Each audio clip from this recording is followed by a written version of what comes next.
Family, I really had no choice. I directly confronted Dalu and revealed my six-winged angel martial soul, saying that Tang San's dad would hammer me to death. I have to say, I was shouting at Dalu every day, going in to spoil the plot, claiming I'd crossed over and reincarnated, and even planned to intercept the sea god's position, leaving the old man dumbfounded. I tell you, I truly had no choice at that moment. I charged straight at that old guy Dalu, revealing my martial soul, a stunning six-winged angel. I shouted at him. With his face, if I were to go to Tang San, wouldn't that hammer-wielding madman, Tang Hao, just smash my brains out? Who understands, family? I just want to lie flat, but my strength doesn't allow it. All right, let me start from the beginning. This story needs to rewind. The story begins at the worship hall in Wuhan City. Let me tell you, that place is grand, with a gigantic six-winged angel statue in the center. Kneeling beneath the statue was an old man, Dalu. He is the legendary 99 level limit Douluo, invincible in the sky, the top boss of the Wuhan Hall. He was there pretending to pray when he heard me running over again. It was already the umpteenth day he frowned, probably cursing in his heart. How is it this little brat again? Sure enough, his second in command, Golden Crocodile Douluo, a strong old man who looked like he could fight, walked in from outside. Without even lifting his eyelids, Dalu asked directly, "Is it that brat again?" Golden Crocodile Douluo nodded helplessly. I tell you, I've been shouting at the worship hall entrance every day to see this old man, like a moving loudspeaker, and I don't know how I haven't been kicked out by security. Dalu sighed and asked, "Can't you just give him some money to send him away?" Goodness, the expression on Golden Crocodile Douluo's face was something else. He said, "It won't work, and that brat has a sharp tongue, even bringing up sea god Douluo Poseidon. He said meeting you is harder than ascending to the heavens. No wonder Poseidon looked down on you back then. Serves you right." Dalu fell silent at that moment. The next second, he exploded, "Bring that brat in." A minute later, I was dragged inside. At that time, I was less than 3 meters tall, with white hair and red eyes, a little handsome guy. Looking at this little one, Dalu's anger surprisingly extinguished itself. He cleared his throat and put on a high and mighty demeanor. "I am Dalu, the grand offering of the Wuhan Hall. Kid, is it you who insists on seeing me?" The aura he exuded made my legs tremble. But who am I? I can't lose face. I steeled myself and took 2 steps forward. It is indeed quite difficult to meet you. Beside me, Golden Crocodile Douluo was unhappy and shouted at me, "Kid, show some respect. This is the grand offering." I roll my eyes at him. "What are you shouting for? Do you think I'm afraid of you?" Then, the atmosphere became extremely awkward. My upper body was quite composed, but my lower body was shaking like a sieve. Dalu and Golden Crocodile, both nearly 300 years old combined, could barely hold back their laughter. It was only then that Dalu realized he had forgotten to suppress his 99 level pressure. He was bullying the small with his might. Once he lifted the pressure, I immediately came back to life, straightened my back, and continued to mock. "You really know how to play. No wonder Poseidon looked down on you." Golden Crocodile Douluo was coughing madly beside me, signaling me with his eyes, meaning, "Little ancestor, please stop." Dalu waved his hand, probably speechless from my antics, and directly got to the point. "All right, speak. What do you want from me?" He was surely calculating in his heart that this kid was either brain dead or had someone behind him. And since he kept mentioning Poseidon, could he be a spy sent by Sea God Island? I glanced at Golden Crocodile Douluo. "You let him go out first." "Why?" "The fewer people who know about the following conversation, the better." I pretended to be profound. Golden Crocodile was about to say, "What can't my second offering here?" But Dalu sent him away. Once the hall was left with just the 2 of us, I took a deep breath and dropped a bomb. The Wuhan Hall is going to be finished. Dalu's face immediately darkened. "He'll give you one more chance to organize your words." I ignored him and went all out. I'm a traveler from another world. The story of your Douluo Continent is just a novel back in my place, and I happen to have read it all. In the future, a guy named Tang San will uproot your Wuhan Hall, leaving not even ashes. I spent 3 minutes like I was on double speed, spoiling the entire plot of Douluo Continent for him. Especially how Bibi Dong and Qianrenshua, those love-struck fools, turn a royal flush into a bad hand. I elaborated on that. Dalu was dumbfounded after hearing this. What novel? What fictional characters? His entire worldview was collapsing. Seeing his dazed expression, I hurriedly patched it up, rambling about some theory of infinite monkeys and infinite typewriters, implying that it wasn't that you were fake, it's just that the development of your world happened to be guessed by people from our place infinite possibilities, you know? After listening, the old man actually burst into laughter. "Ha ha ha, interesting. Makes sense." His acceptance ability was quite strong, but he immediately countered me. Since the future has infinite possibilities, how can you be sure our world will be exactly like the story in your memory? I gritted my teeth at the time. Family, who understands? I directly laid it all out, because I'm still a reincarnator. In this world, I'm currently on a second playthrough. NG mode, you understand? Dalu was completely stunned. That's right. The more I spoke, the angrier I got in my previous life. I also thought the plot would have variables. What happened? That Tang guy kept getting lucky. Time and time again, he escaped death. The people in the Wuhuan Hall kept making foolish mistakes. This entire situation is a massive skill issue. I couldn't hold back and took action myself. Guess what happened? That old schemer, the Azura God, personally stepped in. Azura God? Daolu's expression changed. Yes, one of the 5 divine kings of the divine realm, that shameless law enforcement god. Just as I was about to rant, Dalu covered my mouth. Goodness, this old man is afraid. ID curse the gods and get struck by lightning. I struggled desperately, pointing to the angel statue above my head, meaning this is the domain of the angel god. He can't see us. Only then did Dalu, half convinced, let go. He frowned and asked me, so according to you, with a divine king backing him, isn't Tang Sen more worth investing in? Why do you still come to find me? I laughed at that time. You want to ask me why? Knowing they have the upper hand, I still want to come here to fight against the wind, right? Correct. The old man nodded. He was already about 80 convinced, because I even knew the secret that the angel god had already fallen. I was tired, really, so I directly extended my hand and revealed my 6-winged angel martial soul, which hadn't officially awakened yet, the size of a palm. And then came the scene at the beginning. I shouted at him, with this thing. If I go in front of Tang San with this, wouldn't that madman, Tang Hao, who even doesn't spare his own wife, smash me to death with one hammer? Why not go lie down with Tang San? Do I have a choice? Half a year. After that, I finally managed to stabilize my soul power. Half a year? You're insane, Dalu exclaimed, his expression a mix of disbelief and concern. Insane? Nah, just a bit ambitious, I shrugged nonchalantly. But you know what they say, no pain, no gain. But still, what if you'd gone wrong? You could have ended up dead, he said, shaking his head. Well, I didn't, did I? And now I'm here, talking to you about how to change our fate, I replied confidently. Dalu sighed. You really have a knack for taking risks, don't you? But let's focus on the present. If we can't rely on the gods, we need to come up with a solid plan. Exactly, I said, my mind racing with possibilities. We need to gather strong allies, train hard, and prepare for the worst. We can't let the sea god and the Shura god take us down without a fight. Agreed, he nodded, finally looking a bit more hopeful. Let's start strategizing. We might just have a chance. The 9-soul ring has been in a deep sleep for more than a year. If it weren't for you using angelic powers to keep me alive at that time, I would have exploded into fireworks on the spot. Now, Dalu has stopped talking, and the look in his eyes has changed.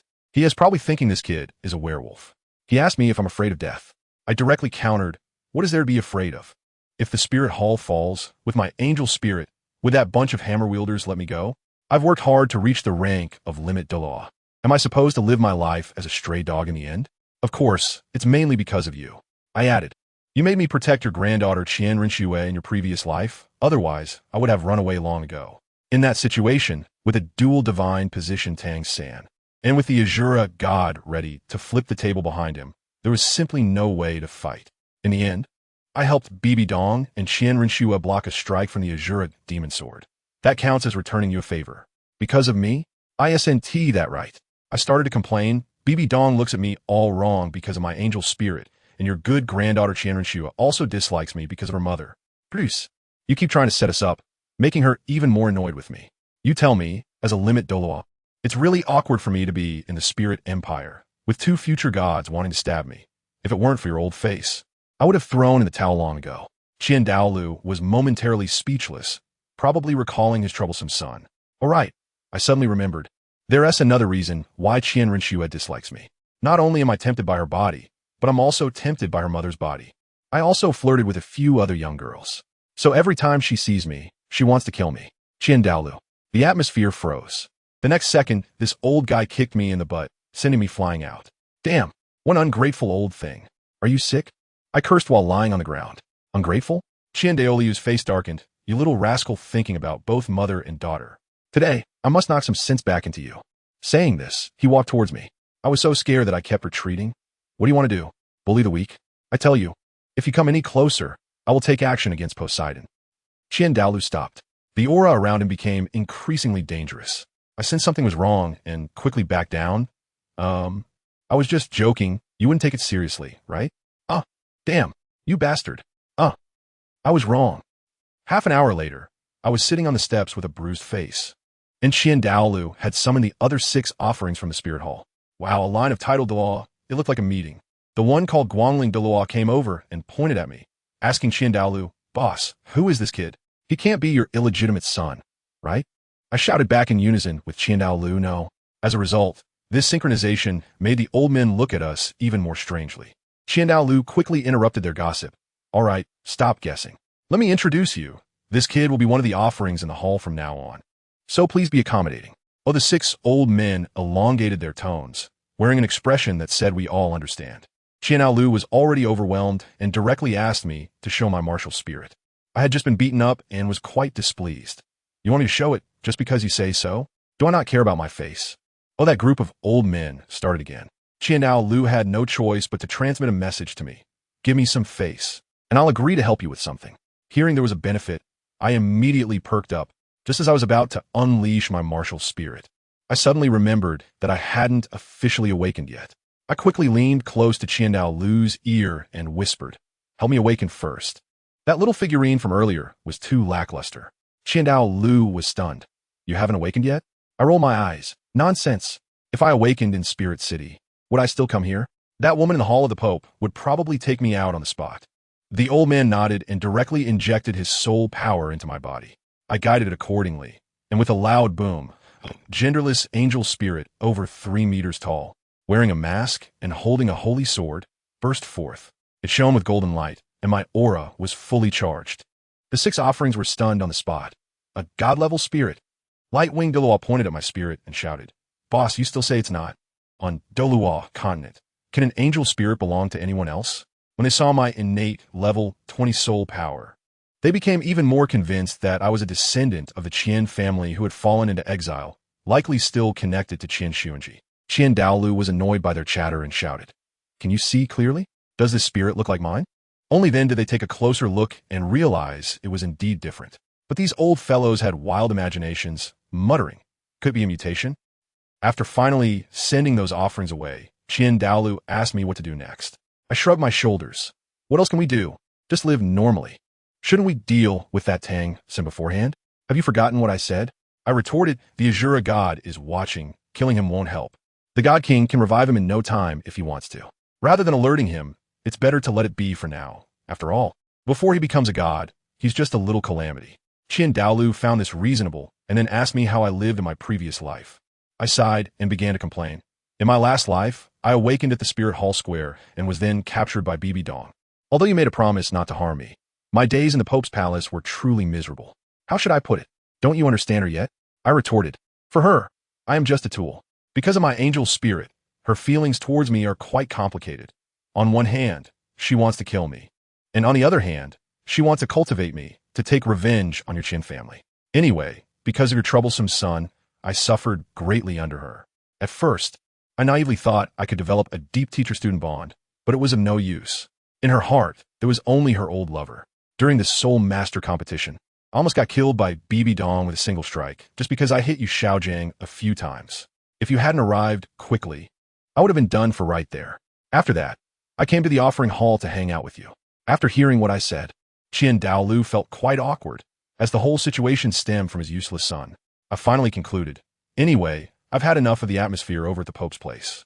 This time, I'm taking the risk of being instantly killed by you and coming here just to avoid being taken away by her to be that annoying tool again. And let me tell you, with my angel weapon, as soon as it shows its head, that old man from Dalu will definitely trace his way over through the internet. There's no escaping it. So, I might as well deliver myself right to your doorstep, going for a maximum stretch. Whatever happens, happens." After hearing my heartfelt words, Dalu probably thought this reborn person had something, and asked me, "So, what do you plan to do next?" I laughed at that moment. "Hey, old cheat, you're underestimating me." Good guy, when he heard me call him old cheat, his eye twitched like it had a motor in it. I won't waste words. I just stretched out my right hand, and with a duong, a shining golden holy sword appeared. There were no other wings, no halos, nothing. It looked just like an ordinary sword, martial soul. This completely bewildered Dalu. How is this possible? As a limit Douluo, He couldn't see through my disguise. I was so proud at that moment, hands behind my back, imitating his old-fashioned demeanor, and said, "Old trickster. Don't underestimate someone who used to be a high-level boss. Although I'm now just a re-rolled low-level character, my understanding of skills is top-notch." Dalu looked speechless, probably wondering how this kid could be so arrogant. After pondering for a moment, he asked, "So, is that why you could shape it into a little figurine even before your martial soul awakened?" Of course. I nodded, but I had to be honest. There's a downside to this approach. I can only use up to 30 of my strength at most anymore, and this disguise won't hold. Just as he was about to ask something else, his expression suddenly changed, and he looked sharply towards the entrance of the worship hall. Outside, a booming voice shouted, "BB Dong, what do you want? This is the worship hall." Let me tell you, as soon as I hear the name BB Dong, my DNA reacts. Without even thinking, I quickly darted behind Dalu and tightly hugged his leg. "Old Qian, protect our ADC. You have to keep me safe."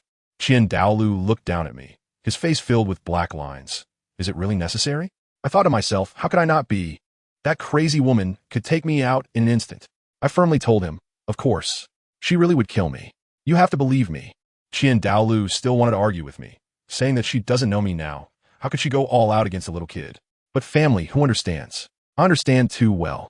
In that woman's heart, besides her fake daughter, Hulaina, and her biological daughter, Chiranshua, there's only that scumbag Yu Xiaojang left. For everyone else, she could kill them without a second thought. She's just a slightly rational lunatic. I really don't want to gamble on whether she'll suddenly feel like killing me for fun. I was explaining to him when suddenly there was a loud bang, and the door of the offering hall was blasted open by a surge of black and purple energy. BB Don stood imposing at the entrance. At this moment, Daolu's face turned completely dark. Without saying a word, he unleashed the pressure of a limit Douluo, directly confronting BB Don, and with a loud bang, he sent her flying out of the doorway. I was stunned at that moment. Isn't your approach a bit too harsh?" Dalu said coldly. "She has already come to my door. Should I still give her face?" In the distance, BB Dong climbed out of the pit, wiped the blood from the corner of her mouth, and her eyes showed no fear as she spat. "Humph. You two father and son are truly cut from the same cloth. He's a beast, and you're not much better. Old ragged hair." The entire venue fell silent in an instant. I watched as the overwhelming rage on Daolu's face suddenly extinguished. He looked at BB Dong in confusion, probably thinking, has this woman taken the wrong medicine? Has she gone mad from practicing? He even sighed, a hint of pity in his eyes. BB Dong felt nauseated by his gaze and exploded. "Old bastard, don't look at me with that kind of eyes." Dalu shook his head and turned to explain to the nearby golden crocodile. It might be that she practiced too eagerly, went into a frenzy, and lost her mind. BB Dong, hearing this from afar, was furious and jumped. "You guys are the ones who are crazy." "I'm not crazy." At that moment, I sensed something was off. This woman's aura was fluctuating like a faulty internet connection. Later, I found out that there were two souls within her at that time. One was her own, and the other was the future version of BB Dong, claiming to be the Rakshasa god. The one just cursing was that Rakshasa god. As a result, they started fighting in her mind, swapping dominance. Just like that, the aura changed, and the noble and aloof Pope BB Dong returned. Dalu realized that this woman wasn't crazy. She was just putting on a show for me. He didn't waste any more words. "BB Dong, what do you want? Just say it." BB Dong's gaze locked onto me and said, "A child went missing from the orphanage. The guard said they saw him on your Pope Mountain. Hand him over to me." "Why should I?" Dalu chuckled. Then BB Dong launched into a rapid-fire tirade. "I am the Pope. The orphanage is under my jurisdiction.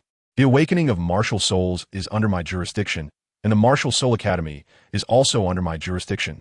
So that child is under my jurisdiction." "What? Are you going back on your word? Great offering? Are you trying to abduct an orphanage child? If this gets out, will the Martial Soul Hall save face? Are you still going to be the great offering? Should I stop being the Pope too? How embarrassing." A series of smooth little combos left Dalu speechless. After holding back for a long time, Dalu finally squeezed out a sentence. "When did I abduct anyone? I retaliated because you provoked the temple, didn't I?" BB Dong calmly replied with one word. "Oh." Then she continued. "When did I provoke the temple? Didn't the wind just blow the door open a bit? You, an old man over 100 years old, are nitpicking with a woman? How embarrassing is that? Still claiming to be invincible in the sky?" That TSK was like a soul-crushing blow. Daolu's face completely lost its composure. He had never suffered this kind of humiliation in his life. He squinted his eyes, raised his right hand, and glared fiercely at Bibi Dong. I thought to myself, this is going to be a big deal. But the next second, that old guy directly grabbed me from behind and tossed me out like a shot put. Bibi Dong caught me in her arms right after. I'm completely bewildered. Dalu, damn it. If you can't handle it, why throw me out? No way. Dalu shouted loudly and slammed the door shut with a clang, taking the golden crocodile with him. I was held in Bibi Dong's arms, feeling so awkward that I could use my toes to scratch out a 3-bedroom apartment. I tentatively said, Your Holiness, could you put me down? This woman could sell you and still make you help her count the money. I dared not have any improper thoughts. Instead, she was taken aback and asked me, Are you very afraid of me? I was silently complaining. How could I not know what kind of person you are? She looked at me warily, still trying to play the good person. Don't be afraid. That old bastard. The great offering had a conflict with me, so don't believe what he said. I awkwardly smiled and didn't say anything, while she hugged me and walked towards the Pope's hall. On the way, she asked me how I got to the offering hall. I said I was lost. Do you believe me? She certainly doesn't believe me. As soon as I saw it, I couldn't be bothered to hide it anymore and laid it all out, believe it or not. Anyway, my life is in her hands now. Worst case, I die. If I get to live again, it's already a gain. I won't serve her. Seeing my attitude, her expression turned cold. Just when I thought she was going to make a move, the two souls inside her started fighting again. The Rakshasa god, Bibi Dong, felt she was going to come at me hard, afraid I might really self-destruct. So she actually started causing chaos inside her own body. I heard Bibi Dong let out a sound, then spat out a mouthful of blood and collapsed, fainting straight away. Me? Big sister? I looked at Bibi Dong lying on the ground, and I was stunned. What's going on? I gently poked her. Hey, big sister, don't fake it. I don't have any money. Seeing that she really didn't react, I patted my butt and left without any hesitation. I hurried back to call Dalu over, pointing at the unconscious Bibi Dong and venting my frustrations. You old man, you really have no sense of loyalty. You just threw me to her. Dalu looked at the fainted Bibi Dong with a calm expression. Aren't you back now? How can I still say anything? If she hadn't suddenly fainted, I would probably have been left with nothing. Yet this old man still said, she wouldn't go so far as to kill a child, would she? As soon as I heard that, I laughed and said, Come on, give me a break. That's just how I am. If you come at me hard, then we'll just clash head on. No room for negotiation. Don't talk to me about better to be shattered than to live in disgrace, because I'm just a broken stone. If anyone wants to come and hit me, I'm sorry, but I'll self-destruct and make sure to splash you with blood. Anyway, since we've all got to live again, why should I act like a beast of burden? That would be ridiculous, right? I'm unburdened, and if I die, then so be it. The old man then asked me, Why don't you run away? Why come back to find me? I told him at that moment, I'm not the type to hide away like a coward. If she stabs me with a sword, I have to stab back, or else my life would have been wasted, plain and simple. The old man saw my attitude and didn't say much more. He probably thought I was quite agreeable. Then I pointed not far away and said, Look, the person is lying there. They were perfectly fine just now, then suddenly fainted. I have no idea what happened. Dalu went over to take a look, and his brows furrowed tightly, saying it looked like there was a problem with the Rakshasa god inheritance. I thought to myself, who knows? In the end, he used his soul power to investigate and directly came up with 2 words, self-harm? I was stunned at the time. What the heck? Self-harm? He said that the injury to Bibi Dong could only be achieved by manipulating soul power to counteract within her body, and it was extremely severe, if it were any worse. She would be completely incapacitated, almost comparable to the time she was beaten by Tang. Good grief, both Dalu and I were dumbfounded. Is it really that serious? I just said a few words about her not being a good person, and she goes all out to play the victim? This girl is too harsh on herself. Then the old man directly said, All right, take her with you and come with me. I was stunned at the time. Huh? I have to bring her? I said. You're not joking, are you? He replied without looking back. Are you expecting me to touch her? I don't want to, and she doesn't want it either. Well, I had nothing to say. The old man was right. If he touched Bibi Dong, wouldn't this woman go crazy the moment she woke up? When checking her injuries, he only dared to use his soul power to cover her. This woman would explode at a single touch. Who understands if family matters? In the end, it was still me who had to handle it. Here I was, a little kid just over 1 meter tall, carrying an unconscious pope, following Dalu down the mountain. The scene looked just like a human trafficking operation, except this time the one being trafficked was the head of the spirit hall. The next day, in the Pope's palace, Bibi Dong finally woke up. As soon as she opened her eyes, she saw her disciple, Laina, guarding by the bedside. She was puzzled. How did I get back?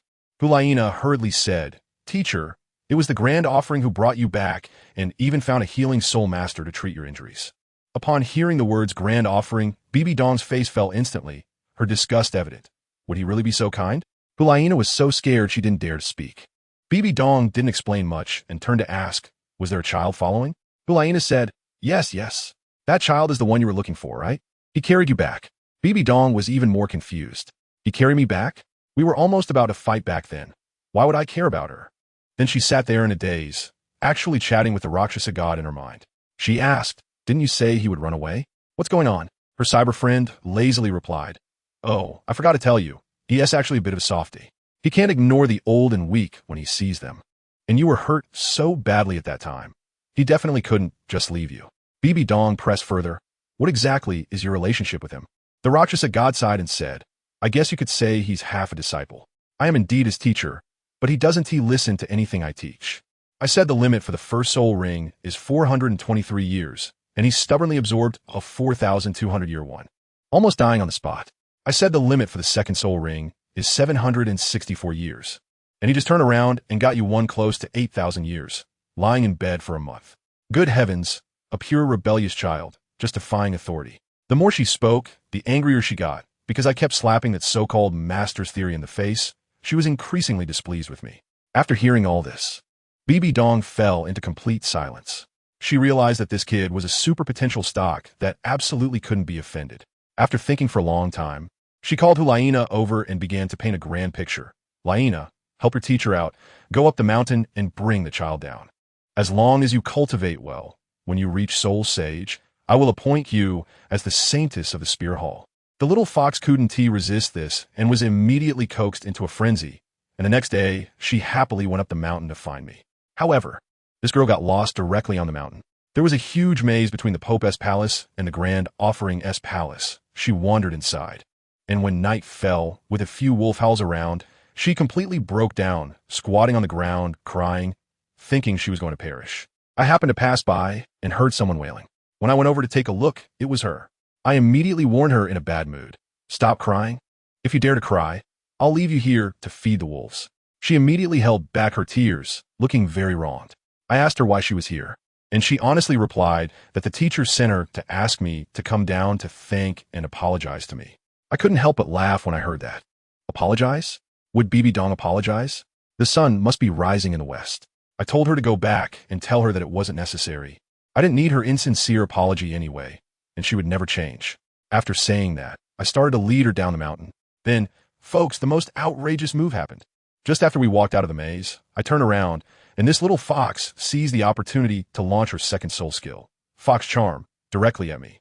She wanted to control me and forcefully take me away. I almost laughed out loud at that moment. My buddy's martial soul grants him immunity to mental attacks. And here he is trying to scrape me? I pretended to be hit, and when she picked up my little frame and started to run, I directly activated my martial soul, drew my holy sword, and pointed it at her neck. The little fox immediately raised her hands in surrender, pitifully asking me, little brother, if I say I was just joking, would you believe me?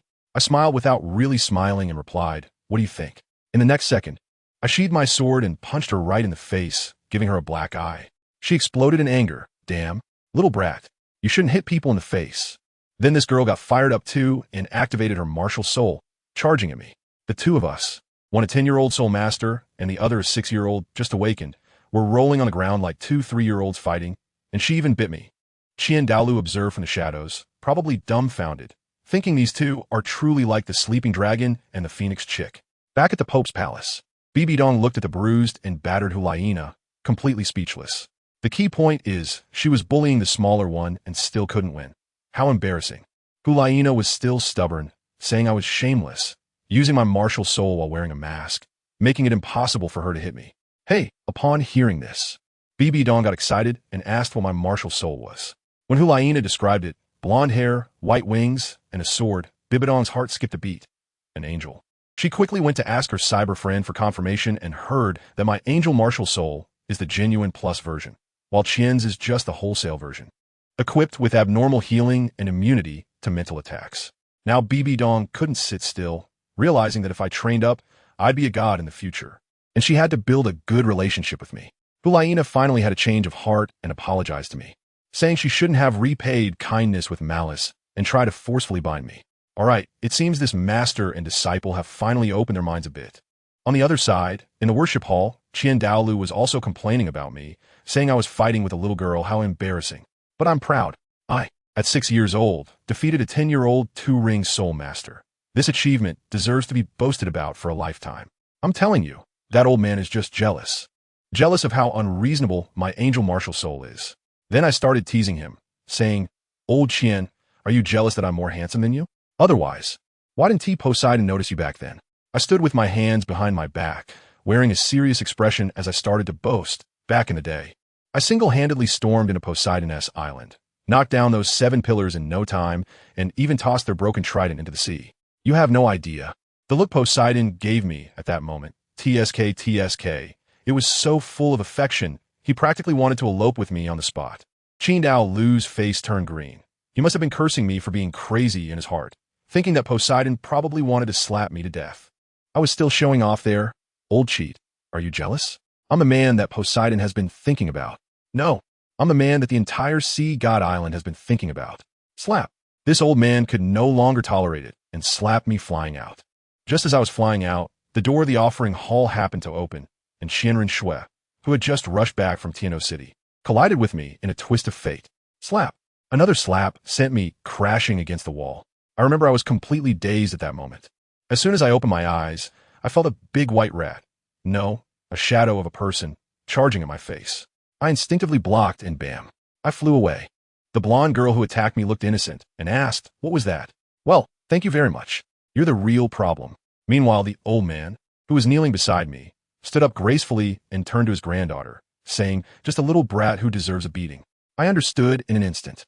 These two are putting on a show for me. The grandfather and grandson are working together, one playing the good cop and the other playing the bad cop, right?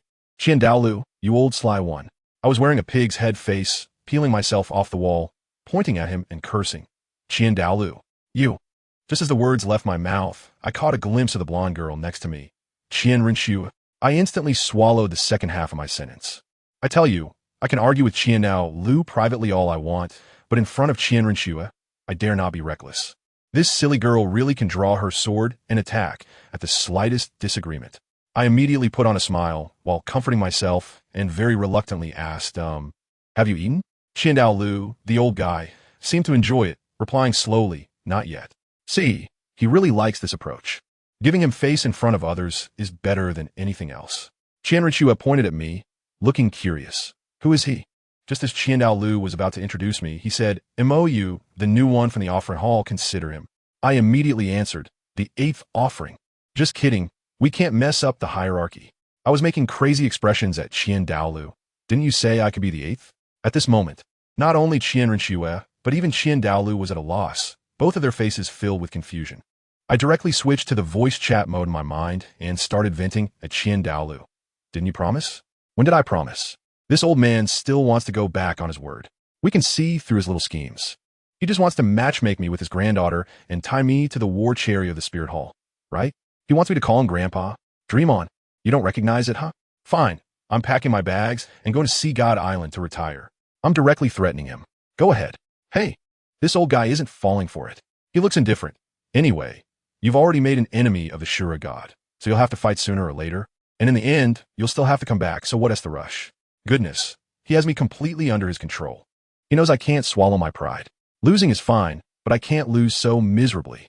That old schemer, the Shura God, I must get my revenge. Just as we were exchanging intense glances, it seemed like Qianren Shui was also having a mental chat with someone, mumbling away. Anyway, I don't know what she was thinking, but the next second, Dalu directly broke the rules of martial ethics. He cleared his throat and said to Qianren Shui, "Xiao Shui, let me introduce you. This is the child husband I've found for you, Mou." Huh. I tell you, at that time, it wasn't just me. Even Qianren Shui was dumbfounded. Child bride? Me? Who in my family understands this? I was only 6 years old. You want to arrange a marriage for me? A child bride? What kind of retro term is this that can still be heard in 2025? Dalu was there, seriously analyzing. Divine level angel martial soul, innate level 20, the same talent. Aren't they a perfect match? What nonsense. My eye was twitching madly. We are not compatible. can you stop meddling in my affairs? No way. The old man was incredibly determined. He was afraid I would run away in the future and wanted to use his granddaughter to tie me down.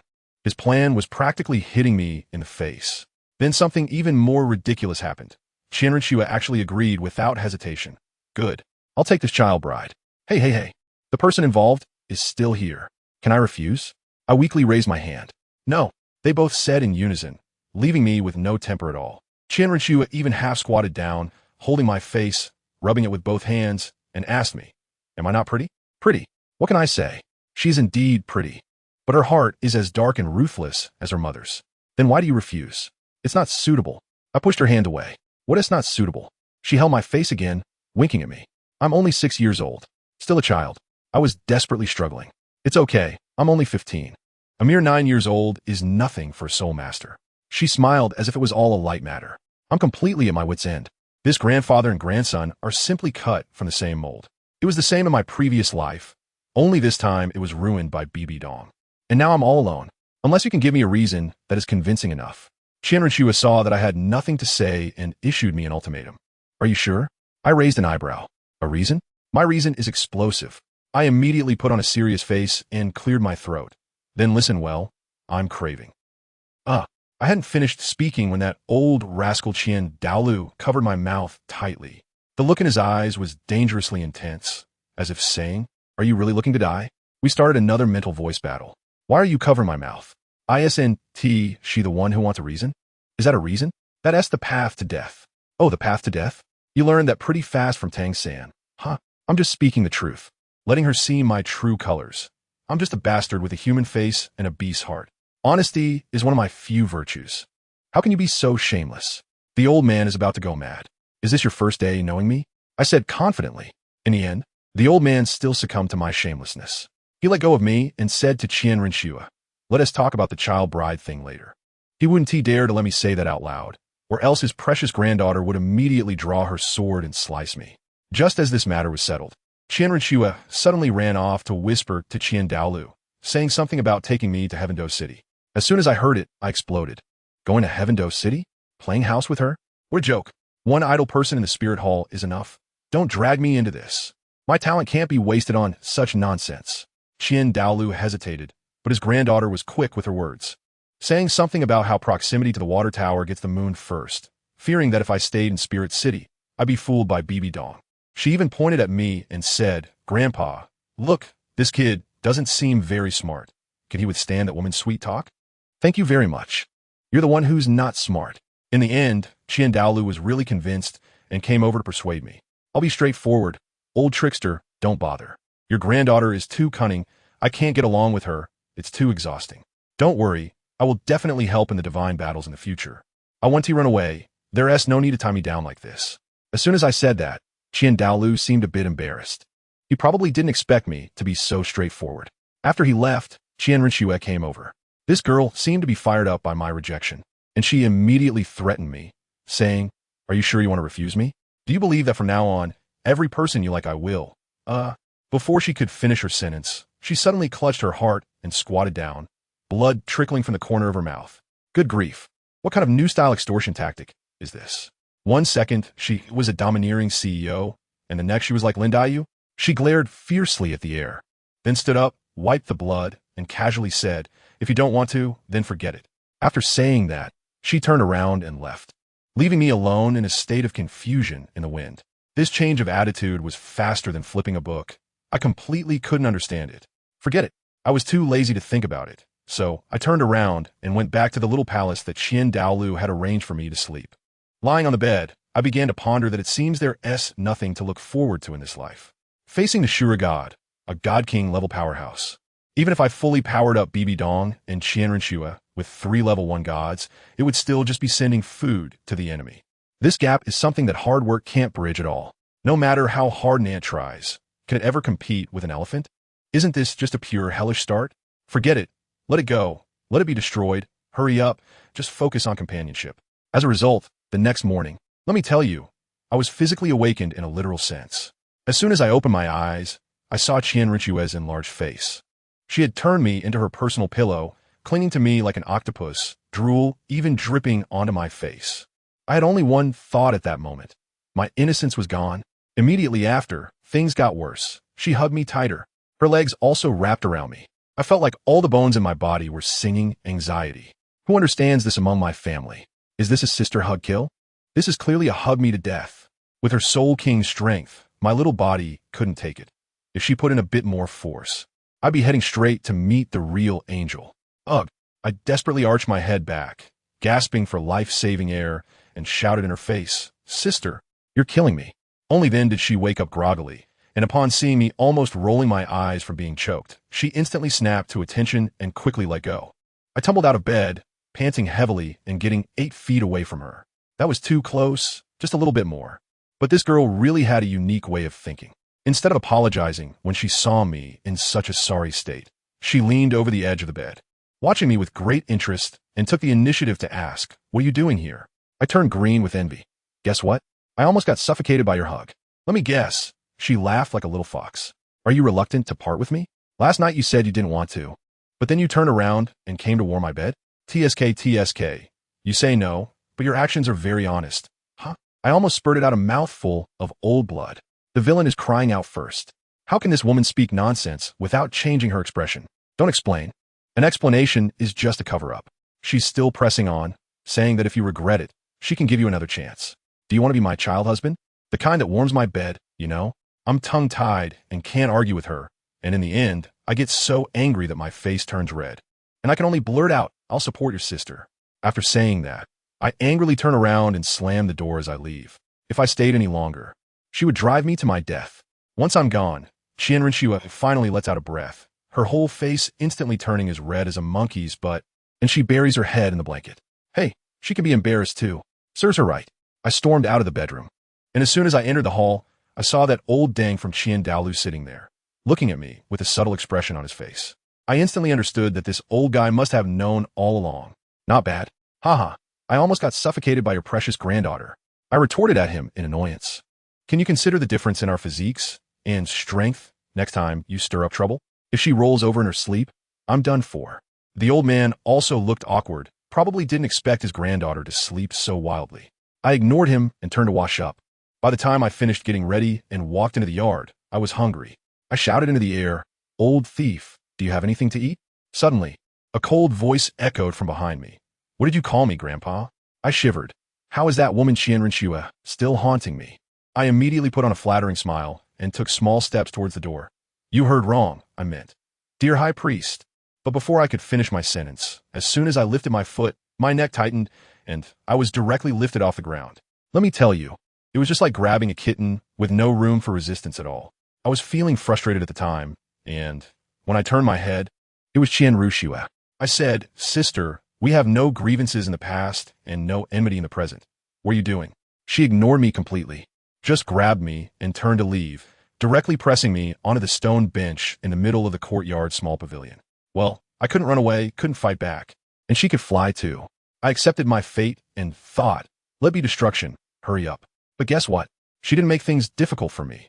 Instead, she turned around and went into the kitchen. After a while, she came out with 2 bowls of steaming lotus seed porridge. She handed me a bowl, and I became alert, squinting my eyes and asking her, "You didn't poison it, did you?" She didn't even raise her eyelids, casually replied with 2 words, "I did." Oh, then I felt relieved. I took it and was about to drink. She laughed and said, "You're not afraid of dying even if I poison it?" I didn't even lift my head. Not afraid. So I'm immune to poison. I'll just throw out my trump card. Just kidding. My divine martial soul comes with factory settings. Poison immunity, mental attack immunity, and it's all about defense. At that moment, Qianrenxue fell silent. Goodness. I felt like there was a line of text floating above her head. I was just a little moved, and it turns out you were just messing with me. This made her feel depressed. She lowered her head and stirred the porridge in her bowl with a spoon, not taking a single bite. I saw this as an opportunity and asked, "Did you put salt in this porridge?" She looked at me speechless. "It's lotus seed porridge, sweet." I said very seriously, "That's not right. Why is my bowl salty?" "Salty?" She was taken aback, tasted it herself, and said, "It's not salty." I insisted on teasing her. "You should drink more." Really, it has a huge, salty aftertaste. She didn't think much of it, probably out of curiosity, picked up the bowl, and gulped it all down in one go. After finishing, she wiped her mouth and confidently told me, "It's not salty at all." I immediately picked up my bowl and drank it all in one go, then looked at her sincerely. Oh, maybe there's something wrong with my taste buds. It actually tastes good, thank you. Qian Rushua's expression instantly froze. Who understands, right? Her expression was as if she had just realized she had been scammed. But it seemed she wasn't really angry. A hint of complex emotions flashed in her eyes. Probably because apart from her grandfather, no one had ever cared about whether she had eaten or not. Just as the atmosphere became a bit subtle, a voice from outside the courtyard suddenly came. Why are you here again? Damn, Bibi Dong is here. She directly confronted Qin Dalu. I'm willing to. What business is it of yours? I didn't go to your worship hall. Qin Dalu was furious. Then why are you here? Bibi Dong replied nonchalantly. I'm not here to steal anyone, just to deliver something and to apologize for what happened before. Saying this, she pulled Hulaina inside. As soon as I glanced, I thought, I need to hurry outside. As soon as I stepped out, Qian Renshua followed me. This is bad. When enemies meet, they are especially hostile. When Bibi Dong saw Qian Renshua, the disgust in her eyes was impossible to hide, like a knife. Qian Renshua's mood, which had just eased, plummeted back to freezing point in an instant. That look was truly hurtful. Qian Renshua's eyes turned red, unable to comprehend why her mother had always hated her so much, even wanting to kill her when her martial soul awakened. Bibi Dong opened her mouth and said, What are you back for? Did you complete your mission in Heavendo City? Qian Renshua was just about to explain, and tears were about to fall. I shouted, Stop, stop, stop. Enough. I rushed right between the two of them, unable to take it anymore. Really, when these two argued, the atmosphere was so tense it felt like a tragic drama was reaching its climax. I pointed to the courtyard and said to Qian Dalu, as you said before, this territory is now under my control. Then I turned to the mother and daughter and said, if you want to argue, take it outside. Don't disturb my feng shui here. Qian Dalu was more than happy to agree and nodded quickly. Bibi Dong took a deep breath, probably feeling it was pointless, and directly pulled out Hulaina from behind her. Laina, go ahead. Hulaina looked completely confused. Her expression seemed to say, didn't we agree that you would go first? And the atmosphere was off too. I glanced at her still swollen panda eyes and thought to myself, isn't this little fox the one who loves beauty the most? Why did she go out looking like this? Hulaina took a deep breath, as if she was heading to the guillotine, pulled out a purple gift box from behind her, walked up to me, and with a bang, performed a 90-degree bow, saying, "Em soda." However, she miscalculated the distance due to her lack of experience, and the gift box brushed against the tip of my nose before landing squarely on my chest. My eye twitched at that moment. Was this an apology or an attempt at murder? She lowered her head and sincerely said, I really know I was wrong about what happened yesterday. If you're still angry, you can hit me or scold me. I won to retaliate. She weakly raised her head and asked, can you not slap me? Looking at her humble demeanor, I actually couldn't get angry anymore. Ungrateful? Not really. This little fox only had her teacher's orders in her mind at that time. Whatever Bibi Dong told her to do, she did. A typical tool. I deliberately asked her with a stern face, do you really know you were wrong? As long as you don't hit my face, you can hit anywhere else? She was taken aback for a moment, then gritted her teeth, closed her eyes, and stuck out her, but, go ahead and hit. I held back my laughter and teased her. I'm coming, okay? I'm really coming. She was so nervous, but after waiting for a long time, the expected pain didn't come. Instead, one of my hands pressed on her head, and a gentle stream of spiritual energy flowed in, healing the bruises on her face. When she opened her eyes, she saw me retracting my hand and directly giving her a lesson. If you truly know your mistake and can change, then we can move on from this. If you're just putting on an act, then I have no reason to hold on to it, since in the end, the only one who really cares is me. It's a waste of time. So, let us forget about this. As soon as I said this, the atmosphere between Bibi Dong and Qian Renshua became even stranger. The old man Qin Daolu was very astute. Noticing that something was off, he immediately pulled me and Hulaina aside to give space to the mother and daughter. Then, here's where it gets outrageous. The two women suddenly changed their aura, as if they had activated some hidden persona, looking at each other with eyes full of stories. After a long silence, Bibi Dong spoke first. You're back too? Qian Renshua nodded. I lost. Bibi Dong had a knowing expression. Then they began to speak in some jargon I couldn't understand, mentioning things like the god of Ajura, the god of Rakshasa, and the god of angels. Suddenly, Qian Renshua's eyes changed, as if she had become a different person, and she excitedly shouted, Mom? Bibi Dong's gaze instantly softened, a kind of maternal love that I bet Qian Renshua had never seen in her life. She responded, Xiao Shua. Wow, in the next second, These two actually hugged and cried together. The old man, Dalu's eyes were about to pop out, muttering, "Is the sun rising from the west?" I mentally complained to him, "Hey, shameless old man, are you spying again?" He couldn't be bothered to argue with me and instead was curious about how I had such awareness. I directly replied to him, "Do you think I've lived these few lifetimes in vain?" After all the twists and turns, I finally realized it's all trivial matters. People live for just a few decades. Letting go of others is also letting go of oneself. After hearing this, he sighed and said my mindset was something he couldn't achieve even after living for over 100 years.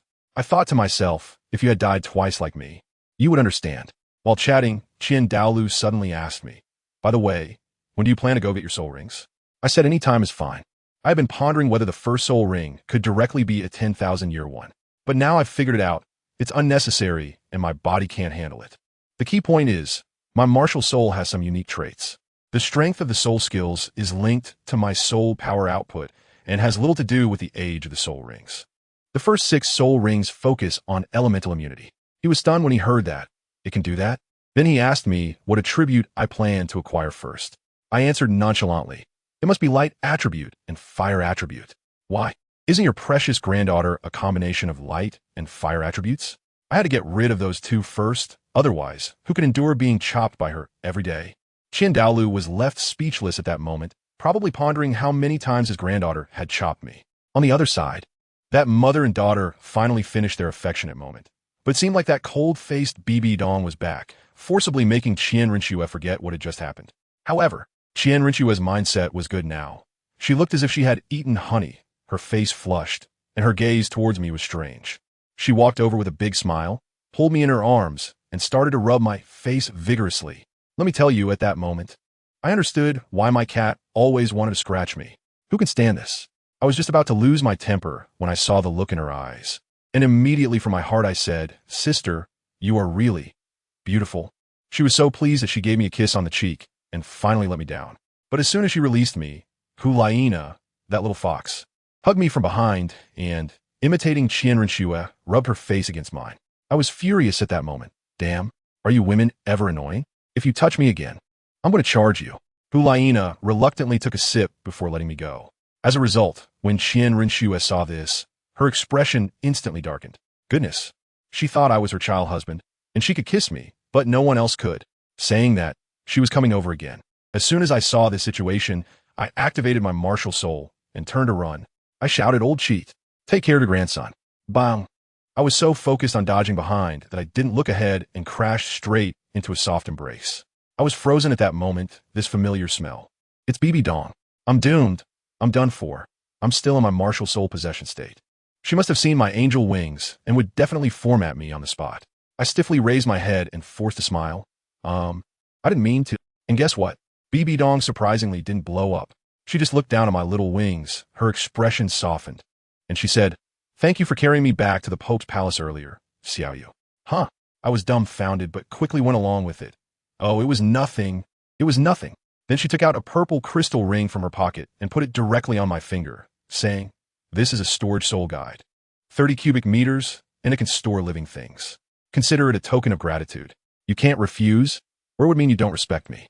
I was completely stunned. How could I dare not accept it? As soon as I took it, I instantly felt 2 scorching gazes behind me, as if they were about to spew fire. Hulaina looked shocked and jealous. She only had 10 cubic meters. Rinchua was puffed up with anger. She didn't have anything yet. Just then, Dalu returned and saw me being flanked by these 2 girls, looking completely bewildered. Let me tell you, Bibidong's move is too high. Just with 1 soul guide, it directly made my situation worse. 3 hours later, we had already flown over the Stardow Great Forest. Dalu was with me and Rinchua, but BB Dong was also sticking behind like a piece of gum. Dalu stopped and helplessly asked, "What are you following us for?" BB Dong confidently replied, "Is it wrong for me to be curious about how powerful a god-level martial soul is?" Dalu looked suspicious and said, "You're not trying to pull a fast one, are you?" And guess what? Not only Dalu, but even I and Rinchua replied in unison, "Exactly." Bibidong's face turned dark. She probably didn't expect her character to be so deeply ingrained in people's minds. In the end, Dalu had no choice but to take us into the forest together. He and BB Dong walked in front and behind as bodyguards. while Qianren and I strolled in the middle. Dalu even used telepathy to ask me why I didn't look for a multi-attribute soul beast, which would make me immune all at once. I said I had thought about it, but it wouldn't work. The system has a bug fix that absorbs mixed spirit rings, only taking the strongest attribute for immunity. We searched and searched until it got dark. Then a very awkward question came up: where to stay? Dalu, this old man, has lived for over 100 years, and he didn't even bring a tent when going out. I directly blew up. You really can't be relied on. His old face turned red, and he said, how about we go back first and come again tomorrow? I said, forget it. Let's just sleep outdoors. Qianren also said it was fine, just when we were getting ready to use the sky as our blanket and the ground as our bed. Bibi Dong walked over to a flat area, waved her hand, and with a swoosh, took out a luxurious camping tent from her high-tech ring and started setting it up by herself. I was petrified along with Qianren at that moment. Family, what were we hesitating for? I immediately defected and ran over excitedly, with a flattering face. Sister Pope, do you need help? I can set up a tent. Bibi Dong didn't even look at me. She gently kicked the tent spread out on the ground, and the tent frame quickly stood up by itself. In less than 10 seconds, a luxurious big villa was formed. Wow, this tent is fully automatic? Is this high-tech? I was dumbfounded at that moment. Bibi Dong asked me to go inside, but I refused. I'm used to my freedom, so I flapped my little wings and found a crooked tree that looked nice to lie down under. Guess what happened next? Qianren hesitated for a moment and flew up to land on a branch next to me. Even that old man Dalu quietly found a tree to lean against. Wow, a family has to stay together, leaving only Bibi Dong to guard the empty house. The scene was simply outstanding, highlighting the sense of incongruity. Qianren, lying next to me, probably bored, asked me, what did you mean when you said you used to sleep on the streets? I rested my head on my arm, not even opening my eyes. Just like that. For the past couple of years, I had been wandering outside, and it was only 6 months ago that I was picked up by the people from the Spirit Hall. In the past, when I was thirsty, I drank dew. When I was hungry, I searched for bird eggs. Occasionally, I could scrounge up some food from others, and life was actually quite exciting. I'll tell you, when I first crossed over, I didn't even know this was Douluo Continent. I thought it was some medieval fantasy world. I dreamed every day of traveling around the world, being a top-notch adventurer. It wasn't until 6 months ago, while grilling fish by the river, that I was caught by a group of soul masters from the Spirit Hall. After questioning me, they found out I was an orphan and immediately recruited me without a second thought. My great adventure dream shattered right then and there. But looking back now, I'm glad it was the Spirit Hall that caught me.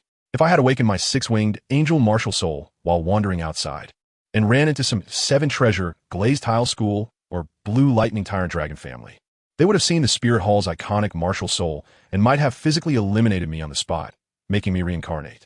Qianren was shocked after hearing this. Are you saying you wandered alone outside since you were over 3 years old? Pretty much, I replied nonchalantly. With my physical quality, I wouldn't have survived otherwise. When I was just over 3, I got into a fight with a big rooster in the village and almost lost. That chicken was fierce. She hesitated and asked, what about your family? None, I answered bluntly. Since I gained my memory, I've just been lying in a pile of ruins, remembering nothing. I probably ran into a soul beast or an evil soul master. Anyway, the original owner is dead, and I've taken over. It's just right. And I have no psychological burden. Qianren looked at me with sympathy. I'm sorry. Hey, what is there to be sorry about? I laughed. If I've forgotten, then I've forgotten. At least I'm still alive, can run, jump, and eat good food. That's way better than being a cold, rotten, smelly corpse, right? Just being alive again is lucky enough. What more could I want? You think it's just us chatting awkwardly outside? Inside the tent, Bibi Dong is having a blast. Her ears are sharp, and she overheard everything we said, and now she going to war in her mind. The current Bibi Dong was directly criticizing her future self. Is this it? This is what you call important person? You don't even know what he did before. And you're here acting all mother-son emotional? Self-touching? The future Rakshasa god wasn't he going to back down either, immediately countering. How are you any better than me? That useless coward you Xiaojiang. You go crazy for him. Do you really think he cares about you? Oh boy, those words hit right where it hurts. And Bibi Dong exploded. I want to allow you to speak about him. TSK, these two women are something else. Outside, Dalu probably felt the atmosphere was too heavy. So he quickly came out to ease the tension and asked me, Xiaoyu, what direction do you plan to take in the future? Assault type or control type? I thought, why even ask? Just lay it all out. I want it all. Qianren thought I was bragging at the time and said that I would be mediocre in everything, unable to excel in any area. I shook my head, too lazy to explain. As a result, the future version of her directly taught her a lesson, telling her, don't doubt it, he really achieved it, and he's incredibly strong. What does that mean? The future me, at level 98, faced off against Dalu at level 99, both of us going all out, fighting for nearly 3 hours in the offering hall, and in the end, Dalu lost. Does anyone understand? A level 98 defeating a level 99 is like a soul sovereign withstanding a title Douluo's ultimate move and then counterattacking, completely unreasonable. But then the problem arose. Rinxiu asked, then, why doesn't he have a divine position? This question left everyone in silence. Yes, such an impressive person. Why didn't he become a god in the end? That Tang San kid could have dual divine positions. Why can't I? Did the gods in the divine realm collectively get their eyesight checked? Can't they see such a big genius like me? This is pure workplace bullying. While everyone was lost in their thoughts, suddenly, boom, the entire forest began to shake violently. Liu's expression changed instantly, and he shouted gravely, this is bad. It's a beast tide. Xiao Yu, get ready to leave. As soon as he finished speaking, he scooped me and Rinxiu up and flew into the sky. Bibi Dong following closely behind. This was no joke. Dalu said he sensed the aura of fierce beasts, which could contend with a limit Douluo. Just as we flew not far, a loud roar came. Humans, stop. With this roar, several massive creatures came crashing down from the sky, blocking our path. One was a dark gold giant bear, over 30 meters tall. Another was a ferocious beast with 3 heads that looked like a lion dog. And standing right in the middle was a giant dragon, completely black with wings on its back. Goodness, the top male group of Stardow Forest has all gathered. And it wasn't over yet. The next second, a terrifying cold wave swept over the area, freezing the surrounding forest into ice sculptures.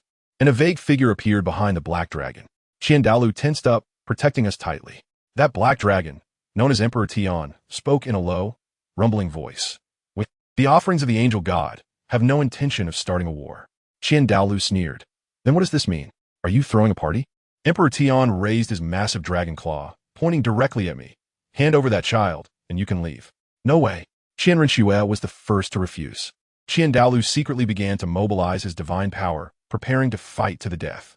At that moment, the ice-blue figure floated out, the icy mist dissipated, revealing a breathtakingly beautiful face. Wow, that appearance was simply like a top-tier model straight out of game. She softly said, I can guarantee that we will not harm him. Dalu didn't believe it at all. When I saw the face of the Snow Emperor, my heart sank. It was over. The creditor had come to my door. This trouble was caused by me, and I couldn't let the con artist take the blame. I stepped forward and said to Dalu, old con artist, don't act. I'll go with them. It was no joke. With both Tian and the Snow Emperor, Dalu wouldn't be able to handle them without using the divine power from the angel statue. If a real fight broke out, we few would just be a burden. Dalu still wanted to stop me, but I was resolute. Seeing that I was so cooperative, the Snow Emperor didn't say much either. She floated over, took my hand, and turned to fly towards the core area. When we reached the Lake of Life, she stopped, crouched down to look at me, and asked with a complex expression, do you still remember me? At that moment, I didn't dare to lift my head, feeling like a little student who had made a mistake. After holding in for a long time, I could only squeeze out 2 words. I'm sorry. Sorry for what? The Snow Empress's icy expression melted away, and she suddenly smiled. I promised to take you to ascend to the divine realm, but I'm sorry. I really couldn't face her. As a result, the Snow Empress directly reached out her hand, gently cradling my little head, making me look in her eyes. But we willingly chose to die with you. Then, she revealed an astonishing secret to me. Moreover, we owe our rebirth to you. I was stunned at that moment, me? Yes, the Snow Empress pointed at my small wings. Your martial soul contains the power of time and space. We are not really reborn. It's your martial soul that turned back time. Time? Turned back? My mind buzzed at that moment. Is my martial soul that incredible? She explained that before I died, I had given the Silver Dragon King a piece of the essence of life, right? The Silver Dragon King took that thing and witnessed the entire world's time beginning to reverse, and her injuries worsened as everything went backward. I'm completely confused. Isn't this a bit too outrageous? So, stop blaming yourself. The Snow Empress gently picked me up, and since you call us sisters, of course, the sister has to support her brother. I twitched my lips. Wasn't it you who asked me to call you sister back then? The Snow Empress had a subtle expression. But how do I remember it, as you begging for mercy and calling out a sister when you were being chased and beaten by Ice Girl? Didn't we agree not to mention that incident? My face turned dark. That's my lifelong black history.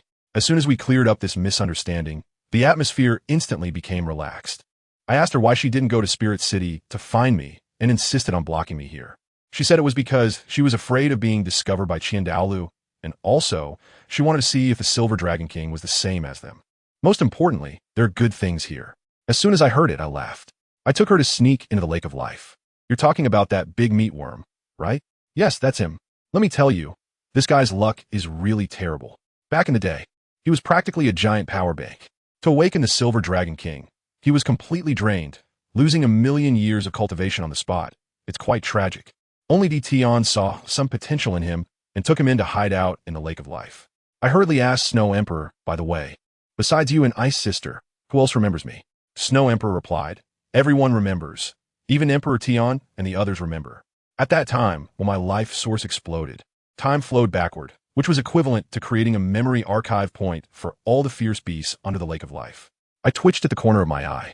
What was that bear guy trying to do just now? Was he going to kidnap someone directly? The Snow Emperor chuckled, saying, oh, he probably thinks you don't remember them and wants to scare you a bit. But I think it's more likely that he wants to take revenge for being beaten by you back then. Hey, let me tell you, this has nothing to do with me. Back when I came to the Starry Forest to find the Silver Dragon King, those fierce beasts charged at me without distinguishing between friend and foe. The bear guy was the first to rush in and got beaten the worst by me. That hell dragon king named Ziji had a bad temper and insisted on fighting me. I thought I could keep it light, but the more I fought, the more aggressive she got. In the end, I had no choice but to take her down too. Eventually, Emperor Tion showed up, and we ended up in a stalemate. As a result, this incident became a lifelong psychological shadow for Emperor Tion, because after I reached level 99, the three of them couldn't beat me even when they teamed up, and they ended up making Emperor Tion look foolish. Those three just now were probably holding a grudge. My heart skipped a beat. So, the guy Tion Ming remembers me too? As soon as I finished speaking, the Snow Emperor took me to a dimensional space at the bottom of the Lake of Life. As soon as we landed, a cheeky voice floated over. Oh, isn't this our self-explosion expert, the Holy Douluo, Lord Mou? Why have you turned into a little kid after just a few days? I took a glance and saw, wow, that big meat worm from Tion Dream was going crazy, jumping around and dealing damage. TSK, it's like going back to square one overnight, without even any soul power cultivation left. So pitiful. Look at me, my cultivation is back. Impressive, right? 1,000,000-year soul beast. Lord Tion Dream. Family, who understands? This worm is just a bit too flashy with its attributes. I couldn't be bothered with it and walked straight in with Snow Empress. But it kept buzzing around me like a fly, saying, hey, acknowledge me. I can help you a lot. Just when I was about to get really annoyed, a green light flashed, and with a bang, Tion Dream was kicked away by a righteous flying kick. As soon as I saw him, I realized the Ice Emperor had arrived. My goodness, he's still so fierce and generous. I instinctively dodged behind Snow Empress, having been chased and beaten by her many times before. As a result, she directly squatted down with a serious expression and started to wildly torment my face with both hands. You were so cute when you were a child, she said while pinching my cheeks. How did you become so annoying when you grew up? Hey, can you be a bit gentler? Seeing me grimace in pain, she gently cradled my little head, pressed her face against mine, and softened her tone. When you exploded into foam, didn't you think about whether it hurt? You promised to share joys and sorrows, but you actually cut off our sensory connection. Do you look down on me? I immediately felt ashamed. Then she hugged me tightly and said, all right, stop thinking about those things. You won't be blamed by me, your Ice Sister. On the contrary, I really admire you for being so straightforward. I was completely stunned at that moment. Sister, are you praising me or mocking me? Just as I was saying that, two stunning beauties came out from the main hall. One was Bai Ji and the other was ZG. ZG still held a grudge and coldly snorted at me. So it seemed this one was not someone I could provoke for now. Bai Ji, on the other hand, was quite gentle and asked me to go in to meet their leader. I was really anxious. She probably didn't want to swallow me directly, right? In my previous life. As soon as I woke her up, she sensed the source of life within me and immediately tried to snatch it. If I hadn't run fast, that dragon would have really swallowed me. Bai Ji smiled and assured me, don't worry, the master won't harm friends. I couldn't help but complain in my heart. She really has to consider me a friend. In my previous life, this Silver Dragon King was on guard against me from start to finish, cold as ice, with only the revival of soul beasts on her mind. I really don't understand how someone who could betray their entire race for an elusive love could be so wary of me. Aren't you capable of self-detonation? Why worry about me swallowing you? A clear and pleasant voice echoed in the great hall. I retorted directly, but I haven't had enough of life yet and don't want to self-destruct. Saying this, I walked inside, casually dropping a harsh remark. However, if it really comes to that, the bastard, the Azura god, has been looking for someone for decades. As I entered the grand hall, I was stunned to see a silver giant dragon, over 100 feet long and entirely silver, coiled there, exuding immense pressure. She sensed me and slowly opened her dragon eyes, which were like purple gemstones, gazing at me. I won't beat around the bush and we'll get straight to the point. What do you want from me? She sighed, and wow, that sigh almost blew me away. Luckily, she didn't have bad breath. In the next moment, with a flash of silver light, the giant dragon disappeared, and a delicate silver-haired girl appeared before me. She complained about being too tall and voluntarily shrank to my size. I had one thought at that moment. Damn, how can this guy look so good in human form? And he can shrink down, looking cute and charming. Who can resist this? She slowly approached, brought her face close to mine, and then she actually sniffed my scent forcefully. It was just like a pervert. What are you doing? I was stunned. She looked serious. Your scent is very dangerous. She explained that from the first time we met, she sensed a chaotic time-space aura in my martial soul, something even the God King feared, which is why the divine realm had been wary of me, afraid I was a spy sent from another universe. It wasn't until I created that time reversal that she dismissed that thought, because time reversal is something even the dragon god of the past couldn't achieve. It has already surpassed the understanding of the divine realm. I asked her, do you not feel dangerous now? No. She shook her head. You are still dangerous.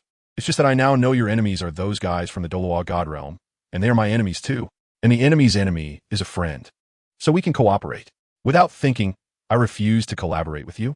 That difficulty level jumped straight from hard mode to hell mode. I can handle a newly appointed Azura god, but mixing with you means going to war with the entire divine realm. It seems she saw through my thoughts and said, she knew from the Snow Empress that I hate the rules of this world. Hate the fact that spirit beasts and humans must kill each other, and that deep down, I am very kind-hearted. I quickly shook my head. Don't get me wrong. I'm just a superficial old pervert, purely craving the bodies of Snow Empress and Ice Empress, and also comparing Qianren Shui to Bibi Dong. As for Di Tian and the others, that's a bond between men you wouldn't understand. As a result, this dragon sister directly hit me with a soul-searching question. You keep saying you're craving their bodies, but why haven't I seen you getting intimate with them? From what I understand, the purpose of human romance is to do that kind of thing, isn't it? Wow, such harsh words. I was speechless at the time and could only explain that I value spiritual communication and companionship more. Guess what she did? She immediately transformed back into her youthful form and pushed me down on the steps, saying, if you desire my body, can't we establish a partnership?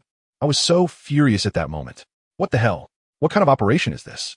Playing emotional games with me, keeping me hanging, and then having a baby with someone else? Are you kidding me? I've never been treated this way in my entire life. I was immediately furious and struggled to shout, get away. I'm not serving anymore. As a result, she looked at me innocently and asked, why are you angry? Didn't you say you care more about companionship and don't want to reproduce? When did I say I wanted to have children with someone else? Huh? I was momentarily stunned. After all this time, this clueless girl didn't understand what a minotaur was. She truly thought I was just after her body, and that we could establish a pure, non-reproductive partnership. This logic, I couldn't even refute it. So, being pressed by her, I asked with mixed feelings. Even so, what good does this do for me? Leaving aside whether what she said about changing the cultivation rules was true or not. My original plan was to kill the Shura god and then leave this world. What does the mutual slaughter between humans and soul beasts on Douluo Continent have to do with me? Did this silly girl misunderstand something? Does she think I'm a saint? Let me tell you, I was almost about to carve the words, are you out of your mind? On her face. Overthrowing the divine realm? Changing the world? What does that have to do with me? I rolled my eyes up to the sky and said, sister, your thinking is just too childish, right? I hate bloodshed, can't I just leave?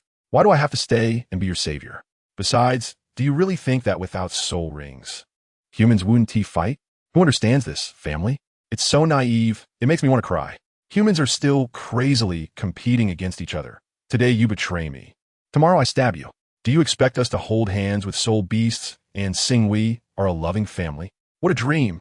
As long as there are interests and territory, don't say soul beasts. Even if aliens come, there will be a fight. This is called human nature. Do you understand? I really spoke my mind, and it left her speechless. Goodness, just when the atmosphere in the grand hall became so tense it could freeze a person. Those outside started chatting. That Tianming guy lay on the steps and began dreaming. Once I create the strongest martial soul for MOU, I will be the great hero of the revival of soul beasts. The Ice Emperor in Shwedi's arms rolled his eyes. You?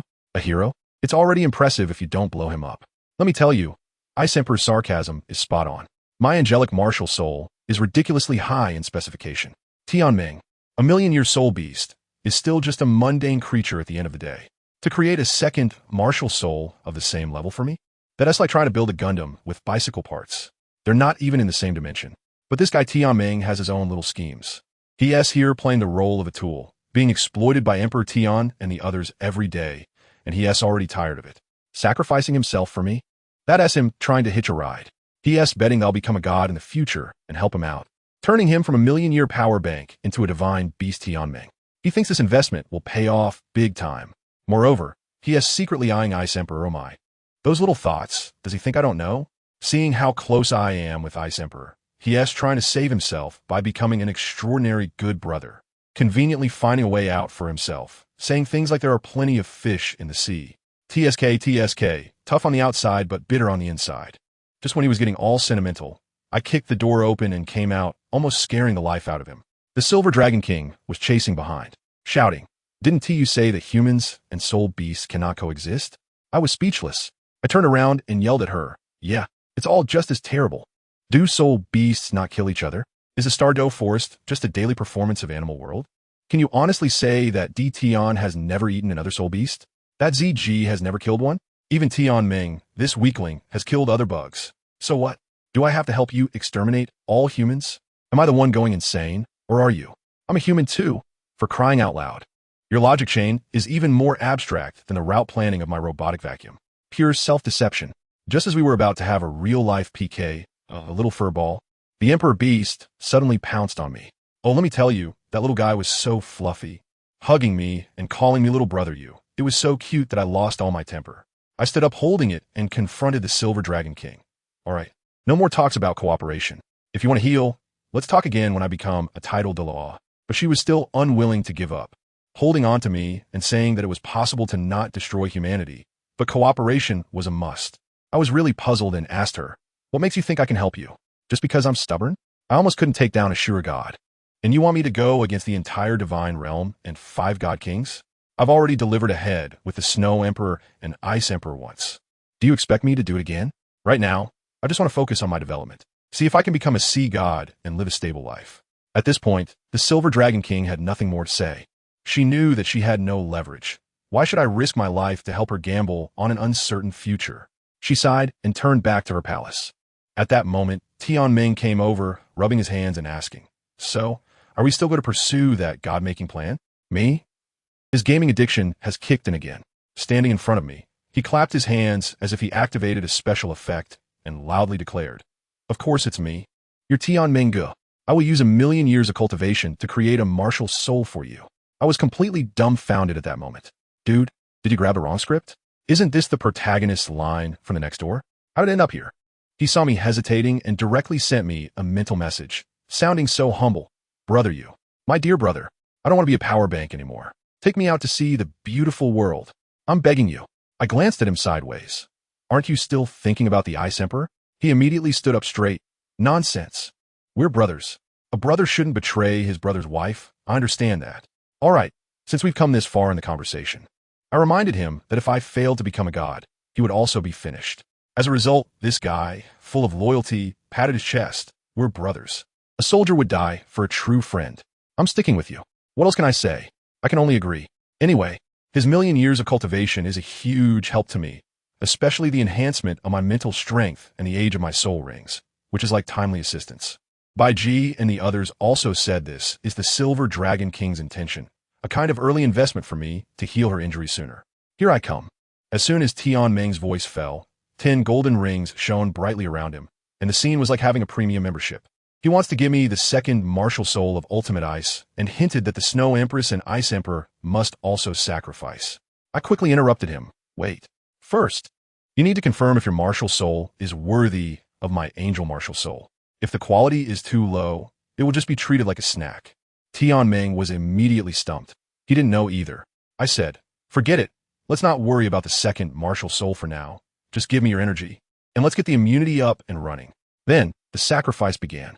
The next second, I can tell you, it felt like someone took an industrial-grade water pump and directly poured something into my brain. My sea of consciousness, which was originally just a small pond, was instantly expanded into the Pacific Ocean. The key point is that my angel martial soul is unreasonable.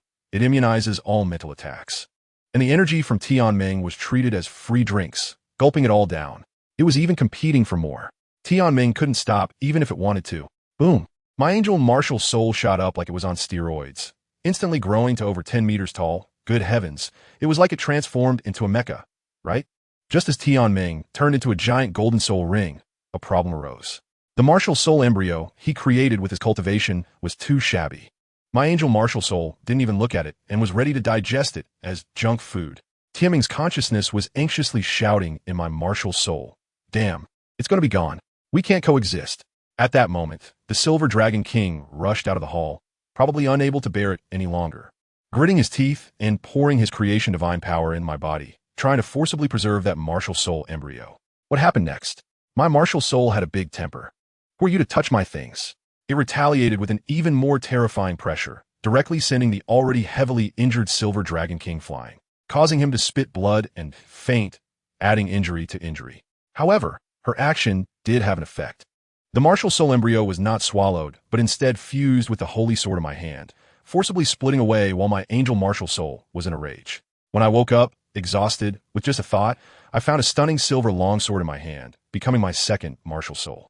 I looked at the unconscious Silver Dragon King beside me, feeling a headache. This silly girl. I wanted to use my angel martial soul to heal her. But that martial soul was quite proud. Sensing it was her, it directly retracted and refused to cooperate. Along with it, that unlucky guy, Tianming, was also packed away by my angel martial soul and sent into the new martial soul's sheath for confinement. Family members. This is what you call losing the rice while trying to steal the chicken, wanting to be an external aid, but ending up as a mere ornament. Once I recovered, I wanted to notify the gamblers who had been waiting outside all night that I was safe, but my newly acquired mental power burst out like an uncalibrated laser cannon. And without aiming, it knocked out everyone present, including Qian Rengshu. Oh, that scene was quite awkward. When they came to, the looks they gave me were like those of enemies, saying nothing and just turning to leave. In the end, at the bottom of the lake of life, the old black dragon, Dishiang, started planning to assemble an elemental immunity package for me, his gaze fixated on Xiong-jun and Qi Wang. Those two immediately exploded in anger. What are you looking at? I'm not sacrificing. Dishiang, with an expression of disdain, said, "What beautiful things are you thinking? I want you to find a suitable one. Not to let you go. What are you talking about? Let me tell you, these big shots are very clear in their hearts. They know that as long as they lie down and say, 'Shall you sacrifice my buddy Mo,' you will definitely close his eyes and accept it. But isn't that moral coercion? So, we have to take it slow." Dishiang directly assigned a task to Xiong-jun. Wasn't there a mad bright unicorn recently? You go communicate with it. Goodness, when Xiong-jun heard this, his face turned green. That guy has been crazy for over 20,000 years. How could he possibly sacrifice? Besides, MOU's little body can barely handle absorbing 5,000 years. How could you expect him to absorb 2,000 years? Are you trying to make him die on the spot? Dishiang couldn't even be bothered to raise his eyelids. Are you completely crazy? It seems so. Xiong-jun wasn't sure either. After all, these otaku spent every day in the core area, and all their information was hearsay. It seems so just meant uncertainty. You should go take a look first. As soon as he finished speaking, Dishiang kicked Xiong-jun out. In the air, a tragic roar echoed. Damn, can you be a bit more polite when using me? Family members, who understands? Ever since he was beaten by Dishiang in a one-on-one fight last time, Xiong-jun has completely become Dishiang's exclusive toolbear. He had no choice, he couldn't win. Once this short-tempered guy was sent away, Dishiang's expression instantly became serious. He looked at the Snow Emperor and Ice Emperor, getting straight to the point.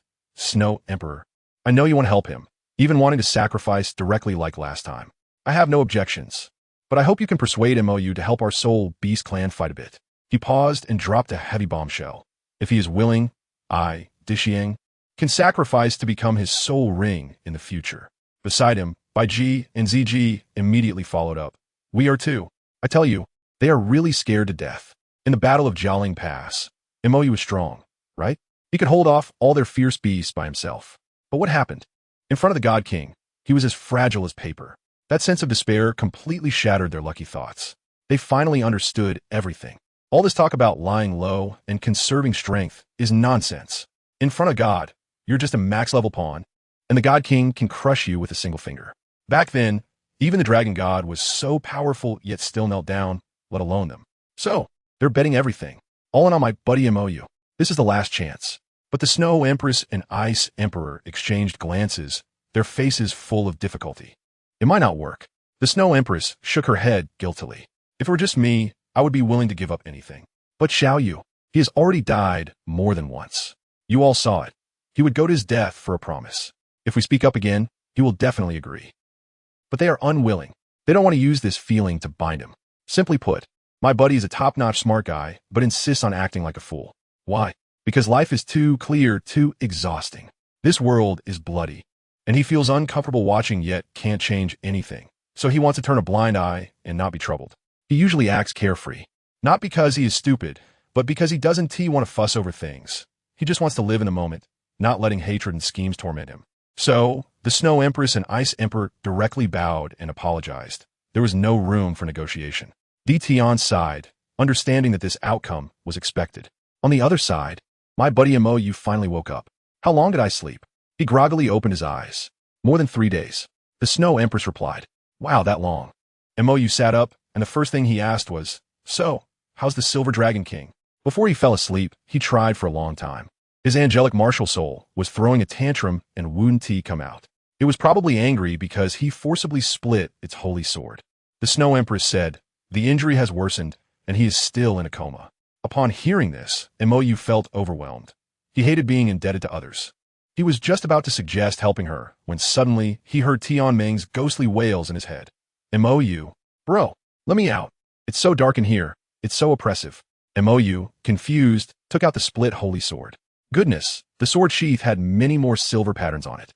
As he pulled the sword out, a small black shadow suddenly darted out from the sheath. It was a mini version of Tian Ming, just the size of a palm, looking very wronged, pointing at the sheath and starting to complain.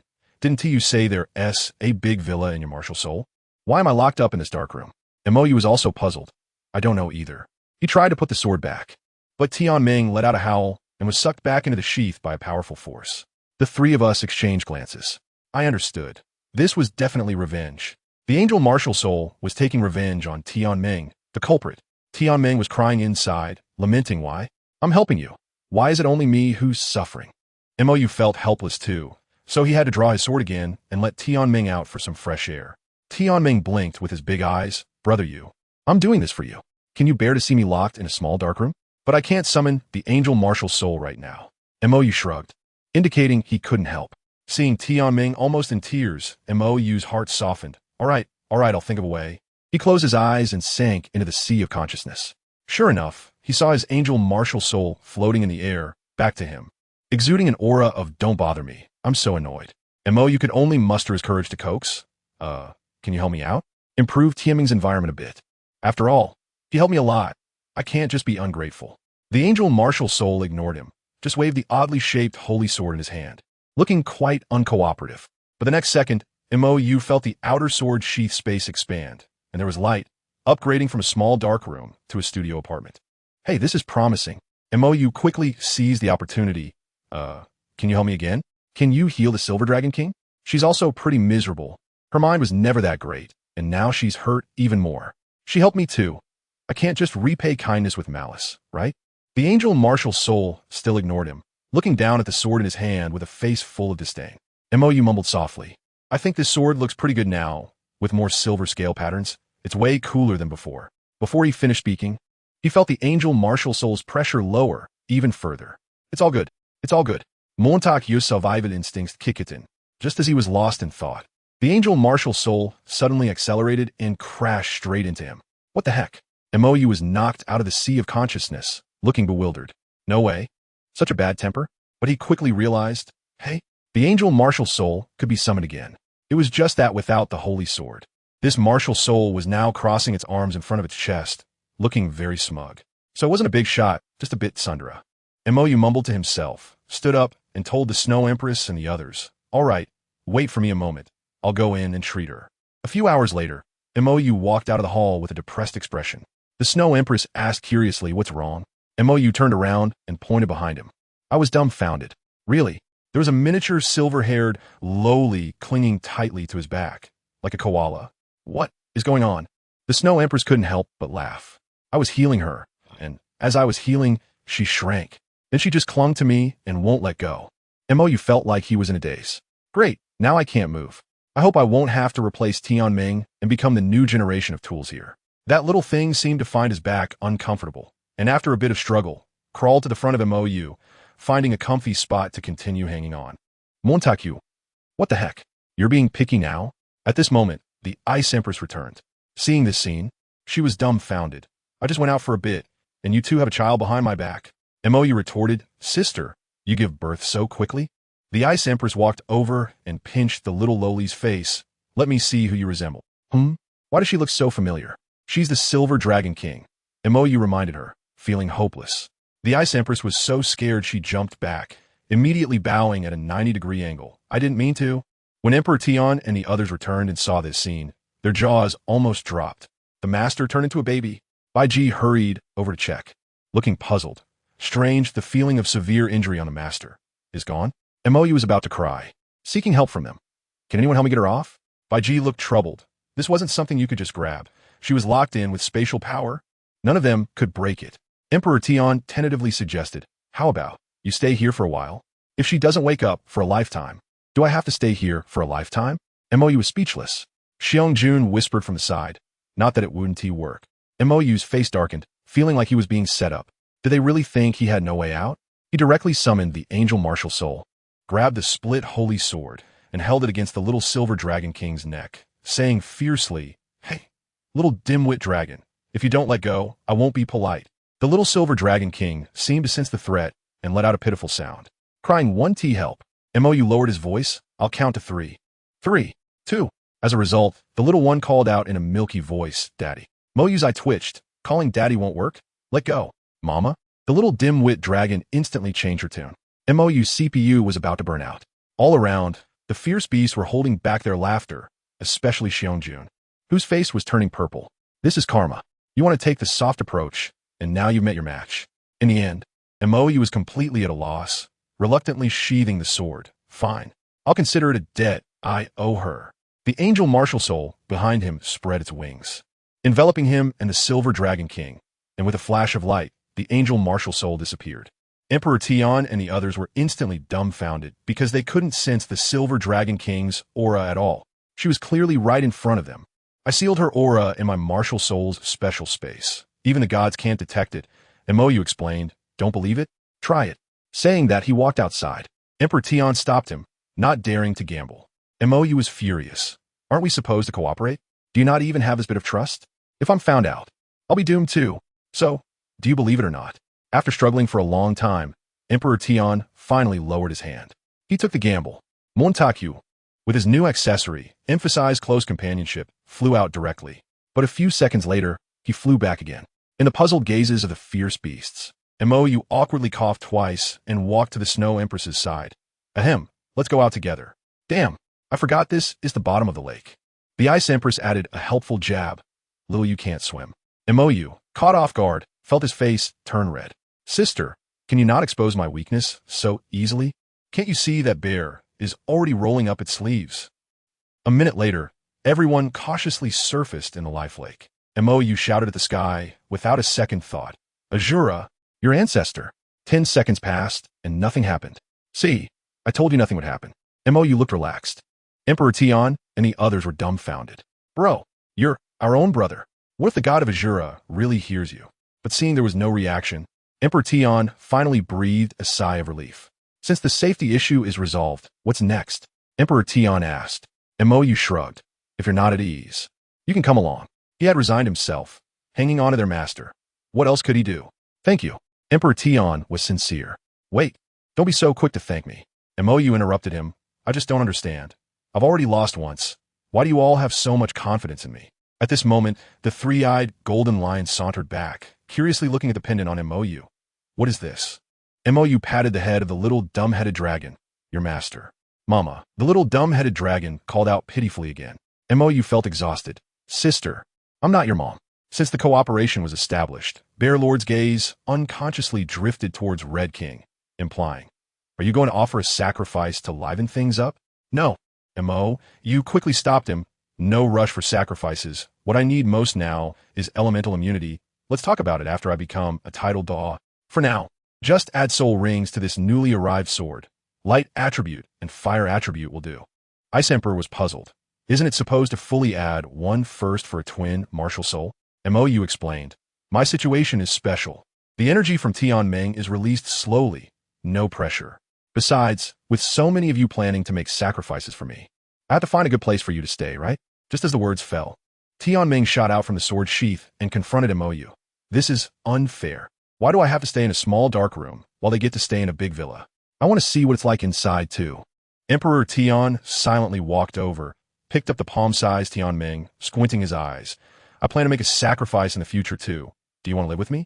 Tianming turned pale. "No, absolutely not. Good night, Lord Emperor Tian." After saying that, it sped back to its little room at light speed. Meanwhile, in the Spirit City, in the Pope's palace, Bibi Dong had a dark expression, looking at the mountain of memorials, feeling murderous. After just a few days of leisure, the workload doubled. She had been working her fingers to the bone for 3 days, and there was still so much left. The titled Douluo Yueshan next to her didn't dare to breathe. "Yueshan, how much longer?" Bibi Dong glared at him with red eyes. Yueshan whispered, "At your speed. Probably another half a day." "Half a day." Bibi Dong slammed the table eye. She took a deep breath and held it back again. "The road I chose. I must complete it even if I cry. Your Holiness, how about you take a break?" Yueshan suggested. "A break?" Bibi Dong sneered. "Who will do it if I rest? Tomorrow's plus today's. I have to work overtime. Or are you tired?" Yueshan was so scared he quickly shut his mouth. Bibi Dong had no choice but to continue working hard.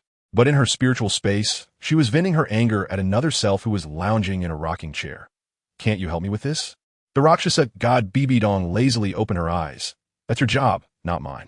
If it weren't for your reckless behavior, would I have wasted so much time?" Bibi Dong was furious. After all that effort, she got nothing but injuries and a pile of endless troubles. The Rakshasa god Bibi Dong felt a bit awkward, as it was indeed her fault. "All right, consider it a debt I owe you." She stood up. "Let me take over. You take a break." As soon as she took over the body, she used divine power to sweep away all fatigue, then stood up. "Yueshan." "Yes." Bibi Dong pointed at the memorials on the table, speaking in an unquestionable tone. "You will help me deal with these." Yueshan was stunned. "Huh?" Bibi Dong frowned. "Can't you handle such trivial matters?" Yueshan was mentally complaining. "I'm a titled Douluo, not an all-powerful secretary. How would I know this? But my official rank is higher. It can crush people. Let me tell you, I just made a phone conference calling all the old bishops responsible for filtering the memorials over. I clear my throat, mimicking your Holiness's expression of "don't mess with me," and threw back the exact words. "You handle these. I'll check back in the evening, and if you can't manage it, you all go sweep the streets." After saying that, I didn't look back and left. It was so effortless. Goodness, that feeling of throwing the blame was simply exhilarating. Leaving those old men in a daze, probably cursing in their hearts. How did this work come back around? Is it a cycle? On the other side, our absent Pope, Bibi Dong, casually changed her clothes and wandered around Spirit City.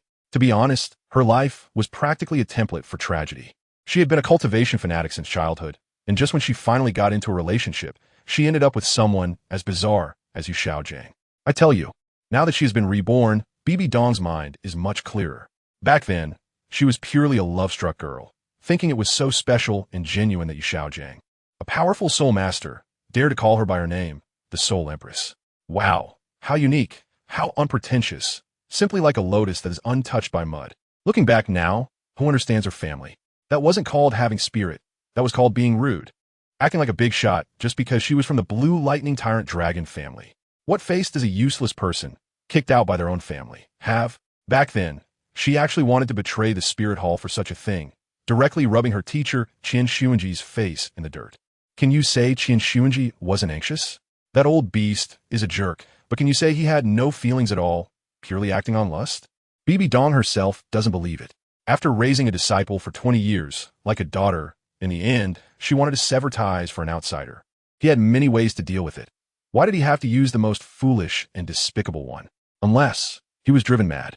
Bibi Dong stood on the city tower, looking at the bustling spirit city below, feeling a mix of emotions.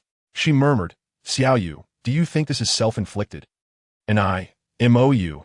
Am currently on my way back to Spirit City, being carried through the air by the Snow Emperor. That's right, carried. I just finished dealing with 2 soul rings, one from a 20,000-year old bright unicorn and another from a 40,000-year old flame giant lizard. And guess what? I only leveled up to level 25. Why? Because I have a little ancestor clinging to me, that tiny silver dragon king. As soon as I finished absorbing the soul ring and my soul power hadn't even warmed up, she suddenly woke up with a cry, opened her mouth and started absorbing, like a bottomless pit, instantly draining me dry and leaving me unable to move. I tell you, right now, I am like a human-shaped power bank, and a fast-charging one at that, reusable. The Snow Emperor looked at my half-dead state, both amused and heartbroken, asking if she should give me some soul power. I quickly waved my hands. No, please don't. As soon as you give me a charge, she will wake up immediately, and then she will keep absorbing. And I can't handle that. Fortunately, she has a bit of conscience and left me with 20 power, otherwise, I would have really shut down on the spot. Just as I was complaining, a cold voice suddenly emerged. What sword? I was startled. Good heavens, it's Purple Princess. How did this hot-tempered lady come here? Didn't Emperor Tian and the others say they still needed to arrange things for the Stardew Forest? I was just complaining to Ice Emperor and Snow Emperor, saying that if it weren't for that little dragon cub being so cute, I really wanted to. Cough, cough. Now I've been caught. How awkward. Emperor Tian and his group are currently having a headache, mainly because of the 3-eyed golden lion. That's an imperial beast, and leaving it in the forest as a clueless little baby is concerning. If they take it out with 1,000 years of cultivation, it can't even transform into human form. Wandering around in the appearance of a soul beast in a human world, isn't that a living target? So this old father, Emperor Tian, is really conflicted right now, having a meeting to vote on his daughter's future. And then there's Purple Princess, who is just efficient in her work. I asked her how her clan arranged it, and guess what she said? I told the Hell Dragon clan to all go back and enter seclusion, and anyone who dares to come out, I will kill. Me, Ice Emperor Snow Emperor. As expected of you, Sister G from the society. Tough and not much talk. I was thinking that her fierce aura was too eye-catching, so I asked her if she wanted me to help cover it up, and added, you can't stay too far from me, or it won't work. Actually, the latter part was just nonsense. I was just worried that this big sister would get too far from me and start fighting with someone if there was a disagreement. She is someone who will directly take action against anyone she finds unpleasant. As a result, ZG gave me a faint glance and said, no need. If someone causes trouble, just fight. In my mind, I was thinking, sister, I'm just afraid you'll get into trouble with someone else. I can only earnestly advise you. There are many experts in Spirit Soul City, and if you run into those 2 freaks from the 7 Treasure Glaze Tile School, Sword Douluo and Bone Douluo, you just overcame your tribulation and won't be able to handle them. It's dangerous. After hearing this, ZG was momentarily stunned, and I don't know what she was thinking. Suddenly, she pulled me from the Snow Empress's embrace and directly hugged me in her own arms. Let's do this. My face turned green. Sister, can't you see I'm just pretending to be calm? Can I take a break? You take your rest. ZG hugged me and continued to fly, without changing her expression, completely ignoring the dark faces of the Snow Empress and Ice Emperor beside us, which looked as black as a pot bottom. Wow, so you're not even pretending anymore, huh? Right in front of the original partner. You're just going for it, huh? The battlefield is here. Outside the Spirit City, a shocking battle was about to erupt. On one side was the Hell Dragon King ZG, and on the other was the Ice Emperor, one of the 3 kings of the extreme north. Although there was nearly a 200,000 year difference in their cultivation levels, ZG's dragon bloodline was impressive, so it was hard to say how it would turn out in a real fight. And here I was, as the catalyst for this war, comfortably lying in the Snow Empress's arms enjoying the coolness. Mediate? What a joke with my small frame. Going up there would just be looking for a beating. Besides, with the Snow Empress as a powerhouse, even if they really started fighting, one slap from each would put an end to it. So why should I panic? The Snow Empress looked at me, feeling a bit stunned. Are you really not going mediate? I confidently retorted. Does my advice really work? Besides, isn't it just right for me to rely on you? If possible, I want to do it for a lifetime. Isn't striving just to be able to relax? I'm going straight to the point. As a result, the 2 people over there felt awkward. If they hit me, they were afraid I wouldn't be happy. If they didn't hit me, it would be embarrassing since they had already set the stage for a fight. The 2 of them were desperately giving me hints. Why don't you say something and give us a way out? As soon as I saw it, I understood and immediately shouted at the top of my lungs. Come on, the sooner we finish, the sooner we can get into the city. I've been hungry for days. After shouting, I lay back in the embrace of the Snow Emperor, feeling cool and comfortable. Just then, Bijia also arrived. I explained to her that it was fine. I had greeted Dalu. The offering hall wouldn't intervene, and no one else could defeat the two of them. I pulled Bijia and headed towards the city. Let's go. Let's not worry about them. They won't finish anytime soon. You still need to help me check on my ancestor here. If anything happens to her, I'll have to rely on you. We were talking about the three-eyed golden lion over in Tion's place. It is said that the little guy is crying and throwing a tantrum, insisting on coming to see the human world, and Tion is feeling quite overwhelmed. Suddenly, I remembered something important and asked Bai Ji, "Let me ask you, you clearly saw in the future that I lost. So why are you still willing to bet everything on me? Where does that confidence come from?" Bai Ji paused for a moment and replied honestly, "Actually, we don't have much confidence either, but we don't want to miss this unique opportunity with you. You have shown us that mortals can challenge the God King. Even if you fail, can humanity produce another genius like you? And even if they do, will they help us spirit beasts? We don't want to gamble on that elusive future. We would rather take a big risk with you now." The Snow Emperor also comforted me. The planning is up to us, but the outcome is in the hands of heaven. Don't feel too pressured. If worst comes to worst, we all die together, and that's fine too. I patted the little dragon on my chest and said with a bitter smile, "But I haven't had enough of life yet, and I don't want to take you all to your deaths." Goodness, this pressure left me speechless. Just as I was feeling emotional, we turned a corner and saw Bibi Dong standing there in a daze, muttering to herself, her expression changing from one moment to the next. I was dumbfounded. Is she possessed? Biki observed for a moment and whispered her mental state might be problematic. Tion had reminded me that due to the time reversal incident, she and Rushua might have split into two consciousnesses. I instantly understood. No wonder Bibi Dong's attitude towards me was so inconsistent. It turns out she's split.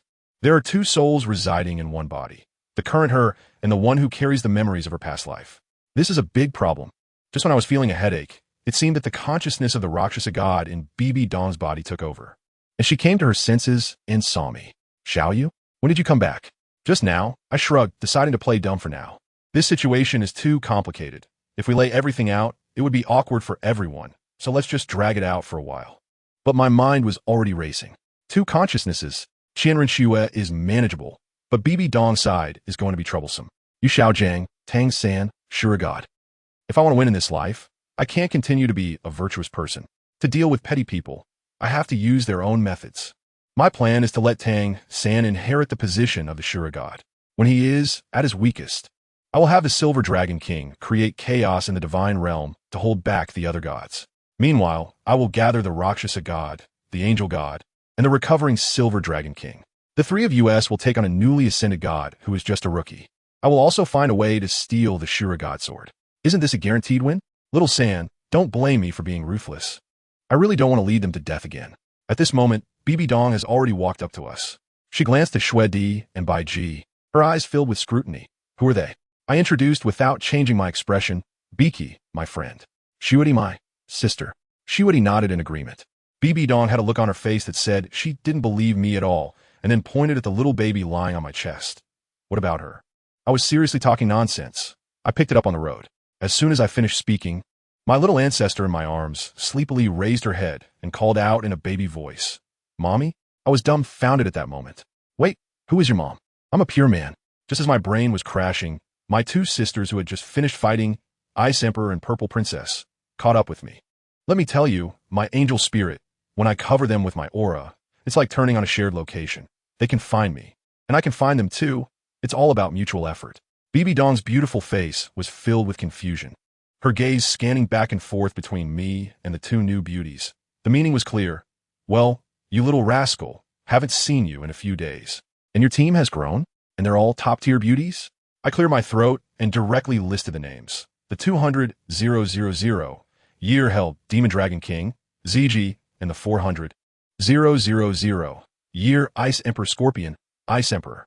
I was clearly telling her, "Sister, these two are tough characters, don't have any crooked thoughts, it could cost lives." And guess what?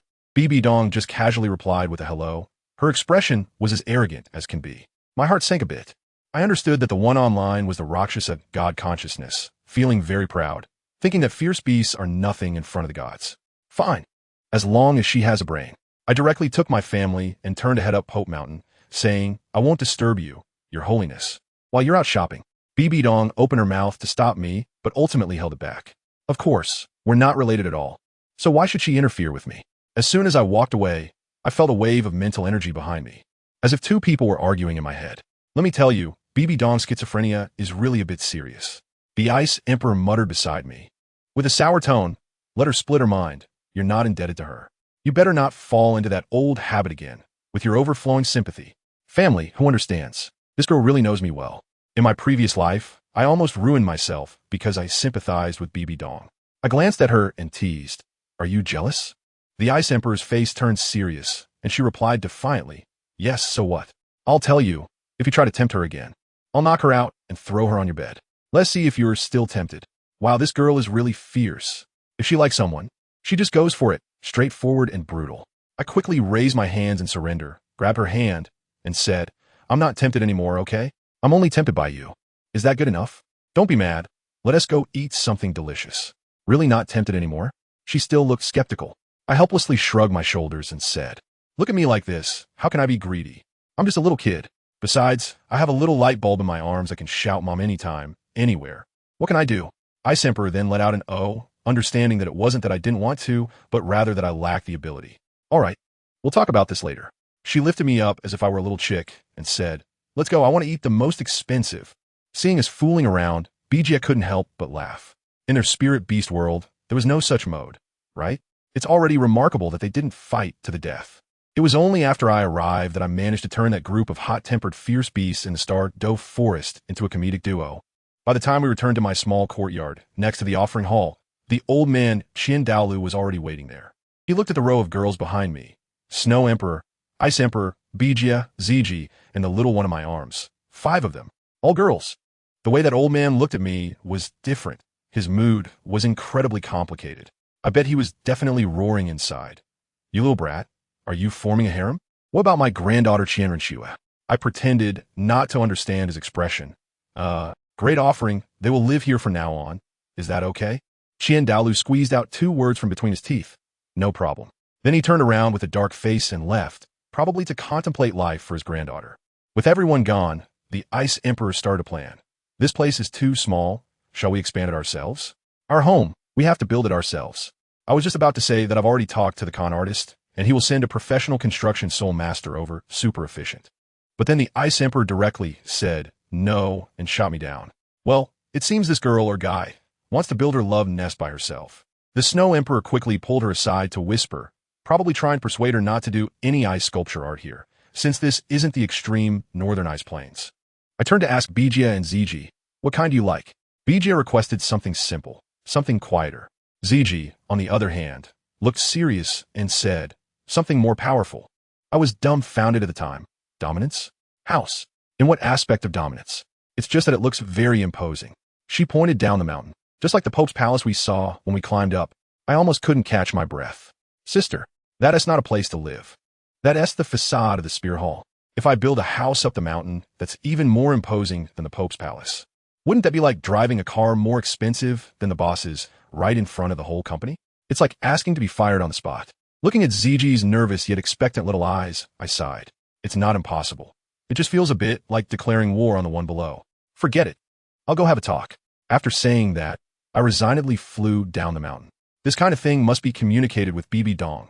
Otherwise, it would just be a slap in her face. I don't want to create trouble for myself. Being universally opposed and all that, in my opinion, is a bit lacking in common sense. When I arrived at the government hall, BB Dong was sitting in a high position handling documents. Let me tell you, she is just a workaholic, just like in her previous life, taking on everything herself and keeping herself as busy as a dog. After I entered, I slightly bowed and got straight to the point. Your Holiness, I want to build a house on the mountain. Ziji wants something more imposing, which might clash with your papal residence, so I'm here to ask if you mind. BB Dong didn't even raise her head. What is there to ask about building a house? How could it possibly clash? I explained that it might involve issues of overstepping. She then became a bit curious. What kind of person do you want to become? I have a serious expression, a magnificent palace. She asks, how magnificent? I spoke decisively, quite imposing. BB Dong fell silent. I guess she was also having doubts in her heart, wondering how someone like me, who grew up wild in the forest, could understand anything about architectural aesthetics. She must have thought that my so-called imposing demeanor was something quite peculiar. To be honest, she was right. I seriously presented my idea. I want to put a large statue in front of the house. The kind made of pure gold. Bibi Dong. Her expression at that moment was just something else. It was as if she was saying, I knew it. After a long silence, she finally waved her hand with a look of utter despair. Go ahead and fix it. I quickly seized the opportunity and hinted wildly, well, this statue might need a lot of gold. Bai Dong helplessly held her forehead, feeling overwhelmed. I'll have someone provide it for you. The money provided is still not enough. A design team needs to be hired as well. I'm telling you, she's just afraid that my aesthetic sense is lacking, that I might build a straw hut next to the Pope's palace and embarrass her. Fine. You pay, you call the shots. What else can I say? Just as I was about to leave, she called me back and said I should show some appreciation for the benefits I've received. I was completely confused at that moment. Huh? What does that mean? Joining the spirit hall? She said that wasn't necessary. She just wanted to see the 2 new soul rings I had gotten. To see what level they were. Is that all? I thought it was something serious. All right then. I immediately pulled out my new sword. Witch Ice Emperor named Dragon Godsword. Sounds powerful. I bet Bibi Dong inside was stunned, huh? Why isn't it an angel anymore? Then I activated my ultimate move. First soul skill, Radiance of All Beings. Goodness, in that instant, the entire Pope's palace turned as bright as if it had been washed with a flashbang. Nothing could be seen. Let me tell you, even Bibi Dong was stunned. Her perception was completely blocked. The 2 clowns outside, Chrysanthemum Pass and Old Ghost, thought there was an assassin and rushed in yelling, unleashing their martial souls, with 18 soul rings flashing like a disco ball. But the next second, they were dumbfounded. I took a deep breath, slung my sword over my shoulder, and the 2 10,000-year soul rings shone brightly. Those 2 guys immediately hit the brakes, and in perfect unison, they knelt down before me. Family, who understands? They came up shouting for forgiveness. I was completely taken aback. I wondered if that old man Dalu had already agreed to let me be the 8th elder. I muttered a little, and as a result, these 2 heard me and bowed their heads even lower, begging for forgiveness. It was hilarious. These 2 really have some workplace sensitivity, but not much. Bibi Dong was speechless above, telling them to get lost. But these 2 cowards didn't dare to move, fearing that I, a level 96 boss, would slap them to death. In the end, it was still me who spoke up, and only then did they scramble away. I asked Bibi Dong about those 2, and she said they treat me as a title Douluo with a twin spirit. It's true, which great soul master starts with soul rings of 10,000 years. She's also curious about how I got my soul rings. After all, she has seen me absorb a few 1,000-year soul rings, and it was like going through a tribulation, with blood bursting from my body and then healing like some kind of cyborg transformation surgery. So I just laid it all out. One is 20,000 years, and the other is 40,000 years. I tell you, her expression at that moment was like she had just heard I won 500 million in the lottery, completely stunned. Can be played like this? Once she regained her senses, she asked me what the effect of the first skill was. I told her directly, it's just a halo that gives me a 50 all-attribute buff, while the opponent with lower soul power than me directly receives a 50 all-attribute debuff. That flashbang earlier? Oh, it's an added bonus, with a bit of mental attack. The only downside is, it's indiscriminate. Anyone other than me is in trouble. I'm the kind of guy who plays sincerely and doesn't need teammates. Then came the second one, Burning Heaven and Boiling Sea. I stabbed my sword into the ground, and wow, the floor erupted like a volcano, sizzling with flames. Bibi Dong's face turned green, and she quickly shouted to stop, fearing I would set her place on fire. This move is simple, just burns, area AoE, also indiscriminate. I tell you, Bibi Dong's look was as if she wanted to say I was a doomed lone star. She then asked me about my martial soul, and I said, oh, my martial soul has split. Now it's a dual martial soul, convenient for me to cheat. Then I slipped away, leaving her to digest it all by herself. After I left, let me tell you, Bibi Dong went straight into emo mode. The 2 personalities in her mind started to have a conversation. Our esteemed Pope. Why did she look down on me so much in her last life? Apart from the fact that I completely shattered her precious teacher's theory. The deeper reason is that she was broken, my friends. Her prideful twin martial souls looked like a joke in front of me. The dark version of Bibi Dong inside her spoke up directly. You haven't seen anything more outrageous. Wait until he unleashes those dozens of self-created soul skills and rubs the level 99 Dalu into the ground. Then you'll know what the disparity of the world really means. Goodness, as soon as those words were spoken, our Pope fell silent. It turns out her hatred for me was, to put it simply, the jealousy of a top student towards a genius, pure envy and resentment. My new palace has started construction, and, as a result, The design team was almost driven crazy by us. We, including ZG and the others, didn't understand human aesthetics. We just wanted it to look good and be imposing. The designers came up with a bunch of flashy ideas, and we simply asked, what is the use of this? In the end, it was Qian Rengshu who provided remote guidance, saying that we were focused on practicality. To us, a vase is just trash. Only then did the designers understand, and within 2 months, they built me a minimalist yet imposing palace. The old worshippers took a look and said, hey, it's quite pleasing, having been used to the gaudy and extravagant. My practical style felt like a breath of fresh air, and they all said they wanted to learn from me about decoration. Then, the old man genie asked where I was, and Dalu said, I went to get my 3rd soul ring. The group of old men were all dumbfounded, asking, it's only been a few months? Dalu was also puzzled, saying he saw me out and about with those elder sisters every day and never saw me training. Then, Guangling Douluo came out to explain, saying my training method was quite special, emphasizing self-harm. While others meditate, I directly accelerate my soul power through violent means, treating my meridians like a highway and heavily overloaded at that. My entire meridians explode every minute, and then I rely on my martial soul's healing ability to repair them. Who understands that? It's like I'm breaking myself apart while piecing myself back together, forcing my body to evolve. After hearing this, the old men fell silent. Dalu probably thought to himself, no wonder he could fight above his level in his previous life. This is all at the cost of his life. On the other side, Bibi Dong was quite busy as well. The Dark Queen inside her reminded her that the divine power of the Rakshasa god was suspicious, possibly tampered with by the Shura god, advising her not to use it recklessly. They planned to cheat directly by connecting to the divine source of the Rakshasa god, giving themselves a divine granted soul ring in one go. I managed to get a 50,000-year soul ring back, but in the end I got drained. That silver dragon king in my arms is like a bottomless pit. I only leveled up twice with the 50,000 years of energy, and the rest was all drunk by her. I was ranting with Snow Empress and Ice Empress, asking how long this little ancestor would cling to me. They comforted me, saying maybe she would wake up when I reached Soul Sage. Soul Sage? That would take 7 years. 7 years. How can I deal with having a 3rd wheel when I'm being affectionate with them? Snow Empress even said it was just right for her to help me restrain myself. I blew up at that. What kind of talk is that? I've always had self-control. Okay? Do you understand what it means to keep oneself pure? But then Ice Empress shot back with a single sentence. Isn't that because you haven't had the chance? Snow Empress was even harsher, directly using a gentle knife. If you dare to touch someone else first, then don't even think about touching me in the future. Well, that was the truth. I was completely restrained. Time flew by, and 1.5 years passed. I was 8 years old, and after starting my training, I quickly grew from a 1.3-meter porcelain doll to a 1.5-meter big doll, losing my baby fat and revealing a handsome profile. Over the past 2 years, my life has been similar to my previous life, but this time it was much livelier, with a few more mature ladies accompanying me.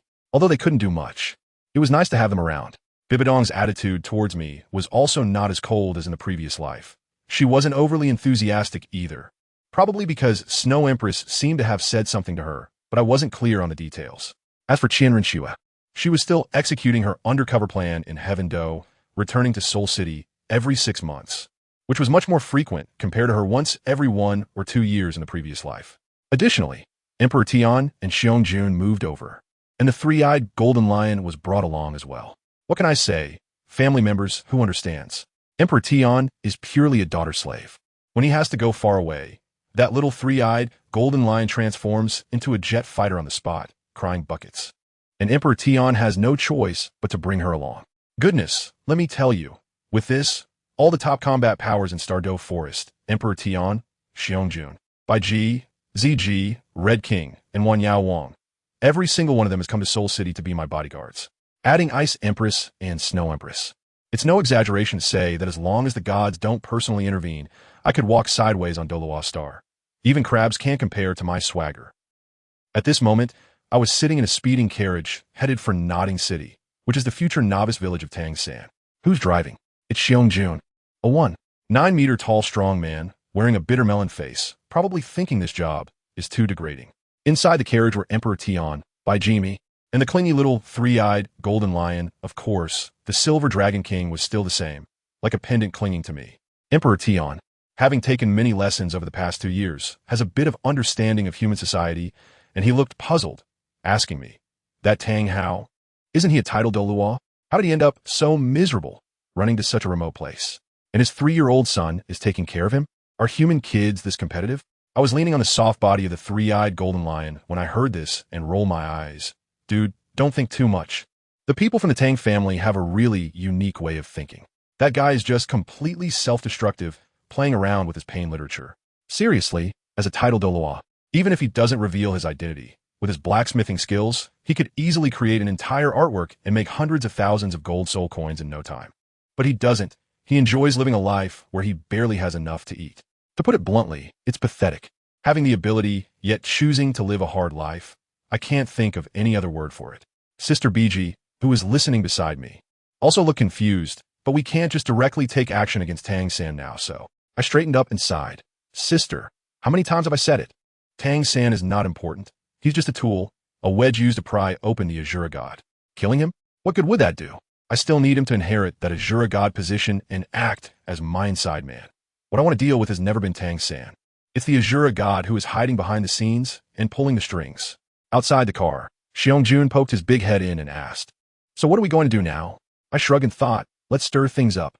Just go after him directly. The Azura God will definitely lose his temper. But we can target the people around him, subtly influencing him, making this hypocritical guy tear off his own facade. Let the onlookers in the divine realm see what kind of choice the Azura has made. Let them ponder whether choosing such a person means they are blind, or if they are all just cut from the same cloth. Tion still didn't understand. What is the significance of this? I'm really laughing in anger. Big brother, you can't really think that we're going to fight the entire divine realm, right? Not all gods in the divine realm are like Azura. Back then, when the dragon god started the war to make the soul beasts rule the divine realm, was it wrong for them to resist? Don't tell me that the dragon god's unification of the divine realm is a divine mandate, while the resistance of the other gods is despicable and shameless. I stared at him seriously. This is a matter of principle. If I help the Soul Beast clan, and the result is just replacing their emperor with a different one, then I'm sorry, but I won't take that job. What I want is progress in the world, not just a change of ruler. Tion was left speechless by my question. He certainly wanted the Soul Beast clan to return to its peak, but he also knew that it was unrealistic. The atmosphere in the car suddenly became tense. The 3-eyed golden lion had just woken up and felt something was off in a daze, wanting to come over, but was pulled back by Bai Ji. I bluntly made it clear. I'll say it again. I am helping the Soul Beast clan change their current situation of being used as KPIs, not helping you destroy humanity. I'm helping you fight against the divine realm, not to destroy it. What does it mean to criticize others for being disgusting while doing something even more disgusting yourself? Let us not end up becoming the very thing we hated the most in the beginning. That would just be a pure boomerang hitting us in the face, right? Now, it was Tion's turn to be silent. I directly threw out the ultimate question. What do you really want, peace or to become the new rulers? Previously, because the Silver Dragon King risked his life to save me, I ended up cooperating with them in a muddled way and never had the chance to clarify. Now seeing Tion's attitude, there's definitely an issue that needs to be addressed. Goodness. The air pressure in the car was so low it could raise a deep-sea fish. Tion really knows how to hold back. He didn't say a word. When we arrived at Nodding City, I couldn't be bothered to ask anymore and just got out and left. I am now level 42. Unless Tang Hao jumps out, I can walk around this small city without a care. As soon as I left, Xiong-jun couldn't help but ask Tion, "What's wrong with you? You're acting all shy." Tion sighed and admitted that he felt guilty. In his heart, he considered me a friend. But he also acknowledged that what the Silver Dragon King did was indeed a form of moral coercion, as he calculated that I wouldn't just stand by. He felt uncomfortable with the idea of scheming against a friend. On the other hand, Bai Ji followed me. I had stored the 3-eyed golden lion in a soul-guiding device that could hold living creatures. As we walked, Bai Ji suddenly said softly, "I'm sorry. We really did something wrong in this matter." I stopped in my tracks and turned to look at her. "Do you know what's wrong with you?" She lowered her head. Feeling ashamed. "We shouldn't have schemed against you in the name of friendship." "No, that's not it." I shook my head.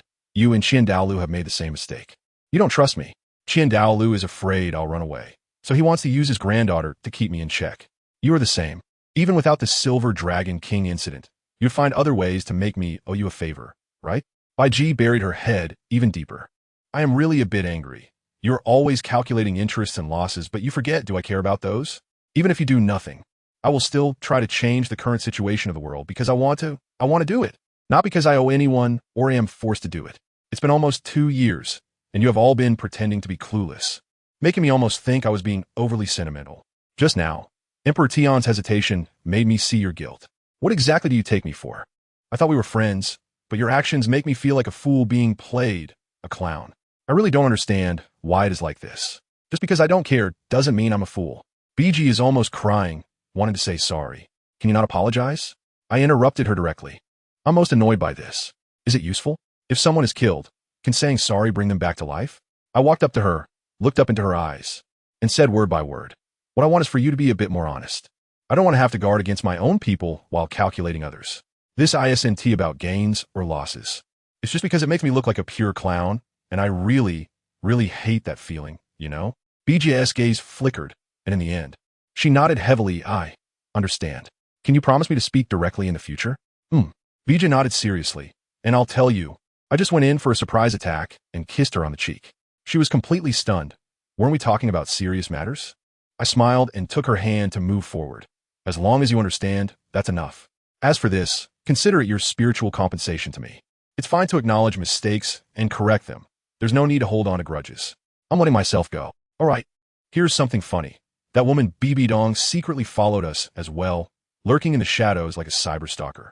The future Rakshasa god inside her is even arguing with her, mocking her for still having a crush on Xiaojiang. Anyway, they now share an account and are already at level 98. Even if Tang Hao comes, they could treat him like a son and beat him up.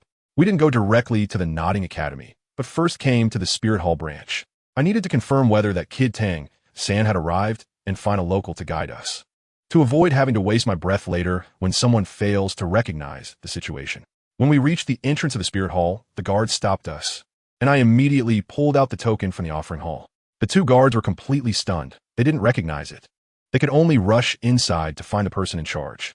Inside the hall, the head of the Nodding City Spirit Hall branch, Matthew Nuo, was looking through documents with the legendary blind Douluo, Su Yuntao, lamenting that there were no good talents this year. Su Yuntao even mentioned that there was a kid with innate full spirit power, but unfortunately, his martial spirit was blue silvergrass. They thought reporting it would just be a joke and would definitely be punished for false reporting. Just then, the guards burst in, rolling and crawling, saying that a distinguished guest had arrived outside, holding a token with only an angel pattern. Upon hearing it was just an angel, Matthew Nuo turned pale. And when the guards added that the angel was also holding a holy sword, both he and Su Yuntao nearly fainted on the spot. The token from the offering hall, a legendary figure. When the two of them rushed out, I was sitting on a small stool at the entrance, chatting with Bai Ji out of boredom. What were we talking about? About Xiao Wu's rabbit. Bai Ji said she had seen it thousands of years ago, and I said this rabbit was not the same. The big one had already been killed by BB Dong, and the one we were talking about was the smaller one. Just then, Matthew Nuo and Su Yuntao suddenly knelt down before me, shouting for forgiveness, and I thought to myself, hey, I'm not dead yet. What's this all about? Are we attending a funeral? I urged them to get up quickly and not embarrass themselves at the door. Once inside the hall, I gave a brief explanation, instructing them to keep it confidential, and casually mentioned that the Pope was also here, which made them even more nervous and afraid to breathe. Then, I had Su Yuntao take us to Nodding Academy, under the pretext of understanding the people's sentiments. On the way, I used telepathy to communicate with BG, saying that we would go find that little rabbit directly. She is also a soul beast, and even though she has taken form, she should contribute to her clan. I didn't tell BG that this rabbit would one day be the mother-in-law of the Silver Dragon King. As for this rabbit, I can only say that she has learned the essence of humanity. After her biological mother died, she didn't seek revenge, and even when her clan was annihilated, she remained silent, a pure, refined egoist, if you know what I mean. Just as I was thinking this, I heard a shout, "Stop." Well, a classic scene was unfolding. At the entrance of Nodding Academy, an old man and a little kid were confronting the gatekeeper, and a scruffy-looking middle-aged man rushed out. It was none other than Tang San, the path of death, and his master of picking up bargains, Yu Xiaojiang. I stood at a distance with my arms crossed, watching the show. Yu Xiaojiang first apologized, then excitedly took Tang San's Wuhuan Hall certificate. Upon seeing the words innate, full soul power, he was almost in tears, feeling that he was finally going to change his fate. After calming down a bit, he noticed us. As soon as Yu Xiaojiang looked up and saw the stunning beauty BG beside me, his gaze was so intense it could practically fry an egg. He smiled and asked, "Miss, are you here for school as well?" I felt a storm brewing in my stomach and dragged BG towards the academy, not wanting to stay a second longer.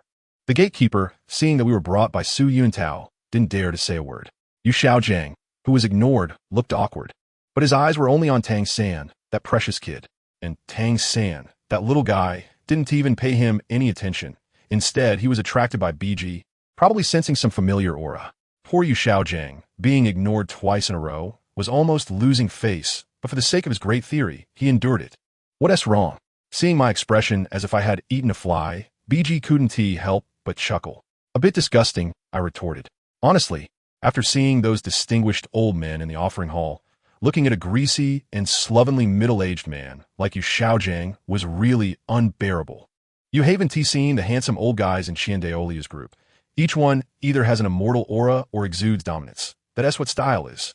And then you look at Yu Xiaojiang, unkempt and scruffy, looking like he hasn't tea-bathed in months. He is so greasy, he could be thrown into a frying pan. I mean, you don't have to be handsome, but you can't be dirty. Are you short on money? Did you eat the gold soul coins the Spirit Hall gives you every month? Or do you think your appearance has that artistic sense of decay? It's ridiculous. At that moment, BG leaned in to remind me that the kid named Tang Xiaosan had been looking at me strangely. Indeed, that gaze didn't seem like that of a 6-year-old. It was gloomy like a little old man. I figured it was due to his blue-silver emperor bloodline. After all, my true form is an emerald swan, a healing type, which naturally attracts him. Thinking about it, it made sense that Xiao Wu, that rabbit, was close to him. Blue-silver grass is one of a rabbit's favorite foods. BG then asked if I wanted to approach him. I immediately declined, saying, "What do you want to approach him for? To be his stepmother? I don't want to be his stepfather." Then, in a moment of impulse, I said to BG, "Well, I've been craving your body for a long time." Goodness, I tell you, BG's face instantly turned like a color palette, looking quite strange. She must have been thinking about how the confessions that Ice Emperor and Snow Emperor received were all about life and death, moving and touching. But how come mine felt as casual as ordering takeout? Was it me who was being too bold, or was she not worthy? Just when the atmosphere became awkward enough to cut through with a knife, a savior appeared. A cute little girl with scorpion braids came over to ask for directions. Her big watery eyes were incredibly adorable. I immediately smiled. "Oh, isn't that Xiao Wu? Just talking about rabbits. And here comes a rabbit?" I squinted and asked her, "Little rabbit, have you decided on braised or spicy yet?" That little rabbit was so scared she almost lost her soul and turned to run. I stretched out my right hand, and a swirling vortex like a vacuum appeared in my palm, sucking her back in an instant. I grabbed her by the scruff of her neck, lifting her into the air. Xiao Wu instantly became obedient, her eyes brimming with tears. Tried to make excuses that she had things to do. I laughed kindly, but I wanted to know how the meat of 100,000-year soft-boned rabbit tasted. It should be quite good, right? Saying that, I opened my mouth pretending to bite down. Xiao Wu was utterly desperate, closing her eyes and waiting for death, probably murmuring, "Mom, I'm coming." What happened next? I just tapped her forehead lightly. Family, who understands? This rabbit is way too timid. It can get scared like this? I set her down, and by G wanted to be a good person, thinking of calming her down with her own aura, but good grief. That was the aura of a fierce beast. Xiao Wu rolled her eyes back. Her hair stood on end, and she fell straight down. Her CPU overheated. When she woke up again, good grief, two 2-meter-tall muscular men, Di Tian and Xiong-jun, were right in front of her, wildly releasing their kingly aura. Xiao Wu curled up in the corner, trembling. I was dumbfounded at the time, and said, "What special kink do you two have? Playing this big?" Di Tian was initially furious because in the future he saw this rabbit became the sword sheath of the Azura god, indirectly causing my death. But then he thought, hasn't that not happened yet? Going after her for something that hasn't happened would be unfounded, right? Moreover, back when her mother was hunted down by Bibi Dong, he didn't do anything. So why should he demand this young girl serve as soul beast now? Di Tian was being overly merciful. I wouldn't indulge that. Revenge is a must, okay? I directly placed the dragon god sword on her shoulder and coldly asked her, "Do you recognize this thing?" Xiao Wu was so scared she couldn't even speak clearly. I gave her two choices, either obey or I would take care of you and your two little buddies. That gorilla and that bull, all together. This rogue rabbit was quick to yield, nodding like a garlic chopper. "I'll obey." Xiao Wu will obey. I was still not satisfied and said, "Can't you at least resist symbolically? Otherwise, I have no reason for personal revenge." Forget it. I cleared my throat and began to assign her a task. I now have a glorious and arduous mission to give you. It concerns the great revival of the Soul Beast clan. I told her to go, deceive the feelings of a 40-year-old virgin, hang him, abandon him, trample on him, humiliate him, make him feel the harshness of society, make him doubt his life. Finally, let him be reborn. I was so righteous at that moment, quoting classics, saying something like heaven bestows a great responsibility on this person, leaving Xiao Wu dumbfounded. If she dared to say no, I'd press the blade of the dragon god sword against her neck. In the end, Xiao Wu, with tears in her eyes and a face full of tragic determination, shouted, "I understand." Xiao Wu understands. Di Tian and Xiong Jun beside her were stunned, probably wondering when I was possessed. Then I handed her a slut training manual that I got for 2 gold soul coins, seriously telling her, "This is the organization's test for you. Remember, you're acting. Don't take it seriously. Otherwise, you'll face broken bones, be thrown into a hot pot, and can choose between clear broth or spicy broth." I pointed at Di Tian and the others, saying her 2 little buddies would become their supplements. Xiao Wu nodded through tears, completely fooled by me, her mind filled with fighting for the rise of the soul beasts. Bai Ji and I watch her bounce off to unpack her luggage, both feeling uncertain, thinking, this not-so-bright rabbit better not really end up betraying us. On the other side, Yu Xiaojiang had successfully hoodwinked Tang San, kneeling 3 times and bowing 9 times to take in a good disciple, insisting on seeing his second martial spirit. Good grief, when the Haotian hammer appeared. Yu Xiaojiang's eyes went wide, calculating that this kid was probably entangled with Haotian sect's romantic debts, not a proper disciple, so there was no risk in accepting him. He even pretended to remind Tang San not to expose his second martial spirit. Otherwise, the spirit hall would come looking for trouble, and who would verify his theory then? Tang San was so moved, feeling that this new father was really looking out for him. Then Yu Xiaojiang asked about us, and Tang San, being the filial son, thought his teacher was interested in Bai Ji and wanted to play matchmaker. Just then, I happened to stroll back and overheard them discussing. So I directly confronted them. Someone of her age knows her place, yet you, a kid, still lack insight. Seeing a pretty girl, you start daydreaming, and you call her teacher? Truly ridiculous. Tang San exploded at the time, saying, "I can take it, but how dare you insult my teacher?" He put his left hand behind his back, ready with a hidden weapon. I glanced at him and sneered. "Want to fight? Little friend, think it through." After saying that, I unleashed the aura of my soul sect. Tang San fell to the ground with a thud, his hands and feet going weak, unable to lift his hidden weapon. Yu Xiaojiang was even more frightened, his face turned pale. With his cultivation level, he couldn't tell how many levels I was, only feeling that this pressure was more intense than their academy's president, probably thinking of me as a soul king or even a soul emperor level monster. The academy's president and others caught wind of the situation and rushed over. Seeing the scene, they immediately tried to pin a hat on me, accusing me of hitting someone. I shot back. Who did I hit? Your academy is really interesting. Students daydream behind backs. Teachers want to kill to silence. And the president condemns without distinguishing right from wrong. Impressive. I couldn't be bothered to argue with these people, so I just dragged Beatrice away. I didn't expect that Tang San, the future killing god, would have such poor mental fortitude. He was scared stiff just from my glare, which was really disappointing. Lying on the ground, Tang San felt utterly humiliated, being frightened into immobility by a mere child like me. Yu Xiaojiang quickly comforted him, saying that I was definitely not a kid, but an old monster with skills to maintain my youth. Otherwise, how could I possibly have strength above the soul sect? Upon hearing this, Tang San completely agreed, thinking, yes, it must be like that. How could he possibly be scared by a little brat? It must be that way. I'm waiting for Xiao Wu here, and to be honest, I'm feeling quite uneasy. I'm rubbing Gu Yuna's face in my arms and asking Bai Ji, do you think this rabbit will really develop feelings? To be honest, I'm really afraid she might take it too seriously and end up on the same old path. Bai Ji sees me like this and can't say for sure either. I sighed. Human emotions are too complicated for me to understand. It's not that I'm soft-hearted, but I feel that if I know she might get hurt and I still let her do as she pleases, what does that make me? I'm telling you, it's like I deliberately put a piece of cake in front of a child and tell him not to touch it, warning him that if he does, he'll get punished. But I know full well that he's likely to touch it. That cake is the bait I've set, and I'm intentionally leading him to make a mistake. Once he actually makes the mistake, I jump out and, with righteous indignation, point my finger at him and scold him, saying he deserves to be punished. Does anyone understand? Am I trying to stop him from making mistakes? Or am I just waiting for him to mess up so I can justifiably discipline him? To put it bluntly, this mistake is something I created myself, and then I put all the blame on a child?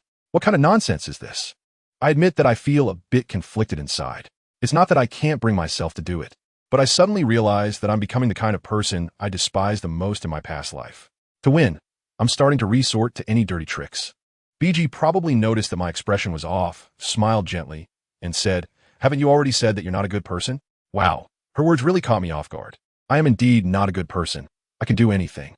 But what I have to do now is truly disgusting. Morality, to put it bluntly, is just an ornament. It serves no purpose other than to move oneself, and is purely a constraint. Human nature is inherently about the survival of the fittest. The idea that human nature is inherently good is nonsense. If you lack the ability to do evil, then that is what is called a good nature. So, we must do what needs to be done. In the past, when I was alone, losing was just losing, dying was just dying. Being a gentleman at least felt comfortable in my heart. But this time is different. I want to win. A complete and utter victory. A gentleman? Bah. Only those who win have the right to be gentlemen. If you lose, you are just a clown. Look at Dalu, who kept his promise his whole life. What happened in the end? The spirit hall is gone. The angel god is shattered. He acted like a gentleman, and in the end, he was nothing. As soon as this thought came to me, the little rabbit bounced out. Hey, there was a little tail following behind. A thin, small boy with slightly dark skin. Tang-san. I was stunned at that moment. It had only been a few minutes, and Xiao Wu had already hooked up with Tang-san. This efficiency is too high. Seeing my puzzled expression, Xiao Wu quickly ran over to me and whispered to take credit. Brother you, I just had a fight with him in the dormitory. And now I'm the boss of the 7th dormitory. I saw he didn't have a blanket, so I thought. I couldn't help but laugh and raise my eyebrow at her. Not bad. It seems you've really learned from this bad girl handbook. Focusing on the idea that practice makes perfect, right? Xiao nodded seriously. Absolutely. The first rule is to take the initiative, give him a warning first. Then pretend nothing happened and keep him on his toes. Let me tell you, this little rabbit is truly talented. First, she beat up Tang-san to establish her position as the big sister, and then, as the leader, she grants him small favors. With such differential treatment, how can someone like Tang-san, a middle-aged virgin craving love, not have doubts in his heart? Next, as long as Xiao Wu ignores him, he can come up with a 10,000-word essay in his mind. Isn't this self-strategy? Perfect. I gave Xiao Wu an approving look, as expected from a 100,000-year soul beast. Her comprehension is exceptional. Let's go. I'll take you shopping. I put my arm around Xiao Wu's shoulders and led her towards the commercial district of Notting City, with Bai Ji following behind with a smile. The good show has just begun. Without turning my head, I shouted, "Hey, you little black guy at the back, keep up." Tang-san was frozen in place at that moment. Little black guy? Who was he talking about? Fortunately, Xiao Wu was sensible and turned back to shout at him. "Xiao-san, keep up. If you don't come, it means you're not giving sister Xiao Wu face." This guy probably recalled the fear of being dominated by Xiao Wu's soft skills and hesitantly followed along. Xiao Wu even made a special introduction. "Brother you. This is my new little brother, Xiao-san." I nodded expressionlessly. "I've seen him, little black." Tang-san frowned. "It's Tang-san. All right. I'm too lazy to argue with him. Let's consider what happened just now as past. But remember, when you're out, keep your mouth clean. This time you're lucky to run into someone as easygoing as me. If it were someone with a bad temper, guess if you could still be standing right now? I'm not trying to scare him. This world is a jungle where the weak are preyed upon by the strong, and being reckless with words can truly be deadly." Tang-san felt a shiver in his heart under my cold gaze, and he probably realized that this world is not as simple as he thought. He awkwardly muttered, "Sorry. I misunderstood you." Whether or not to apologize was up to him. I waved my hand and got straight to the point. "However, for a long time to come, I'm going to need you to keep an eye on Xiao Wu. She's the kind of person who loves to stir up trouble." Tang-san was taken aback. "Sister Xiao Wu? You can see it too. We are not ordinary people." I started to lay the groundwork for him. Just think about it. Someone with innate, full soul power can't be just an ordinary student. Our family has encountered some problems, and it's not convenient for Xiao Wu to stay at home. Let me tell you, Tang-san is a member of the Tang sect in his previous life. Upon hearing this, his mind raced faster than a windmill. In an instant, he imagined an 80-episode grand drama filled with internal strife in a wealthy family, sect pursuits, and talented children forced to live in the countryside. As he looked at Xiao Wu, his eyes were complex, filled with sympathy, understanding, and a hint of admiration. As for Xiao Wu, she was completely bewildered at that moment. What plot? Extraordinary background? Does the Star Dough Force count? Brother you, why didn't you give a heads up about this upgrade script? What if Sister Xiao Wu just joined and messes it up? The thought of possibly being eliminated by me made her big eyes instantly misty, but remembering that they were acting, she fought back the tears. Wow, this scene was incredibly effective in our eyes. Tang-san thought to himself, "I understand. I completely understand.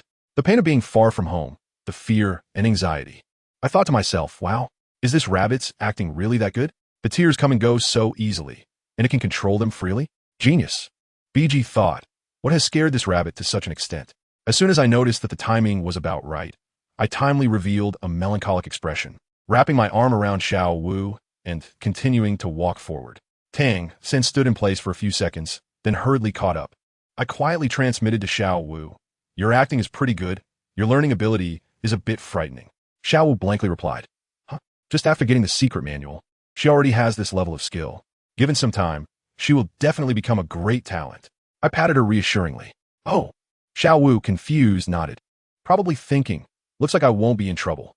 However, I must remind you, when my voice turns cold, don't get too into character otherwise.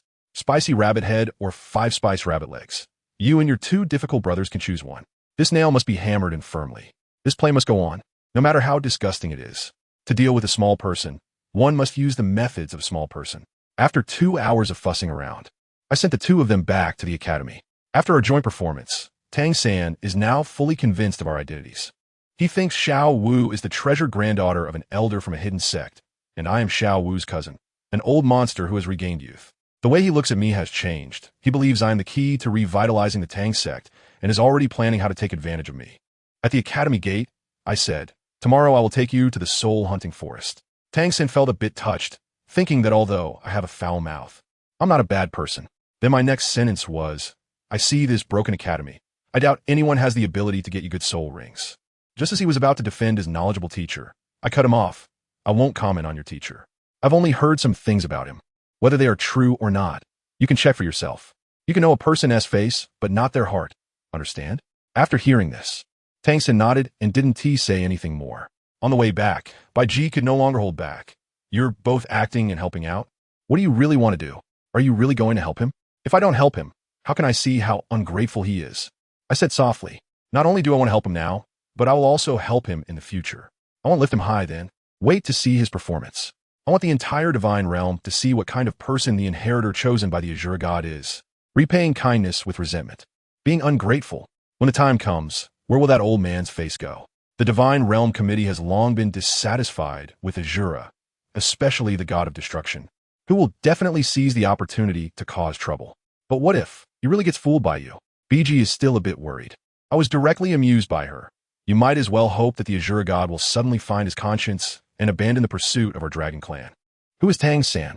His mind has long matured, and his worldview has already taken shape. Can a few of my words change him? I know exactly what he lacks and what he cares about. Family love. Next, his teacher, his father, and that cowardly Haotian sect of his. None of them will have it easy.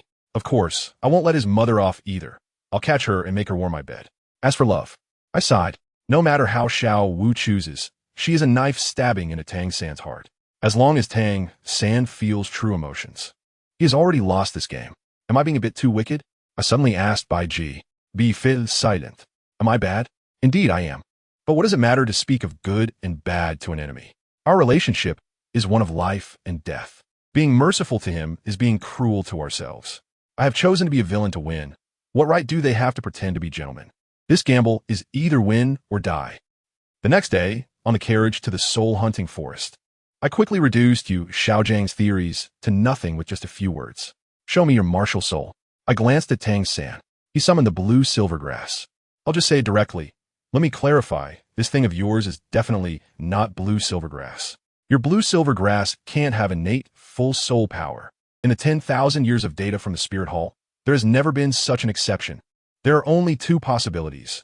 Either it's a mutation of the martial soul, or it's a downgraded version of some high-level martial soul, which can have a second awakening in the future. Xiao Wu was fanning the flames beside him. Is it possible that it's a twin martial soul? Tang San's face instantly tightened. I shook my head and directly denied it. Impossible. Twin martial souls cannot differ too much in level. If his martial soul is really the worthless blue silver grass, then the other one can't be that strong either. How can 2 useless souls combined produce innate, full soul power? Do you think this is a vegetable market? After saying that, I couldn't be bothered to pay attention to him, believe it or not. Yu Xiaojiang's theories are all half-baked products stolen from the Spear Hall. I don't know how many people they have led to their doom. When we reached the soul hunting forest, I asked Tang San, do you want a safe plant soul ring from the control system or a violent animal soul ring? The latter is risky and might go wrong. Tang San hardly hesitated. I want to try the animal soul ring. A voice in his heart told him that animals are more suitable for him. Huh. That must be the Shura god whispering in his ear. As long as you're happy. I shrugged indifferently. After all, the path is chosen by him. I just need to play the role of a devoted and responsible big brother. And guess what? After walking for 2 hours, sure enough, that destined mandragora snake really appeared. At that moment, I thought it was absurd. Could it be that the Shura god airdropped it? I held that 400-year-old snake like carrying a little chick and asked Tang-san, "Are you sure you want this?" His eyes lit up and he nodded frantically. "All right, it's up to you." I tossed the half-dead snake to him, watching as he skillfully finished it off and began absorbing the spirit ring. Xiaowu leaned over and asked me, "Brother, didn't you say he wasn't a good person? Why are you really helping him? If I don't help him, how can he repay kindness with enmity?" I glanced at Tang-san, who was absorbing the spirit ring. If he doesn't repay kindness with enmity, how can I justifiably clean up the mess? What I want is the concept of great righteousness. This guy is just like his father. I sneered. His father once used the spirit hall as a pawn for a 100,000-year spirit ring, almost destroying the Haotian sect. If it weren't for Qian Daoliu's intervention, the Haotian sect would have been leveled long ago. "Are you talking about Sister Ayin?" Xiaowu was taken aback. I nodded.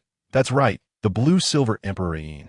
She left the Star Doe forest many years ago and sacrificed herself for Tang-san's father. And now this Tang-san is the son of the blue-silver Emperor. Speaking of which, his mother was also a pure victim back then. Let me tell you, this matter is deep. Both Tang Hao and his brother were already soul masters back then, and Ayin, who had just transformed into a soul emperor, had a soul bee scent that could be smelled from 2 miles away. Could they not see it? They were just pretending to be blind, especially that Tang Hao. Why was he stuck at level 90 when the Spirit Hall came after him like a missile? Why, after being hunted for months? Did he refuse to add a soul ring? No time? Nonsense. Goodness, Oscar even owes him an Oscar for his acting skills. It's incredible. Anyway, over there, after Tang-san absorbed the soul ring, he was still basking in it, wanting to share his joy with me, and I couldn't be bothered to respond. Just turned around and left. Xiaowu was very cooperative. Her bright golden 400-year soul ring shone. Just right. Not too much, not too little. After sending those 2 little brats back to Nodding Academy, I slipped away. On the way, Tang-san was still asking Xiaowu about me, saying why I always had a stern face, as if someone owed me 8 million.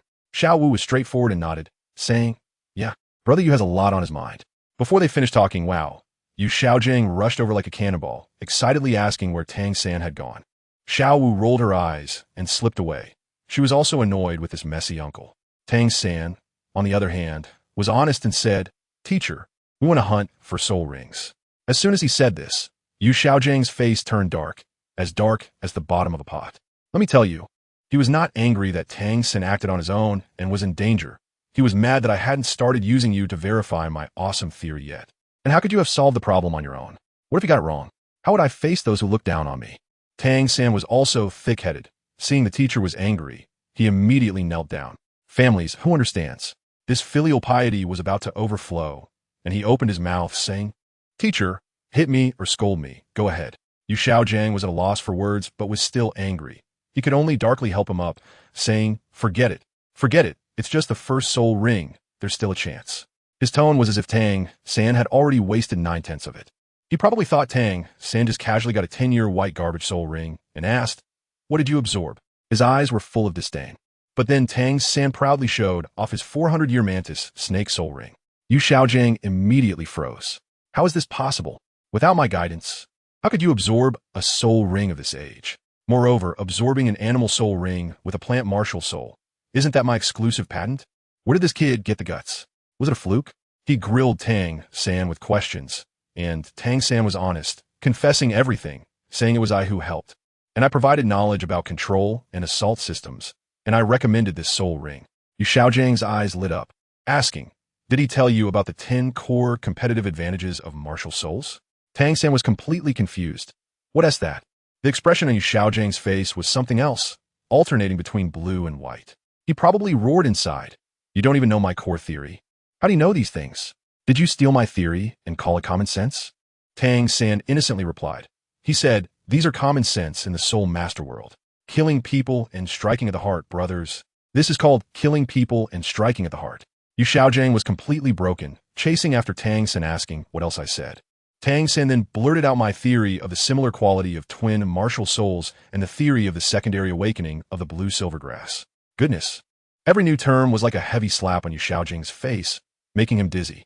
Hidden in the shadows, Tang Hao wanted to slap himself, thinking, what kind of teacher did I find for my son? He doesn't know this. He doesn't know that purely a theoretical fraud. But then he thought, after all, Yu Xiaojing was the son of the blue lightning tyrant dragon sex master, and he could still serve as a bridge in the future. Forget it. Just consider it being disgusted by a dog. After sending them off, I slipped away, heading straight for Holy Soul Village. My buddies, Xiong and Tion, had no idea what I was up to. I laid it all out. I'm looking for him. A few years ago, the commotion of the Blue-Silver Emperor's sacrifice was felt throughout the Stardow Forest. Xiong, that fool, still didn't understand. What are you looking for the Blue-Silver Emperor for? What use is that thing besides running? Can it take a slap from me? To cultivate grass, I answered without hesitation. Is there any grass more prestigious than the 100,000-year Blue-Silver Emperor? Once I said this, Tion and the others looked at me with a strange expression. It was quite peculiar. Xiong held back for a long time and finally blurted out, "You are impressive." He probably thought my taste had already broken through the species barrier. Think about it. ZG is a dragon, Bai Ji is a swan, Bing Di is a scorpion, Shui Di is humanoid, and now not even grass is spared. I was really anxious at that moment. I'm such an excellent person. What's wrong with being a little lustful? I'm not breaking any laws. Compared to those psychos who easily commit mass killings and start wars, I'm practically a good person. Okay, Tion actually agreed, saying that the strong have the right to possess everything. But Xiong was still stuck on his point. Being lustful is fine, but you can't just be lustful, right? What can you produce with a blade of grass that would yield any excellent offspring? I was left speechless. After all that, you guys were just talking about breeding? Can we open our minds a bit? I couldn't be bothered to waste time with them. When I arrived at Holy Spirit Village, I directly used my mental power for a thorough search and found the barely alive Blue-Silver Emperor behind the waterfall in no time. Bai Ji looked quite distressed. After all, they were sisters for hundreds of thousands of years. As I dug Blue-Silver Emperor out of the ground, I couldn't help but complain. Who can we blame for this? Thinking that the human world was better. And what happened? She got deceived by a scumbag, losing both her body and heart, and even her soul bone was stripped away. Let me tell you, Tang Hao's move was also something else. Stuffing a plant behind a dark waterfall. Were you afraid it would grow too well? I directly put the Blue-Silver Emperor into my special space and went to keep the Silver Dragon King company. Bai Ji was still worried about what would happen if Tang Hao came back and found out. I laughed. What can he do? Can he open his heavenly eye and know it was me? Even if he knew, would he dare to come to me for a confrontation? He wouldn't have the guts. Meanwhile, in Tiando City, Qianren Xue had successfully ascended to the position of Crown Prince Shueqinghe. This woman was ruthless. She got rid of all her brothers and left only the clueless Xuebong as a shield. Now, she found out Xuebong was just pretending, and she regretted it immensely. Just then, news came from the seven-treasure glazed tile school that Ning Fengji's daughter, Ning Rongrong, had awakened her martial soul with innate soul power at level 9. The old emperor wanted Shueqinghe to woo her a bit. When Qianren Xue heard Ning Rongrong's name, her murderous intent was nearly uncontrollable, as this group of so-called gods had resurrected Tang San in her previous life, which disgusted her. She thought for a moment and came up with a plan.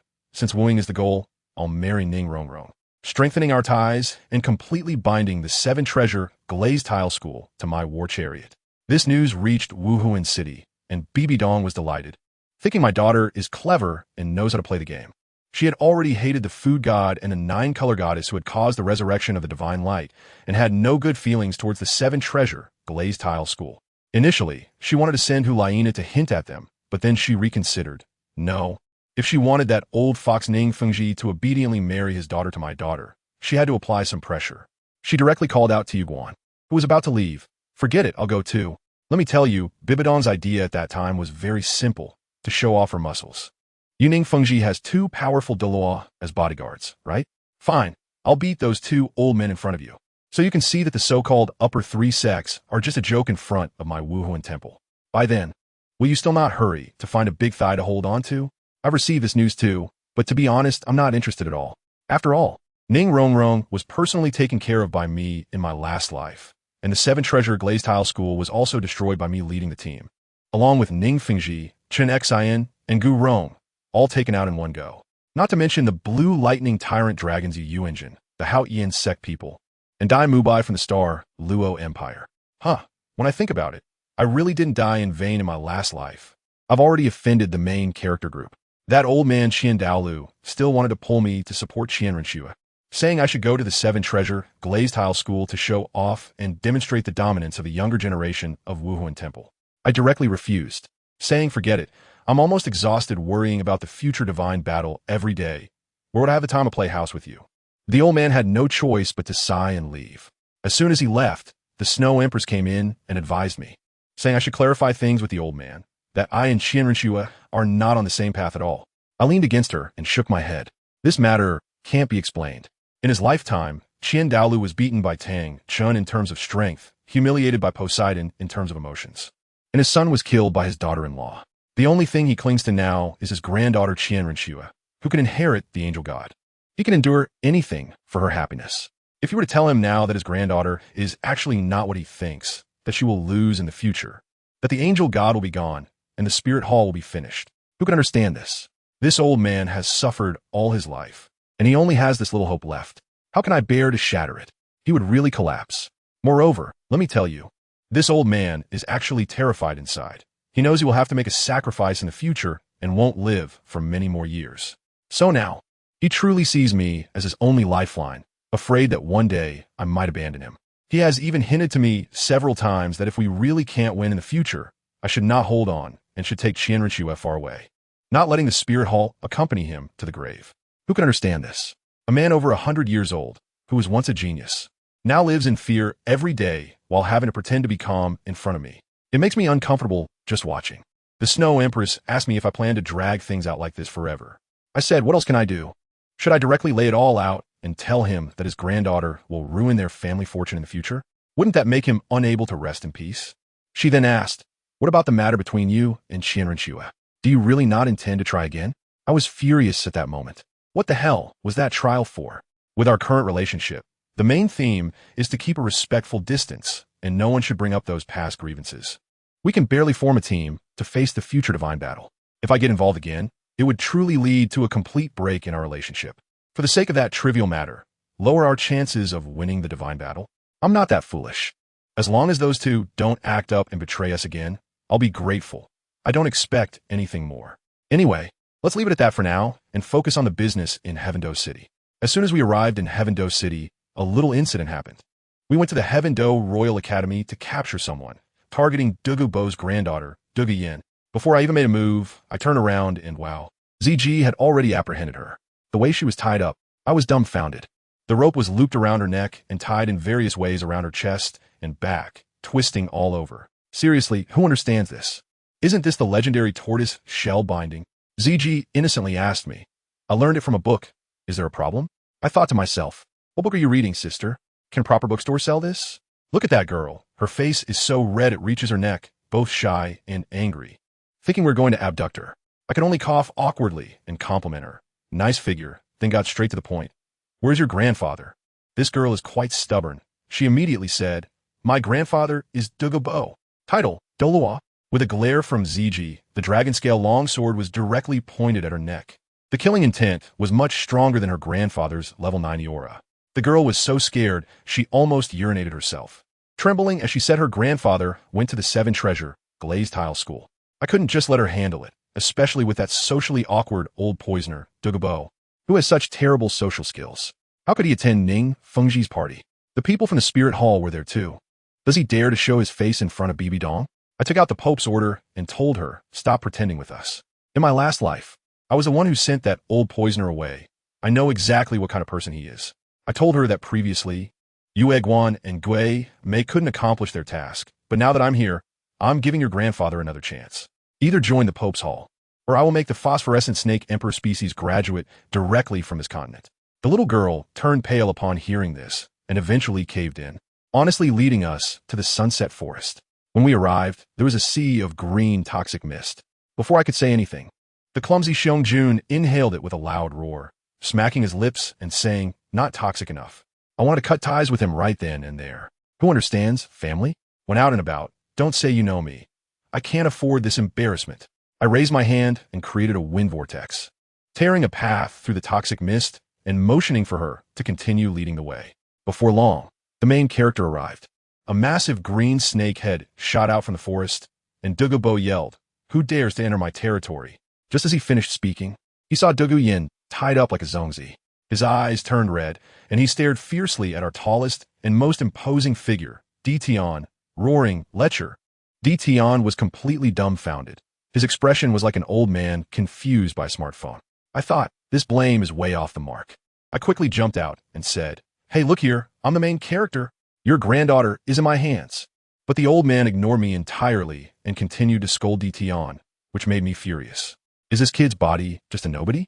Xiong-jun couldn't stand it anymore and, annoyed by the noise, slapped Douluo so fast that I barely saw it, sending him straight into the ground. Unable to be pulled out, Douluo let out a desperate scream. "Grandpa!" I quickly comforted her. "Don't panic, he's not dead yet." By the time I pulled the old man out of the pit, he was completely subdued, speaking politely. Let's talk nicely, we can negotiate." That cowardly look made me uncomfortable just looking at him. Afterward, he led us to the Eye of Ice and Fire.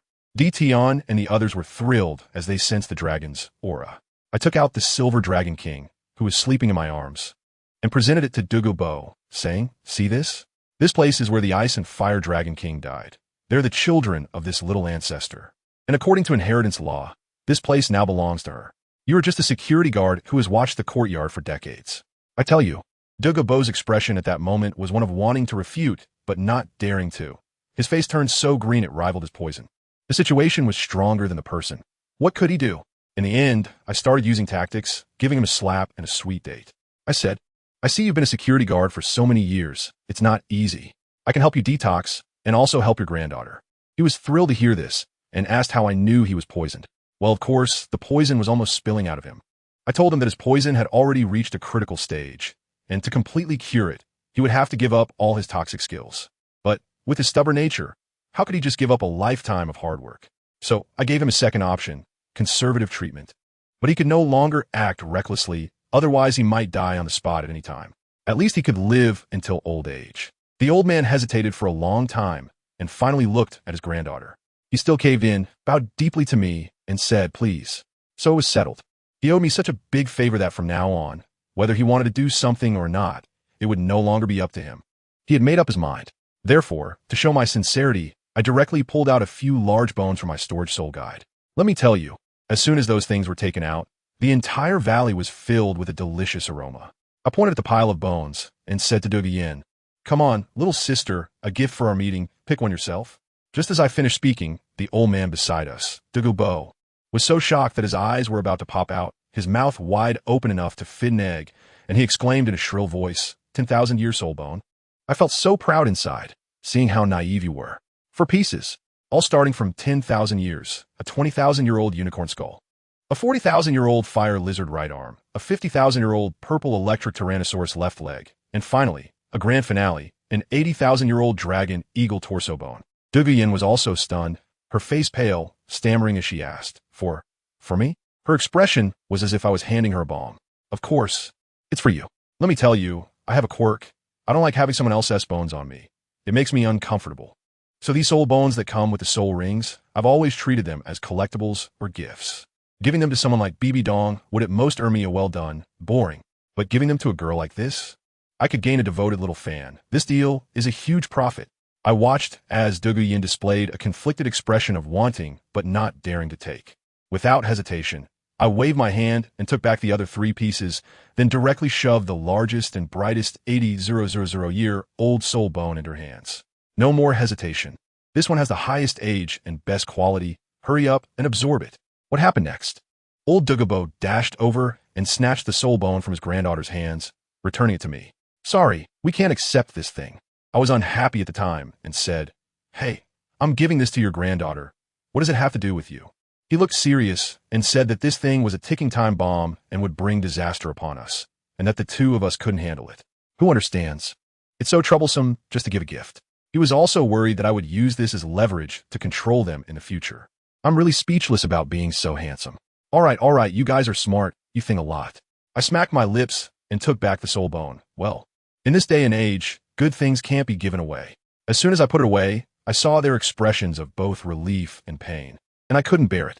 Forget it. I can't ask for the big one. How about just a small one?" I took out the bone from the right arm of the 40,000-year-old flamed giant lizard and stuffed it into Douluo's hand. "This should be good, right?" The risk is much smaller.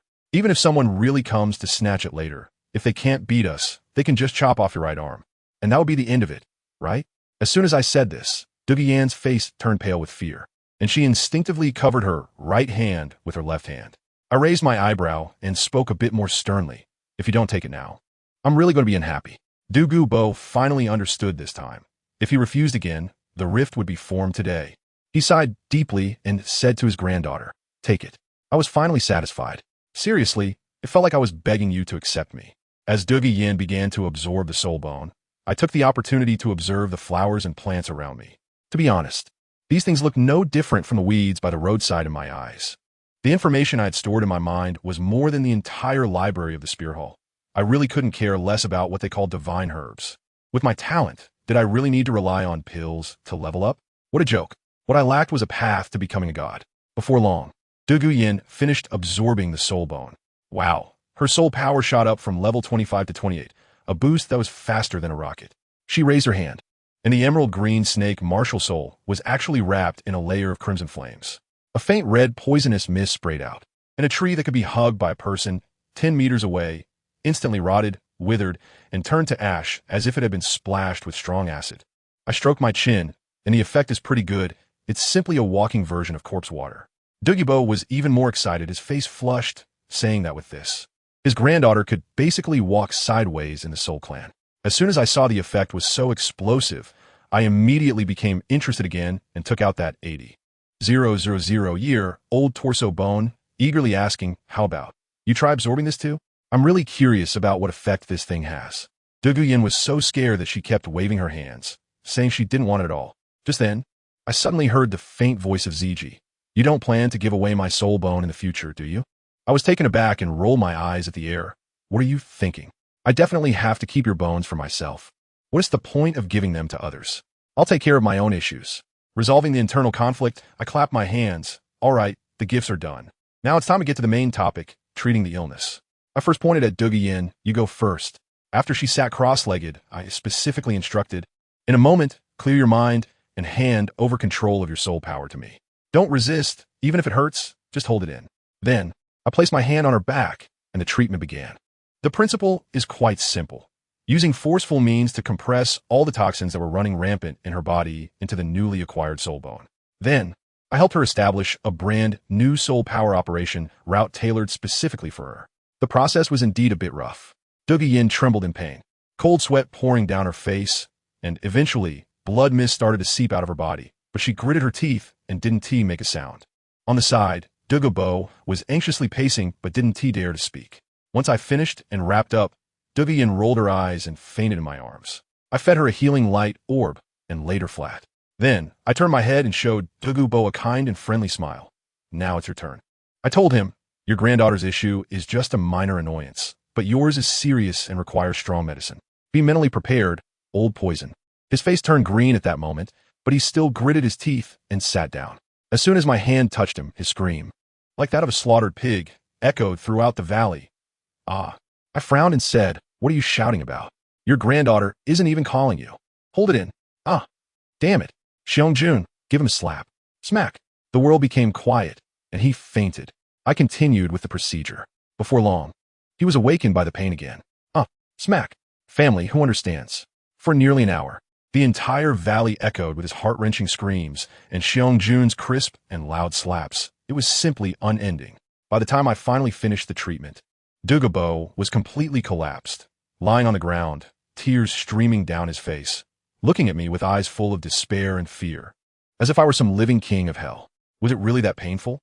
I thought I was being quite gentle, not wanting to bother with him. I hugged my electronic pet, the little silver dragon, and directly dove into the eye of ice and fire. At the bottom of the pool, I saw the two enormous skeletons of the ice and fire dragon kings, and then successfully awakened their sleeping dragon souls using the breath of the little silver dragon. I briefly explained the situation outside to them, mentioning things like the dragon god has died, the soul beasts are about to be domesticated, and this young girl is the new co-lord, and so on. After hearing this, the two old dragons were filled with emotions. But they also said that their souls were shattered, and they couldn't be of any help. I said not to rush. I can take you away, but we'll take a few years. I still need to keep this place to fish for a big catch. After we reached an agreement, I directly stored their dragon souls into my special space before flying up. As soon as I came up, I saw that toJoin had already woken up and was taking care of her grandfather, who was already doubting his life. I walked over and asked, "How does it feel?" toJoin looked excited and said she tried the soul power route I opened for her, and her cultivation speed has increased by more than 3 times. I looked at Douluo again. The old man was now looking at me, as if he were seeing a ghost, trembling as he said, although he has suffered greatly, he has also gained from his misfortune. The bottleneck he faced for several years has been broken, and he is now a level 92 title Douluo. It's good that you've broken through, I nodded, then seriously warned him, but I must remind you to use poison less in the future. Although I've cleaned out the toxins in your body, if you continue to act recklessly like before, the toxins will come back. If you're lucky, it will revert to the old state. If you're not, the toxins in your soul bone could explode, and since this is your head soul bone, you'll die on the spot. Seeing his bewildered expression, I was worried he wouldn't remember, so I added another point, focusing on a tormenting companionship. How about this? For my treatment, I'll give you a 20-year warranty. Within these 20 years, as long as you have any problems, come find me anytime, and I'll give you another treatment for free. Douluo's face turned pale instantly, and he waved his hands repeatedly. No, no, no. I don't think that's necessary. You don't have to be so responsible. No way. I firmly rejected him. I said I'd cure you, so I must take responsibility to the end. You can still act recklessly. Don't worry. With me around, you won't die. Finally, I directly used his granddaughter to put pressure on him. Old Poison Master, to be honest, you wouldn't want your granddaughter to be alone and helpless, bullied by others, would you? He was completely speechless, with a constipated expression, probably thinking about what sins he had committed to encounter me. Seeing that I had him completely under control, I felt satisfied and pulled out a plant that looked like a golden sweet potato, handing it to toJoin. By the way, you should eat this as well. toJoin held the herb with a confused look. Her grandfather had told her since she was young that everything here was highly toxic and should never be touched carelessly. Let me tell you, this is not just random stuff. It's like giving you a cheat. This thing is called Sweet Potato Golden Dragon. It sounds rustic, but the effect is explosive. Your Azure Scale, Serpent Martial Soul, to put it bluntly, is just a lower-level little brother of a dragon. Eating this will directly elevate your bloodline, and at the very least, you'll become an Azure Scale Serpent Emperor. As soon as I finished speaking, Old Man Douluo was still there, saying, "Hey, not that. toJoin, this girl is really sharp." She directly asked me, "Are you just going to gnaw on it like that?" I nodded, and in no time, she finished it off as if she were munching on a carrot. Beside her, Douluo had an expression that was almost speechless, as if he wanted to say something but held back. I could imagine him roaring inside. "My foolish granddaughter. You're just casually eating whatever this guy offers you. What if something goes wrong?" While she was there digesting, I quickly explained to Douluo, "Old man, listen. Once she absorbs it, her soul power will definitely shoot up to level 30. Don't rush to give her a soul ring that's 1 or 2,000 years old. That would be worthy of her. Let her stabilize first. Once the medicinal effect is fully absorbed, test her physical strength. If her martial soul has truly evolved into a dragon type, then give her a soul ring of 7 or 8,000 years for the 3rd ring." The old man's eyes nearly popped out. He exclaimed, "Are you crazy? 7 or 8,000 years for the 3rd ring? You want my granddaughter to die on the spot?" I shrugged, believing it or not. In fact, I didn't dare to speak the truth. If I really evolved into a dragon, it wouldn't be impossible to compete for the 3rd ring after 10,000 years. But that sounded too scary, and I was afraid the old man couldn't handle it. As a result, after just finishing the fairy grass, toJoin wiped her mouth and stood firmly by my side. I believe him. Yin Yen. Douluo became anxious. This was no joke. If the soul ring absorption failed, it would ruin a lifetime. I nodded and agreed, saying, "He's right. We need to be cautious about absorbing soul rings. After all, everyone's constitution is different. What I can handle might really be fatal for someone else." I turned to toJoin and said, "You should think about it. The effects of the medicine still need some time to settle. If you really trust me, I'll personally help you sort it out later." And guess what? The girl blushed instantly, like a ripe tomato, and stammered, "Why, you'll help me personally?" I was puzzled at the time, wondering if this sweet potato golden dragon had such side effects. Looking at her blushing face and racing heart, I thought I should remind her one more time. "By the way, stay away from that Yuqianheng in the future. The blue electric Tyrannosaurus family, let me tell you, they are definitely going to be doomed in the future. Mixing with people from their family won't end well for you." As for toJoin, she didn't know what to imagine, and her face turned even redder as she nodded heavily. I remember, Douluo watched his granddaughter's reaction from the side, and his expression looked like he had been constipated for 3 days and nights. "It's over. He probably thinks his granddaughter is also involved.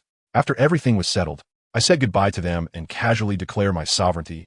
Old man, you stay here for now. If there's anything in the future, I'll find you. But all these flowers and plants on this mountain are mine now, so don't touch them. What did Dugubo say? I saved his life. So he could only nod in agreement.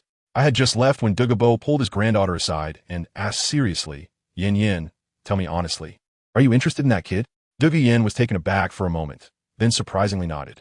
Let me tell you, this girl is really bold. She thinks that since I gave her a soul bone, helped her detoxify, and tailored a cultivation method for her, plus he is handsome, how could she not be moved? Dugubo sighed deeply and began to analyze. I don't oppose it, but think carefully, that kid is not an ordinary person. Those two big guys around him could slap me, a title Douluo, into a photo. They are definitely super Douluo at level 97 or 98. To have such people at his command, his identity is even more terrifying than the Pope. Moreover, when I just saw him fly, those wings. Six-winged angel. From the spirit hall. Who understands? My old man's imagination completely stripped my identity bare, and he even suspected I might be some ancient monster who has returned to youth. Anyway, once that was settled, I leisurely returned to Spirit City. As soon as I entered the city, wow, the streets were filled with newspapers floating like snow. And the headlines were all about Bibidong's friendly visit to the 7-treasure glazed tile school. Something like the Pope's pressure on the 7 schools. Sword Bone Douluo suffers a setback. I am familiar with clickbait. But when I turned to the last article, the tone shifted dramatically. The titled Prince of Heaven Do, Shui Qinghe, and the 7-treasure glazed tile school's little princess have to talk about those things. I directly exclaimed, what the heck? This editor understands traffic. He deserves an extra chicken leg. Just as I returned to the worship hall, I heard Grandpa Jean sighing, saying that Bibidong's actions were too much, pressing the 7-treasure glazed tile school's face to the ground, afraid of turning everyone into enemies. Guess what Dalu said? Let her be, do as she pleases. This old man is completely giving up. His mind is filled with the final divine battle, and he has become too lazy to care about these trivial matters in the mortal world. Grandpa Jean, he also mentioned that Shui hoped I could show my face in Heaven Do City to help her completely deal with that old fox Ningfengji. Dalu shook his head directly. No, that kid is not interested in playing these tricks. If you provoke him, I estimate he could directly have those fierce beasts flatten the 7-treasure glazed tile school. Hey, it's great that the Grand Worshipper understands me. If he could take action, don't just talk. That's my style. Just as I was thinking about this, while watering flowers in the backyard, I suddenly sneezed. Who was talking about me?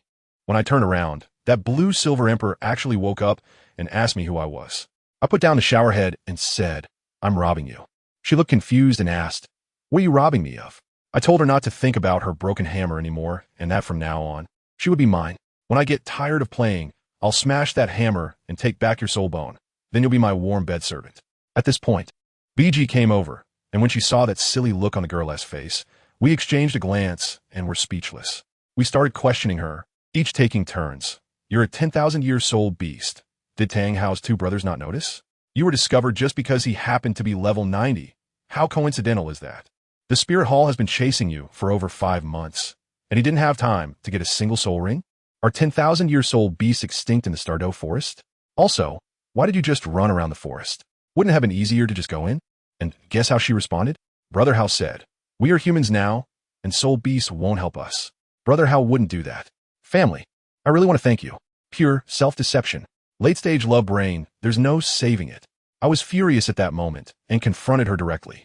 Do you know how many people were harmed by the bullshit love between you two? That bastard Tang Hao blew up my entire village just to escape. I directly unleashed my martial soul and showed her the scene from back then. When I first arrived in this world, my eyes weren't fully opened yet, and suddenly a huge hammer fell from the sky with a bang. If it weren't for my powerful martial soul, I would have been done for right from the start. No way. He wouldn't do something like that. She was still there denying it. I was so angry that I laughed. Are you trying to say that the villagers who were crushed by him deserved it? I just opened my eyes and almost got killed by a hammer. I was dizzy for more than half a year. It's really ridiculous, right? After talking to this love-struck brain, I was so angry that my liver hurt, so I went to Tiando City to clear my mind. I complained to Bijia, saying that I used to think there were few fools in this world. But now I realize that normal people are the rare species. Let's not talk about facts, okay? I'm not going to discuss anything with you. On the other side, Dugu Yin returned to the academy, feeling extremely pleased. Her soul power soared to level 30, and her martial spirit evolved into a dragon, growing claws, and dragon horns, leaving her best friend, Yi Lingling, stunned. However, this girl also started to feel insecure, thinking that since I gave her such an expensive gift, it might mean something else. Hey, little girl, you think a lot. She even tackled someone onto the bed, joking about dragon saliva, saying she couldn't handle it. In the end, she boldly declared that it was time to change the captain of Tianheng's team. Now she was the strongest. The news of my arrival in Tianhou City has also reached Schwerer. After just finishing up with the old emperor at the palace, Qian Rengshu returned to her newly renovated prince's residence. Miss, along with her, there is also the honorary offering named by Ji, reported Siju. The Snow Empress and the Ice Empress didn't come, right? Qian Rengshu asked. According to the news from Soul Land, only by Ji is here this time, Siju replied. That's good. Qian Rengshu nodded. I tell you, as soon as Qian Rengshu nodded, she immediately made a new move and directly told Cyan, sister's going out shopping. If someone asks, just say the crown prince is in disguise for a private visit. Got it? Cyan was incredibly respectful and bowed as he retreated. Once the person left, Qian Rengshu quickly removed her mask and soul bone, revealing her stunningly beautiful face. She was mumbling there, saying something like, I can't compete with those two, the Snow Emperor and Ice Emperor, but can I still have a place among these little fairies that come after? Family, who understands this sour tone. She also knows she's being unreasonable. Originally, in MOU's heart, she could rank first. Even her Pope mother had to take a back seat. But now, it's all her fault for being foolish back then. Speaking of which, that guy MOU talks every day about being tempted by her mother's body, but in reality, he feels nothing but pity for her mother and frustration at her lack of ambition. He sympathizes with her while being unable to stand her love-struck behavior. Every day, she argues with her mother over trivial matters related to Yu Xiaojiang and her deadbeat father. Let me tell you how toxic MOU's mouth is. He used to hold back a bit, but ever since he almost got slapped to death by Bibi Dong and spent a few months recovering in the worship hall, that kid has completely unleashed his true nature. As soon as he opens his mouth, it's all about calling people brain-dead idiots, saying you're not a good person either. And he curses with such gusto. In the past, he would argue with a bit of guidance, but now, it's purely for the sake of cursing. MOU's exact words. Guidance? I've been guiding a dog for years, and it has become enlightened. You think I'm going to guide a stubborn brain-dead person like you? I'm not serving you anymore. This bastard was cursing right in front of the citizens of Seoul City, pointing his finger at the Pope's hall. While cursing, he even got physical, but back then he couldn't fight back, so he would just hit a couple of times and then run back to the worship hall. A few days later, he would fly back to continue the verbal battle. There were even times when he directly brought over those old men from the worship hall. When the 6 great worshippers stood there, he rushed in to curse, and if Bibi Dong dared to make a move, it would turn into an earth-shattering group beating to save him. Really, Qian Renshue couldn't he understand how MOU became such good buddies with those old men. They all called each other brothers, referred to her as Grandpa, and directly called her Qiange. It made her furious. On one hand, they were eyeing me. On the other hand, they treated me like an uncle, all while claiming to discuss things separately. To hell with that. That bastard just wants to take advantage. Hiss. Meanwhile, MOU, who was shopping with Bai Ji in Tianhou City, suddenly felt a chill at the back of his neck. Good heavens. Someone is trying to harm me. This feeling, let me tell you, is practically ingrained in my DNA. It's just like when Qian Renshue chased after him with that 40-meter-long great sword in her martial soul form. Try to chop him. What is wrong? Be looked confused. I have a bad premonition. MOU's expression was extremely serious, just like when Qian Renshue was about to chop me. My angelic sensing DNA is activated. In his previous life, he not only guided Bibi Dong, but he also guided Qian Renshue. And what happened? Every time after he finished guiding, Qian Renshue would get hot-headed and go find Bibi Dong to confront her, only to be scolded by her mother. Qian Renshue would then blame it all on him, and what awaited him was the angelic punishment. When he was flirting with a little girl, it was inexplicably that he would bump into Qian Renshue disguised as Shui Qinghe, and then angelic punishment. When he argued with Bibi Dong, angelic punishment. When he fought with Bibi Dong, still angelic punishment. The worst part is when Qian Renshue was chopping at him. The 7 old men from the worship hall were right there watching. He simply couldn't fight back. If he did, it would immediately turn from a one-on-one into a group fight. So he was truly traumatized. This is not a place to stay. MOU frowned and pulled Bai Ji to run towards a safe zone. There's that idiot who caused the avalanche at the Royal Academy of Tianhou. In the downtown area is also prone to trouble. With Bai Ji's face, it's hard not to attract trouble. Although Xiong Jun could be summoned from the Soul Master space at any time, it's better not to cause trouble. It's not out of fear. It's just annoying and affects the mood for shopping. Someone is watching you. Just then, the voice of Tianming suddenly popped up. In recent years, Tianming had been thriving in Mou's sword sheath, helping the other sacrificial soul beast consciousness to evolve, and had become the nominal big brother. Usually, he would wander around the Pope Mountain in his spiritual form, and now he was acting like a little security guard, dutifully. Strong? Mou didn't even turn back, watching a little spiritual figure jump onto his shoulder. Strong? Not really, only at level 95. But it's a new face, and there are two of them. Tianming said, they have been watching you since just now in the food street. And if they've been staring for so long, something's off. Is there a soul sage following them? Mou asked. Huh? How do you know? Tianming was shocked. Mou nodded. Then I know who it is. Good heavens. The three losers from the 7-treasure glazed tile school. Chun Xian, Gu Rong, and Ning Fengji. They probably got scared by BB Dong a while ago and now can't sit still, wanting to find a big leg to hold on to. Should we let Xiong-jun slap them to death? Tianming fanned the flames. Are you out of your mind? Mou flicked Tianming away with a finger. Are you kidding? Qianren Xue is still thinking about bringing in the 7-treasure glazed tile school. If I take out their sect master and elders, wouldn't they be asking for trouble? Not killing is fine. Tianming sulked and went back to sleep. How could they be watching you? Bai Ji asked curiously. You really believe that ghost talk from Tianming? Mou laughed. They aren't watching me. They're watching you. Bai Ji was stunned. Me? Exactly. Mou pulled her along slowly. Your kind of unparalleled beauty is very attractive to those old men. Even if you're disguised, that aura can't be hidden. Chen Xian and Gu Rong rely on their cultivation, while Ning Fengji, that old fox, is a master at reading people.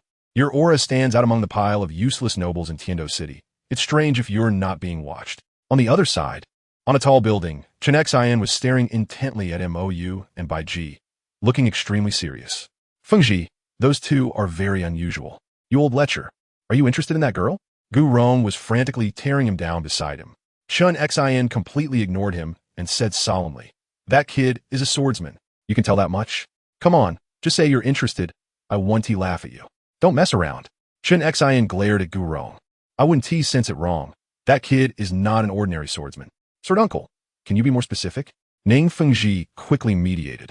Chun Xian thought for a moment and said, a beginner swordsman with sword energy exposed, like a hedgehog. But after my father reached the state of returning to simplicity, that sharp aura disappeared entirely, looking just like an ordinary person. I still can't do that. You mean? Ning Fengji gasped. That kid has reached the legendary state of returning to simplicity? Chen Xian nodded gravely. Very similar. Just now when he passed by, I felt a hidden threat, not strong, but deadly. But when I tried to sense it carefully, it was gone. This is exactly what my father described. Before he died, his father told him that the great worshipper of the Wuhuan Temple, Dalu, had long reached this state. Back then, his father was directly injured by a sword from Dalu. Now, he actually sensed the same aura in a little kid. Should we make contact? Ning Fengji also became interested. Don't act yet. Chen Xian immediately stopped him. We're not sure about his identity. What if he is from the Wuhuan Temple? That would be troublesome. He analyzed it clearly. In today's world, the only one who has reached this state is Dalu. And this kid is most likely his disciple. Right now, the relationship between the 7-treasure glazed tile school and the Wuhuan Temple is so tense it's like they're about to go to war. It would be asking for death to contact someone from the Wuhuan Temple now. Sword uncle, we haven't torn our faces yet. No need to be so sensitive. Ning Fengji advised. Plus, with BB Dong already being so strong, if another genius emerges from the younger generation, our 7-treasure glazed tile school might really have to find another way to go. He felt bitter.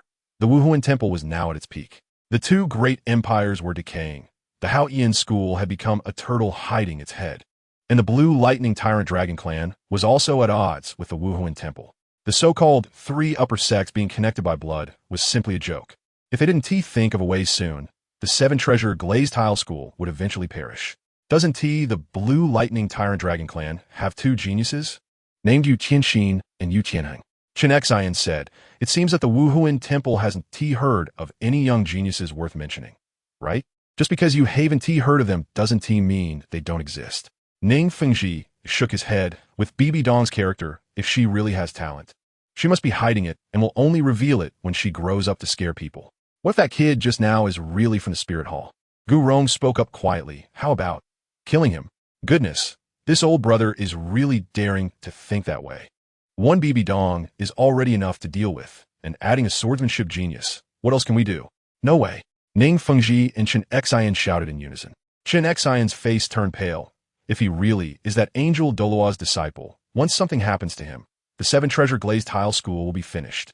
Exactly. Ning Fengji added, such a genius going out. Who can protect him in secret? If any one of the 7 old monsters from the worship hall comes, the 3 of us will have to pay the price. Once we fail, it will be a disaster. Now Gu Rong was at a loss. But if we let him grow, won't we be waiting for death anyway?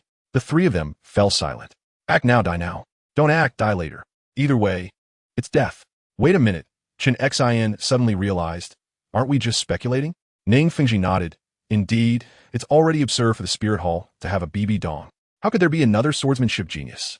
But if that's the case, Gu Rong still felt uneasy. Ning Fengji sighed bitterly. Then we can only say that fate is with the spirit hall. Let's go. Ning Fengji stood up, seeing that they were heading towards Yuexian. Just right. I have an appointment with Qinghe there, and I'll check the situation by the way. Shui Qinghe. Gu Rong got angry upon hearing this name. Fengji, you don't really want to marry Rong into the royal family, do you? You know what kind of character that royal family has. Didn't you see that old emperor from the snowy night and the mess with Yuexian? The more he spoke, the angrier he got. And he scolded the Hao Yian sect as well, saying they were a bunch of freeloaders, relying on a woman to support such a large sect. It's embarrassing. Uncle Bone, be careful with your words. Ning Fengji quickly urged him to lower his voice. Oof, a bunch of cowards. Gu Rong completely ignored him. Fengji, you should wake up. The blue lightning tyrant dragon looks down on us, and the Hao Yian sect is even more selfish. What you said about sharing the same roots never existed. Old Bones, you aren't scared stiff by BB Dong, are you? Jen Xin Dz. Gu Rong's face turned serious, and he said solemnly, I am indeed scared. Aren't you? That day BB Dong's aura. We didn't even have a chance to resist. I don't care if I die. But what about Rong? She's a support type. Who will protect her in the future? Still counting on that nonsense sharing the same roots? When the Hao Yian sect fought with the Spirit Hall, did we help? Do you think those idiots don't hold grudges? Fengji, the future of the 7-treasure glazed tile school, needs to consider other paths. Yuexian, I tell you, this place sounds grand, but it's actually just a training class for a group of useless nobles with their heads full of male thieves and female prostitutes, pretending to be sophisticated. MOU feels a visceral disgust for this place. What are we doing here? Bai Ji asks, puzzled. Looking for someone. MOU walks directly toward the person who looks like a steward. The steward, Ode, approaches and asks, what can I do for you, young sir and miss? I'm looking for your sect master, Tang Yuehua, MOU states directly. Just tell her, if she wants to see Tang Hao, come down. The moment these words are spoken, the information explodes. You should know that Tang Yuehua's life has been terribly pitiful because of the Hao Yian sect and Tang Hao. Back then, in order to secure peace through marriage with the Tian Do royal family, the Hao Yian sect forced her onto the dragon bed of the old emperor on a snowy night. If it weren't for Bibidong's warning that anyone who dared to harm her would face annihilation, Tang Yuehua would have been ruined long ago.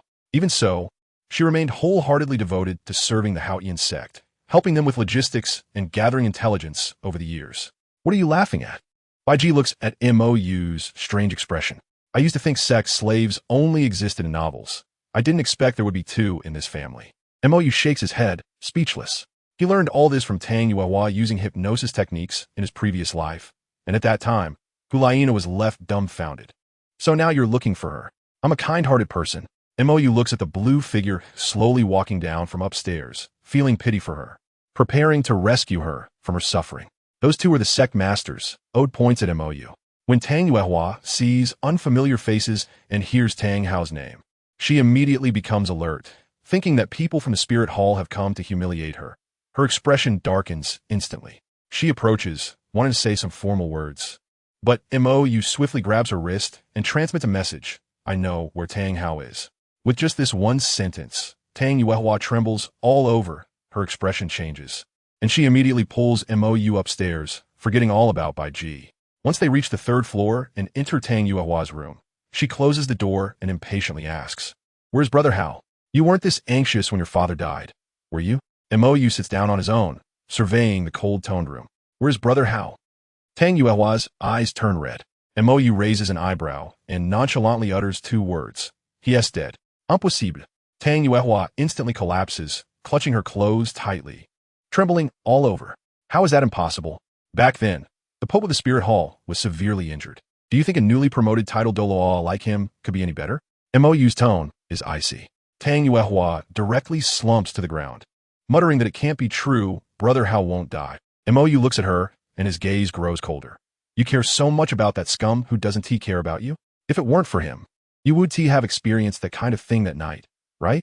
As soon as these words are spoken, let me tell you, Tang Yuehua's face instantly can't hold up anymore. She still stubbornly says, I don't know what you're talking about. But her eyes are panicking, almost visibly etched with the words, how do you know? I stood up directly from the chair, walked step by step to her, leaned my upper body forward, stared in her eyes, and asked her in a lowered voice, how does the bed on a snowy night feel? Hey, now, she completely dropped the act, her gaze cold enough to scrape off a layer of frost. I decided to stop beating around the bush with her and laid all my cards on the table.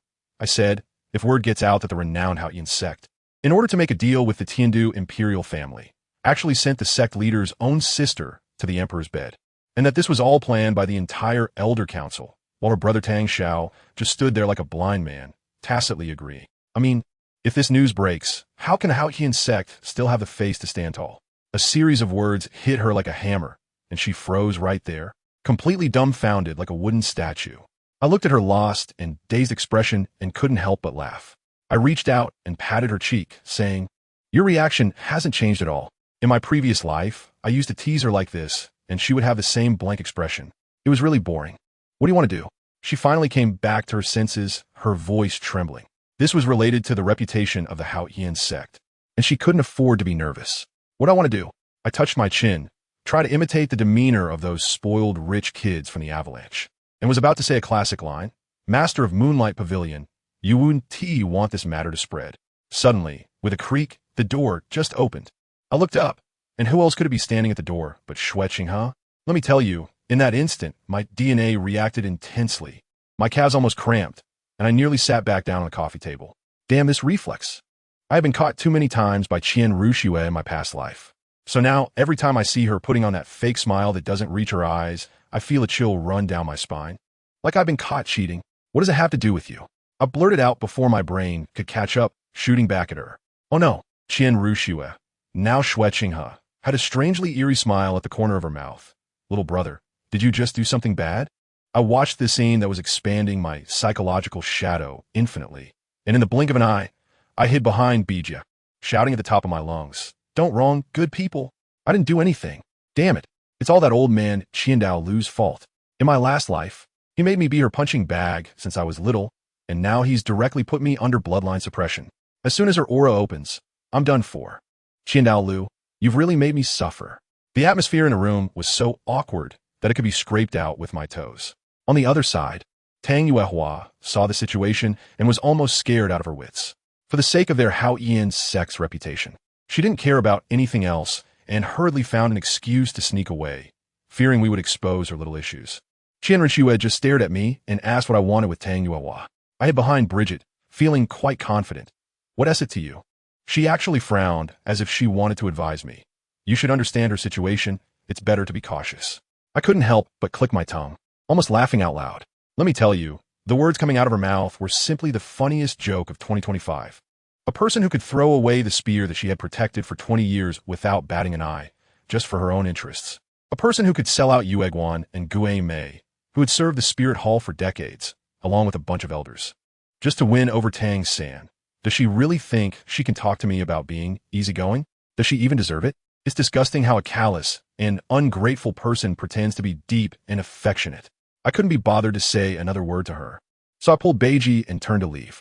Before we left, I tossed her a remark. The prince's genuine feelings are better spent on someone more valuable. Don't waste them on me. I don't deserve it. Talking about feelings with someone so self-interested? Have I lost my mind? Once outside, I told Beiji I'm really scared. I truly am. I've seen how heartless she can be, and I'm afraid that one day, when I'm no longer of any use to her, she will throw me away like trash without hesitation.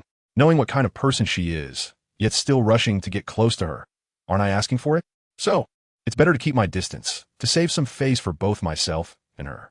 Just as we got downstairs, feeling quite down, I ran into Ning Fengji and his companions. He insisted on coming over to ask questions. Excuse me, young friend, what is your relationship with the master of Yuehua Pavilion? I was annoyed at that moment and looked up at him. What is it to you? Is this your house? Ning Fengji was stunned right there. probably because he had been the sect master for too long and was being confronted like this for the first time. The old man next to him, called Gu Rong, was not happy and wanted to put on the airs of an elder. Kid, didn't your family teach you to respect your elders? I retorted directly. Elder? Who are you? Just kidding. The only one who can act like an elder in front of me is that old man Dalu. Even that ancient being from Emperor Tian, who's lived for hundreds of thousands of years, calls me brother. And you few who have only lived for a few decades are nothing.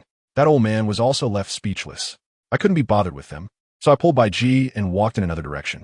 I'll tell you, just as I left, Qian Renxue came down and started intensifying things for Ning Fengji and the others. She first admitted to knowing me, then began dropping bombshells. Teacher, when I met him 2 years ago, he had 4 titled Douluos by his side. Ning Fengji was dumbfounded on the spot. Qian Renxue continued. The girl who was with him just now is a healing-type titled Douluo. At this point, Ning Fengji's expression changed. A healing-type titled Douluo? He had never even heard of such a thing on the continent. Qian Renxue then delivered the final blow. By the way, teacher, he really does have a sword martial soul, and at just 10 years old, he is already a soul zone.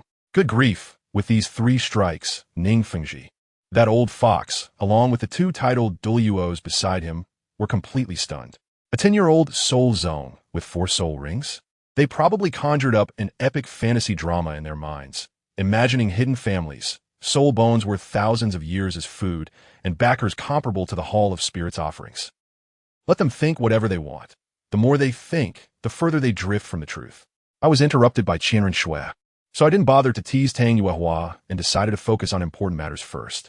I headed straight to the Tiando Royal Academy with BG, wanting to see how Duge Yan's martial soul evolution was progressing. To be honest, I was a bit curious whether that sweet potato golden dragon could really help her by Lin Snake shed its skin and truly become a dragon. How could this be considered an experiment? I'm just giving her a benefit, with no risk involved. At most, I would be satisfying my curiosity. Besides, I'm quite familiar with fixing defects. My angel martial soul has reached its peak, and its ability is no longer just healing, but rather repairing. Whether it's a martial soul curse or a congenital defect, I can fix it for you. While I was thinking about this, I had just entered the academy and hadn't taken a few steps when I heard a loud shout. Stop! I glanced back and recognized it was that idiot Avalanche. I couldn't be bothered to deal with him and continued walking forward. That fool wouldn't give up, having his lackeys come over to fawn over him. Just as those dozen or so guys unleashed their martial souls and were about to make a move, a cold figure appeared. What do you want? Douluo glared at the group of punks like a guardian deity. When Avalanche saw it was poisoned Douluo, he wasn't afraid at all. In fact, he seemed quite pleased, as Douluo was a subordinate of his uncle, Prince Xuesheng. Douluo then turned to glance at me, confirming I wasn't angry, before turning back, his gaze sharpening as he directed a single word at Avalanche. Get lost. Avalanche wanted to say something, but Douluo directly exuded a murderous aura. Do you want to die? I tell you, that kid Avalanche instantly got scared, panicked, and ran away without looking back, abandoning even his gang of followers. Douluo caught up and apologized to me, saying that the atmosphere here is not good. I waved my hand and said, I know, but if you had come a few seconds later, I might not have been able to hold back. Well, an Avalanche is still a prince. Douluo reminded me. What's the big deal? I said nonchalantly. At worst, I'll wipe out the Tiando royal family and forcefully support Xuesheng to ascend to the throne. If that doesn't work, I was pondering more exciting gameplay while touching my chin when Bijia directly slapped the back of my head. Don't use that move. Oh, I tell you, that kid Moyu was nodding his head as if nothing happened. Good fellow, do you know what he was planning just now? His million-year soul skill, what's it called? Absolute Ice Seal? As long as his soul power is sufficient, he can turn the entire continent into the North Pole in a second. With his current level, freezing the city of Tiando into an ice sculpture exhibition would be a piece of cake. Seriously, if he really used that, what would be the difference between that and old poison gas bomb? Over minus 100 degrees, folks. Anyone below Soul Saint would die on the spot. And even Soul Saints can't last long. This city of Tiando would turn into a giant ice coffin in no time. I glanced at the side where Douluo was standing. His old face was pale with fear, probably having cursed our ancestors 18 generations in his heart. I quickly changed the subject. Where's your granddaughter? That kid Moyu, too, has been acting strangely lately, overflowing with a desire to destroy, always wanting to test the power of his big moves. As for casualties, it seems he has no concept of that at all. I thought he wasn't like this before. Why is he becoming more and more like an emotionless killing machine now? Yin Yin is tidying up. Douluo lied without blinking. Tidying up what? I could guess with my toes that his precious granddaughter was definitely busy grooming herself. It's been more than an hour. This is the first time I've seen Douluo care so much about her appearance. After all, a woman puts on her best for the one she loves, right? Moyu, still clueless, asked, tidying up what? We're coming back soon. Old Poison stammered for a long time. She's a girl. All right, this straightforward guy Moyu finally understood. He probably recalled how Hulina used a dawdle when going out. However, I thought Hulina was going out to play. We're going to hunt soul rings, dear. Are you putting on full makeup to send off soul beasts? On the other side, in the prince's mansion, Qianren was almost drained by that old fox Ningfengji. As soon as she returned, she tore off her disguise and threw herself into the quilt, completely exhausted. I tell you, Ningfengji questioned her in a 360-degree, no-dead-angle manner to dig up information about Moyu. He was just short of asking her to recite everything Moyu ate since the day they met. The key is she couldn't refuse to answer because Moyu is currently a hot commodity. Whether the Seven Treasures Glazed sect stand with the Tiando Empire depends on him.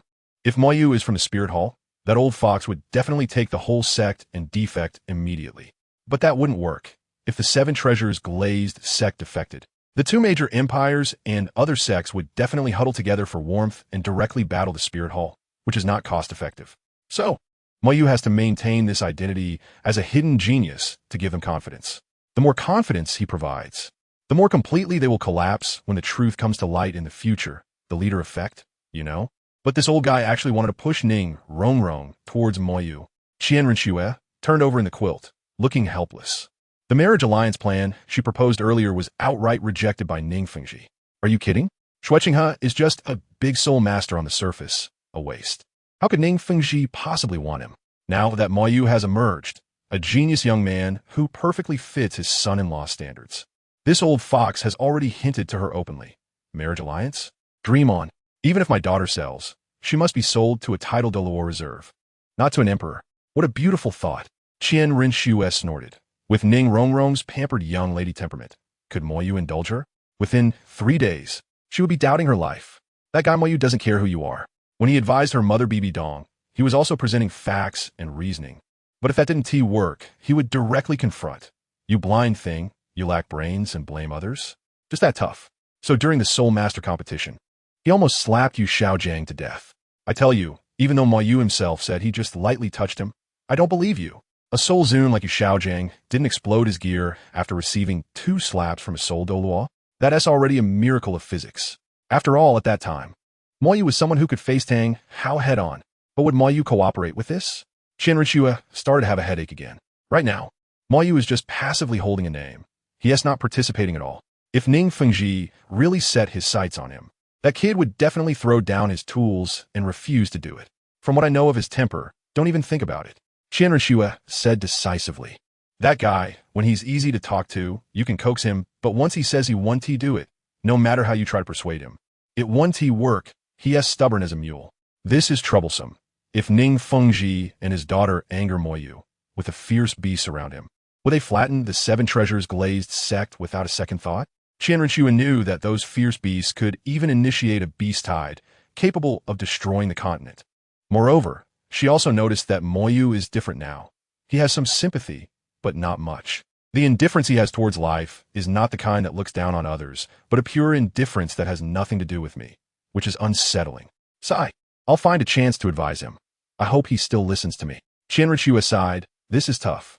In the soul-hunting forest, Douluo quickly led us to the territory of a 10,000-year soul beast. Are you sure Yin Yin can absorb an 8,000-year one now? Old Poison was still not at ease.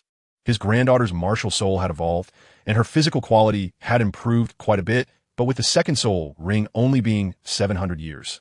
Jumping straight to 8,000 years for the third ring was too big of a leap. Don't worry, with me, it's no problem. Moyu was incredibly confident. Who understands, folks? This guy Moyu is all about cultivating happiness. Watching Douluo's martial soul evolve and her strength soar, he was more excited than anyone. The Golden Dragon Bull is awesome. Directly evolving the Biphosphorus Serpent into a dragon with earth attributes, maxing out her close combat ability. Plus, with the right arm bone of the Flame Giant Lizard, wow. A warrior with fire, earth, and poison attributes. Once the third ring is up, she could directly look down on her peers. If it weren't for her mental strength still being a bit lacking, I would have wanted her to try a 10,000-year one. Moyu was still there bragging. Douluo's face turned green. I didn't think it was necessary to exaggerate that much. He was afraid Moyu would pull out that 2,000-year spirit bone at any moment. What happened? That 2,000-year spirit bone was too low in age. Otherwise, I would really want you to try it. Douluo was completely speechless. You really want to give it? Douluo wanted to say something about the soul bone when Moyu interrupted her. Don't think too much. I'm willing to give it. And you're willing to accept. That's enough. Once I give it to you, it's yours. Don't feel burdened. He truly didn't think too much. Using a pile of things he couldn't use to exchange for a good mood was a deal that was worth it. Douluo nodded with a flushed face. Douluo watched from the side, his heart bleeding. It's over. His granddaughter is completely gone. He used to look down on those who threw money around. Now seeing Moyu using soul bones to throw around, he understood. Who can withstand this? Don't mention his granddaughter. He himself was almost overwhelmed. Not long after, we found the target area. Douluo suggested finding a sub-dragon type. After all, Douluo's martial soul still has a snake foundation. She should primarily increase her strength. Poison could just be an auxiliary. Don't make it so that everyone hates her like you. Moyu directly retorted. This statement was rough but reasonable. The reputation of the phosphorus serpent soul master is genuinely bad. Who would want to hang out with a walking poison bag? Douluo made it to title Dalu, half relying on strength and half relying on others being afraid of his poison. Those he could beat were afraid of being poisoned to death, while those he couldn't beat were doomed to die. Just such a rogue. Douluo's old face stiffened, but he acknowledged it. His granddaughter had finally escaped the fate of martial soul backlash, but she couldn't follow his old path. I'll listen to you. As a result, Douluo didn't even look at her grandfather, her eyes fixed on Moyu. You say which type to absorb, and I'll absorb that type. I directly exclaimed, goodness. Old Poison's face turned dark. I'm not dead yet, your grandfather. Moyu was also taken aback, feeling that the girl's level of affection was a bit off. He hadn't even started flirting yet. Could it be that his charisma was already so irresistible? Then let's find a sub-dragon with toxicity, earth attribute, or fire attribute, just to be safe. Moyu set the tone. Douluo resignedly went to find a soul beast, while Bai Ji also entered the space, leaving only Moyu and Douluo in the forest. The atmosphere instantly became ambiguous, and just as Douluo was about to speak, Moyu directly lay down on her thigh, his posture quite familiar.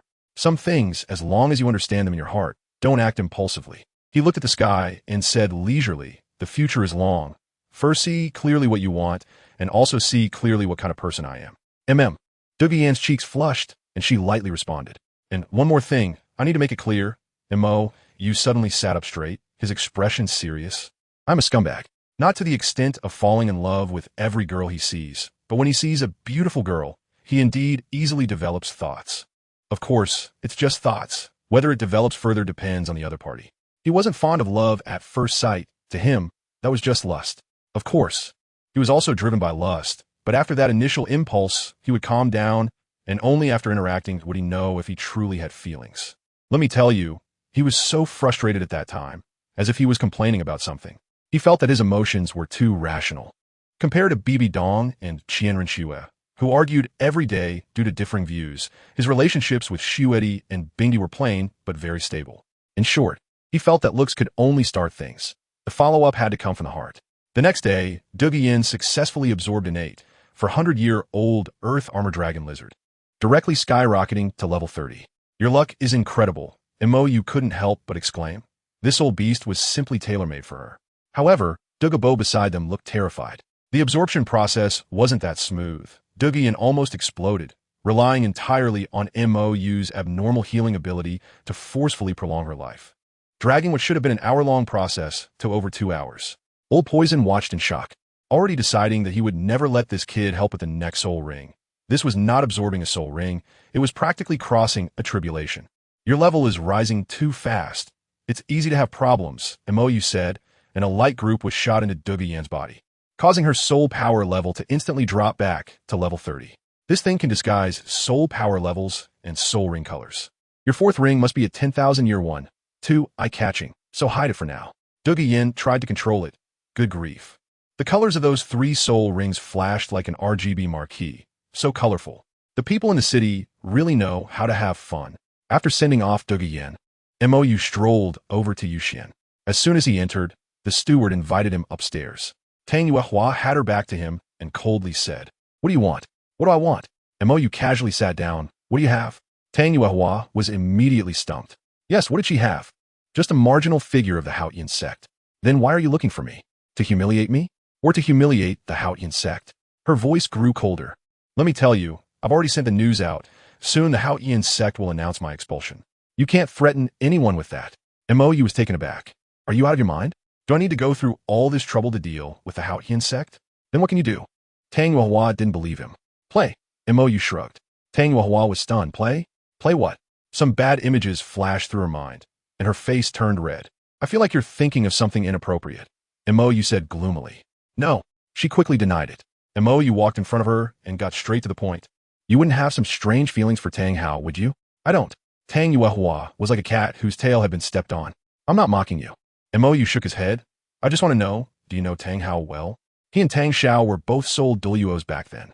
Could they not see that the blue silver emperor was a soul beast? Or did the two brothers just act on impulse? What do you want to say? Dan Jihu Fawen Dai Li. What I want to say is, Mo, you directly pulled out that big grass, the blue silver emperor, from a space and placed it on the ground. Then he pointed at Tang Yuehua and that grass, and all the pent-up resentment finally erupted, directly starting a rant. Are you two out of your minds? Or do you not have brains at all? How can you both like something like Tang Hao? Are you all idiots? Let me tell you, the anger he had at that moment was just like scolding those two idiots, Bibi Dong and Qian Rengshu.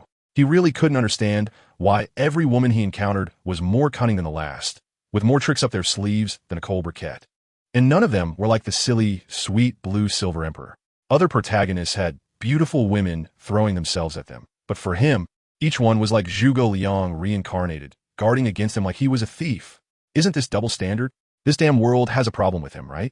Tang Yuehua and that grass were dumbfounded, watching Mo sulking over there, his expression a mix of 30 displeasure, 70 grievance, and 90 sourness. Are you okay? Tang Yuehua asked tentatively. I'm perfectly fine. Mo snapped back, turned around, and started devouring the snacks on the table.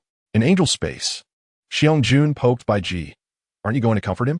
Bai Ji felt a bit guilty. Well, isn't it inconvenient for me? She also recalled that she had been wary of Mo for a long time, only truly considering him a friend after he self-destructed at Jialing Pass. Mo is just like that. He doesn't care what you think of him. He only cares about what you do. If you say you love him, but then stab him in the back, in his eyes, you are an enemy. If you say you want to kill him, but help him everywhere, then he will treat you like a brother. Xiangjun stretched and turned over to sleep. He couldn't understand why Mo, who was handsome, talented, and had a strong background, made women's first reaction upon seeing him not admiration, but assessing danger instead.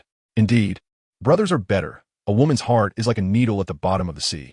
But these two in front of me have love-struck written all over their foreheads, and they seem afraid that others won't notice. I tell you, I was really about to burn out my CPU at that moment. I pointed at the glowing grass on the table and unleashed a tirade at Tang Yuehua. I said, look at her, clearly manipulated by that scumbag Tang Hao, yet she's willing to sacrifice herself, pretending to be innocent and sweet. And you grew up with Tang Hao. Don't you have any idea what kind of person he is? And yet, to you, he is nothing but light, electricity, the only myth. At that moment, I almost pointed at their noses and scolded them. I said, with that kind of intelligence, who isn't a fool? And here they are talking to me about what love is? Love my foot. Love is a mutual pursuit, not a one-sided charity, you understand? Good grief. When it comes to them, it turns into ignoring the facts and just charging forward for love. It's ridiculous. To be honest, if it weren't for my craving. Cough. If it weren't for my desire to change their minds, I wouldn't care about this nonsense at all. And what happened? It was all in vain. I argued for a long time, and Tang Yuehua was still stubbornly insisting that Brother Hao must have his reasons. I threw the fact that Tang Hao crushed several innocent villages to escape right at her face, and guess what she said? I don't believe it. There must be a misunderstanding. Oh yes, he has his reasons, and those villagers who were crushed deserved it. Being killed under Hao Yan's hammer was their fortune, right? I'm really speechless. Talking to such people is like talking to a brick wall. I state the facts, she talks about reasons. And I see clearly now that she doesn't care about others' lives or deaths. She only cares about her great and righteous brother Hao. Fine, since reason doesn't work, I won't bother discussing it anymore. I waved my hand directly and said, Xiangjun, come out. As soon as the words fell, a 2-meter-tall, muscular man appeared out of nowhere beside me with a bang. I was a bit carried away at that moment and pointed to the door, saying, go. Help me take care of everyone in this Yuxian. Xiangjun paused for a moment, then nodded, thinking killing a few humans was a small matter. Wait a minute. Tang Yuehua suddenly stood up and blocked the door. Unfortunately, Xiangjun completely ignored her and raised his hand to push her aside. I added, except for her, leave no one behind. We'll visit your Haoyan sect tomorrow. They are innocent. Tang Yuehua was anxious. I laughed at that moment and retorted, innocent? What does that have to do with me? Tang Hao can kill innocents for his so-called grievances. So why can't I kill a few people just to feel good? Just as Xiangjun was about to go out, suddenly another person showed up. The Crown Prince Xue Qinghe, also known as Qian Renxue, was blocking the door. This left Xiangjun in a dilemma. A future angel god, someone on our side, but it was hard to decide whether to fight or not. Qian Renxue said to me with a serious expression, the people in Yuxian are too widely connected. We can't make a move. I got really angry at that moment. Didn't even look at her, just took down as many as I could. It was no big deal. What's wrong with you? She still wanted to play the emotional card with me. I retorted directly, what does it have to do with you? Go ahead. No. Tang Yuehua grabbed my arm tightly. You can make me do anything. Just don't kill the innocent. Qian Renxue also stood firmly in front of Xiangjun. You can't do this. At that moment, I was completely blown away. I raised my head and looked at her properly for the first time, sneering. You, talking to me about innocence? You even have the right? Didn't you kill Xue Qinghe? Over the years, to disguise him, how many of his childhood friends, maids, and wet nurses have you sacrificed? Aren't they innocent? Oh, when it comes to you, anyone who stands in your way deserves to die. Anyone you want to kill is just you acting on behalf of heaven. How are you any different from Tang-san? As soon as I said this, Qian Renxue's face instantly froze. No more pretending, it's time to lay it all out. Before, everyone was playing dumb while knowing the truth, but today I'm not in the mood to play anymore. I stood up directly and approached her step by step. Do you really think that by starting over, everything you've done could be erased? It's been 2 years. Is my attitude not clear enough? I've been avoiding you, getting annoyed with you, just to make you stay away, and what happened? You insisted on coming back again and again. What do you want? Do you want me to relive the feeling of being a clown that you used and then discarded? Do you want this fortune? I didn't mean that. She wanted to explain. Don't talk to me about misunderstandings. I interrupted her directly. Don't you know who I am? Don't you know whether I could misunderstand? You still did it. You did it without even a word of explanation. Now you tell me it was a misunderstanding? Do you think I'm a dog that you can summon and dismiss at will? I'm too lazy to waste more words and directly ordered Xiangjun. Get to work. If she tries to stop me again, I'll take matters into my own hands. I just want to see what the scenery is like in the heavenly fighting city at minus 70 degrees. Family, who understands? I'm here carrying the KPI of saving the world. The pressure is so high that I'm losing hair every day. I just want to come out and find some fun to relax. But these people insist on ramping up the intensity, jumping into my minefield wave after wave. Do they really think I'm a pressure cooker that won't explode? If you keep talking, it's your choice. My gaze turned cold, and the platinum-colored million-year soul ring beneath my feet suddenly lit up, causing the temperature in the entire room to drop sharply. First soul skill, absolute ice seal. Boom! A terrifying wave of cold erupted from me as the center. Xiangjun reacted the fastest, swiftly dodging into another space. Qian Renxue panicked as well, directly unleashing her angelic power, trying to contain this force within the room. Xiaoyu, calm down.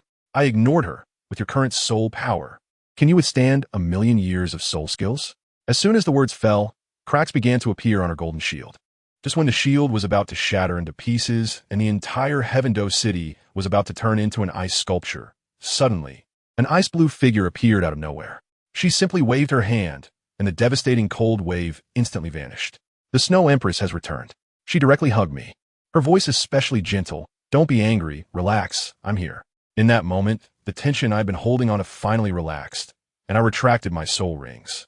I leaned in her embrace and said, I'm sorry. The Snow Empress hugged me tighter. The one who should apologize is me. I shouldn't have been gone for so long. I sighed, casually tossing out 2 healing light orbs to Qian Renxue and the already fainted Tang Yuehua on the ground, then pulled the Snow Emperor and headed outside, leaving behind a sentence. Don't interfere in my matters anymore. It's already quite forced for me to maintain this attitude. What we didn't know was that not far away in the hotel, the 3 old guys from the 7 Treasure Glazed Tile School, Ning Fengji, Sword Daluo, and Bon Douluo, had just been so frightened by those 2 forces that they almost crushed their teacups. These 3 imaginative characters instantly started brainstorming. A peerless Douluo. That kid has a peerless Douluo of level 99 behind him. Hiss. Fengji, we can't afford to mess with this kid. And guess what? The more they analyzed, the more absurd it became, and they concocted a grand scenario. They said I must be the heir of some hidden superclan, making a high-profile appearance this time to unite the three upper sects and the Heaven Do Empire to specifically go against the Spirit Hall. Everyone I had interacted with was within my calculations. That previous surge of energy was deliberately shown to them as a show of strength. Goodness, while I was on the verge of exploding and almost destroying the city, they turned it into an unfathomable scheme, the scale of which opened directly from the basement to the stratosphere. Just when the three of them were still heatedly discussing, with Ning Fengji even starting to hesitate about whether to marry his daughter to me for a political alliance. Boom! Another loud noise came from Yu Xian's side. I held my sword, stepping on the foot of an ugly old man, my face full of displeasure. I've said I'm in a bad mood. Why are there always people rushing to be reincarnated? This old man was from the Haotian sect, and as soon as he arrived, he was making a fuss. As a result, I directly turned him into a fool with a mental shock for my disdain, and he couldn't even unleash his martial soul. Lying on the ground, he still had the nerve to be tough. Who are you? I am Tang Lai, the seventh elder of the Haotian sect. What about your mother? I swung my sword back and severed his hands that were preparing to secretly unleash his martial soul. The two little Karami he brought with him still dared to curse at me. Damn little brat. I turned my head and another disdain from the king was thrown over. Those two guys rolled their eyes and fell dead on the spot, crashing straight to the ground. I tell you, the death was utterly unclear. But in the next second, well, the three big shots from the Seven Treasure Glazed Tile School, led by Ning Fengji along with the sword bone Douluo, came over as if they had caught a scent. The three of them looked at the person on the ground, Tang Lai, and the two dead Haotian school disciples beside him, and I could see their expressions nearly overheating the CPU. What's going on? Didn't we agree to unite with the three sects? Why did they immediately take out the elder from the Haotian school upon meeting? That old fox Ning Fengji even recognized Tang Lai, and just as he was about to speak, Mo Yu didn't even bother to lift his eyelids and said, "Do you want to meddle in other people's business too?" Let me tell you, with that killing intent and the unfathomable pressure from the Snow Empress beside him, Ning Fengji instantly became timid, his face blooming with a smile like a flower. Misunderstanding, little friend, we're just passing by, purely passing by. Are you kidding? To fight with such a monster over a half-dead Tang Lai? Even the Haotian sect has shrunk back. He wouldn't be the one to take the fall. But that Tang Lai was still stubborn kid I am. Before he could finish his sentence, whoosh, a flash of sword light, and his head rolled to the ground. The entire venue was so quiet you could hear a pin drop. Ning Fengji's eyes nearly popped out. The seventh elder of the Haotian sect. A title Douluo, just like that, like chopping a cabbage. As for Mo Yu, he acted as if nothing happened, sheathed his sword, feeling quite pleased as if he had chopped a hammer, and pulled the Snow Empress away. No one dared to stop them. Who would? How did those two Soul Kings die just now? They were just glared at and dropped dead. Where could they go to seek justice? This incident was huge. An elder of the Haotian sect was publicly killed by a child in the city of Tiando, and the news spread like wildfire. The old Emperor Shui Yi of Tiando already had a grudge against the Haotian sect, feeling that these bastards were using his resources while flirting with their rivals. Not only not suppressing them, but also fanning the flames, just wanted to see the Haotian sect's jokes. On the other side, Ning Fengji and the others were completely dumbfounded. This kid did not come to form an alliance. He came to settle a grudge. They truly felt that if they said one more word, that sword would be aimed at their necks. Meanwhile, in Yuexian, Tang Yuehua quietly collected Tang Lai's body. She didn't cry because there was no time for sorrow. She was truly scared now. A title Douluo could kill just like that.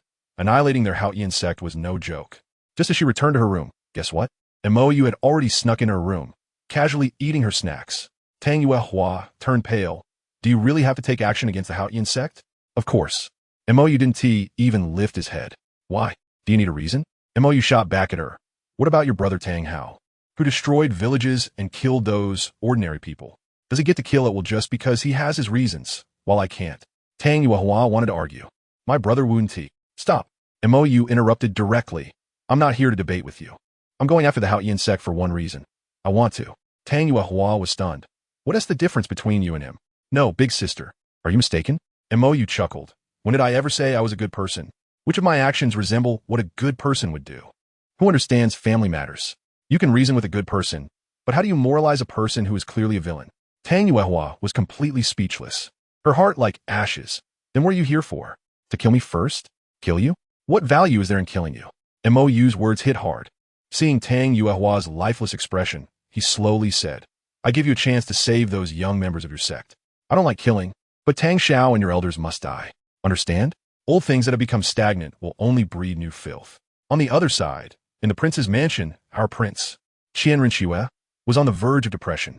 She just couldn't understand what the other self did to make Mou so angry. Just as she was worrying, an ice-blue figure suddenly flashed into her sight. It was the Snow Empress. The Snow Empress didn't waste words and directly asked for the Qian Rinxue with memories to come out.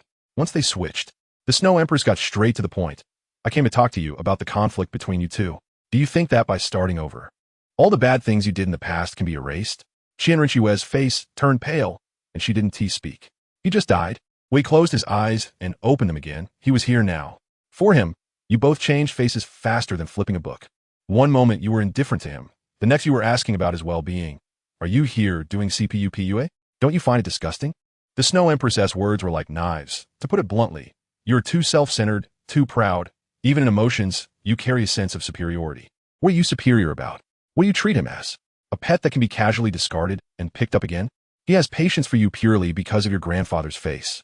If you still can't grasp this and continue to make him uncomfortable, I will personally help you maintain your dignity. After saying that, the Snow Empress turned and left, leaving Qian Rinxue standing there in a daze. Her face flushing red and pale. Time flew by, and 6 years passed. During these 6 years, the continent was calm, and Mou didn't waste time, focusing entirely on cultivation, directly reaching the soul saint level. Then what did this kid do first? He ran to the top of the Pope's mountain, using his newly comprehended 7th soul skill, Dragon God True Body, to poke at Qian Dalu's nest. Let me tell you about that scene. A gigantic golden dragon scale, soared over 300 zhang long and dozens of zhang wide, came crashing down from the sky. Qian Dalu was drinking tea in the worship hall at the time, and his face turned green. That brat. That has too much. Good gracious. What kind of martial spirit true body looks like that? The momentum was even more exaggerated than his limit Douluo form. He hurriedly activated his angel true body to meet it. As a result, the other 6 worshippers, who were just bystanders, immediately activated their martial spirit true bodies and surrounded the area, setting up a defensive barrier, meaning, fight, go all out. We'll cover for you. Qian Dalu was so angry. If he didn't show his true abilities now, he'd lose all face. Mou saw that someone was backing him up and got even more excited, loading all 5 of his soul skills, fire, lightning, wind, earth onto the giant sword, forming a terrifying elemental storm. When Qian Dalu saw this, good heavens, that sword was just a feint. The real killing move was the elemental storm. He didn't dare to be careless and fully unleashed his angelic domain, dispersing the storm. Qian Dalu was hopping mad. That brat, get down here. Seeing things getting out of hand, Mou chuckled. Hey, brother Qian, I suddenly remembered I have something to do. Let us talk another day. After saying that, he directly opened a black hole. Tiger, the wind is tight. Let us go. And dove right in, disappearing in an instant. His 6th soul ring was from the unfortunate dark demon, evil god tiger in the Stardew Forest, a 60,000-year-old sacrifice. Let me tell you, this tiger is quite clever. When Emperor Tian and the others finally caught it and made its sacrifice, it pretended to agree, but halfway through, it activated its space skill and ran away. Good heavens, it left Emperor Tian and Xiangjun speechless. Later, they spent half a month catching it again, going back and forth, beating it and healing it, until in the end, the tiger cried and begged Mou to accept its sacrifice. Not want to be beaten up by dragons and bears anymore. With Mou gone, Guangling and the others surrounded Qian Dalu. Boss, how do you feel? Qian Dalu wiped the sweat off his brow. Let us put it this way. A typical title Douluo wouldn't be able to withstand it head-on. This brat's martial spirit true body enhancement is at least 3 times. Guangling and the others gasped. If he paired that with his perverted self-created soul skill. What was it called? Layered Storm, that power. The brothers Jianjun and Jiang Mo both twitched to the name. They had suffered greatly before. I'm telling you, that move is really outrageous. Mou spins around with the sword like a top, and with each rotation, his speed and attack power increase by 1% on top of the existing base. It may sound small, right? But it adds up quickly. I tell you, at the beginning, after just 10 or so spins, those 2 titled Douluo were still pretending to be experts, with expressions like, is this it? But by the time they spun 100 times, their expressions changed, and they started whispering to each other.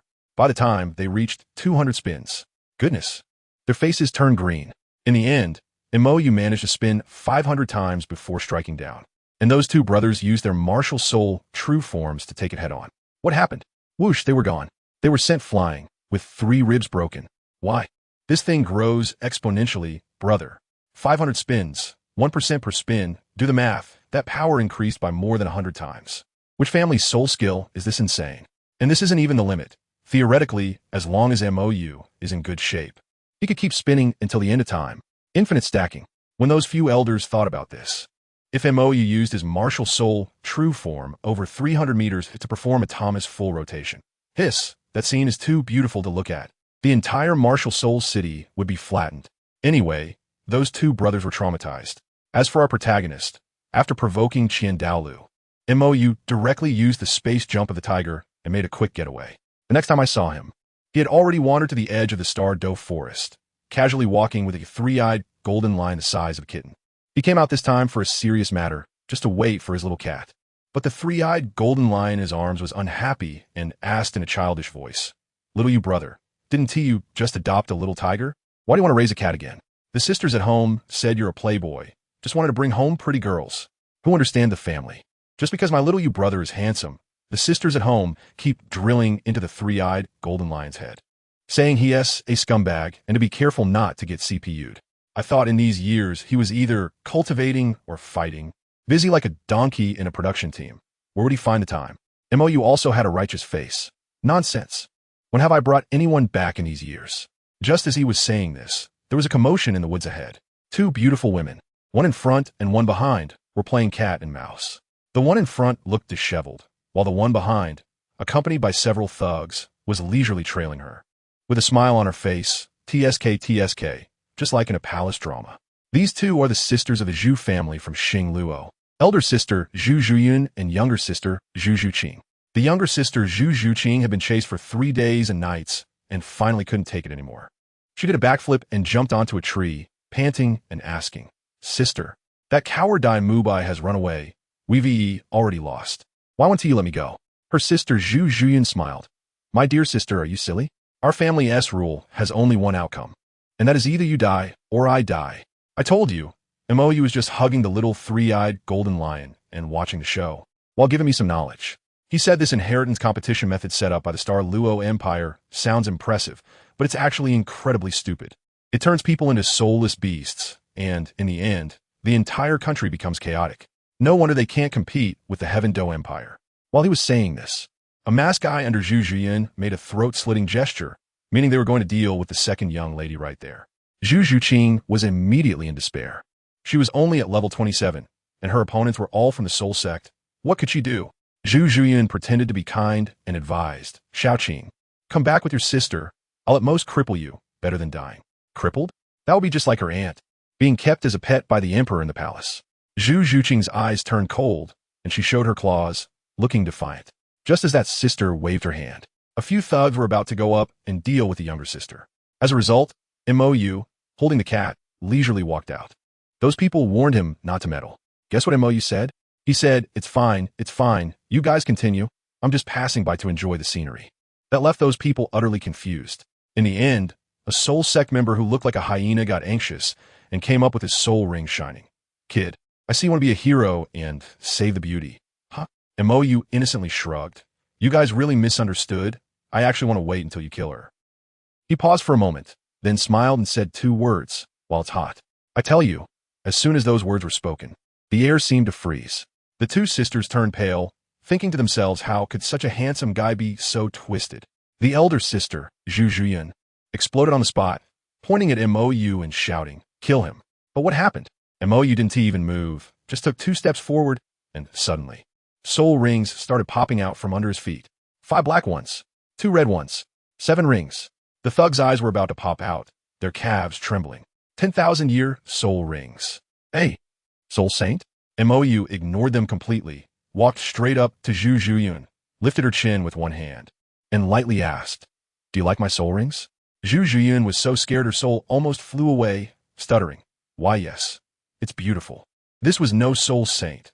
With this configuration, he was definitely a titled Douluo with twin martial souls.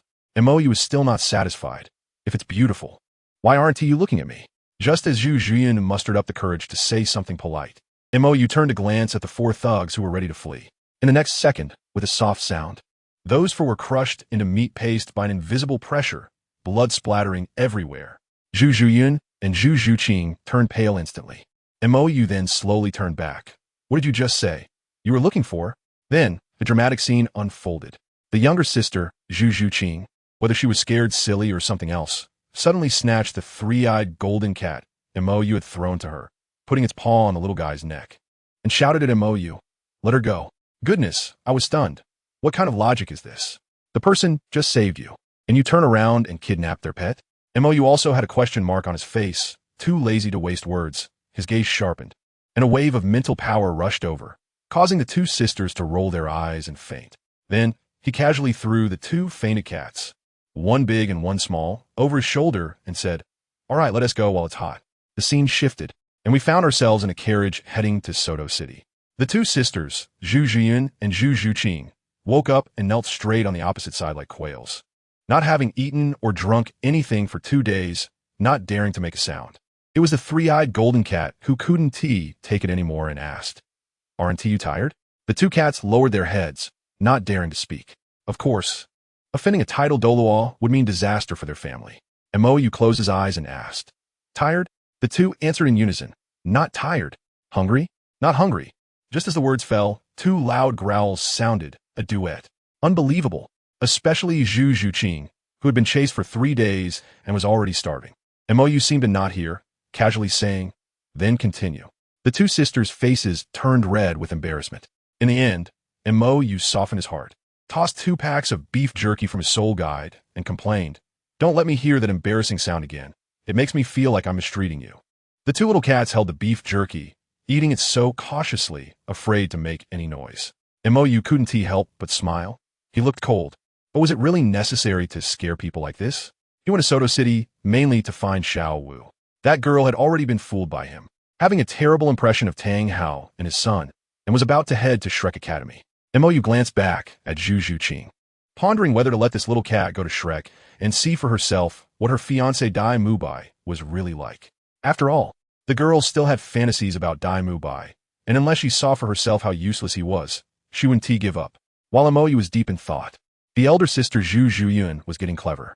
She was secretly glancing at Mou, her eyes darting, calculating in her mind. She realized that this big shot didn't seem to have any ill intentions towards them, and seemed to have a bit of interest in her sister Zhu Zhuqing. If her sister managed to win over this big shot, then the two of them wouldn't have to fight each other, and they could find a huge backing for the Zhu family. Who knows who would hold power in the Star Luo Empire in the future? Just as she was happily daydreaming, there was a sudden thud. Mou flicked her forehead with a crisp sound, leaving her stunned. "Your Majesty?" She trembled in fright.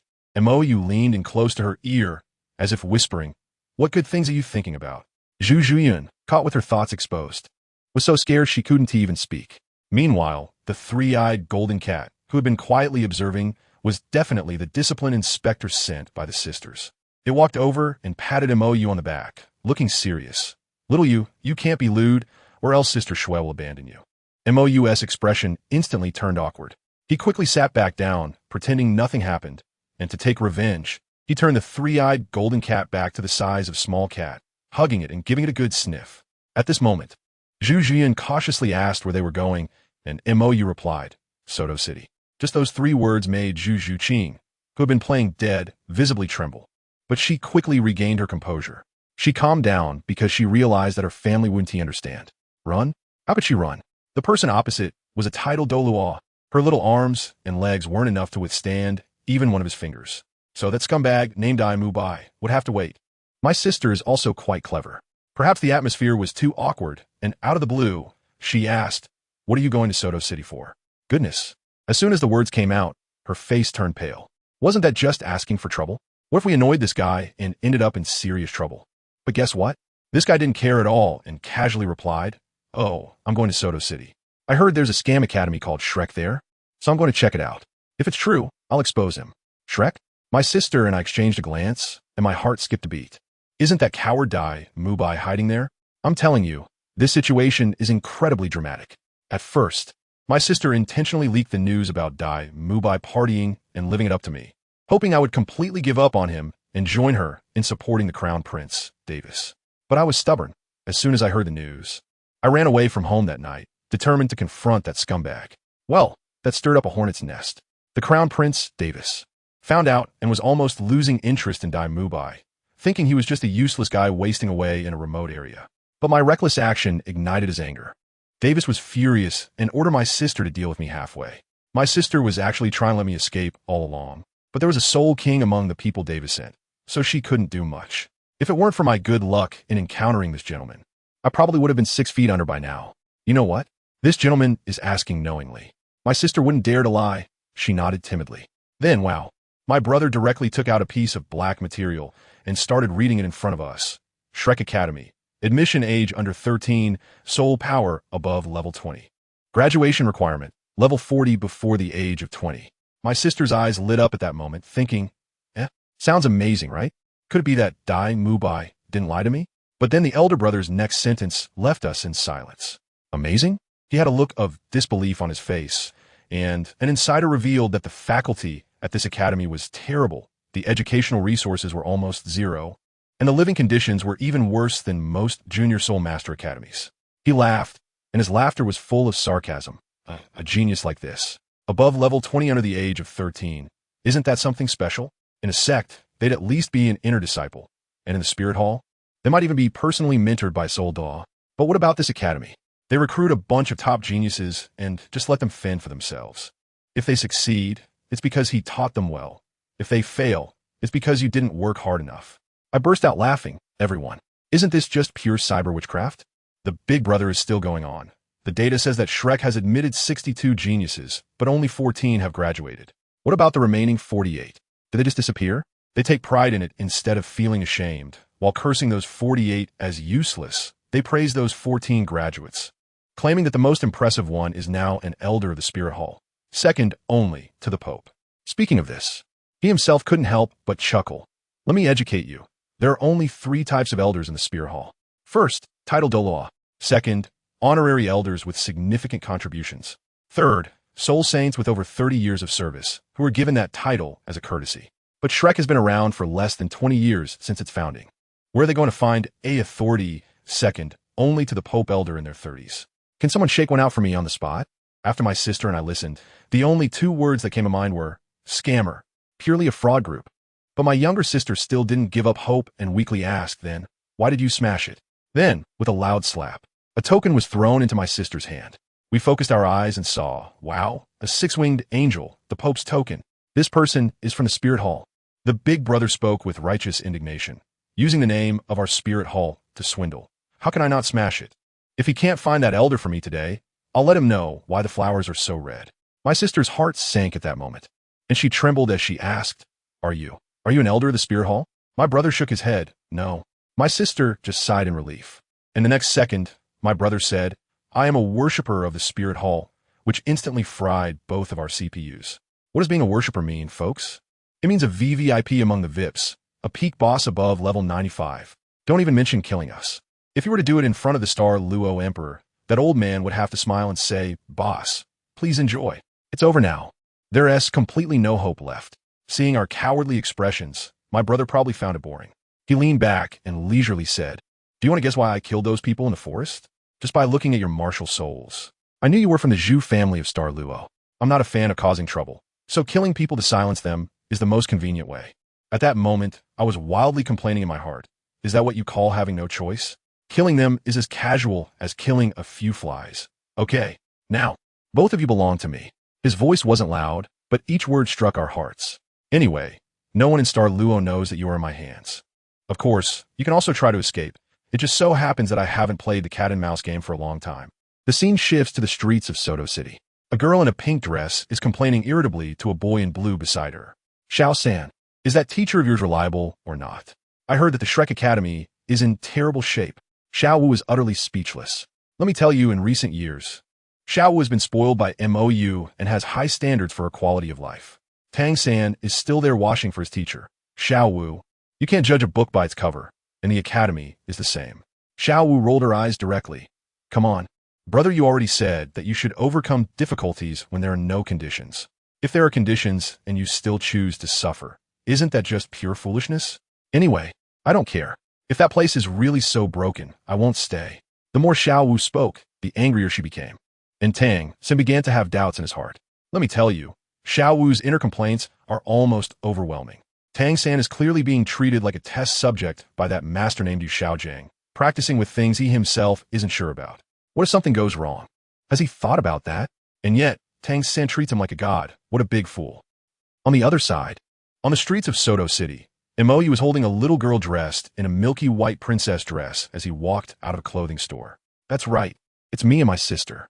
So, let me tell you, just because my sister felt that Imoyu was looking at her in a strange way on the carriage, thinking he was lusting after her body, she gave him a speech about being unyielding to death.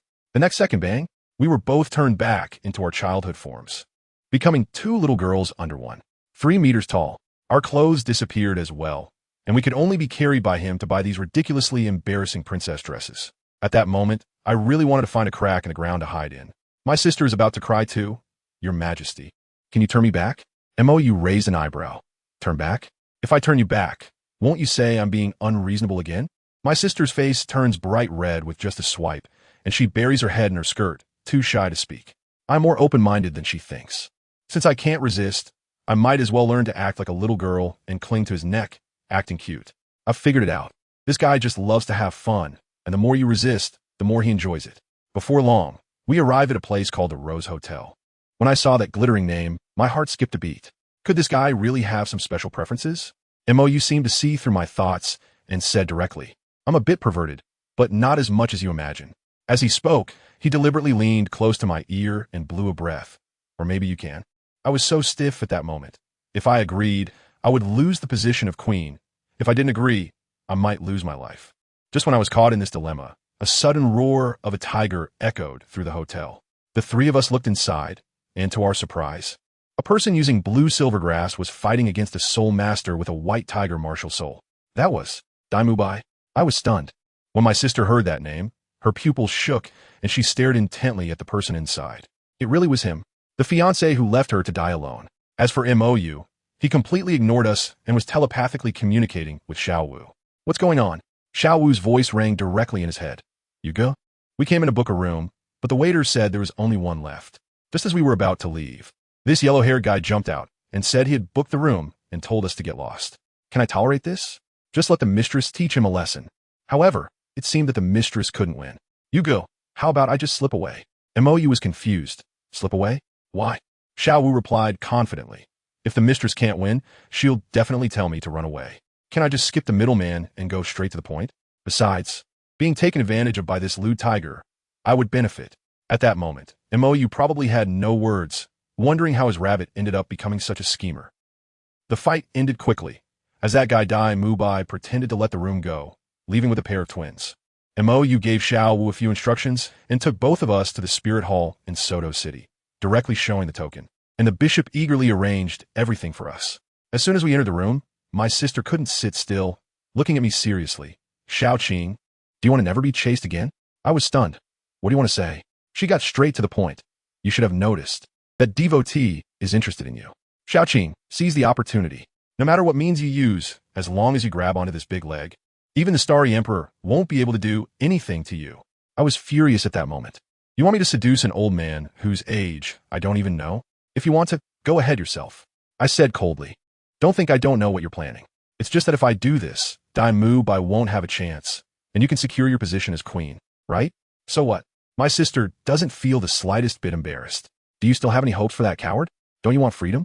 By getting close to this person, your freedom will be within reach. In the future, when I become queen, I'll have to treat you with respect. Stop being modest, compared to a peak Douluo's backing. Your little modesty means nothing.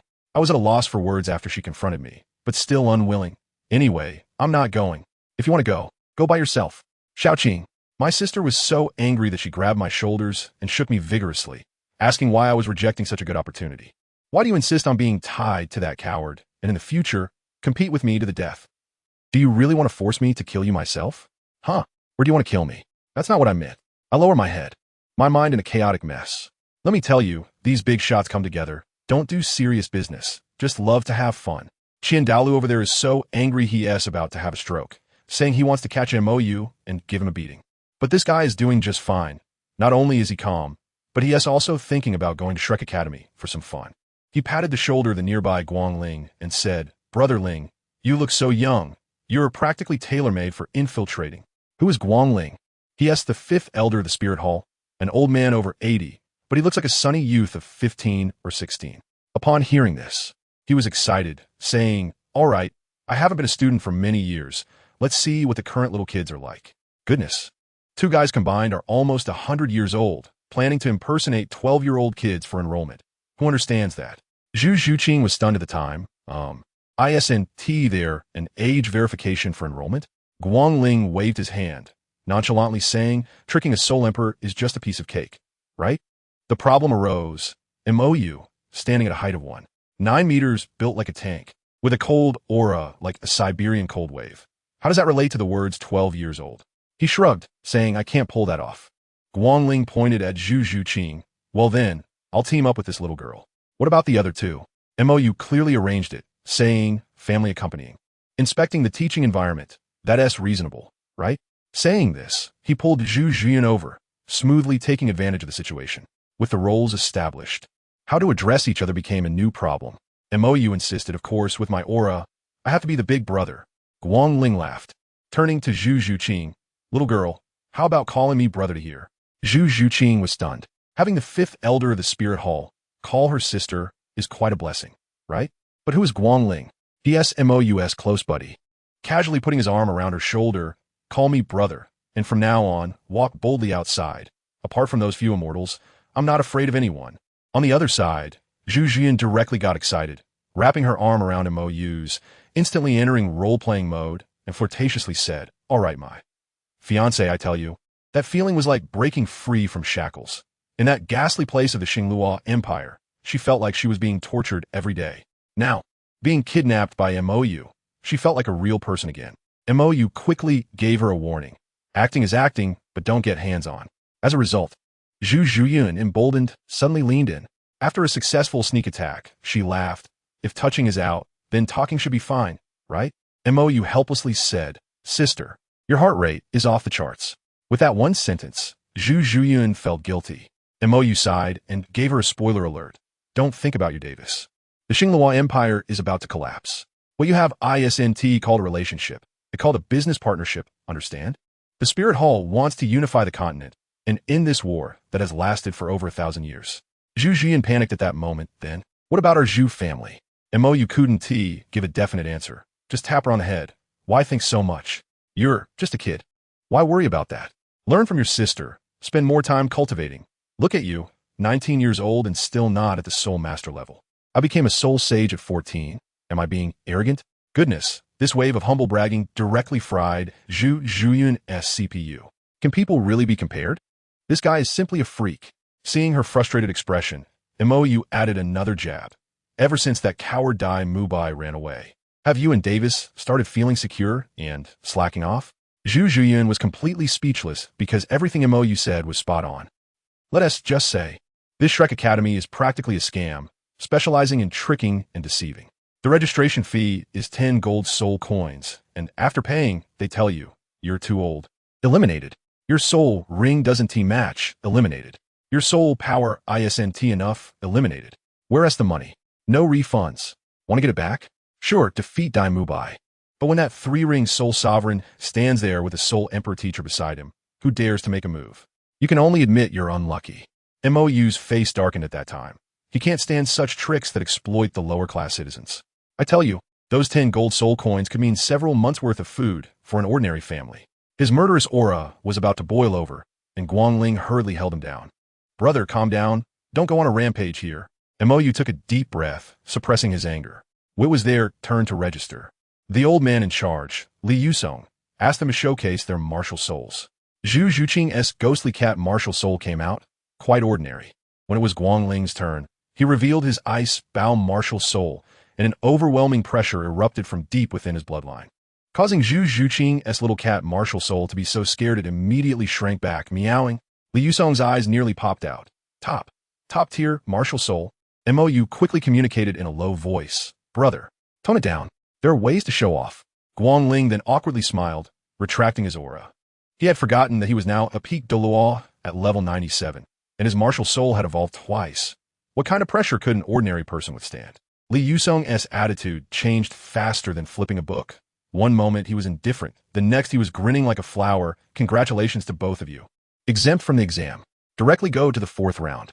As soon as he finished speaking, the little princess of the seven-treasure glazed tile school, Ning Rongrong, also bounced out, revealing her seven-treasure glazed tile, also earning an exemption. Then they let Dai Mubai lead the way. I tell you, when that Dai Mubai showed up, his eyes were like radars, scanning the Zhu sisters for the most valuable spots. Unbelievable. Both Ning Rongrong and Zhu Zhuqing looked at him with disdain. Halfway through, Li Yusong stopped them again, pointing at Mou and Zhu Zhuyun. Family members, stop here.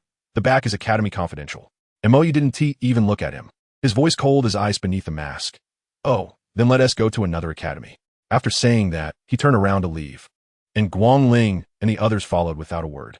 That old man instantly softened, his legs going weak.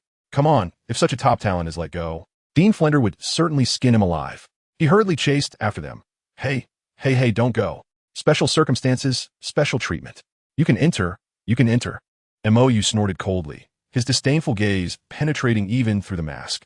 This group followed Dai Mubai deeper, and little Ning Rongrong was quite the extrovert, pulling Zhu Zhuqing along. Zhuqing, your dad was so cool just now. Zhu Zhuqing's face turned awkward. He not my dad. He my brother. Mou, without turning his head, chimed in. Guangling also added, I'm her brother too. Ning Rongrong was dumbfounded, looking back at Mou's aura, and quietly asked, wait, do I look old? Ning Rongrong sincerely shook her head. It's not that you're old, brother it's your temperament. It feels very vintage. Really doesn't seem like a young person. I have to say, she wasn't wrong at all. The guy next to her, named Guangling, also nodded and said I really didn't look like a child. I thought to myself, are you two complimenting my maturity or criticizing my appearance? How could I, a vibrant and promising young man, be considered old? Guangling is the real elderly man, over 80 years old, for goodness sake. Then Ning Rongrong seriously explained to me that it was indeed a compliment. She said she had learned to read people from her father since she was young, and her judgment was sharp. My demeanor was exactly like her grandpa Jian, someone she could unconditionally trust. I thought, fine, at least you know how to talk. Just then, a shout suddenly came from the side, and I heard, wow, sausages for sale. Oscar brand supersized sausages. I couldn't help but laugh. What era is this? And they still use such a simple selling method. But before that guy could finish his advertisement, someone covered his mouth with a huh. Dai Mubai grabbed him and dragged the little cart around the corner, muttering, sorry, this guy's a bit crazy. I'm taking him to calm down. I have sharp ears. And I heard Dai Mubai over there educating Xiao Ao. Listen, that tall guy is very dangerous. Don't go using your broken sausage to provoke him. He continued. Are you interested in that girl in the blue dress? I advise you to give up. She's the little princess of the seven-treasure glazed tile school. The future sect master. Do you really think someone like you, selling grilled sausages, stand a chance? Do you understand the concept of social status? TSK, it may sound harsh, but it's the truth. Dai Mubai quickly returned and led us to the final challenge. Goodness, Tang San and Xiao Wu were already waiting there. As soon as Xiao Wu saw my new look, her eyes widened in surprise, and she held back her words. She didn't dare to expose my disguise in front of Tang San. At the back of the venue sat a middle-aged man dozing off. Dai Mubai went up and shouted, Teacher Zhao, we brought people for the assessment. The man opened his eyes and, wow, his gaze was quite sharp. He counted the number of people and looked surprised. Why are there so many this year? Then his gaze fixed on me.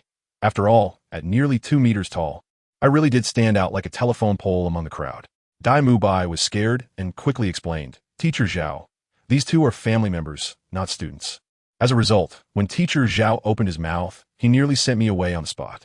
He looked at me and Guangling and said, Aren't you too old to be bringing family? Are you here for milk feed? Who understands family? I was left with the expression of an old man on the subway looking at his phone. Zhu Zhuqing and the others couldn't hold back their laughter. Their expressions seemed to say, Do you even know who you're talking to? You want to mess with us? But to be honest, Guangling and I had seen our fair share of storms. We couldn't be bothered with this kind of trash talk. Zhao Wujia noticed we had no reaction and began to announce the rules for the fourth round. I am Zhao Wujia, a teacher from Shrek Academy, he said while stretching. You 5 have made it this far. Consider yourselves half-students. But here at Shrek, we value practical combat the most. I couldn't help but scoff internally. To put it bluntly, it means they don't have the money for professional training and can only throw students into the soul-fighting arena to fend for themselves. This kind of free-range teaching can only be handled by true geniuses, If it were an ordinary person, they'd be advised to quit within 3 days. Honestly, looking at Tang, San, and the others reminded me of my own past. Back then, I had no one to teach me and had to figure things out on my own. However, my practice partners started at the title of Douluo, with the 7 offerings taking turns to train me, while others were sparring with their peers. I had to find ways to survive under the strongest beings on the continent from the age of 6. So I can say, the hard work really can't match up to those who have support. Damn, this world is so unfair. Next, I will personally assess you, Zhao Wujia said, lighting a stick of incense and inserting it into the ground. You 5 will work together to last through the duration of this incense stick under my hands, and that will be considered passing. After that, he unleashed his full aura, Zhao Wujia, level 76 Assault System Battle Spirit Saint, Martial Spirit, Great Strength Diamond Bear. Ning Rongrong was shocked at that moment, whispering, the immovable king, Zhao Wujia? Xiao Wu and the others looked confused. I directly exposed this old guy's background. What immovable king? He offended the Li clan back in the day and accidentally killed a bishop of the Spirit Hall while being hunted down, and as a result, was wanted by the Pope. In the end, he narrowly escaped under the siege of 16 Soul Emperors and ended up hiding in this godforsaken place. As soon as I said this, Ning Rongrong was completely stunned. The version of the story she heard from the martial world was much more heroic than this. I shook my head and said, you believe in rumors? Use your brain. If he really were that impressive, could he provoke the Spirit Hall and still be alive and kicking? The Haotian sect, the top of the 3 sects, has been forced to seal their mountain. And what is a soul saint like him worth? I glanced at Zhao Waoqi, and the old guy's face was almost green, clearly hit where it hurt. After a stick of incense's preparation time, Tang San started acting as the commander. He introduced himself first, Tang San, level 29 control system, Martial Soul Blue Silvergrass. When Ning Rongrong and the others heard Blue Silvergrass, their expressions turned strange. Tang San remained calm and quoted a famous saying from his teacher. There are no useless martial souls, only useless soul masters. Ning Rongrong almost burst out laughing.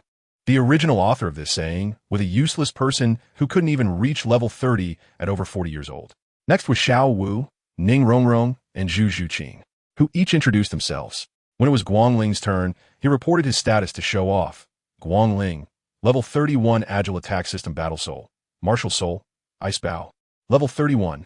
The whole place was shocked. Even Zhao Waoqi widened his eyes. Ning Rongrong's eyes sparkled as she leaned in closer to Guangling. How old are you? Big brother? Guangling thought for a moment and stated his age back then. 13, I guess. After the tactical discussion was complete, the battle began. Let me tell you, that scene was nothing short of Tang San's personal suffering record. Xiao Wu and Zhu Zhuqing followed my instructions, primarily focusing on a marginal OB, putting in minimal effort.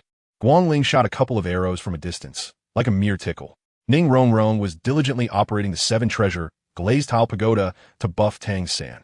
If it weren't for Zhao Waoqi constantly unleashing his power, Tang San would have been slapped into a photo long ago. I found this delay too boring, so I directly transmitted a message to Xiao Wu.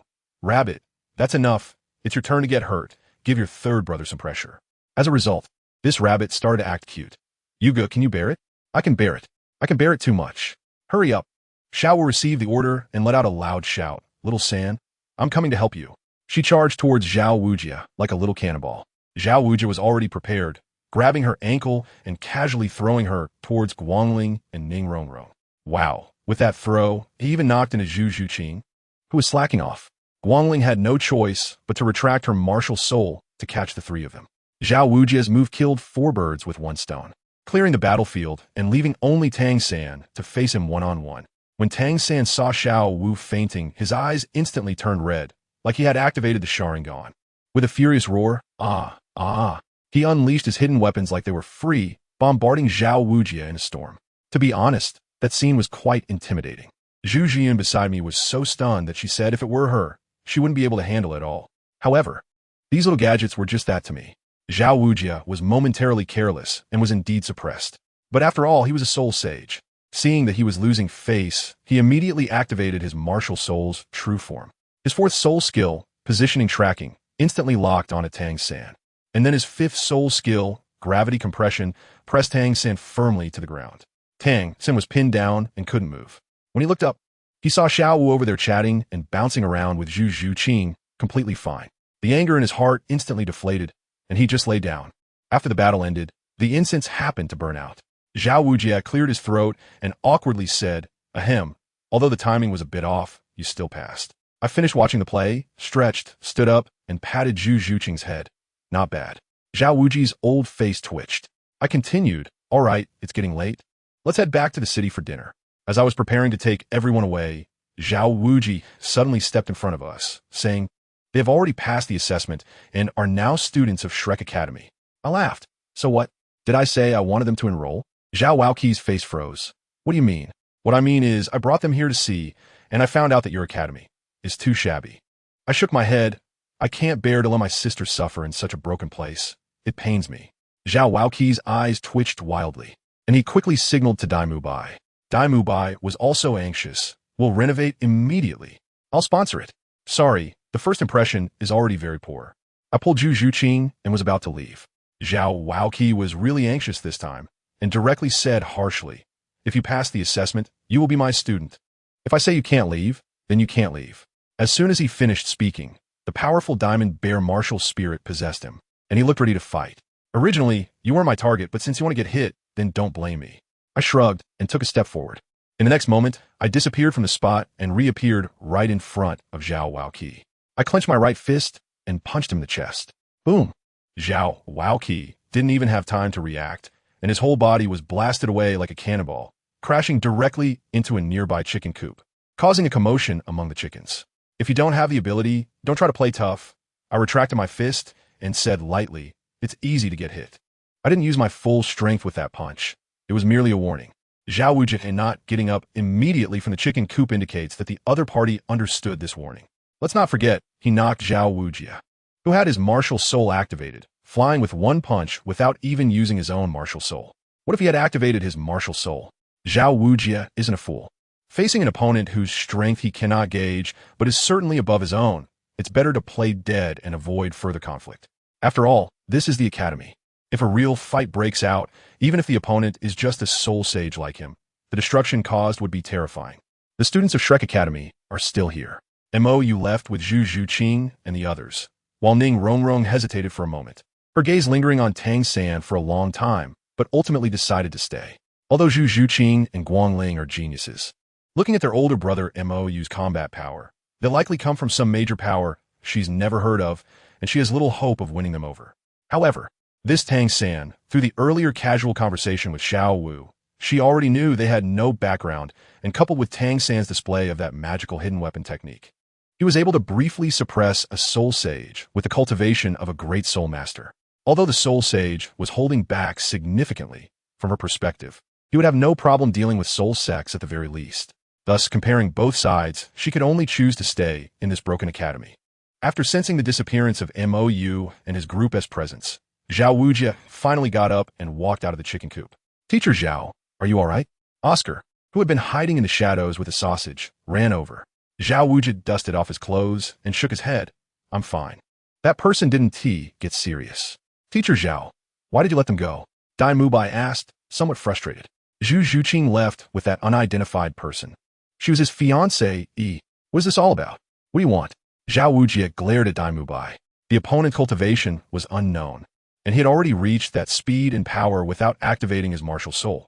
His true strength was definitely not below mine. That punch just now was merely a warning. But Dai Mubai still felt somewhat unwilling. All right, any issues can wait until the dean returns. Zhao Wujia interrupted. I would say I was unsure. Even if I was, I still couldn't fight him. Why? Oscar asked, puzzled. Are you an idiot? Zhao Wujia looked speechless. This is the academy. If I were to get serious with him, would the academy still exist? Do you all still want to live? A soul sage duel, even if just the aftermath, is not something these kids can bear. If they got caught up in it, that would be pure luck. One misstep, and they could lose their lives. All right, clean this place up. You three come with me to handle the enrollment procedures and accommodation assignments. Zhao Wujia looked at Tang San and the others. Although two had left, having these three was still good. What you just said about improving the accommodation environment, is that true or not? Xiao Wu suddenly asked. It wasn't that she judged people by their appearance, but this academy was truly too shabby, and it was built right in the village. The daily teaching wouldn't involve working in the fields with the villagers, would it? Dai Mubai wanted to refuse. After all, Zhu Zhuqing had already left, and he didn't want to be the one left holding the bag. Of course it's true. Sao Vuji interrupted, Dai Mubai. We just lost 2 over accommodation issues. If we lose these 3 over this, if Flander finds out, he'll definitely come after me. Then I'll state in advance. If this place isn't repaired, I definitely won't stay. Xiao Wu said seriously. Neither will I. With Xiao Wu speaking first, Ning Rongrong, who had long wanted to say this, quickly echoed her. To be honest, this was the first time she had seen such a shabby academy in her life. It exuded an extremely dilapidated aura from inside to outside. If it weren't for Shrek's reputation and her curiosity about Tang, San's hidden weapon, she would have left with those few people earlier. After all, even if she couldn't win them over, it wouldn't hurt to get on good terms with a power that could cultivate such a genius. As the daughter of the sect master, she had many things to consider. All right, Dai Mubai sighed, having to accept the bill for repairing the academy. However, Zhu Zhuqing, that other girl should be Zhu Zhuyan. What is going on? Why is Zhu Zhuyan with Zhu Zhuqing and following that man? He could confirm that the mask guy was not Davis. The other party also didn't have the white tiger martial soul. So what was going on? Chapter 119, Dragon Palace Montag Sheng. On the other side, after leaving Shrek, Mou and his group returned to Soto City. After a decent meal, Mou sent the Zhu sisters to a hotel, then went back outside the city with Guangling. As the sun set, with the afterglow of the setting sun, Mou and Guangling walked along a country path. Did you sense that hammer? Guangling asked. Although he was a peak 97th level Dalu, reconnaissance wasn't his strong suit. If Tang Hao didn't reveal any aura and merely hid in the shadows to observe, he wouldn't be able to detect him. He was hiding in the shadows while you guys were fighting this afternoon, Mou said. When his son was pinned to the ground by Zhao Wujie using his 5th soul skill, his aura showed significant fluctuations. After we left Shrek, he followed us back to Soto City, leaving only after we entered the hotel. To be honest, if Tang Hao continued to spy after they entered the hotel, he probably would have attacked, right there in the city. Guangling nodded. No wonder you didn't send those 2 directly back to the Spirit Hall. With the enmity between Tang Hao and the Spirit Hall, if he knew they were from the Spirit Hall, he would probably launch a pursuit right away. So how are we going to fight? Do you want to go first, or should I? Guangling asked. If Mou went all out, he would be extremely difficult to deal with because his mobility was too strong. Not to mention his unlimited space leap skill, just his speed already surpassed most title Douluo. At least his arrows would be unable to hit Mou. He was too fast. And Tang Hao was a power-type title Douluo. Even he, as a sensitive attack type, couldn't do anything about Mou. He didn't think Tang Hao could hit Mou. I'll try first, Mou said. After all, Tang Hao was a close combat fighter. If he got pulled into close range, it would be troublesome, and we're not trying to kill him, just testing him out. That works. Guangling nodded. But I definitely want to shoot him with an arrow. Otherwise, this trip feels a bit uneconomical. Mou showed a hesitant expression. I'm a bit worried you might kill him. Guangling patted his chest. Don't worry, old man knows what to do. But your arrows are poison now. Are you sure you won't accidentally kill him? Mou questioned. If he is really too weak, then I can't be blamed, right? Guangling suddenly felt uncertain. Montagu pondered. That makes sense. They had already held back. If Tang Hao still couldn't take it. Then if he died, there was nothing to be done. Dalu, you 2 are really a bunch of clowns. Under the night sky, a shadow broke into the teacher's lounge at Shrek Academy. Zhao Wujie, awakened and feeling frustrated from having no outlet for his anger from earlier in the day, jumped down and followed. But thinking about it, was it a bit too much for me to take action? Guangling, who was ambushed on the outskirts of Shrek, suddenly asked. No matter his age or soul power cultivation, he is far above Tang Hao, and he can even be considered from the same generation as Tang Hao's grandfather. This looks a bit like bullying. Bullying? Mou pointed at Tang Hao, who was slapping Zhao Wujie in the forest. He's a title Douluo bullying a soul sage. What kind of bullying is that? Besides, I'm going to make the first move soon. I'm a soul sage and only 14 years old. Isn't he also bullying me? Guangling nodded, agreeing. Those who bully others will always be bullied in return. Then I entrust my son to you. After a session of high-handed lecturing, Tang Hao spoke words similar to those he once said to Yu Xiaojiang. Please rest assured, Your Highness, we will do our best to teach your beloved son. Flinder promised with a serious expression. Then I thank you in advance, Tang Hao said, clasping his hands and nodding slightly. I didn't expect the Hao Hian Dalu to be someone who enjoys bullying the weak. A voice full of sarcasm drifted out from the forest, and the 3 of them turned to see a tall man wearing a white mask with silver patterns walking toward them. It's you? Zhao Wujie, with a bruised face, instantly recognized the other party. Who is he? Flinter leaned closer to Zhao Wujia and asked quietly.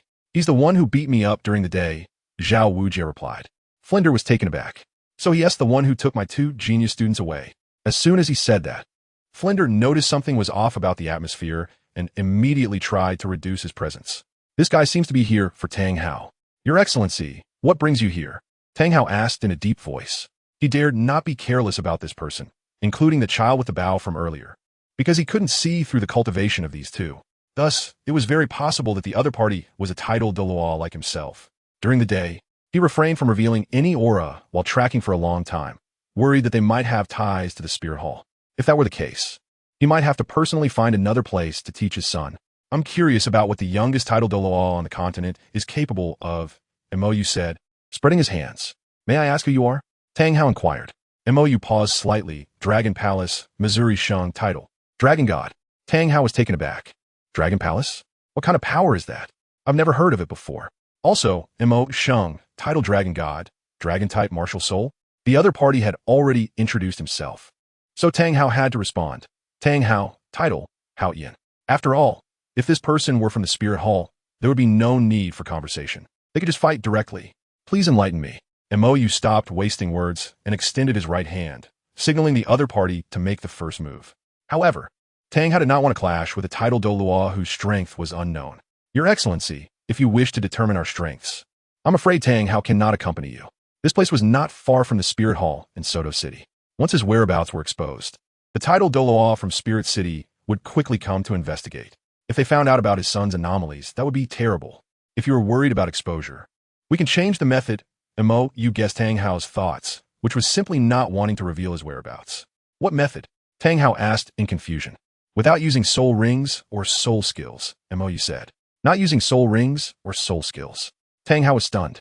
Wasn't that just like in the City of Slaughter? Yes, the rules are the same as what you know about that place, Mo said. If soul skills were used, he really wasn't confident in defeating Tang Hao. After all, this guy had 20 more levels of soul power than him, but if he didn't use soul skills, he had once passed through the City of Slaughter in just a month. To quickly pass through the City of Slaughter, he had used Dalu as a threat and intimidation, urging the King of Slaughter to quickly arrange enough participants for him.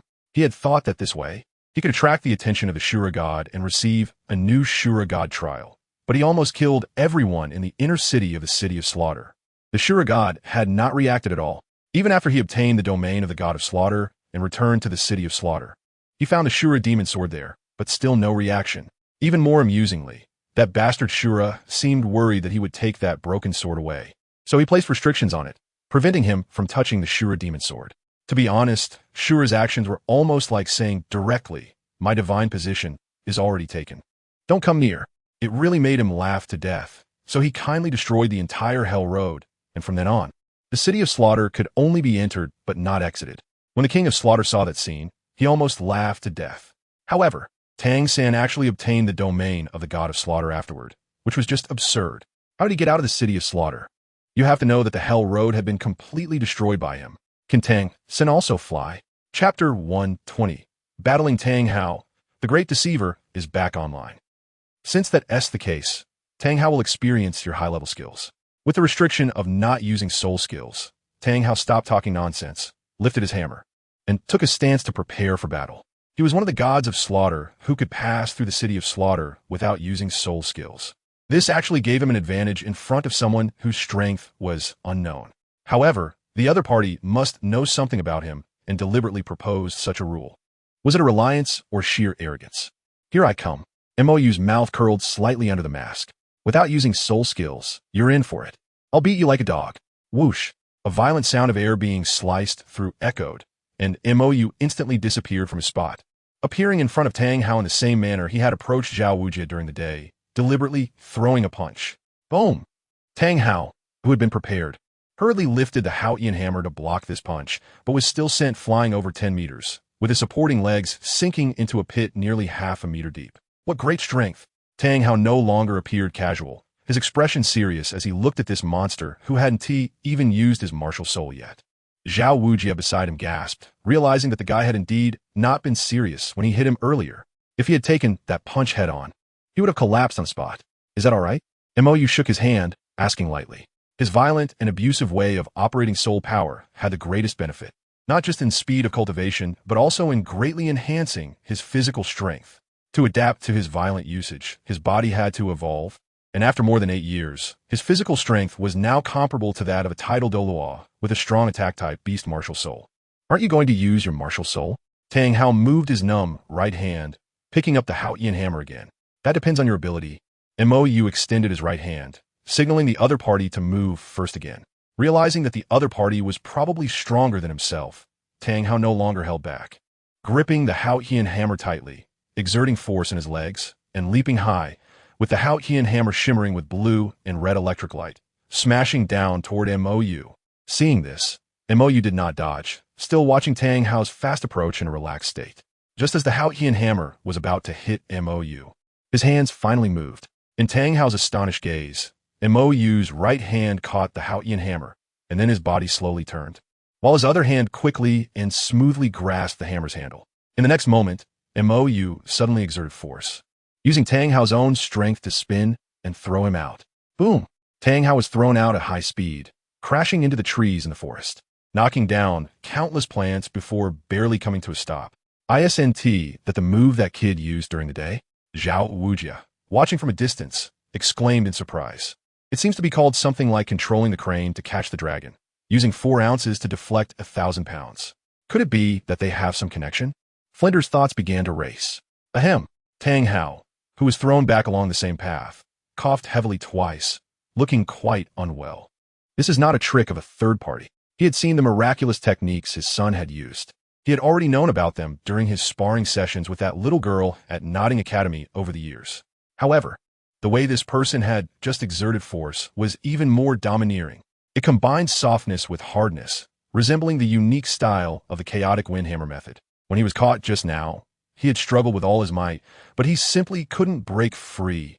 The Haotian hammer felt as if it was firmly welded to that guy's hand, and he was completely restrained. Not bad, right? Mou walked over to Tang Hao slowly. This was a technique for controlling cranes or subduing dragons. It was the Tai Chi energy he had developed over nearly 5 years to help the 2 title Douluos, Qianjun and Jiangma, break through. Once caught, there was no hope of escape. The soft energy would lock the captured object tightly like a thick sludge, and the harder one struggled, the more difficult it became to escape. Then, the hard energy would return all of his own strength and the opponent's strength. As long as he could grab this thing, he could send it back. In other words, the fiercer the attack from the opposite side, the worse the outcome. Senior Mo Shang, may I ask why you wish to fight me? Tang Hao stood up, leaning on the Haotian hammer. From that last strike, he had already clearly assessed the strength gap between him and the opponent. He couldn't win. That blow had seemed inconsequential, but in reality, his internal organs had already sustained some damage, and he knew he wouldn't be able to break the opponent's technique in a short time. If this continued, he would die. Senior? Mou's face behind the mask revealed a strange expression. This term of seniority seemed humble, but in reality, it was proud, as Tang Hao believed that anyone stronger than him must be significantly older, making him invincible among his peers. However, weren't you the one tracking me during the day? Montak you counted. Me? Tang Hao's expression froze. So, the opponent was provoked by him during the day? I just went out for a walk, picked up 2 young girls, and took them for some fun, but you actually followed me. Mou maintained a casual demeanor, but Tang Hao could sense the dissatisfaction hidden in his words. The younger generation was merely curious, certainly without any malice. I hope the senior can forgive me. Tang the hammer stated straightforwardly. Curious? Mou chuckled. Then what's up with your son? The little girl in my house seems a bit off. Little girl? Tang Hao was slightly taken aback, quickly recalling relevant information. Xiao Wu, right? Mou, Mo Shang, both had mysterious origins, and they were people he couldn't see through it all. Their temperament and image were simply carved from the same mold. May I ask, are you talking about Xiao Wu? Tang Hao, Fobet? Who else could it be? Mou retorted, his tone already showing obvious displeasure. Tang Hao straightened up. May I ask, senior, who is Mou? An incompetent younger brother, Mou replied flatly. In his plan setup, Mo Shang was the leader of the Dragon Palace. Xiao Wu was the daughter of an old friend, and Mou was the incompetent younger brother who liked to act like a child despite his age. There was also the third brother, Mo Chun, who was in contact with the Prince of Tiando City but liked to use his second brother's name to make a big deal out of things. Utilizing the disguise ability of the Angel Martial Soul and Huzi's time ability, they created 3 identities. Mo Shang was responsible for showing off, and Mou for bestowing favors. and Mo shunned for causing trouble. To deceive, one naturally needed a meticulous plan, not just to mess around. Although he had come up with this setup on a whim, everything was ultimately to deceive Tang San into doing the support work. After revealing their identities, it was naturally a pre-designed deception. In the shadows, Guangling watched with great interest.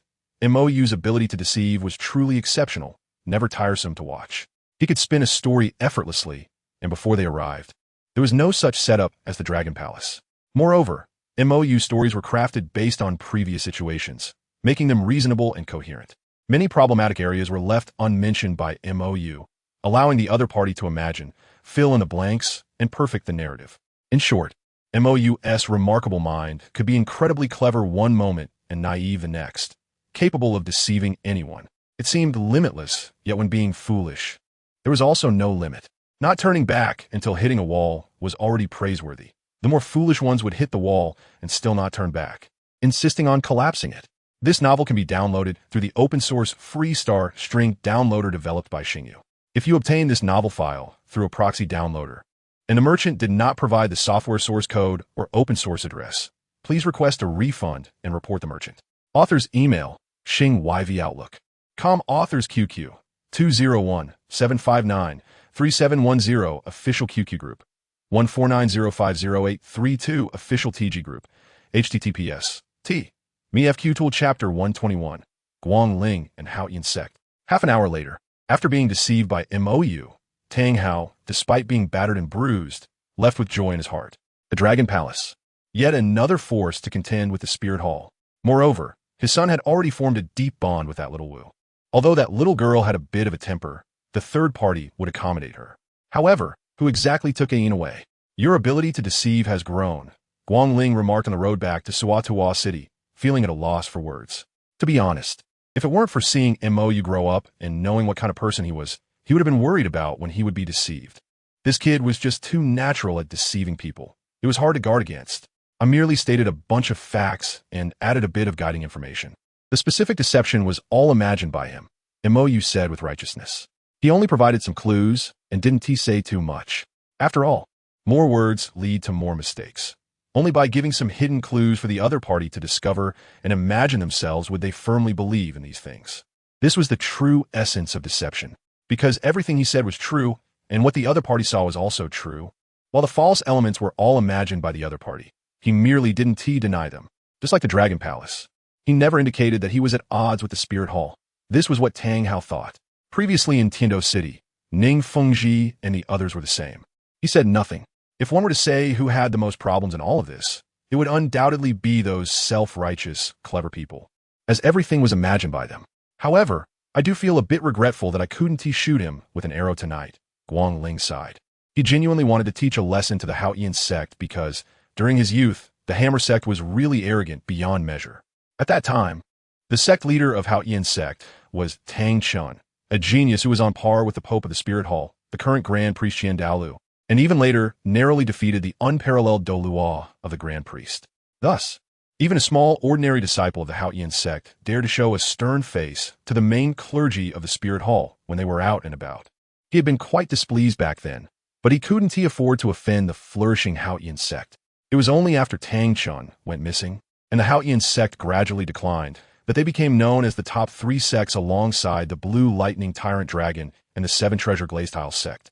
Otherwise, when Tang Chun was still around, the Haoyan sect could contend with the Spirit Hall as a top sect. There was no such thing as the top 3 sects at all. As he got older and later joined the Spirit Hall, he was still quite annoyed by the arrogant group from the Haoyan sect.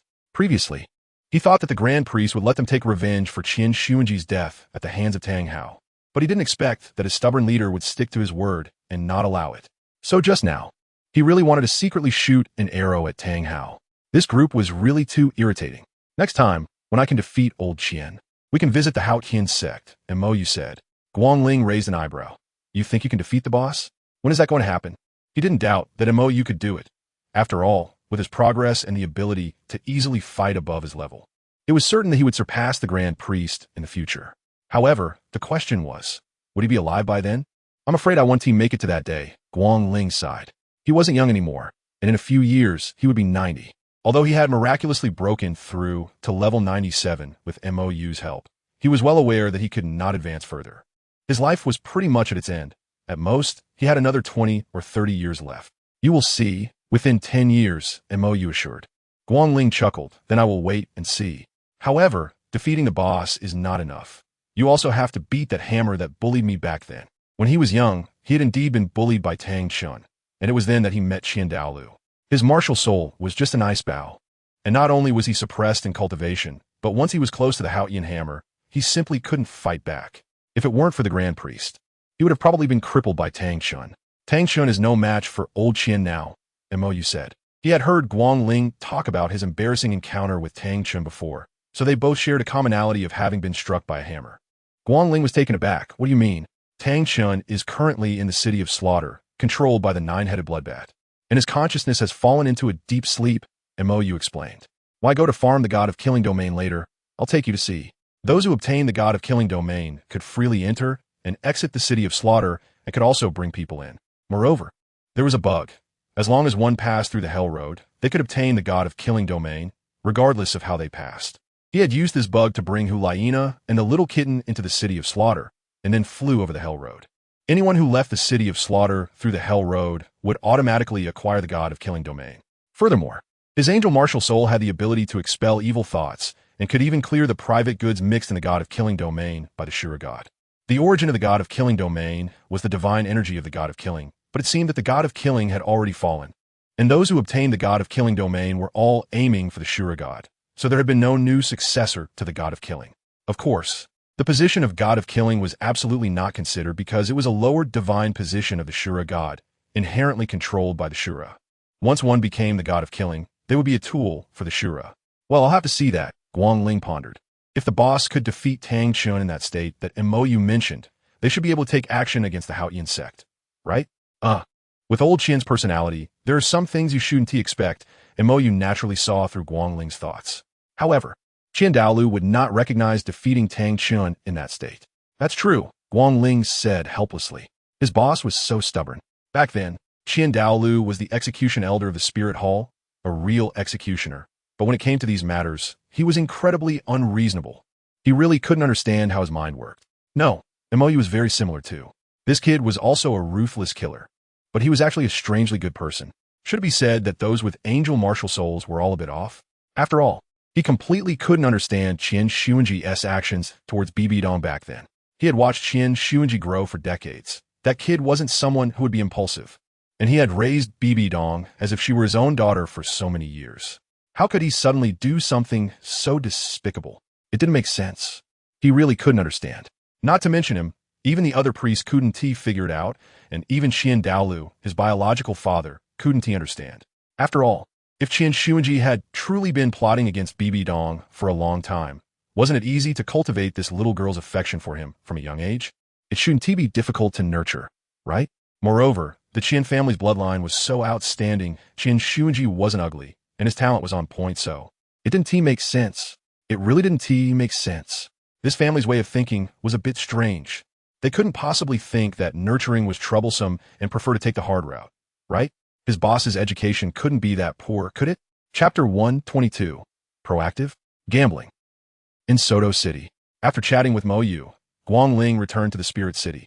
After all, he had work to do. This little trip had been enough. Though short, but as an older brother, he also had a day to play the role. At midnight, Mo Yu returned alone to the hotel where Zhu Zhuqing and her sister were staying. After all, Dalu was probably still angry, and regarding the angel god, he might have to hide outside for a while longer. Entering the lobby, the front desk staff was dozing off, and Mo Yu didn't wake them, quietly going upstairs to his room. However, as soon as he opened the door, something that left him speechless happened. What are you doing here? Mo Yu looked at Zhu Zhuqing, who shouldn't have been in his room. Why was this big cat still so fond of excitement? Just finished taking a shower. Zhu Zhuqing, wrapped in a towel, looked a bit embarrassed at Mo Yu. If I said that the bathroom in my room is unusable, would you believe me? After figuring out Mo Yu's good temper, the big cat began to gradually become bold. Do you think I would believe that? Mo Yu glanced at her speechlessly and lay down on the bed. Finish your shower and go back to your room to sleep. Don't keep teasing me like this. It'll be troublesome if something unexpected happens.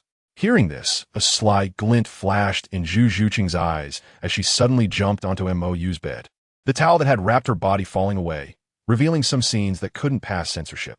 MOU. Sister, you're exposed. MOU helplessly rubbed his forehead. Why did he initially think of teasing the two little kittens?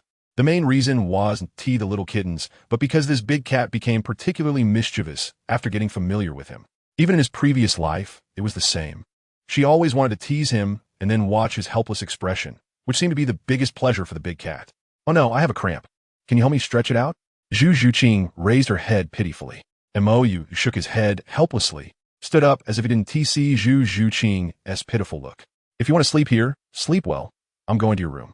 After saying that, without giving Zhu Zhuqing a chance, MOU directly left the room. Hey you. Seeing MOU leave without a trace of reluctance, Zhu Zhuqing buried her head in the pillow, annoyed. Why was this guy so lacking in romantic interest? This was her first time trying this kind of operation. Why did she encounter such a setback? Stupid straight man. Stupid blockhead. Clearly younger than me. Suddenly, a sharp scream echoed, and Zhu Zhuqing quickly wrapped herself in her towel, bolting out of the door. Then, as soon as she opened the door, she saw MOU walking out of Zhu Zhuqing's room with a depressed expression. Oh, by the way, I forgot to tell you that when we checked in, we swapped rooms, Zhu Zhuqing said with some schadenfreude. MOU's eyelids twitched as he glanced at Zhu Zhuqing, suspecting that this girl had done it on purpose. She was forcing him to keep his spiritual sense constantly active. But that was really tiring. And who would be bored enough to scan their surroundings with mental power all the time? Isn't that perverted? By the way, between the two of us, whose figure is better? Zhu Zhuyin asked curiously. Zhu Zhuqing was just taking a shower earlier, and that scream must have been because she was seen. Of course it's... MOU paused. You little sister. After saying that, MOU turned around without any hesitation, opened the door, closed it, and locked it in one go. Zhu Zhuyun's expression froze. Don't you have any taste? It's obvious that mine is better, right? Unfortunately, the only response to the big cat was the tightly closed door and the empty corridor. Just wait for me. The little devil in the big cat's heart had already grown, and she didn't believe it. How could someone a few years younger than her, at such a vigorous age, not react to her? Having come this far, she had given up everything from Xinghua. So, MOU, she must catch him. A night of silence. MOU got up early, but when he opened the door, the big cat who got up even earlier had already returned for buying breakfast. Doesn't the hotel provide breakfast? MOU rubbed his eyes. Actually, he could probably guess what the big cat was thinking. The reason she was so proactive towards him was not because he had any great charm, but because she chose to follow him, which meant giving up everything from Xinghua. This was a gamble. If she lost, he would be someone who gets bored easily and would discard them both after a while, and at that time, they would be in a difficult position. Xinghua would not accept such a disgraceful royal fiancé, and they would even be hunted down as blemishes of Xinghua. Therefore, everything Zhu Jian did was driven by her urgent desire to have a substantial status. At the very least, he had to respond to her, otherwise, she wouldn't feel secure. Cats are easily frightened. I was just looking outside because it was new, and besides, what you brought us to eat before was also this, Zhu Zhuyan said, holding the breakfast she had just bought with some hesitation. Since following MOU, she had been paying attention to everything about him, his habits, his hobbies, his temper, because she was afraid that if she made a wrong move, she would be discarded at any moment. To put it bluntly, she was trying to please MOU, like a little dog afraid of being abandoned. The dignified young lady of the Zhu family from Xinghua actually fell to such a state. No, she used to be like this too, except that before, the person she was trying to please was Davis, her fiancé with whom she had a betrothal. All right, don't think too much. MOU took the plate from Zhu Zhiyun's hands, placed it on the table, and rubbed her drooping head vigorously. I may not be a good person, but I'm not a bad person either. You don't have to be so anxious. Just be yourself, and that's enough. You can treat me like a mirror. However you treat me, I will treat you back. If you are sincere with me, then I will naturally be sincere with you. However, MOU bent down, held the big cat's head, and looked straight into her eyes. If you treat me as a tool for climbing up, or if you're two-faced and insincere, then I will also get angry. Do you understand? Zhu Zhuyan nodded tremulously. MOU sighed. Your heartbeat is a bit too. The bold Zhu Zhuyan, having succeeded in her assault, smiled and said, You said, how you treat me. I treat you. What about now? MOU's eye twitched as he looked at the big cat, who had succeeded in her scheme. He was just trying to comfort her. And how'd he end up being schemed against? Good intentions treated as donkey liver and lungs. MOU rubbed Zhu Zhuyun's head with annoyance. Tell your sister to get up and eat. Zhu Zhiyun tidied her hair, which she had spent a long time fixing, a bit angrily. Why don't you go? How can you ask that? MOU turned around and went back inside. Last night, he had quite the feast for his eyes. But the little cat didn't know what mood she was in. Who? Zhu Zhuqing, hiding around the corner watching her sister's shameless actions, let out a breath. I shouldn't have been found out. Oh, were you peeking at? Zhu Zhuyin suddenly poked her head out from the side. I'm not. Not at all. Zhu Zhuqing's cheeks flushed slightly, but she still firmly denied it. Little Qing, some things really can't just rely on observation. You need to be more proactive. Zhu Zhuyin held Zhu Zhuqing's hand and said meaningfully. They chose a path that didn't require them to fight to the death. But the price of walking this path was also very clear. Luckily, the MOU they chose was such a rare and pure treasure. Otherwise, that night, they would have been eaten. Enough chatting, the milk is about to get cold. MOU's voice came. Cold. I have a thermos here. Do you want some? Zhu Zhuyin joked. Zhu Zhuyin, I advise you to restrain yourself a bit. MOU's helpless warning floated over. Did you see that? Be more proactive. Zhu Zhuyin looked at Zhu Zhuqing, whose little face was already starting to heat up. Don't be nervous. This is just the beginning. I haven tea. Zhu Zhuyin, do you believe I can turn you back into a little lowly? Really? Oh, so you prefer that style? Huh? MOU. Honestly, sometimes I really feel helpless. I always feel like I'm the one being teased. Chapter 123, Another Soul Bone. After a relatively smooth breakfast, MOU thought for a moment and took out several large bones from the soul guide, placing them in front of the two. Soul bones. Zhu Zhuyin looked in shock at the several glowing 10,000-year soul bones in front of her. Is the spirit hall this wealthy? It's known that even in the treasury of the Xingluo Empire, there are only 2 10,000-year soul bones. The Tiando Empire has only a few thousand-year soul bones hidden away like treasures. MOU went out and casually brought back so many. 80,000-year wind demon wolf right leg bone, 90,000-year ice blue scorpion right arm bone, 50,000-year dark gold fearsome bear external right palm bone, 80,000-year dragon eagle torso bone, 20,000-year light unicorn spirit head bone, 50,000-year purple lightning tyrannosaurus left leg bone, 80,000-year spiny earth dragon torso bone, 100,000-year dark demon evil god tiger torso bone, 100,000-year hell dragon right leg bone. MOU introduced one by one. Among these were the soul bones sacrificed by soul beasts for him, and some given by the Ice Emperor and Bear King.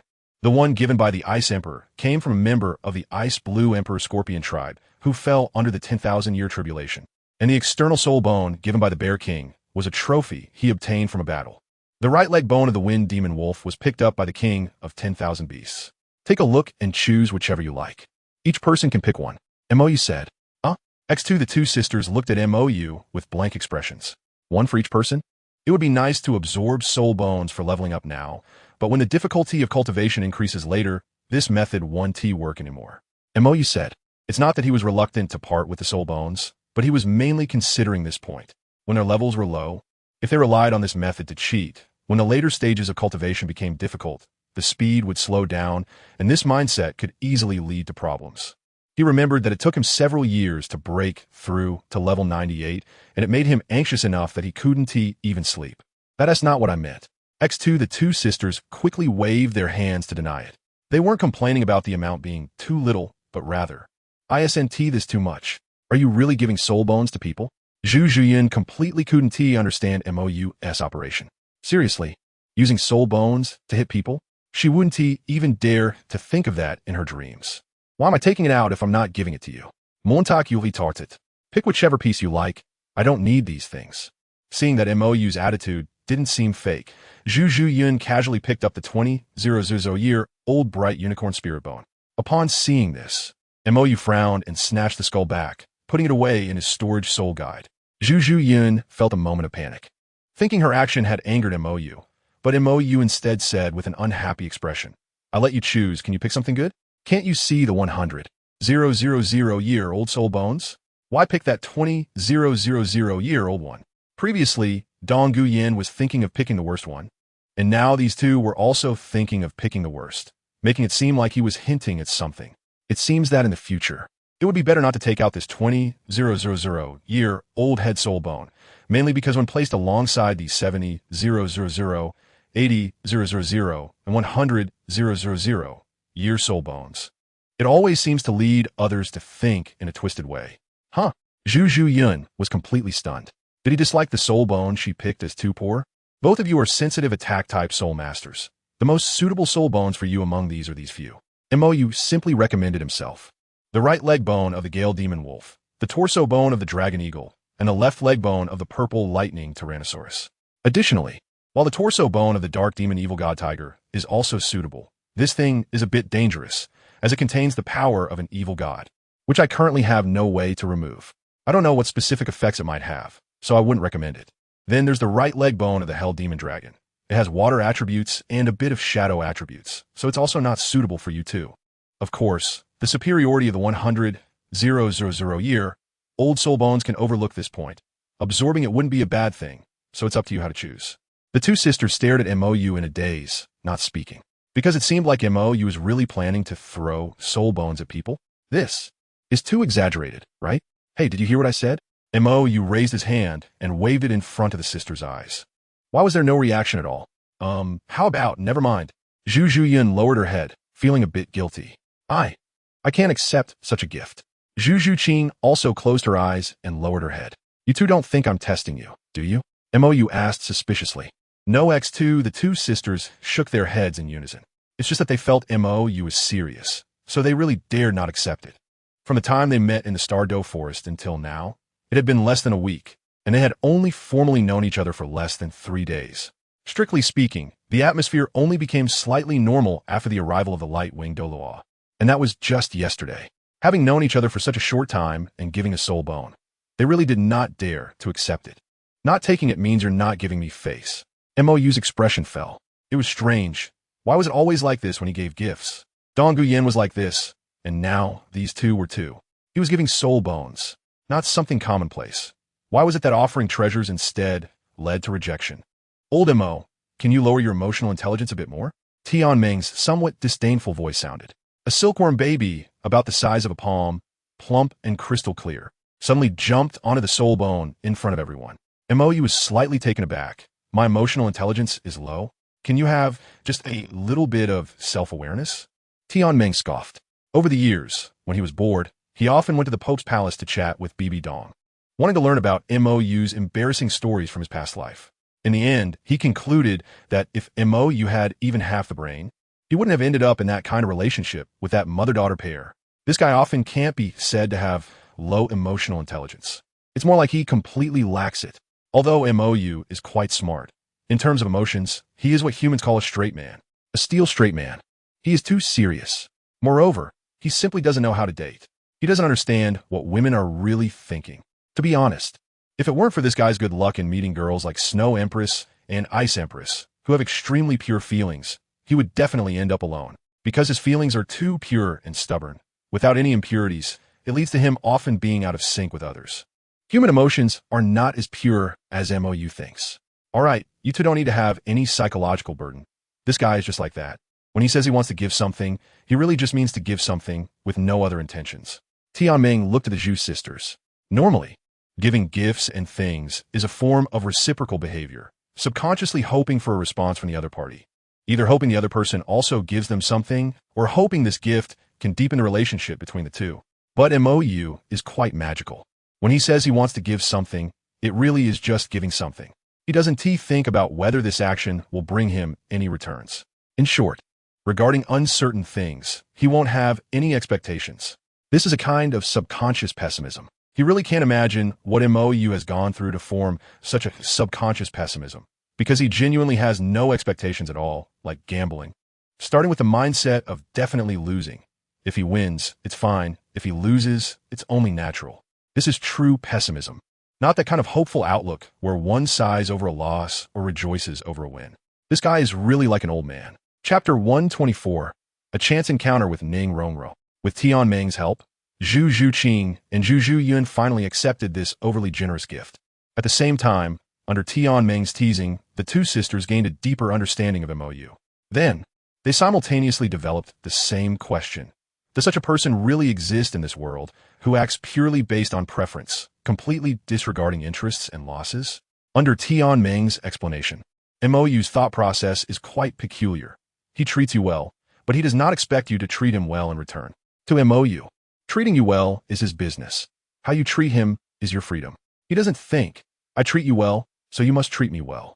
He only thinks, if you treat me well, then I will naturally treat you well.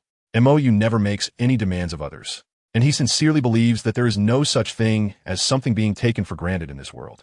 In Tianming's view, BB Dong's evaluation of Mou is the most accurate. Water.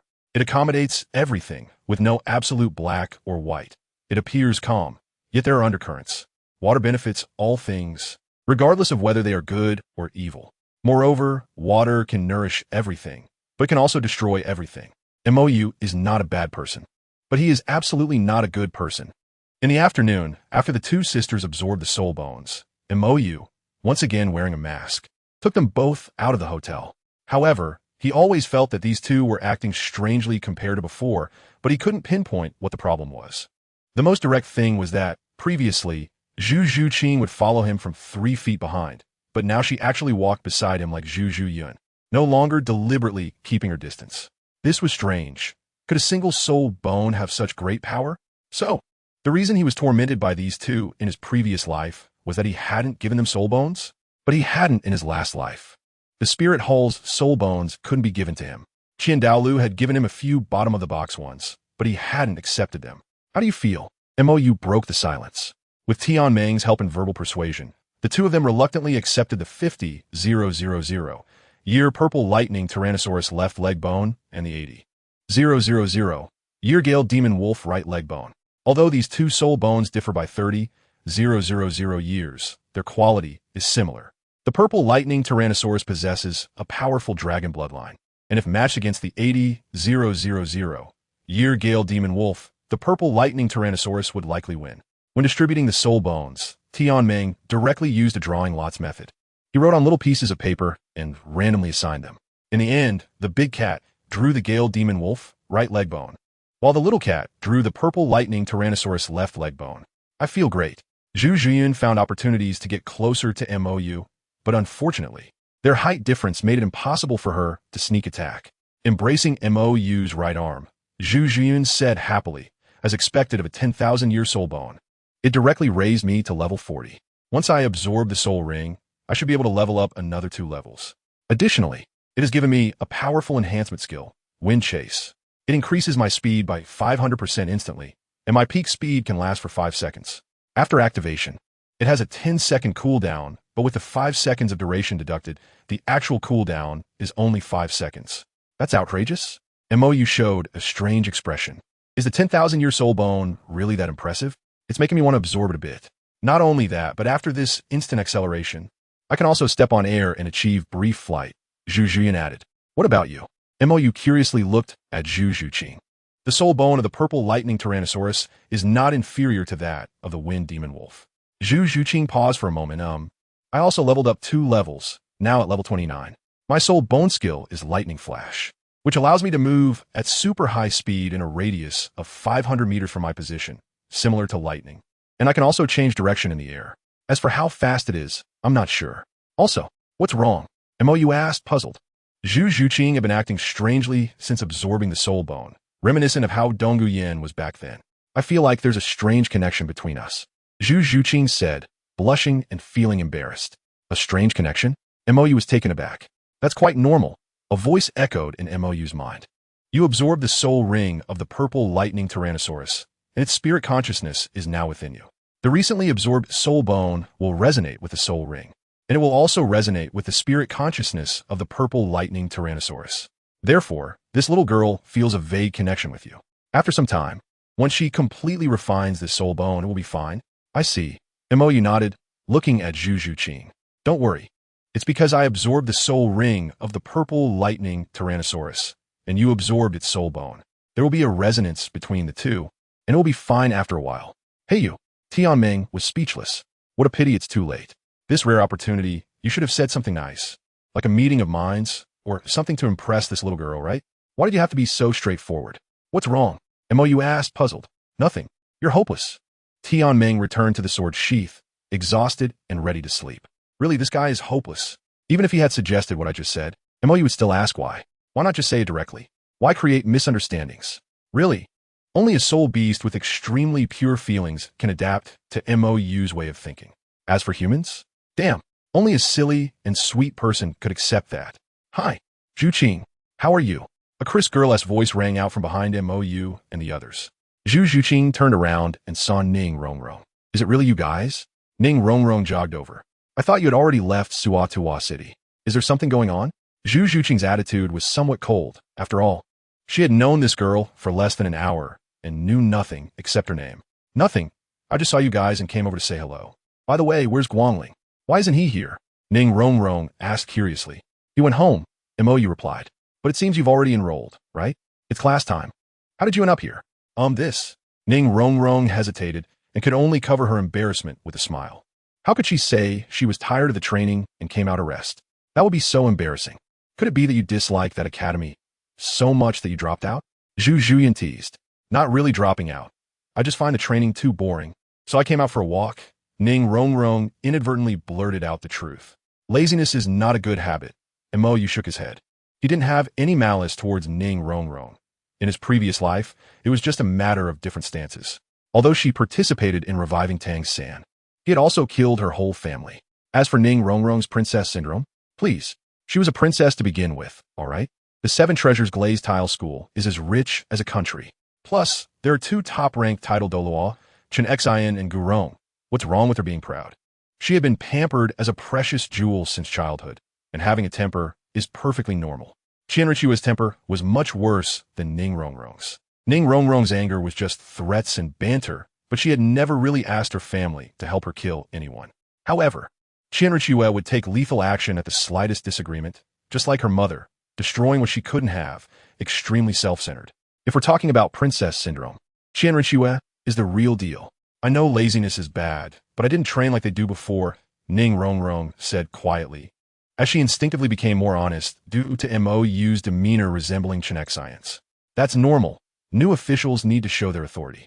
You come from a noble background, and if they don't give you a warning first, how can they manage students as teachers in the future? Mou said, they can't just train you like they did before, right? What about the teacher's authority? How would they manage other students? Flanders' approach was really quite normal. After all, if a teacher doesn't establish authority, they can't manage students at all. It's like a weak-willed teacher who can't even maintain basic classroom discipline.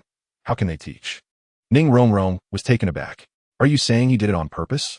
Deliberately assigned me unachievable training loads, so he could have a reason to criticize me? Montak, you note it. Just as you think, but this shouldn't be considered criticism, right? If we're talking about criticism, back in my previous life, after absorbing the first 2 soul rings, Bibi Dong ignored me. Well, I went to the offering hall to find Qian Dalu to teach me. That old man was the one who really knew how to criticize people. At the start, he wanted to learn swordsmanship from Qian Dalu, since his martial spirit was a sword. Then that old man customized a heavy sword that even a great soul master needed both hands to wield properly. Then, Qian Daolu's antics came. That old man casually picked up a piece of grass less than 10 centimeters long from the ground and told him to find a way to cut it. A sword capable of slicing iron like mud, cutting a weak little blade of grass should sound easy, right? A whole year, even with his outrageous talent. It took him a full year to cut through that piece of grass pinched between Qian Daolu's 2 fingers. Now that's what you call a real criticism. Moreover, that old man didn't even use soul power. He just toyed with him using technique. Who knows how depressed he was that year, holding such a large sword and unable to cut a single blade of grass. The pride of having a 20-level divine martial spirit was completely shattered by Qian Dalu with a piece of grass. Training with the other offerings was the same. Those old men really went all out to criticize him, giving him no face at all.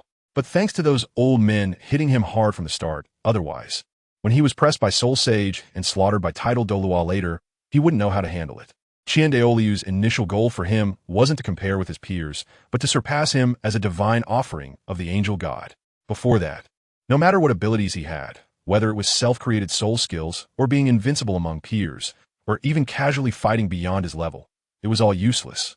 If he couldn't even defeat the divine offering of the angel god, how could he become a god? This was the most frequently said sentence by Qian Dalu, as that old man had always hoped he could become a god relying on his own abilities, surpassing Tang Chun. Chapter 125, Honesty. Under the reminder of Mou, the already intelligent Ning Rongrong suddenly understood what Flinder was trying to do. But her pride from being born into the 7-treasure glazed tile school made her very resistant to this method. Her father, her sword grandpa, and bone grandpa never treated her this way. Flinder is just a soul sage. What kind of airs is he putting on? So irritated, Ning Rongrong bid a simple farewell and rushed back to Shrek Academy outside the city. She wouldn't be going back to argue, would she? Zhu Zhuyun, who was well informed, wondered. Most likely, and Mo Yu agreed. Coming from a noble background, it would be strange for a proud girl like her to not react to such deliberate suppression. It's a pity that Flinder dared to treat Ning Rongrong like this. He definitely wouldn't believe it if Ning Fengji didn't give him some secret approval. Does he really think Shen Xian and Gu Rong are just decorations? Moreover, Ning Rongrong had someone following her secretly when she sneaked away from home this time. He had sensed at least 3 Soul Sage auras in the past few days, and they kept changing positions. The closest one had a concealment ability that could make many Soul Douluos feel ashamed. Therefore, after Ning Rongrong joined Shrek Academy, Ning Fengji should have already given Flinder the go-ahead. Well, it's still early before the Grand Soul Arena starts. Montak Yu pause it. Although Zhu Jian was already at level 40, Zhu Zhuqing was at level 29. If they want to get spirit rings now, they would have to go again after some time, which would be troublesome. It's better to wait until Zhu Zhuqing reaches level 30. It won't take much time anyway. But how should they divide the celestial herb? There is only one water fairy bone, and they can't just use the heartbroken red, right? It's not that he is unwilling, it's just that what do these two have to do with him? By the way, it seems there is also a dark attribute nether flower at the ice and fire yin yang eye. He wonders if these two can absorb it. Shall we go shopping? Zhu Jian wrapped her arms around Mo Yu, who was lost in thought. I haven't shopped in years, and Xiao Qing hasn't either. When she was in Xing Luo Imperial City, aside from her training time, she spent most of her time helping Davis manage relationships, leaving her with no personal time at all. Her sister didn't dare to leave the Zhu family even a step otherwise. The tragic death of the second prince was still fresh in her mind. That is fine. Montaku nodded. I also haven't eaten in a while. He had just returned from getting spirit rings outside, and his 7th spirit ring was acquired with the help of ZG at the Hell Dragon clan. As there was news from her clan that the vice clan leader, who had been helping ZG manage clan affairs, was preparing to face a 100,000 year tribulation. However, ZG felt that her vice clan leader Tul wouldn't likely survive this tribulation, so she took him to watch. ZG's plan was that if the tribulation was successful, then her vice clan leader would sacrifice for him. If it failed, he could forcibly absorb the spirit ring at the moment the vice clan leader failed and their cultivation began to dissipate, and also gather their spiritual consciousness into the angel space. In such a situation, the other party's cultivation would stabilize at 100,000 years. Just like how the Ice Emperor's spirit ring was 400,000 years. Even though the Ice Emperor did not survive the 400,000 year tribulation. This should be a bug of the tribulation. Fortunately, when they went, they also brought the little 3-eyed golden lion along. And with him infusing the Heavenly Dream's original energy into the Vice Clan leader's body, they helped him successfully overcome the 100,000 year tribulation. Then, ZG urged this Vice Clan leader, who hadn't even had time to celebrate, to sacrifice for him. She literally had a knife to his neck to persuade him. It was enough to make him dumbfounded. One can only say, ZG truly lives up to her name. Having such a clan leader is truly impressive for the Hell Dragon clan. Then let us go. Mo Yu extended his right hand and looked at Zhu Zhuqing. Seeing the large hand in front of her, Zhu Zhuqing hesitated a bit. Had she really thought it through? Seeing this, Mo Yu shook his head helplessly, about to withdraw his hand, but Zhu Zhuqing held it with both hands. Thank you, Zhu Zhuqing said sincerely. From the moment Mo Yu gave her the choice, and she chose to stay, she had made a choice for the first time in her life. One that she personally made. On the other side, Ning Rongrong returned to Shrek Academy in a huff and ran to the place where they had gathered in the morning. Just as she was about to call Flinder out to question him, she suddenly stopped. Wait, Flinder hasn't given her a hard time yet. If she directly used this reason to argue with Flinder, wouldn't that be unreasonable? No, even if she made a scene, she had to have a reason. With this thought, Ning Rongrong simply found a shady corner to sit down, meditating while waiting for the evening gathering. Soon, the others who had completed their training arrived at the agreed gathering place.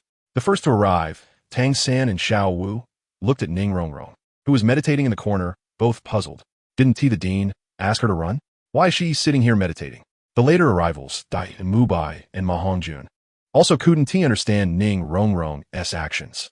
After a while, Oscar, who had just finished running the laps Flinder assigned, looked heavy-hearted at the meditating Ning Rongrong, wondering how he should address her. After everyone gathered, Flinder, who had been hiding in the dark, slowly walked out. He first gave a bland commendation to Tang San and Xiao Wu, the two new students, then turned to mock Ma Hongjun under the guise of criticism, which was actually meant to spur him on. Finally, he shouted, "Ning Rong Rong." Flinder finally called out the main event of the day. "What is the matter?" Ning Rong Rong stood up with her head held high. "Did you complete the 20 laps of training I arranged for you?" Flinder asked knowingly. "No," Ning Rong Rong straightforwardly admitted. Flinder was slightly taken aback. Something was off. How could this young lady so readily admit that she couldn't complete the training? "Oscar, how did I arrange today as training?" Flinder had no choice but to shift the attack. "Dean, you arranged for the two of us to run 20 laps around Shrek Academy without using spirit power." Oscar replied honestly. "Heard that." Flinder looked at Ning Rong Rong. "I heard it." Ning Rong Rong replied without changing her expression. Flinder's eye twitched. "Then what did you do?" "Report to the dean. I ran half of it. But my feet hurt and I couldn't run anymore, so I went into the city to buy some medicine. After coming back, I sat here meditating." "Is there a problem?" Ning Rong Rong retorted confidently. Flinder was momentarily speechless. "Is there a problem?" It seemed like there was no problem, but there was a big problem. "You didn't complete the training task I assigned, and you still ask me if there is a problem?"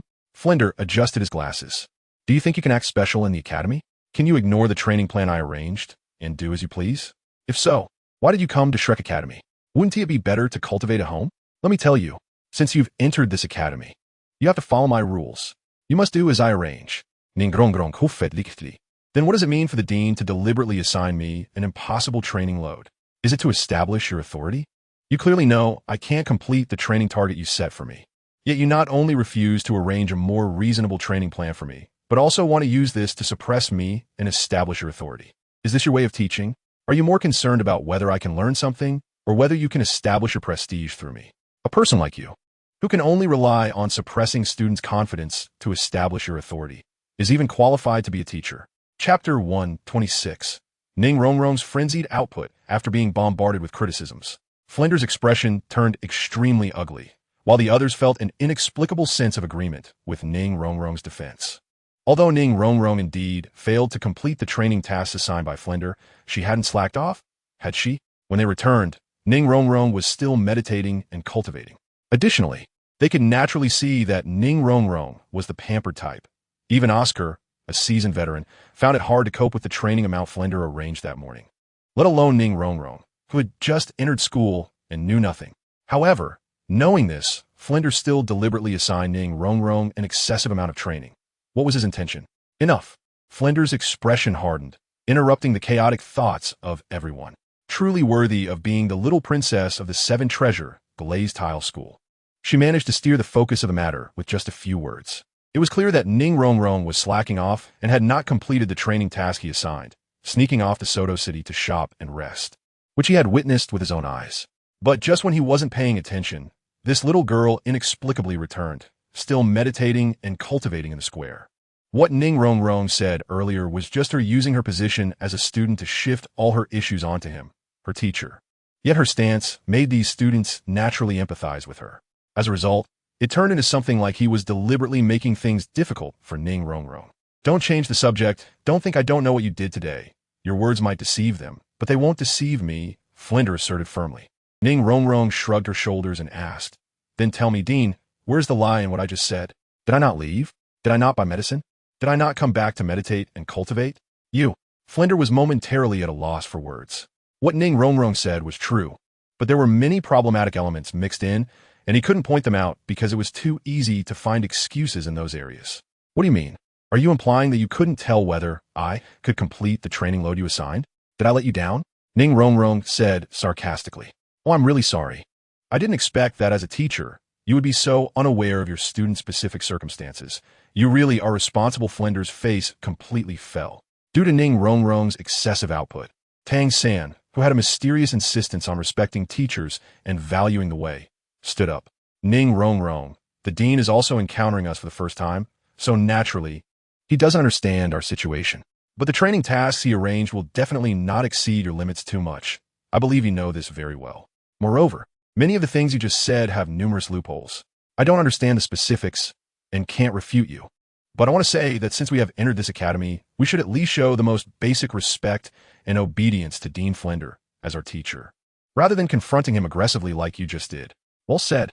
A hint of joy flashed in Flinder's eyes. He truly was the son of the Hautian Douluo, clever indeed. However, Ning Rongrong's expression was quite displeased. Tang-san, which side are you on? We are all new students. And he is using this method to suppress newcomers to establish his authority. Don't you think such tactics are despicable? As the saying goes, a new official takes office with 3 fires. Even if the dean is doing this intentionally, as students, we shouldn't confront him carelessly like you just did, Tang-san insisted. You. Ning Rongrong laughed in anger. This guy is a new student, right? How did he become Flinder's lackey so quickly? She was still thinking of pulling him into the 7-treasure glazed tile school. What a blind fool she was.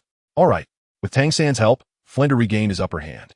Ning Rongrong, now, I give you 2 choices. 1, pack your things and leave immediately. For someone like you who refuses to be disciplined, our Shrek Academy cannot accommodate you. You are unworthy of being a part of this place. The second option is to prove to me that you have the qualifications to stay here and the determination not to violate the rules again. Ning Rongrong snorted coldly, showing disdain. Flinder, who do you think you are? Just a mere soul sage, and you want to expel me? You want me to prove myself? Why should I? You're not worthy. Let me tell you, today it's not you expelling me. It's me looking down on your shabby academy. You can't accommodate me? I don't care. After saying that, Ning Rongrong swaggered back to her dormitory under the astonished gazes of everyone. Not long after, she came out again, carrying a small package.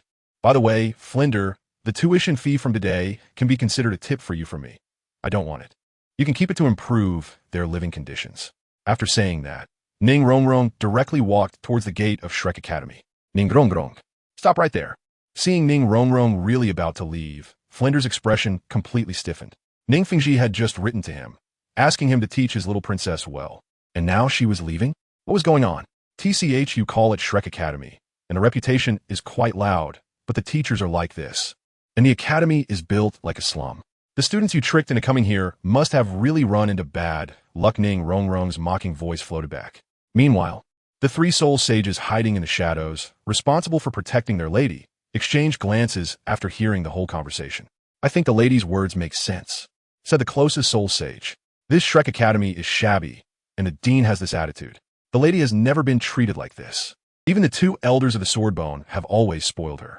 If they find out she was bullied in this broken academy. This soul sage didn't finish speaking, but the other 2 knew what would happen. If Elder Jian were to find out, he might just give her a lesson and let it go. But if Elder Gu knew that his little princess was wronged outside, Flinder might not live to see another day. Looking at Ning Rongrong's departing figure, the fastest soul sage said, how about we report back to the sect master again? After all, it's not right for the lady to be running around like this. Let's wait and see.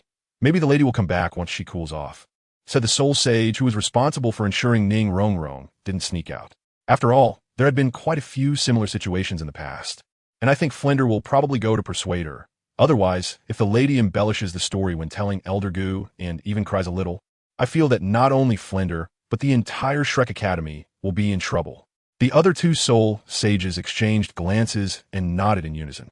The young lady's acting and tears were indeed lethal weapons against the 2 elders of Swordbone, especially Elder Gu. If the young lady shows just how wrong she was by Flinder, even if it's exaggerated, Flinder would definitely suffer. If the young lady's acting were to explode again, the students of this academy would probably be implicated. Elder Gu was not someone to be trifled with. Chapter 127. Brave? Foolish. As night fell, at the end of Soto City's food street, after over 4 hours of terrifying eating performances by MOU, the Zhu sisters finally became numb. This guy can really eat. For an entire afternoon, they initially accompanied MOU in eating, but after more than an hour, they realized something was off. It seemed like MOU's stomach was a bottomless pit. It simply couldn't be filled. The 2 of them combined don't even eat as much as a 1/10 of what MOU does. So, you're so strong because you can eat? Zhu Zhuyan said oddly. Even as a soul master, she really couldn't understand where all the food MOU consumed went. You got it wrong. MOU took a deep breath. It's been a long time since I've eaten like this, almost half a month. My body is constantly operating at high speed with soul power. And this activity requires a lot of energy to support it. Otherwise, my soul power operation would have to stop. Zhu Zhuyan was taken aback. High-speed soul power operation? Isn't that something you only do in battle? And it can't last too long. Otherwise, it would cause significant damage to the body's meridians. This is also my unique cultivation method. It's just a bit life-threatening. Hard to describe, but I can demonstrate it to you sometime, MOU said. This method of forcibly evolving the body is something most people can't learn because it has to start from a young age, guiding the body's evolution through constant destruction and healing when the body is still highly malleable. In the beginning, it would be extremely painful, like having your whole body cut with knives. But the benefits are also obvious. The speed of cultivation increases dramatically, and the strength of these meridians will keep getting higher, able to withstand his increasingly exaggerated soul power control. Normally, soul masters cannot train to enhance the strength of their internal organs and meridians. Even a title Douluo focuses on external defense. So once their defenses are broken and they are attacked in their internal organs, even a peak Douluo at level 97 would be severely injured. However, with his method of cultivation, the strength of his body is improved from the inside out, which is also the main reason he can withstand the terrifying centrifugal force on his body when stacking the soul skill layered storm. If others used his soul skill, they wouldn't last 50 rotations before their internal organs would start to bleed heavily, and if they managed to reach 100 rotations, their brains would probably turn to mush. Of course, that soul skill isn't practical. After all, who waits for him to stack buffs before fighting? Oh, what a coincidence. You guys are here to eat too. Ning Rongrong, who left Shrek Academy in a huff, ran over with 2 skewers from not far away. Zhu Qing, do you want to eat? The roasted meat here is quite delicious. Saying this, Ning Rongrong handed a skewer of roasted meat that she hadn't eaten yet to Zhu Qing. Looking at the roasted skewer in front of her, Zhu Qing glanced down at her slightly bulging belly and waved her hand to refuse, saying, "Thank you, but I can't eat anymore." Seeing Mo eat so happily, she couldn't help but indulge a bit, and now she felt a bit full. Oh, Ning Rongrong noticed as well. It seemed the 3 of them were all full. "So, handsome guy, who are you?" Ning Rongrong suddenly looked at Mo, who hadn't put on his mask yet, with a strange expression. Although this figure looked familiar, she still wanted to confirm. After all, the face under that mask looked so young. She had always thought this masked big brother was at least in his 30s or 40s. After all, he had punched Zhao Wujia, a soul sage, flying at that time, so his cultivation level was at least above soul sage, most likely a soul Douluo. But this face, no matter how she looked at it, seemed to be in his 20s. "You're the first person to call me handsome." In an instant, Mo felt a little touched. Finally, someone noticed his looks. Finally, someone who wasn't on guard against him at first glance. Ning Rongrong was slightly taken aback. "Then should I call you handsome uncle?" Her sword grandpa and bone grandpa were both in their 70s or 80s, but they looked only in their 30s or 40s. So could this person be of similar age? And Mo's eye twitched. "I'm her brother. You're the same age as her. And you're calling me uncle?" Ning Rongrong felt a bit embarrassed. It wasn't that she thought Mo didn't look like a young person, and she had seen siblings with age gaps of several decades before. Forget it, as long as you're happy. Mo didn't dwell on this point. After all, his real age was indeed not small. But how did you end up here? If you remember correctly, Ning Rongrong should have been waiting in the surrounding village after arguing with Flander. And where's that Oscar, the sycophant? I dropped out. Ning Rongrong sighed frankly. The academy's principal wanted to suppress me from the very first day, and when I spoke up for everyone as a new student, none of them helped me. Especially Tang San, who became Flander's lackey right after enrolling. I didn't want to stay with those people any longer. It was one thing for Tang San to refute her, but that Oscar guy didn't say a word throughout the whole process. During the day, he was all eager to please, but when it came to the teachers, he acted like a coward, lacking even the courage to refute unreasonable things. It's a pity that Xiao Wu and I got along quite well, but with Tang San's attitude at the time, Xiao Wu probably couldn't say anything. After all, it seemed those two had a situation. Dropping out on the first day of school, Mo found it amusing yet surprising. Is it really that serious? He casually reminded Ning Rongrong, and this girl decided not to stay? It was only the first day. I've never been treated like this in my life. How could I possibly continue? Ning Rongrong sighed indignantly. If they treated me like this on the first day, how could it not get worse later? But did what you did today really have no issues? Mo shook his head and turned to walk towards the Great Soul Arena, with Zhu Qing and the others quickly following. Ning Rongrong was stunned for a moment before following them. I know who you are, the favored daughter of heaven. Raised with pampering since childhood, but outside is not your 7-treasure glazed tile school. You can't expect everything to go your way. And you must have had a quarrel with Flander, right? Ning Rongrong nodded. I was about to win the argument, but that Tang San suddenly interrupted, talking about respecting teachers and the way. Mo shook his head and said seriously, winning or losing isn't important. What's important is where you got the courage to argue with a soul sage. Ning Rongrong was taken aback, and Mo continued. Have you forgotten whose territory you are in? Have you forgotten that you're merely a support type, Great Soul Master? Have you ever thought about what would happen if you completely angered Flander? He would dare. Ning Rongrong instinctively retorted. Why wouldn't he dare? Mo stopped and turned around. Do you think your status as a member of the Seven Treasure Glazed Tile School allows you to do whatever you want? Your family is indeed very strong, so strong that there are few people on this continent who would dare to provoke them. But are you strong? You are merely a support type, Great Soul Master. If a soul sage wanted to kill you and cover up the traces, wouldn't it be easy? Or do you think you can escape under the hand of an enraged soul sage? Ning Rongrong was stunned, her expression gradually falling. Montauk Uzite. You kids who have never experienced the harshness of society don't understand that this world has not only those who weigh pros and cons, but also many reckless fools who act without thinking. You are just a great soul master, without any preparation. You dare to point your finger at a soul sage and yell? That is not called brave, it's called foolish. Your Seven Treasure Glazed Tile School values face, and you value face. Doesn't a soul sage value face too? If today Flander really gets angry because of you and impulsively attacks you, what can you do? Besides waiting to die, what else can you do? Do you think the Seven Treasure Glazed Tile School will avenge you? But you're dead, or even worse. Your body might be cut into pieces and thrown into a chicken coop, your bones smashed to feed dogs, and even if you, a defenseless young girl, fall into the hands of one or a group of old men. Think about it. Can you have a good ending? Ning Rongrong, who was scared by the description, pounced towards Mou. Don't say that. I don't want to die, and I don't want to die in such an ugly way. Mou's eyelid twitched, and he disdainfully pressed Ning Rongrong's head down to push her away, but unfortunately, her grip was too tight. Damn, you've got the grease from your hands and mouth all over me. I don't want to die. I don't want to be an old man. Tears streamed down Ning Rongrong's face as she was genuinely scared. Seeing this, Mou became even more disdainful. Are you still crying? What are you crying for? I just changed into this outfit this morning. Let go. Zhu Zhuyun, Zhu Zhuqing. As expected of you. Chapter 128, The Grand Soul Arena. At Mou's gesture, Zhu Zhuyun and Zhu Zhuqing worked together to pull the frightened Ning Rongrong away. Looking at the grease stains on his black coat, Mou's face was gloomy. I'll give you 3 seconds to calm down. Otherwise, I'll throw you into the brothel right now. If fate allows, you might even see your classmates from today again. Teary-eyed Ning Rongrong looked at Mou in confusion. She's like this, and she doesn't know how to comfort her? 3. Mou began counting down. Hey, what do you mean?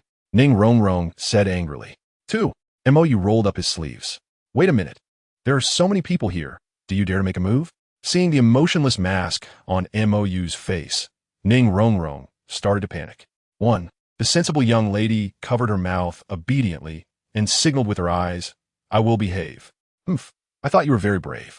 Mou let down his sleeves, and a faint white light flashed over his body, cleaning the grease stains from Ning Rongrong.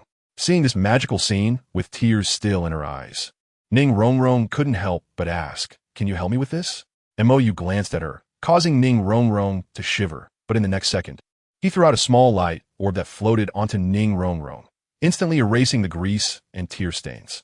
When going out in the future, use your brain more. Don't rely on your family. Think about whether you have the ability to protect yourself first. Staying alive is the most important thing. Mou shook his head and continued walking towards the Grand Soul Arena. Since Ning Rongrong withdrew from Shrek, it will be difficult for her to hang out with Tang-san again. Therefore, this girl was not his enemy. The Seven Treasures Glazed Tile School was an auxiliary system sect, not a necessary enemy to eliminate, so he had no need to see this young girl as an enemy. Dazed, Ning Rongrong watched Mou and the others walk away, thought for a moment, and then jogged to catch up. The 3 soul saints watching this scene exchanged glances. That person, can you feel his cultivation? The fastest soul saint asked. The other 2 shook their heads, completely unable to sense anything. However, judging by his demeanor, he didn't seem to harbor any ill will towards the young lady. It was just the soul saint responsible for Ning Rongrong's safety hesitated. It was the first time they had seen someone who could calm their young lady down. The magical scene where she stopped crying at his word was something they had never even dared to imagine before. After all, even their sect leader had no way to deal with this little ancestor, and the 2 elders of the Swordbone were extremely doting. So, the young lady had encountered her nemesis. Soto Grand Soul Arena. By the way, have you been to the Soul Arena before? Mou suddenly asked. No. Zhu Zhuqing and Ning Rongrong shook their heads. One had never left home since childhood for fear of being plotted against, and the other had been protected within the sect since childhood, so naturally, she had never been to such a place. I've seen it, but I've never participated personally, Zhu Zhuyin said. It wasn't that she lacked strength, but as the eldest daughter of the Xing Luo Zhu family, participating in such competitions would be somewhat embarrassing. After all, to put it bluntly, the soul masters participating in the soul arena competitions are merely tools for these nobles to make money and have fun. She didn't need to lower her status to participate in such activities. If they needed a sparring partner, they could just ask. I've actually been here quite a few times. Mou led the group to the registration desk. After all, money comes in fast here. Money comes in fast? Ning Rongrong showed a puzzled expression. Mou didn't seem like someone who was short on money. You're not going to participate in the death matches and bet on yourself to win, are you? Zhu Zhuyin asked suspiciously. The competitions in the Grand Soul Arena are roughly divided into game matches and death matches. Game matches won't endanger life and are limited to point scoring, but the earnings are relatively low, and because they are less entertaining than death matches, the audience is relatively small, and the odds for betting usually aren't too high. However, the prizes and odds in the death matches are extremely high. If a newcomer matches up against someone who has won 10 or even dozens of consecutive matches, the odds will likely be raised to dozens, or even hundreds. Yeah, I won over 10 million gold soul coins using this method, Mou admitted. Over 10 million? Zhu Zhuyun's eyelids twitched. You aren't the legendary Demon King, are you? The Grand Soul Arena was established by the 7 most prestigious families on the continent, so its internal information is shared across the continent. Therefore, she could also find out what happened in the Soul Arena of the Tiando Empire and the Xing Luo Empire. They seem to call me that. Mou nodded and took out a crystal-clear badge from his storage soul guide, placing it on the counter. Help me register for 3 individual soul fights. The female attendant behind the counter instinctively wanted to explain the payment issue upon hearing Mou's request. But as soon as she raised her head and saw the strange, yet familiar diamond badge in front of her, she froze. Diamond soul badge? The manager of the Soto Grand Soul Arena, who happened to pass by, couldn't help but clean his single-lens glasses. There are only 7 diamond soul badges on the entire continent. Mou tapped the counter and reminded her, get to work. The privilege of the diamond soul badge is that all expenses in the Grand Soul Arena are free. But there are also restrictions. Each match of the badge holder requires an appointment, which takes about 3 months to approve.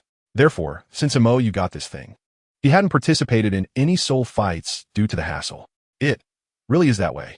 Looking at the diamond soul badge Mou took out, Zhu Zhuyun's expression couldn't help but tense up.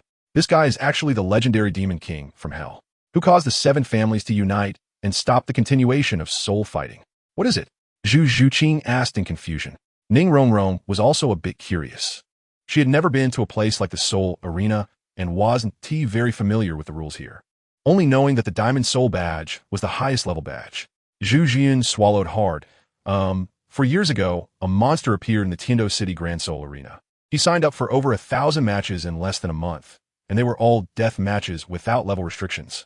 Then, he won all 384 death matches. In just 1 month, he went straight from Iron Soul to the 2nd level Ruby Soul, breaking the fastest upgrade record since the establishment of the Grand Soul Arena. In the end, due to the chaos caused by this person in the death matches, the leaders of the 7 families united to stop his continued participation in soul fights and exceptionally awarded him one of the only 7 Diamond Soul badges, of which only 3 have been issued so far. Moreover, because the forces behind this person seemed somewhat special, the 7 families did not publicize this newly minted Diamond Soul badge holder, but instead suppressed the heat of this matter. So it's normal that you haven't heard about it. Ning Rongrong was taken aback after hearing the description. It seemed she had heard of this matter before. Right, her father seemed to have mentioned it, and he had been worried about it for quite a while, because there was no information available about this person, and it was unclear which faction's genius he was. This person's nickname seemed to be the Demon King from Hell, Satan. Chapter 129 Arrangement. The Demon King from Hell, Satan. The true manager of the Soto Great Spirit Arena, an elderly man with graying hair approached from the shadows and bowed to Mou. Hello, Mr. Satan. I am Saidos, the branch manager of the Soto Great Spirit Arena. How may I assist you? The owner of the Diamond Spirit Badge had the same authority within the Great Spirit Arena as the heads of the 7 great families and could even directly control the matches. Mou frowned slightly under his mask. He really disliked this nickname given to him. What does it mean to be the Demon King from Hell, Satan? Shouldn't he be an angel from heaven? Help me register those 3 for single spirit battles, and then arrange a private room for me. Also, do not leak my information. Saidos nodded and looked at the staff at the counter. may I ask what your spirit power levels are? The nervous female staff member asked. Originally, they were required to take a spirit power level test before registration, but looking at the situation, she didn't dare to trouble them. Do I need to register too? Ning Rongrong suddenly asked. She hadn't reacted earlier. She seemed to be just there to watch the show, and, as an auxiliary spirit master, how could she participate in a match?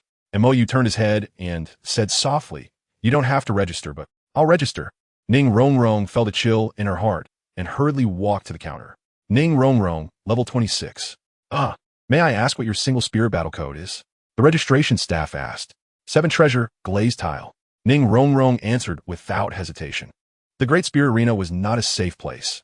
Besides strength, background was also very important. The name of the 7 treasure glazed tile sect could save her a lot of trouble. And you two are? The staff looked at Zhu Zhuyun and Zhu Zhuqing. Zhu Zhuqing thought for a moment and simply reported her martial spirit. Yinming Spirit Cat, level 29. Zhu Zhuyun paused. Yinming Hunter, level 40. Level 29? Ning Rongrong's expression froze. Wasn't it level 27 just yesterday? How did it become level 29 today? Zhu Zhuqing found it hard to explain, as one had to be cautious about soul bones.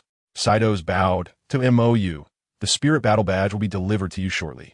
The private room has been arranged. Please follow me. After saying that, Saido's stepped aside to lead the way, and Mou and the others followed. After a short while, they arrived at a high room in the Soto Great Spirit Arena, which had a large one-way glass that allowed for the clearest view of the battles below, without any disturbances. Do you need to register these 3 ladies? Saido's asked before leaving the room. Register them for a match each. Mou pointed to Zhu Zhuyun and Zhu Zhuqing. Ning Rongrong is an auxiliary spirit master. She will just be serving. Okay, I will arrange that shortly. Also, if you need anything, you can contact the backstage through the communicator, and we will do our best to meet your needs. After speaking, Saido's bowed and left the private room. The opponents in the upcoming matches won't be too strong. You mainly need to test out your new skills, and let me see what level you two are at now, Mou said. Without him saying it, the branch manager knew how to arrange it. Although the matches in the Great Spirit Arena were said to be random on the surface, he knew some of the inside information. To make money, the Great Spirit Arena would control the win rates of the spirit masters behind the scenes to avoid losses when the odds were too high. The 2 sisters nodded. They were also curious about how powerful the soul skills of the 10,000-year soul bone truly were. Ning Rongrong, who was standing by, hesitated. She was definitely curious about Zhu Zhuqing's sudden rise in spirit power, and it was impossible not to be, especially since Zhu Zhuqing was several months younger than her. Now, she was level 29. This meant she would soon break through from Great Spirit Master to Soul Ancestor. A Soul Ancestor before the age of 12. Wasn't that a bit exaggerated? She was still the most outstanding genius of the 7 treasure, glazed tile, sect in hundreds of years, and she was only level 26 now. Was this what it meant to have people beyond people? Xiao Wu. Just then, Ning Rongrong's attention was caught by the soft bone charm rabbit that appeared on the big screen. They actually came too. Ning Rongrong saw Tang San and the others cheering for Xiao Wu in the audience through the glass. Mou seemed to be pondering something and then dialed the backstage phone to make arrangements. Little Kitty, you will be fighting with Tang San later, Mou said. Big Kitty will fight with Dai Mubai. Zhu Zhuqing was taken aback. This could be arranged directly? Zhu Zhuyun, who was already familiar with these situations, was not surprised. But what did it mean to let her fight with Dai Mubai? Don't hold back. Hit hard, Mou said seriously. I have staked 100,000 gold soul coins on each of you. If you lose, we'll have to go hungry. 100,000 gold soul coins? The 3 of them were dumbfounded. Wait, big brother, you're so generous? Although Zhu Zhuqing and her sister came from the Star Luo Zhu family, 100,000 gold soul coins each meant 200,000. That was not a small amount. What would happen if they lost? Ning Rongrong's reaction was a bit smaller, as 200,000 gold soul coins was also her allowance for a month. Didn't you just say that you made over 10 million gold soul coins in the Great Spirit Arena? Ning Rongrong asked in confusion. Paying off debts, Mou said flatly. He had spent nearly 30 million gold soul coins paying off debts. He hadn't forgotten that Bibi Dong had sponsored him to build the palace next to the worship hall. To be honest, he didn't even know that his dragon palace had cost nearly 30 million gold soul coins. It didn't seem worth that much. Was it because of those pure gold statues? Anyway, I can't participate in the Great Spirit Arena matches to make money anymore. To support my family, I can only rely on you two to work hard. Mou's mask vanished into thin air as he leaned against the big kitty's leg. As for you, Mo looked at Ning Rongrong. If he brought Ning Rongrong over, the three scoundrels led by Ning Fengji and the 7 treasure glazed tile sect could actually declare victory. But what method should he use? I'm an auxiliary spirit master. I can't fight, Ning Rongrong quickly said. Mo's demeanor felt too strange to her. When he was serious, he resembled her sword grandfather. When he was angry, he was like her bone grandfather. And in this situation, she felt like she was facing a father. It was too strange. I know. I don't expect you to earn money to support me, Mo said indifferently.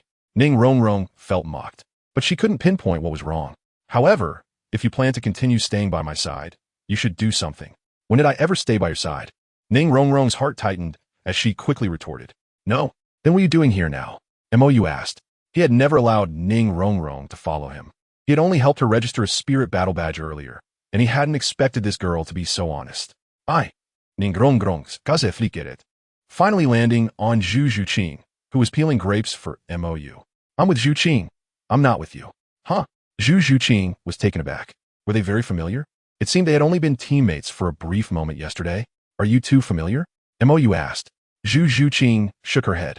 Ning Rongrong tightly clenched her hands, about to lose her temper, but when she met Mo's cold gaze, she involuntarily settled down. I thought we were friends. Ning Rongrong lowered her head, letting out a whimper of grievance. Seeing this, the cold-hearted Zhu Zhuqing felt a bit reluctant, but before she could speak, Mo had already pulled her back. He wasn't falling for this. Hold it back. I hate useless tears. They annoy me, Mo said coldly, hearing Mo's warning without a hint of warmth. Ning Rongrong felt a chill in her heart and quickly retracted the tears she had just been brewing, standing straight and declaring, I didn't cry. You saw it wrong. It's too scary. Just like when she gets angry with her father. No, it's even more terrifying than her father. Chapter 130, Tsutsuyun versus Dai Mubai. As Ning Rongrong settled down, Mo's expression returned to normal, though he still looked a bit frightening. Unless Mo actively maintained goodwill, his demeanor didn't resemble that of a good person at all, a stark contrast to how he was as a child.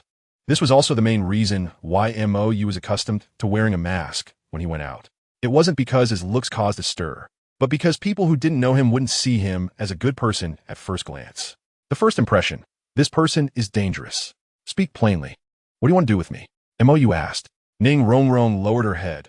I ran out because I was angry at home. If I go back like this, I won't be able to hold my head up. Then why are you following me? Mo asked in confusion. What does it mean to follow him if she isn't going home? Ning Rongrong clasped her hands behind her back, her face showing conflict, but she honestly replied, Isn't it because of what you said earlier?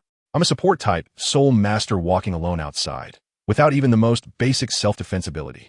If I run into someone reckless, wouldn't I be finished? Mo's eyelid twitched. So you see me as a free bodyguard? You saw me punch out Wujia's soul, sage away, and now you have confidence in me, right? No. Ning Rongrong quickly raised her head, waving her hands to deny it. I was thinking I could pay, but then I saw that you don't seem to lack money, casually taking out hundreds of thousands of gold soul coins. So I didn't dare to say it, fearing you'd get angry and chase me away. Mo's expression turned strange. Something was off. Why was Ning Rongrong being so honest? This wasn't her character at all, because he had said too much, and now Ning Rongrong hadn't been struck down by Flender yet. She didn't even feel that her way of interacting with others was problematic. If it weren't for Zhu Zhuqing and Zhu Zhuyun having higher soul power than her, and Zhu Zhuqing being younger than her, this young lady's attitude wouldn't be so good. But why was Ning Rongrong's attitude towards him so timid? Could it really be that she was scared by his words? Bang bang. Mr. Satan, the match between Ms. Underworld Hunter and Ms. Zhu Zhuyun will start in 5 minutes. If it's inconvenient now, do you need us to postpone the match? Saido's voice rang from outside the door. No need. Mo straightened up, taking out a white mask with silver patterns from his soul guide. Of course, it was a full cover style like his, not the kind of playful mask some people wear. Is this a couple's set? Zhu Zhuyun laughed as she took the mask and put it on her face. It fit perfectly. It's a parent-child set. Mo replied with annoyance. Upon hearing this, Zhu Zhuyun leaned closer to Mo, teasing, if you like that kind of thing, I can't. Bang. Ouch. Justice's brain never misses. Hurry and get to your match. Mo changed direction and lay sideways on Zhu Zhuqing's lap. Unromantic. Zhu Zhuyun angrily stood up and left the private room. This straight man. She's so proactive. Is it easy for her? I don't quite understand, but I'm quite shocked. Ning Rongrong's expression was somewhat strange. Wasn't she talking about brothers? The atmosphere between these three doesn't look like siblings at all. Could it be similar to Xiao Wu and Tang San's situation? Romantic brother? Romantic sister? Sit if you want. Don't act like I'm not letting you sit. Mo Yu said, looking at the match below, complaining. Okay. Ning Rongrong didn't waste any more words and walked over to sit down. She had already exceeded her exercise limit for the day. Her waist ached, her back hurt, and her feet were sore, and she had to be intimidated by this unromantic man. Below in the competition area, Zhu Zhuyin and Dai Mubai had already entered the competition zone. Referee, she's level 40. I'm only level 37. Why am I paired with her? Dai Mubai voiced his question before the match began. The host, who had received backstage news long ago, flew to the competition stage and explained, it's like this. This contestant was level 39 when registering, but during her time in the resting room, she temporarily broke through to level 40, and she has yet to obtain her 4th soul ring. Also, this Ms. Underworld Hunter is participating in her first soul fighting match, so naturally, the arena wouldn't arrange for her to face an opponent above level 40. Temporary breakthrough? Not only Dai Mubai, but Tang San and the others below were also stunned. Was it really that coincidental? That's the situation. So if you don't want to participate in this match, you can choose to forfeit, the host said. The matches in the Great Soul Arena are arranged based on the number of soul rings. If a soul master reaches a certain soul power level but hasn't acquired the corresponding soul rings, they are assigned lower level matches. This has always been a clearly stated rule of the Great Soul Arena, but such situations are rare, so everyone overlooks this point. Furthermore, if matches were divided strictly by soul power levels, wouldn't it be even more unfair for a level 31 to face a level 39? Little brother, if you're scared, I can go easy on you, Zhu Jian mocked. She had long wanted to teach a lesson to this cowardly scum who left her sister to wait alone in Star Luo City, living a carefree life. It just so happened that if she knocked Dai Mubai out, there would be less obstruction from Davis, which would be her one-sided compensation for giving up her fiancé status. Stop talking nonsense. Let's begin.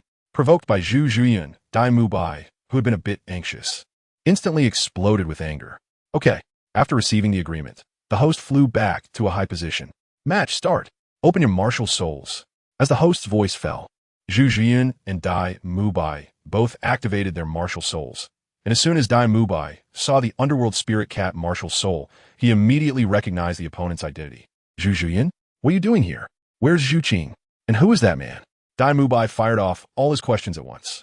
Sutsuyuni ignored Dai Mubai. She just wanted to test her Millennium Soul Bone skill and give this coward a good beating. Whoosh. First soul skill, Underworld Stab. Zhu Zhuyin initiated the attack first, catching Dai Mubai off guard and tearing a bloody wound on his arm. Damn it. Dai Mubai glared angrily at Zhu Zhuyin, who had ambushed him. Second soul skill, White Tiger's Fierce Light Wave. A dazzling white shock wave shot out from Dai Mubai, rushing toward Zhu Zhuyin. Unfortunately, it was too slow. Zhu Zhuyin easily leaped and dodged this waste of soul power. You really haven't made any progress. You've spent these years since leaving Star Luo focusing on women, haven't you? Zhu Zhuyin mocked. Mind your own business. Dai Mubai's eyes turned fierce. Third soul skill, White Tiger's Diamond Transformation. As the purple 1,000-year soul ring lit up, Dai Mubai's muscles bulged, and black stripes appeared on his skin. This amplification soul skill doubles his resistance to abnormal states, attack power, defense power, and strength within a half-hour transformation time. Although the soul power consumption is enormous, he has no other choice. Seeing Dai Mubai so reckless, Zhu Zhuyin couldn't help but feel disdain. He truly remains a useless fool. Soul Bone skill, Wind Chase. Whoosh. A sharp sound of breaking air echoed as Zhu Zhuyin instantly disappeared from her spot.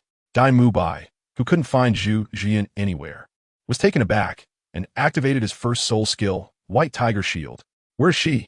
Ma Hongjun in the audience looked confused. How could she disappear like this? She hasn't disappeared.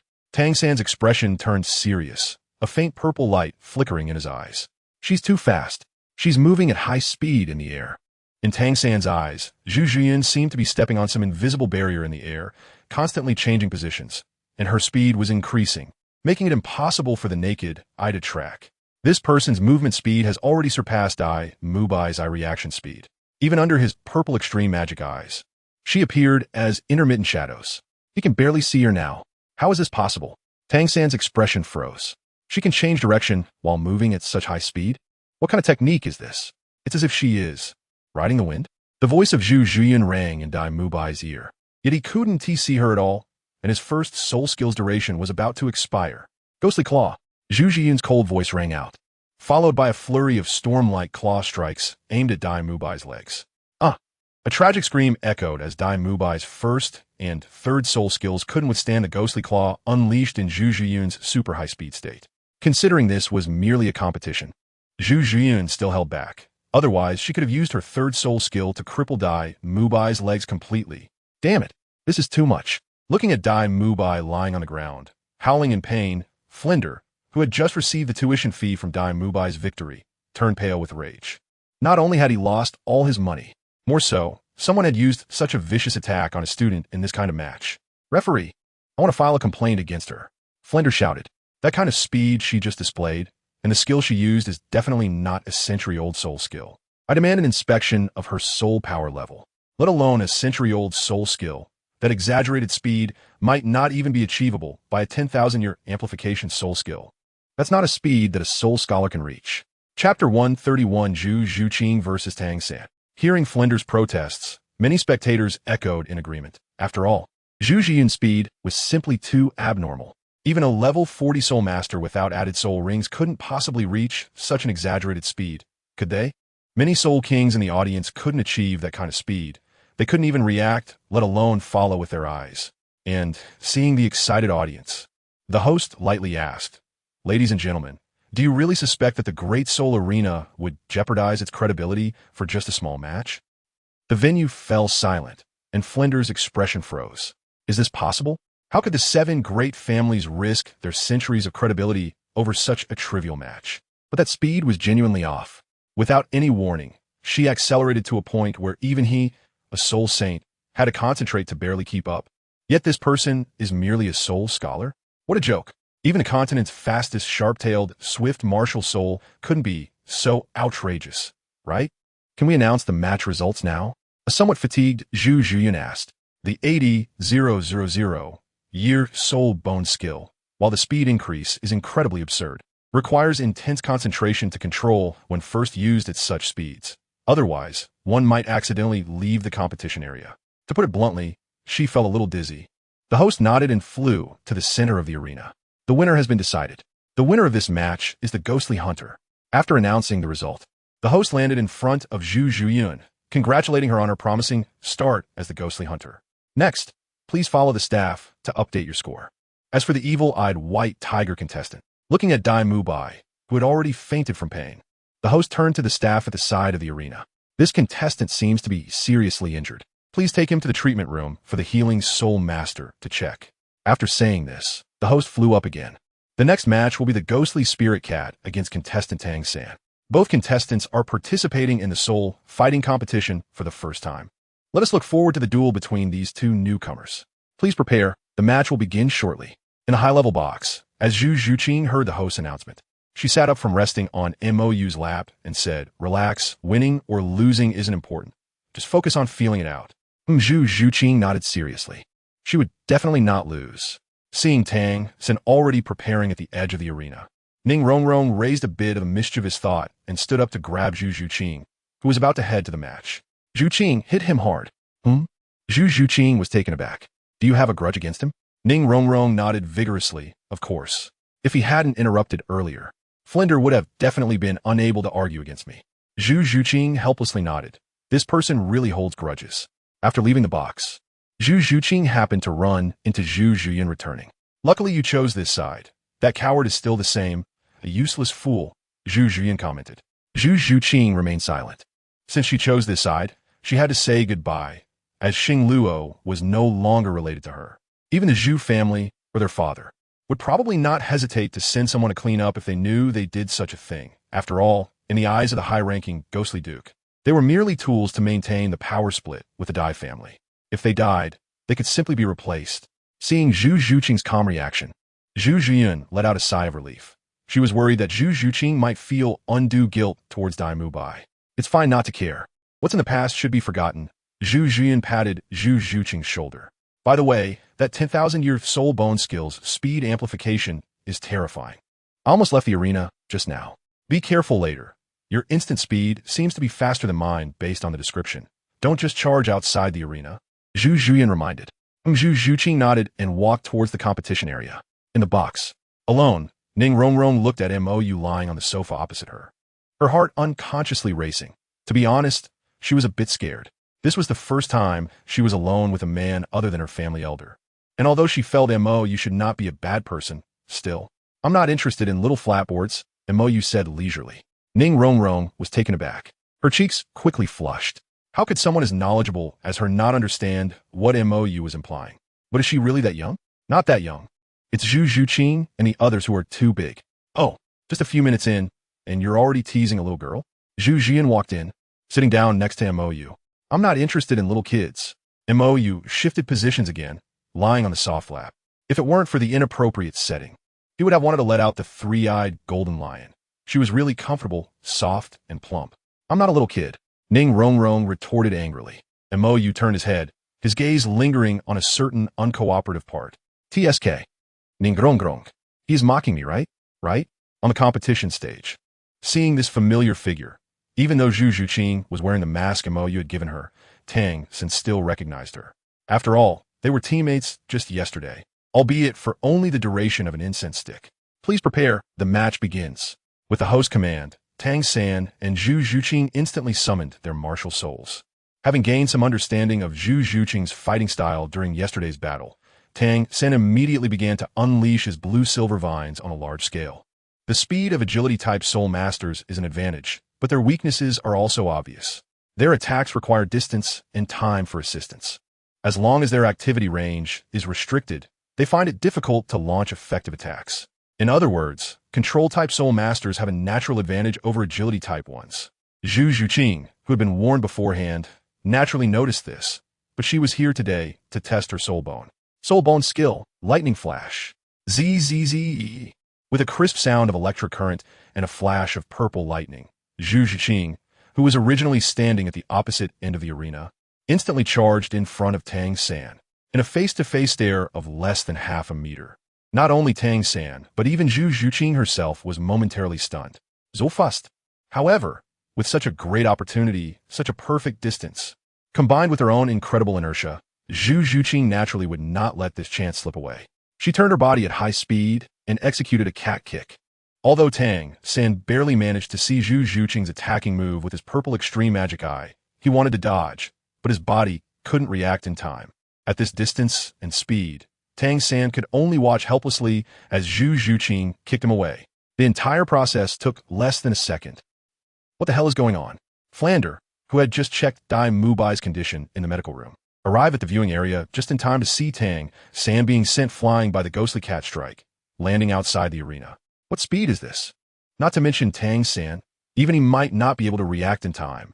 Are the young people nowadays this outrageous? The audience on site was also stunned. What just happened? Is this really a match where a soul emperor crushes a great soul master? Who could possibly react to that speed? Moreover, seeing Tang San being kicked out of the arena, Zhu Zhuqing on stage was also somewhat taken aback. Is that strong now? No. Is this soul bone really that terrifying? It directly allowed her to dominate within the same rank. Chapter 132, The Origin of the Demon King. Zhuqing, is she really that powerful? Ning Rongrong stared blankly at the lightning-fast conclusion of the match. This can't be right. Is this really the speed of a great soul master?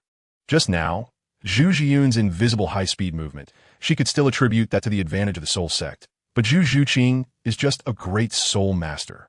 A level 29 great soul master. This really can't be, can it? It seems she is still not accustomed to this speed boost, Zhu Zhiyun said.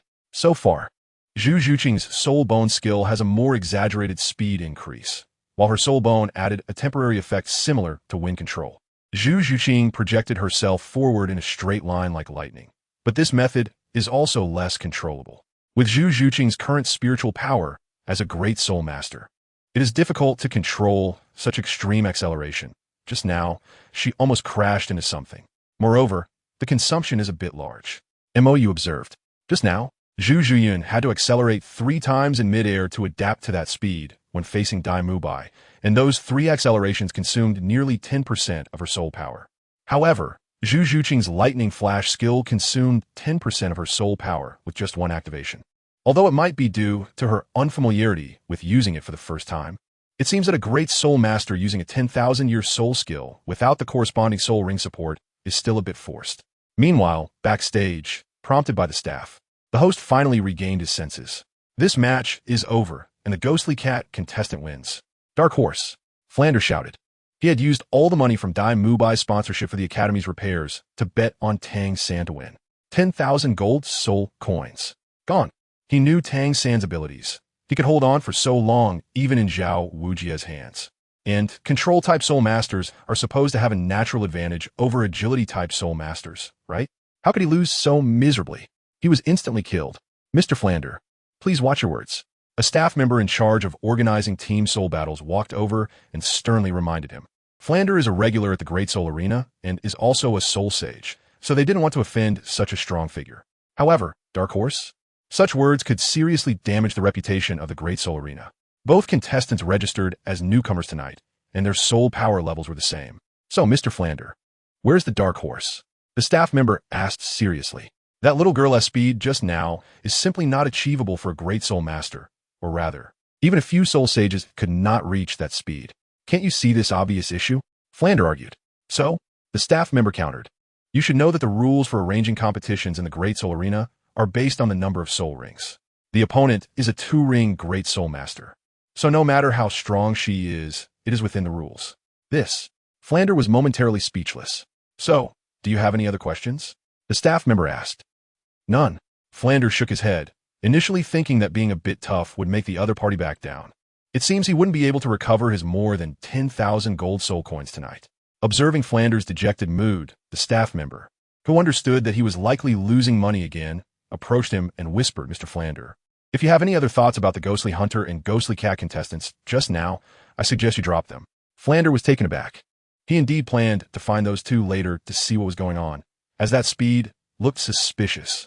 As for whether he might offend someone, he hadn't thought about that. After all, he is a soul sage, and even the bishop of the Spirit Hall in Soto City is only at the soul sage level. In this territory, there shouldn't be anyone he couldn't afford to offend, right? Mr. Flander, I can only remind you that those two contestants were brought by a big shot, and that big shot you really can't afford to provoke. The staff member could only give this warning. Flander is a soul sage and was once a member of the Golden Iron Triangle, and he is considered a regular at the Soto City Great Soul Arena. He certainly doesn't want to lose a high-level customer like Flander because of a momentary misjudgment. The Diamond Soul Arena badge is not only a symbol of battle soul strength, but also a symbol of status. Those who possess it have a status comparable to that of the heads of the 7 great families behind the Great Soul Arena. Currently, only 3 of these badges have been issued, and the person here is still one of the 3 with the worst reputation, the Demon King Satan. So, he felt he had already done his utmost by giving this reminder. By the way, why do they call you the Demon King Satan from Hell?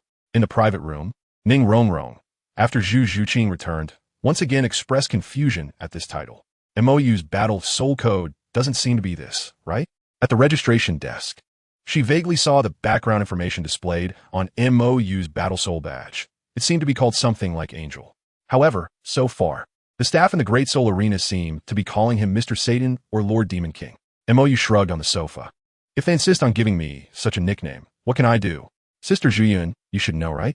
Ning Rongrong glanced at Zhu Zhuyun, who seemed to hesitate to speak. She was not interested in such violent matters at first, and in her understanding, the Soul Arena was just a place for gambling and making money, right? The participants in the arena were just tools for making money. So why should she care about such people? Can I say this? Zhu Zhuyun looked at MOU. His nickname doesn't have a good connotation, after all. Go ahead. I'm actually very curious, MOU said seriously while holding the little cat in his arms.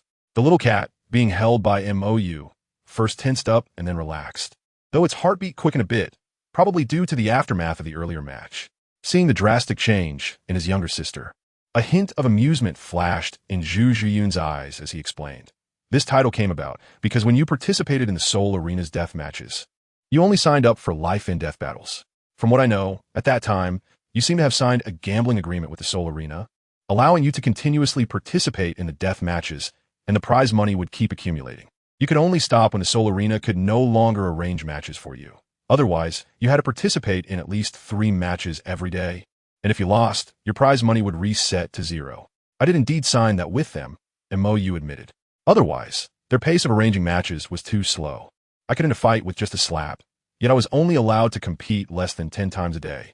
Most of the time, I was just waiting for them to arrange opponents, so to improve efficiency, I signed that agreement with them. Zhu Zhuyun and the others were dumbfounded. Even Zhu Zhuyun, who had some prior knowledge, found it hard to accept. After all, these were life and death battles. Although you could surrender, surrendering didn't mean the match would stop. Even if one admitted defeat before falling off the stage, the battle would continue. And the victor could do whatever they wanted to their opponent who had not yet escaped the arena. This was the fundamental reason why the prize money and viewership of death matches far exceeded that of gambling matches. In the death arena, the ugliness and darkness of human nature were laid bare, and those elements were always the most captivating.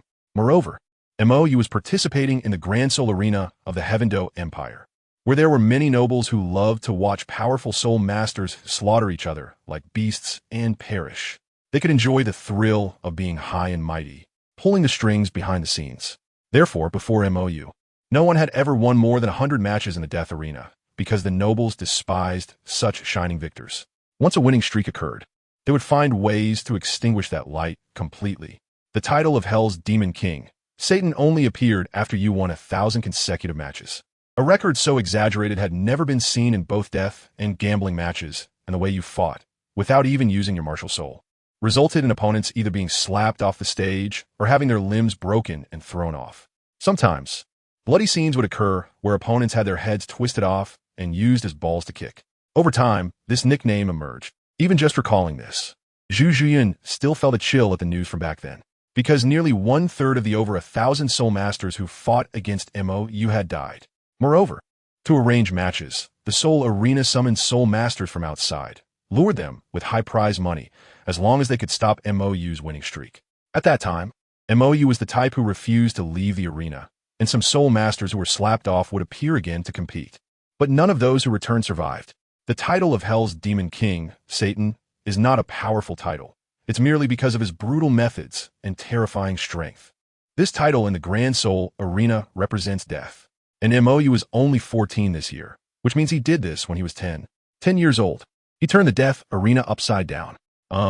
If I remember correctly, under normal circumstances, the highest cultivation level of soul masters who can participate in the Grand Soul Arena is Soul Emperor, right? Ning Rongrong said weakly. The Soul Emperor is indeed the highest cultivation level that the Grand Soul Arena can accommodate. Beyond that, the Soul Sage is already a strong figure who wouldn't possibly expose themselves to participate in such matches that are seen as money-making tools. As MOU said before, strong masters have their dignity. I was a Soul King at that time, MOU confessed. A Soul King would indeed find it a bit challenging to fight against a Soul Sage who could unleash their martial soul's true form, but below the Soul Sage. It was complete slaughter. There was no need to activate the martial soul. It was like practicing self-created soul skills. Soul King? Ning Rongrong was completely stunned. A Soul King broke through the death arena? A Soul King forced out the heads of the 7 major families? Soul King. Wait, what's your current cultivation level? Ning Rongrong suddenly asked. She had witnessed the immovable King Zhao Wujia being sent flying by MOU with a single punch. Zhao Wujia was a genuine soul sage. Just a little soul sage, MOU said honestly. Although this soul sage could easily handle most title Douluos below level 95, Ning Rongrong was utterly dumbfounded. Is this what it means that there are always people better than you? This isn't even human. Chapter 133. The Rabbit That Grows More Crooked. Sorry, Dean. I'll let you down. Tang walked to the audience area, covering his chest and looking quite unwell. He had taken a powerful kick from a speed-type soul master at close range. If it weren't for Zhu Qing thinking this was just a friendly match for practice, he wouldn't have held back. Tang San's next match wouldn't be any better than Dai Mubai's. It's okay. The problem with this match wasn't you. Flinder didn't say anything to discourage Tang San because at that speed, even a great soul master like Dai Mubai wouldn't be able to withstand it. However, he didn't expect Zhu Qing to have such abilities. It seems she was just playing around during yesterday's assessment. Tang San self-deprecatingly remarked. At that time, he thought his strength was the strongest, even though that Guangling had a soul power of 31. He believed he wouldn't lose to a soul master whose level was only 2 levels higher than his. However, with Zhu Qing, who had 2 levels lower soul power than him, possessing such abilities, that Guangling would only be stronger. It seemed that staying in Notting City all these years without interacting with outside soul masters had made him a bit arrogant. You know her? Flinder asked in surprise. She is one of the 2 people who came to enroll in the academy yesterday and left after passing the assessment, Tang San explained. What? Flinder's face was filled with heartbreak. Damn, Zhao Wujia actually let such a genius go. My genius student. My 10,000 gold soul coins. As for the one who just fought with Mubai, if I'm not mistaken, it's her sister, who also came to the academy yesterday, Tang added. Although she was wearing a mask, with his memory, he could still recognize someone he'd seen only a day before. Additionally, the person who just fought Dai Mubai had the same martial soul as Zhu Qing, which confirmed their relationship. Flinder clenched his fists. A breath stuck in his chest that he couldn't release. Damn it, why wasn't he at the academy yesterday? If he had been, he could have kept all these people. Wasn't it just an accommodation issue at the academy? Dai Mubai is rich. By the way, Dean, how is Mubai doing? Tang suddenly remembered that Dai Mubai looked quite miserable just now. Flander shook his head. It wasn't a big deal. The other party hadn't really gone all out. However, that kind of attack would be very painful, and Dai Mubai would probably have to sit for the next few days. That technique was too professional. It wouldn't cause any lasting damage, but it would definitely give Dai Mubai an extreme thrill. Moreover, being injured in that spot meant that Dai Mubai wouldn't be able to visit the brothels for the next few months, unless he wanted to ruin himself. So what about Xiao Wu? Just as Flander was about to take a few people back to the academy, he suddenly realized that Xiao Wu was missing. He hadn't pressured this little girl at all.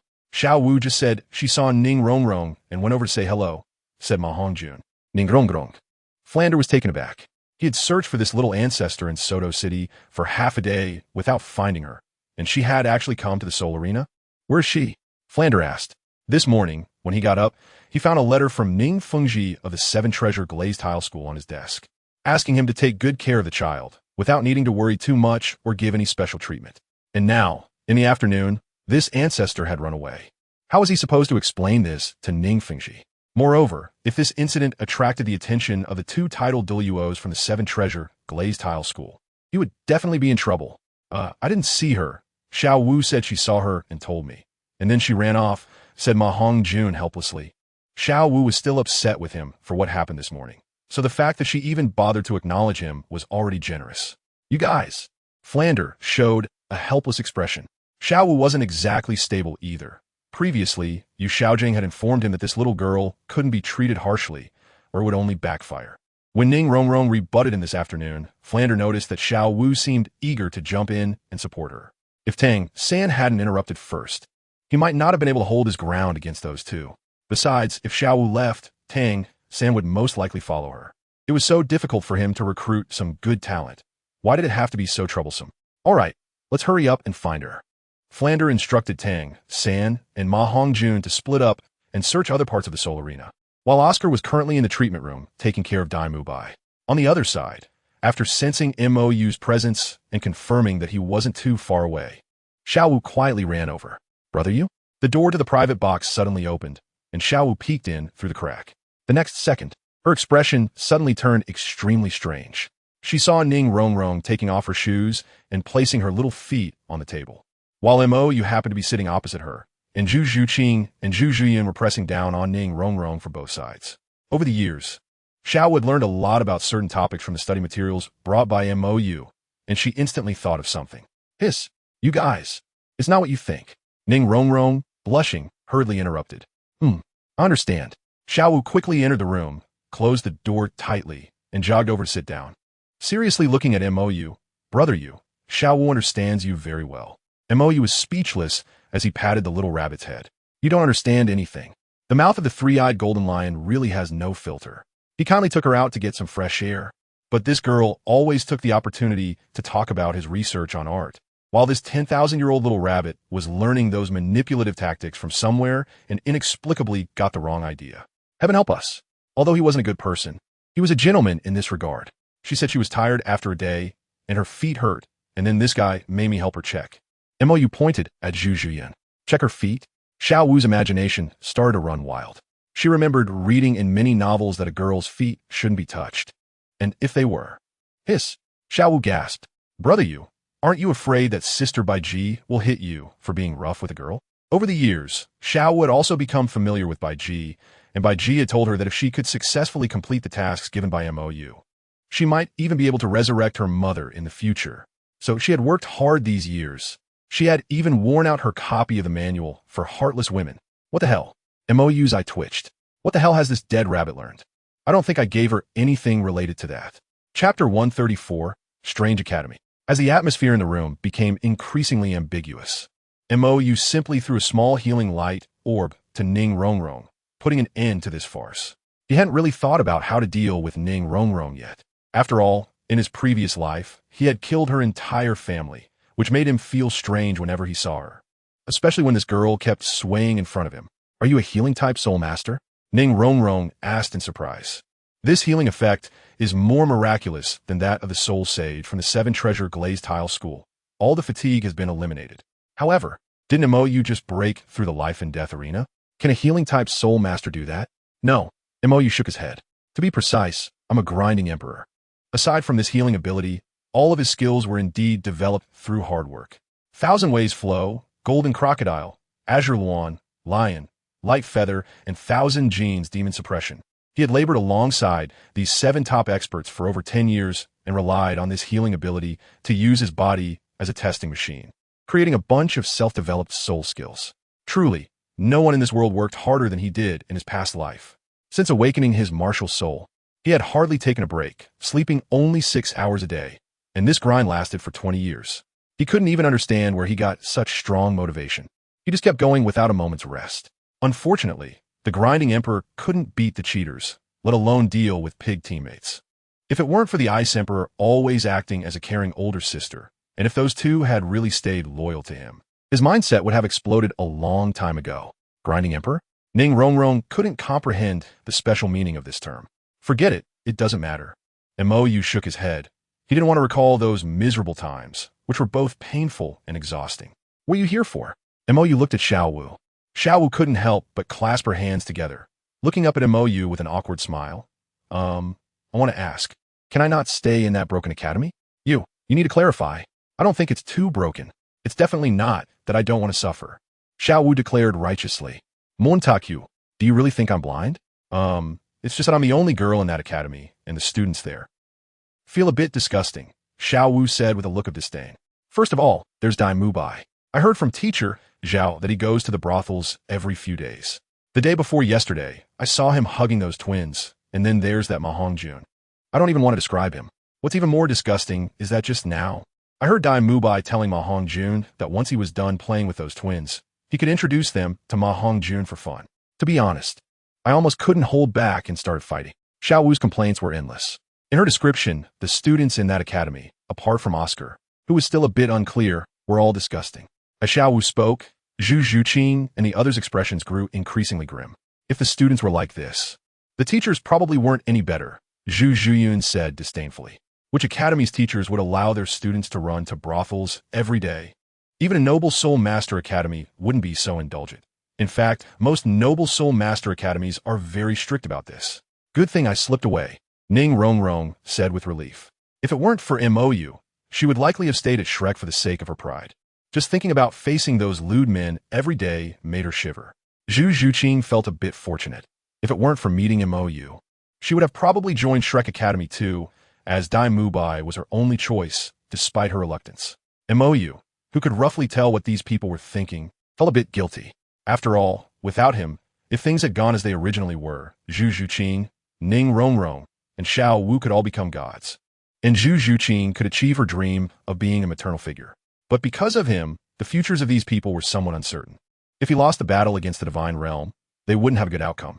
It's hard to say for Ning Rongrong, but Zhu Zhuqing and Zhu Zhuqing, who were with him, would definitely be doomed, and Xiao Wu, who was deceived into messing with Tang San's feelings, would also face unknown consequences if she failed. Leaving was definitely not an option. After all, you know the reason, Mo said. Xiao Wu nodded, feeling somewhat frustrated as expected. However, I could close down this academy in advance and let you change your environment, Mo added. Xiao Wu was taken aback. Close down the academy? You'll know after a while. It won't take more than a month, and you can change your environment, Mo said. The current pace was too slow.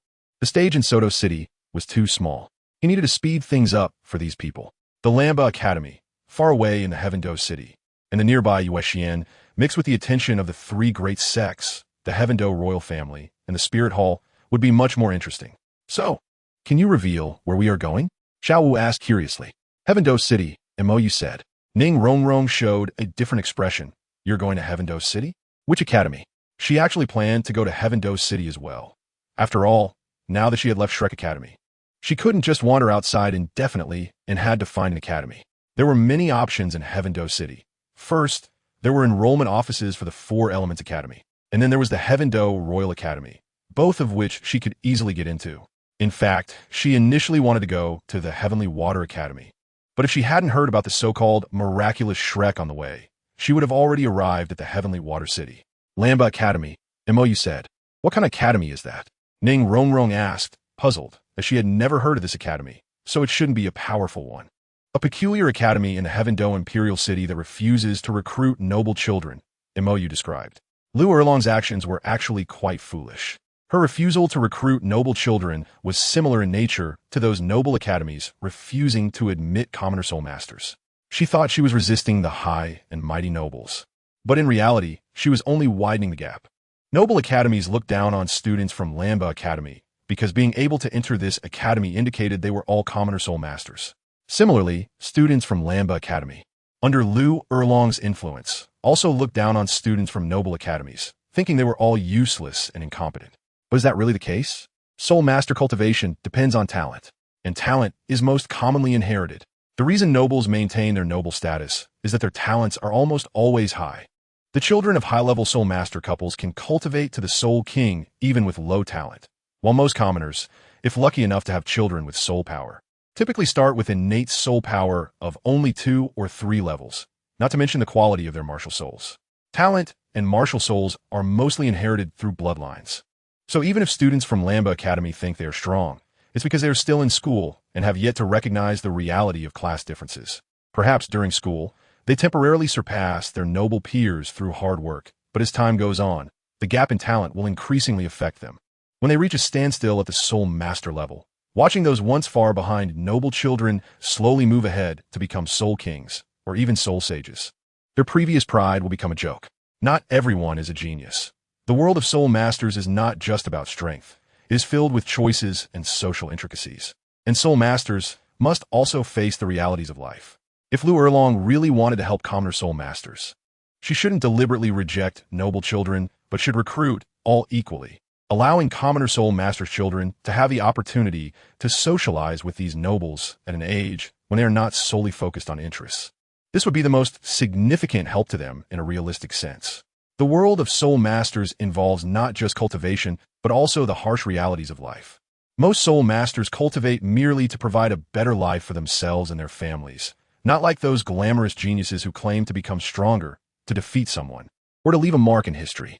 The life of a soul master is also very realistic. Chapter 135, The Embarrassing Flanders. Xiao Wu.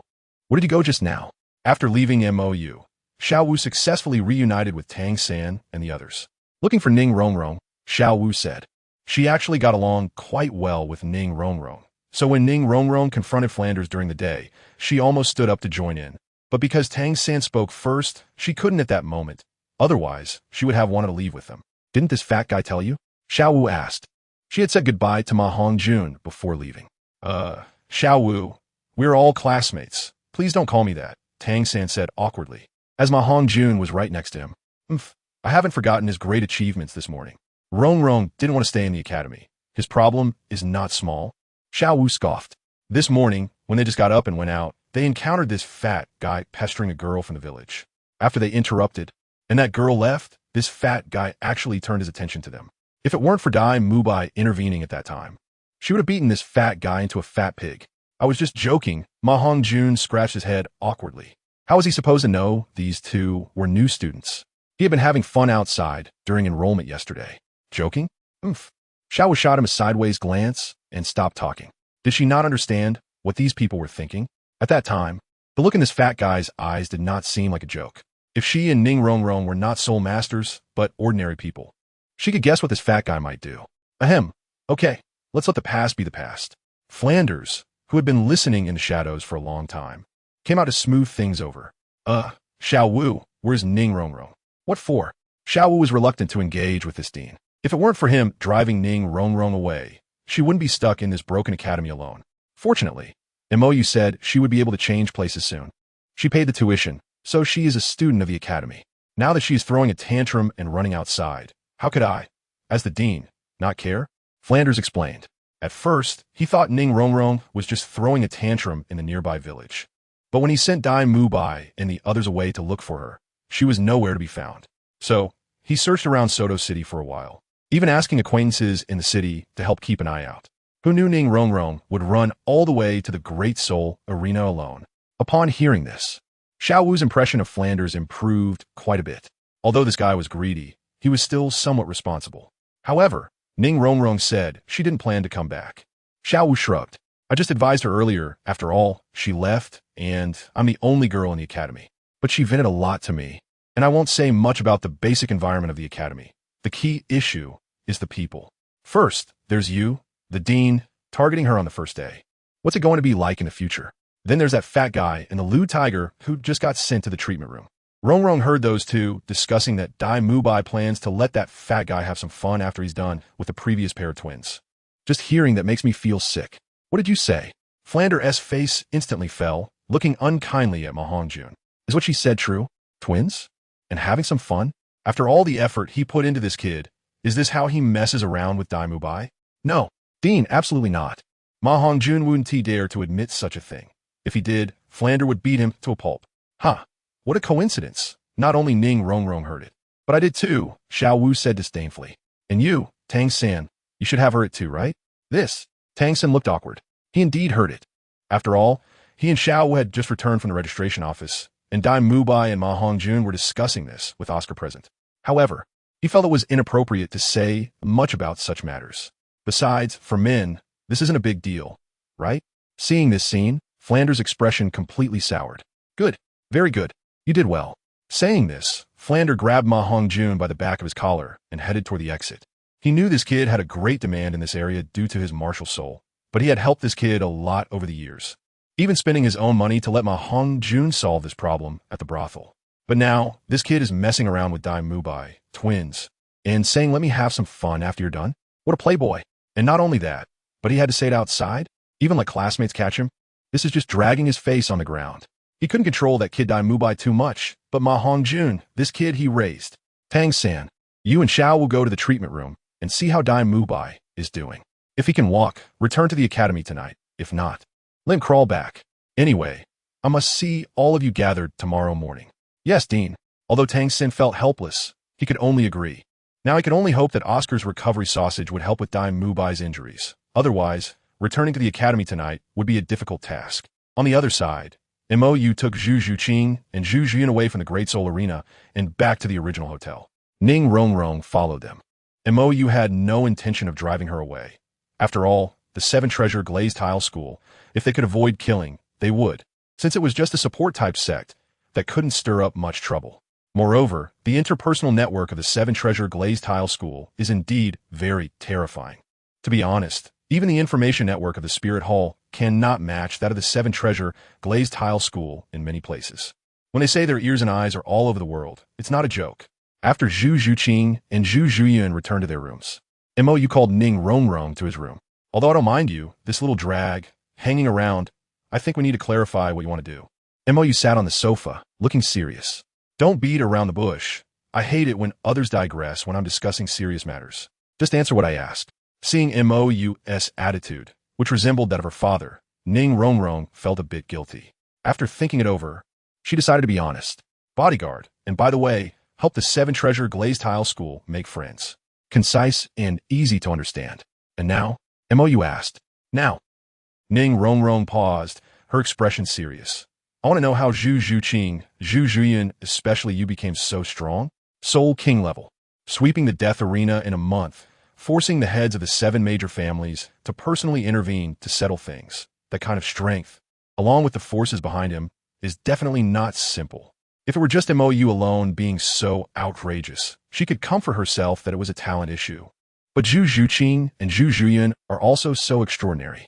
The kind of strength they displayed in the Great Soul Arena, crushing soul masters of the same level, seemed very off. So, she wanted to know how these people achieve that, and if she could achieve it too. This time leaving home, she wanted to prove to her father that even without the support of the Seven Treasure Glazed Tile School, she could achieve something, and now, MOU was her best opportunity to prove herself. Even if she couldn't learn those things from MOU, Helping the seven-treasure glazed tile school make friends with such a terrifying genius was also her ability. Originally, her primary target was Tang-san. After all, she had witnessed the guy suppress a soul sage who was holding back in a short time. That kind of skill would undoubtedly be a huge help for the support-type seven-treasure glazed tile school. But that guy stood up against her today, which made her very unhappy. Plus, now that she had left Shrek Academy, even if she wanted to befriend Tang-san, it would have to be planned over time. Now, the closest option was MOU. Chapter 136, Struggling Zhu Zhuyun. So, Montaku Yaonet. I know such secrets are precious, but I believe I have enough ability to pay this price for the seven-treasure glazed tile school. Ningrongrong, Saitseriosvi. She certainly wasn't thinking of getting something for nothing. After all, a secret that allows a soul master to crush opponents of the same rank is definitely not something common. Are you sure? MOU casually took out a shiny big bone from the soul guide. A 20,000-year-old wisdom skull of the bright unicorn. Don't think it's inferior just because this thing is younger than other soul bones. On the contrary, among mental soul bones, the head soul bone of the bright unicorn is the most precious, because light attribute soul beasts are extremely rare, and the bright unicorn is even rarer. This kind of mental soul bone with light attributes doesn't even exist in Dalu.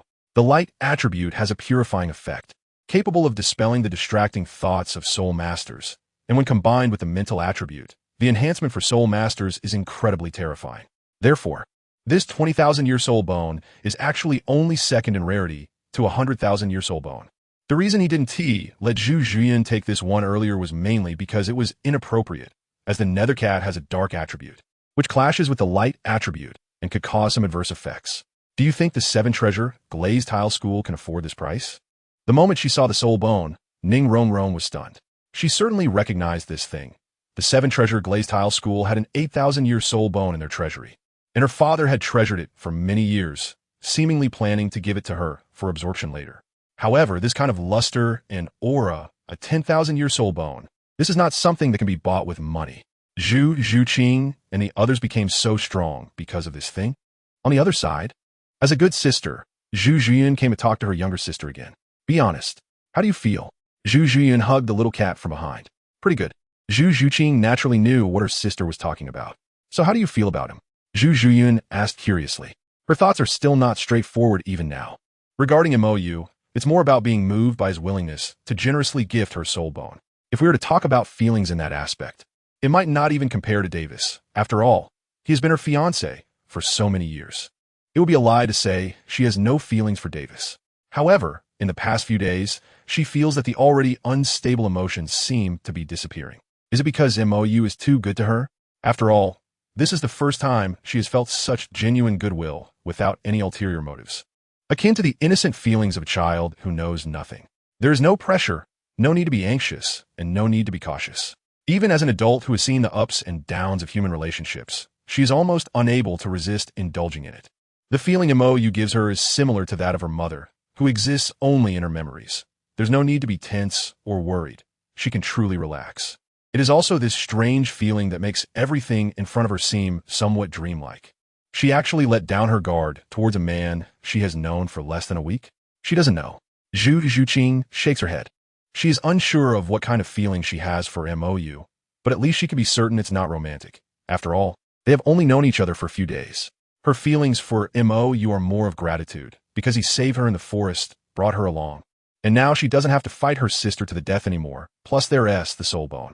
But it's just that MOU is too good to her, which leads her to feel confused, because she cannot understand why. Why is MOU so good to someone he has only known for a few days? If it were for something like lust, she really finds it hard to believe. After all, if it were just that, MOU wouldn't need to do so much, and, to put it bluntly, she wouldn't be able to resist anyway. Moreover, MOU's attitude and manner towards them do not seem to imply that either.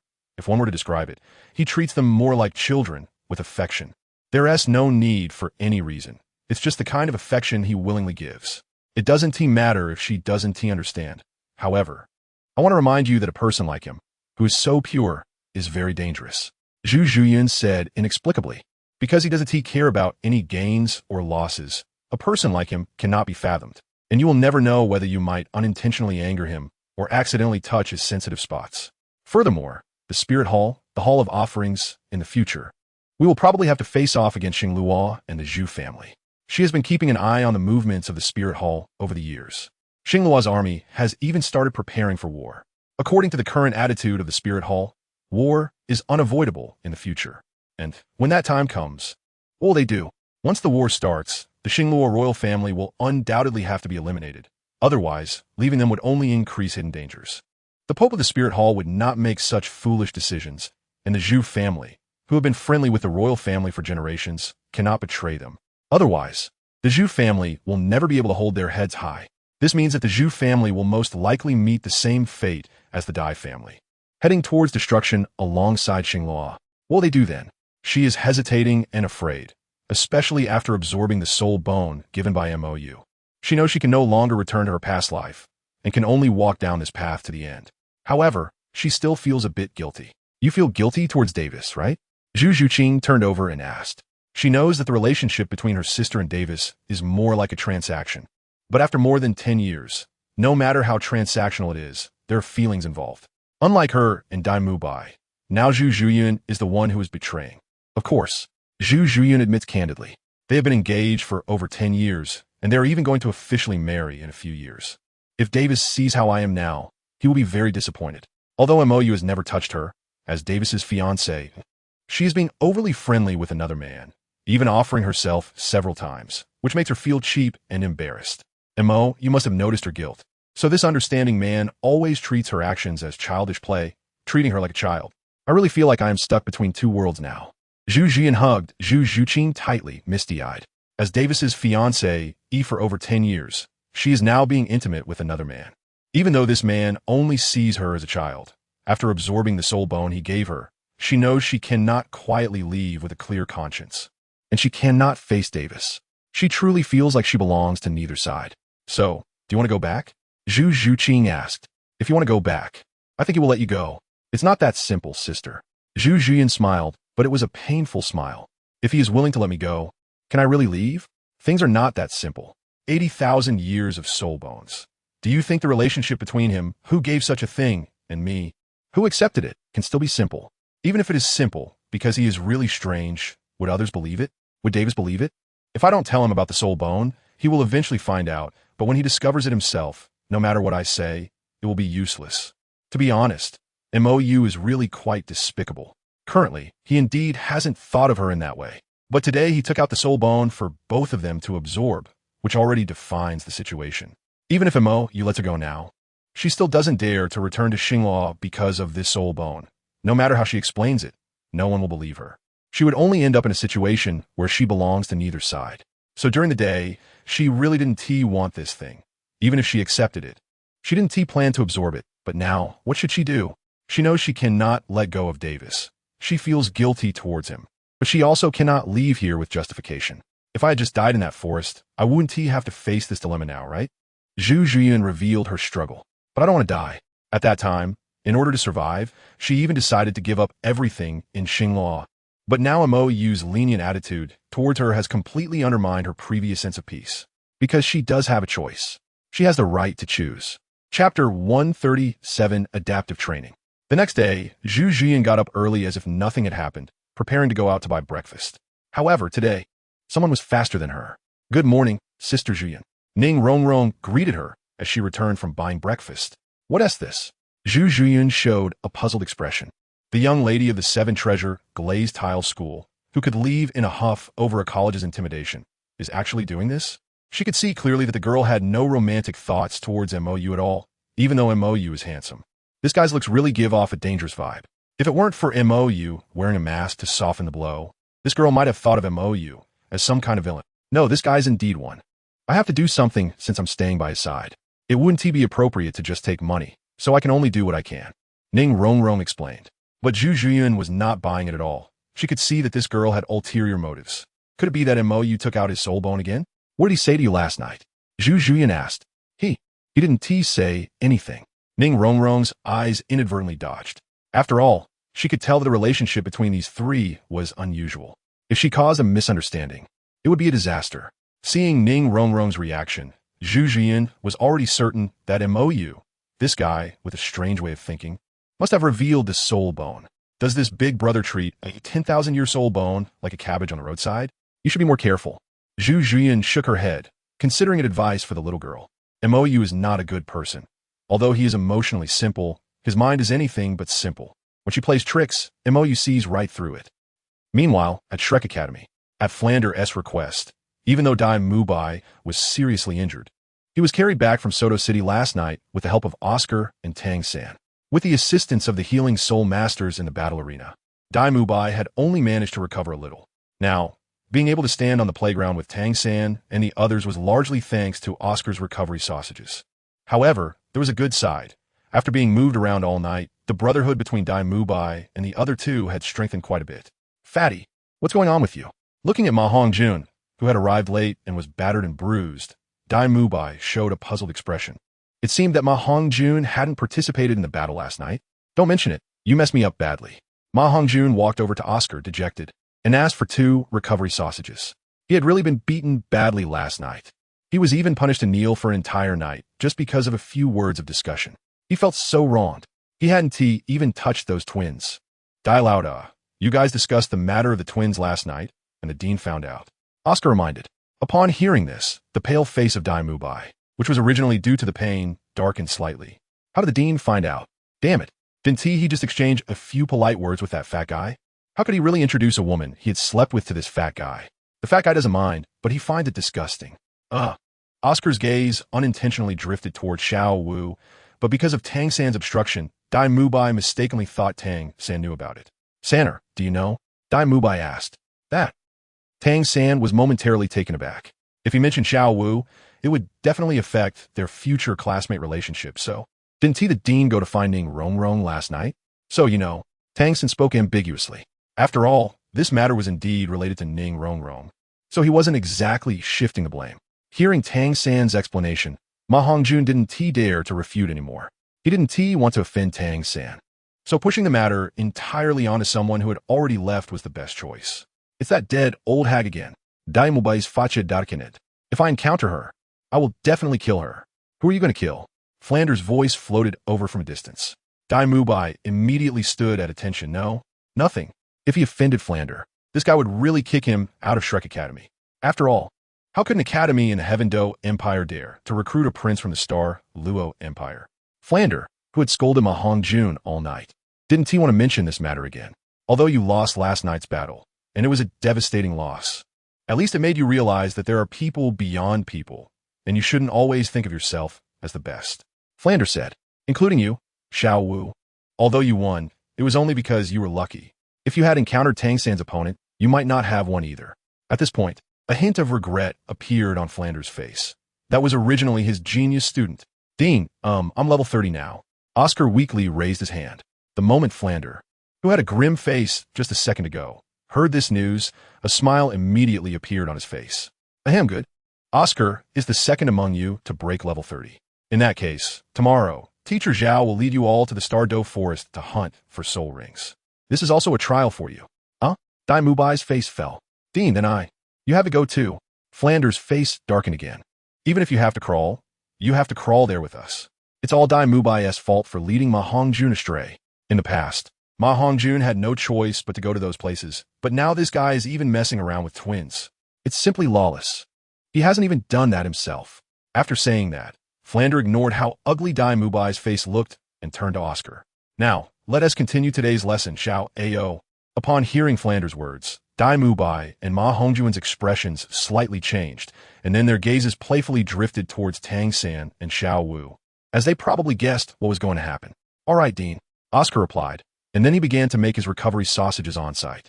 Having seen this many times last night, Tang San was still somewhat prepared, but for Xiao Wu, who encountered this for the first time, her face immediately fell. She realized what this old guy was planning. Today's lesson is to eat the sausages made by Xiao Ao. You must eat at least one whole sausage. Report, Dean. What happens if we don't eat? Xiao Wu immediately stood up. Not eating? Then, Flander was about to say that anyone who didn't eat would leave the academy when he suddenly paused, feeling that if he said that, he would most likely lose these 2 new students immediately. Ahem, this is a training exercise. Flander decided that it was better to introduce these things to them first. In the future, if you have to choose between life and face, what would you choose? Although Oscar's soul curse is a bit strange, his food-type martial soul is undoubtedly the best I've ever seen. During your time at the academy, you will face tests together. If you cannot even accept each other at the most basic level, you will lose the best supporting partner. At the same time, this is also a psychological training for you. When you encounter a crisis, how can you expect to have good food available to you? At that time, don't even mention sausages. You'd have to eat mice, cockroaches, and earthworms. Chapter 138. Xiao Wu's Awakening, BB Dong's Plans. After listening to Flanders' impassioned speech, Tang San's expression softened.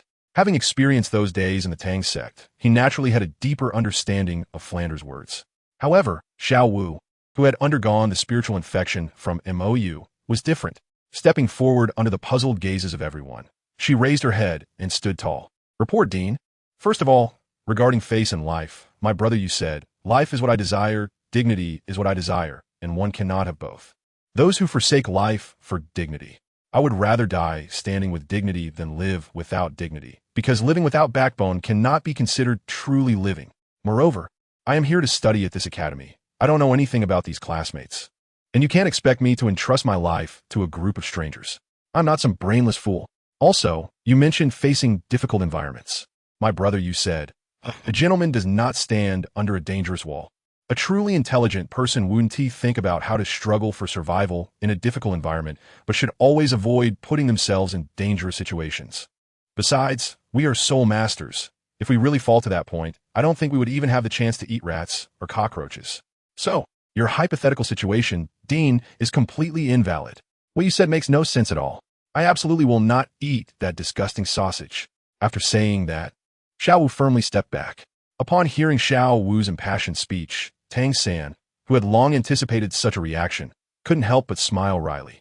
My brother, you had said before, and he often mentioned how during his years at Notting Academy, his teacher Yu Xiaojiang was often rebutted by this phrase, and he himself had been at the receiving end of it quite a few times. However, Xiao Wu's words do hold some truth. How did this little rabbit get duped into this state? It's not what you said. On a distant hillside, a purple figure observed Xiao Wu's speech. It was BB Dong, who had come to watch Tang San and his companions, who would soon engage in battle with the Spirit Hall. Although she knew that MOU had manipulated that little rabbit a bit and had been in contact with her over the years, the students of Shrek Academy had indeed caused her quite a bit of trouble. Therefore, upon seeing MOU slip away from Spirit City after provoking Dalu, she guessed that he was likely on his way here. His skill in manipulation is remarkable. He just usually doesn't resort to it. The Rakshasa god, BB Dong, complained. You weren't deceived by him, were you? BB Dong retorted. No, he has been lecturing you on profound truths for over 10 years, and you haven't listened at all. I'm talking about you. What are you so proud of? The Rakshasa god, BB Dong, was momentarily speechless. If it weren't for her help in dispelling the lingering resentment of the Rakshasa goddess power, and subtly conveying some of the things you had advised her back then, how much better would she be now? At least he was quite pleasant when talking to me. BB Dong smiled. When you spoke with her, and Qian Renshua, as soon as their consciousness shifted, his attitude would flip instantly, compared to how he interacted with her and Qian Renshua now. Although his demeanor wasn't as enthusiastic as described by another version of himself, it was still a normal friendly conversation. But as soon as their divine consciousness is activated, MOU wouldn't give any face at all. His expression would drop immediately. If it weren't for my earnest persuasion, you wouldn't have done anything without my prompting, right? The Rakshasa god, BB Dong, sneered. Doesn't she know her former self? Without her interference, it would have been a miracle if that guy could calmly talk to MOU for a couple of sentences. Ahem, let us talk about the current situation. BB Dong cleared her throat and changed the subject. She was somewhat aware of what her past self might have done. The numbers don't add up. Whereas that little girl from the Seven Treasure Glazed Tile School and the one from the Xinglor Empire, BB Dong wondered. They were probably deceived by him. The Rakshasa god, BB Dong, speculated. I'm not sure about the one from the Seven Treasure Glazed Tile School, since MOU doesn't show much interest in her and has a conflict with Ning Fengji, so he likely wouldn't target Ning Rongrong. However, the little girl from the Zhu family in the Xinglua Empire has been treated like a daughter by MOU. He even shook up the old men in the offering hall and charged into the Xinglua Imperial City to beat up their emperor. And he even set off fireworks for Dai Mubai right there on the spot.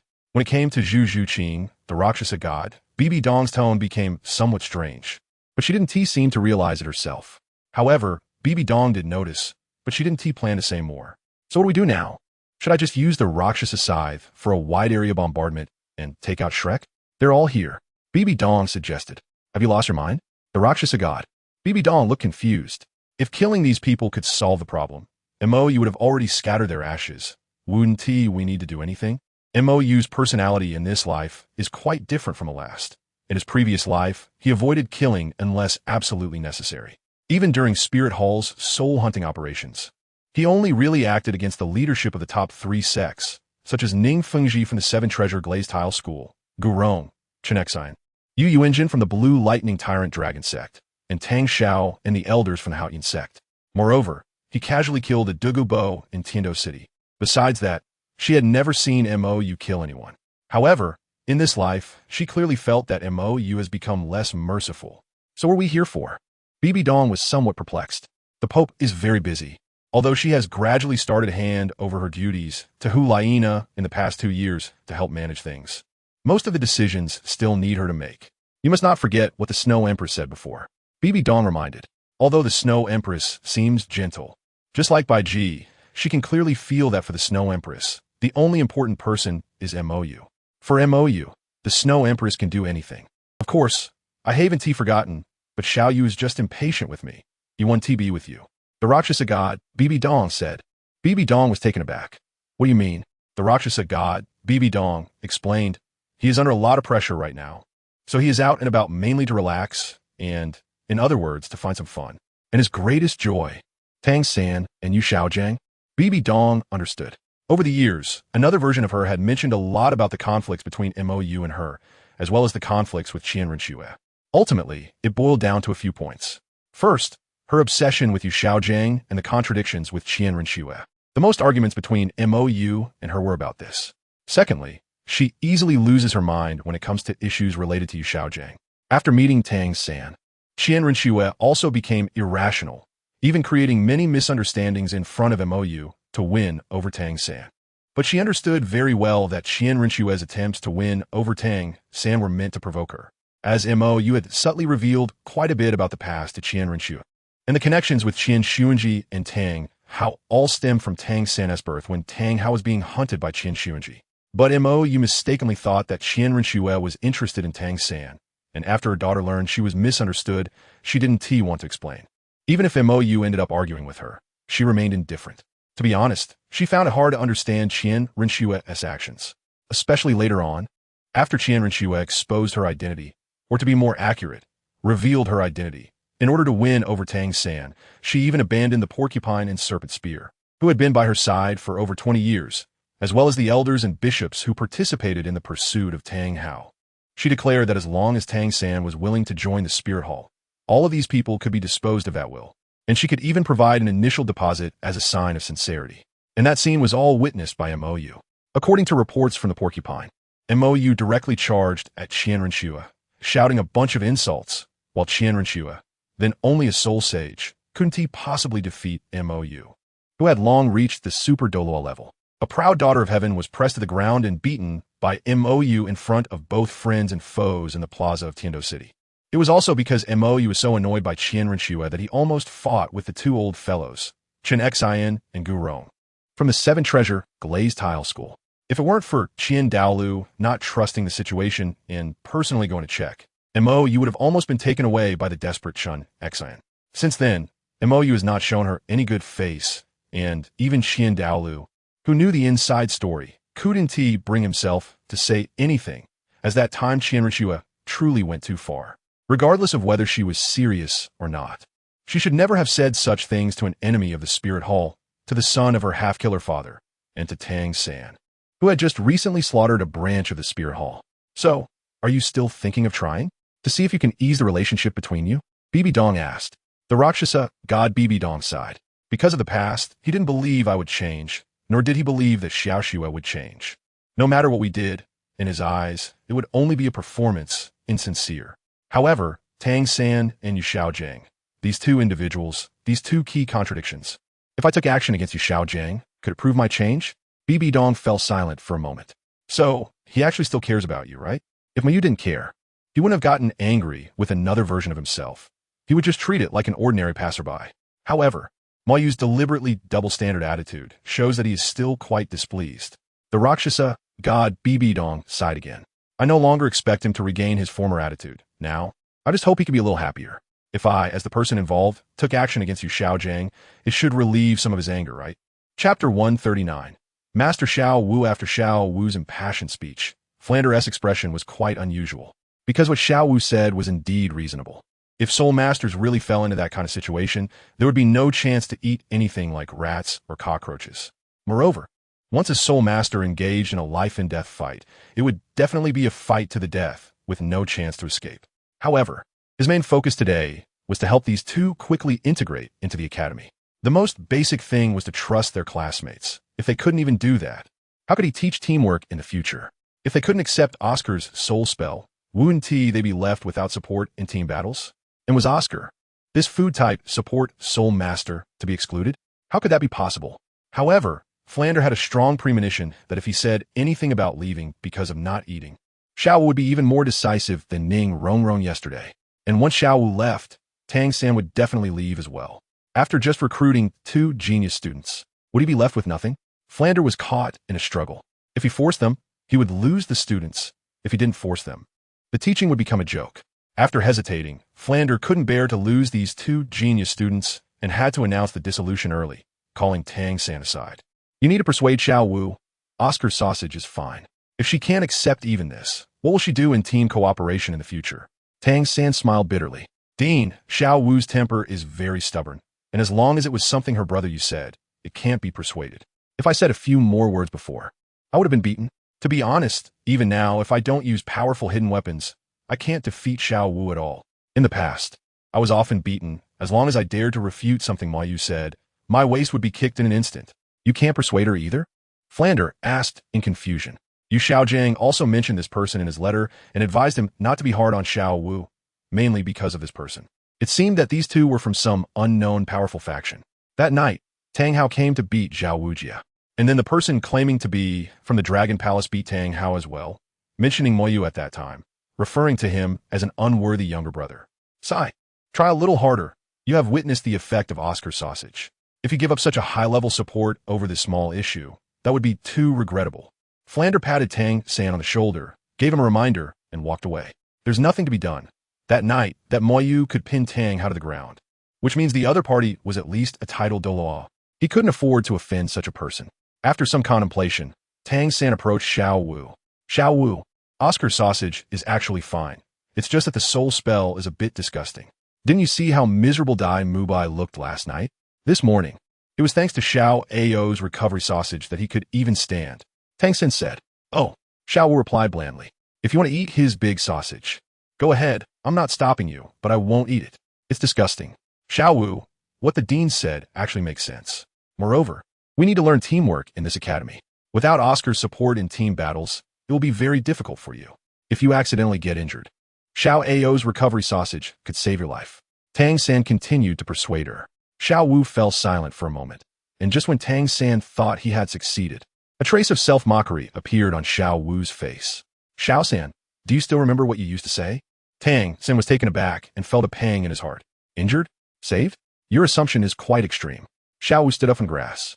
"I really don't know who said they would protect me and not let me suffer the slightest harm, yet turns around to use that kind of reasoning to persuade me to eat that creepy guy's sausage."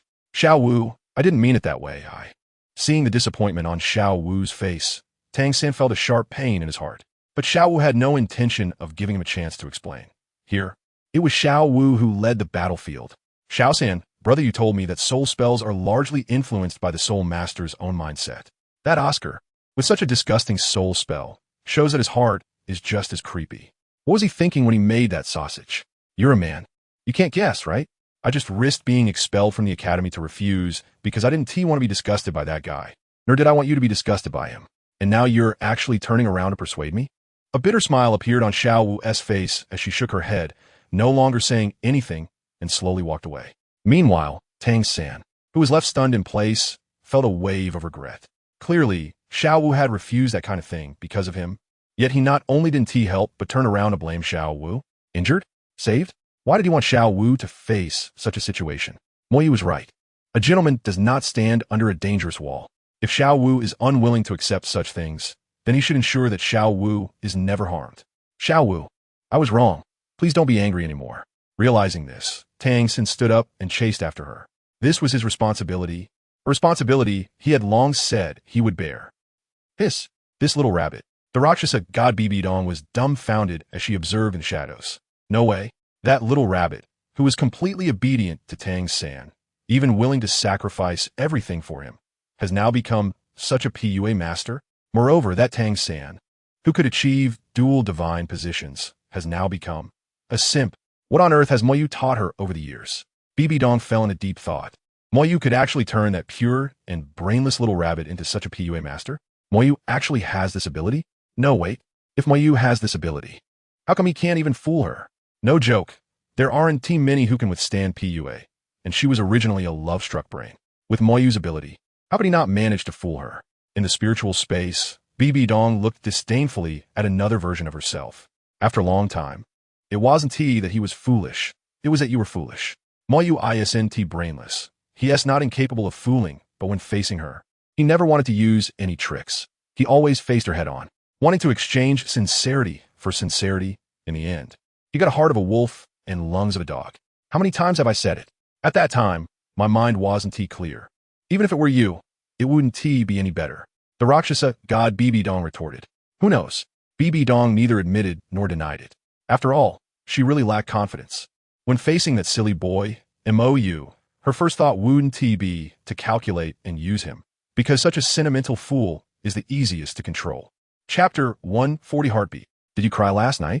After lunch, Moyu took Zhu Zhuqing and the other two to a deserted area outside the city for training. After arranging Zhu Zhuqing and Ning Rongrong, Moyu and Zhu Zhuqing found a crooked tree to rest. What are you crying about? Zhu Zhuqing's performance showed no flaws. Moyu leaned against the tree and said the same thing as before. If you want to leave, you can do so anytime. The things I gave you are for you.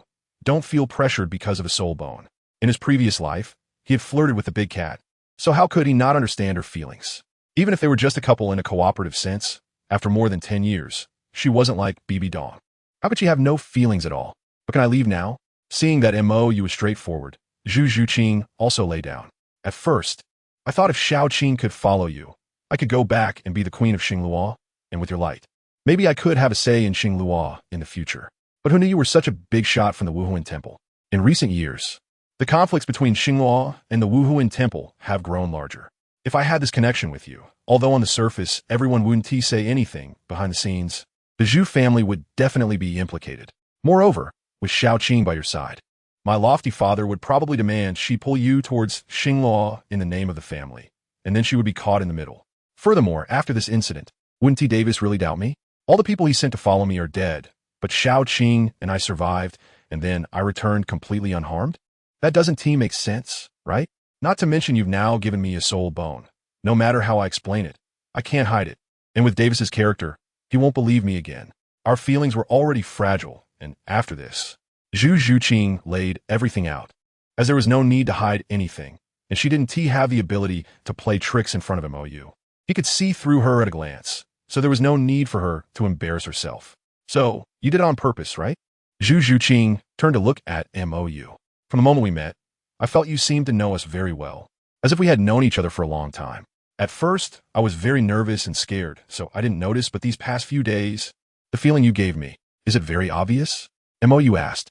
He had known these two for over 10 years in his past life, so his attitude was naturally casual. At first, he was a bit stiff, but after arriving in Swoto City, he relaxed. Of course, it's obvious. Zhu Zhuqing raised an eyebrow. You're not just seeing through me. It seems like you've already anticipated many of my subconscious habits, which isn't something that can be done by merely observing. It's because of the familiarity Moyu gave her that she found herself struggling. Otherwise, according to what Moyu said before, even if she actively declared she wanted to leave, it wouldn't matter.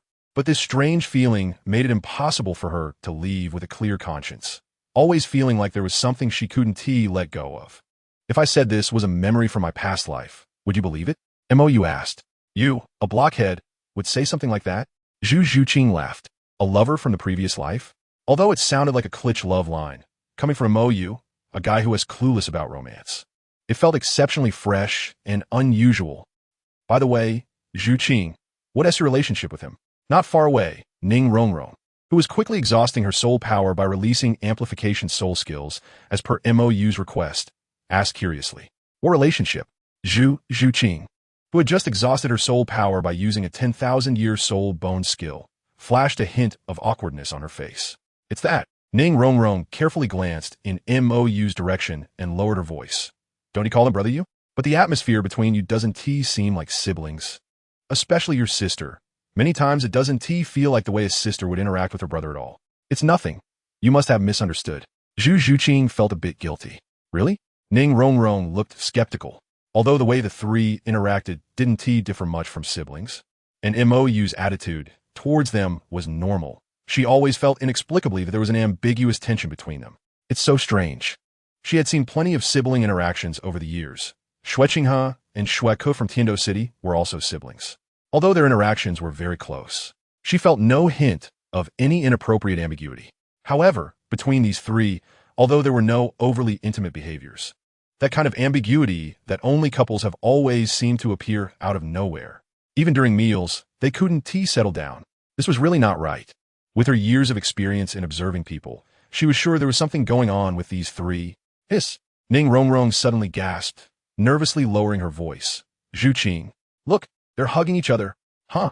Zhu Qing was taken aback, and then hurriedly turned her gaze towards the crooked tree nearby, seeing Zhu Qing lying completely on Mou. No way. It's broad daylight, and we're in the wild. Ning Rongrong's slightly flushed face was filled with anticipation and gossip. What are you looking at? Did you run out of soul power? Mou's voice suddenly rang in her head, causing Ning Rongrong to feel dizzy. No, I'm not looking. Ning Rongrong turned around, mumbling softly, playing such a thrill without letting me watch. On the other side, Zhu Qing, who was lying on Mou, pressed her ear to his chest. I'm like this, and your iron heart shows no signs of fluctuation at all. Zhu Qing closed her eyes. What kind of fluctuation do you want from me? Mou said helplessly. His body had long been conditioned by that self-harming training method. Even after being cut thousands of times, his heartbeat wouldn't change easily. So how could it speed up because of this? Zhu Qing continued to press her ear against Mou's heart. My aunt once said that when a man lies, his heartbeat becomes irregular. A young boy's heartbeat speeds up because he feels guilty, while experienced men's heartbeats slow down when they are deceiving because they are confident. But you, where's your heartbeat? Zhu Qing suddenly sat up in confusion. This guy's heartbeat is gone. How old are you? You still believe in such nonsense? Mou looked at her disdainfully. You think you could determine if someone is lying by listening to their heartbeat? No, but where's your heartbeat? Zhu Qing still looked confused. The heartbeat is gone. It's not slowing down. It's completely stopped. You listen again. Mou said. Zhu Qing, half convinced, leaned down again, and her expression changed dramatically. Why does this heartbeat have such a rhythm? Little friend, heartbeat isn't something you can trust. Saying this, Mou used his heart to play her favorite piano piece, Croatian Rhapsody. What the hell? Zhu Qing was completely stunned. A heartbeat can be played like this? Aunt, you've been fooled. Chapter 141 Fireworks. In the evening, Mou and his group returned to the city. After sending Zhu Qing and the others back to their hotel, Mou put on his mask again and left alone. It's not that I'm looking for Tang Hao. That hammer was beaten up by him after the conversation the night before last. And now I don't know where he has gone to recover. Anyway, with his spirit power surpassing the limit Douluo, he can't sense Tang Hao. I came out because, during the day, a familiar aura has been lurking in the shadows. What are you here for? Looking at the purple figure by the street, Mou instinctively frowned. Although there has been an 8-year buffer, and Bibi Dong has been somewhat restrained, their current relationship is still barely acceptable. However, this is Suatua City, and Yu Shaojiang is coming soon. Bibi Dong coming here at this time. Can you at least look at who I am before you speak? Bibi Dong took off her cloak and walked towards Mou with an expression of disbelief. It's me, not her. Mou felt helpless under the mask. Two Bibi Dongs are really troublesome. For the Bibi Dong who remembers everything, he can naturally show his displeasure, but for this one who has nothing to do with him, he find it hard to gauge the situation. After all, she hasn't offended him, and during these years in Wuhan City, they have barely managed to get along as friends, except when the other consciousness is online. His way of distinguishing these two consciousnesses is also quite mystical, based on feeling. Initially, he needed to concentrate, but over time, he could distinguish which Bibi Dong was online just by feeling. What are you here for? Mou put away his mask, and his face under the moonlight looked particularly cold, with blood-red pupils that had a terrifying allure. What with a long face? Do I owe you money? Bibi Dong approached and asked. Also, you've grown so tall. Looking at Mou, who was almost a head taller than her. Bibi Dong suddenly felt a sense of unreality. She still remembered when they first met. Mo Yu was just a small child, only reaching her waist. How did you grow up like this? Bibi Dong unconsciously raised her hand and pinched Mo Yu's face. He was so cute when he was little. Even Bai Nana was cuter when she was young. How did he end up looking so scary now? Mo Yu stepped back, creating distance, and helplessly said, Sister, didn't I tell you before? Keep your distance. Oh, grown up and talking tough, huh? Bibi Dong put her hands on her hips and walked closer, looking up at Mo Yu. Didn't I give you the money for that dragon palace? Didn't I help you suppress the trouble you caused at the Heaven Do City Great Soul Arena? Wasn't I the one cleaning up after you when ZG was fighting outside? And, stop. Mo Yu quickly interrupted. I was wrong. All the troubles he caused over the years were indeed sorted out by Bibi Dong. As for the old men in the offering hall, they could fight. But to expect them to handle these matters, that's just unrealistic. Moreover, those old guys have been busy cultivating these years, often going into seclusion for 10 days or half a month. If he caused trouble, only Bibi Dong, who holds real power, could help him.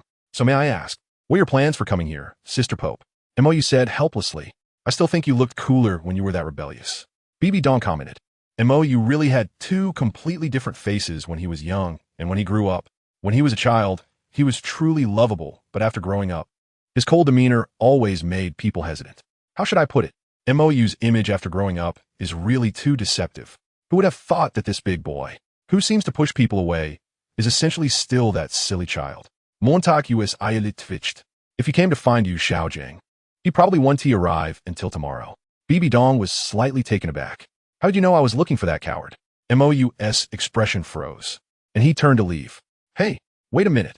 Bibi Dong hurriedly followed. I'm not looking for him for the reason you think. Why are you getting angry? Why is this guy still throwing tantrums like before? I'm not angry. What you're looking for has nothing to do with me. Mo Yu replied coldly. After all, he didn't intend to get involved in Bibi Dong's affairs. If she wanted to rekindle her relationship with you, Xiaojiang, that was none of his business. It wouldn't matter to you if I killed him? Bibi Dong said quietly. It matters to me. Mo Yu's expression froze, and he turned to look at Bibi Dong. That guy can't die yet. Yu Xiaojiang is a key player. He needs to die alongside Tang Hao. And the Blue-Silver Emperor must also make an appearance, ultimately collaborating with Xiao Wu's backstab. Only then can it deliver the deepest blow to Tang San. The reason he didn't directly join forces with Guangling to kill Tang Dazue back at Shrek was also this. If he died now, Tang San and Yu Xiaojiang's relationship wouldn't be deep enough. A few more years wouldn't make much difference. It's not worth it. But I really can't stand him, and this guy is my biggest stain. I want to wash this stain away with my own hands, Bibi Dong said seriously. Can you wash it later?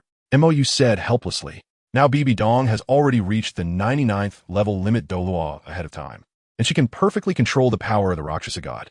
Bibi Dong is now the closest person to a god in the Douluo Continent. Previously, Tion vaguely judged that if he fought with Bibi Dong, she might get seriously injured under his Dragon God Claw, but Tion would definitely die. Therefore, he still needs to appease this big sister because if she really wants to do something, they can't stop her. Why? Didn't you hate that coward? Bibi Dong asked. But he still has value, and I need him to live for a while longer. Besides, he can't just die. His death must be spectacular. Mo Yu said. Fireworks? Bibi Dong guessed.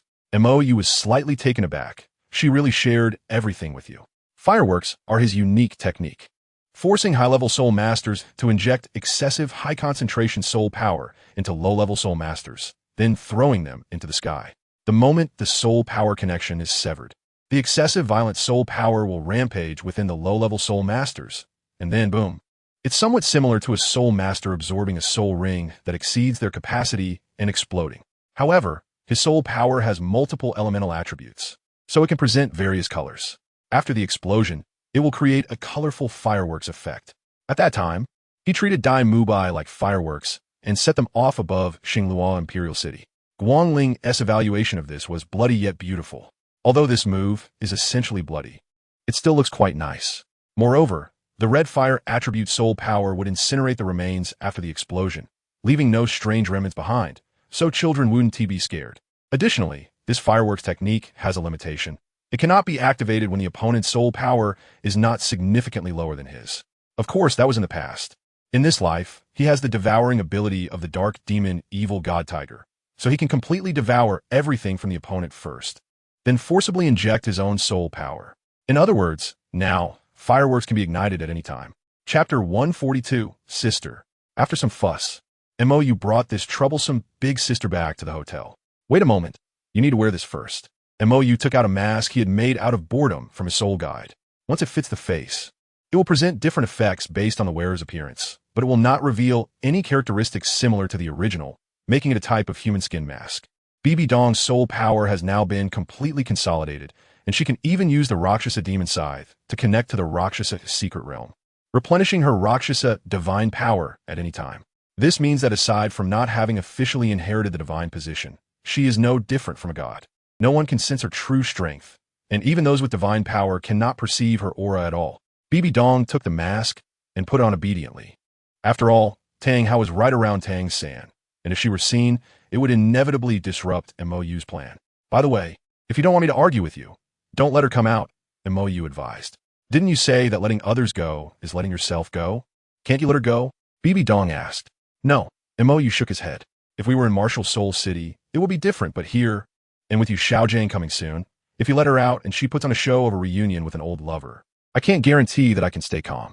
This is also your responsibility as the Pope of the Martial Soul Palace. After all, you wouldn't want to see Soto City turn into an ice city, and neither do I. After saying that, MOU walked to the front desk to book a room for BB Dong. He really has a lot of opinions about you, BB Dong secretly complained. The Rakshasa god BB Dong did not respond. After all, if she didn't do something practical, MOU would definitely not believe that she would change. The next morning, MOU got up early to prepare to take Zhu Zhuqing and the others to the Stardow Forest to obtain soul rings. With his strong assistance, Zhu Zhuqing had also reached level 30 the afternoon before. Who are you? Ning Rongrong, who was in charge of buying breakfast, returned to the hotel and saw a strange figure standing in front of MOU's room. BB Dong glanced back at Ning Rongrong and looked at the four-person breakfast in her hand. You bought too little. Saying this, BB Dong shook the 8-person breakfast in her hand. MOU, when not hungry, could eat as much as 4 people. She couldn't quite understand what was going on with this guy's appetite. What are you? The Zhu sisters, who had just gotten out of bed, looked at the unfamiliar Ning Rongrong and this exceptionally elegant older sister, momentarily confused. I'm his sister, Mo Dong. BB Dong introduced herself first. Sister? X3 The 3 Zhu sisters were bewildered. MOU has a sister? And this Mo Dong, with the same surname, can't possibly be a biological sister, right? Don't spout nonsense here. Hearing the voice, MOU opened the door and firmly rejected this unexpected sister. Are you sure? BB Dong's eyes narrowed slightly. Montak Yus eyelid twitched. He was still half asleep and suddenly forgot that he had discussed this matter with BB Dong last night. Sister, please come in. MOU's attitude changed in an instant, inviting BB Dong inside. Seeing this sincere side of MOU, the Zhu sisters nodded secretly. This kind of pressure could only come from a biological sister. On the other side, Shrek Academy, the group led by Tang San, was ready to depart, but due to Dai Mubai's injury, the process was delayed. Moreover, Flinder was also worried about having a burden with this group and didn't want to waste such an opportunity for the students to bond. So he painfully spent a hefty sum to rent a small cart from the village, preparing for Tang San and the others to take Dai Mubai along. He also planned to go with them to avoid Zhao Wuji's oversight. Because of this delay, Yu Xiaojiang, who was supposed to just miss them, arrived at the academy just as everyone was about to leave. Xiaojiang, upon seeing this familiar figure, Flinder immediately gave him a big hug and then introduced him to Dai Mubai and the others as the renowned master of the continent. Under the banner of the Martial Soul Palace, Dai Mubai and the others were immediately filled with respect for this master. After all, he was a master recognized by the Martial Soul Palace. Although they hadn't heard of him before, anyone who could teach Tang San must be no ordinary person. Xiaojiang, I was just planning to take them to the Stardow Forest to hunt for soul rings. You should come along. You can give them some advice, Flinder said. Yu Xiaojiang hesitated for a moment. After all, with his great soul master level, going to a place like the Stardow Forest could be a pure burden if anything unexpected happened. Although his soul power reached level 29, his combat ability was even weaker than some soul masters in their teens. If he embarrassed himself during this trip, how could he teach these proud, genius students in the future? Seeing Yu Xiaojiang's concerns, Flinder lowered his voice and said, Don't worry, with Zhao Wujia and me here, 2 soul saints are enough to ensure the safety of this trip. You can also showcase your abilities to prepare for the upcoming teaching. All right. After weighing it, Yu Xiaojiang agreed. After all, Flinder was right. with 2 high-ranking soul saints. Merely hunting a 1,000-year soul ring in the outskirts of the Star-Do forest wouldn't pose much danger. So, under Flinder's arrangement, Zhao Wujia first led Tang San and the others, pulling Dai Mubai on the small cart, while he himself rented a horse-drawn carriage to follow behind with Yu Xiaojing. Old friends reuniting naturally called for more communication. Meanwhile, MOU took out his large carriage from the soul guide device again. Because the storage soul guide that Bibi Dong gave him had a large space and could store living things. MOU put the large carriage he had specially made for 10 people inside, along with the horse that would pull it. Seeing MOU take out such a large item from the soul guide, the Zhu sisters, who had already witnessed this once, were shocked but didn't react too strongly. However, Ning Rongrong, seeing this for the first time, was astonished. The storage soul guide can be used like this? To fit such a large carriage inside. The space of this storage soul guide must be at least 20 cubic meters or more, right? Moreover, it can even store living things. Such a soul guide. Even our 7-treasure glazed tile school can't buy it. It should be noted that a single storage soul guide with an internal space of 4 to 5 cubic meters is already very exaggerated. Those claiming to be able to store 10 or 20 cubic meters are generally bracelets, necklaces, or belts, which are multiple storage soul guides combined together, with separate internal spaces. MOU's super large storage soul guide, with over 20 cubic meters of space in one, would at least start at 5 million gold soul coins on the market. Not to mention that this storage soul guide could even store living things. If your storage soul guide were put up for auction, I feel it wouldn't go for less than 10 million gold soul coins. Ningrongrong, seriously. Such large storage soul guides are exceedingly precious. Even their 7-treasure glazed tile school doesn't have one. Those wealthy nobles would definitely not hesitate to spend money to buy such a treasure. At the very least, she could be sure that if her father encountered such an item, he would definitely take action to acquire it within 20 million gold soul coins. This thing, is that expensive? MOU was a bit confused. What I gave you, do you think it's some cheap item? Bibi Dong said leisurely. This storage soul guide was her treasured possession. She hadn't even given it to Hulaina at the time to ease her relationship with MOU. And since this kid was in front of Dalu, if she took out something casual, she would definitely be mocked by Dalu. However, this large storage soul guide, even her offering hull couldn't produce, and its value could even be said to be second only to soul bones. That's not it, MOU said, feeling a bit awkward. He really didn't know how precious this thing was at first, and moreover, in his previous life, Bibi Dong had also given him this item. Based on Bibi Dong's attitude towards him in his last life, she wouldn't have given him something so valuable. Chapter 143, The Marriage Contract. After a day's journey, MOU and his group found a small town to settle in before dark, and whether it was a coincidence or intentional. The hotel they checked into happened to be the same one where Tang San and his group were staying. When MOU and the others entered the hotel, they coincidentally saw Tang San's group eating inside. With the addition of Yu Xiaojing, Flinder generously treated everyone to a meal, letting Yu Xiaojing get familiar with the students. Of course, Dai Mubai picked up the bill, reasoning that Flinder was the one who arranged for the troublesome cart that had made Dai Mubai suffer. So it was a matter of reciprocity. After seeing MOU and his group enter, especially noticing Zhu Zhuqing and Zhu Zhuqing behind MOU, Dai Mubai, who had just been flattering Master along with Tang San, instantly lost his composure. Noticing this change, Flinder turned to see the familiar yet strange silver mask. However, MOU had no intention of greeting Flinder or Zhao Wujia. After all, he had ignored these two fellows when he had beaten Tang Hao that night. So after entering the restaurant, MOU completely disregarded the large table of people, taking a few girls to find a big empty table to order food. However, MOU's indifference couldn't suppress Ning Rongrong, who had been holding back all day on the carriage, and with MO Dong present. Even the big cat dared not be too unruly. The group sat obediently, while MOU let the three-eyed golden lion out to lie on the table and sleep. Therefore, upon seeing Xiao Wu at the dining table, Ning Rongrong happily ran over to greet her. Xiao Wu, what a coincidence. Are you also going to the Star-Do Great Forest? After all, the direction they were heading could only be towards the Star-Do Great Forest. Yeah, to accompany a certain perverted classmate to hunt for soul rings, Xiao Wu said reluctantly, but given the number of people around, she felt it was inappropriate to complain and had to swallow her words. Oscar, Ningrongrong, Gwisit. He's at level 30 now? Yes, 30.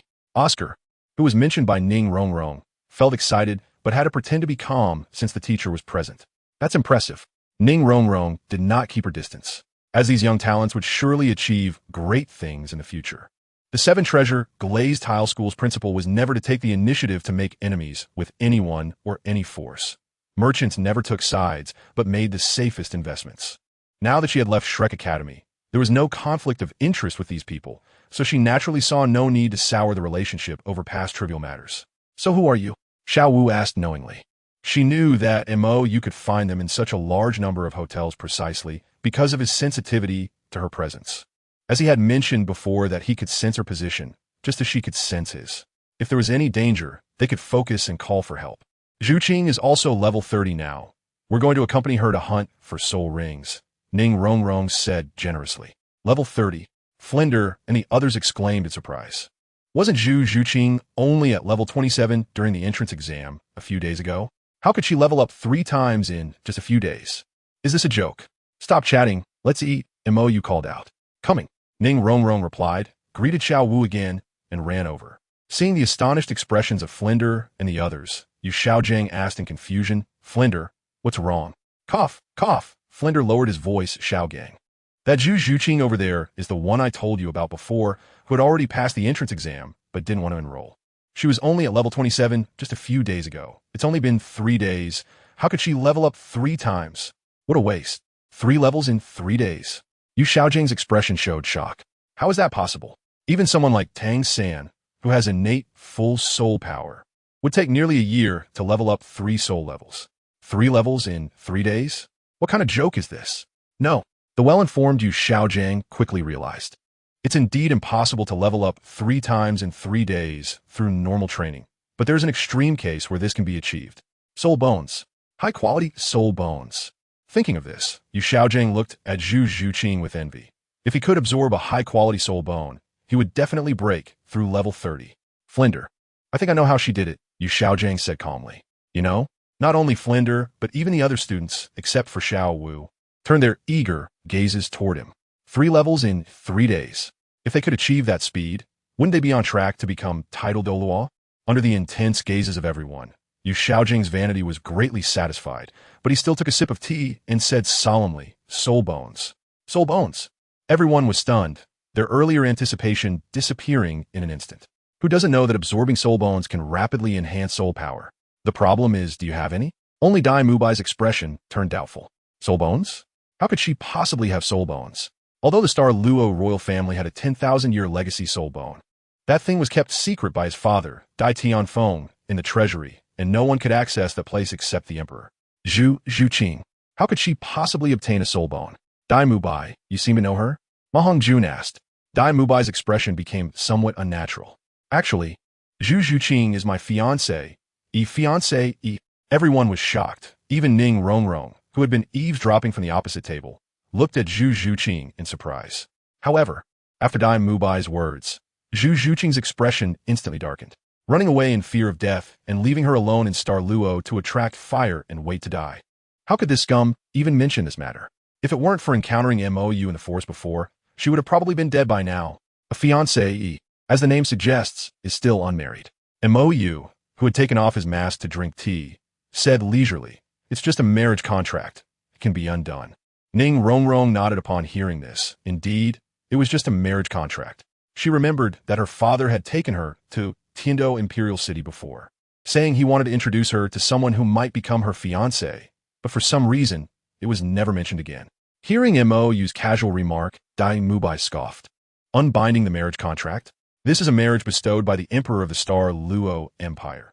Do you think it's like those trivial matters in your village? The Emperor of the Star Luo Empire? Ma Hongjun and the others were taken aback. At this point, Dai Mubai no longer hid his identity and declared loudly, Dai Mubai, am the 3rd prince of the Star Luo Empire, and Zhu Qing is from the Zhu family of Star Luo. We have been engaged since childhood. A prince? Ma Hongjun's eyes lit up with excitement. Dai Mubai, if you're a prince, can you make me a marquis or something? Cough, cough. Flinder coughed heavily twice, interrupting Ma Hongjun. These kids did not know Dai Mubai's situation, but he still did. A prince of a Star Luo Empire? Why not ask Dai Mubai if he dares to return to the Star Luo Empire now? If it weren't for him taking in this fallen prince who had secretly escaped from Star Luo, which academy would dare to accept him? This is the Tiando Empire.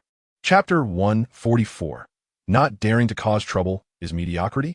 Looking at Dai Mubai's shameless and disgusting demeanor, Zhu Zhuqing's mood worsened. He still knew he was the third prince of a Star Luo empire.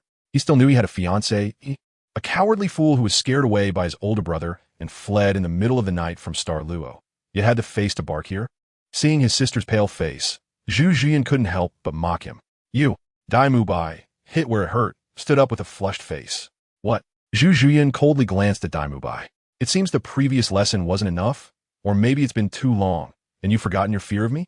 Before Dai Mubai escaped, Davis always had her teach him a lesson, because this kid was simply too weak for Davis to bother getting his hands dirty. The psychological shadow Dai Mubai had from those years was not small. Stabbed at by Zhu Zhiyun's words, Dai Mubai's face darkened as he sat down. But he still had to make a fuss.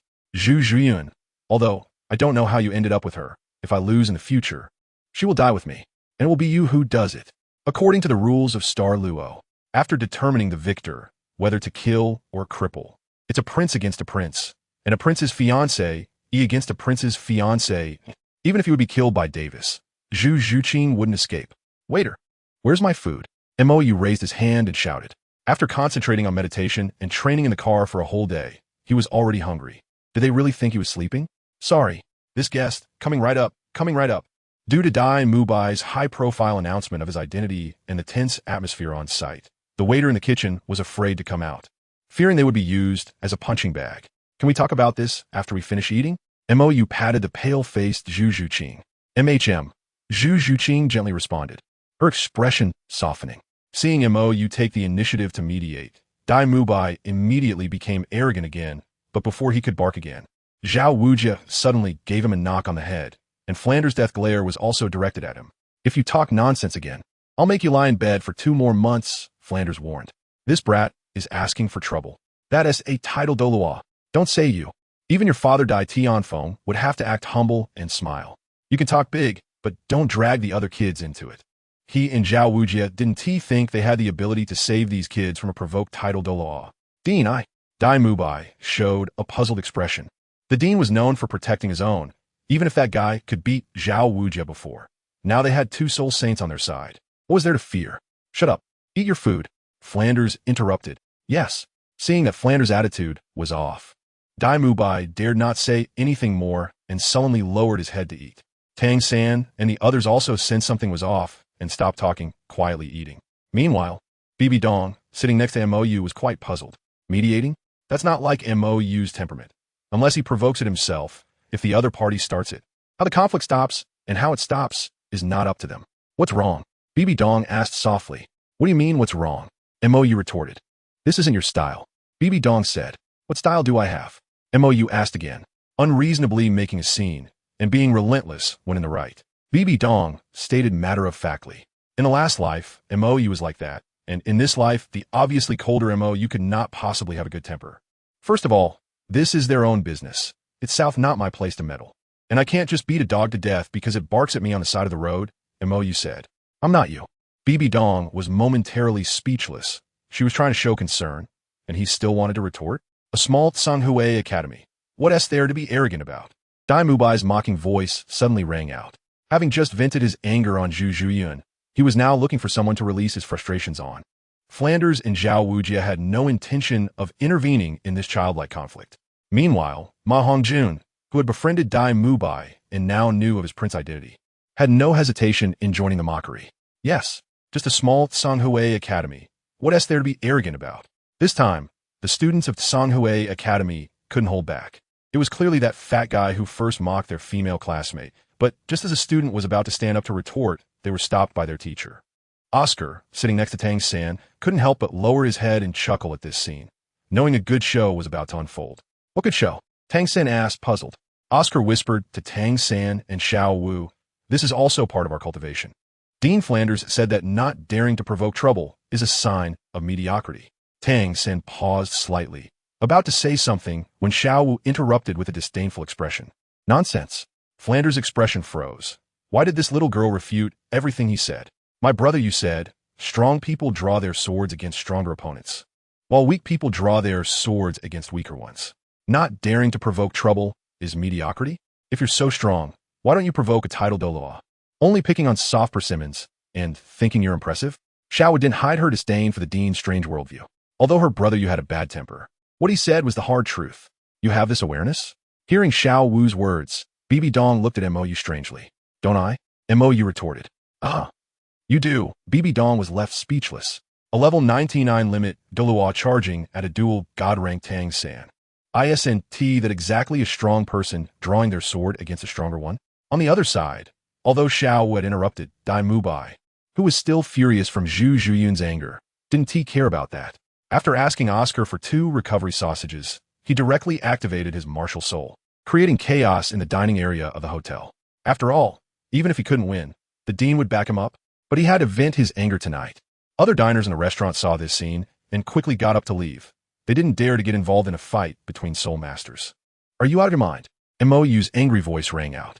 The next moment, a crisp slap echoed, and Dai Mubai, originally activating his martial soul and glaring fiercely at the students of Tsanghui Academy, suddenly vanished from the spot, flying through the restaurant door and landing outside. Lying still and peacefully. Can't you just eat quietly? You want to roll out to fight. Mou stood up and scolded, having slapped Dai Mubai from afar. Boss Dai. Seeing Dai Mubai fly out, Ma Hongjun hurriedly ran outside to check on him. Your Highness, please calm down. The kids don't know better and have offended your Highness. Flanders apologizes here. Seeing Mou showing signs of anger, Flanders couldn't sit still any longer and hurriedly stood up to bow and apologize to Mou. The teachers from Tsanghui Academy turned pale upon hearing Flanders' title. Your Highness? Who else could it be? Only a title Douluo who had been conferred a title could be called Your Highness. How could there be a title Douluo in this poor rural area? Chapter 145, 8 Spider Spears. The next day, the heavy-hearted Flanders and his group set out on the road to the Stardo Great Forest again. After Flanders' apology last night, Mou, in a bad mood, naturally mocked him with a series of sarcastic comments, and Flanders dared not retort, smiling the whole way. Seeing the look on their dean's face, Tang San's respect for teachers almost resurfaced, but under Zhao Wujia's obstruction, Tang San and his master were unable to elevate the atmosphere. Now, Ma Hongjun, who had sparked subsequent conflicts by boasting about the female students of Tsanghui Academy, was responsible for pulling Dai Mubai, who was lying on a small cart. Flinder, who exactly is that person? Flinder had been sarcastically mocked last night, and after that, Yu Xiaojing couldn't say much either. Now, as they were approaching the Stardo Forest, Yu Xiaojing could no longer help but ask. Flinder had mentioned that Tang Hao had come to the academy to look for him on the night Tang San enrolled, which meant that they actually had a hidden top-ranked title Douluo here. But why was Flinder so cowardly last night? Flinder paused, lowered his voice, and said with a serious expression, Xiaojing, there's one more thing I haven't told you. Besides Tang Hao coming to find us, the guy also came last night, and Tang Hao had no power to fight back against him. Who knows how much pressure he was under last night? That was a monster that could pin down the Haotian Douluo without using a martial soul. What? Yu Xiaojing was shocked. The Haotian Douluo had no power to fight back. How could that be possible?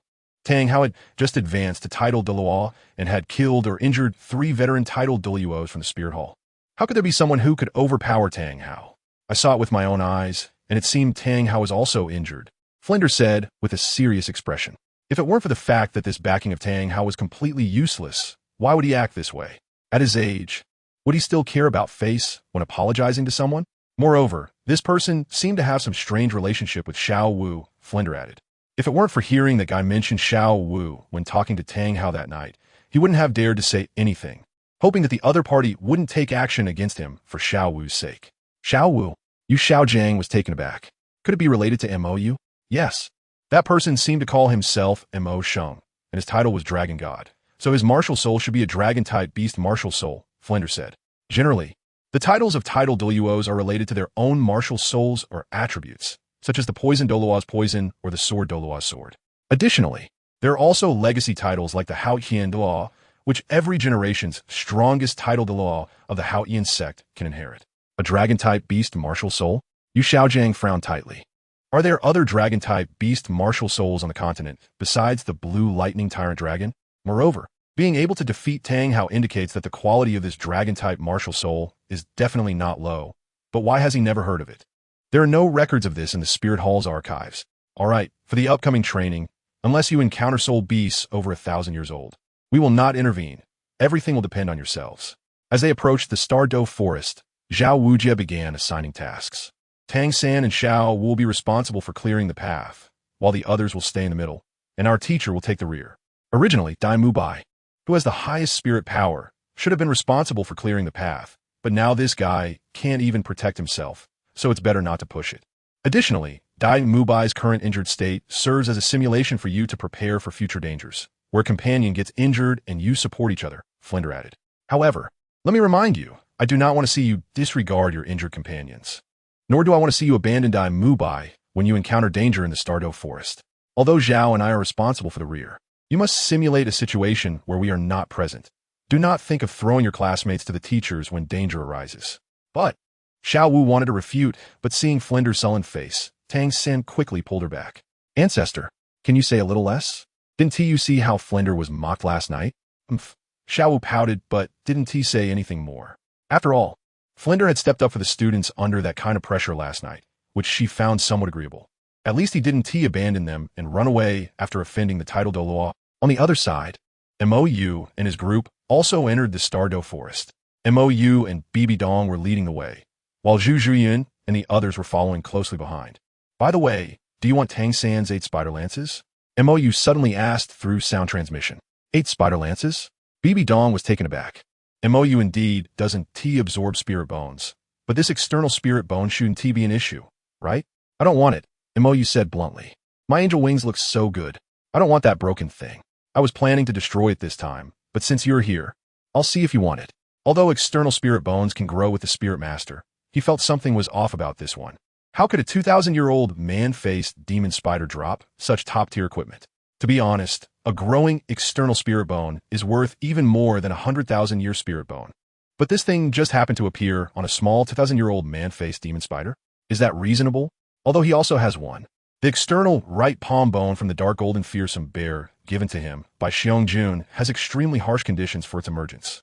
First of all, the dark golden fearsome bear has a bloodline from the ancient beasts, a terrifying bloodline that could rival the dragon clan in ancient times. Secondly, when Xiong-jun obtained this external spirit bone, it was born during a life-and-death duel with a fellow of the same clan, betting everything he had. Generally, soul beasts of the same clan do not engage in such life-and-death battles, especially in evenly matched fights. However, back then, Xiong-jun and another dark golden fearsome bear engaged in a life-and-death battle merely to prove who the true king of the dark golden fearsome bear clan was, which led to the birth of the external spirit bone. This kind of situation is absolutely unique.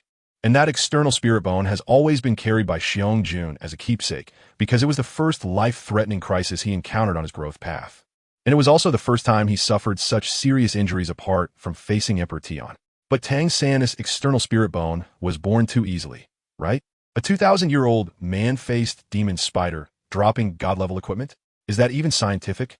Moreover, that 8 spider lances also possesses devouring and evolution capabilities like the Dark Devil Evil God Tiger. The Dark Devil Evil God Tiger is influenced by the power of the evil god. How could that 2,000-year-old man-faced demon spider have that? If he says this thing doesn't have the hand of Ashura god behind it, he simply doesn't believe it. Therefore, he doesn't plan to touch this thing, and Bibi Dong, who is just one step away from the Rakshasa god, is safer to absorb it. It's safer than him directly destroying it. If this thing really has something to do with the Shura god, then let the Rakshasa god Bibi Dong deal with the Shura god. Bibi Dong, why do I have an ominous premonition? Chapter 146, The Will Carried by the Spirit Ring. You really don't want it? That thing is an external spirit bone, and it's a growing external spirit bone. It would help you a lot, Bibi Dong said. Although Tang San's 8 spider lances will be more suitable for her. It would only be an addition for her, but MOU, who doesn't have a divine test, clearly needs these enhancements more. No, I don't want spider legs growing on me. That thing doesn't match my wings at all, MOU refused. If he were to attach those spider legs to his back, whether his angel martial soul would still be willing to possess him would be another matter, and moreover, the attributes of the 8 spider lances are of no use to him at all. Poison? He is immune to poison. Devouring? Previously, the devouring ability of the dark demon, evil god tiger, was evidently superior. So, having this thing on him is like a waste. It should provide a significant boost to Bibi Dong. After all, she is originally a spider martial spirit. Alright, but how do you know when Tang San will obtain the external spirit bone? Bibi Dong asked in confusion. Montaku Shulgit Gusing. Right now, he wasn't sure if Tang San would encounter the human-faced demon spider again. After all, Xiao Wu's aura was completely concealed by him, so that big gorilla wouldn't sense the arrival of the rogue rabbit. Thus, there wouldn't be any situation where Xiao Wu gets kidnapped. Moreover, years ago, the human-faced demon spider and the abyssal demon spider clan were almost completely devoured by the dark demon evil god tiger. And he didn't know if the fated 2,000-year human-faced demon spider that Tang Xiao-san was supposed to encounter was still alive. We'll see later. By the way, what type of spirit ring do you two plan to absorb? Mo turned to ask. We prefer speed? Zhu Zhuyan said. The Nethercat martial spirit is speed-oriented. There are also agile attack-type spirit masters, and speed is the top priority. Is the ghost leopard okay?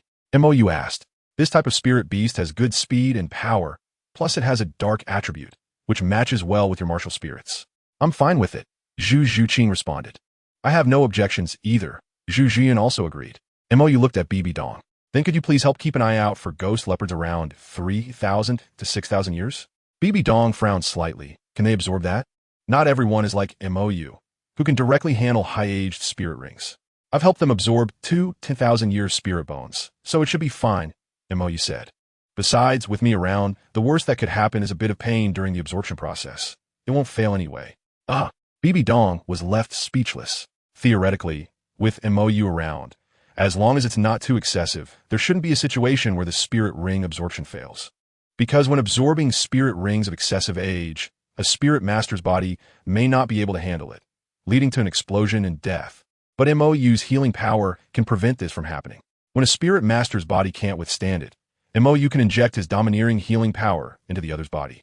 Just like when he absorbs spirit rings himself, getting injured while healing. But that hurts a lot. Are you sure you want them to experience that? BB Dong asked in confusion. Mo should have some interest in those too, right? And according to another version she mentioned, Mo is quite fond of that little cat. Would he really let them go through that kind of pain? Mo fell silent for a moment. Then turned to the Zhu sisters. Do you want to absorb a stronger spirit ring or a safer one? I should clarify. I can help you absorb spirit rings of excessive age, but the process might be very painful, more than you can imagine, and if you're unlucky, you might even break down. So, you choose. I support either way. He would have encouraged them to challenge their limits before, but now, he merely provided options and occasionally offered opinions, not forcing his hand, lest someone say he was meddling. I want to challenge my limits, Zhu Zhuqing said firmly. Limits? Mo smiled slightly, and in the next moment, he vanished from his spot. A few breaths later, when Mo reappeared, he was holding a half-dead black tiger. A 4,300-year nether tiger. Dare to try? BB Dong's expression changed. Do you want to kill her?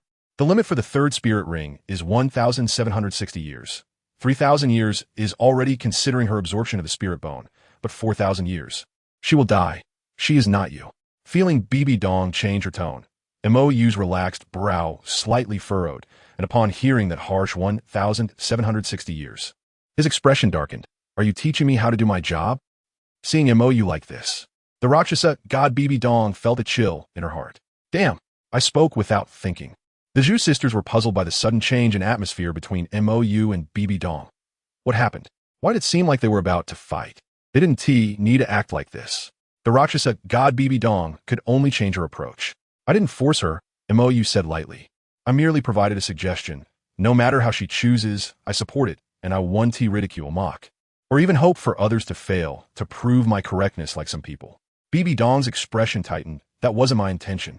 But what I felt was that intention. Mo interrupted expressionlessly. I thought you should be proud of me. But how did you act back then?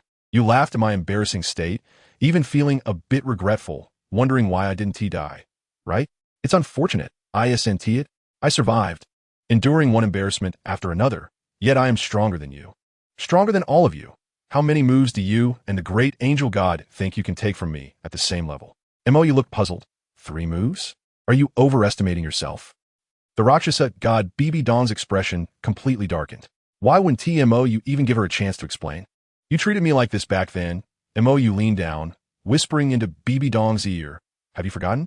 I haven't forgotten. Sighing, Mo turned to walk towards Zhu Zhuqing. Are you willing to give it a try? Mo picked up the half-dead nether tiger from the ground. Seeing the anticipation in Mo's eyes, Zhu Zhuqing nodded firmly. I'm willing. Good. Mo nodded in satisfaction, then suddenly slammed the nether tiger into the ground. But that wasn't the end. Mo raised his fist and began to strike the nether tiger on the ground. But each punch was controlled so as not to directly kill it. Watching this scene, Zhu Zhuqing and the others were baffled. Even Bibi Dong couldn't understand what Mou was doing. The fierce beating continued for nearly a minute, and when the bones of the nether tiger had turned to dust and it was left gasping for breath, Mou finally stopped. Mou looked at Zhu Zhuqing. Help it find release. Seeing the pitiful state of the nether tiger, Zhu Zhuqing felt a bit reluctant, but still used her martial spirit to help it find release. Are you okay?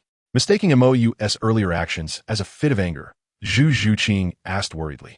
I'm fine. Mou shook his head. Then what is this? Zhu Zhuqing pointed at the now unrecognizable nether tiger on the ground. All beings have spirits.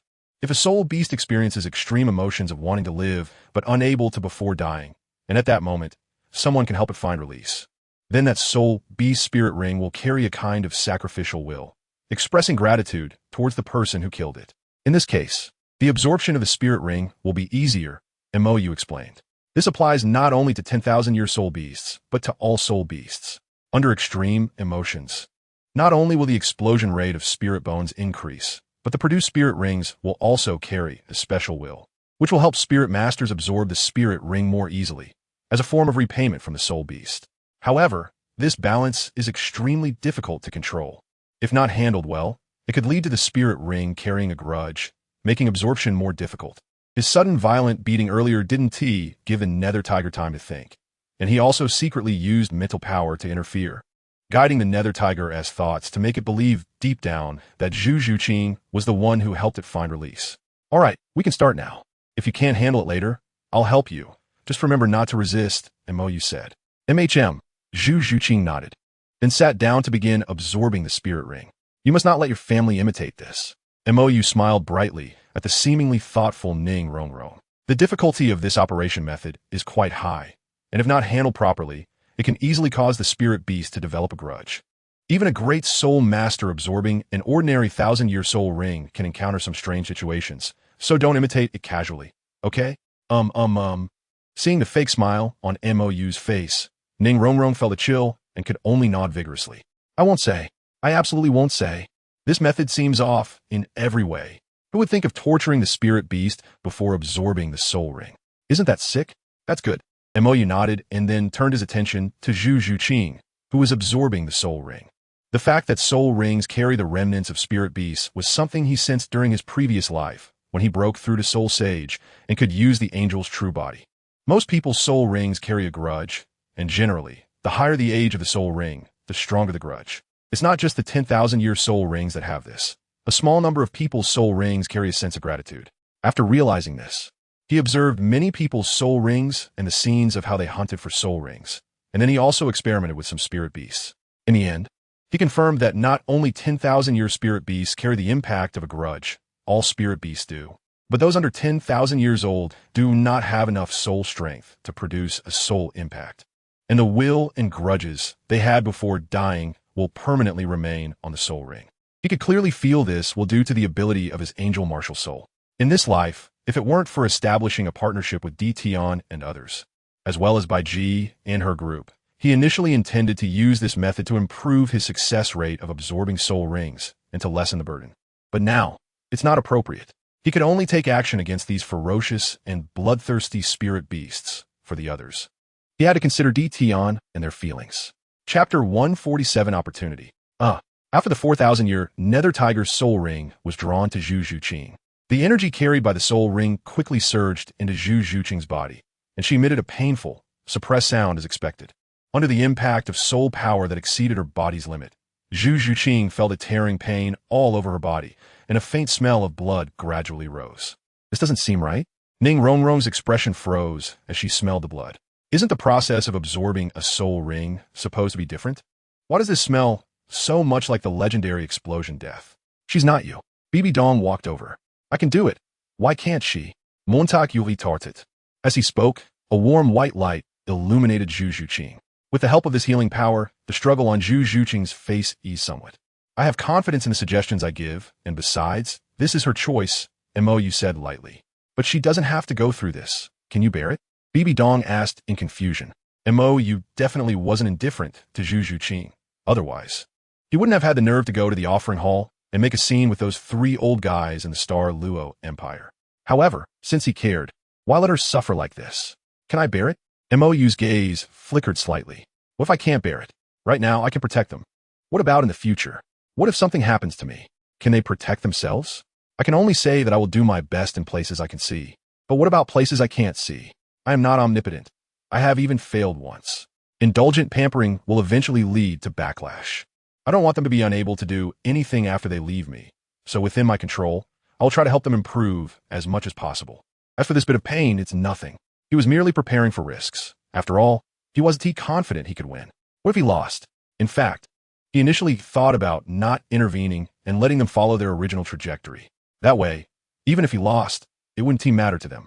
However, he was unwilling because of his selfishness. Their fates had been changed. The originally safe path was no longer viable. As compensation, he could only help them improve as much as he could. Time passed second by second, and Zhu Zhuqing's struggles continued without pause. Even with MOU's healing power assisting, the pain had to be endured by her alone. As long as she persisted, the pain would not stop. Finally, after struggling for nearly half an hour, Zhu Zhuqing successfully absorbed the 4,000-year soul ring that far exceeded her body's limits. I did it. A sweat-drenched Zhu Zhuqing managed a forced smile as she tried to stand up, but fell backward due to exhaustion. MOU quickly reached out to catch the weak Zhu Zhuqing. You did very well. Rest well. Zhu Zhuqing gently responded and fell asleep with a smile in MOU's arms. Although Zhu Zhuqing absorbed a soul ring that required level 40 to absorb, Ning Rongrong, who watched the entire process, felt no envy, only deep admiration. If it were her, she would have given up long ago. What about you? MOU picked Zhu Zhuqing up from the ground and looked at Zhu Zhuqing. Don't feel pressured because of her. The soul ring is absorbed by you, and the pain can only be endured by you. If your sister can endure it, it would be somewhat embarrassing if I couldn't, right? Zhu Zhuqing's stiff face forced a smile. If my sister can do it, I can too. Yes. No backing down. If you have that kind of mindset. For the sake of face, you won't be able to hold on. Montak you'll mind it. He had absorbed it himself, and it was the first soul ring. He knew best how painful this method of absorbing a soul ring was, and Zhu Zhuqing, who persisted, was already very strained. Of course, there were benefits. Zhu Zhuqing's previous soul bone had completely fused, and her soul power level had reached 33, and she would soon reach 34. This is the benefit of absorbing a soul ring beyond the limit. The overflowed soul power will be accepted and absorbed by the soul master's body. As long as one can endure under the violent infusion of soul power, one can quickly raise their soul power level. But if one cannot hold on and gives up midway, not only will their previous efforts be in vain, but their soul power level will also drop. Some unlucky ones may even find their soul power level stuck. You should think carefully. After all, your resilience is indeed a bit lower than hers. MOU said honestly. Just right. There are no suitable spirit beasts nearby. To find a suitable one for you, we need to continue deeper inside. Zhu Zhuqing's talent is somewhat inferior to Zhu Zhuqing, and Zhu Zhuqing, who has lived in fear since childhood, has a stronger will than Zhu Zhuqing, who has had a smooth life. That is a factual reality. Zhu Zhuqing didn't put on a brave front. After watching the whole process, she indeed felt a bit weak. Then, just as MOU was about to take everyone deeper into the Stardow Forest, he suddenly turned his gaze in another direction. What a coincidence. Turning around, he saw a flying snake fleeing toward them, while Tang San and his group were chasing behind. It should be the smell of blood that attracted that snake, BB Dong said. High-level spirit beast bodies are good things for low-level spirit beasts. This phoenix-tailed coxcomb snake looks to be just over 1,000 years old. It's normal for it to be attracted by the corpse of this 4,000-year nether tiger. Let us go. MOU shook his head, not intending to pay attention to this group of people. However, the phoenix-tailed chicken-crown snake has appeared. So the 2,000-year-old human-faced demon spider shouldn't be far behind. Next, I need to keep a certain distance from Tang San. No, the human-faced demon spider was injured by the Dragon King and Snake Madam, so being with him would obviously bring me closer to the human-faced demon spider. As for whether the Dragon King and Snake Madam are willing to cooperate at that time, your 8 spider spears might need to work on their own. MOU looked at BB Dong, the Pope of the Spirit Hall, a level 99 ultimate Dong. I believe those 2 old fellows are not fools. Otherwise, killing and robbing treasures is quite common in this world. You finally want to talk to me properly, said the Rakshasa god BB Dong with a sigh. Really?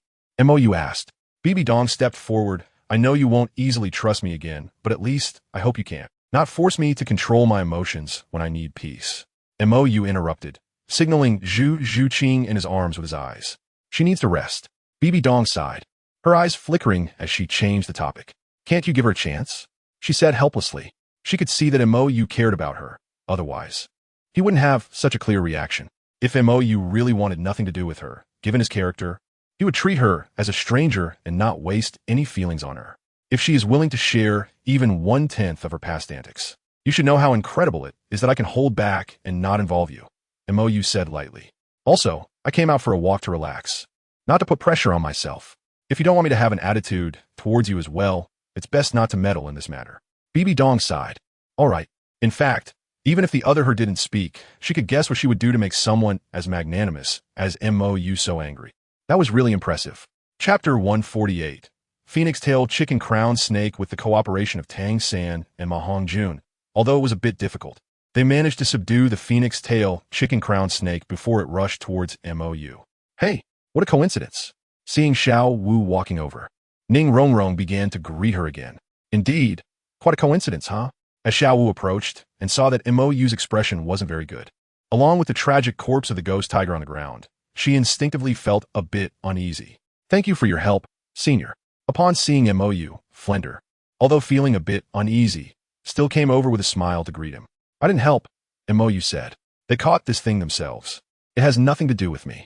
How can you say that? If it weren't for you blocking the phoenix-tail chicken crown snake's path, Tang San and the others wouldn't have been able to capture this soul beast so easily. Flender's flattery truly came naturally. Mou wasn't very interested in engaging with him since they weren't familiar and he wasn't an outgoing person. Flender, who was always aware of the situation, could naturally tell that Mou didn't want to engage with him, so he didn't continue to make himself uncomfortable. He turned around to arrange for Oscar to deal with the phoenix-tailed chicken crown snake and absorb the spirit ring. Just as Oscar's dagger was about to stab into the flesh crown of the phoenix-tailed chicken crown snake, a hoarse voice suddenly shouted, "Stop!" Hearing this angry shout, the usually timid Oscar nearly lost his grip on the dagger. Everyone turned their gaze towards the source of the voice. They saw two women, one old and one young. The older one looked to be in her 60s or 70s, with white hair, holding a snake-headed cane about 3 meters long in her right hand, and 6 spirit rings floating around her, clearly a spirit emperor-level expert. The cane was likely her martial spirit. Beside the old woman was a beautiful girl with short hair, looking around 16 or 17 years old. She also held a snake-headed cane similar to the old woman's, probably only 2 meters long, with 2 yellow spirit rings quietly circling around her. The sudden appearance of the old and young duo startled Flender and the Shrek team. However, upon realizing that the other party was only a spirit emperor at most, Oscar and the others immediately breathed a sigh of relief. After all, they had 2 spirit saints on their side. But when they saw the 7 bright spirit rings pulsating on Zhao Wujia's body, who had just assisted Tang San in suppressing the phoenix tail chicken crown snake, the old woman's expression changed. Spirit saint, what terrible luck. Though she was also a spirit emperor, only 1 spirit ring separated them, but she knew very well that she had no chance of winning. This was because reaching spirit saint was a watershed in soul master cultivation. Once a soul master reaches spirit saint, they can unleash their martial spirit's true form, instantly increasing their strength several times, which is not something a soul master below spirit saint can contend with. Moreover, as cultivation progresses, due to the increase in basic soul power, the gap between each level of soul power becomes larger, just like how her old man could defeat her, a spirit emperor, with just 1 move, leaving her without the power to counterattack.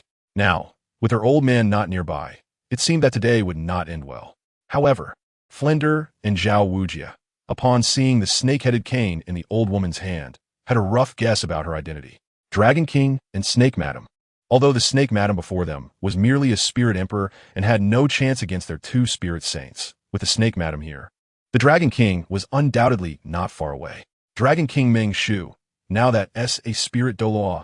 Moreover, the martial spirit fusion technique employed by this couple would even make a titled Douluo think twice. They truly couldn't afford to offend them. With this thought, Flender took the initiative to step forward. I am Flender. May I ask if you are the esteemed Kaio Xiangxiang of the legendary dragon and snake? Kaio Xiangxiang was slightly taken aback. She had become famous with the Dragon King early on and had not been active for many years, so she didn't expect the other party to recognize her. I am indeed Kaio Xiangxiang. Are you Flender of the former Golden Iron Triangle? That is correct, Flender admitted generously.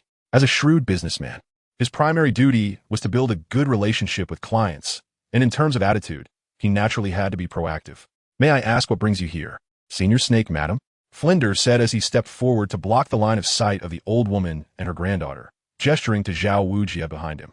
Understanding Flinder's intention, Zhao Wujia gently elbowed Oscar, signaling him to take this opportunity to kill the phoenix-tail chicken-crown snake. Receiving the signal, Oscar did not hesitate, thrusting his dagger fiercely towards the flesh crown less than 20 centimeters away. Hey, my snake! Meng Yuran, beside Kaiou Xiangxiang, noticed Oscar's small action and urgently shouted to stop him. Unfortunately, it was too late. The purple thousand-year spirit ring slowly rose from the corpse of the phoenix-tailed chicken-crown snake, and Kaiou Xiangxiang's face instantly fell. Flinder, you dare to bully me like this? Kaiou Xiangxiang was furious. She originally wanted to explain the origin of the snake, but Flinder didn't give her a chance to speak properly. The small talk was all over the place, and she couldn't refute his face.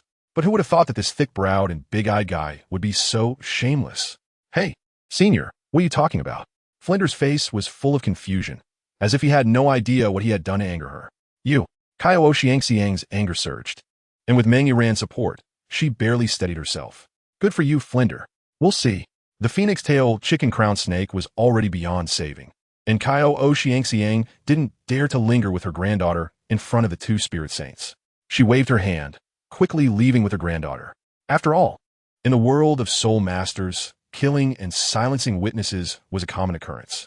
As a spirit emperor, if Flinder truly wanted to silence her, the two spirit saints would be enough to send her and her granddaughter to a permanent rest. In this Stardew Great Forest, even if her old man has the heart to seek revenge, what clues can he find? As expected of the dean, he sent the soul emperor away with just a few words. Ma Hongjun was busy flattering. All right, enough nonsense, Xiao Ao. Hurry up and absorb the spirit ring. It's not safe to stay here. Flinder turned around and said seriously, if they offended this old lady, they would be in trouble when Long Gong arrives later. Although he had just thought about teaming up with Zhao Wujin to bury the two of them here, since it was a remote wilderness, it would be easy to destroy the corpse and erase the traces, and it would also serve as a lesson for these students. However, there are not just them and Xiao Tianxiang here, but also the unpredictable Mo Shang. If this gentleman suddenly comes to help while they are moving, they will be done for. The Gusher Longshi family is not a small force, and offending such people would mean that a Shrek Academy couldn't continue to operate. Therefore, using some shameless means to bluff past was the best option. Even if the other party came knocking later, he could still make excuses. After all, there were two soul saints on his side. If they really wanted to turn hostile, wouldn't it be easier to just eliminate the person? And the Gusher Longshi wouldn't start a major conflict with them over a mere Millennium Phoenix, tailed chicken crown snake. It wasn't worth it. MOU, who was watching Flinder's operation, was somewhat speechless. You've offended this old lady. When her man arrives later, you'll have something to cry about. He originally thought he could witness Tang send using hidden weapons to charm girls, but who would have thought that because of Flinder's shamelessness, Tang San's fleeting romance would be missed? What a jerk. Just as Oscar was absorbing the spirit ring, Dai Mubai, who was slowly catching up with Yu Xiaojiang, exploded when he saw Zhu Zhuqing being held in MOU's arms, with a faint smile on her face. Upon hearing that harsh word, the expressions of MOU and his group immediately fell. Last night, Zhu Zhuqing and Zhu Zhuyan had explained Dai Mubai's great achievements, and Ning Rongrong, who always stood up for the weak, immediately felt a surge of negative emotions towards this irresponsible, cowardly tiger. And for Bibi Dong, who was always sensitive about matters between men and women, hearing about someone who left his fiancée, Yi Xingluo, to attract fire and enjoy life alone made her negative emotions explode. If it weren't for the impact on MOU's plans, Dai Mubai would have completely vanished last night. But now, is this kid looking for trouble? Chapter 149, Luo Sanpao. After hearing Dai Mubai's insults, Flinder's expression also darkened. Is this brat blind? Can't he see that they can't afford to offend this person? As long as he doesn't die. MOU looked at Zhu Zhuyan. Although he was very unhappy, it was better for Zhu Zhuqing, the person involved, to resolve Dai Mubai's issues herself. He wouldn't interfere further. Zhu Zhuyan nodded, then summoned her martial soul, activating her soul bone skill, wind chase, and disappeared from the spot in an instant. Flinder wanted to stop her, but under MOU's gaze, he could only stand there obediently. Help! He didn't want to risk all the students here. So, the wretched screams echoed, and Zhu Zhuyan didn't hold back, because she understood what MOU meant by as long as he doesn't die. As long as there's a breath left. Isn't that considered alive? However, since Flinder and Zhao Wujin, the two teachers, didn't intervene, Tang San and the others as classmates couldn't just stand by. Flinder had warned them when they entered the Star Do Great Forest not to abandon their companions, and now that Dai Mubai was being tormented by Zhu Juyan, they naturally couldn't just watch. Thus, Blue Silver Bind activated, and Tang San fell. Phoenix Fire Line activated, and Ma Hongjun also fell, except for Oscar, who was absorbing the Spirit Ring, and Xiao Wu, who had no intention of getting involved. The three buddies lay neatly on the ground, twisting and struggling. What loyalty! Zhu Juyan smiled as she retracted her martial soul, easily overpowering the three. I didn't expect this coward Dai Mubai to have people willing to stand with him. This girl, isn't that a bit excessive? Seeing his student Tang San in such a miserable state, Yu Xiaojiang couldn't stand it anymore. Excessive? Zhu Juyan looked puzzled, her high heels accurately stepping on Tang San's palm. Zhu Juyan thought Tang San would scream like Dai Mubai and that fat pig, but unexpectedly, this kid gritted his teeth and endured. Zhu Juyan smiled. Look, this little brother is fine. He doesn't even scream or cry. As she spoke, her heel pressed down harder, and Tang San's face grew increasingly grim, the veins on his neck and face bulging. Even so, he still didn't make a sound. TSK, what a strong little brother. Watching Tang San endure like this made Zhu Juyan even more excited, her heel lifting slightly before she stomped down hard. At this point, Tang San finally couldn't hold back and shouted out. Enough! Yu Xiaojiang finally couldn't take it anymore and summoned his pig head martial soul, farting like thunder. The earth-shattering Luo San Pao. Seeing the strangely shaped pig head, Zhu Juyan didn't dare to be careless and quickly retreated. Thus, the yellow mist that was originally aimed at Zhu Juyan accurately hit Tang San. Farting? Zhu Juyan was shocked and disgusted. How could there be such a disgusting method of attack? Little San. Yu Xiaojing hurried over after accidentally injuring Tang San, not caring about the foul smell left by the Luo San Pao attack, cradling the seriously injured Tang San in his arms. Crowned, Dai Mubai had learned his lesson. That was enough, right? Seeing his student in such a miserable state, Flinder felt both heartbroken and somewhat relieved. Although they hadn't fought, at least they valued their companions. Juyan, stop it, it's disgusting. You also didn't want Zhu Juyan to fight that pig that only knew how to fart. It was too smelly. How could there be such a disgusting martial soul? Ning Rongrong said with a look of disdain. Using farting as an attack method, how perverted must this person be inside? It should be known that martial soul skills and techniques are largely influenced by the soul master's thoughts, and this stuff is a reflection of the mind. Impossible to disguise. She had previously looked down on Oscar just because she heard that guy's disgusting soul skill, judging that his heart was definitely more perverted than that soul skill, and this master's soul skill was actually farting. How dark must his heart be? Even in battle, he had to disgust people. Yu Xiaojiang, who had always been unwilling to reveal his martial soul in front of outsiders due to its flaws, turned pale upon hearing such ridicule. And at this moment, his expectations for Tang San soared to the highest. He had to cultivate Tang San into a talent. Let those who look down on him pay the price. I'm leaving. You didn't have the heart to waste time with these guys, and after calling out, he continued to hold Zhu Juqing and walk deeper into the Star Do Great Forest. Just a few minutes after Mou left, Oscar successfully absorbed the spirit ring of the phoenix tail chicken-crowned snake, but before he could celebrate, he saw the three miserable brothers lying in front of him. Stop looking. Hurry up and get some recovery sausages. Zhao Wujin urged. Oscar didn't dare to delay, as these three looked worse than the other, especially Tang San, whose hand was nearly ruined. With Oscar's full output in making recovery sausages, Dai Mubai and the others barely regained their ability to move. Those two jerks. I was still cursing. Flinder interrupted Dai Mubai, who was getting a bit arrogant and self-destructive again. Dean, why'd you just stand there and watch? A hint of resentment flashed in Dai Mubai's eyes. If Flinder and Zhao Wujin were willing to help, he could definitely teach that bitch Zhu Juyan a lesson. Hee. Flinder sneered twice. If Zhao, I didn't just stand by. We'd all be done for today. You think you still have a life to live? Dai Mubai and the others were stunned. What does that mean? Could it be that even you, the dean, and teacher Zhao can't do anything about that guy? You little brat. Do you know who that person is? Flander's anger surged.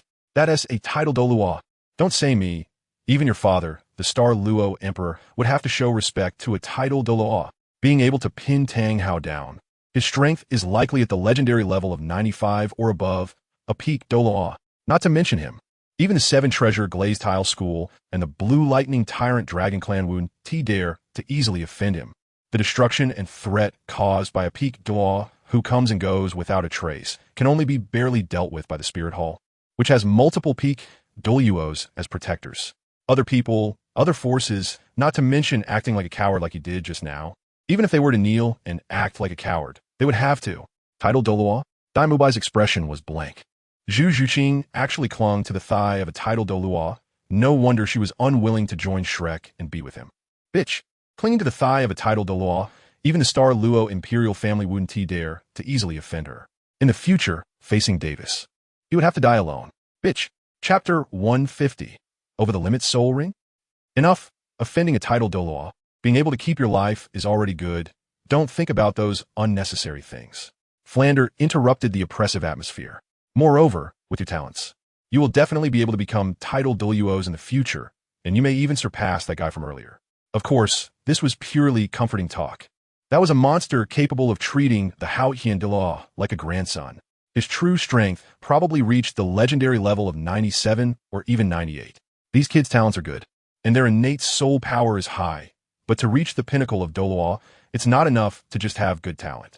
With innate, full soul power and dual martial souls, Tang, some might have a chance, but for the other kids. Not to mention reaching the level of that guy from earlier. Even the title Douluo realm seems very slim for the others. Oscar is a food system soul master, which is much more difficult to cultivate than an auxiliary system soul master. If nothing unexpected happens in the future, becoming a soul Douluo is not a problem. But for title Douluo, it requires a bit of opportunity. As for Ma Hongjun, if the defect in his martial soul cannot be resolved, don't talk about title Douluo. Even becoming a soul saint is uncertain. Moreover, as he ages, the after effects brought by the evil fire will increasingly consume him. He is really worried that Ma Hongjun might end up dying in bed because of that. Lastly, there is Dai Mubai. His problem is quite serious. Clearly having excellent talent. He is only thinking about chasing women all day, yet he can reach level 37 at 15. If he focused on hard cultivation, he might be able to fight with his older brother. But this kid has a cowardly personality, afraid of the strong, and bullying the weak.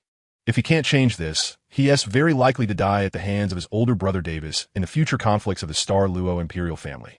With a bit of luck, he might end up crippled. However, for a soul master, being completely crippled and becoming a powerless person is a blow worse than death. Moreover, being crippled in the Star Luo imperial family means not just losing cultivation and martial soul, but even reproductive ability must be lost. Otherwise, what if the descendants of the losers turn out to be exceptionally talented? Would it cause chaos in the Star Luo? Dean, can we also become titled Douluos? Hearing Flanders' comforting words, Ma Hongjun's heart ignited with fire. That woman dared to treat him like that. Once he becomes a titled Douluo, he must cripple that bitch and kill her. Of course, as long as you all work hard to cultivate and honestly complete the training tasks given by the teacher. With your talents, you will definitely be able to become titled Douluos in the future. Flander boasted without hesitation. Although among these students, apart from Tang San and Xiao Wu, his highest expectations for the others were only Soul Douluo. Higher than that, title Douluo, he was afraid there was little hope. All right, it's getting late now. Oscar has also obtained his soul ring. Prepare yourselves, we're going back to the academy. Flander instructed. He hadn't forgotten the offense to the Chao Tianxiang incident, and now he needed to hurry up and leave. Otherwise, if a conflict broke out in the Star Do Forest, even if he and Zhao Wujin could retreat unharmed, those students and Yu Xiaojiang would be in danger. Dean, I just broke through to level 30. After eating the recovery sausage and adjusting his breath, Tang San suddenly said, What, you're also level 30? Flander showed surprise. A 12-year-old soul master, truly worthy of being the son of Hao Ian Douluo. But this means they have to continue searching for soul beasts, the Dragon King and the Snake Lady. This trouble is not small. Forget it. At worst, PLL, just report Tang Hao's name. He doesn't believe that this legendary dragon snake would dare to offend Hao Ian Douluo. Xiaojiang, do you have any suggestions for Xiao San's third soul ring? Xiaojiang, Flander walked over and patted Yu Xiaojiang, who was squatting in front of the corpse of the Hell White Tiger. What's wrong? Yu Xiaojiang's expression was very complicated. Flander, this Hell White Tiger has at least 4,000 years of cultivation, and its soul ring was not naturally dissipated, but was absorbed by someone. Absorbed by someone? Flander was taken aback. Could it be that Zhu Zhuyin from earlier? No, that kid still had 3 soul rings when he acted earlier. Could it be? Flander's expression froze. Impossible. It can't be Zhu Zhuqing who absorbed it, right?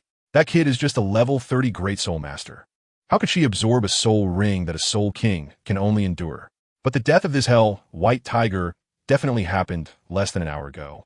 And considering the time for absorbing the soul ring and what we saw when we arrived here, it's the only possibility, Yu Xiaojiang said with a complex expression. He knows well that this kind of thing is completely impossible. The theory of soul masters and soul ring limits was proposed by him. The limit for a third soul ring is 1,760 years. Exceeding that number would pose a life-threatening risk. However, that Zhu Zhuqing is just a great soul master. How could she absorb a soul ring of 4,000 years? This is even approaching the limit of a fourth soul ring. Teacher, didn't you guess that those two absorbed soul bones before? Seeing Yu Xiaojiang struggling, his understanding disciple Tang San came over to comfort him. Could it be because they absorbed soul bones? Soul bones? Yu Xiaojiang was taken aback. There is indeed this possibility, but a 4,000-year soul ring has already exceeded the limit of the third soul ring by over 2,000 years. Even with the enhancement from absorbing soul bones, it absolutely cannot be this exaggerated. The records in the Spirit Hall indicate that some high-quality soul bones can indeed enhance a soul master's power after absorption and additionally provide soul bone skills. But no one has ever recorded that soul bones can help absorb super-year limit soul rings. Even Bibi Dong back then only said she felt she could do it. So it means that they might have a special method to absorb super-year limit soul rings? Tang San speculated. Yes. Yu Xiaojiang showed a look of surprise. It must be this way. If there weren't a special method, it would be absolutely impossible to absorb a super-year limit soul ring that exceeds the soul ring limit by so much. They must have some unknown special method. If he can figure out this special method, his soul ring theory will be even more complete. Moreover, this method of absorbing soul rings beyond their years will be a huge shock to the soul master community. In other words, is it possible for us to absorb soul rings beyond their years? Ma Hongjun said with anticipation. Yes. Yu Xiaojiang nodded heavily. Just now, Zhu Zhuqing, who is an agility attack type soul master, managed to do it even without a physical strength advantage. As assault and control type soul masters, your limits will only be greater than we. But why would they tell us? Oscar muttered softly. This is something that has never appeared on the continent. Even the master doesn't know it, so it must be very precious. Oscar's cold water instantly extinguished the flame that had just ignited in everyone's hearts. That guy was a titled Douluo. Are they going to go and steal it? Have you lost your mind? However, Yu Xiaojiang did not give up hope and turned his gaze to the bystander, Xiao Wu. Xiao Wu, you should know that person just now, right? Huh? Xiao Wu, who was thinking about whether to call the Ming and air Ming out to reminisce tonight, was forced to come back to her senses. Know who? The tall guy wearing a mask just now. Yu Xiaojiang said confidently. Flinder has said that M.O. Sheng is acquainted with the M.O.U. he met at Notting Academy. And they seem to be brothers. Since they know each other, Xiao must know him too, with Tang San's connection. How could Xiao Wu not be able to learn this special method? I don't know him. Xiao Wu shrugged innocently, her perfect acting showing no flaws. Xiao Wu only knows M.O.U., the one who likes to maintain a childlike form. She doesn't know the mask-wearing M.O. Sheng or M.O. Chun, who has been active in Heaven Do City. Isn't he M.O.U.'s brother? Yu Xiaojiang said anxiously. You know M.O.U. How could you not know him? Xiao Wu looked puzzled. Just because I know you, does that mean I know your father? Just because I know Xiao San, does that mean I know Xiao San's father? Just because I know Dai Mubai, does that mean I know Dai Mubai's father and elder brother? What kind of logic is that? Everyone was stunned. It is indeed true. Knowing one person doesn't necessarily mean knowing their family. Chapter 151, Xiao Wu leaves. Yu Xiaojiang, reminded by Xiao Wu, still refused to give up. This is a method of absorbing soul rings beyond their years that could cause a sensation across the continent. If he could obtain it and combine it with his soul ring theory, he would surely prove his capabilities. Xiao Wu, did M.O.U. really not mention his brother to you? Yu Xiaojiang asked hopefully. Why would he mention his family to me when he has nothing to do? Xiao Wu said somewhat speechlessly. You're still Xiao San's teacher, yet I don't see you mentioning your family to Xiao San. Besides, even if that person just now really is my brother so what? Are you expecting me to steal this so-called method of absorbing soul rings beyond their years for you? Yu Xiaojiang's expression remained unchanged. Xiao Wu, how can this be called stealing? This special soul ring absorption method could change the situation in the soul master community and even give you a significant advantage over your peers. Moreover, this would greatly benefit all soul masters on the continent. Yes, Xiao Wu, this is something beneficial to countless soul masters. How can you say it's stealing? Ma Hongjun and Dai Mubai echoed. If they could also absorb soul rings beyond their years, they would definitely be able to defeat that Zhu Zhuyan woman in the future. TSK, Xiao Wu showed disdain. You speak so grandly about stealing. There are so many major sects and big families in this world. Why don't you let them share their secret techniques? Wouldn't that benefit the continent? When at Nodding Academy, when other students came to you for questions, you never wanted to say a word, saying this isn't suitable, that isn't suitable. Someone saw Xiao San acknowledge you as a teacher, and when they came to you to apprentice, you didn't accept them either. You say you're not their teacher, and these things are inconvenient to disclose, yet you don't want to accept them as students. How can you dare to say you benefit the continent? Xiao Wu's merciless rebuttal made Yu Xiaojiang very embarrassed. He couldn't say he didn't want to take those useless students, could he? The students at Nodding Academy mostly had innate soul power of only 4 or 5 levels at most, with most being at 1 or 2 levels. Accepting those kinds of useless students would only waste his time. Seeing Xiao Wu show no mercy to his teacher, Tang San also felt uncomfortable. Just now, when he was beaten up by Zhu Zhuyun, Xiao Wu really seemed to be an outsider, not caring what happened to him. He had nearly had his hand ruined by Zhu Zhuyun. Xiao Wu, what the teacher said also makes sense. This is also for everyone's. Yes. Everything your teacher says makes sense. Xiao Wu's expression suddenly darkened. You all know that person is a title Douluo, right? You also know that the method of absorbing soul rings beyond their years is precious, right? But why would he give it to me? You speak so easily. Just let me go.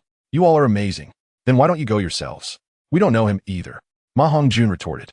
Didn't I just say, I don't know him? Xiao Wu said impatiently. Seeing that Xiao Wu was already showing signs of getting angry, Tang San felt a tightening in his heart and quickly stepped forward to comfort her. Xiao Wu, that's not what we mean. We don't want to force you to go. We just hope to become stronger. Xiao Wu shook off Tang San's hand. Just because you want to become stronger, does that mean I don't want to? Can't you see how many years of soul rings I've absorbed? You just want to use me, right? Fine, I'll go. Xiao Wu's eyes narrowed, coldly glaring at everyone before using her martial soul to leap into the forest, heading in the direction Mou and the others had just left. Seeing Xiao Wu leave in a manner that seemed like a farewell, Tang San's heart tightened, and he instinctively wanted to chase after her.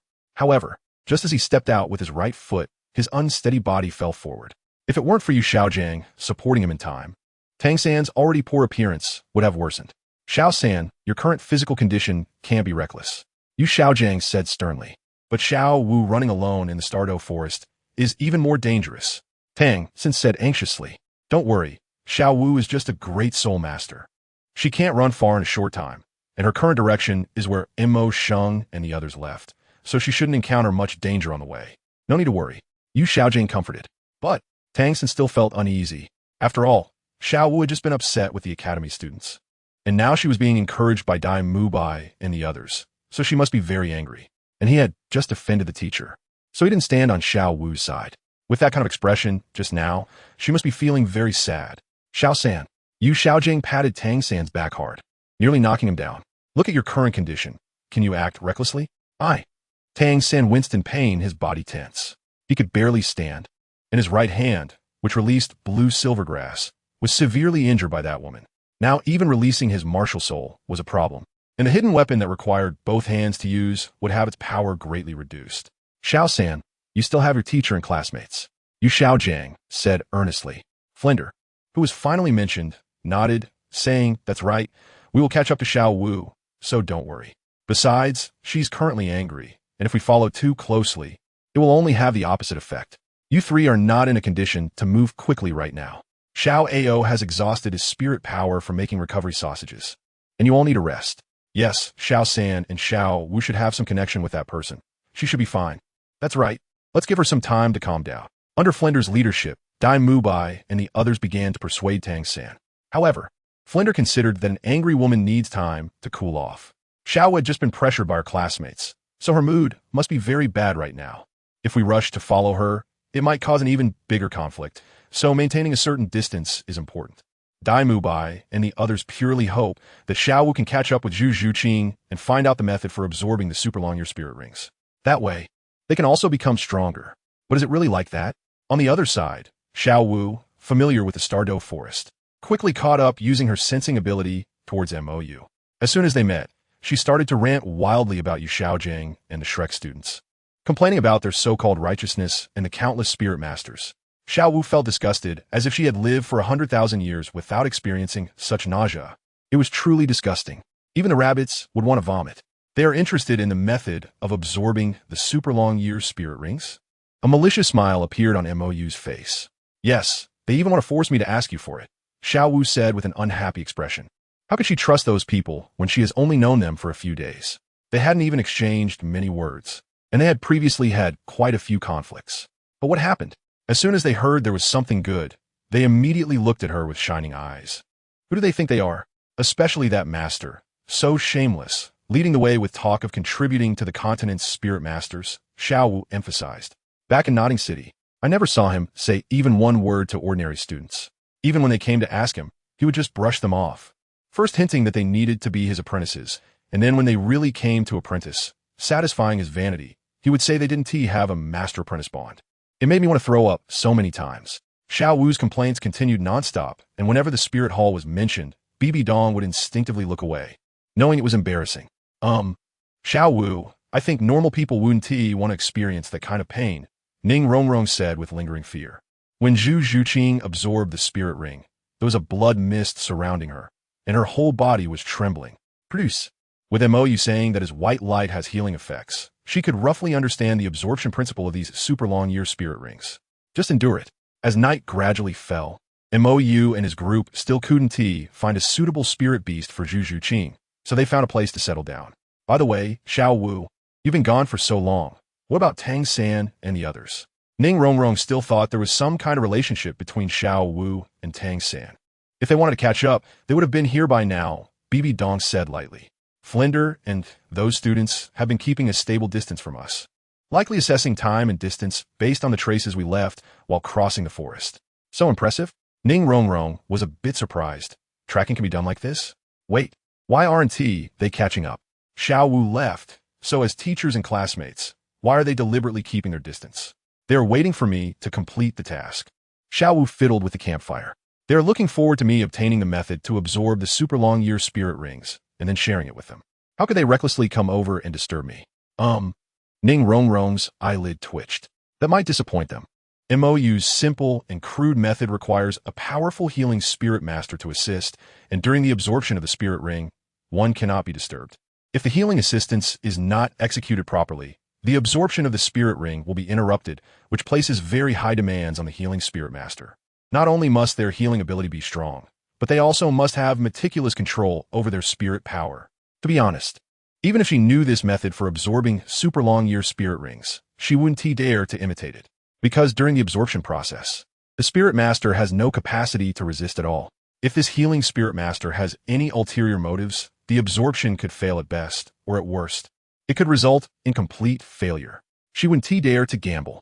Entrusting her life and future entirely to others is a level of trust she only has for her father and Grandpa Jian and Grandpa Gu, but for anyone else, she wouldn't dare to trust.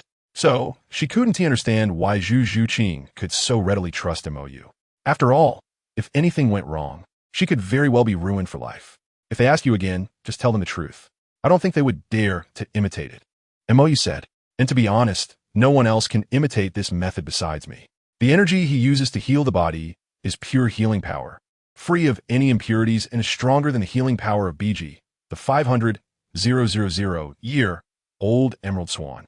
Otherwise, how could that thing possibly help the Silver Dragon King recover? The healing spirit masters release their healing spirit skills, which actually contain a lot of their own spirit power and are not pure. During the absorption of the super long-year spirit rings, the spirit master's meridians are severely damaged.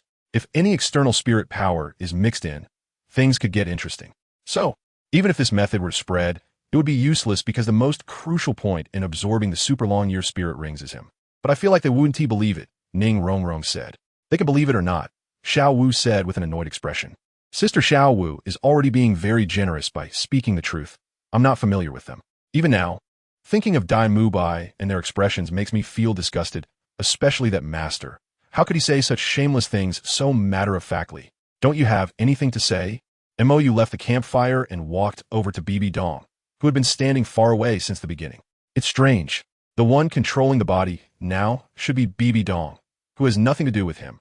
Yet she seems indifferent to Xiao Wu's complaints about Yu Xiaojiang. What is going on? In his previous life, Bibi Dong had persisted for over 10 years without any change. This time, how could she so easily let go of her obsession with Yu Xiaojiang? What are you saying? Bibi Dong asked, puzzled. Your old lover, MOU joked. To be honest, this Bibi Dong felt very strange to him, as if she really didn't care about Yu Xiaojiang.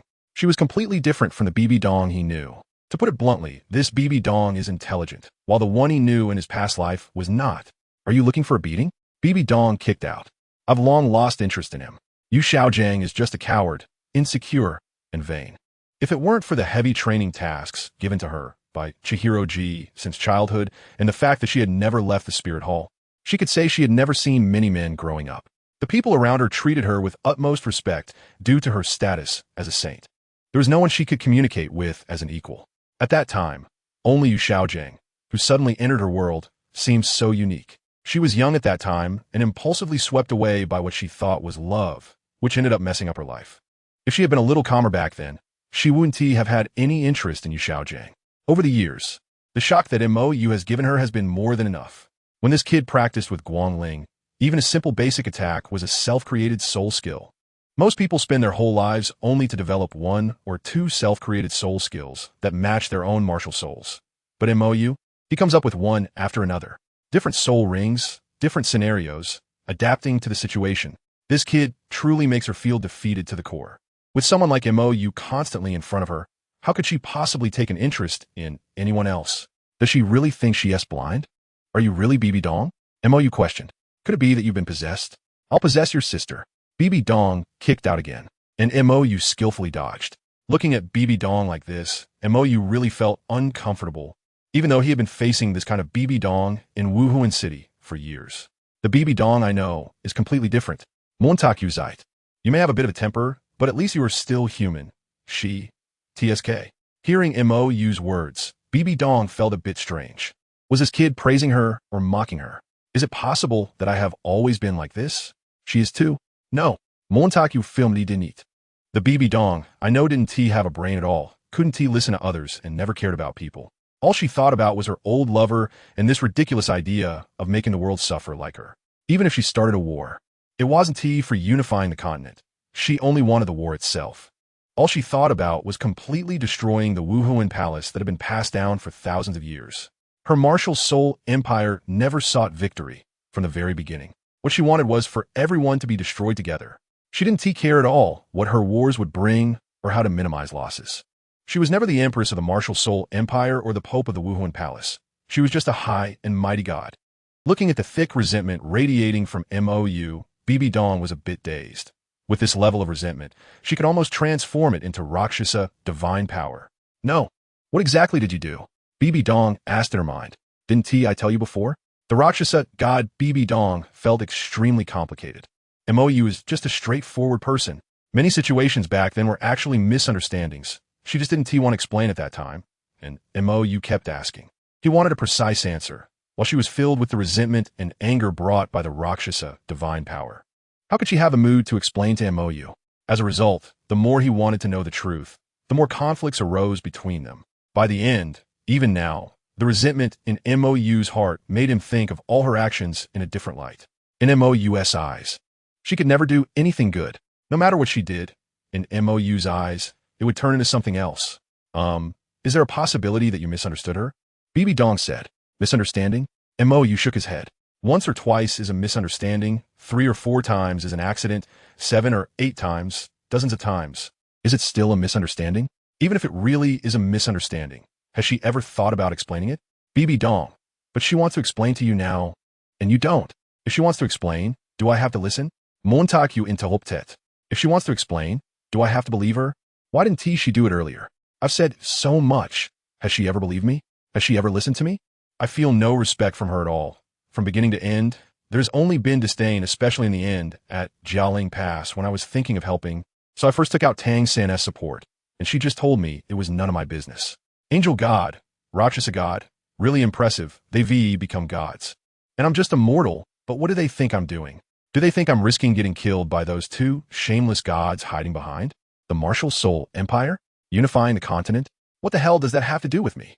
Do they really think I owe them? Also, let me tell you, I, MOU, have a terrible temper. The good temper you see is all an act. I'm human. I can get angry. I can be sad. I can have resentment. I always think of you first, consider you. But have you ever thought of me? Have you ever considered me even once? Not even once. So, did you maybe blame the wrong person? BB Dong said innocently. I haven't done anything to you, right? MOU's expression froze. I'm not allowed to have emotions? You and her have the same face, and you occasionally have to play switcheroo with her. Am I not allowed to scold you? Hey, you kid, are you dragging the innocent into this? Bibi Dong was instantly speechless. Did she want to switch? She didn't have a choice. And this is her body. You're not innocent at all. You're not a good thing either. Damn, you've gone too far. Right? What did I offend you? That face of yours offended me. You, unreasonable, huh? I'm making a scene. What are you going to do about it? Chapter 153. The Appearance of the Face-Devouring Spider. Are you all okay? Looking at the bruised MOU and the one with 2 black eyes, Mo Dong, Zhu Zhuqing, and the others look confused. Wait, why did it suddenly turn into a fight? And why so viciously? It's nothing, just a little sparring. MOU said. Sparring? Xiao Wu's eye twitched. Getting beaten like this is really just sparring. When MOU asked her to bring Lord DT on and the others home, De Ming and Air Ming were beaten to the point where it was truly tragic. And he said something about guidance, but when Lord Xiangjun made a move, he was clearly filled with anger. By the way, we only have 2 tents here, so you guys will sleep in one, and I'll sleep in the other. MOU said, while recovering himself. Why should we? Bibi Dong pulled MOU's glowing white hand to her face. The healing effect of this light was indeed magical. Are you guys going to sleep with me? MOU replied, unhappily. Well, that's not impossible. X and Zhu Zhuqing and the others murmured. Since they met yesterday, Mo Dong has always given them a sense of distance, and it seems this big sister doesn't really like them, so it's safer to stay with MOU. Plus, it's summer now, and the nights in the Stardew Forest are quite hot. MOU gives off a natural cooling effect. It's so comfortable next to him.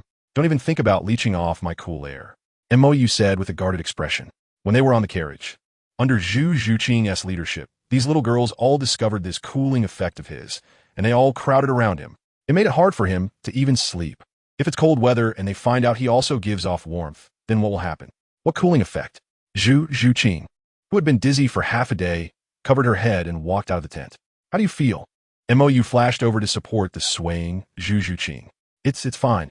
Zhu Zhuqing's cheeks flushed slightly. She was still not used to this kind of concern. MOU supported Zhu Zhuqing to sit by the fire. If you absorb soul rings in this way today, your physical quality will be at least twice that of similar soul masters. If you also combine it with the corresponding soul power operation method, your cultivation speed will be at least twice as fast as before. However, you've already felt that kind of pain today. Do you dare to try a few more times? His cultivation method is essentially to ignore the body's self-protective mechanisms, pushing to the absolute limit to seek the critical point of complete physical collapse, and then to repeatedly attempt to raise that point higher and higher. He believes that as long as the body hasn't completely collapsed, one can experiment freely, since it can be repaired. However, others cannot take such reckless actions. They must approach the critical point of total collapse in a more cautious manner, like how he helped Duga Yin before, by creating a soul power operation method that is more suited to their own capabilities.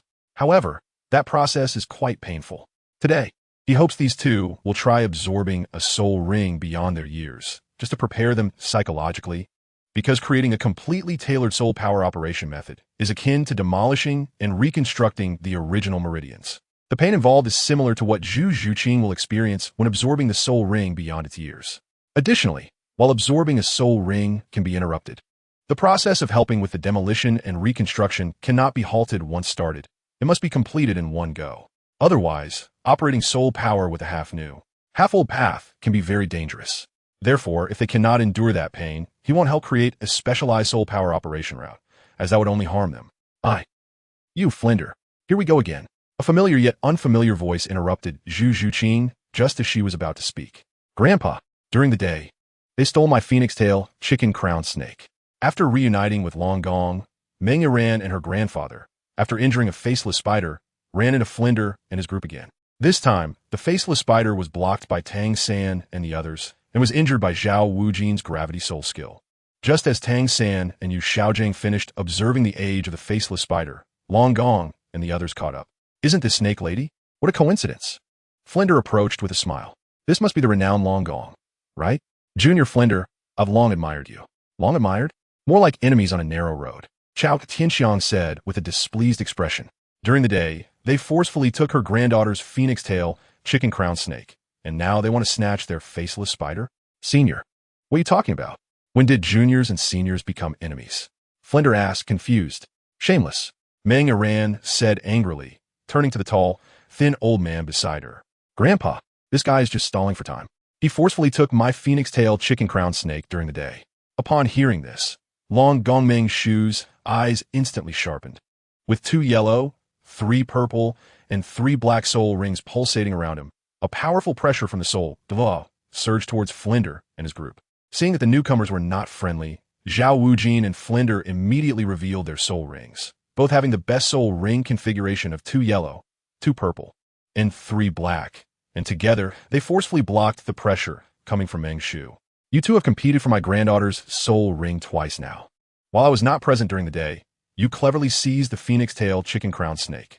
Now, this faceless spider is far more precious. Flinder, shouldn't you give me an explanation? Meng Shu's expression turned unfriendly. Senior Long Gong, what do you mean by cleverly seizing? Flinder asked. In the Douluo forest, soul beasts are essentially unowned objects. Whoever seizes them owns them. Senior has traveled the world for many years. Surely you know this principle? Moreover, the phoenix-tail chicken crown snake taken during the day was obtained through the combined effort of my students. How can it be called clever seizing when the snake lady arrived late? You shameless. Seeing Flinder's shamelessness, Meng Iran couldn't help but step forward. During the day, my grandmother was clearly going to tell you about the origins of that phoenix-tail chicken crown snake, but you managed to stall her with your nonsense, allowing your student to directly kill the phoenix-tail chicken crown snake. How can you still have the face to argue? Iran. Meng Shu raised his hand to block Meng Iran. What Flinder said is correct. The soul beasts in the Douluo forest are indeed unowned objects. Senior Long Gong is reasonable. Flinder immediately flattered. So, that means this faceless spider. I will have to make an effort to reclaim it. Meng Shu's eyes narrowed, and his aura instantly surged. He slammed his dragon staff down on the ground, and a powerful energy gust rushed toward the Shrek group, shaking the surrounding trees and sending leaves flying, creating a tense atmosphere on the scene. Seeing Flinder's unyielding attitude, Meng Shu was genuinely puzzled. Flinder is just a soul saint and cannot be unaware of the vast gap between him and a soul Douluo. Even though this person beside him is also a soul saint, 2 soul saints are no match for a soul Douluo, let alone the martial soul fusion skill that he and his partner can unleash, which can contend with the title Douluo. Where does Flinder get his confidence? Chapter 154. Snatching the faceless spider. Senior Long Gong, please calm down. Let's talk this over. Seeing Long Gong seem to have realized something, Flinder stepped forward again. The faceless spider is indeed precious, but it also needs to be suitable, right? What do you mean? Meng Shu asked, confused. Flinder retracted his aura and turned to look at Tang San and Yu Xiaojiang standing beside the faceless spider. Senior, the age of this faceless spider is clearly too high. Dean, this faceless spider's age has already surpassed 2,000 years, making it unsuitable as a 3rd soul ring, Tang San said after observing. Moreover, the soul ring energy of a faceless spider is more violent than that of ordinary soul beasts. Although this faceless spider is said to be only 2,000 years old, it can already be regarded as a nearly 3,000-year-old beast, Yu Xiaojiang added. The implication is that it is indeed a good item, but you are not suited for it. You say it's a few years, so it's a few years? I don't believe it. Meng Iran retorted. Grandpa, they just want to snatch it again. They're looking for reasons. Iran. After careful observation, Meng Shu shook his head. He hadn't looked closely when he attacked earlier. But this faceless spider's age indeed exceeds 2,000 years. You cannot absorb it. He knows Meng Iran's situation. Soul beasts around 1,500 years are the most suitable for her, and this faceless spider clearly exceeds 2,000 years, which is too dangerous. However, just when Flinder thought the other party would retreat in the face of difficulty, Long Gong erupted with aura again. Whether you can absorb it or not is our business. But this faceless spider, I will kill it today, even if it's a waste, and I will never hand it over. Flinder's expression froze. How could he not heed the good and bad words? Senior Long Gong, this faceless spider is a rare soul beast. Such wastefulness isn't good, right? Flinder said. Wasteful? Meng Shu's expression darkened. My granddaughter is at level 30, and that kid on your side also seems to be at level 30. If my granddaughter cannot absorb it, why do you appear so intent on getting it? Are you suggesting that you can absorb it? This is what puzzled him the most. Flinder would never risk a conflict with his soul Douluo over a soul ring that cannot be absorbed. Yet it is clear that the other side is determined not to let go of the faceless spider. What does this mean? Do they dare to absorb this 2,000-year-old faceless spider? Senior, you must be joking. This 2,000-year-old faceless spider has already exceeded the limit for a 3rd soul ring. My student naturally cannot absorb it, Flinder said with a forced smile. Then what do you mean? Meng Shu asked. You can't absorb it. Yet you insist on competing with me? Are you deliberately opposing me? As he spoke, the expressions of Meng Shu and his companions completely darkened. 2 soul saints leading the team, and the rest are just a bunch of big soul masters who look like they've just been injured. Yet in this state, they still insist on provoking them? Senior Long Gong, we have other uses for this man-faced demon spider.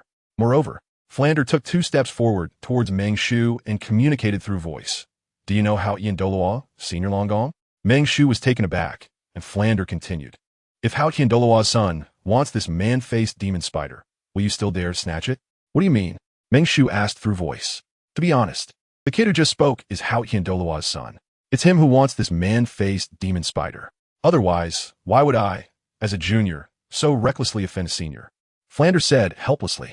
After recognizing that the age of the man-faced demon spider exceeded the limit and sensing 3 rapidly approaching auras, one of which was clearly stronger than himself, he wanted to let go of the man-faced demon spider and let those 3 continue to chase it.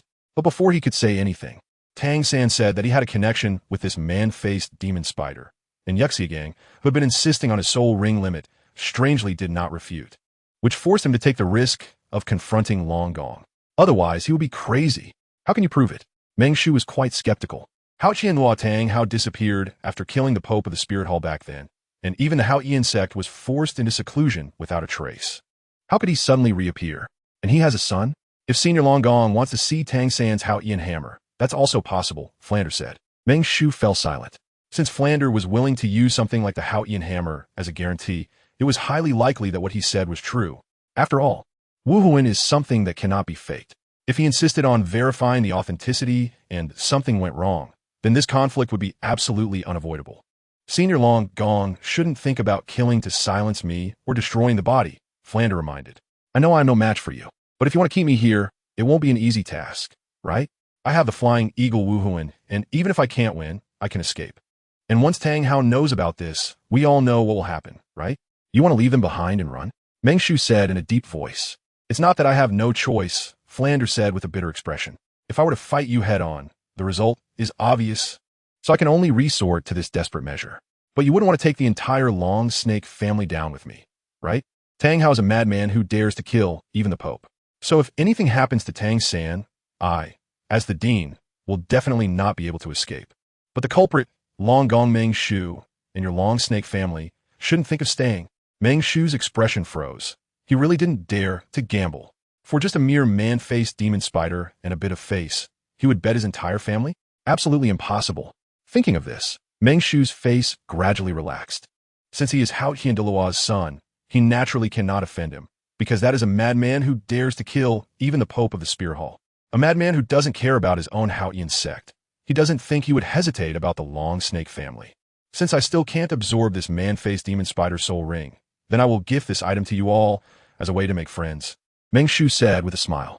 Just now, when he released his soul power pressure, he also sensed the soul power fluctuations of these students. To be honest, he was a bit surprised that Flander could find so many talented students.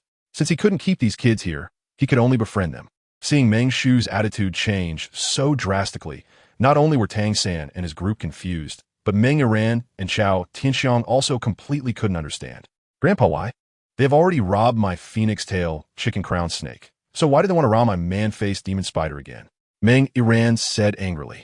Yiran, you can't absorb this man-faced demon spider either, Meng Shu said helplessly. If the age of this man-faced demon spider were just a few hundred years lower, he would definitely not be so easily willing to give it away. Just because I can't absorb it, I have to give it to them? Meng Yiran said with an unpleased expression. And didn't you just say that you wouldn't leave it to them even if you killed it casually? Why has it changed now? Yiran, in the world, having one more friend is better than having one more enemy, Meng Shu said in a deep voice. To put it bluntly, he couldn't afford to offend that madman Tang Hao. But Meng Yiran still couldn't accept it. And Meng Shu had no choice but to inform Xiao Tianxiang of the truth, letting her comfort his granddaughter while he stepped forward to start small talk with Tang San, testing whether what Flander said was true. Moreover, even if this kid plans to absorb the soul ring of the man-faced demon spider, he must watch from the side. At the very least, he must see the Hao Ian hammer. But Tang San and the others might disappoint Meng Shu. Tang San indeed felt a connection with this man-faced demon spider, But Yuxiagang, who had a pathological insistence on his theory, was willing to let Tang San try this thing, which actually placed hope on Xiao Wu, who was not far from here. Flander was well aware of the tracking abilities of his students. Xiao Wu and the others must have sensed the situation here. As long as Xiao Wu revealed a method to absorb the soul ring beyond the age limit, Tang San would definitely be able to easily obtain this 2,000-year man-faced demon spider. Although he had thought about letting Tang San absorb a higher age soul ring. Firstly, he wasn't sure what the other party's method was, and he didn't dare to take risks easily. Therefore, a few hundred years more than the limit of 1,760 years, even if it failed, wouldn't have too much impact on Tang San. Moreover, the man-faced demon spider is an extremely rare soul beast. The soul ring brought by a 2,000-year man-faced demon spider is even better than that of a general soul beast of 3,000 to 4,000 years. So this man-faced demon spider is the first step for his soul ring theory to reach a higher level. At this moment, Yuxiagang seemed to take it for granted that Xiao Wu would absorb the soul ring beyond the age limit. All right, stop arguing. I want this man-faced demon spider. Just as Meng Shu was about to witness Tang San's Haoyan hammer, a casual male voice sounded from the forest. Mou and Bai Bidong, along with Xiao Wu and others, walked out from the dense forest. At the same time, Bai Bidong, who was too lazy to waste words, directly released her soul rings. 1 yellow, 2 purple, 5 black, and 1 red. The Schrödinger setting of the third young master, just for fun, titled Law. Choose one, your life or the soul beast. Bai Bidong said coldly. Seeing Mou appear, Flander thought about greeting him, but this senior. I'll count to 3. Either get lost or die. Bidong interrupted. 3. As soon as the words fell, Meng Shu rolled up Chao Tianxiang and Meng Yuran and fled at high speed. At the same time, Flander and Zhao Wujin also quickly retreated, taking their students and the lagging Yuxiagang with them. Chapter 155, Shield. Damn it, fists really speak louder than words. Montague complained. If he were to take action, he could only give 1 slap to each person. After all, with his 5 black and 2 red soul rings and over 70-level soul power fluctuations, it wouldn't be enough to scare these people away. All right, take your things and go. Seeing that these people were so sensible, Mou turned and walked back towards the previous camp. Although Zhu Jiyun and the others were curious why a titled Dalu was still interested in a 2,000-year man-faced demon spider, since Mou was not here, they didn't dare to stay longer. Mo Dong is actually a titled Dalu. Upon seeing those 9 bright soul rings, the hearts of several girls were filled with shock. Although they had thought that Mou's sister wouldn't have low cultivation, looking at the other party's appearance, she should be quite young, yet she is also a titled Dalu. What on earth is going on with this family? After Mou and the others left, Bibi Dong didn't delay and directly killed the face-devouring spider, extracting the external soul bone with her Rakshasa divine power. It really came from a 2,000-year-old face-devouring spider. Looking at the 8 spider lances in her hand, Bibi Dong felt a strong sense of unreality. How could an external soul bone appear so easily? Could it really be as Mou thought, that the Shura god was behind this? On the other side, the Shrek group, which had exploded and fled, found a relatively safe place to stop. Damn, when did there become so many titled Daluos? Flinder looked horrified. He had never paid attention to the new woman beside Mo Shung before, thinking she was at most a soul sage, but it turned out to be a titled Daluo. He had never seen so many titled Daluos in his half-life of roaming the continent. And now there were 3, Tang Hao, Montak Sheng, and that unknown woman. When did there become so many titled Daluos? Xiaojiang, it seems that the face-devouring spider is hopeless. Flinder said regretfully. Xiaojiang, are you okay? Seeing Yu Xiaojiang lost in thought, Flinder thought he was scared by the titled Daluo they just encountered. Yu Xiaojiang shook his head. I'm fine. It's just that the soul ring of that titled yellow, purple, black. This soul ring configuration, he has only seen one person have. Bibi Dong. Could that person be Bibi Dong? But why would she be together with Mo Shang? Also, if that person is Bibi Dong, why did she speak to him in such a threatening tone earlier? Xiao Wu is really something. Why didn't she help just now? Maong Jun complained. If she could have helped and said something, we wouldn't have to leave that face-devouring spider behind. Yeah, Xiao San. And if Xiao Wu could get a method to absorb a super-age soul ring from their side, the face-devouring spider would be yours. Dai Mubai said regretfully. Hearing this, Zhao Wujia frowned slightly. Are you guys a little too unrealistic? That is a titled law. Xiao Wu said before that she didn't know her. Do you expect her to stop a titled law? He had wanted to complain about these kids' inexplicable expectations of Xiao Wu earlier. She had only been in school for a few days. even if she could find a way to absorb super age soul rings. What does that have to do with these kids? There hasn't been any secret method that has appeared on the continent until now, and even the knowledgeable master hasn't heard of it. How could such a thing be casually shared? Moreover, if this information were to leak out, the resulting turmoil would probably be no less than the past battles between the Haoyan sect and the Spirit Hall. What if the other party knew that they had noticed this and came to silence them? It was also because Flinder, as the dean, had been silent. Otherwise, he would have said that these kids only see benefits and not risks. But isn't Xiao Wu always talking about Yuga? Since she said that MOU is brothers with that person just now, why can't? What can't? Flinder interrupted. You little brats are really thinking about that method to absorb super age soul rings? He had been silent because of Xiao Wu's relationship with Tang San. So if Xiao Wu could get it, at least Tang San would have hope. But what about these other kids? What were they thinking? He didn't refute from the beginning because Yu Xiaojing was here painting dreams for these kids. But after witnessing the other party's attitude of not wanting to communicate, these kids were still thinking about this matter? Flinder, if Xiao Wu really could get that method, it would also be a help for more soul masters and students. The unconsciously self-righteous Yu Xiaojing began his sermon again. Listening to his old friend's nonsensical reasoning, Flinder felt a bit strange. What do you mean if someone has something? They should share it, so everyone can improve together? Then why would there still be families and sects? Isn't it because they possess some special and efficient cultivation methods and secret techniques to varying degrees? So why not share it? What kind of thinking is this? Why should they share their things? On the other side, Bibi Dong easily absorbed and completely integrated the 2,000-year-old 8 spider lances. And since her martial soul was a spider, she quickly mastered the 8 spider lances as if it were an extension of her arms. At the same time, she also received information from the soul bone of the 8 spider lances. Highly toxic, devouring, and a terrifying 50% increase in all states. This is an external soul bone of 2,000 years. Are you kidding me? Even a 100,000-year soul bone might not have such an exaggerated increase. Could it be that the Shura god really gave Tang San a cheat? Bibi Dong began to have some doubts. Something's not right. This thing is really too strange. This is even more exaggerated than the 6-winged purple light wings I got from the 10,000-year purple winged spider king in my previous life. The Rakshasa god Bibi Dong said. Moreover, the ability to devour energy and convert it into one's own soul power. If this thing really is a cheat given to Tang San by the Shura god, then am I being targeted? Bibi Dong suddenly realized.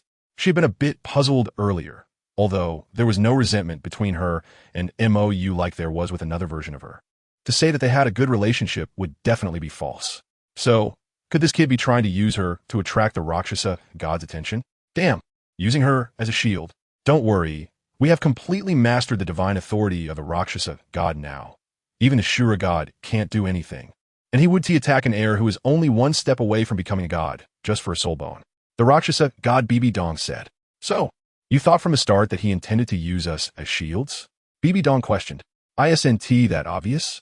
The Rakshasa god Bibi Dong retorted. The effect of this 8 spider lance is so outrageous. Even if he is unwilling to absorb it, can't he give it to others? Don't talk about whether it's suitable or not. This external soul bone, comparable to a 100,000-year soul bone, is suitable for anyone. So you intentionally acted as a shield for him and dragged me into it? Bibi Dong said speechlessly. You're not at a loss. The Rakshasa god Bibi Dong shrugged. This thing is much better than the 6-winged purple light wings I was originally going to absorb. And if I start to integrate it now, maybe I can evolve this thing into a divine weapon like the Rakshasa magic scythe. The Rakshasa magic scythe was originally formed from the soul bone on her body. Because it accumulated too much Rakshasa divine power, it evolved into a divine weapon. She was planning to infuse Rakshasa divine power into the soul bones of this body to create the Rakshasa magic scythe in advance. Even those ordinary soul bones on her body can evolve. So isn't this external soul bone that can inherently evolve even easier? Chapter 156, The Aggrieved Xiao Wu. After some communication, Bibi Dong walked towards the camp with an unhappy expression. Couldn't this kid have told her in advance that he was using her as a shield? Although it posed no danger to her, the feeling of being schemed against was really unpleasant. However, upon returning to the camp, before she could say anything, she saw Zhu Zhiyun absorbing the soul ring. 8,000-year ghost leopard. No way you really came? Bibi Dong was speechless. Was this guy's thought process? Isn't their sea god's examination? Can't they take these little girls to fleece the sea god in the future?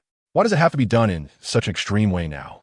The divine examination can indeed help with improvement, but becoming dependent on the divine examination is exemplified by Qian Renshue.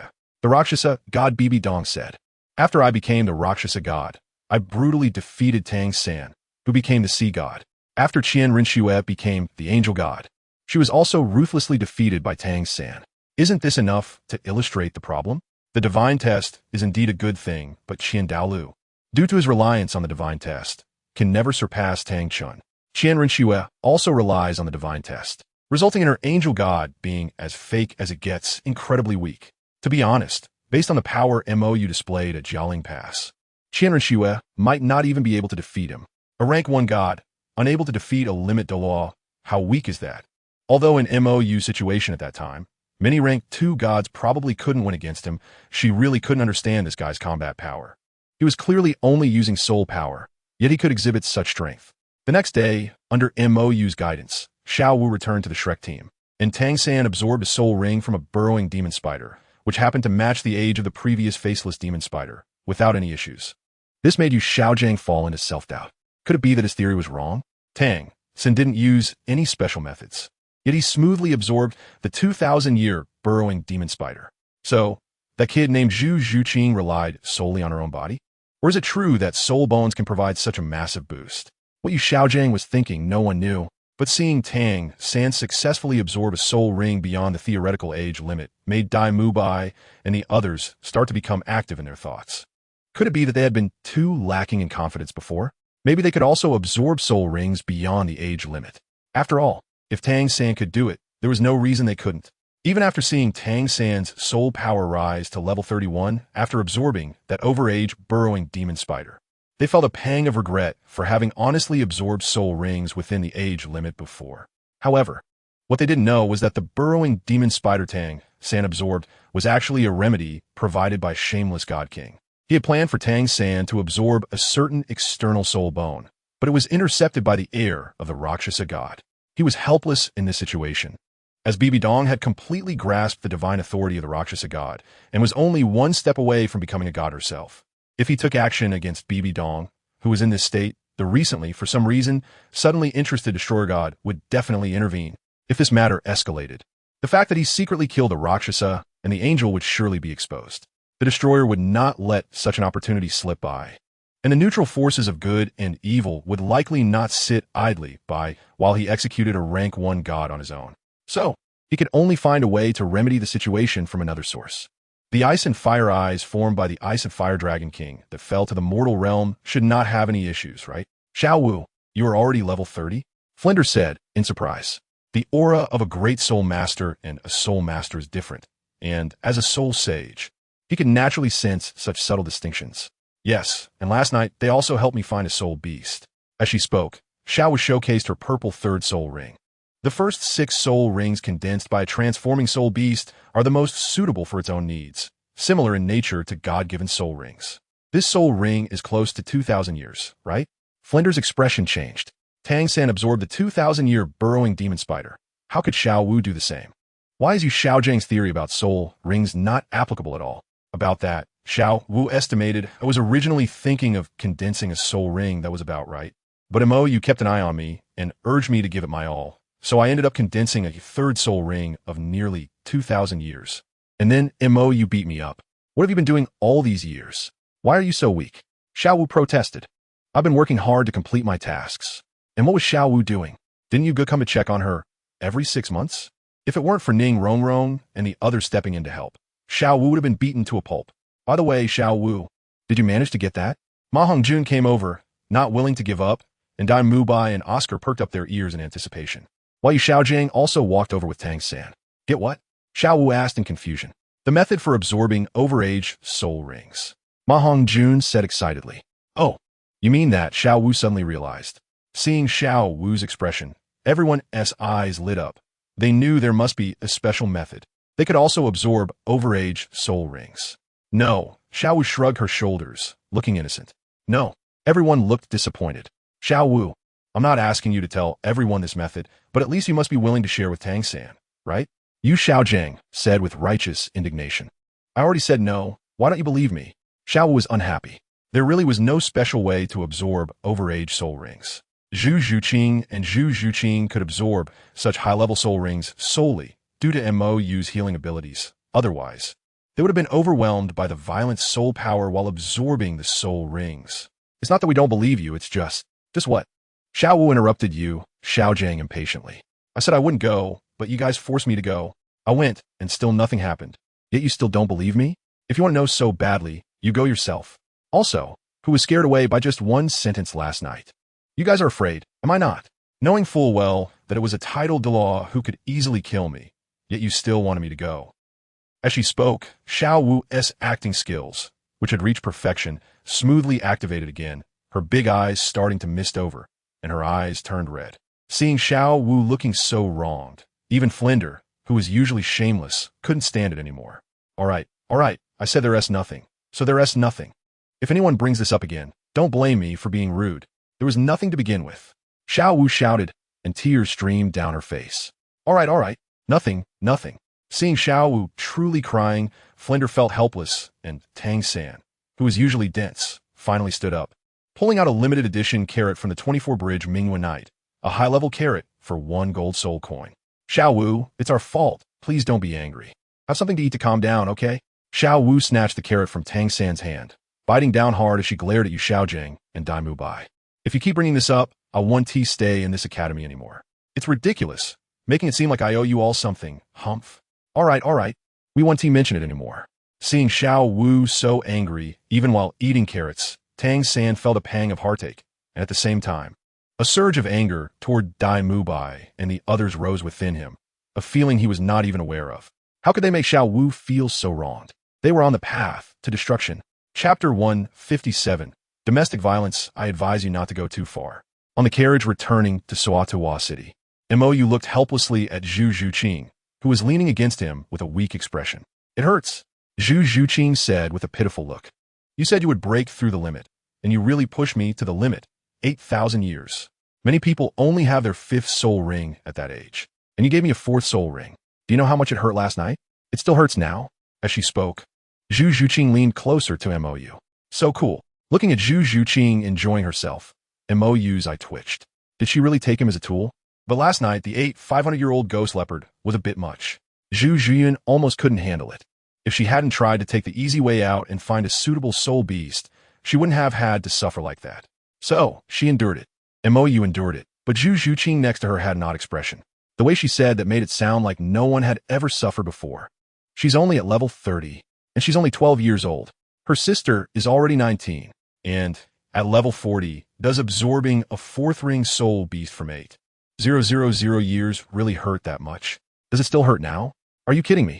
Clearly, it didn't hurt at all after absorption. Ahem, be a little more careful. There are other people here. Bibi Dong lightly coughed twice to remind them. Upon hearing this, Zhu Zhuyin seemed to want to rein in her emotions. After all, her sister was here. What does that have to do with you? MOU raised an eyebrow, pulling back Zhu Zhuyin, who was about to leave, and also pulling the nearby little cat into her arms, causing the other party to blush, but she didn't resist. I'm holding her. What are you going to do about it? MOU provocatively said. Bibi Dong, did you forget that you used me as a shield yesterday? No wonder this kid's attitude towards her has been much better these past few days. It turns out there was a pit waiting for her to jump into, and once she jumps in, she'll be kicked away. I just shielded you. What are you going to do about it? MOU was extremely arrogant. The arrows have already been blocked. What do you need a shield for? At least he knew that using the divine air to indirectly take action against Tang San wouldn't have any consequences. After all, the Rakshasa god and the angel god were meant to be the sharpening stones for Tang San prepared by Shura. So as long as it didn't involve life and death, Shura wouldn't intervene, or say, couldn't intervene. Although he had thought about taking action himself, when he had just thought of this back in Shrek, he clearly felt a threat. Not from Tang Hao, but from that Shura divine power that caused him to self-destruct. It seems that the frequent sacrifices to soul beasts have made Shura wary of him. But when Tang San's right hand was almost disabled by Zhu Zhuyin in the forest, nothing happened, which means that as long as it doesn't endanger life, there won't be any issues. In that case, this could be quite fun. I think you, kid, are getting a bit too arrogant. Bibi Dong stretched her arms, stood up, and looked down at MOU. What are you trying to do? MOU instinctively shrank back. He really couldn't beat Bibi Dong right now. Even in hand-to-hand combat, where he had the advantage, he was now at a disadvantage due to the massive difference in soul power. Bibi Dong's speed and strength were far beyond his. My hands are itching. I want to spar a bit, and I want to see if your poison immunity is really complete. As she spoke, 8 shiny spider legs appeared behind BB Dong. External soul bone. Ning Rong was astonished. No way. Mo casually gives off soul bones. And his sister even has the legendary external soul bone. What kind of family is that? And as it seemed like the two were about to explode into a family conflict, Zhu Zhiyun and Zhu Zhuqing wisely slipped away. Montaque, what the hell? So untrustworthy? You better think it through. 30 years in the East, 30 years in the West. Don't bully the poor youth. Mo threatened. He really couldn't beat BB Dong. He got beaten up last night. Well, that's true. Once you develop, I really might not be your match. BB Dong nodded. Akno ele digging montaqueus abilitius. Under the same level, she truly didn't think there was anyone who could fight Mou. But there's an old saying, strike while the iron is hot, or you won't be able to beat them later. As soon as she finished speaking, BB Dong's fist came crashing down towards Mou's face, while the 8 spider spears behind her spread out, blocking Mou's escape route. Bang! Once again, Mou was smashed into a panda eye, breaking his defense. Damn, old woman, do you really think I can't do anything about you? Do you have a way? BB Dong had a subtle expression. She was currently the person closest to becoming a god on Douluo Continent, the future Rakshasa god. Even if that old guy Dalu used angel divine power, he couldn't do anything to her. The others like Dition and the Snow Emperor, although they were all above limit Douluo in strength, still couldn't beat her. Don't forget, even if they all teamed up to gang up on me, I could still run away.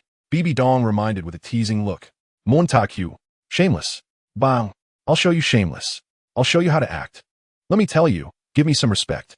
If she offended you, I didn't offend you. Just wait for me. Bang, I'm not waiting for you. Watching Mou being brutally beaten by BB Dong, Zhu Zhiyun and the others shivered and didn't dare to interject.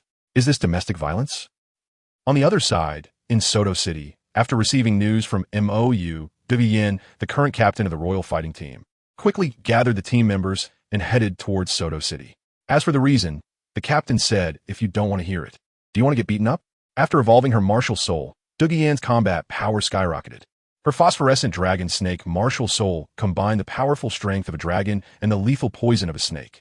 Sharp claws could deliver her poison into the opponent's body during close combat, and even from a distance, she could release poisonous mist using the dragon horns on her head, making it a perfect martial soul that combines both close and range attacks.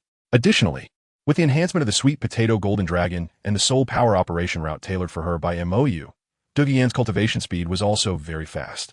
Now, Douluo was already a level 58 assault-type battle soul king, with a soul ring configuration of 2 yellow, 1 purple, and 2 black. Of course, due to the exaggerated speed, Douluo used the disguise ability given by Mou, so externally she was only a level 39 soul master, which also helped coordinate with her teammates in group soul fights. Your Highness, why are you interested in Soto City? On the streets of Soto City, Tiando Prince Xue Qinghao walked alongside the leader of the Tiando Royal Battle Team, Qin Ming. The fact that Douluo could easily convince Qin Ming to bring them to Soto City was also thanks to the prince's efforts. It's not that I'm interested in Soto City, but a few days ago, I heard internal news from the Great Soul Arena that the Demon King has appeared here. Xue has said, Demon King. Qin Ming's expression tightened. The Demon King who slaughtered the Great Soul Arena in Tiando City 4 years ago? Your Highness, with such a dangerous person appearing here, you shouldn't come, right? Qin Ming expressed his concern.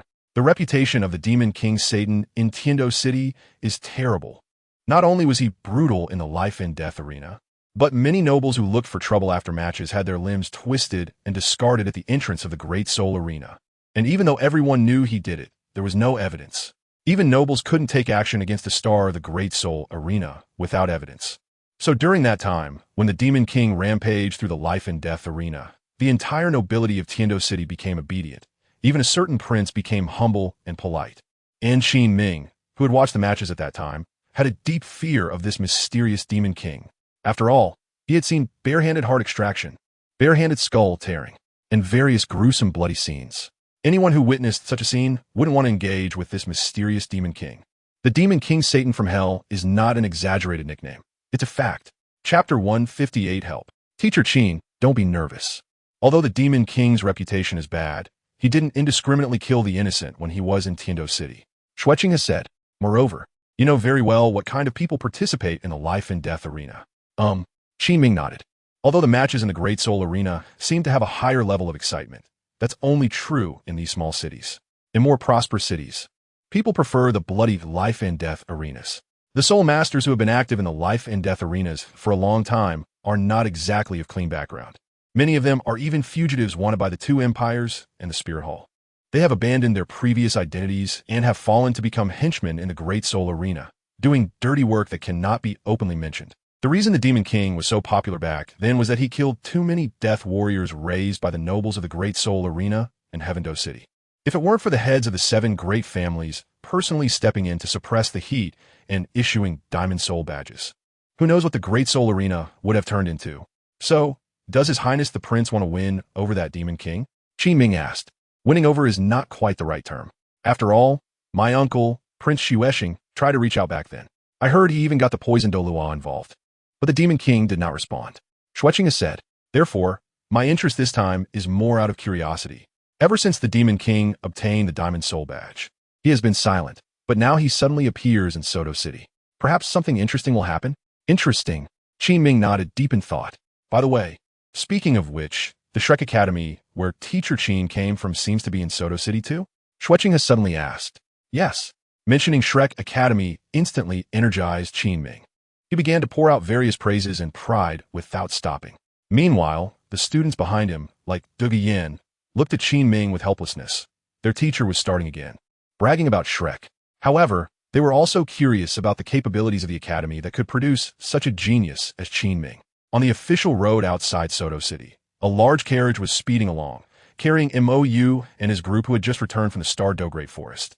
Inside the carriage, Mou, bruised and battered from the battle, was glaring unhappily at Bibi Dong, who was similarly injured. Heh, woman, I thought you were formidable. Is this all you've got? Looking at the bruises on Bibi Dong's face and her panda eyes, Mou showed disdain. Is this what the Rakshasa god is about? Heh, I was just careless. Feeling the fiery pain on her face, Bibi Dong retorted stubbornly. Without using soul power and divine power to suppress, just in close combat, she really couldn't match Mou, even though she had advantages in speed and strength. But this guy's arms are longer than hers. Moreover, she couldn't use the Rakshasa god power to defend because Mou's attacks carried a holy attribute. Damn, this kid has a counter against her. The 3 bystanders, Zhu Zhiyun and the others, looked at each other with strange expressions. Are these 2 siblings? Why is one more ruthless than the other? Their exchanges along the way were truly back and forth, trading injuries for injuries, an extreme aesthetic of violence. And they were certain that if either of them landed a punch on them, it would be the end. You guys must have fought enough, right? The 3-eyed golden lion, who had been watching from the sidelines, weakly said. So ruthless. Just like when Uncle Daitian beat up Bear June back in the day. These 2 just keep hitting until one of them is dead. What kind of grudge do they have? Looking at her battered appearance, forget it, I'll let her go. Mou said stubbornly, despite his soul power running low. Although he had condensed his first soul core, he couldn't sustain the high-intensity expenditure of soul power from earlier. If they continued fighting, he would really have no strength left to fight back. After finishing, without waiting for Bibi Dong to say anything, Mou directly tossed a healing light orb at her face. If you strike again, that would be repaying kindness with enmity. Wolf-hearted and dog-lunged, Mou hurriedly said. Bibi Dong was momentarily taken aback. This guy really cares about his pride. Even when admitting defeat, he has to do it forcefully. But she also found it difficult to continue fighting because she sensed Xian Rinchue's aura, which opposed the Rakshasa god power, the angelic god power. But why is she here? Mou also reacted similarly, but he sensed not the angelic god power, but another aura rapidly approaching him. Snow Empress and Ice Empress. He said before leaving that he would be out playing for a while. Why they chased after him again? Moreover, these 2 had just returned from the extreme North Ice Plain. They were key figures in that area, especially the Snow Empress, who needed to handle many matters there. Although she had handed over the affairs of the extreme North to Titan Snow Demon King, some issues could only be resolved by her. So sometimes she and Ice Empress had to return to check on things. But why are they back so soon? Did they encounter some problem? But now Daitian has gone to the Sun Moon Continent, and Bear June has followed to help. While Ziji is busy selecting a new deputy after her previous deputy was sacrificed to him, so she can't leave, and Bai Ji has gone to help her. The 10,000 Demon King is in seclusion in the Star-Do Great Forest, preparing to break through the 500,000-year heavenly tribulation, and Qi Wang is protecting him, with Yao Ling watching over the home. So their combat power is all absent. Just say what you want. Noticing Mo's strange gaze, Bibi Dong said directly, "If I need your help, would you help me?" Mo asked. "Oh, you actually want my help?" Bibi Dong raised an eyebrow, feeling somewhat puzzled.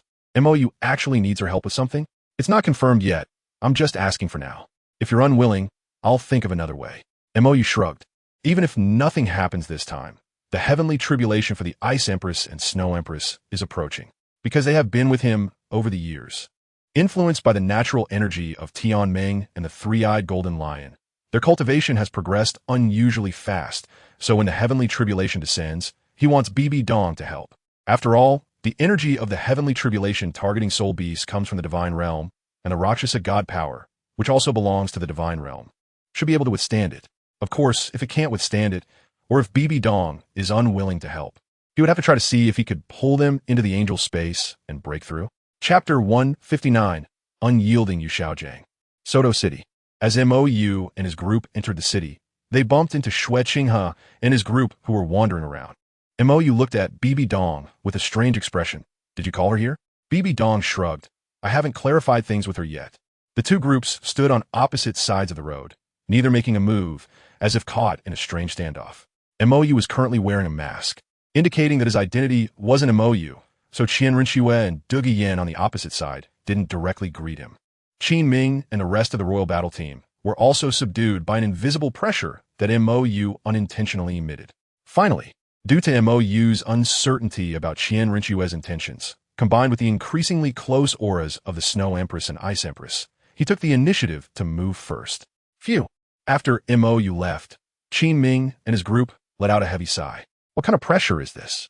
It's not soul power, but it's even more terrifying than the pressure they felt from the poisoned Douluo before. How could there be such a person in Soto City?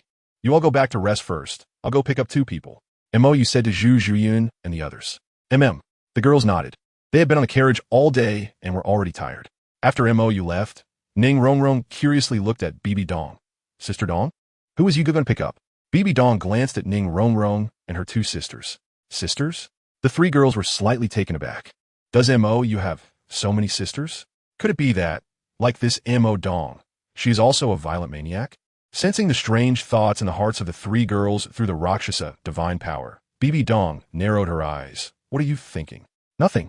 X3 Zhu Zhuqing and the others, who were suddenly drenched in cold sweat, quickly admitted defeat. "Terrifying. Too terrifying." Seeing the horrified expressions of the three little girls, Bibi Dong was slightly stunned. "Am I that terrifying? No. It must be this mask that Mou gave me that has issues. After all, I am the most approachable pope of the year." On the other side, the Shrek group had also returned to the academy. Although Mou and the others took a carriage, they traveled on the official road, taking quite a detour. While Flinder and the others returned by having Oscar make flying mushroom sausages for Tang San and the others to eat before leading the way back through a shortcut. Not only did Tang San and the others' bodies not recover yet and were not suitable for long-distance travel, but Flinder also thought about training Tang San and the others' flying abilities along the way. Moreover, Xiao Wu, out of her interest in flying, rarely refused the flying mushroom sausage. But there were still restrictions. Oscar could not make the sausages in front of her, otherwise she absolutely would not eat them. Although this requirement sounded a bit unreasonable, Flinder did not say anything more, especially since these students had just forced Xiao Wu to do something.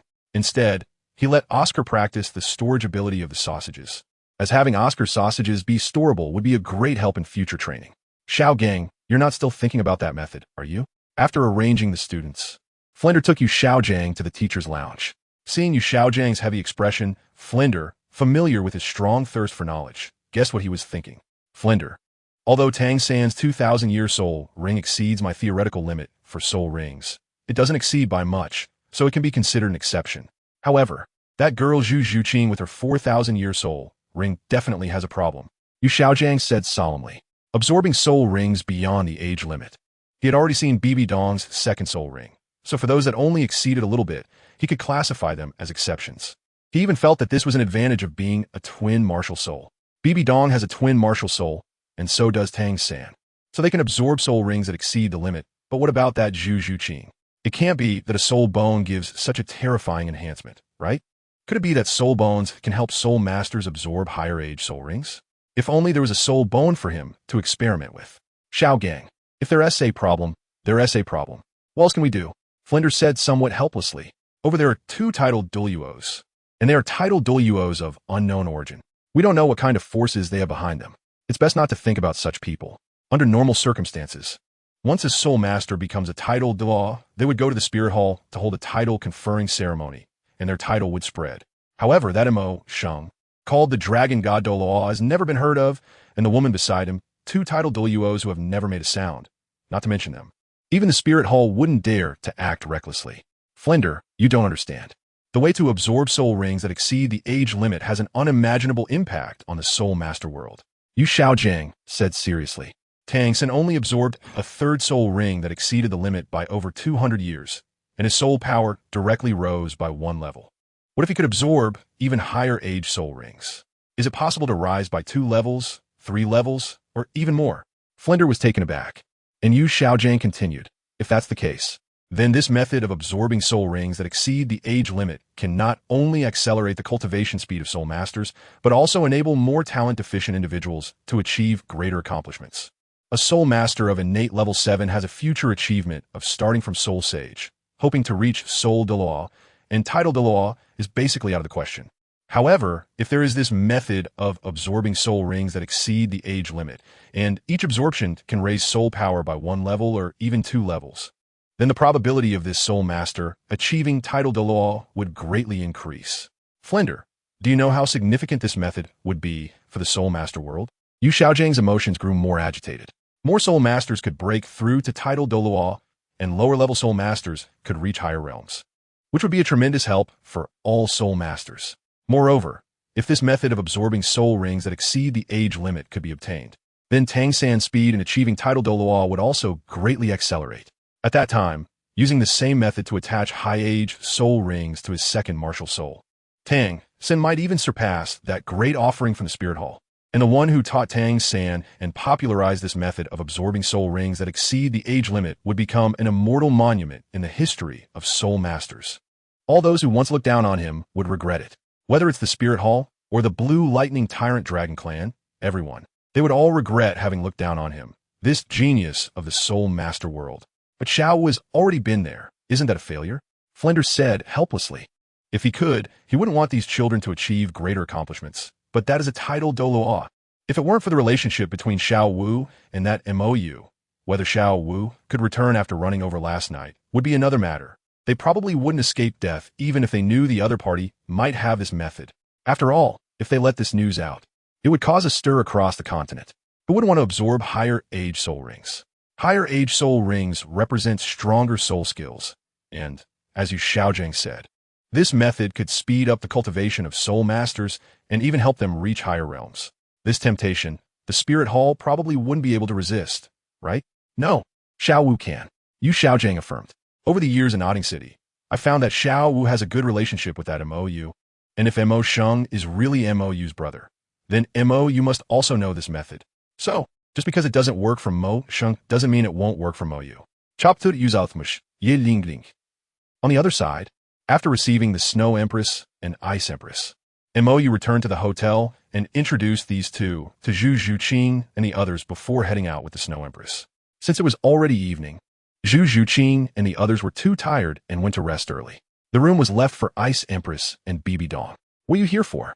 Ice Empress looked displeased at Bibi Dong, who had removed her disguise. What I do is none of your business, Bibi Dong replied, quite displeased with Ice Empress's superior attitude.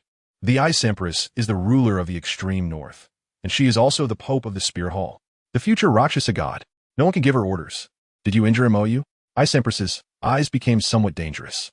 Although she knew that Bibi Dong had 2 consciousnesses on the surface and would not pose any real danger to MOU, she was not pleased with this woman regardless of which consciousness it was. She was very clear about what kind of personality this woman had. Unlike that foolish Qian Renxiu, who couldn't recognize her feelings, she definitely would not develop real feelings for MOU. Even if she did, it would surely be feigned to achieve her unknown goals. Moreover, the Rakshasa god is the evil god who controls evil thoughts. Bibi Dong, who can inherit and control Rakshasa divine power, is definitely not a good person. For that not-so-smart angel Shunqian Renxiu, she could tolerate it. After all, that girl was just a bit foolish. But for MOU, she absolutely had no bad intentions. However, this Bibi Dong was not trustworthy. What? You want to help him take revenge? BB Dong laughed. Can you beat me? If it were when she first met her, she wouldn't have had the confidence to defeat this nearly 400,000-year-old Ice Emperor Scorpion. But now she was already a quasi-god. Not something this little fierce beast could compare to. Oomph. The Ice Emperor snorted coldly. I can't beat you. But don't think you can have any bad intentions toward Xiaoyu. What bad intentions could I have? BB Dong didn't understand. Since she met Mou, her attitude had always been fine. However, while the Snow Emperor didn't mind much, the Ice Emperor had always treated her like this, as if she was constantly thinking of harming Mou. On the other side, after almost a month of not seeing each other, Mou and the Snow Emperor were snuggling together. As the sun set, the lights in Soto City gradually lit up, and Mou was, as usual, pulling the Snow Emperor towards the food street. Why are you back so soon this time? Is there a problem? Mou asked. The Snow Emperor shook her head. It's nothing, just a small conflict between Binger's clan and the Titan Snow Demon Ape clan. I stepped in and gave them a slap, and that solved the matter. Mou was slightly taken aback. The Snow Emperor slap was not just a simple slap. It could shake the entire extreme North Ice Field. But you? How did you break the angel statue of Dalu? The Snow Emperor laughed. There weren't many things that could break Dalu's defenses besides Qianrengshu. There was only the angel god. Yet Mou was always dancing wildly in these two dangerous zones. Qianrengshu was understandable, so Dalu had no choice. But for the angel god, that old man couldn't tolerate it anymore. That's his problem. How would I know that a limit Douluo couldn't even withstand an attack from a soul sage like me? Mou said with righteous indignation. Moreover, that angel statue has been there for hundreds of years. Why doesn't he renovate it? If a little earthquake were to collapse those statues one day, it would be embarrassing for him. I'm just giving a heads up. The Snow Emperor showed a strange expression, based on her understanding of Mou. This time it was definitely intentional. After all, Mou probably understood Dalu better than Dalu himself. Mou had learned all of Dalu's skills, and the other offerings were about the same. So, Mou was very clear about how capable that old man was. And the elemental storm he unleashed this time was certainly aimed at the angel statue from start. Furthermore, there was the martial soul's true form over 300 zhang. Over 1,000 meters.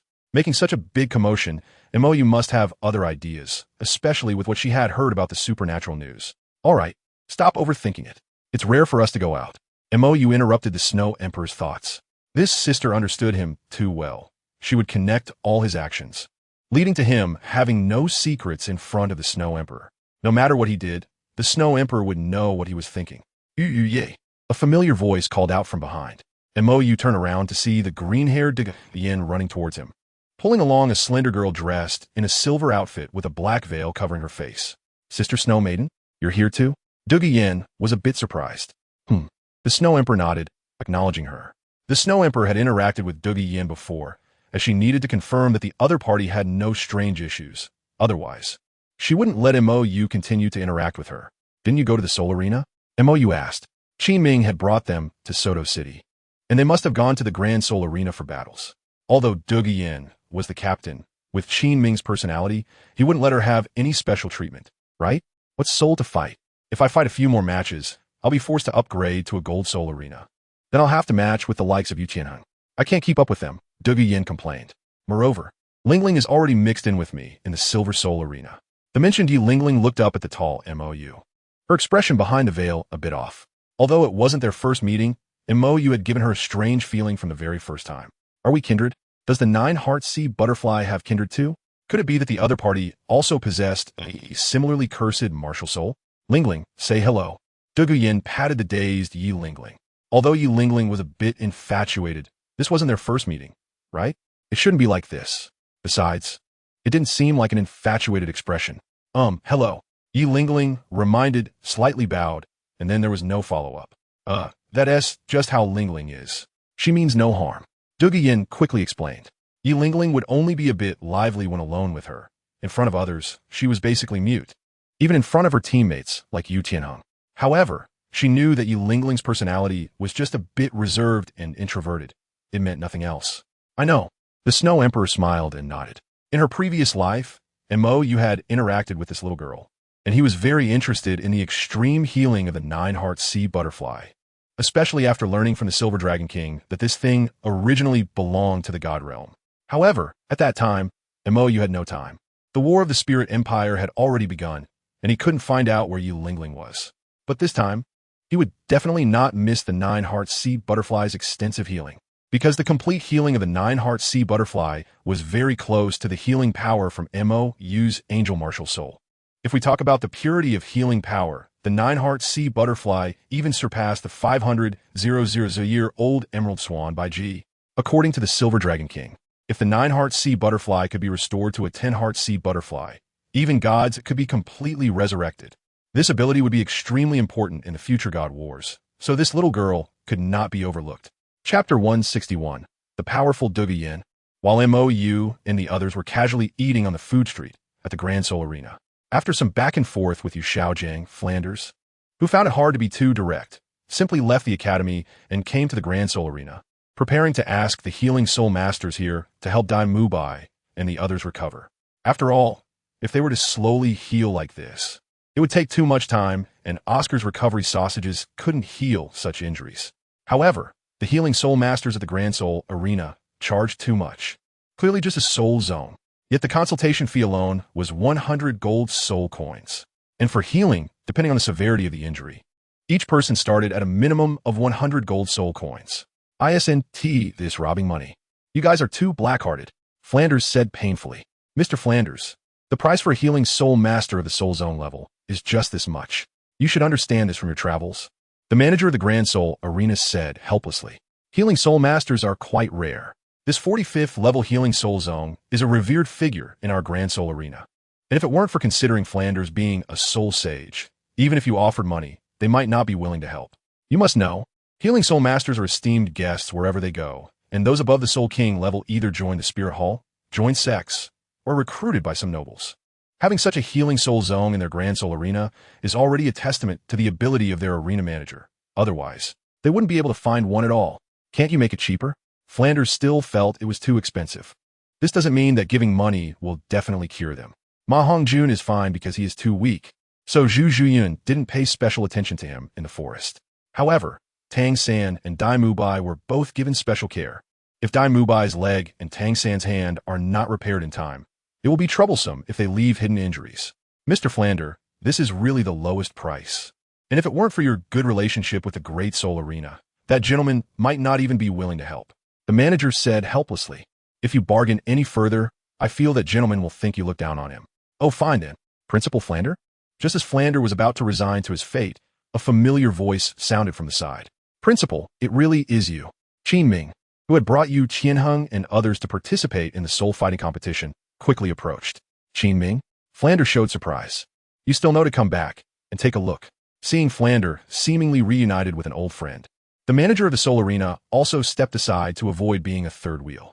After some small talk, Flander expressed his intentions to Qin Ming. Upon hearing that Flander needed a healing-type soul master, Qin Ming immediately mentioned that one of his team members was the strongest healing-type soul master on the continent. Nine-Heart Begonia. Upon hearing this news, Flander was immediately delighted. If the Nine-Heart Begonia soul master intervened, Tang San and their injuries would definitely be no problem. Principal, my team members are still in the soul fighting competition.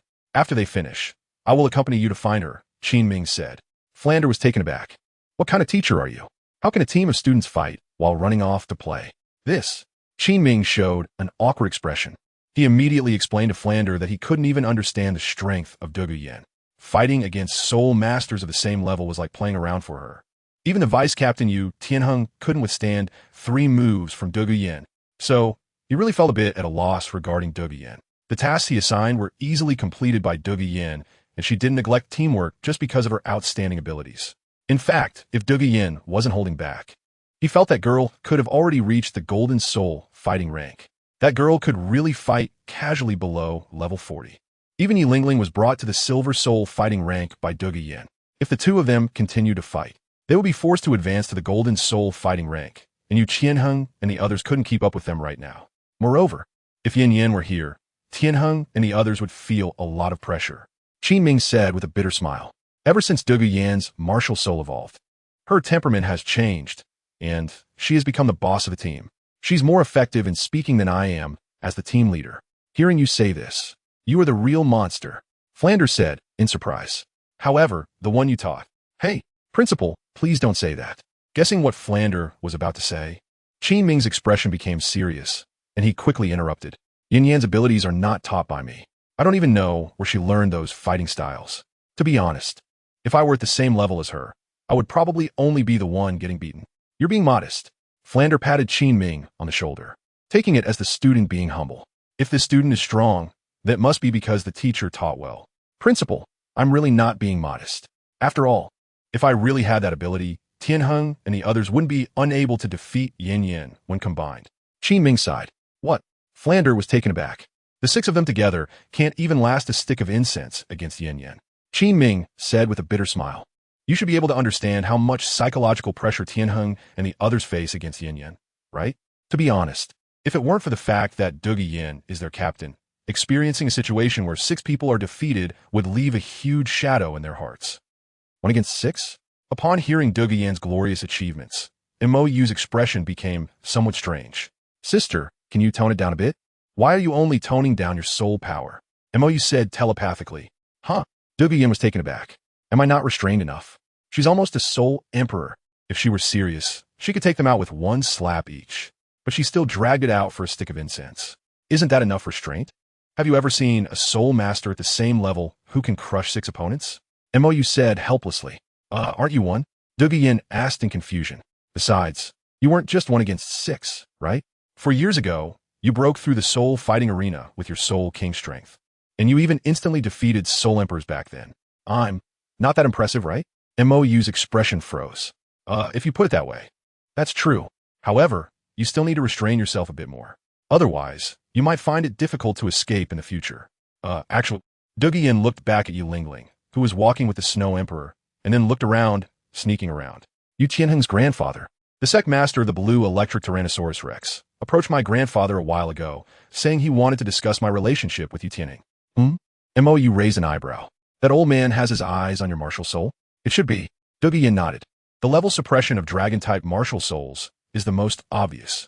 Her Bailin Dragon Snake martial soul even surpasses the blue electric Tyrannosaurus Rex in terms of martial soul quality.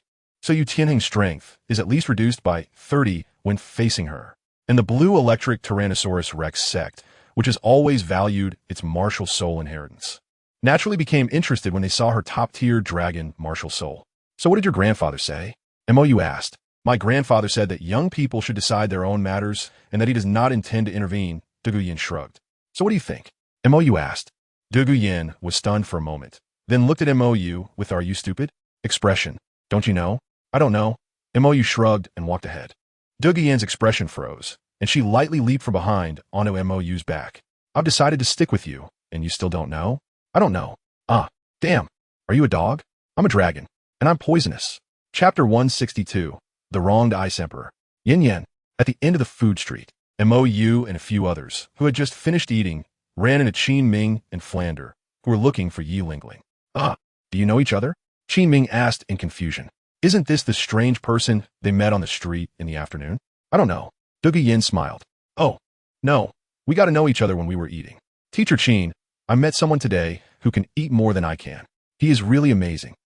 Aside from Flander, who was unaware of the truth, the expressions of Qin Ming and the others were quite strange.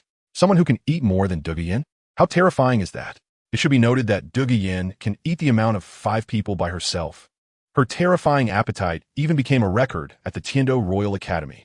The gluttonous Dugu Yin is especially popular among her female classmates. After observing, the 3 committee members of the academy could only attribute her terrifying appetite to Dugu Yan's evolved martial soul. After all, Dugu Yan's strength is even more exaggerated than Yu Tianheng of the blue electric Tyrannosaurus Rex martial soul. The more she eats, the stronger she becomes. This saying emerged because of Dugu Yin and indirectly led to the emergence of a group of little chubby kids in the academy. However, those children didn't enhance their strength much. Their defense improved a lot, as they had a whole body of fat. They could take hits. Hello, I am Yin Yan's teacher, Qin Ming. Qin Ming took the initiative to greet. Mo Sheng. Moyu nodded slightly and reported his vest without changing his expression. Your Majesty, what a coincidence. Although he felt a bit nervous inside, Flander still stepped forward to greet him. However, Moyu merely glanced at Flander, said a brief goodbye to him and Dugu Yin, and then pulled Shuedi away. Flander showed an awkward expression, but he also breathed a sigh of relief. Fortunately, they didn't pursue the matter about Xiao Wu. Your Majesty? Qin Ming and the others looked puzzled. Dean, Flander shook his head. This Your Majesty doesn't like noise, so let's not make a fuss. Besides, when he introduced himself while beating Tang Hao, he didn't actively reveal his identity at other times. The Spirit Hall doesn't have any information on this title Douluo, which means he should be someone from Hidden Force. In this case, it's best not to talk recklessly to avoid trouble. Yin Zi, how do you know him? Yu Feng asked curiously. He has a title Douluo, and he has a title Douluo Weavy you never heard of. I met someone who can eat more than me when I was eating in the food street just now. So I went over to say hello. Dugu Yan Kezredi replied. Yes, this person can eat a lot. The usually quiet Yi Lingling echoed. She had thought Du Guyan's appetite was unrivaled in the world, but she didn't expect that someone could eat even more than her. That's terrifying. Impressive. Yu Feng could only evaluate it this way. Seeing even the mute Yi Lingling show such a serious and surprised expression, Qin Ming and the others could probably imagine how terrifying this title Douluo's appetite was. Title Douluo. Terrifying indeed. After a brief explanation, Qin Ming planned to take Yi Lingling to follow Flander to Shrek Academy to help his junior students heal their injuries. Upon hearing the name Shrek, Du Guyan and Yu Tianheng were quite curious and expressed a desire to go along and take a look. After all, Qin Ming had boasted so much about how amazing Shrek Academy was, they wanted to know if the academy was really that impressive. Competitive spirit. Although Yu Tianheng and the others had been thoroughly defeated by Du Guyan, they were still geniuses in front of others. Now, they wanted to see what kind of abilities this Shrek, which their teacher Qin Ming had bragged about, truly had. Seeing his students so curious, Qin Ming couldn't refuse. He also wanted to know what Shrek Academy was like now. Flander naturally welcomed this news with applause, as the two little monsters he had just accepted were truly terrifying. A 12-year-old soul respect. Tang San was even at level 31.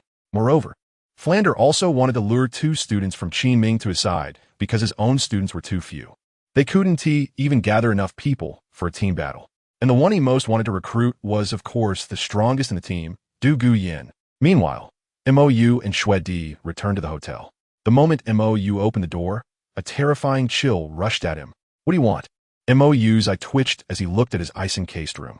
You should ask her, Bibi Dong replied coldly. It's her cold air. This scorpion has a problem. Ice Empress complained. She releases cold air at the slightest disagreement. If it weren't for her using the power of the Rakshasa to keep the cold air locked in this room, the entire hotel would have turned into an ice cave by now. And not just any ice cave, but a super low-temperature ice cave at -70 degrees. This scorpion is insane. Sister Bingayu, she bullied me first. Ice Emperor switched from gritting her teeth to a look of grievance, suddenly jumping over and hanging on Mou. I couldn't beat her, so she bullied me. What? Bibi Dong looked confused. When did I bully the scorpion? This was simply alarmist. Seeing Bibi Dong's expression, Mou guessed what had happened, but no. Then can you tell me where I bullied you? Under Mou's scrutinizing gaze, Bibi Dong experienced for the first time what it felt like to be wronged. Look, she's threatening me. Ice Emperor became even more aggrieved. I threatened you? Bibi Dong's tone unintentionally rose by 3 degrees. Look, she is so scary. Ice Emperor directly buried her head in Mou's arms, whimpering in grievance. Bibi Dong, are you playing with me? You can't be that clueless to not see she is doing this on purpose, right? Bibi Dong asked, facing Mou's death stare. If you don't provoke her, will she act like this? I provoked her? Bibi Dong's eyes widened. Do you want to hear what you're saying? Since she met this scorpion 8 years ago, she has never provoked her. Yet this scorpion's attitude towards her has always been like this. Don't go too far. Mou deeply looked at Bibi Dong, taking the playful Ice Emperor to the next room. He had booked the entire floor before. I'm going too far? Bibi Dong looked at Suidi, who was left behind. No, am I going too far? Suidi shrugged helplessly. Binger is like this. Do you think she still cares whether you're going too far or not? Ice Emperor wasn't someone who caused trouble for no reason. So when she suddenly acted up without any reason, Mou wouldn't care about the facts. He only cared about how to appease Ice Emperor. But you're not wrong. Shuedi waved her hand, gathering the cold air of the room, and the temperature gradually rose. Although you haven't done anything, the other you made Binger very unhappy. Seeing Xiaoyu put so much effort into the other you without any effect, she naturally wouldn't believe you would really change. To put it simply, when Binger looks at you now, it's like how Xiaoyu looks at the other you. The better you treat Xiaoyu, the more you care for her, the more Binger dislikes you, because she doesn't believe you have good intentions. She only thinks you're digging a pit or have some unknown conspiracy. BB Dong was momentarily speechless. Was it this unreasonable? What did she mean by having some conspiracy? What conspiracy could she have? However, Shuedi slightly nodded, showing a thoughtful expression. To be honest, I'm not very convinced by you either. After all, can a person really change so much? BB Dong was taken aback. Shuedi continued, Xiaoyu has spent so long without being able to change you. But the other you persuaded you so easily? That seems a bit off, right? To put it the most clearly, how did you let go of your obsession with that Yu Xiaojiang so quickly? You went mad because of him, were chosen by the Rakshasa, and in your previous life, you even tried to destroy the entire continent for him. Can someone like you really be changed? Hearing this, BB Dong's expression changed slightly. Shuedi waved her hand, setting up a barrier, walking in front of BB Dong with a serious expression. Are you really two souls? I had my doubts before. Your change was too quick. Qianrenchua's change was also a bit too quick, and the differences in how you both face Xiaoyu when occupying the body are getting smaller. If you're truly two independent consciousnesses, this kind of situation wouldn't occur. Especially you. How could you complete the Rakshasa divine assessment so quickly? If you really have two souls, how could the Rakshasa divine assessment not discover it? Your control over the Rakshasa divine power now is just as perfect as it was back at Jialing Pass. In your previous life, you spent so many years to truly master the Rakshasa divine power, but this time, you only spent 6 short years. What do you want to say? BB Dong's gaze shifted, lowering her head slightly. Snow Empress leaned closer to BB Dong's ear and said, You should be like us, right? You and Qianrenxue are not actually a dual soul, but rather suffer from a split personality. Returning to this point in time, you don't know how to face him, so your struggling thoughts have given birth to an ignorant personality. With the help of divine power, these two personalities have formed two consciousnesses in your mind, and you firmly believe in this. How would you think this way? BB Dong's expression was perplexed. Because of Qianrenxue, Snow Empress smiled and slowly walked around BB Dong. Her two consciousnesses are unstable. It should be because she has too little angelic divine power, so she cannot construct two independent entities. From my observations over the years, she only presents two consciousness states when it comes to matters related to Xiaoyu. At other times, she is just one consciousness. She is avoiding it, and so are you. Out of fear and uncertainty on how to face it, you have created a personality to take the blame for yourselves. So at least you can face Xiaoyu with a calm attitude. Am I right? Chapter 163, BB Dong's Complaint. BB Dong remained silent for a long time, her gaze complex as she looked up. You really are clever. You noticed something even he never suspected. After all, I have seen the entire plot in Xiaoyu's mind, along with many detective novels and psychology. His mind contains quite a lot, Snow Empress replied. MOU's mind is completely open to her and Ice Empress, and only to them. After the sacrifice in the last life, they could see everything about him. In this life, or the last, everything, even the things he himself has almost forgotten, they can see. The not-so-bright Ice Empress doesn't care much about MOU's past. She only cares about the present MOU, but out of curiosity, she has looked into many things because she feels MOU wants her to see the most real MOU. Knowing everything, understanding everything, will they still love him? This is what MOU worries about the most, but he chose not to hide it, instead giving them the right to choose. Truly without reservation. Then what are you trying to say? BB Dong sighed. The construction of two personalities requires her to firmly believe in their existence.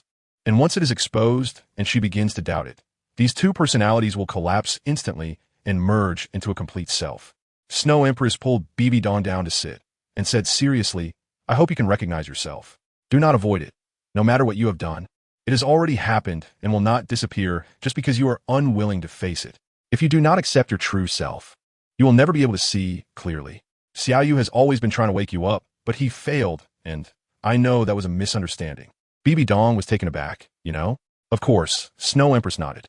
Xiaoyu is also a bit confused because he lived too anxiously and too tired in the last life.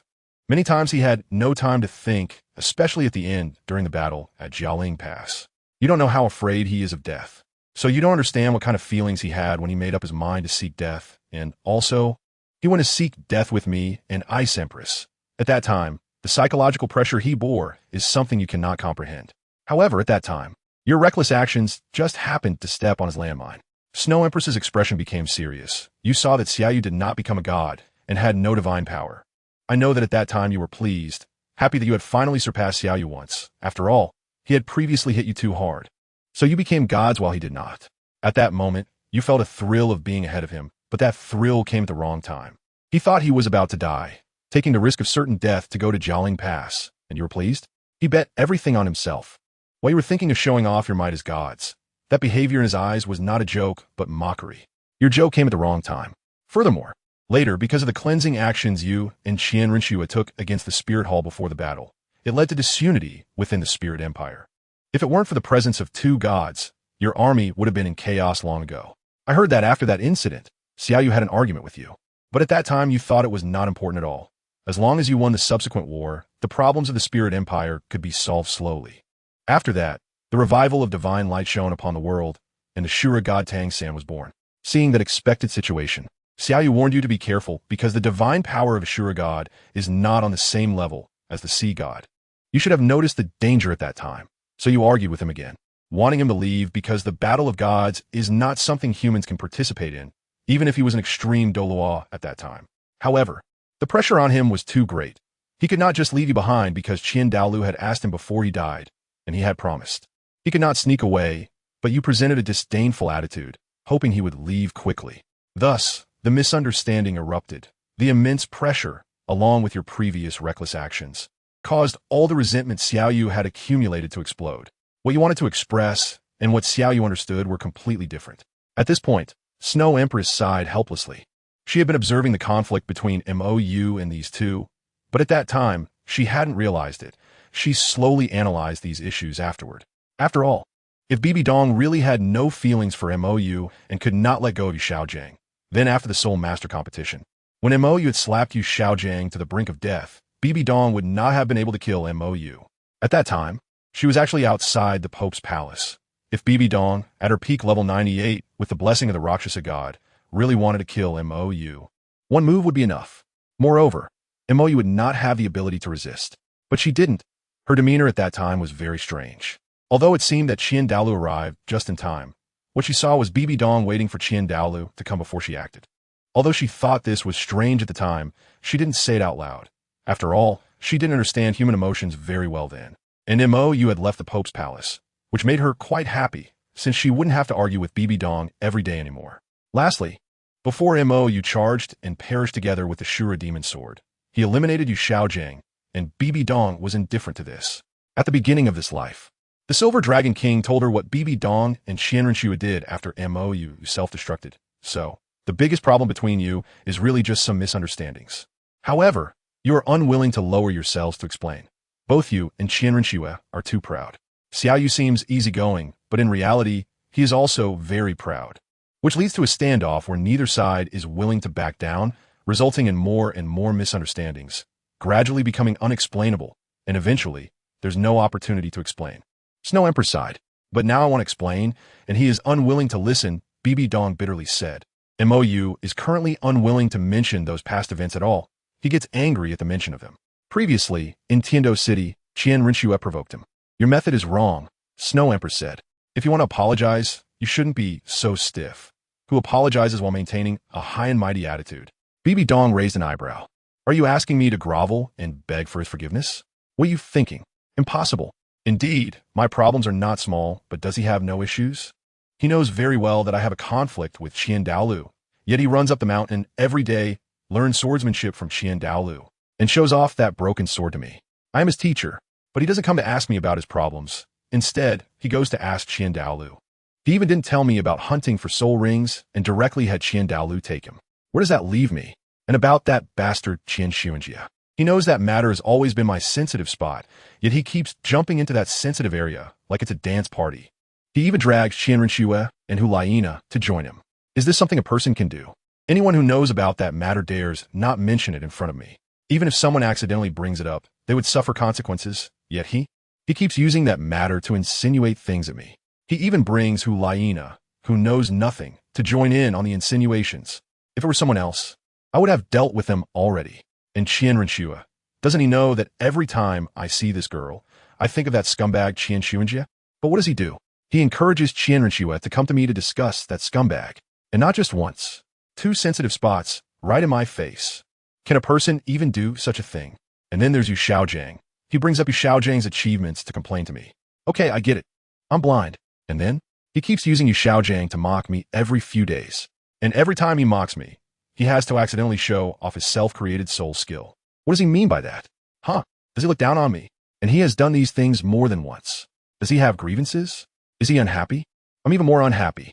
I've endured his grievances for over a decade. If it were anyone else, just see if they could survive until the next day. At this point, Bebe stood up with a flushed face, hands on her hips. I have problems? Fine. I admit it. But does he have no problems? Huh? What on earth is in that brain of his? If he doesn't stimulate me 7 or 8 times a day, he feels uncomfortable, right? Is he wronged? Is he unhappy? I'm even more wronged. Even more unhappy. I put up with him for so long. And he still wants me to apologize to him humbly? No way. Shuedi. How did Binger guess it right? Chapter 164. Healing Injuries at Shrek Academy. Because Flander was worried about Tang San and their injuries. He did not wait until the next day, but directly led Qin Ming and the others towards Shrek under the moonlight. On foot, knowing Flander's stinginess. Qin Ming had to call this action a running exercise, and seeing his teacher's embarrassment, Yu Qianheng and the others didn't expose him. Because the closer they got to Shrek, the stranger their expressions became. So broken. Too broken. Even under the embellishment of the night, it was still a bit absurdly dilapidated. Is this really the academy? Looking at the shabby little village in front of them. With the 5 big characters Shrek Academy fixed at the village entrance with simple wooden sticks, Yu Qianheng and the others found it hard to believe their eyes. Is this the legendary Shrek Academy? Are you kidding? Qin Ming must have been fooled. Cough. One cannot judge by appearances. The academy is the same. Qin Ming awkwardly helped Flander smooth things over. Although he was also a bit confused. Hadn't he sent some money to the principal for repairs before? Why is it still the same? No. How is it even worse than when he graduated? The few who respected Qin Ming didn't say much. Perhaps it really is true that one cannot judge by appearances. Flander walked ahead, leading them toward the student dormitory. Speaking of which, principal, how are the new students you've recruited doing? Qin Ming took the initiative to break the increasingly awkward atmosphere. Now you've hit the nail on the head. Speaking of this, Flander, who was originally a bit awkward due to the academy's environment, instantly perked up. This year we have recruited 2 geniuses for Shrek. How genius? Qin Ming played along. Cough, a 12-year-old soul master. Isn't that genius enough? Flander pretended to be calm. A 12-year-old soul master? Qin Ming showed surprise. That's even more impressive than when he was young. In his team, even the most outstanding Duga Yin only broke through to soul master around 13, and she jumped several levels, even evolving her martial soul. However, with Duga Yan's situation, they were curious, but if she didn't take the initiative to speak, they had no way to ask. Yes, just a few days ago, we went to the Stardoe Forest to hunt the 3rd soul ring and returned this afternoon. Flanders said. While speaking, Flanders' gaze was fixed on these children, expecting to receive some surprise, but feeling a bit disappointed when he got no reaction. Cough, principal, they are in a special situation. Qin Ming found it a bit hard to explain. A 12-year-old soul master is indeed genius, but cultivation level does not represent battle power. Although Duga Yin is still a 39-level soul master, many soul masters above level 45 are not her opponents. And having been suppressed by Duga Yin for so many years, Yu Qianheng and the others didn't particularly care about cultivation levels. Yu Qianheng could also defeat quite a few soul masters below level 45. Flander? Why so late? By the student dormitory, Yu Xiaojiang, who was about to change medicine for Tang San, so Yu Tianheng, and before he could finish his words, he ran off with the medicine. Uncle? Seeing this familiar yet strange figure, Yu Tianheng was stunned for a moment, then immediately chased after him. Tianheng. Seeing the unusual Yu Tianheng, Qin Ming called out. Unfortunately, Yu Tianheng had already disappeared from everyone's sight chasing after Yu Xiaojiang. Don't worry, it's fine. Flander reassured. Yu Tianheng is the first genius of the younger generation of the Blue Lightning Tyrant Dragon sect, and also Yu Xiaojiang's nephew. Seeing his uncle here, it's normal for him to be excited. Let us first treat the injured. Flander said. All right. Qin Ming nodded, looking at Yi Lingling, who had been walking behind Duga Yin. Lingling, I'm counting on you. Yi Lingling nodded. Qin Ming was her teacher, and she naturally wouldn't refuse to help her teacher. After understanding that the 9-heart begonia could heal everyone, Flander didn't delay and called for the injured Dai Mubai, Ma Hongjun, and Tang San. Oh, principal, I just fell asleep. Ma Hongjun cried out after being called up. That crazy woman was too ruthless. I almost. Shut up. I've invited a healing soul master to treat your injuries. Flander interrupted Ma Hongjun's embarrassing cries. And the half-asleep Ma Hongjun instantly perked up upon seeing Duga Yin and Yi Lingling, his eyes turning fiery. Noticing Ma Hongjun's disgusting gaze, Duga Yin's face immediately turned cold. and Yi Lingling directly hid behind Douluo. These two, smack. Knowing Ma Hongjuan's character, Flander quickly interrupted. This is a student brought by your senior. Show some respect. Oh, a senior? Where's the senior? While shouting senior, Ma Hongjuan's eyes were fixed on Yi Lingling, who was hiding behind Douluo. Teacher Qin, can I hit him? Douluo said coldly. Yen, calm down. He.S. an injured person. Qin Ming hurriedly reassured Douluo. If Douluo really took action against this junior, the principal might lose a genius student. On the side, Flander was quite embarrassed by Ma Hongjuan's disgraceful behavior. If it weren't for the presence of outsiders, he would have beaten this little brat into a pig's head. Soon, Dai Mubai and Tang Sen also arrived at the square. Hearing that Flander had invited a healing soul master to treat their injuries, the two felt somewhat moved. However, before Qin Ming and these junior students could exchange pleasantries, Yi Lingling, feeling quite uncomfortable, conveyed her urgency through Douluo. Qin Ming had no choice but to directly let Yi Lingling start healing, as he was well aware of his students' personalities. If he hadn't stopped her earlier, Douluo would have already unleashed her martial soul to strike someone. The nine-heart begonia flower bloomed, and a powerful healing force surged from Yi Lingling towards Dai Mubai and the others, swiftly healing their previously severe injuries. 3 minutes later, Yi Lingling, who had fully activated her healing abilities, began to sweat profusely, and the nine-heart begonia in her hands gradually faded. All right, just rest for another couple of days, and you'll be fine. After speaking, Yi Lingling ran straight to Douluo's side, avoiding any contact with the others. Influenced by Ma Hongjuan, she didn't think the other two would be good people either. How do you feel? Flander asked Dai Mubai and the others. It really doesn't hurt anymore? Ma Hongjuan exclaimed in surprise. Dean, I'm fine too, Dai Mubai said with a smile. Dean, my hand. Tang San raised his right hand, which had been carefully tended to by Zhu Zhuqing in the forest, with some concern. I still feel something's not right. His hand was injured deep within the meridians. And after that, he engaged in high-intensity activity. I can only heal his wounds, but I can't fix the meridian damage caused by overuse, Yi Lingling explained. Is it serious? Flander asked anxiously. That hand of Tang San relies on precision work. If there's a problem, it would be disastrous. It should be fine, but... Yi Lingling seemed puzzled. His hand feels a bit strange. I originally wanted to try to help him fix it, but there's a strange soul power there that my soul power can't penetrate. Upon hearing this, Tang San was taken aback. Is it the Xinyu hand? As long as he avoids high-intensity activity for a while, it should recover, Yi Lingling said. I understand. Thank you, Tang San said, slightly bowing. The Xinyu hand indeed alters his hand, and he knew he couldn't compete with Zhu Zhuqing in the forest. So he didn't activate the Xinyu hand to resist. Otherwise, if it were broken, his hand would be truly ruined. It's good that nothing is wrong. Flander sighed in relief. If something happened to Tang San's hand, I wouldn't know how to explain it to Tang Hao. If that guy loses his mind, Shrek Academy could be finished. Just as Flander was about to invite Qin Ming and his group to stay and rest, he suddenly paused, his expression darkening. Ma Hongjuan, if you don't want your eyes anymore, just say so. Chapter 165. Don't argue with fools. You're not going to back down. Are you planning to remain in a deadlock like this? After some communication, the Snow Emperor felt a bit exhausted. When she discussed it with the Ice Emperor earlier, the Ice Emperor said it was impossible. Given Bibi Dong's personality, she would never take the initiative to yield. After all, if she was willing to yield, the troubles in her past life would have been avoided long ago. In Bibi Dong's eyes, MOU had always danced in her danger zone for at least a decade. Until MOU beat Qian Rinshua in the Heaven Do Imperial City, she finally believed that MOU was not targeting her nor deliberately provoking her. This was just his personality. Even Qian Rinshua got beaten, not to mention being bruised. She was nearly beaten to death by MOU. If it weren't for Chun Xian and Gu Rong suddenly joining the battle, she wouldn't have known how badly Qian Rinshua would have been beaten by MOU. Bibi Dong probably realized at that moment that MOU really wasn't trying to mess with her. It was just that his emotional intelligence in this regard was ridiculously low. Anyway, don't expect me to play the lowly role. That's impossible, Bibi Dong said firmly. While her issues were significant, MOU's problems were not small either. She indeed wanted to compensate MOU and apologize, but she would never do so in a subservient manner. The next day, after several days, MOU, who was once again cozying up to the Ice Emperor, didn't wake up early but instead lazed around until noon. The Snow Emperor, having anticipated this, directly had the restaurant prepare lunch and awaited the two lazybones to get up. At the dining table, the Snow Emperor quietly observed Zhu Zhuqing and the others.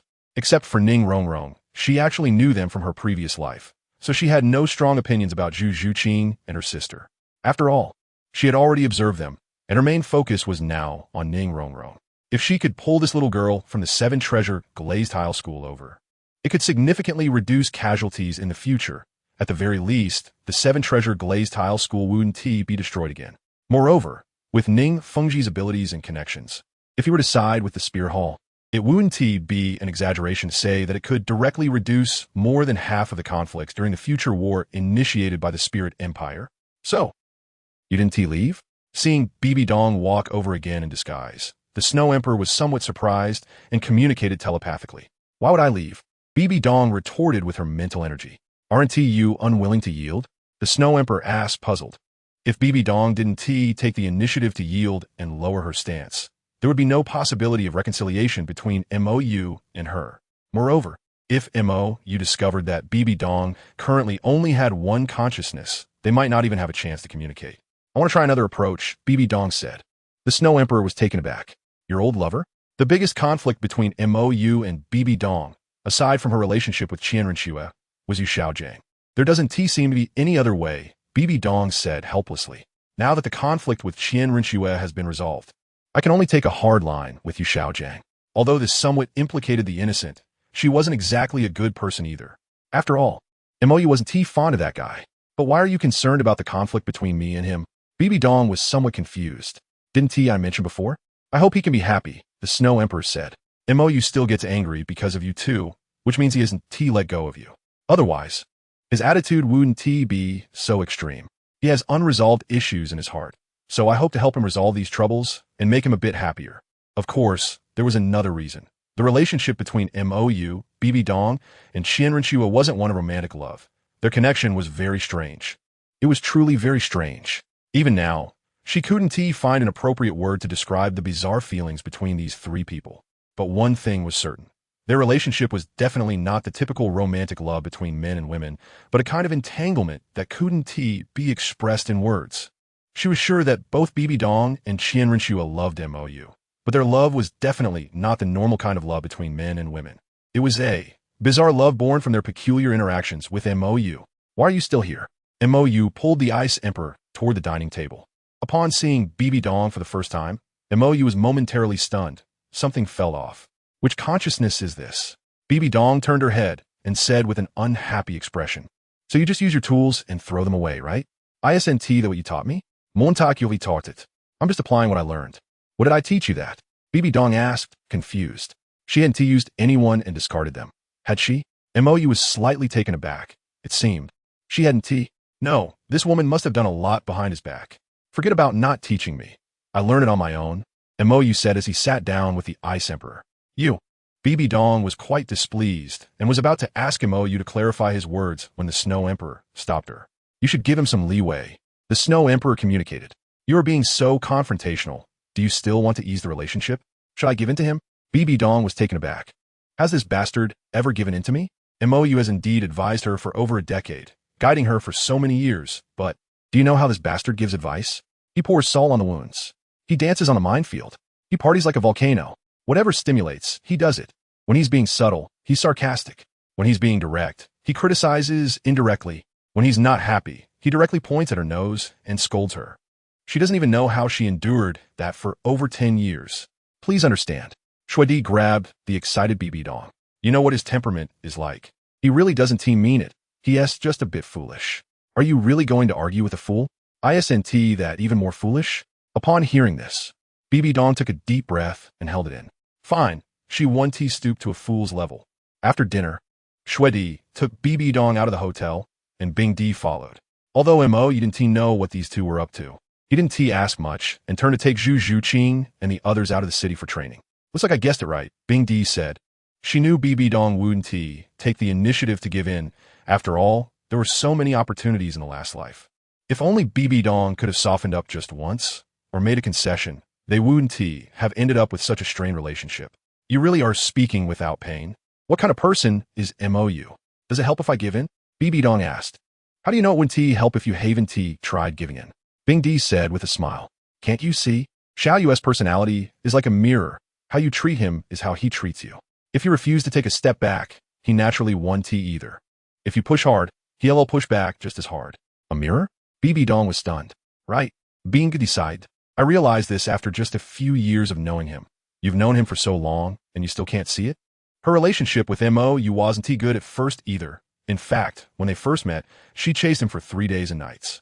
But later, MO didn't hold a grudge. A simple apology was enough. You don't think he has a strong personality and that if you give it first, he'll take advantage of it, do you? Bing D asked in confusion. Isn't that the case? BB Dong rebutted. Today he takes 5 cities, tomorrow 10 cities. This is what MO himself said. Bing D and Shwed D exchanged looks, both appearing helpless. If he were really that kind of person who takes advantage, do you think he would come back to die because of a promise made to Qian Dalu, given the stiff relationship he had with you two before he left? Shwed D said, feeling exhausted. You have a fundamental misunderstanding of him. Chapter 166, Frustrated Ning Rongrong. Time flies, and in the blink of an eye, a week has passed. During this week, MO has been guiding the training of the 2 little kittens, while also advising Ning Rongrong, who is still uncertain about how to handle things. Meanwhile, Bing D and Shwed D have been getting close to BB Dong. But MO guessed that these two were likely trying to get Bibidong's help when they undergo the heavenly tribulation in the near future. Since the heavenly tribulation comes from the divine realm, and the rascal divine power that BB Dong possesses also comes from the divine realm, perhaps it could weaken the power of the heavenly tribulation. Additionally, during this week, MO didn't slack off and tailored a set of soul power operation methods for the 2 little kittens, just like he did for Dugian. Of course, these two suffered a lot again, but fortunately, they had the previous experience of absorbing soul rings beyond their years, which improved their resilience to the tearing pain. And nothing unexpected happened. Moreover, after they became proficient in this set of soul power operation methods, the energy that had built up in their bodies from absorbing the overage soul rings was completely digested and absorbed, allowing them to level up. Now, Zhu Zhuqing is at level 34, and Zhu Zhuyun is at level 45. Watching these two terrifyingly rapid progress, Ning Rongrong's mindset was a bit shattered. Too fast, right? She had known Zhu Zhuqing for only half a month. Witnessing this girl, who is a few months younger than her, soar from level 27 straight to 34. If this leveling speed got out, the entire continent would go crazy. Although she didn't think many people would still have thoughts about such a terrifying leveling speed after understanding the inhumane way these two leveled up. However, Zhu Zhuyun is fine. After all, she is 7 years older than her. But seeing such a large gap suddenly arise between her and Zhu Zhuqing, who is her peer, Ning Rongrong felt a bit overwhelmed. She still remembers that half a month ago, Zhu Zhuqing was only 1 level higher than her. What is wrong?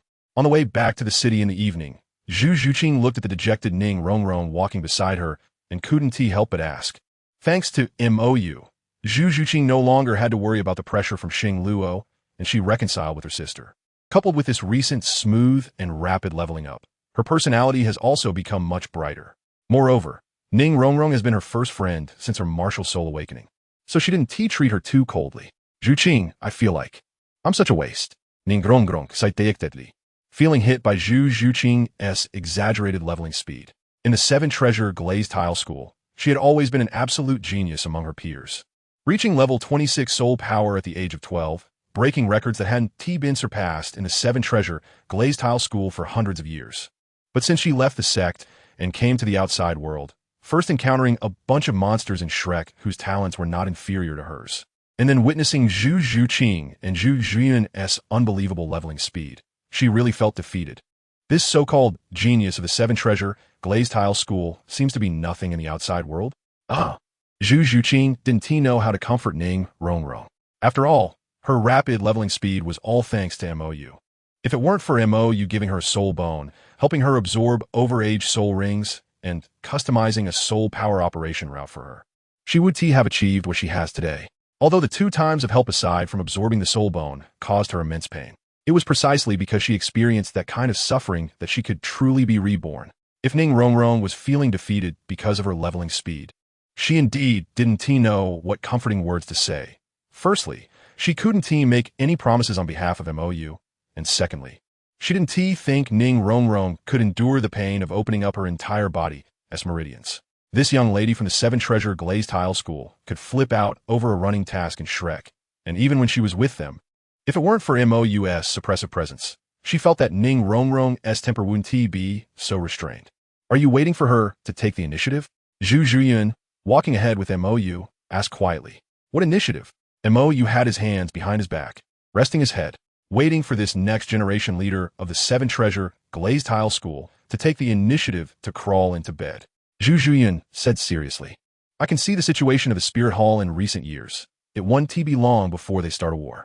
If the seven-treasure glazed tile school, which is rich enough to rival nations and has spies everywhere, can take the initiative to pledge allegiance, then stop. Mou raised his hand to interrupt. This is not something I should worry about. I'm a servant. At most, I'll just help fight. These matters of pulling and suppressing are what the Pope should be concerned about. He doesn't care about BB Dong's war. As long as this guy doesn't think about killing indiscriminately, he won't interfere, and he is not a professional in these matters. So there is no need to worry about them. He has his own priorities. However, Zhu Zhiyun still wanted to say that if Mou could bring Ning Rongrong over, then the seven-treasure glazed tile school, a top power second only to the Spirit Hall, would be within reach. All right, these matters are for the Pope to worry about. He is the professional. Mou pinched Zhu Zhiyun's face. If you're interested in these matters, how about I take you to the Pope's hall? No. Zhu Zhiyun shook her head vigorously and wrapped her arm around Mou's right arm. I've already made up my mind to stick with you. How could I let go? If she were still interested in these power struggles, she could have returned to Xingluo to be her queen when Mou was willing to let her go. However, she had already made her choice. From the moment she cruelly abandoned everything in Xingluo, she was no longer the Zhu Zhiyun of the past. You made the same choice, after all, Mou sighed. Although the timing was a bit premature, Zhu Zhiyun still made the same choice as in her previous life. Both little kittens had seen their unavoidable fates since childhood. To fill the void in her heart, Zhu Zhiyun turned her interest toward power, while Zhu Zhuqing, influenced by her sister, who had been deposed and confined, yearned for freedom. It was just that she was caught up in his troubles. The Great Soul Arena. Ever since Yi Lingling helped treat Dai Mubai and the others last time, Flander had started to take an interest in the team led by student Qin Ming. His Shrek Academy currently had only 5 students, and he and Yu Xiaojiang had planned for these kids to team up for the continent-wide Soul Master competition, which meant they were still short 2 people. Therefore, after observing that the students in Qin Ming's team all had decent talent and their strengths surpassed most Soul Masters of the same rank, Flander had some inappropriate thoughts. However, how could Qin Ming, who came from Shrek, not see the little thoughts of his dean? Dean, if you're trying to poach someone, don't even think about it. Qin Ming said directly. Cough, what poaching? Flander felt a bit guilty. Dean, it's not that I don't want to, but even if I did, you can't poach them, Qin Ming said seriously. I know, Dean, you value Yu Qianheng, Duge Yin, and the support type Yi Lingling, but for these 3, Tianheng might have a slight chance because of the master, but Duge Yin, as the captain, would never abandon her teammates. As for Yi Lingling, her father, the head of the 9 Hearts Sea Tang, has already spoken to the 3 committee members of the Tiando Royal Academy. Moreover, to say something unpleasant, Dean, when we went to Shrek Academy for treatment last time, my junior gave a very bad impression to Duge Yin and Yi Lingling. That night, if Flander hadn't directly come down hard on Ma Hongjun, he was sure that Duge Yin would definitely have made his lustful junior experience what cruelty is. Besides, realistically speaking, the kids in his team are at least of noble birth. How could they be willing to join such a shabby academy as Shrek? Of course, the most critical point is that Shrek Academy doesn't have formal school registration, nor has it registered with the Spirit Hall. The Academy's qualifications are insufficient, and it is not recognized by the Spirit Hall and the 2 empires, meaning they do not qualify for the continent-wide Soul Master competition 2 years later. The Soul Master competition is the best opportunity for young Soul Masters to showcase their strength and earn honor under the watchful eyes of the entire continent. How could the kids in his team give up such an opportunity? Chapter 167, Yu Qianheng's Withdrawal. What? You want to withdraw? In the rest area of the Soto Great Soul Arena, Qin Ming looked at Yu Qianheng in disbelief. Although he had a vague worry after learning about the relationship between Yu Qianheng and that master, he never expected that Yu Qianheng would actually do something like this. I'm sorry, Teacher Qin Ming, Yu Qianheng said, lowering his head in shame. He knew that his actions were inappropriate. After all, their team had been training together for nearly 6 years, and they were preparing to participate in the continent-wide Senior Soul Master Academy competition in 2 years. Choosing to withdraw at this time was a significant blow to everyone. However, Yu Xiaojiang, his uncle, needed him. Tianheng Yu. Qin Ming looked at Yu Qianheng with a complicated expression. He was very angry, really very angry. Not only because Yu Qianheng had stabbed him in the back as a teacher, but also because this kid had abandoned his teammates. Yu Qianheng was gone. What about Duge Yin and the others? The original 7-member team had now become 6. They had trained together for nearly 6 years. The Soul Master competition was just around the corner. He couldn't just find a new team member to fill in for Yu Tianheng, could he? Sigh. Qin Ming looked at Yu Tianheng with immense disappointment and turned to leave. He really couldn't find the words. Dean, you really know how to play. Watching Qin Ming's departing figure, Yu Tianheng felt a bit guilty, but thinking about being with his uncle in the future, that guilt diminished significantly. I'm sorry, Teacher Qin Ming. I might have to be even more excessive. In the VIP lounge, Du Yin and the others, who were receiving encouragement from the Crown Prince, looked puzzled when they saw Qin Ming walk in with a distressed expression. Teacher Qin Ming, what's wrong with you? Shuqinghe asked curiously. Qin Ming lowered his head, and after a long while, he lifted his head in shame and deeply bowed to Du Yin and the others. I'm sorry, Yin Yin. I've disappointed you as the team leader. Teacher, what happened? Seeing Qin Ming's unusual demeanor, Du Yin and the others hurriedly approached to show concern. With a complex mood, Qin Ming shared the news about Yu Tianheng planning to withdraw from the Tiando battle team and join Shrek Academy. What? Du Yan's expression darkened. He wants to bail at the last minute? Yin Jia, calm down, calm down. Maybe Tianheng just acted impulsively? Yu Feng quickly comforted. It's not an impulsive decision. Tianheng has already submitted his withdrawal application from the Tiando Royal Academy to me. Qin Ming sighed. Huh? Yu Feng was stunned. No way, is he that determined? Upon hearing this, Du Yin left the lounge with a suppressed expression. Yin Jia, don't be impulsive. Yu Feng shouted anxiously. No one come. Otherwise, don't blame me for being merciless. Du Yin said coldly. She had led this team for so long without choosing to leave and run off to mix with Mo, Yu, just because she didn't want to let down these teammates. That bastard Yu Tianheng. He has no shame. Not far from the lounge, around the corner, Yu Tianheng was pondering how to phrase things to bring Du Yin and Yi Lingling along. After all, Du Yin was very strong, and he had developed feelings for her over the years. His grandfather, Yi Yuanjin, had even personally told him to work hard. So, he had to leave the Tiando battle team, but he needed to bring Du Yin along. Additionally, Yi Lingling's healing ability was the most lacking at Shrek Academy. This girl had a good relationship with Du Yin, and as long as he could persuade Yi Lingling, the chances of bringing Du Yin over would greatly increase. Yu Tianheng. Du Yin's cold voice rang out beside him, interrupting Yu Tianheng's thoughts. Yin Yin, I just happen to have something to say. What do you want to say? Du Yin's gaze sharpened, and her martial spirit instantly manifested, turning her originally delicate arms into strong dragon claws. Seeing Du Yin's stance, Yu Tianheng felt a chill in his heart. Just as he was about to explain, Du Yin's claw landed on his face. Boom! After a loud bang, Yu Tianheng, who urgently activated his martial soul possession, was slapped into the ground by Du Yin, his eyes rolling back as he lost consciousness. Yin Yin, calm down. Cole. Qin Ming, worried that Du Yin might go too far, chased after her, but as soon as he turned the corner, he heard another loud bang, saw the broken floor, and Yu Tianheng lying inside. Qin Ming, is Yin Yin really that terrifying now? After some twists and turns, Yu Tianheng left the Tiando battle team, and Qin Ming didn't say much about his choice. Everyone has their own aspirations. You can't force them. Seeing the suppressed emotions of Yu Feng and the others, Shuqinghe comforted them. But these kids are affected. In 2 years, there will be the Continental Advanced Soul Master Academy competition, and now they are missing a person. I can't find another one for them in a short time. Qin Ming sighed. The impact of Yu Tianheng's departure was greatest not on him, but on the remaining 6 kids. Finding a soul master of the right age and strength to match them in a short time is impossible. Is Yu Xiaojiang that flashy? After hearing Du Yan's complaints, Mo Yu was also a bit surprised. Yu Tianheng actually joined Shrek? Will Yu Tianxin join too? That's shameless, Du Yin said displeased. Is he really so bold as to snatch people openly? Does he have no shame? The Soul Master competition is coming up. How can they compete now? The biggest impact of Yu Tianheng's departure on this team is not strength, but morale. The vice captain has been poached. How can they fight now? Don't be angry. It's a small problem. Mo Yu soothed Du Yin.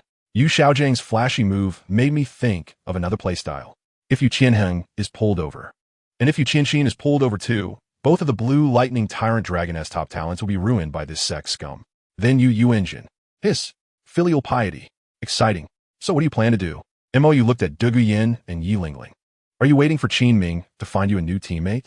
If you have expectations for Qin Ming, then I think you might be disappointed. Du Yin was taken aback. What do you mean? Do you remember I said Shrek is a wild chicken academy?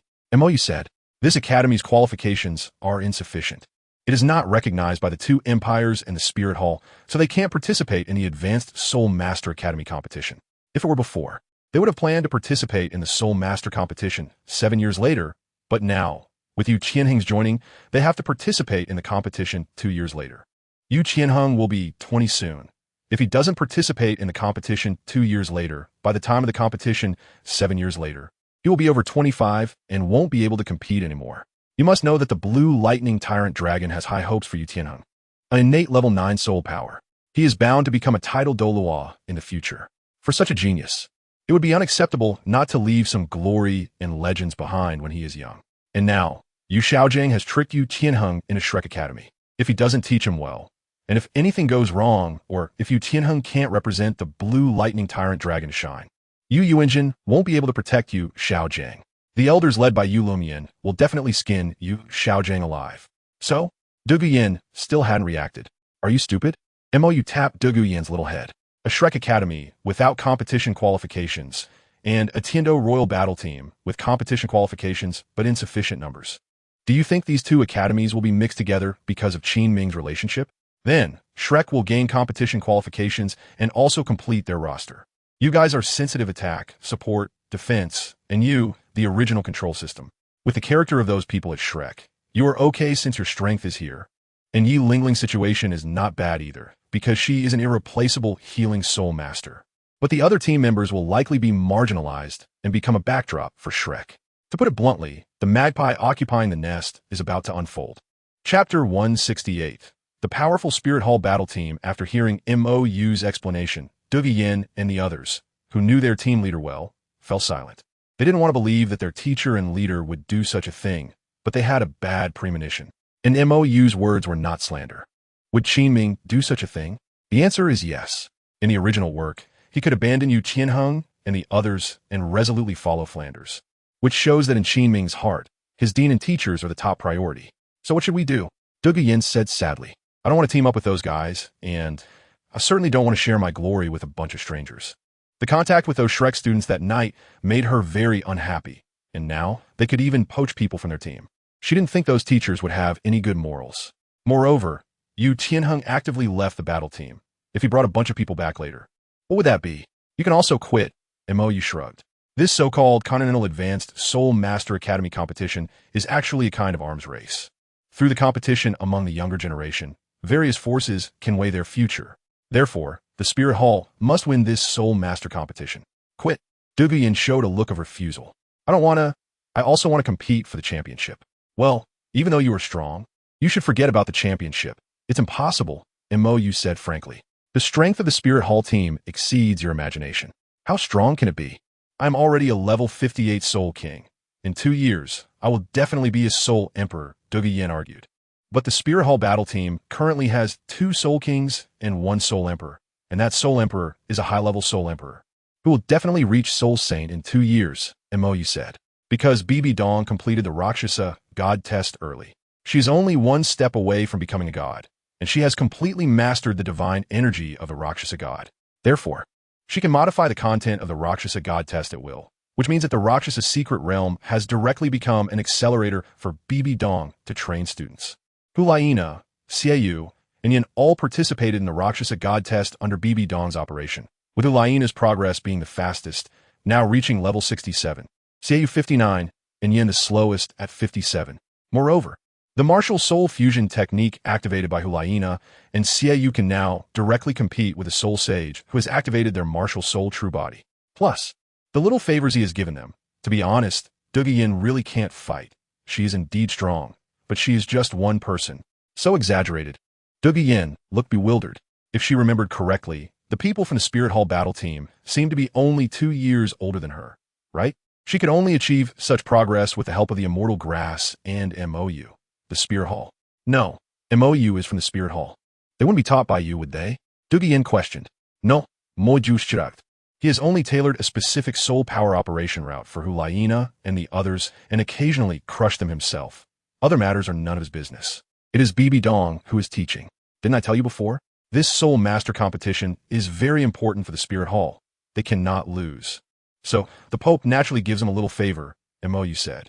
To conquer without fighting. The best way is to show one's own powerful military force, strong enough to make the opponent not even have the heart to resist.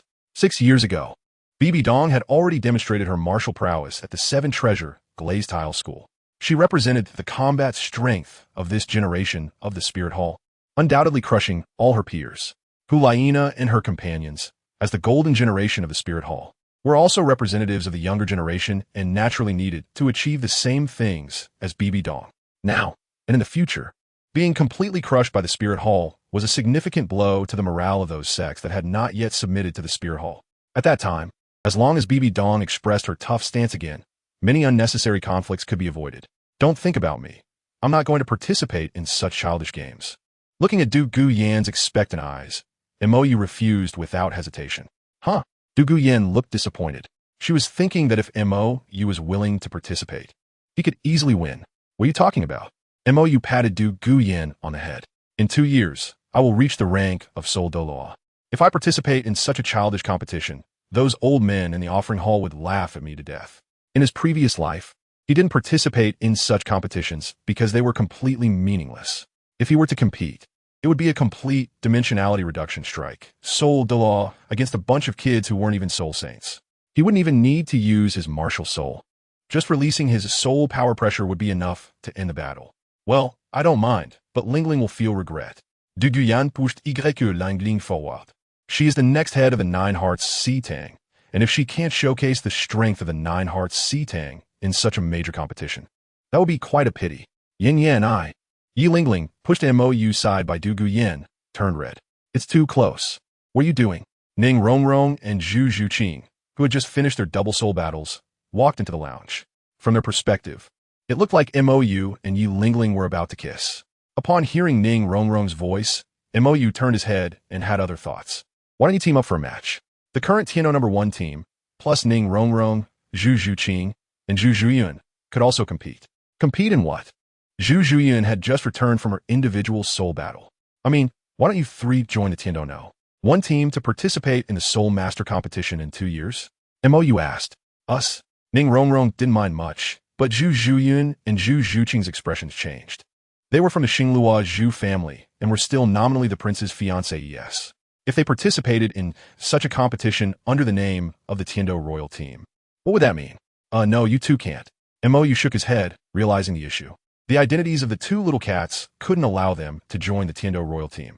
Being the prince's fiancé in name, but competing under the Tianhou Royal banner would escalate to accusations of treason. You two can't, but you can, right? Mo looked at Ning Rongrong.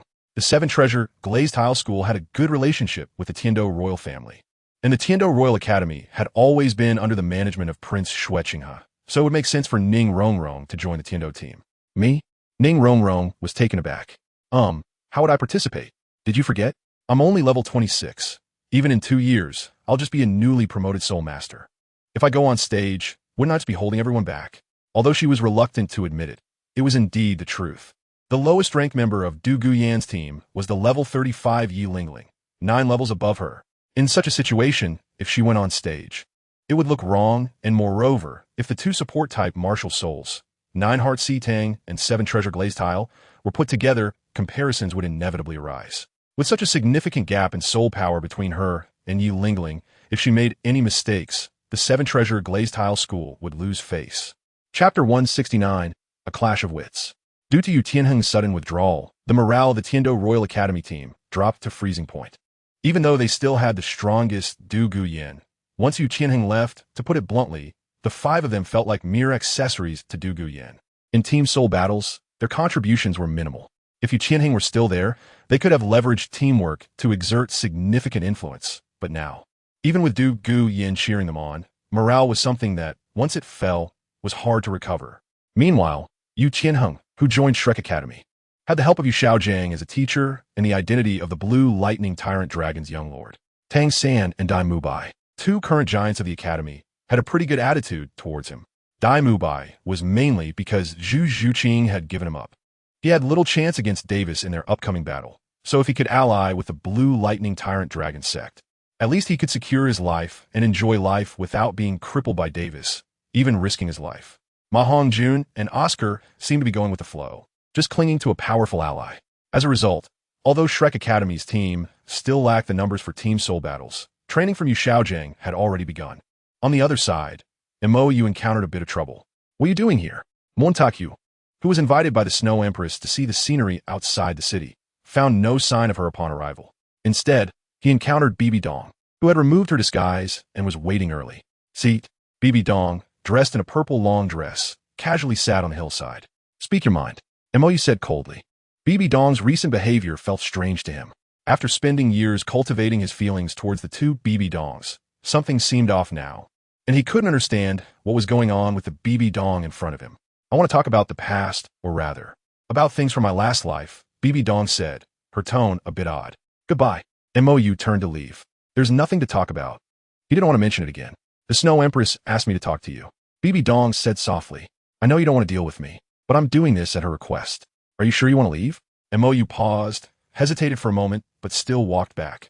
I'm doing this for her sake, not yours. Bibi Dong shrugged. I know. If it weren't for her, I wouldn't lower myself to say these things to you. To be honest, she was a bit excessive towards Mou at the beginning of her last life, but later, it was Mou's own fault. The conflict between her and Mou was not entirely her fault. Of course, it was a 70 to 30 split, with her at 70. But that 7% couldn't be entirely blamed on her before she became a god in her last life. Her mind was filled with the evil thoughts of the Rakshasa's divine power. Mou's salt-in-the-wound style of persuasion had tormented her for over a decade. The fact that she could refrain from killing him was already a testament to her extreme restraint. Speak. Mou sat cross-legged. First, I want to know what you find unsatisfactory about me, Bibi Dong asked. This was advice from the Snow Empress and the Ice Empress. Speak directly. Don't beat around the bush and don't talk about other things. Mou was straightforward. Normally, his mind was simple without too many twists and turns. What do I find unsatisfactory? Mou found it a bit amusing. You don't think you have any redeeming qualities, do you? Can you name even one thing that I could overlook? Am I that terrible? Bibi Dong retorted. Don't you look in the mirror to see what you're like?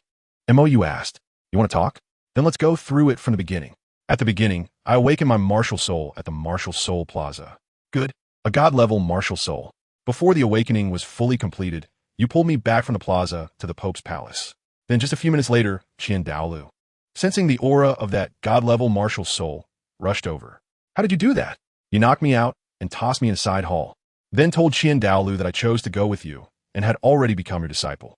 If he wanted to forcefully take me, then no one would get me. If I understood correctly, if Dalu was about to take action, you intended to kill me, right? Your Holiness the Pope, we didn't even know each other well yet. Not even really acquainted, and you did this to me. You didn't give me a choice at all. If it weren't for later, when Dalu asked me why I chose to stay by your side, I wouldn't even have known he came looking for me. Then, your even more impressive operation came. Without knowing what my martial soul was, you snatched me back, and, after tricking Dalu away, you personally completed the awakening ceremony for me. When you saw my six-winged angel martial soul, which resembled the Qian family S, you wanted to kill me again. In less than an hour of acquaintance, you wanted to kill me twice, didn't you? Bibi Dong didn't speak, which was considered an acknowledgement. Mou continued. All right, I can barely understand those two instances. After all, in this world, for a genius without the power to protect themselves, anyone would do the same. If they can't have it, they destroy it. Then later, because you associated my martial soul with that grandson, Qian Xuanji, I can understand that too. But then, when I successfully absorbed the first soul ring of 4,000 years and lay on the ground, half dead, what was your attitude? Do you remember? I remember. You were actually laughing at me, mocking me for being overconfident. Are you laughing at your mother? Did you even know you were my teacher back then? Did you know I was forcibly taken by you? Also, the 8,000-year second ring, I almost died. All right, this time you didn't laugh at me, or maybe you did, but I was dizzy and didn't know anything, and you took me back to the Martial Soul Hall, tossed me into the treatment room, and that was it. I lay there alone in that cold treatment room for a month. And you? I know you're the Pope. You're very busy, but a month. Didn't you have even a moment to take a look? What do you take me for? A student? Even if I were a stray dog picked up from the roadside, you should at least check if I'm alive after a month, right? But you didn't even pretend to care. I can't hold back anymore. I want to hit her. The Ice Emperor, hiding in the shadows with the Snow Emperor, was getting angry. The Snow Emperor pressed him back. Can you at least listen to the end? I don't want to listen to this. Why should she be a teacher? Moreover, she forcibly kept Xiaoyu. It wasn't Xiaoyu's choice. She wants students, but is indifferent to them. What is she? The Ice Emperor said indignantly. Bang! The Snow Emperor gave the Ice Emperor a smack on the head. Listen first. Stop causing a scene. I do have issues with those two matters. Bibi Dong couldn't refute that. But don't you have any problems? Didn't I warn you before you absorbed the soul rings? But you didn't listen. You insisted on absorbing those 2 soul rings. If you didn't keep bringing up your old lover, do I have a screw loose? Do I want to play with my life? You interrupted. And the limit of soul rings? Are you blind? You're a title Douluo. I'm innate level 20. Plus, a god-level martial soul. And you use a great soul master S theory to teach me? Who's the one with the screw loose here?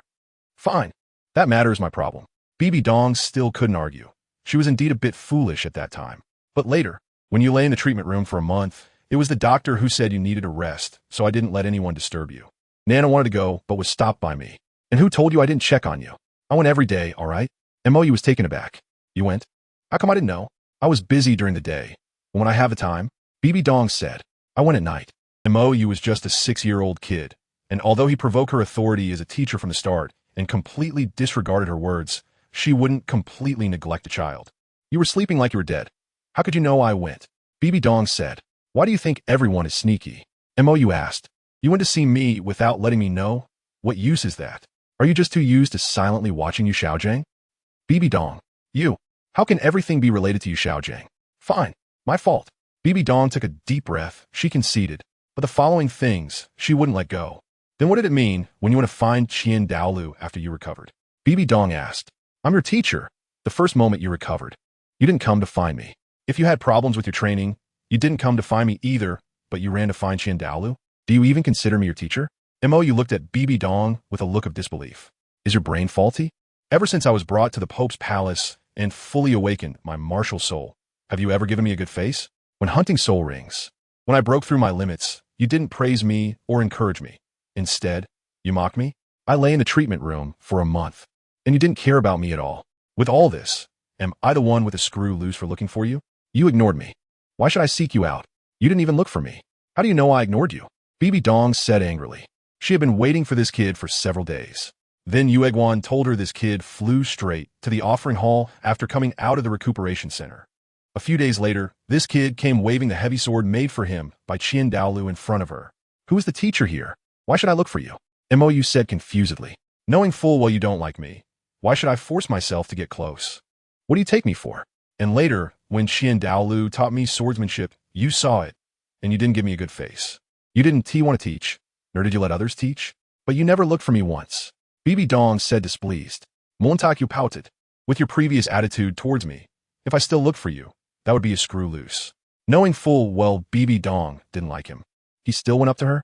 Isn't that stupid? Fine. My fault. Bibi Dong took a deep breath. She conceded again. But the next thing, she wouldn't let go. Chapter 170. How to Believe. Then what about your sarcastic comments about my past with Yu Xiaojiang and stirring up Qian Renshua to come find me about those matters from back then? What were you thinking? Playing with me? Bibi Dong said angrily. You know those matters were my sore spot, but you? Sarcastic, pouring oil on the fire. You even wrote a script. Shui Pinggui and Wang Baochuan. Liang Shambua and Zhu Yingtai. Romeo and Juliet. The Cowherd and the Weaver Girl. After you wrote it, you still wanted to explain it. You even brought Hulaina, who knows nothing, to come and tease me. Qianrenshue was also stirred up by you to come ask me what happened back then. And it wasn't just once. You came every few days. Do you know? You were just short of openly telling them I was a fool back then. Wasn't it? You retorted. If I'm a fool, then you're a fool too. Bibi Dong exploded. And what about you saying you've advised me for over 10 years? Who taught you to advise people like that? Pouring salt on the wound is advising? Pouring oil on the fire is advising? Half a month without seeing you even once, and when we meet, it's always sarcastic. Can't you speak nicely? No. You still had that foolish expression. Don't you think about what kind of image you had when you were with me? You still want me to kindly persuade you to let go of the past? Are you out of your mind? Do you think I will listen when you speak nicely? And why should I speak nicely to you? Just because of your initial attitude towards me. It's already good enough that I pointed out a few things to you out of pity for Qian Renshue. And you expect me to teach you step by step? Point out. Bibi Dong clenched her fists tightly, fire igniting in her eyes. What are you pointing out? Boom. Finally, Bibi Dong couldn't hold back any longer and once again began to fight with MOU without caring about her image. You're just doing this on purpose. Pointing out? Who do you think I am? Damn it. You shrew. Do you think I will listen when you speak nicely? Can you understand human language? You idiot. You're the idiot. You big idiot. Even if I'm an idiot, it's because you're such an idiot. In the shadows, watching the two of them fight and curse at each other, not only the Snow Emperor, but even the Ice Emperor fell silent. each holding their own opinion. Neither willing to back down. The conflict between these two was truly not just one person's problem. They both had significant issues. This is a feud. After 3 hours of mutual fighting, night fell, and Mo was completely exhausted, while Bibi Dong also stopped. A man and a woman, with bruised faces, lay on the grass, looking at the stars. After a long silence, Mo spoke first, saying, "After all this, what do you want?" "An apology." Bibi Dong replied, "Is that how you apologize?" "Montaki was Zulmavat speechless. I've acknowledged my mistakes, and I've taken my beatings. Don't expect me to beg you." Bibi Dong said firmly. "Oh." Mo responded lightly. He had never expected it. He knew what kind of person Bibi Dong was. The only thing that could make her lower her head and plead was her feelings for others. Hulaina and Qianrenxue might be able to do that, and once. So could Yu Xiaojiang. But for him, that was never going to happen. From the beginning, Bibi Dong only valued his talent, which was understandable. After all, no one would waste their thoughts on a stranger who is a waste. If he were just an ordinary kid, Bibi Dong wouldn't care about him. Hulaina wouldn't care, and neither would the Ice Emperor and Snow Emperor. He wouldn't be able to intervene in Zhu Zhuqing's fate, nor would he have any interaction with Di Tian and the others. By ZG, Silver Dragon King. It was the same. Everything he had was based on his power, his talent, and his efforts. He was always very clear about this, and he didn't think there was anything wrong with it. After all, if it weren't for Bibi Dong and the others being beautiful, he wouldn't have bothered with them. It was just mutual benefit. But it can't always be just because of these things, right? He couldn't possibly rush and blindly just because someone was pretty. He had never done that, not even with Bibi Dong and Qianrenxue. These two really made him furious, but he also knew he had his own issues. But so what? He had died once, and now he had even died twice. He absolutely could not pamper anyone, except for the Ice Emperor and Snow Emperor, because they had always spoiled him, and they had stayed with him during his most frightened and helpless times, never thinking of leaving, even willing to accompany him to death. Could Bibi Dong do that? Could Qianrenxue do that? He was very clear that his resentment towards these two was largely because he had invested more thought into them. However, their responses, compared to the Ice Emperor and Snow Emperor, were not even comparable. No comparison, no harm. It was precisely because of this comparison that his anger towards these two grew. He knew this anger was somewhat unreasonable because these two didn't owe him anything. But so what? He is human, an ordinary person. He is not a saint. He could also be jealous. He could also be angry. He also wanted to be favored. He could also be impulsive. He could also make unreasonable noise. But why should he tolerate others' unreasonable behavior while he had to reason when he acted unreasonably? Why? Others can make mistakes, but he can't. Others can make a scene, but he can't. Others can be favored without reason, but he can't. Others can be jealous, but he can't. He has really been very restrained. He has really adhered to being strict with himself and lenient with others. But he didn't understand when this became a matter of course. Did he have to be the good person? Does it hurt? Bibi Dong's voice quietly sounded. "You don't know how much you hit?" Mo retorted. "I meant absorbing the spirit rings." Bibi Dong sat up from the ground. "Isn't that a question you already know the answer to?" Mo turned over. He was so hurt he could die, and you're asking if it hurts? Then why did you insist on showing off back then? Bibi Dong asked. "I was angry because of you." Mo said irritably. "Everything is what the master said. The master said your master is so great. Go find your master. How was I supposed to know you had such a big opinion about him?" Bibi Dong was somewhat speechless. "Then you were yellow, purple, and black, and you wanted me to absorb 2 yellow ones. Are you looking down on me, or looking down on the god-level martial soul?" Mo asked. "I've absorbed super year spirit rings before. I know it hurts a lot, so I didn't want you to mess around, but who knew you were so easily stimulated?" Bibi Dong replied speechlessly. "Huh, you didn't want me to mess around? You just wanted to prove something for your old lover, right? Montak you sneet. This is what the master said.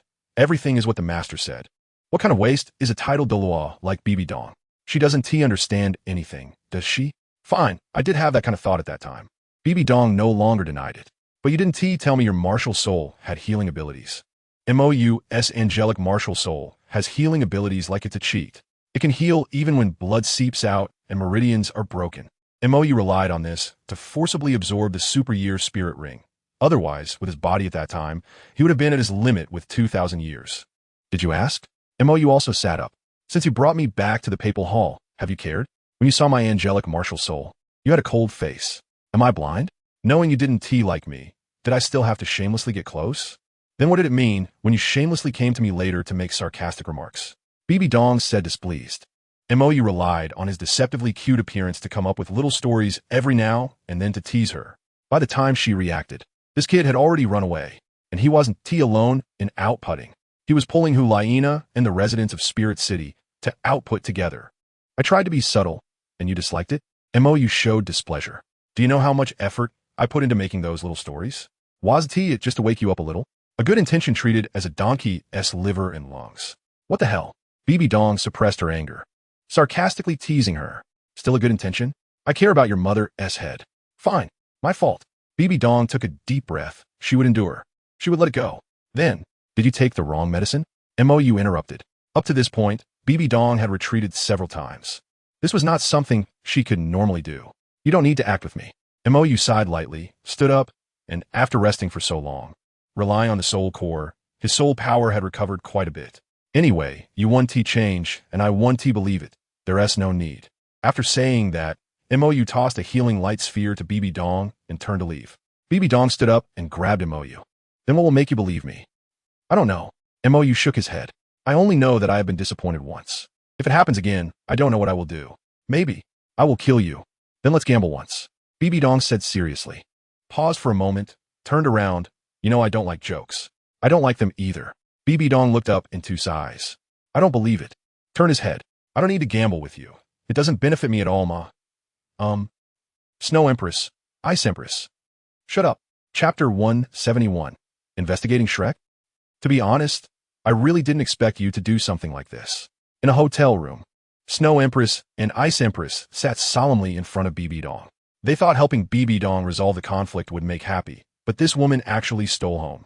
Right in front of them, she went for it. What does that mean? Ungrateful. Wasn't I just trying to show my determination? BB Dong said, somewhat guilty. Does showing determination need to be like that? Ice Empress said with displeasure. She always thought BB Dong had no feelings for, and Snow Empress thought so too, which is why they were willing to help. But who knew this woman was hiding it so deep? At that time, not to mention, even they were baffled.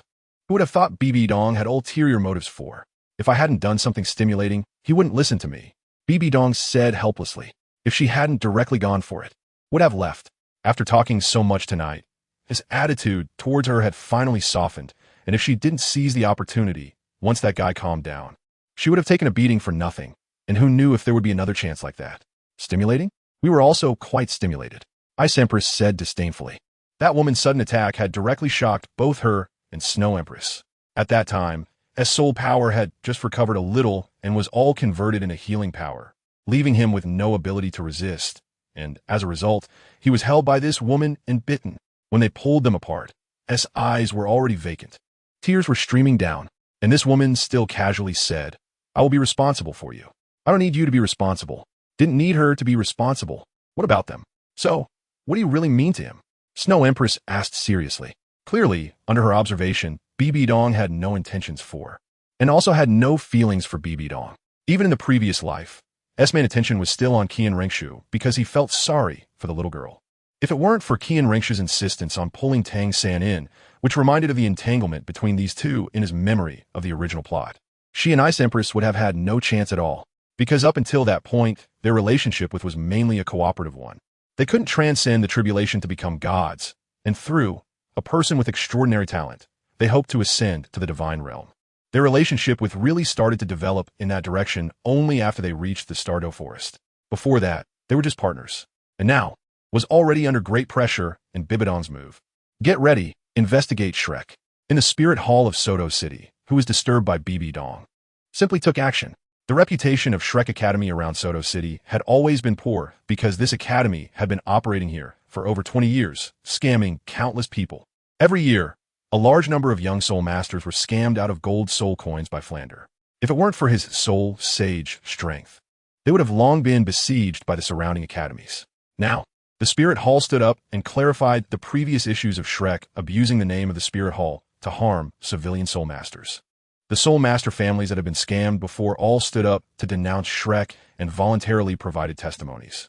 Some soul masters who were beaten and left disabled while trying to forcibly get their registration fees back even considered themselves as physical evidence, with both witnesses and physical evidence. Under the leadership of two soul sages for soul emperors and the city lord of Soto City, the law enforcement team of the Tindo Empire and the law enforcement team of the Spirit Hall, accompanied by a large number of soul masters and witnesses, arrived at the village where Shrek Academy was located. Early in the morning, a grand procession surrounded the entire village, and the villagers, unaware of what was happening, stayed quietly at home, not daring to make a sound. Archbishop Lades, is it a bit of an overreaction to mobilize such a large force for such a small matter? The city lord of Soto City, Soul Emperor Li Changfeng, asked quietly. He had always known about the things Flander did, but since he was a soul sage and only did such a small thing, he turned a blind eye. After all, this academy had been established for over 20 years and had only scammed less than 50,000 gold soul coins. Just 50,000 gold soul coins. How big of a deal is that? Is it necessary for such a big commotion? If he were to be ruthless, he could earn much more than that in a month. Flander, as a soul sage, was being quite reasonable. City Lord Li, what do you mean by overreaction? Lades asked solemnly. Do you know that I've been living in fear because of this rotten academy for almost a month? I've only been assigned to Soto City for less than 5 years. In these 5 years, I've worked diligently without wasting a single day. I've finally cleaned up the mess left by the previous archbishop, and then a decree comes down from above, asking me to investigate this so-called Shrek Academy, nearly costing me my head. Heaven have mercy. I've been in Soto City for 5 years. I've never heard of such a rotten academy. And what happened?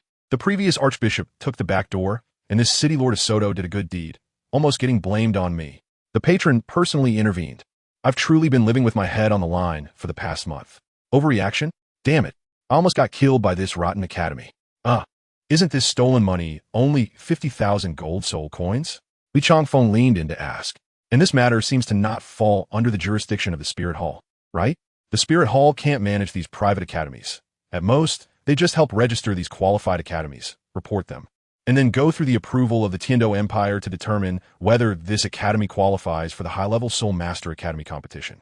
Other matters, like Shrek's random charges and fraud, the Spirit Hall cannot manage. City Lord Li, I'm not here for that 50,000 gold soul coins. I'm here for the reputation of the Spirit Hall. Lades emphasized, this Shrek Academy deceives people under the banner of the Spirit Hall, and those civilian soul masters who were scammed will only turn their resentment towards the Spirit Hall because they came for the name of the Spirit Hall. This is tarnishing the reputation of the Spirit Hall. Also, City Lord Li, don't blame me for not reminding you. Your problems are not small either. The money embezzled by Li Changfeng and the troubles he caused over the years, if placed in the Spirit Hall, 10 heads wouldn't be enough to chop off. Cough, cough. Archbishop Lades, you can't say such things recklessly.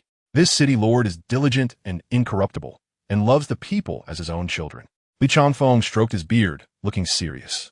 To be honest, if it weren't for the Tiando Crown Prince Shui Qinghe coming to Soto City, he would be worried that this young prince would get carried away and make a big deal out of it with the people from the Spirit Hall. He wouldn't have come at all. After all, strictly speaking, the chaos of Shrek Academy and any problems that arise are his responsibility, because this academy is located on his territory. But this matter really isn't a big deal. Just 50,000 gold soul coins? And they brought so many troublesome people to cause a scene. If this isn't resolved well, then it wouldn't be good if the prince had a negative opinion of him.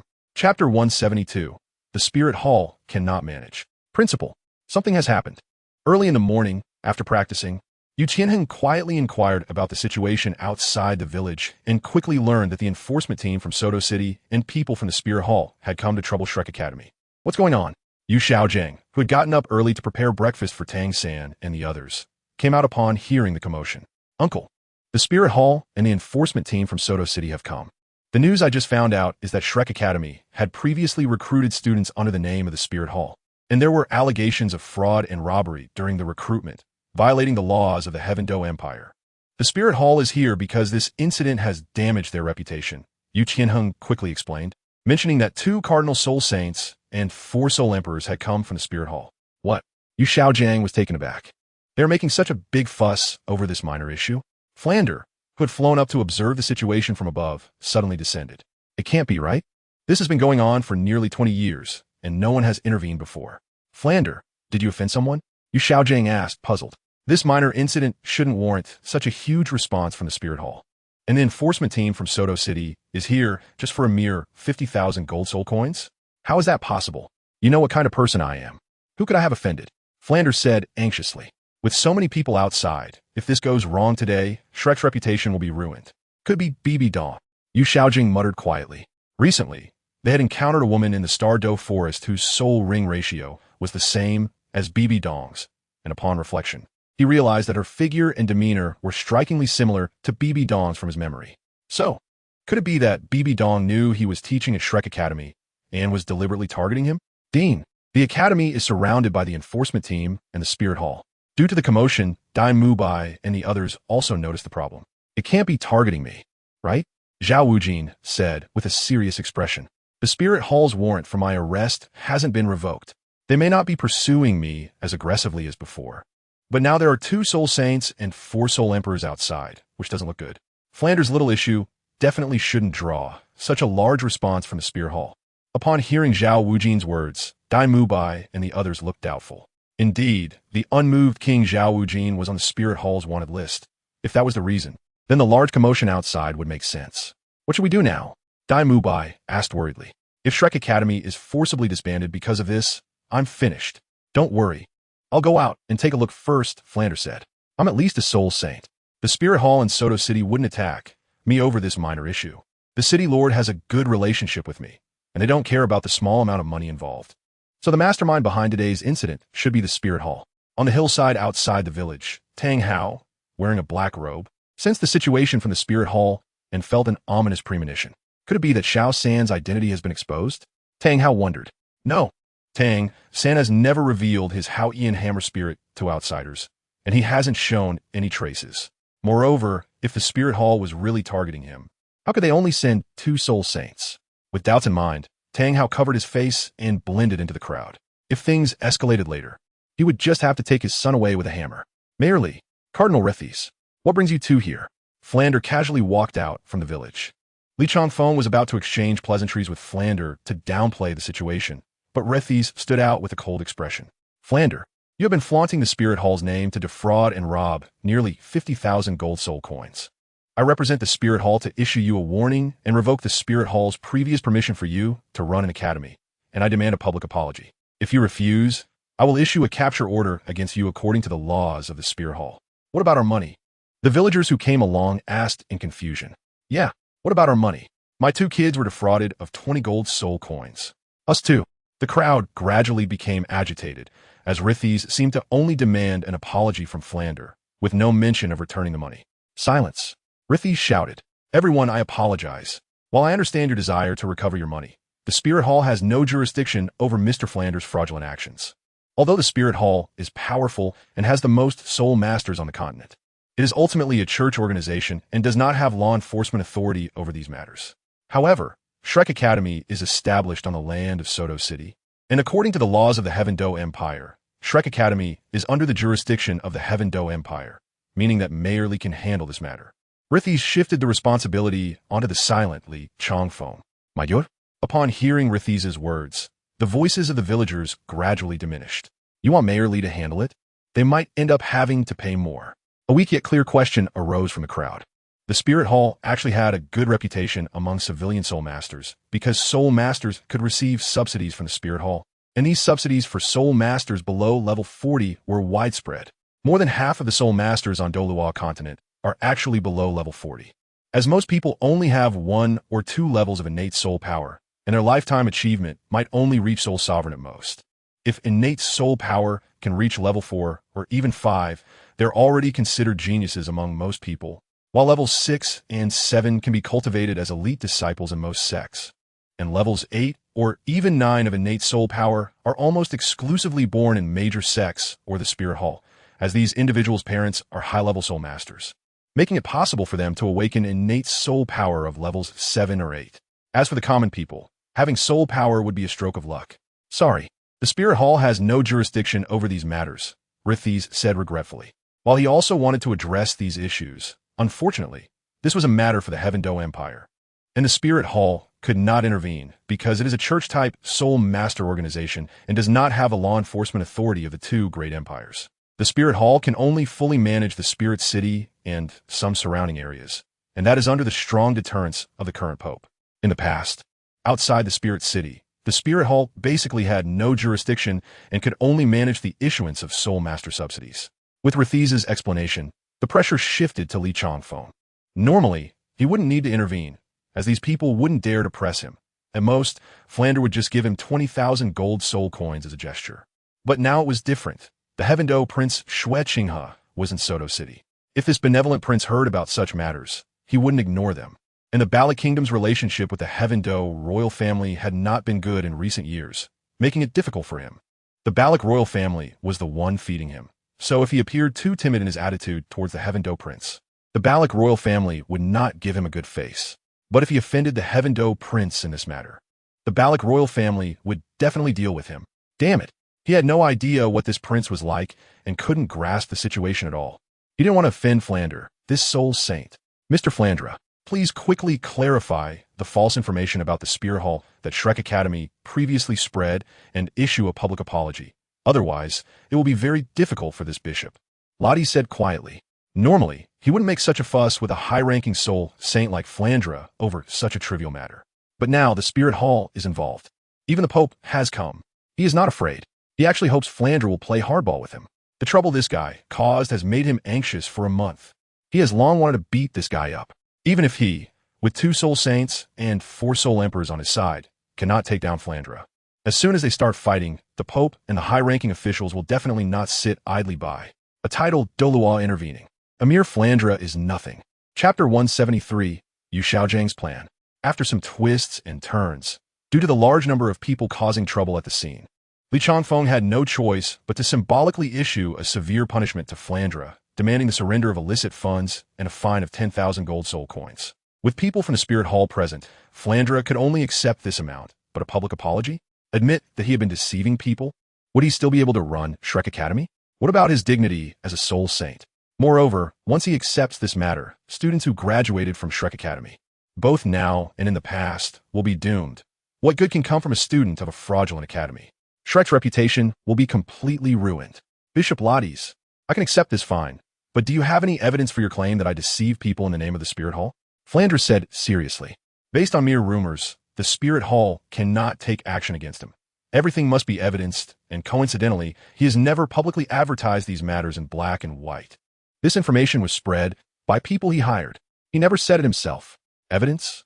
With so many witnesses present, does that count as evidence? Lottie said coldly. Witnesses? Where? Flandre said innocently. People, where are they? Lotties turned around and found that the crowd of villagers who had been watching had quietly dispersed. After announcing the punishment for Shrek, Li Changfeng came over, having sent the enforcement team to disperse the onlookers. Ahem, Bishop Lotties, since the fine has been issued. Is that enough? It's really unnecessary to make things so tense over such a small matter. Everyone is just trying to make a living. Flandre is at least a soul saint. How can you demand that he publicly admit to those matters? You all. Looking at the 2 people who seemed to be in cahoots, Lotties felt a surge of anger. But before he could say more, Mo Yu's voice echoed in his mind. Enough, the effect has been achieved. There is no need to continue. The Spirit Hall's attitude has already indicated that it was these witnesses who fled at the critical moment. So the Spirit Hall has fulfilled its responsibility. After this commotion, Flandre can no longer survive in Soto City, and Shrek's reputation has been ruined. Regarding the accusations against the Spirit Hall, it doesn't matter whether Flandre admits it or not. Everyone already thinks so. Does it matter if the person involved admits it? In fact, the more Flandre denies it, the better the effect. Conversely, if the Spirit Hall's attitude is too rigid, it might create a situation where they are framed and slandered. After all, to fight to the death based on a few rumors without solid evidence would make the Spirit Hall's image one of a bully. That should be enough. Farewell, Lotties, who received the order from the high-ranking official, did not dare to disobey and directly took the others away. Looking at Lotties leaving so decisively, Flandre was dumbfounded. Flandre, this is not me not helping you, Li Changfeng sighed. Originally, the 2 of them wanted to use their tacit understanding and thick skin to force Lotties into action. And then they could characterize this incident as a self-directed framing by the Spirit Hall. If a few more civilians died, he could make a big deal out of it. The Spirit Hall has never ceased to demonstrate against the 2 empires over the years. If this matter escalated and resulted in casualties, it could easily be defined as the Spirit Hall provoking the laws of the Tiando Empire and forcibly interfering with law enforcement. But now that Lotties has left directly, those accusations are nailed down. Li Changfeng left with the enforcement team, only reminding Flandre not to forget to pay the fine before leaving. Otherwise, it would be difficult for him. As this matter involved the Spirit Hall, and with such a large commotion, many people were definitely paying attention. If he failed to enforce the law impartially, he would be the one in trouble. However, after such a commotion, Flandre and Shrek Academy's reputation was ruined. Who the hell came up with this poisonous scheme? Flandre said angrily, accusing him in front of so many people, and those people had all been scammed by him. Regardless of whether these accusations were true or false, they would definitely become true. Moreover, the villagers who were supposed to serve as witnesses were threatened by Li Chanfeng to leave. Flandre was surely going to bear the blame from the Spirit Hall. Flomp, are you sure you haven't offended anyone? Zhao Wujie asked. If the Spirit Hall was truly targeting him, they wouldn't need so much talk. They could directly act against him for harboring a wanted criminal. Who could I have offended? Flandre was depressed. After this uproar, Shrek Academy's reputation would soon be completely ruined in the Soto City area. What's worse, the Spirit Hall intervened and sent 2 Soul Saint bishops and 4 Soul Emperors. With such a large display, many people would definitely be paying attention. Moreover, since it concerns the Spirit Hall, those who were secretly observing would investigate even more closely. After all, something that could provoke the Spirit Hall to take such a significant action, and yet in so abruptly, would definitely not be a small matter. Soon, the secrets of Shrek Academy would be exposed. Xiaojiang, at least in Soto City, we can no longer survive. Flandre sighed. After this uproar, Shrek would soon be a target for everyone, and his academy would definitely not be able to continue operating. Xiaojiang, do you have any ideas? Xiaojiang? Flandre patted you, Xiaojiang, who have been dazed from the beginning. Are you okay? The problems at Shrek Academy mainly fall on me. Don't worry, it won't implicate you. He knew that Yu Xiaojiang cared most about his reputation, and he absolutely could not bear the stigma of being from a fraudulent academy. I'm not worried about that. Yu Xiaojiang shook his head. He had just been thinking about what exactly was going on. The Spirit Hall's methods have always been direct. And with 2 Soul Saints and 4 Soul Emperors just now, that situation was very different. Leaving so directly was very suspicious. This method reminded him of one person. Pope Bibidon. Could it be that Bibidon is deliberately targeting Shrek Academy? But why? Doesn't Bibidon know that he is also at Shrek? Is it possible that Bibidon wants to force him to leave? Or is she trying to use this method to make him bow down and beg her? But what should we do now? Dai Mubai said anxiously. He could be considered the person among this group who was most unable to part with Shrek. He had been thinking about building a good relationship with Yu Tianheng, the young master of the Blue Lightning Tyrant Dragon. But now, if Shrek could no longer operate, where would he find Yu Tianheng? He couldn't just follow Yu Tianheng around like a lapdog, could he? Don't panic. Yu Xiaojiang comforted. If it is indeed Bibidon operating behind the scenes, then Shrek is finished this time, but he will absolutely not submit. Flandre, we are still missing one person, right? Yu Xiaojiang asked. Yes, a team needs at least 7 people, and we currently only have 6. Flandre said. Wait, why are we even talking about this now? Shrek is about to collapse, and we're still thinking about recruiting new members? Flandre, Qinming mentioned before about letting these kids join the Tiando Academy, right? Yu Xiaojiang asked. Flandre was taken aback. It was indeed the case. You can't be suggesting we follow Qinming, can you? No, Yu Xiaojiang denied. It's not that we follow Qinming, but the problem Shrek is facing now can only be solved by the Tiando Royal Academy. If it's Bibidong's doing, then it would be meaningless even if they change locations. To cut off the Soul Hall's black hand, only those large sects and high-level Soul Master Academies, or the Royal Academies of the 2 empires, can help. And now, our only opportunity lies with the Tiando Royal Academy. Flandre, just at this moment, we are short of a person. The Tiando battle team is also lacking members due to the departure of Tianning. If our 2 teams combine, we can form a stronger team. Yu Xiaojiang said seriously. Flandre showed a troubled expression. This would mean disbanding Shrek directly. This was his life's work. Seeing Flandre's concerns, Yu Xiaojiang pulled him aside and whispered, Flandre, don't worry, Shrek won't disappear. We're going to join Tiando Academy. How could it possibly disappear? Flandre said with a bitter smile. This is borrowing a chicken to lay eggs, Yu Xiaojiang explained. I observed in the Great Soul Arena these past few days. Although the members of Tianheng's team have decent qualifications, aside from the captain, Yin, they don't match our Shrek students. When we merge the 2 teams, we will definitely select the more outstanding members to compete. Flandre, do you not have confidence in these kids? Flandre hesitated. Of course I do. Tang San is only 12 years old and has already reached level 31, while Xiao Wu is also at level 30. Dai Mubai is 15 and at level 37. Although the kids from the Tiando battle team have higher levels, they are at least 5 or 6 years older than Tang San. With a gap of 5 or 6 years, I naturally believe these kids can catch up. Moreover, don't forget, Shrek Academy is not qualified to participate in the high-level Soul Master Academy competition. Now, as long as we bring these kids into the Tiando battle team, even if we can't compete in the Soul Master competition in 2 years, the competition in 7 years will definitely see these kids shine. Yu Xiaojiang said firmly. Also, you can tell Qiming to keep Shrek's roster. We just need to dig one person from the Tiando battle team, like we did with Tianheng before. Dig? Flander felt a bit guilty. Is it appropriate to dig from our own students? He was already feeling guilty about pulling Tianheng in, and if he dug another one, how would he face Qiming? Flander, this is all for these kids. And bringing in the top talents from the Tiando battle team may not be a bad thing for them. Yu Xiaojiang said righteously. Our students are clearly more outstanding. They are benefiting from us. Chapter 174 Deliberate. In the VIP lounge of the Great Soul Arena. Ever since being forcefully kissed by Bibi Dong, Mou had been hiding here, and since that night, he hadn't taken off the mask that came with his martial soul. The lounge door slowly opened, and the disheartened Dugu Yin dragged Yi Lingling in. What's wrong? Mou asked. Dugu Yin threw herself into Mou's arms and expressed her dissatisfaction about Shrek joining the Tiando Academy. How can they be so shameless? Dugu Yin said indignantly. And Teacher Qinming, doesn't he know that Shrek's reputation is terrible right now? What will we do if he lets these people in? Shrek Academy is now a scam academy that everyone is denouncing. Affected by the principal and the academy's reputation, the students there can't be good either. In this situation, Qinming actually plans to accept this group of scammers. Where does that leave our team? Are they shameless? Wronged, angry, unwilling?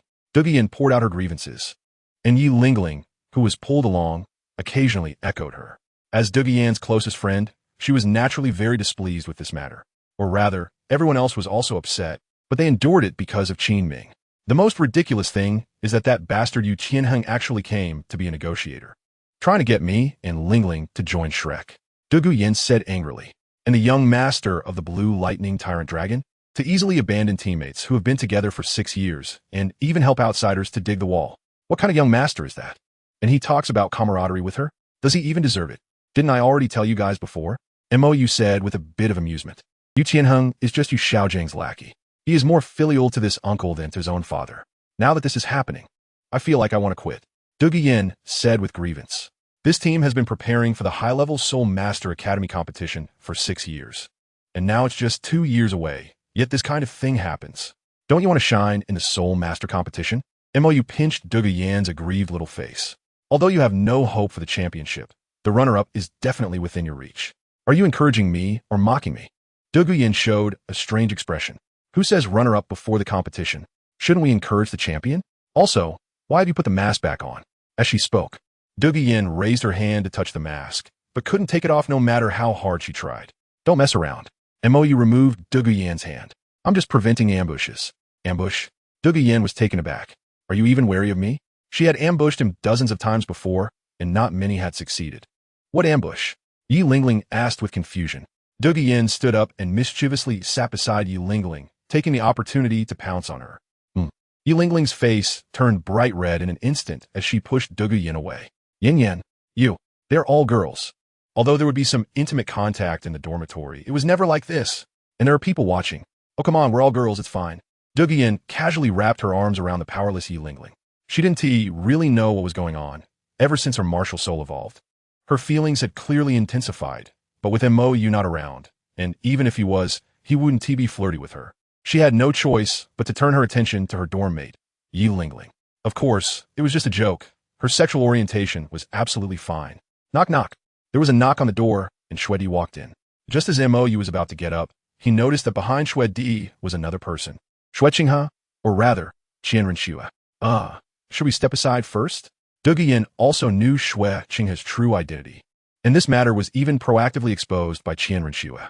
Therefore, a large part of the reason why Yu Qianheng had been unable to pursue her openly was that she was close to the Tiando prince. Xudi nodded, and Dugu Yin pulled a somewhat dazed Yi Lingling out of the lounge. Mou and the 2 others sat silently, and the atmosphere in the room immediately fell into silence. To be honest, Mou didn't understand why Shwedi wanted to put these 2 people next to him. Was she trying to set him up? Shwedi knew him best, because he had opened up completely to her. So she couldn't possibly be unaware of his fundamental aversion to these 2 people. It wasn't that Qianrenxue was heartless, nor was it because he associated her with the time he saw her trying to woo Tang San, and it wasn't that these 2 mocked him. The resentment born from these matters had mostly dissipated over the years. He is so resistant to Bibi Dong and Qian Renxue, and even increasingly so, simply because of the Snow Empress and Ice Emperor. You really don't need to be like this. Montauk yu zai deeply. It's really unnecessary. He didn't understand. But he could guess that the Snow Empress just didn't want him to keep those unresolved feelings inside. So she wanted to help these two clear up their misunderstandings with him. But it's not necessary. He, being heartless, really didn't care about those misunderstandings. He could let go of enemies. So how could he not let go of the little misunderstandings with Bibi Dong and Qian Renxue? Didn't the Snow Empress see that at the beginning of this life, he actually had no opinions about Bibi Dong and Qian Renxue? However, after returning from the Stardo Forest, his attitude toward these two had worsened. That year in Heavendo City, he almost lost control, just to show the Snow Empress that what he cared about most was only her and the Ice Emperor, while these two were already in the past. But why did he need to show his determination to the Snow Empress, who knew him so well? Wasn't it because he felt guilty? You're finally willing to face yourself. Seeing MOU like this, the Snow Empress smiled. You can't avoid it. The mask on MOU's face disappeared, revealing a helpless expression. If I don't face it, I don't even know what you might do. He was unwilling to let go of the conflict with Bibi Dong and Qian Renxue for the sake of the Ice Emperor and Snow Empress. But these two came to help resolve the conflict for him, making it even more chaotic. Getting what she wanted? The Snow Empress stepped forward and gave MOU a kiss, smiling. Then I'll let you two talk. MOU nodded. He had worked so hard for the Snow Empress's determination, only to be forced to collapse by her. Let us talk nicely and not make a fuss. The Snow Empress advised. Yes. I just can't understand how there could be such a strange person like you who rushes to the bull's head. Montauk you complaint. ISN, this for you? I'm also doing it for you, the Snow Empress said seriously. She could certainly see that MOU's attitude toward these two was somewhat off. A lot of resentment seemed inexplicable, or rather, unreasonable. The Snow Empress left the lounge, and MOU turned his gaze to the somewhat at a loss Qian Renxue. Let us talk. Your mom fought with me. How do you want to handle it? He always settled scores on the spot, so there was no lingering resentment from the previous life against these mother and daughter. After all, Bibi Dong acted foolishly, and he directly scolded her at that time. Either he scolded directly or indirectly, and later when he had the strength to fight, he directly charged in. There was really no such thing as self-pity. Qian Renxue was the same. Strictly speaking, she had been tricked by him quite a bit. Because of the issue between Bibi Dong and her deceased father, he encouraged Qian Renxue to actively talk things out with Bibi Dong, causing the two of them, who had no conflict, to argue quite a bit. As for the final rush to Jialing Pass to seek death, that was simply because of Qian Dalu, which had little to do with these two, so naturally, they didn't owe him anything. His previous attitude towards these two was that he deliberately magnified the misunderstandings from the past, allowing himself to feel justified and at ease in disliking them. And with their proud personalities, facing him like that, they would naturally not lower themselves to say much, and the distance naturally widened. He just didn't expect that these two would feel guilty, and facing his unreasonable behavior, they actually became timid. No, these two felt so guilty towards him. Could it be that they really did something behind his back? Faced with MOU's suspicious gaze, the at a loss Qian Renxue instantly became even more nervous. What's wrong? Qian Renxue said nervously. You wouldn't really have done something bad, would you? MOU suspected. Qian Renxue was taken aback. Something bad? For example, you wouldn't really like that little black boy outside, would you? MOU pointed to Tang San, who was performing a solo soul fight in the arena below. When he had fought with Qian Renxue in the Heavendo Palace, aside from this guy promising with the elders of the Spirit Hall, a bigger reason was that he thought this guy might be interested in Tang San. Otherwise, he wasn't familiar with the Snake Spear. Nor was he familiar with Yue Guan and Gue Mei, and those old men in the Elder Hall had nothing to do with him. After all, he had always been in the Worship Hall. So, even though he was angry about Qian Renxue's backstabbing, he wouldn't be that angry. And even Shen Xian and Gu Rong almost didn't fight. You have to know that although he was only at level 96 at that time, he was already comparable to the old Golden Crocodile, and facing level 96 Chen Xian and level 95 Gu Rong, there was no pressure at all. But just because he had been jealous and lost his head, he almost got into trouble. Little black boy? Qian Renxue was stunned for a moment, looking towards the direction MOU pointed.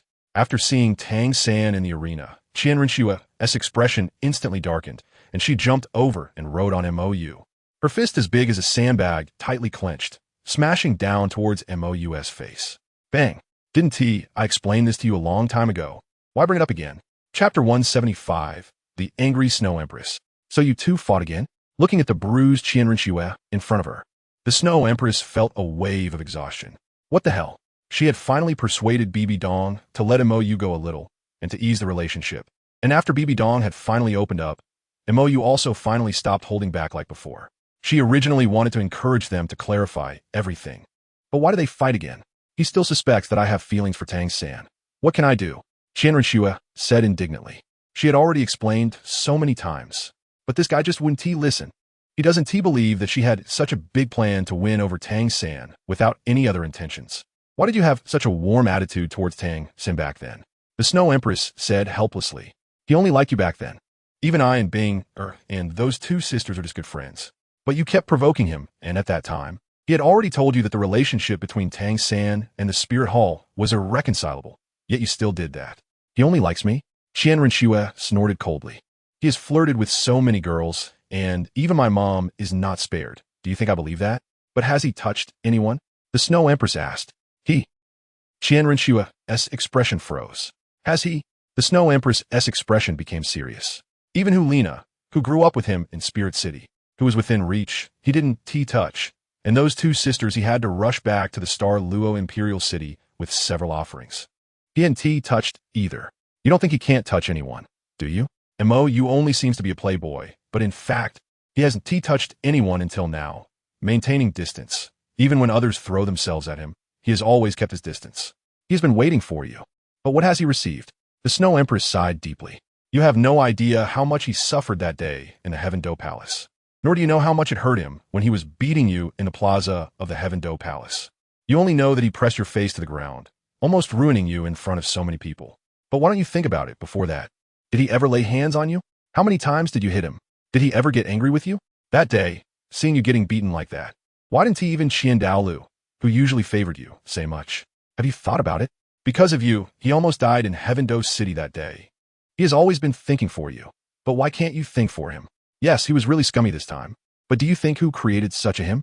I told you to admit your mistake openly and take a step back. Considering how much he has given in the past, but you still act this way. You know very well that you were wrong. But you can't let go of your pride. Your head is always held high. At this point, the Snow Empress stood up angrily, turning her back on Qianrenxue. In the end, Xiaoyu isn't that important to you. At least, she's not as important as your face. Are you angry? Under the moonlight. On the hillside outside Suatawa City, Mou was holding the Snow Empress, who had left Qianrenxue, looking at the moon. The Snow Empress nodded sullenly. Why did you have to meddle in this matter? Mou said with a smile. It's rare for the Snow Empress to feel this depressed. Even he was seeing it for the first time. I'm doing this for you. The angry Snow Empress acted like a child. Or rather, this was the Snow Empress that Mou knew. Her usual image as a caring big sister was more like a disguise. After all, she was the boss of the extreme north, and she had to maintain her prestige. But the Snow Empress, born and raised, was really like a child when it came to interacting with others. The so-called understanding only applied to him, to others. She was still the ice and snow lady from before. I know you're doing this for me, but you should also know that I don't like those two either. And that's also for your sake, Mou said. You know, for me, what has happened is like a fart I've let go. I have no interest in dwelling on it. Once it's past, it's past. I don't care about the vague future. I only care about the present. I'm a very realistic person, and you should know that you two are the last people who should be involved in this matter. The Snow Empress is like the current girlfriend, and Qianrenxue is like the ex-girlfriend. The current girlfriend actively helps her ex-girlfriend reconcile with her boyfriend? What kind of strange operation is this? Given Qianrenxue's character, it's already absurd that she has endured until now. But if you can't let go of them, you will always be unhappy, and this will become your regret. The Snow Empress leaned against Mou. But are you happy doing this? Mou asked. I hope you are happy, the Snow Empress said earnestly. And you? If you're happy, then I'm happy. But I hope you can be happy. Mou sighed. You're too good to me. It makes me feel guilty. Why? The Snow Empress asked in confusion. Aren't you the one who longs for this kind of thing the most? In his previous life, Mou was also an orphan. He had always been alone. Going to school alone, working alone, getting sick alone, and dying quietly in the icy wilderness. She was also alone, born alone, even when she later met the Ice Emperor. Neither of them understood emotions. Before Mou entered the extreme northern ice plains, they had no idea what love was or what it meant for family members to warm each other. Mou had always been searching for family to rely on. But he faced too many setbacks with Bibi Dong, and Qian Ringshu was the same. He had always been giving, but had never received anything in return, yet he never gave up. After longing for so long, suddenly receiving too much can be frightening. Mou lay down with the Snow Empress in his arms. I'm a person. Although my mind is not quite normal, I have my own thoughts, which are quite different from yours. You both seem to have been misled by me, thinking that loving someone means devoting yourself completely, but I can't even do that. You're treating me this way, and I feel very guilty. The feelings that the Snow Empress and Ice Emperor had for him were too pure enough to make him feel a sense of guilt, thinking that if he let them down, he would be inhumane. That's why his attitude toward Bibi Dong and Qian Ringshu was very poor. He deliberately kept his distance from them to highlight the special status of the Ice Emperor and Snow Empress. Why was he so deliberate? Because he felt guilty. But you weren't really a devoted person to begin with, the Snow Empress said. Moreover, isn't a family supposed to have more people? You don't like children, so to have more people, shouldn't you just bring in a few more? Huh? Mou looked confused. Is that your reason? Exactly, the Snow Empress nodded. You like beautiful girls, and I like them too, so as long as they're not too strange, I'm welcoming as long as you're in love with me. That's enough. Are you so confident in yourself? Montaku Laukit. Of course, the Snow Empress held Mou tightly. I don't think anyone besides me can spoil you like this. Treating you like a child. I've lived 100 years combined. How can I be a child? Mou retorted. I've lived for hundreds of thousands of years. Compared to me, you're a child, the Snow Empress said.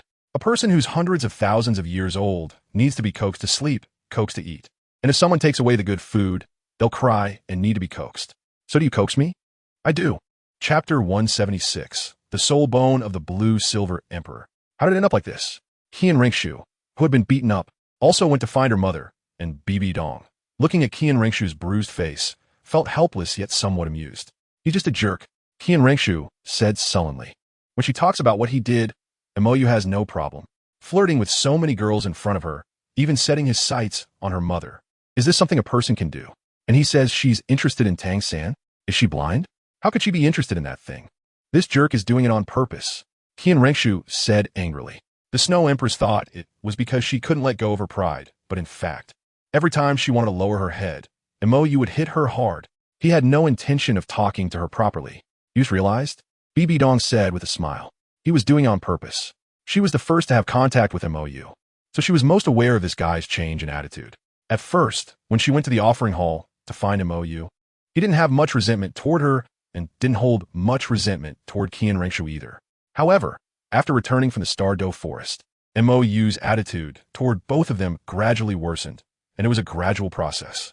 This was not in line with Mou's character. Therefore, the only explanation was that he was doing it on purpose. At that time, both of them were feeling guilty because Mou rushed to die in front of them at Jiaoling Pass, and they had just had a fight before that. So both of them backed down. Mou originally wanted to distance himself from them, but because they felt guilty, they had a lot more patience with Mou, which made him angry. This guy's thought process is quite peculiar. But why is he doing this? Qian Ringshu asked in confusion. Then why did you insist on pulling in Tang San back then? Bibi Dong retorted. Back then, Qian Ringshu's expression froze. Why is everyone bringing this up? She had made it very clear. She was not interested in Tang San. Why don't they believe her? Are you dare to say you didn't have any thoughts of provoking him back then? Bibi Dong asked. You just didn't expect it to backfire so badly that it would provoke him to that extent, and he turned against you directly. Even if I was deliberately provoking him. Didn't he provoke me too? Qian Ringshu's momentum unconsciously weakened. Can it be the same? Bibi Dong sighed. Even if he flirts with girls, he does it in a friendly manner, never crossing any line. He didn't even touch Na, who was within reach. He has his bottom line. But what about you back then? That willingness to risk everything for Tang San, what was that? Moreover, he had emphasized to you more than once that the conflict between Tang San and the Spirit Hall could not be eased, so don't waste your effort. But what did you do? You were deliberately provoking him. You really don't think his temper is good, do you? Qian Ringshu fell silent. Bibi Dong continued. You haven't seen how crazy he gets in the Killing City. Normally, he places too many restrictions on himself, but in a place without any rules. He no longer restrains himself. His true nature is definitely not that of a good person, and he has reminded you of this multiple times. Yet you didn't take it seriously. You always feel that you're not wrong, and that he was the one who got angry first, which is why you've been unwilling to compromise. Even now, you still have this inexplicable sense of righteousness. I don't know what you're thinking, but if you continue like this without making any changes, don't expect to ease your relationship. it's just a waste of time. She had already backed down, but Qianren Xue was still holding on. After all, she was still too proud to get along with Mou. Wasn't the Snow Empress and Ice Empress proud? Wasn't TZG and BG proud? Why could they get along so well with Mou? The key issue isn't about pride, but whether one can put aside that pride for the other. The Snow Empress and the others could do it, and even she could let go, but Qianren Xue, she probably would never be able to let go. Due to Mou's actions, Shrek Academy was no longer able to continue in Soto City. And because of Yu Qianheng's betrayal, the relationship between the two teams became very tense. The Heaven Do team led by Dugu Yin and the Shrek team centered around Tang San could not come to an agreement, even with Qin Ming mediating. This only made Dugu Yin, the captain, more disgusted with Shrek.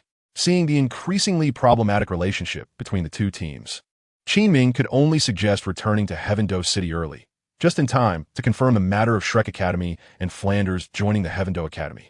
Flanders naturally agreed. After all, he hadn't even been able to go to the Grand Soul Arena during this time.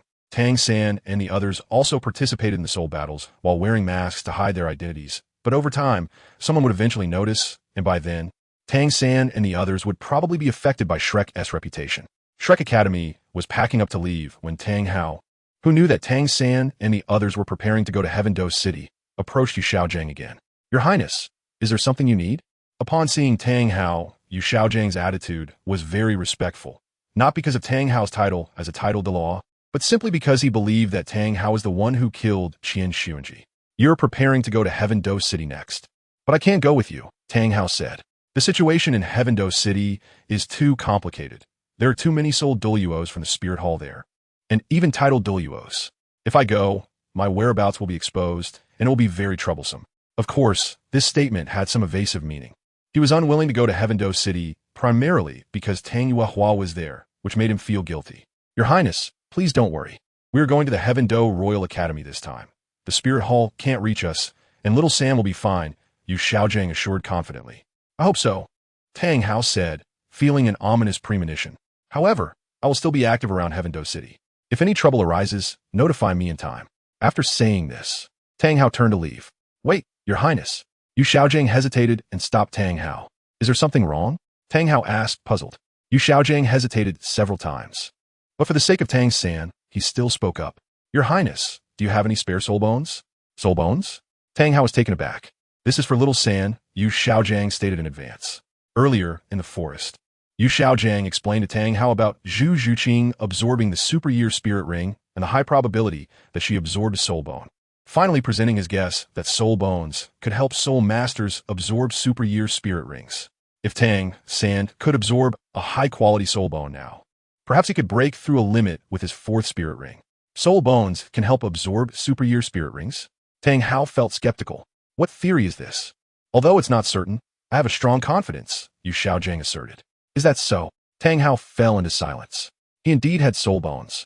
He had been carrying the Blue Silver Emperor's right leg bone all along. After a yin sacrifice, he was already full of soul bones, so he hadn't absorbed it. He initially intended to give this soul bone to Tang San, so doing it a little earlier wasn't out of the question. However, if the 100,000 year soul bone were to be exposed, the Spirit Hall would act immediately, and moreover, Tang San's identity would also be revealed. Chapter 177, Heaven Do Royal Academy. A month later, under Qin Ming's leadership, Flanders and the Shrek group arrived at the Heaven Do Royal Academy. The delay was primarily due to Tang Hao's hesitation about allowing Tang San to absorb the Blue Silver Emperor's soul bone. It wasn't that he was reluctant, but he was worried that Tang San's exposure of this soul bone would cause significant trouble.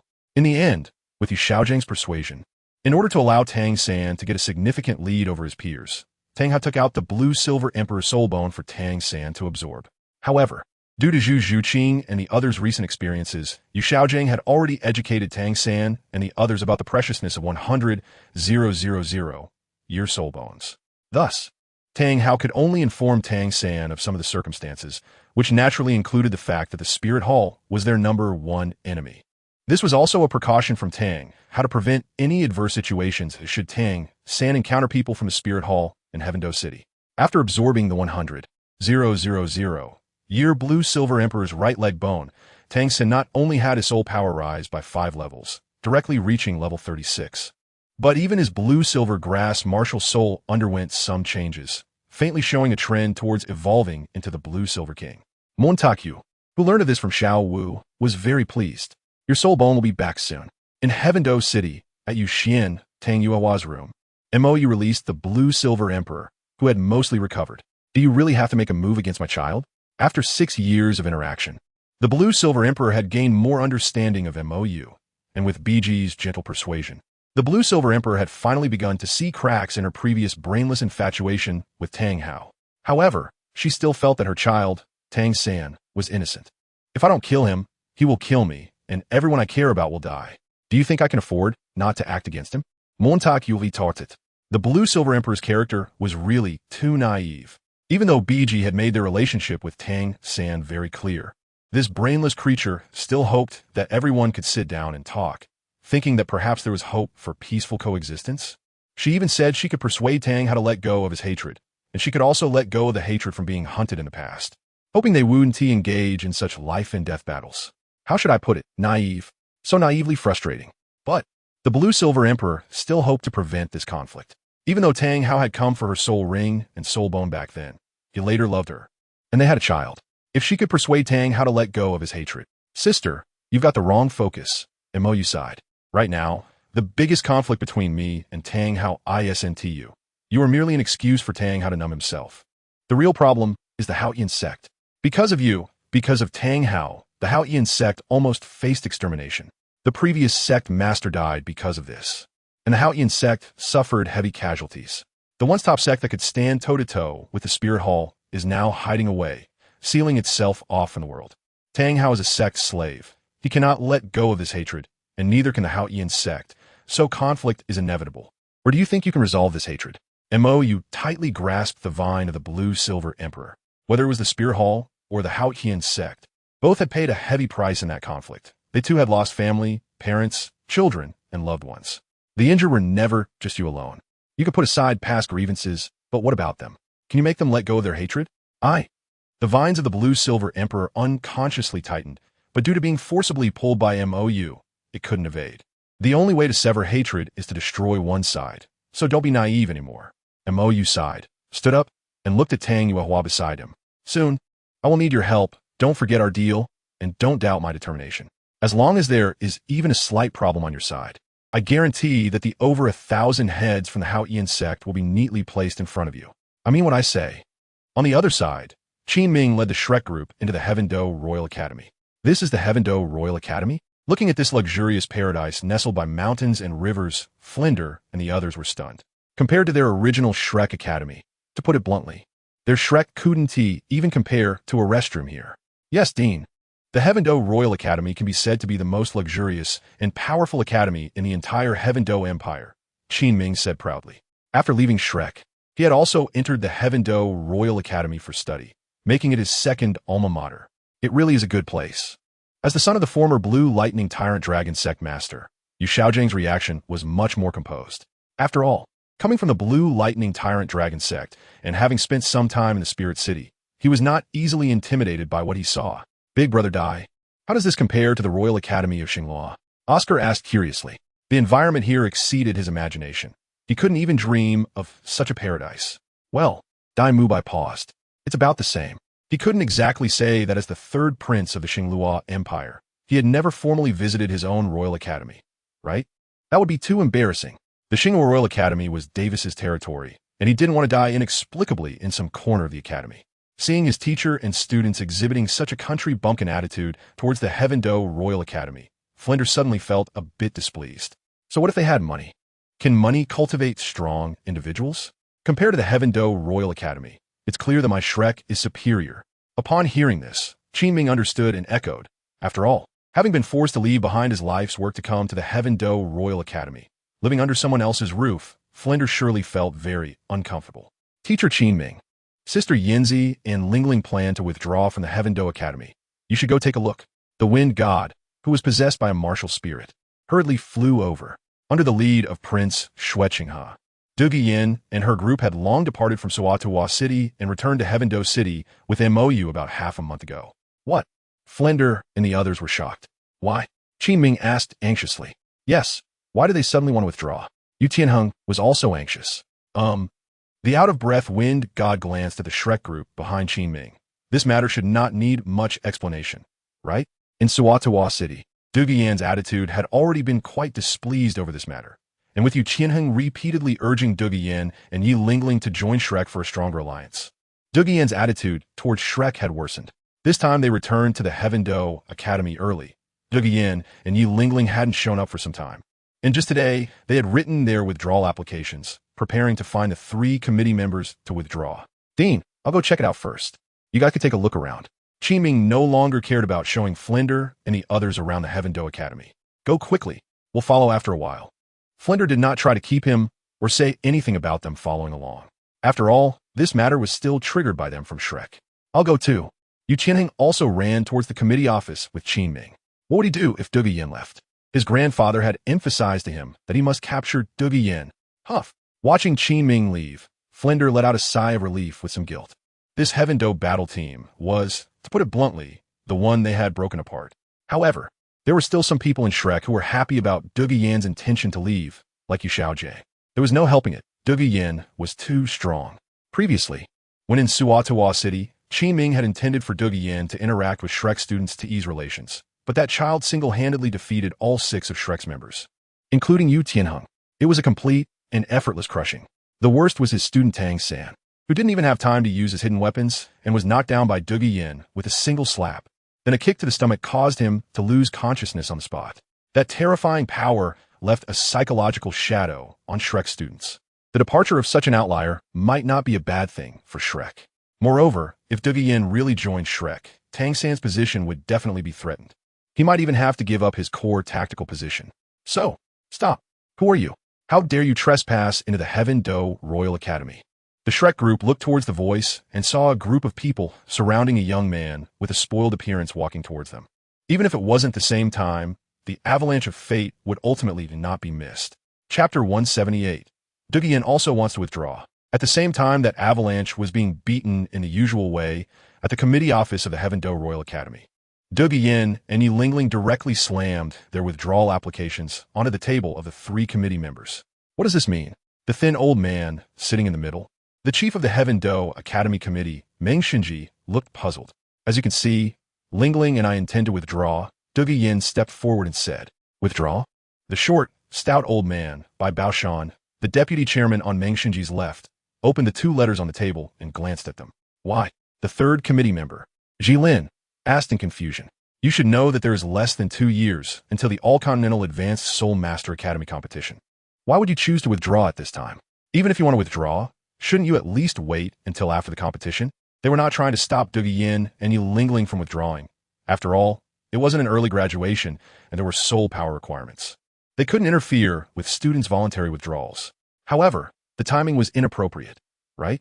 In 2 years, the All-Continental Advanced Soul Master Academy competition would be held in Duguyan. As the captain of Team Heaven-Do, was withdrawing at this time?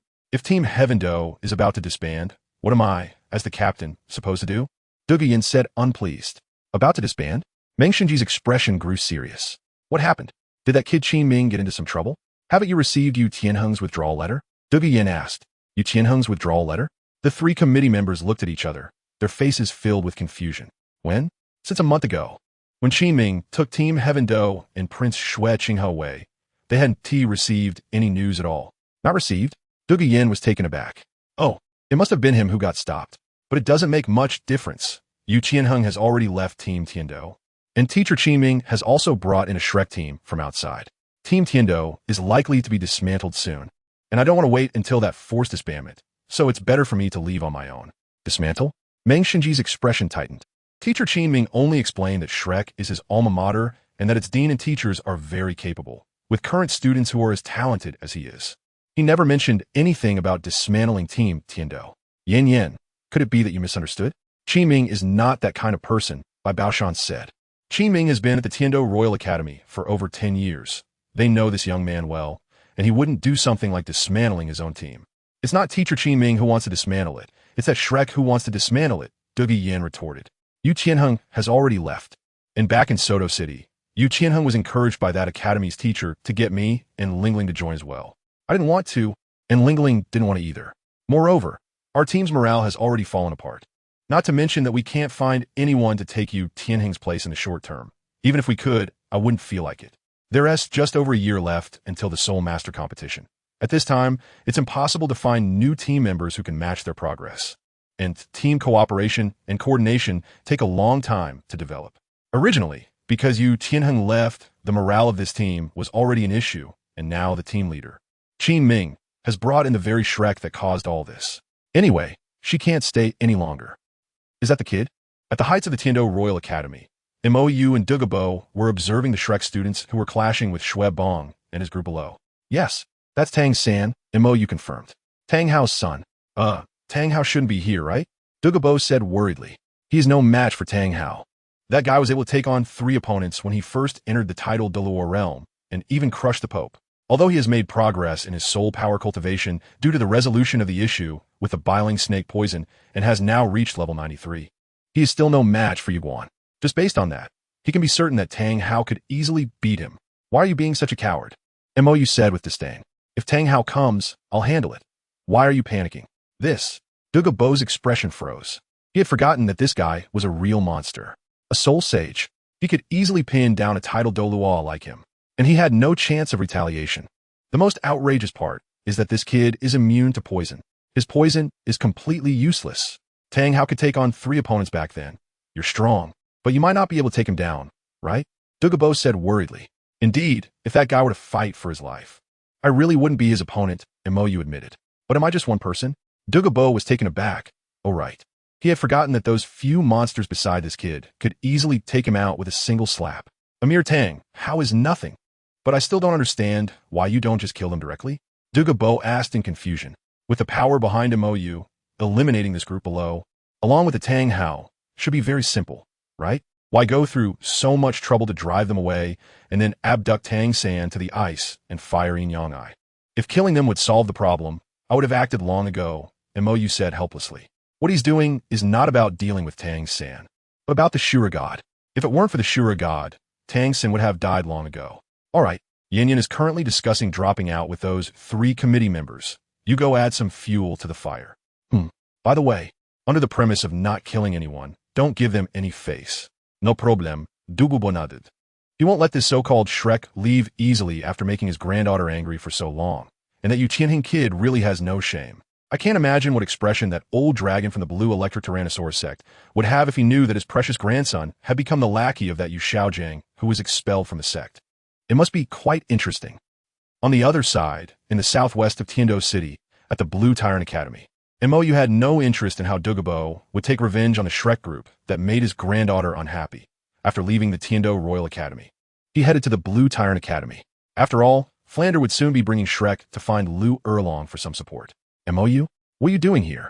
At the pavilion on the back mountain of the Blue Tyrant Academy, Lu Erlong, who was reminiscing about a certain coward, stood up upon seeing the familiar tall figure. Your old lover has arrived, Mou said as he stepped forward. He and Lu Erlong had known each other for a few years, and of course, their acquaintance wasn't a pleasant one. Almost 3 years ago, Lu Erlong had taken students from the Blue Tyrant Academy to the Star Do Great Forest to hunt for soul rings, and at that time, they were pursuing the Dark Devil God Tiger. Lu Erlong's sudden intrusion, pursuing a dragon-type soul beast, caused their carefully laid siege to fall apart, allowing the Dark Devil God Tiger to escape. They had been lying in wait for 3 days and nights, all for nothing. Infuriated, he immediately rushed up and started fighting with Lu Erlong. At that time, he was a level 65 Soul Emperor, fighting a level 77 Soul Sage, Lu Erlong. The difficulty wasn't great. As a result, Lu Erlong was unexpectedly hit hard enough to doubt her life. This female Tyrannosaurus from the original work was quite obedient when facing him. He would occasionally come to Tiando City to shop with Xue Di and teach Duga Yin. And after encountering Lu Erlong a few times on the street, they became acquainted. However, this female Tyrannosaurus surprisingly held no grudges. After all, he had been very rough back then. Xiaojiang? Upon hearing Mou's words, Lu Erlong instantly perked up and rushed to Mou. Where is he? Flander and the others will be here in the evening. Looking at Lu Erlong's eager expression, Mou felt a bit of a headache and stepped back a few steps to create some distance. However, you need to be mentally prepared. The master you've been thinking about might be a bit different from what you imagine. Just now, he specifically instructed Dugabo to take good care of Yu Xiaojiang. and I trust that Douluo won't let him down. Today's situation is very different from the original work. Shrek's poor reputation has already been accelerated to Tiando City by Qianren Xue, and Shrek's past achievements should already be on the desks of Meng Xinji and the others. Therefore, having learned of that information, along with Dugu Yin and Yi Lingling dropping out, and Qin Ming helping to dismantle his own academy's team, with Prince Xuexing personally involved and Poison Douluo also getting angry, these three committee members will probably not protect Shrek's group, like in the original work. Suddenly, I'm a bit curious about what kind of ghost Yu Xiaojiang will turn into. Chapter 179, Shattered. Teacher, I will definitely take revenge for you. At the entrance of the Tiando Royal Academy, the disheveled Shrek group, including Qin Ming, was thrown out by the enforcement team under Prince Xuexing. The vice-captain of Team Tiando, Yu Qianheng, was poached, the captain Dugu Yin and support Yi Lingling were mentally affected. And the previous mess in Soto City led to the three committee members of the Tiando Royal Academy having an extremely poor impression of Shrek. Therefore, after Prince Xuexing appeared with Douluo, the three committee members, having a very bad impression of this group, did not lend a helping hand, and thus, Shrek's nightmare began. What happens when a titled Douluo faces a soul sage? Setting aside some special circumstances, this battle will be an absolute crushing defeat. Flinder has fallen, Zhao Wujuan has fallen, and the other teachers from Shrek have also fallen.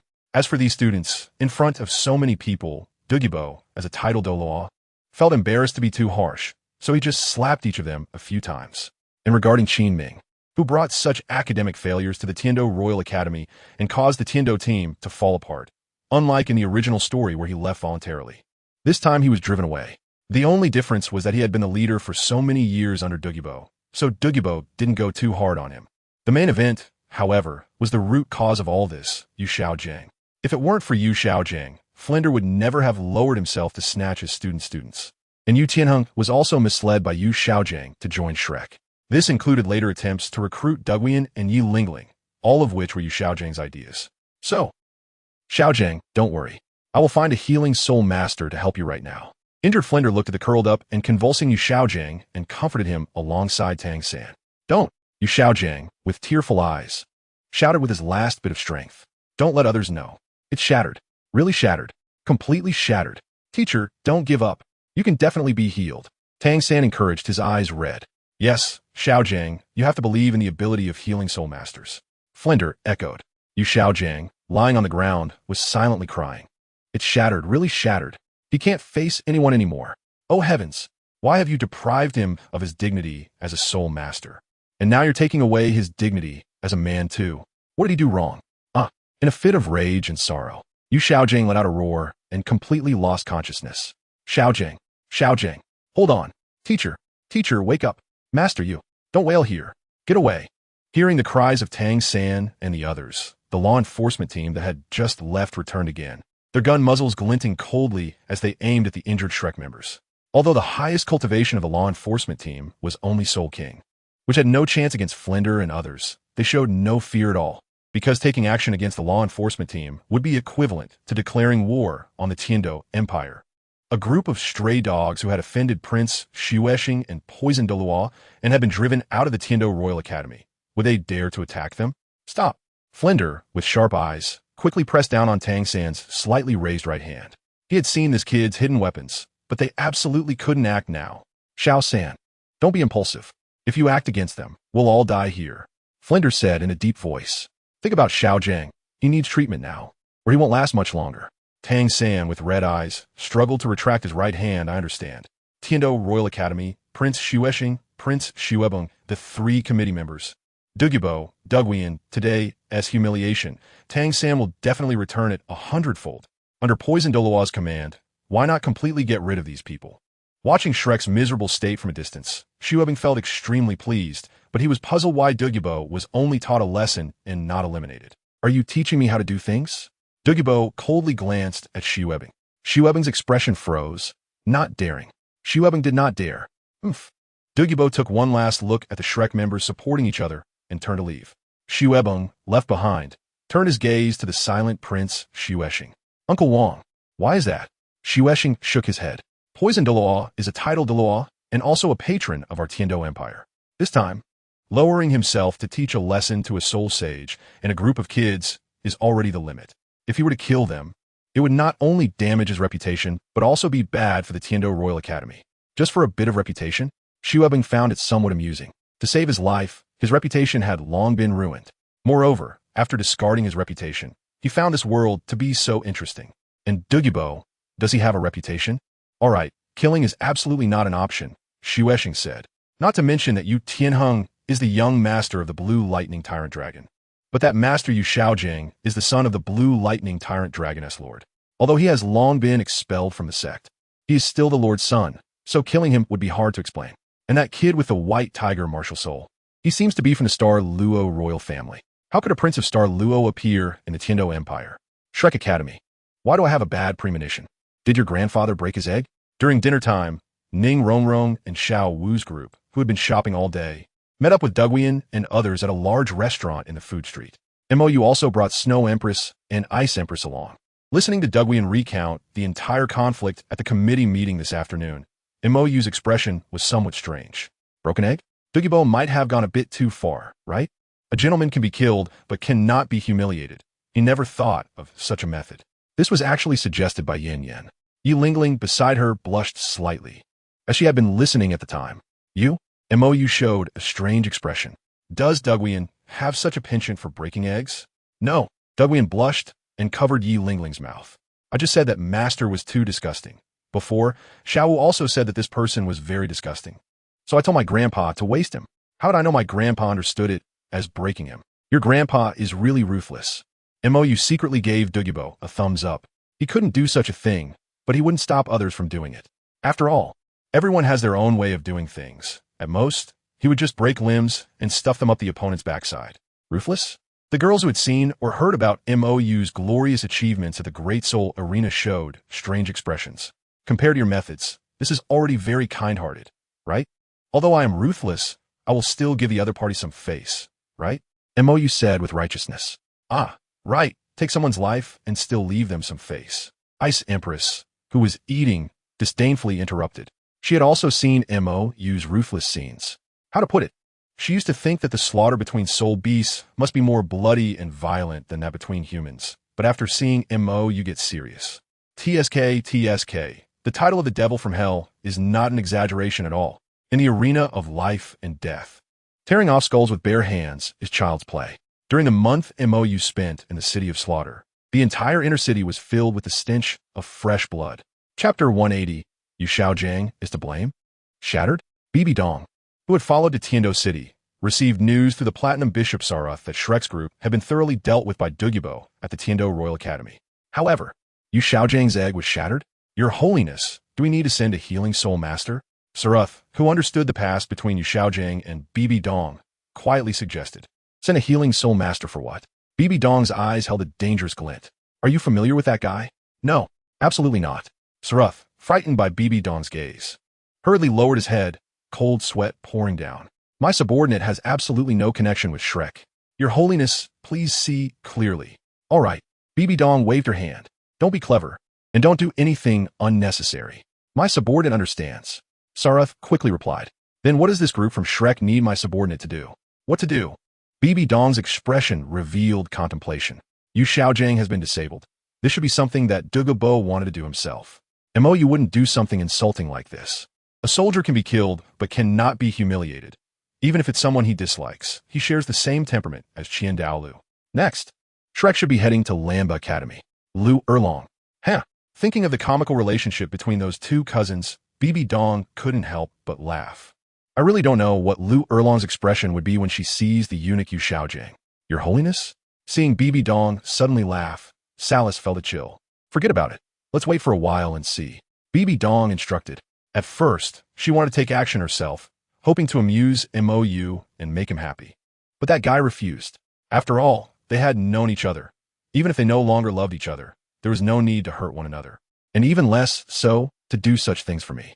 No matter how hard it is to look back, he is still the one who walked through youth with you. If you're just unhappy, I won't say much, but since you finally let go, there's no need to do such unnecessary things. I also don't think doing such things will make me very happy. This is what MOU told her before leaving Soto City. To be honest, what a fool.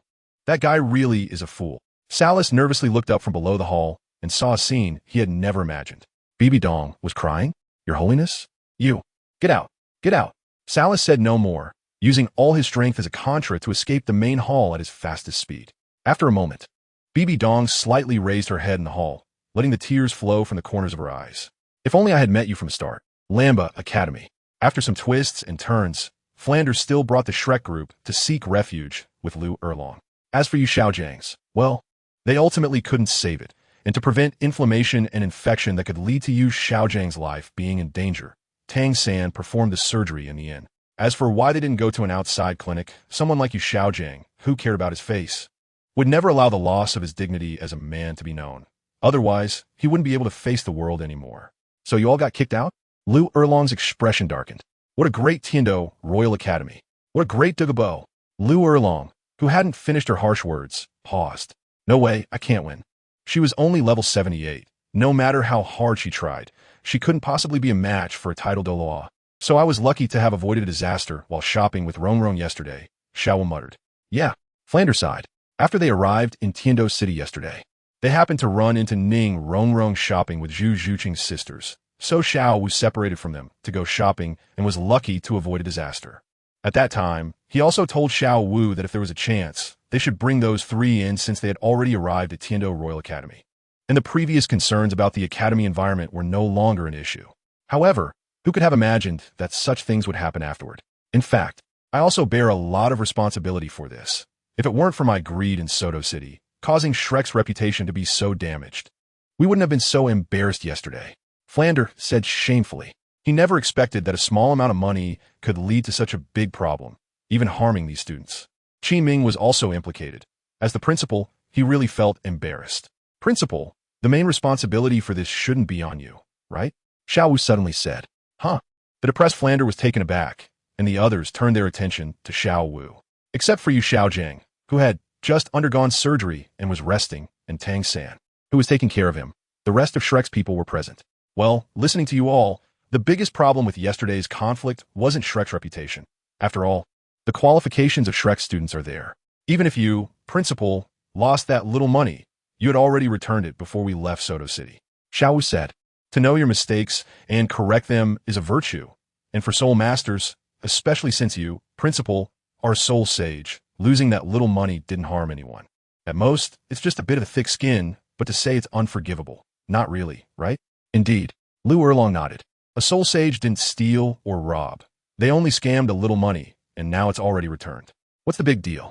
To put it bluntly, for a soul sage, needing tens of thousands of gold soul coins is just a matter of opening and closing their mouth. It's just that Flander didn't want to use that kind of method. He's just a shrewd businessman, but definitely not a villain. Hearing Xiao Wu say this, Flander's guilt indeed lessened quite a bit. However, being called thick-skinned by his own student, even he couldn't help but blush. So, the biggest problem yesterday was Tiando Team 1 being broken up. Qi Ming said solemnly. Yes, Xiao Wu agreed. Just now, the principal and teacher Qi Ming mentioned that the 3 committee members of Tiando Royal Academy have been emphasizing the issue of Tiando Team 1. Why Yu Tianheng suddenly withdrew, and why Duge Yin and Yi Lingling also withdrew, especially on the verge of the next Soul Master competition in less than 2 years. The poison doll you mentioned seemed to act out of anger for Duge Yan's withdrawal from Tiando Royal Academy. After all, the ones most severely injured were not the principal, not teacher Qin Ming, and not Yu Tianheng, but Xiaojiang, Flanders said bitterly. At that time, Dugabo specifically targeted Yu Xiaojiang, even if he stood in front. It was useless.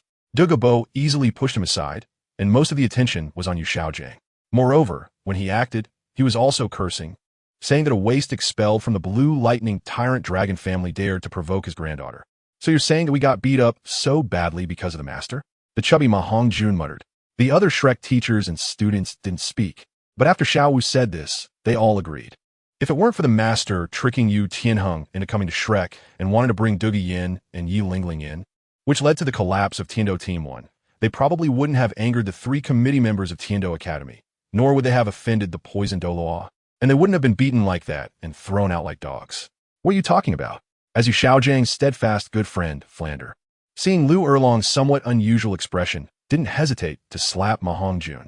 Xiaojiang did it for you all, otherwise, why would he have gone through so much trouble to bring Tianheng over?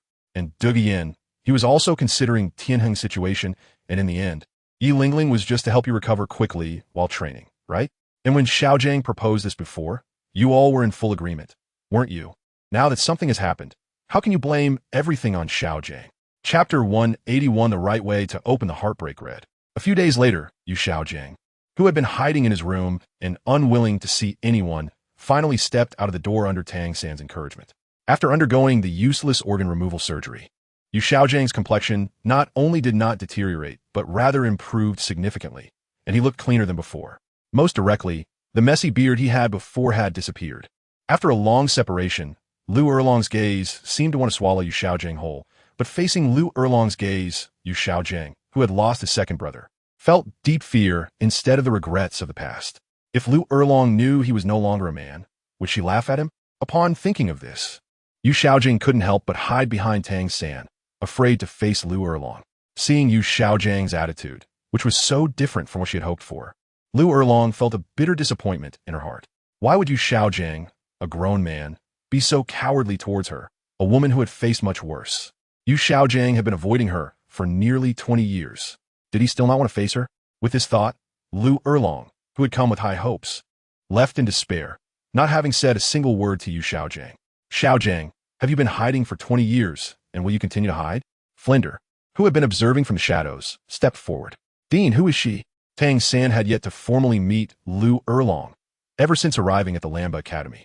He had been by Yu Xiaojiang's bedside taking care of him. She, Flinder began, but Yu Xiaojiang interrupted him. Flinder shook his head helplessly. She is the dean of this academy, and I am currently the vice dean. Although Lu Erlong had proposed that he take over as dean and wanted to rename Lamba Academy to Shrek Academy, fulfilling his wish, he had declined. The reputation of Shrek was terribly bad right now. He didn't even dare to admit that he had once been the dean of Shrek, and he repeatedly warned the teachers and students of Shrek not to mention it until the storm had completely passed. Otherwise, not only would they have a hard time, but it would also bring trouble to Lamba Academy. This was no exaggeration. It was unclear who had done such a thing. But all the issues that Shrek had faced in Soto City were dug up, from scamming registration fees to false advertising. Even the incident with the Spirit Hall had been widely circulated, as well as the matter of being driven out of the Heaven Do Royal Academy by the poisoned Douluo not long ago. If it weren't for Lu Erlong personally bringing them into Lamba Academy, and the fact that they had been expelled from the Heaven Do Royal Academy in the evening when not many people were around, he couldn't imagine how he could continue to stay at Lamba Academy. Every time he heard the students of Lamba Academy discussing the hot topics in Heaven Do City, he had to quicken his pace to leave, not daring to stay a second longer. So embarrassing. Too embarrassing. Such a disgrace. Then, just as Tang San wanted to learn more about this academy, a terrifying pressure rapidly approached their location. Dugabo was coming. Heaven Do Royal Academy. MOU temporarily placed Zhu Zhiyun and the others here. Of course, the Crown Prince helped. Although MOU and Qianren Xue were not on good terms, they still helped each other when necessary. Even if Qianren Xue didn't help, MOU could find Dugabo, who was a worshipper of the Heaven Do Empire, and just needed to talk to the 3 committee members. Due to Qin Ming and the Shrek team being expelled from the Heaven Do Royal Academy, the attitude of the 3 committee members was also very firm. Therefore, Duge Yin and Yi Lingling did not truly withdraw. Instead, they formed a new Heaven Do Team 1 with the newly joined Ning Rongrong. Was this really okay? In the training area of the Heaven Do team, Duge Yin and the others were undergoing coordination training with the newly joined Ning Rongrong, while the Crown Prince Xue Qinghe volunteered to become the new leader of Heaven Do Team 1, observing from the side. Fortunately, Ning Rongrong was a support-type soul master, so she didn't need too much coordination, as she didn't need to participate in combat. She just had to stand behind the brothers Shimo and Shimo to provide buffs for Duge Yin, Yu Feng, and Aosu. However, Ning Rongrong's soul power of level 26 was too far behind the other members of the Heaven Do team. Even Yi Lingling, who was also a support-type soul master, had 35 levels of soul power, a 10-level difference in enhancement, which not only consumed a lot for Ning Rongrong, but also didn't provide a good enhancement effect. At least not for Duge Yin. What's wrong with that? MOU was watching from the side, but was mainly focused on the 2 little cats practicing on the other side. Ning Rongrong is only level 26. How can she compete with Duge Yin and the others? Xue Qinghe asked. Also, I forgot to ask you, how did Shrek manage to reach the spirit ancestor realm in just 2 years in the last life? Could it be that Yu Xiaojiang really had some special method? Cheating. Montakia replied absent-mindedly. Tang San distributed the divine herbs to them, and they all took off. Otherwise, do you think I could make a great soul master reach the spirit ancestor realm in just 2 years? His cultivation method was already the fastest, and he was absolutely confident that no one could surpass his speed. First, violently expand the meridians, customize the soul power operation route. Then spend soul power at the highest speed to enhance the body's endurance. This cultivation method is, to be honest, very painful, but the cultivation speed is very fast. Plus, with him healing beside, there would be no hidden injuries left, nor would there be any overdrawing of the future. His cultivation method belongs to life draining and liver draining. Ordinary people can't handle it. But even so, he couldn't make Zhu Zhuqin cross nearly 20 levels in 2 years. Now, Zhu Zhuqin can make such progress because he made her absorb a soul bone. According to this cultivation speed, by the time of the Soul Master competition 2 years later, Zhu Zhuqin could also reach the spirit ancestor. Divine herbs? Qianren Xue was taken aback. This one, Mou took out the Xiangxi Duanchang he carried from the angel's space. This is a good thing. It strengthens the foundation and enhances talent, with no harm at all. After absorption, it can directly increase 4 or 5 levels at least. This one in my hand is the strongest. It can probably help low-level soul masters directly increase 10 levels. So amazing? A hint of doubt flashed in Qianren Xue's eyes. Since you know Tang San has these things, why didn't you take them earlier? And why didn't you tell me? Why not take them? Good question. And the answer is simple. I'm not interested. Montag you schloget. I don't care for these things, and as for why I didn't tell you, that's also a good question. May I ask, in the last life, where was I at this time? Qianren Xue's expression froze. At this time, in the last life, Mou had quarreled with her mother and then argued with her in Heavendo City, directly running off to the extreme north ice field and not returning until more than a year later. At that time, she thought he was back for the Soul Master competition, but instead, he came back to bring her grandfather and headed back to the extreme north ice field again. When they returned again, it was another 6 months later, just as the Soul Master competition had concluded and Mou had reached level 83. However, as soon as Mou returned, he quarreled with her mother again because Yu Xiaojiang, who had not yet left the Spirit City, wanted to get the dual martial soul cultivation method from her mother. Mou nearly sent Yu Xiaojiang to the afterlife with 2 slaps and then fought with her mother. Then before that, that's also a good question. Mou leaned back. Every time I tried to talk to you or her about the divine herbs, it would end in a quarrel with shouting and fighting. I didn't have a mood to say much. Anyway, I don't care for these things. He truly didn't care for these divine herbs. But he had thought about giving some to Qianren Xue, Bibi Dong, and Hulaina. However, it was really strange. Every time he wanted to bring it up, he would end up clashing with these two, either arguing or fighting, which completely killed his interest. So, aside from giving a water lily bone to the little cat and a star Luo spirit pearl to the big cat, as well as playing with Xiangxi Duanchang himself, he didn't take anything else. Now that he thought about it, he had been a bit foolish back then. This is Xiangxi Duanchang? Qianren Xue suddenly said. Mou had made up quite a few stories in the last life, many of which even had illustrations. The Wuhuan Hall's library also records such things. Out of curiosity, she had looked through a lot of materials and was familiar with the legend of the Xiangxi Duanchang. Mou nodded and solemnly held up the Xiangxi Duanchang. This is a divine artifact for testing feelings. The Xiangxi Duanchang does not recognize its owner simply by falling off. It needs a fated person. He didn't know what a fated person meant, only that this thing could be used to test the authenticity of feelings. As long as the feelings are genuine, the Xiangxi Duanchang will briefly fall from the Wujue stone. If it is a fated person, this thing will recognize its owner, but if not, it will return to the Wujue stone. It's quite magical. He had taken this thing around to play with it, and whenever the Xiangxi Duanchang appeared, it would break up a couple. It was so much fun. The little cats had also tried it, but after it fell, it jumped back because they were not fated persons. As for whether he had tried it, that's a foolish question. He was not someone to be trifled with. Chapter 182, Golden Holy Dragon. Damn. Just as Mou was contemplating how to take the Xiangxi Duanchang out to play, Qianren Xue took advantage of his unpreparedness and spat out a mouthful of old blood towards the Xiangxi Duanchang, held high in the air. At a critical moment, Mou quickly retrieved the Xiangxi Duanchang into the angel space. Mou sat up and made eye contact with the blood-stained Qianren Xue, creating a rather awkward scene. Qianren Xue wiped the blood from the corner of her mouth. What are you doing? I haven't asked you what you're doing yet. Mou casually tossed a healing light ball to Qianren Xue. Weren't you suspicious of me before? Can I prove myself now? Qianren Xue said. Mou didn't believe she had no feelings for Tang San. If she could take down the Xiangxi Duanchang, it would surely prove herself, right? Prove yourself? Mou smirked. Who knows what you were thinking about just now? You little rascal thought you could trick me with a lie detector, dreaming. What the hell? Qian Renshue exploded. I'm leaving. Seeing that Qian Renshue was about to blow up, Mo directly activated spatial jump and left. Tang Xiaosan was still waiting for him. Looking at the empty space before her, Qian Renshue clenched her fists. Her whole body began to tremble uncontrollably, and her eyes started to bleed. After brewing for a while, she howled to the sky, Missouri, you bastard. Hearing Xueqing's desperate shout, the members of the Tiando battle team, who were training, looked at each other in confusion, completely bewildered. Only Duguian, who knew the inside story, showed a helpless expression. This is going to be lively. Qian Renshue was enraged, and the anger that couldn't be vented on Mou. One couldn't tell who would be in trouble now. In the Sunset Forest, Dugubo had already captured Tang San and, as Mou said, disguised the state to look like he was poisoned before. To save his life, Tang San naturally spoke the same bold words as in the original work, and Dugubo, who had anticipated this, cooperated very well. He gave Tang San a good beating. Damn, I had already suffered a fate worse than death because of this poison.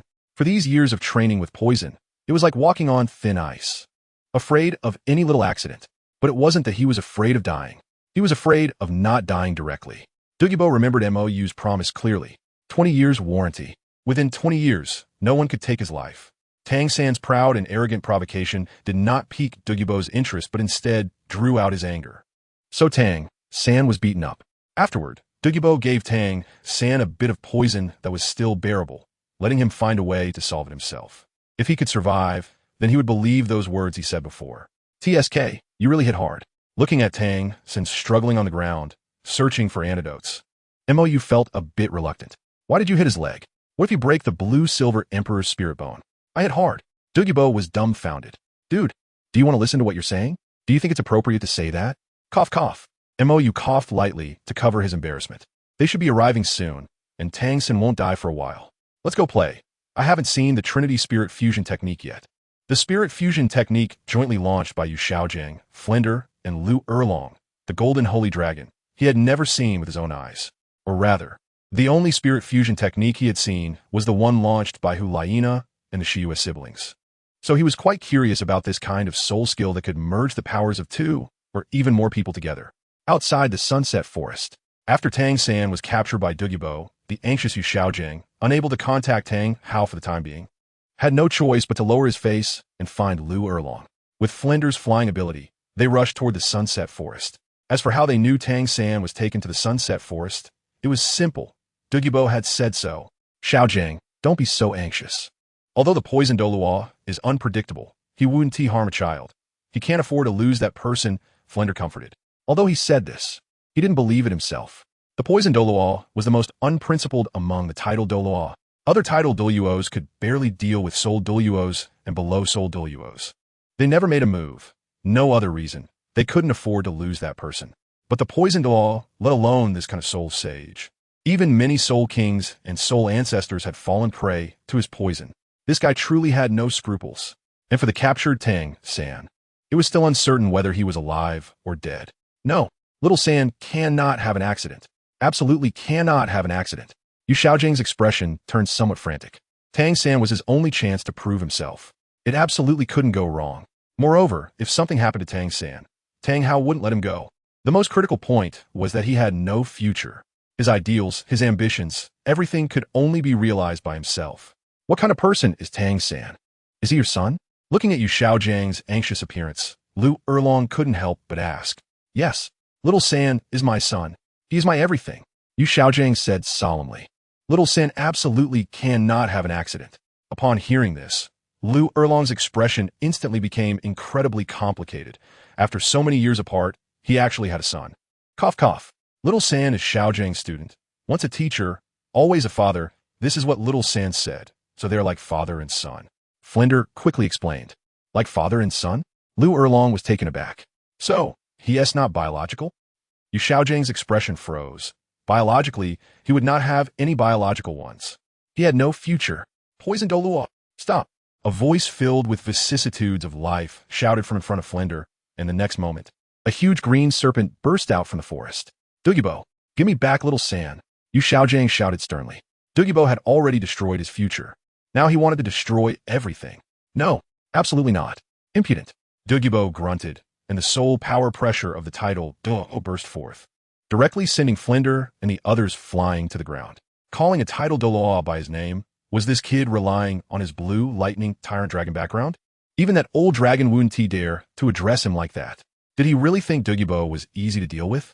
Although he couldn't win against most title Douluos in a head-on confrontation, he had always been a lone wolf, unlike those with families. If he got angry, he would release poison directly. Below title Douluo, how many could survive? Yu Xiaojiang, who was knocked to the ground, did not regain his rationality, but instead summoned his 3-cannon Wuhuan with red eyes. Flinder, Erlong, help me. Seeing Yu Xiaojiang so excited, Flanders and the others didn't refuse. And centered around Yu Xiaojiang, the 3-in-1 martial soul fusion skill was activated. The sun and moon shone, golden transformation, with the support of Lu Erlong and Flanders' powerful soul power. Yu Xiaojiang's original Luo San Pao martial soul began to emit golden light, and a powerful aura unique to dragons gradually revealed itself, while the original form of Luo San Pao also officially appeared. Is this the golden sacred dragon? Looking at the golden giant dragon before him, which had the shape of a dragon but no dragon might, Douluo found it somewhat amusing.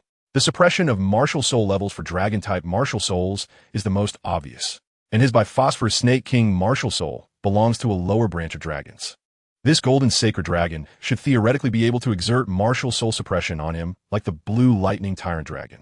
However, there was none. He felt not a hint of pressure from the higher level martial soul, merely a facade.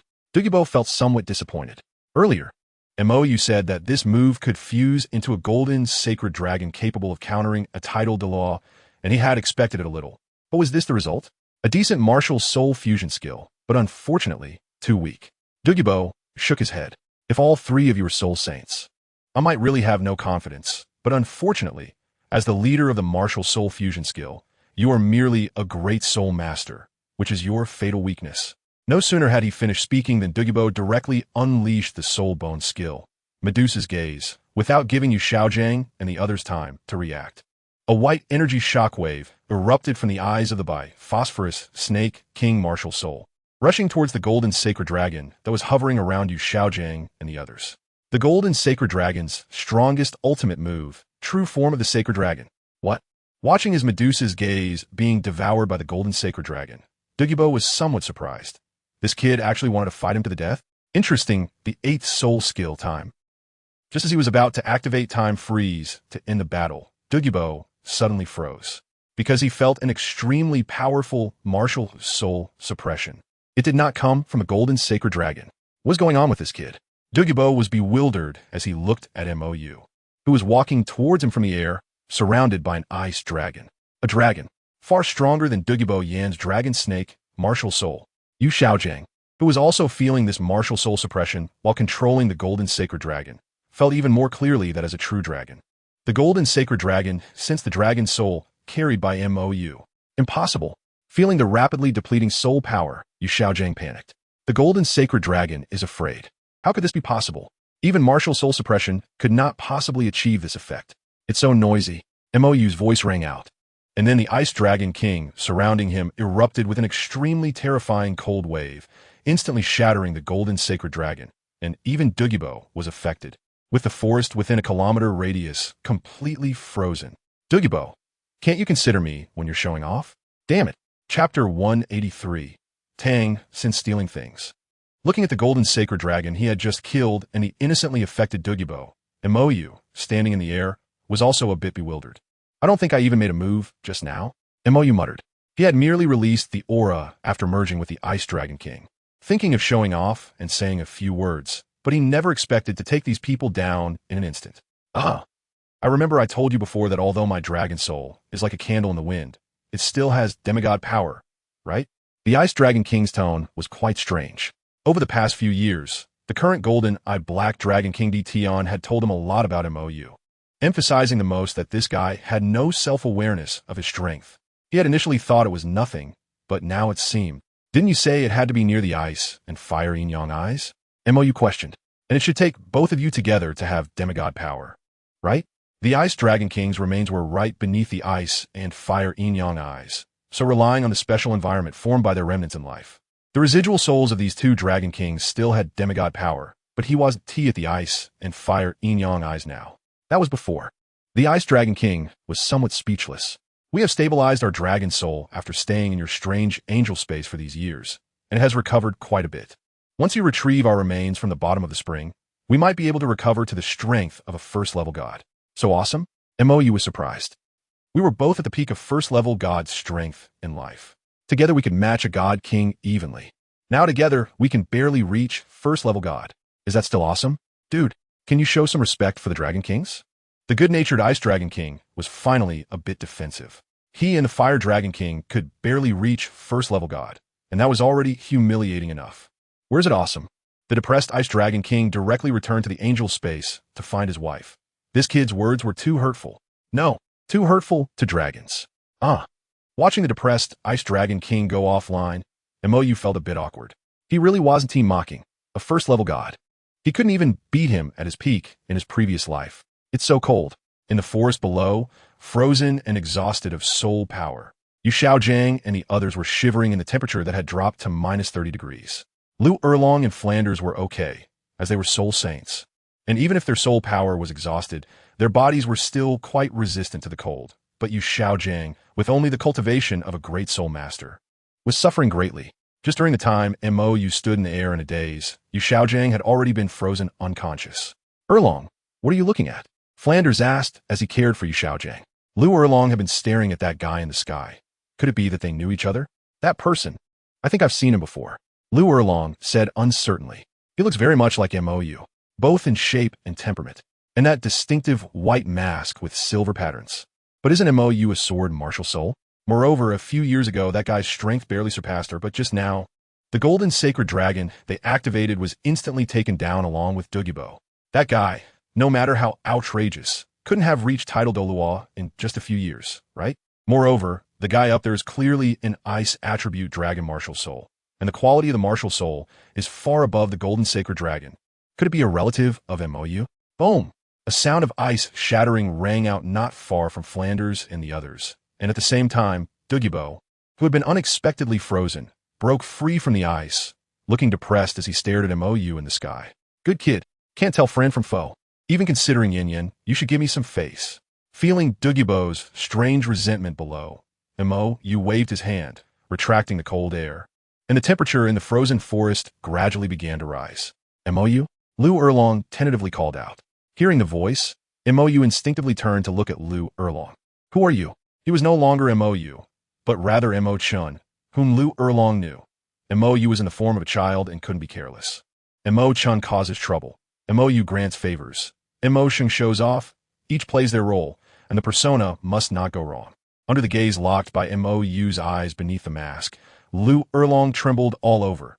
No, this feeling ISN TMOU. Senior, we mean no offense. It's just that one of my students was brought here by the poisoned Douluo. May I? Knowing he wasn't the opponent, Lu Erlong lowered his head. Student? MOU instantly appeared in front of Lu Erlong, and the dragon soul surrounding him gave everyone enormous pressure. Yes, a child. Lu Erlong spoke with difficulty. MOU retracted the dragon soul and turned his gaze to Douluo. Did you bring him? Seeing MOU's stance, Douluo knew it was time to put on an act. In the previous moment, the poisoned Douluo, who was still high and mighty, respectfully lowered his head towards MOU. Palace Master, I indeed brought a kid, and now I've thrown him into the eye of ice and fire. Why? MOU asked. Reporting to the Palace Master, that kid previously broke my by Lin snake poison. I just wanted to find out how he did it to improve it, Douluo replied respectfully. This was the truth after Douluo returned from Sivawa City. She told him that the poison attribute soul skills from her first 3 spirit rings were all broken by Tang San, although it didn't affect Douluo much, as she mainly relied on more than just that snake poison. For him, the Bai Lin snake poison being broken was not good news. The greatest deterrent of the poisoned Douluo was poison. If the poison became ineffective, how would he survive? Seeing the usually high and mighty Douluo show such respect towards this man, both Lu Erlong and the just-awakened Yu Xiaojiang were filled with surprise. Only Flanders had a guess about the identity of the person in front of him. Palace Master, Dragon Palace? The Mo Sheng who claimed to have beaten Tang Hao back at Shrek was said to be like this. Could this person be the previous Mo Sheng? With this thought, Flanders released the barely standing Yu Xiaojiang and stepped forward to bow. Senior Mo Sheng? MOU replied indifferently, acknowledging his identity. Senior, the one taken away by the poisoned Douluo is Tang San. He has a good relationship with Xiao Wu, Flanders said respectfully. Upon hearing this, Mou felt a little contempt for Flanders in his heart. He was waiting for Flanders to bring up Tang Hao's name so he could mock him, and instead, he got this. Let's go. Mou turned around and led everyone towards the Eye of Ice and Fire. The poisoned Douluo followed closely, as previously agreed. Flanders and Lu Erlong also helped Yu Xiaojiang to catch up quickly. Boss Flan, how do you know him? Lu Erlong asked in confusion. Last month he just beat up Tang Hao, my Shrek. How could I not know him? Flanders whispered. Lu Erlong was taken aback. Tang Hao, that name seems familiar. He is Xiao San's biological father, the Haoyan Douluo. Flanders did not hide it from Lu Erlong, as she was now the dean of Tang San, and with her temperament, she wouldn't harm Tang San. Tang San is Tang Hao's son? Lu Erlong was stunned. How could the son of the Haoyan Douluo be taken as a disciple by Xiaojiang? Then what was the situation with Xiao Wu you just mentioned? Lu Erlong asked in confusion. She had also gotten to know Xiao Wu during this time, and had a very good impression of the little girl who lost her parents at a young age. Although there was some resentment from the students towards Yu Xiaojiang due to previous explanations, through Flanders' clarification, she understood that the child was just straightforward and spoke plainly, with no malice. However, wasn't Xiao Wu the one who came out of Nodding City with Tang San? How could Tang San be Tang Hao's son? And Xiao Wu still know such a powerful person? What was the child's background? Cough this, let's talk about it later. Flanders said awkwardly. He didn't dare to mention the incident where Shrek forced Xiao Wu to ask Mo Sheng for the method to absorb the Super Age Spirit Ring in front of her. After all, that was mainly Yu Xiaojiang's scheme, and Xiao Wu had caused quite a commotion because of it. It was best not to bring it up. After a while, Mou and the others passed through the poison barrier set by Dugubo and arrived at the back of the Eye of Ice and Fire, just in time to see Tang San preparing to steal the immortal herb. Upon seeing this scene, Dugubo's expression immediately darkened, while Yu Xiaojiang, looking at the miserable Tang San, breathed a sigh of relief, with his resentment towards Dugubo growing stronger. Interesting. Mou let out a cold laugh. Hearing this obviously dissatisfied cold laugh, Flanders and Lu Erlong were puzzled. In the next moment, they understood why. Mou extended his right hand, and a sharp ice crystal quickly formed in his palm. With a slight shake of his hand, the icy crystal shot toward Tang San, who was about to steal the immortal herb. Xiao San. Noticing Mou's attack, Yu Xiaojiang hurriedly shouted to warn Tang San, but it was too late. As soon as Yu Xiaojiang's voice fell, the ice crystal struck Tang San's right hand, which was activating the Xinyu hand. The sudden pain, along with the breaking of the Xinyu hand, made Tang San scream in agony and despair. His hand, it's ruined. Xiao San. Yu Xiaojiang shouted and rushed towards Tang San, with a worried Lu Erlong hurriedly following. Senior, why is this happening? Flanders asked anxiously. Your good student was caught stealing my things. Why do you ask? Mou turned sideways and said coldly. Tang San was indeed cooperative. He originally thought he would have to guide him a bit, but he didn't expect that Tang San couldn't resist once he saw those immortal herbs. To make sure the three of them saw this scene, he had controlled the timing perfectly. With eyewitnesses, it was reasonable for him to take action, right? Being caught stealing. As a punishment, breaking a leg was reasonable, right? And it was quite logical to cut off the right leg that had merged with the Blue Silver Emperor's right leg bone, wasn't it? Shura, you must pay attention. What I do is always justified. Chapter 184. Tang Hao comes knocking. At Lanba Academy. Xiao San. What is going on? Dean. Xiao San. Lower your voice. Flanders interrupted Dai Mubai and the other shouts. No, Xiao San's leg. Looking at Tang San's missing right leg, Dai Mubai and the others felt a chill run down their spines. This poison Douluo is too ruthless. He directly crippled Tang San. It wasn't the poison Douluo who did it.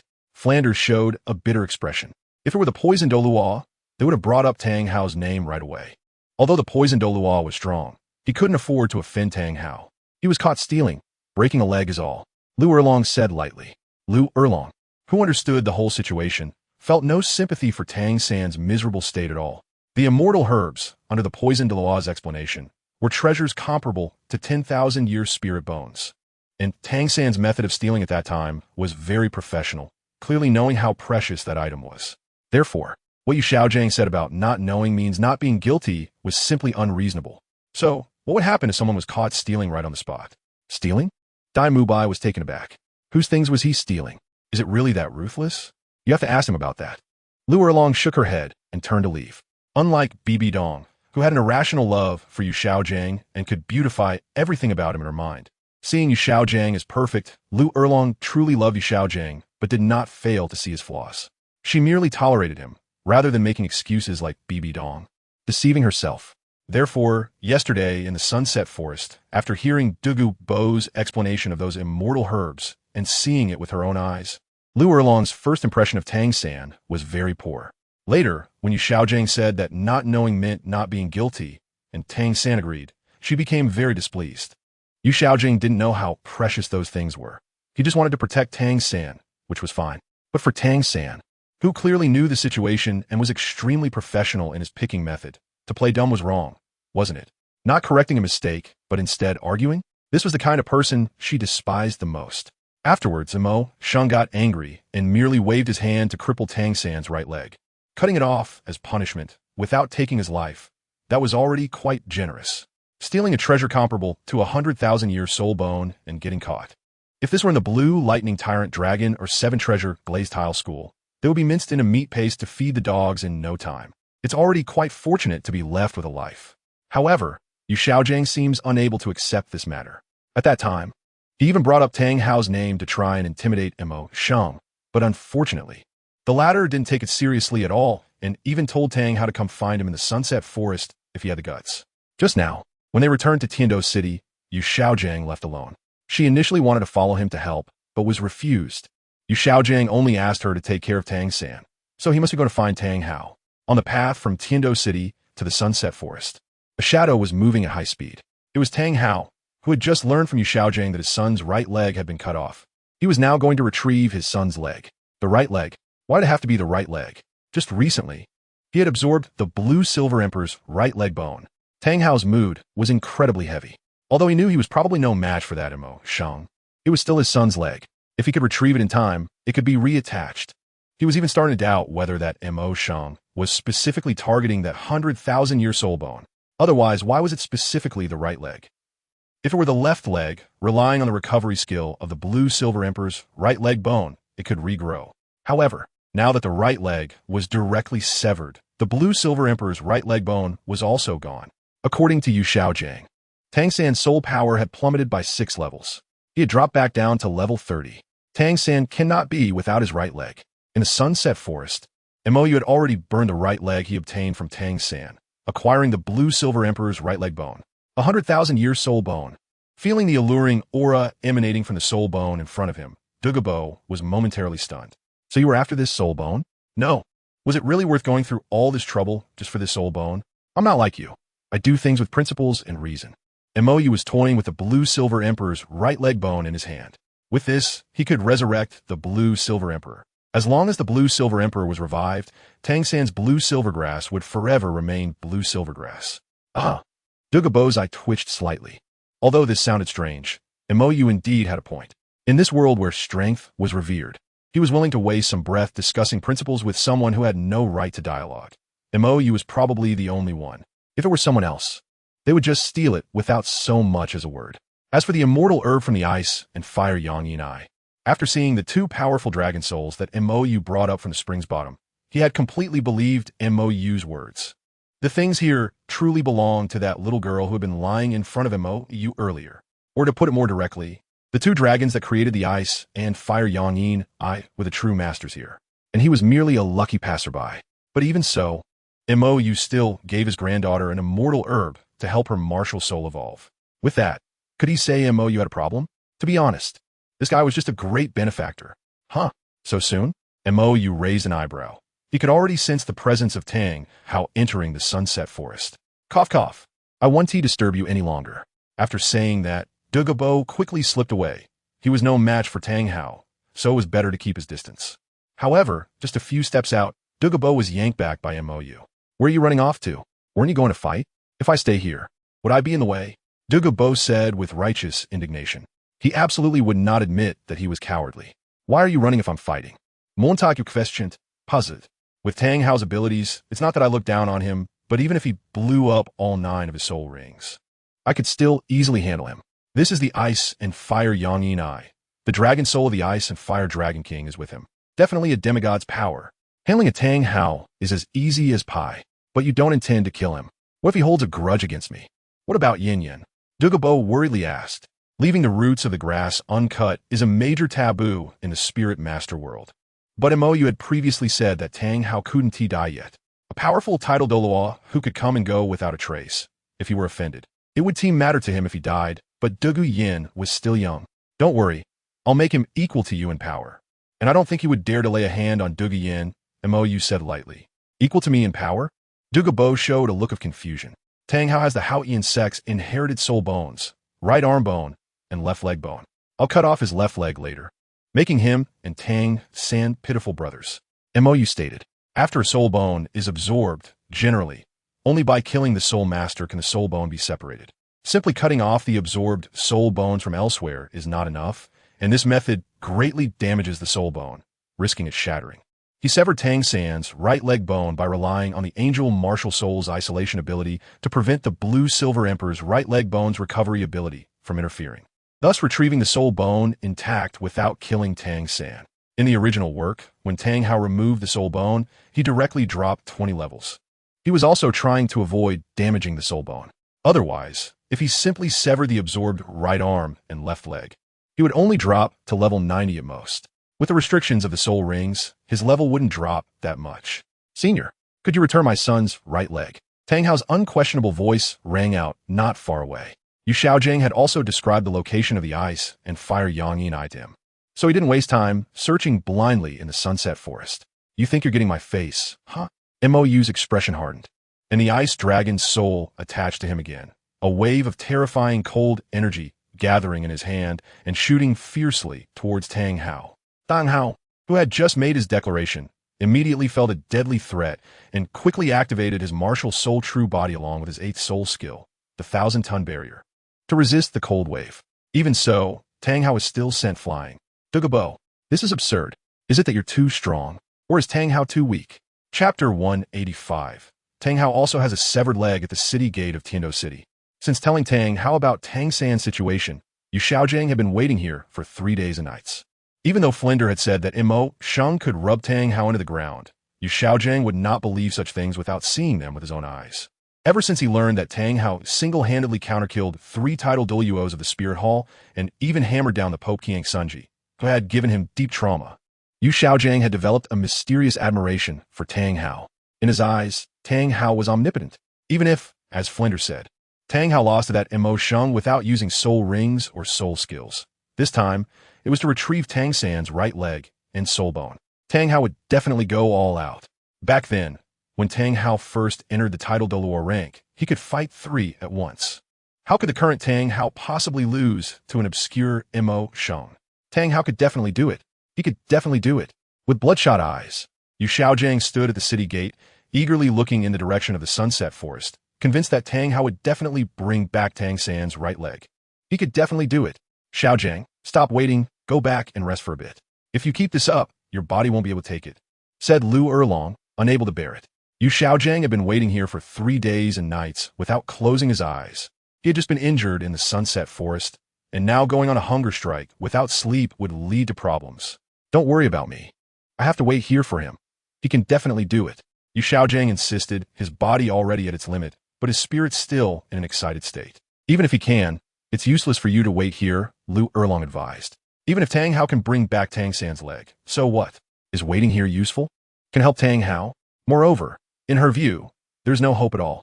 The Sunset Forest is not far from Heavendo City, and with the power of a title Douluo, he can make a round trip in half a day. Tang Hao has already been gone for 3 days, and he still hasn't returned. They don't even know if he is alive or dead. If Tang Hao dies at the hands of that Mo Sheng, is Yu Xiaojing supposed to wait here to die? No. Yu Xiaojing glared at Lu Erlong with bloodshot eyes. I will wait. Don't disturb me. Xiaojing. Seeing Yu Xiaojing in such a strange state, Lu Erlong felt bitter in her heart. He could go to such lengths for a student, risking his life against Dugabo in the Sunset Forest, even putting her and Flender's lives on the line. But why is he so ruthless towards her? She, as a woman, can let go of worldly views and abandon everything. But why can't Yu Xiaojing, as a man, do the same? Erlong, you should stop disturbing him. Flender pulled Lu Erlong away. You know his character, right? Stubborn. If he doesn't see Tang Hao bring back Tang San's leg with his own eyes, he won't leave. But Tang Hao's already been gone for 3 days, and they don't know if he is alive or dead. Is Xiaojing supposed to wait here for a lifetime? Lu Erlong said indignantly. No, you won't die. Hearing Lu Erlong's words, Yu Xiaojiang suddenly became agitated, his hunched figure rushing in front of Lu Erlong. The originally weak body suddenly surged with strength, and his weathered right hand shot up, swinging towards Lu Erlong's face. Slap! A crisp sound of slap echoed, and feeling the burning sensation on her cheek, Lu Erlong stood there dumbfounded, at a loss. Xiaojiang, what are you doing? Flender was shocked. Yu Xiaojiang actually dared to hit Lu Erlong. Tang Hao will not die. I won't allow you to slander him. Yu Xiaojiang shouted somewhat frantically. Tang Hao could even kill Qian Xuanji. What else can't he do? You. Coming back to her senses, Lu Erlong blankly covered her left cheek. From childhood to adulthood, not even her mother had slapped her. Not even her irresponsible father had. Yu Xiaojiang actually hit her for Tang Hao. Get out. All of you get out. Don't disturb me. Yu Xiaojiang shouted, as if going mad. Why hasn't Tang Hao come back yet? If Tang San's leg isn't treated soon, it will really be hopeless. Tang San will be ruined. He has no future left. Tang San is his only chance to prove himself. His only chance. Looking at the unfamiliar Yu Xiaojiang in front of her, Lu Erlong smiled bitterly and ran away, covering her face. In the end, it was all a mistake. Master. A very weak voice suddenly sounded, but to Yu Xiaojiang, this voice was so pleasant to hear. Tang Hao. Tang Hao is back. However, when Yu Xiaojiang turned around with great anticipation, he saw a hunched figure, leaning on a cane and missing his left leg. A beggar? Who are you? Even though Tang Hao's current appearance was extremely miserable, Yu Xiaojiang could still recognize him. However, he was unwilling to believe. Tang San's leg can't be brought back. Think of another way. After saying that, the ragged Tang Hao limped past Yu Xiaojiang and walked towards Heavendo City. He needed a doctor. If he doesn't treat his injuries quickly, he will die. Mo Sheng is terrifying. That power even surpassed the Grand Priest of the Spirit Hall, who hunted him down back then. There was no hope of resistance at all. If not for his severed leg to survive, he would have been left in the Sunset Forest 3 days ago. Tang San, you fool. No. Yu Xiaojiang shouted loudly, then rolled his eyes and fell to the ground. Under the sunset's glow, Yu Xiaojiang looked particularly miserable. Not far away, Flender, who was planning to catch up and comfort Lu Erlong, heard his good friend's miserable shout, struggled for a moment, and then turned back to check on Yu Xiaojiang, who had fainted on the ground. Xiaojiang, wake up. Xiaojiang. On an unknown street in Heavendo City, Lu Erlong, who had left the city gate, was running wildly, tears streaming down her face. The person she waited for half her life, the one she loved for half her life. In his eyes, she was even less than a Tang Hao, who had no relation to her, and he could even hit her for Tang Hao. Why? What did she do wrong? Her father abandoned her since she was little, and now, even the one she loves has abandoned her again and again. Why? Bang! Not paying attention to the road ahead. Lu Erlong suddenly crashed into a broad chest. What the hell, who did I offend? Hearing this somewhat familiar voice, Lu Erlong wiped her tears and looked up. Montak. Montak, you? Is your house on fire? Not watching where you are going? Looking at the giant ice cream that Lu Erlong knocked to the ground, Mou felt a wave of frustration. Damn, this was the hot item he had waited in line for an hour to buy. Here, take mine. Seeing Mou's depressed look, Zhu Zhuqin humorously handed over her small ice cream. Zhu Zhuyun and several others also handed over their ice creams. Forget it. You guys eat it. Mou didn't take it. Zhu Zhuqin, Zhu Zhuyun, Ning Rongrong, Duge Yin, and even Yulingling all offered him theirs. In this situation, could he accept? If he accepted, which one would he take? He couldn't favor one over the other. That wouldn't work, but could he not take any? That would cause trouble. He might be emotionally low, but that doesn't mean he's a fool. The secretly amused Tianming. Hee, here's a joke. Mou is not a fool. Chapter 186 Rich Girl Ning Rongro. After a while, Mou and his group learned why Lu Erlong was crying and running wildly, but Yu Xiaojiang got up. Mou's expression was strange. That coward Yu Xiaojiang actually dared to hit Lu Erlong? Did he eat bear hearts and leopard gallbladders? Or is Tang Hao's influence so powerful that it has become Yu Xiaojiang's spiritual support? He actually hit a woman? Is he still a man? Ning Rongrong sighed indignantly. Huh? Mou looked innocently at Ning Rongrong. What do you mean by that? Are you implying something? Ah, I didn't mean that. Upon facing everyone's strange gazes, Ning Rongrong quickly realized she had misspoken. I didn't mean that. I meant that he is the kind of jerk who is incompetent and vents his emotions on girls. Ning Rongrong earnestly ifbloinet. Although Mou also hits girls, he does it in serious matters, and usually he uses his fists. Here, not to mention her, Even the most obedient Yilingling has been punched and had panda eyes. This guy is an insensitive dead straight man. You'd better not be cursing me in your heart. Mo said languidly. Don't forget, your training is still ahead. Ning Rongrong is not an enemy. So to reduce conflicts with the Seven Treasure Glazed Tile School, he naturally needs to be friends with her. Moreover, Ning Rongrong and Zhu Zhuqin get along quite well. So he wasn't too cold towards this girl. He even thought about whether to help her solve her martial soul problem. Ning Rongrong's face froze. I didn't. Absolutely not. You're the coolest, okay? How could I curse you? Heaven have mercy. I absolutely did not. Don't be cowardly. This dead straight man is really ruthless. Seeing this cheerful scene, the originally depressed Lu Erlong couldn't help but smile. There are many types of hitting women. Doesn't T count? After all, she has also been beaten by this guy, and it was with a sword. Damn, this bastard is really ruthless. After Ning Rongrong took the lead, suddenly felt that these little girls, including Lu Erlong, were looking at him with a hint of resentment. Cough, cough. I was motivating you. Don't be ungrateful. Said with righteousness.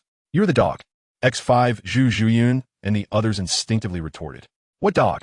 Lu Erlong didn't react in time. The previous sentence about being ungrateful is from the saying a dog bites el dongbin. Ning Rongrong efploinet. Has a sharp tongue. And many times you don't even realize he is insulting you. Because this guy always insults in a roundabout way. Is that so? Lu Erlong found it somewhat amusing. The interactions between and these little girls are really interesting. They must have been like this in the past too. Seeing Lu Erlong's mood sink again, Ning Rongrong quickly stepped forward. It's getting late. Everyone must be hungry, right? Let us go eat. I'll treat. I have a diamond membership. Tianshou Royal Hotel? Du Guiyan, who had some understanding of this hotel, looked confused. I remember the lowest package at this hotel costs 1,000 gold coins per person, right? When they were promoted to Team Silver Soul Fighters, Qiming took them to experience it once. To be honest, when they saw the bill, they were all stunned, just casually spending tens of thousands of gold soul coins. Seems so. My dad took me there a few times, but it's too spacious. I don't have friends at home, so I haven't been there much. Ning Rongrong site. But it's okay. I have a diamond membership card. My dad loaded 5 million gold soul coins for me as meal allowance. It's a small problem. Everyone was speechless. 5 million gold soul coins as meal allowance? Still a small problem? Is poverty limiting my imagination? Rich lady, may I ask who you are? Hearing Ning Rongrong's terrifying statement that money can be casually spent like sweat, Lu Erlong was also a bit confused. 5 million gold soul coins as meal allowance? What kind of family is this? My father is Ning Fingji. Ning Rongrong, who was led astray by, no longer concealed her background like before. After all, everyone here knows. The head of the Seven Treasure Glazed Tile School? Lu Erlong asked uncertainly. Exactly my father, Ning Rongrong admitted. Lu Erlong. No wonder. She is really a rich lady. Meanwhile, Flinder carried the unconscious Yu Xiaojing back to Shrek Academy and found the healing soul master Jiangzhu, whom Lu Erlong had mentioned before, to treat Yu Xiaojing. Under Jiangzhu's treatment for 3 days, Tang San, who could barely move, saw his teacher in such a state and threw away his cane, rushing towards the unconscious master, crying bitterly. Seeing this touching scene between teacher and student, everyone, including Flinder, was moved, except for Jiangzhu, who was exhausted, just barely managing to heal one. And another comes? Brothers, can you leave me a way out? I'm a healing soul master, and only a soul respect. Can you please not think so highly of me? I'm very tired. Dean Erlong, come back and save me. The depressed Jiangzhu, dragging her weary body, began treatment on Yu Xiaojing again. Jiangzhu, who had just activated the healing halo, suddenly had a strange expression. What is wrong? Tang San asked anxiously. Is my teacher okay? Jiangzhu shook her head. He is fine, just emotionally excited. And he hasn't eaten for a few days, so he fainted from hunger. Flinder, who had been worried for a long time, was momentarily stunned. And the teachers and students nearby also had strange expressions. Fainted from hunger? Isn't that just self-inflicted? But with a teacher like this. Looking at Yu Xiaojing's weak appearance, Tang San was still worried. Fortunately, Yu Xiaojing had been castrated, and his beard hadn't grown otherwise. It would be even more embarrassing. Don't worry, he should have just been injured not long ago. And after being tossed around like this for a few days, he has become like this, just needs some rest. Jiangzhu explained. Also, don't worry about him. Your problem is much more serious. Don't get up and walk around randomly. Go back and lie down. She had finally managed to fix Tang San's severed right leg. What if he moved around and reopened the wound? That would be fatal. All right, Xiao-san, Jiangzhu is right. Your body is more serious. You should go back to rest first. Xiao Gang is here with me. Flender comforted. By the way, where is Xiao Wu? Why isn't Xiao Wu here? Isn't Xiao Wu quite close to this kid? Why is she not around when Tang San is so seriously injured? Upon hearing this, Tang San showed a guilty expression. Xiao Wu went to find her brother Yu, saying that her brother Yu is a very powerful healing soul master. Maybe he can help me fix my leg. Is a healing soul master? Flender was surprised. Then is his older brother, such a powerful battle soul master, actually has a healing soul master brother? By the way, S evaluation of seemed to be a useless younger brother? Could it be because is just a healing soul master? Yes, Xiao Wu told me about that before. Tang San said shamefully. Back then, when he curiously followed the woman beside, Xiao Wu said that they were both healing soul masters and very powerful healing soul masters, but hoped that they would never have to ask them for help. But this time, it was all because of his greed for money. Seeing those magical herbs recorded in the Shantian treasure record, he couldn't resist, resulting in his current state, and he had to make Xiao Wu go beg for help. His brother, if he finds out that he was incapacitated because of this, I can't imagine how much Xiao Wu would have to plead. The fruits here are so fresh. At Tianshou Royal Hotel, Xiao Wu, who left Shrek, found her way here relying on her connection to teat. So delicious. After enduring such a hard life at Shrek, Xiao Wu finally got to eat a good meal. The tears welling in the corners of her eyes seemed to tell the hardships of Xiao Wu's undercover life. Xiao Wu, why are you here? Seeing Xiao Wu, who was attracted by delicious food, Lu Erlong was a bit puzzled. Flutter said these two were trending toward something, right? With Tang San so severely injured, how could Xiao Wu still have the leisure to come out to eat?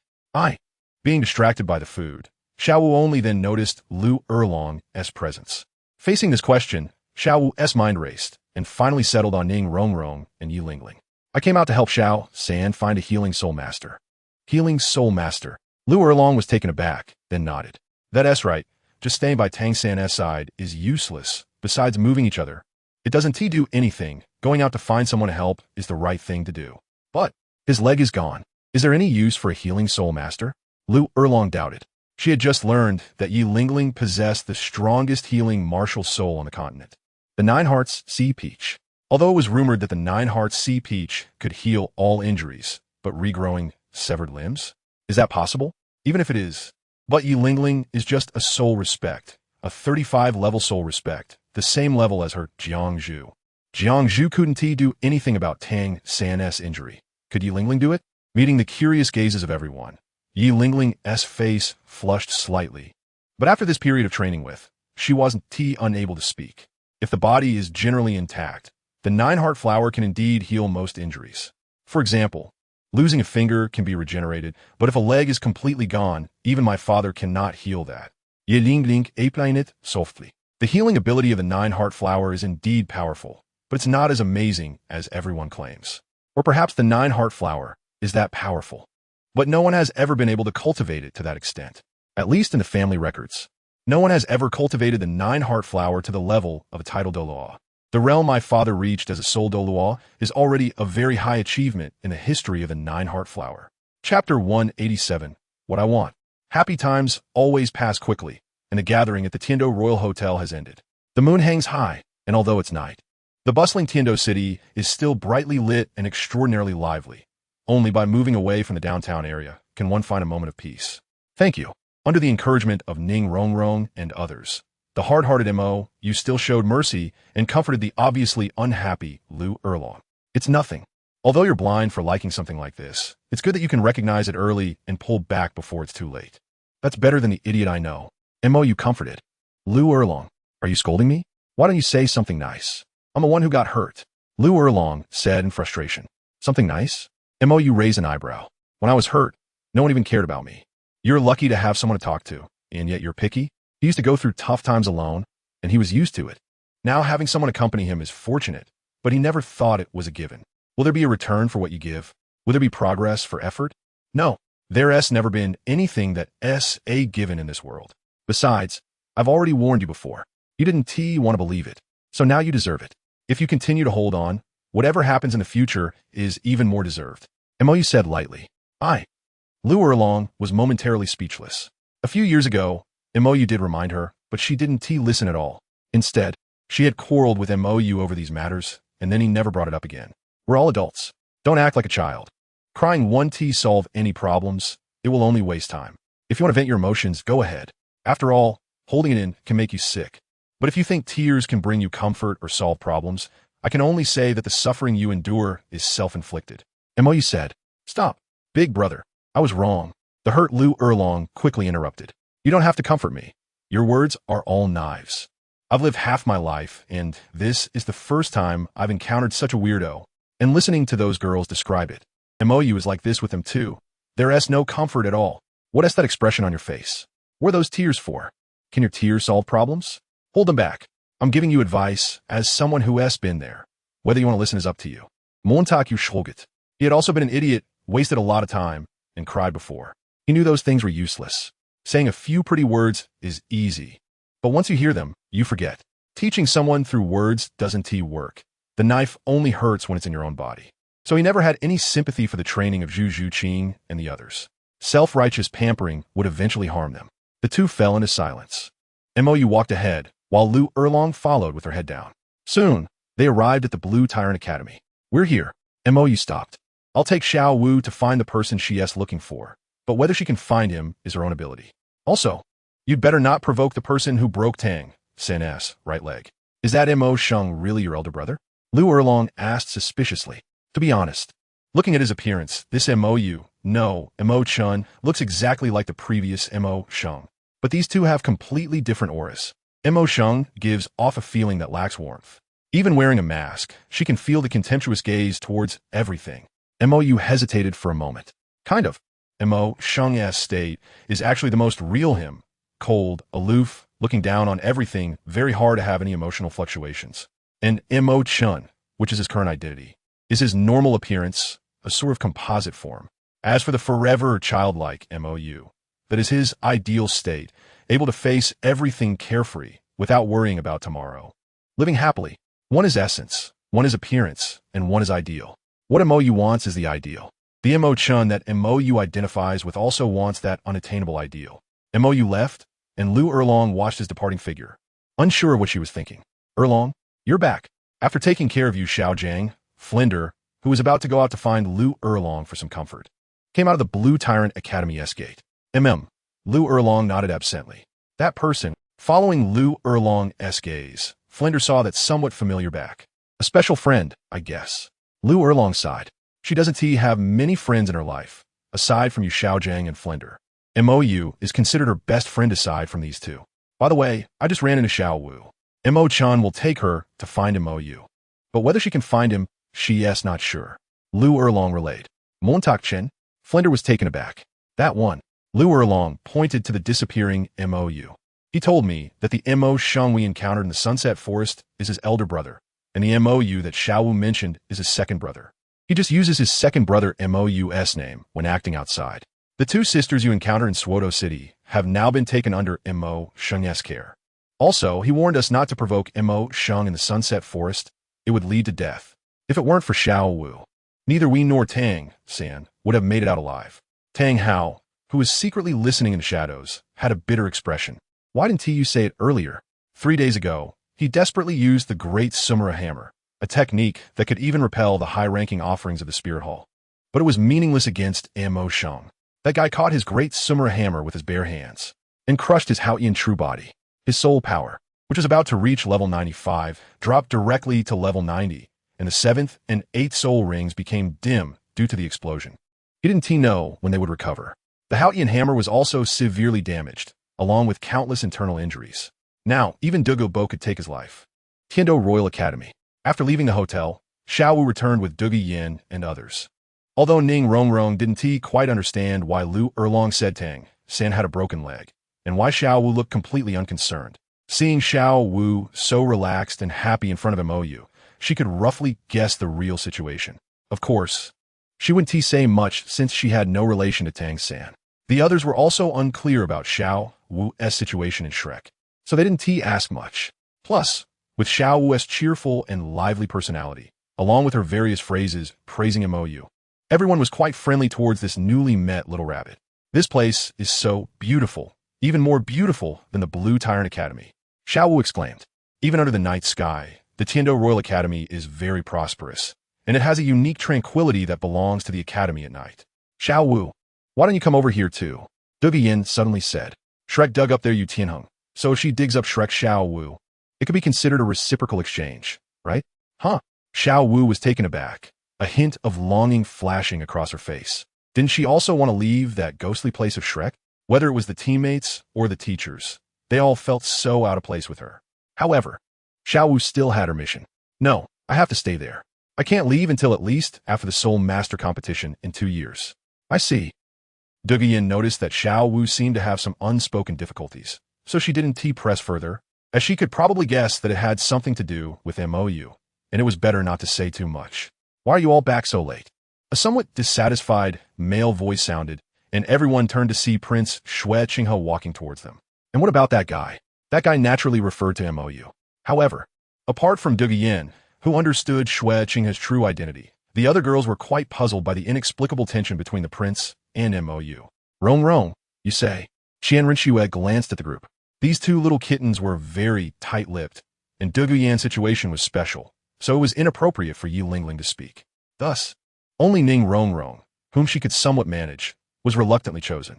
Ning Rongrong showed an awkward expression. She had known Prince Xue Qinghe since childhood, and their relationship was quite good, so it was really hard for her to refuse. After some consideration, Ning Rongrong spoke up. Well, teacher, Mo sent Xiao Wu Esdin back to the academy. Xiao Wu Esdin? Qian Rinxue's gaze finally turned to the somewhat familiar little girl. The sheath of the Shura sword. What do you want to do?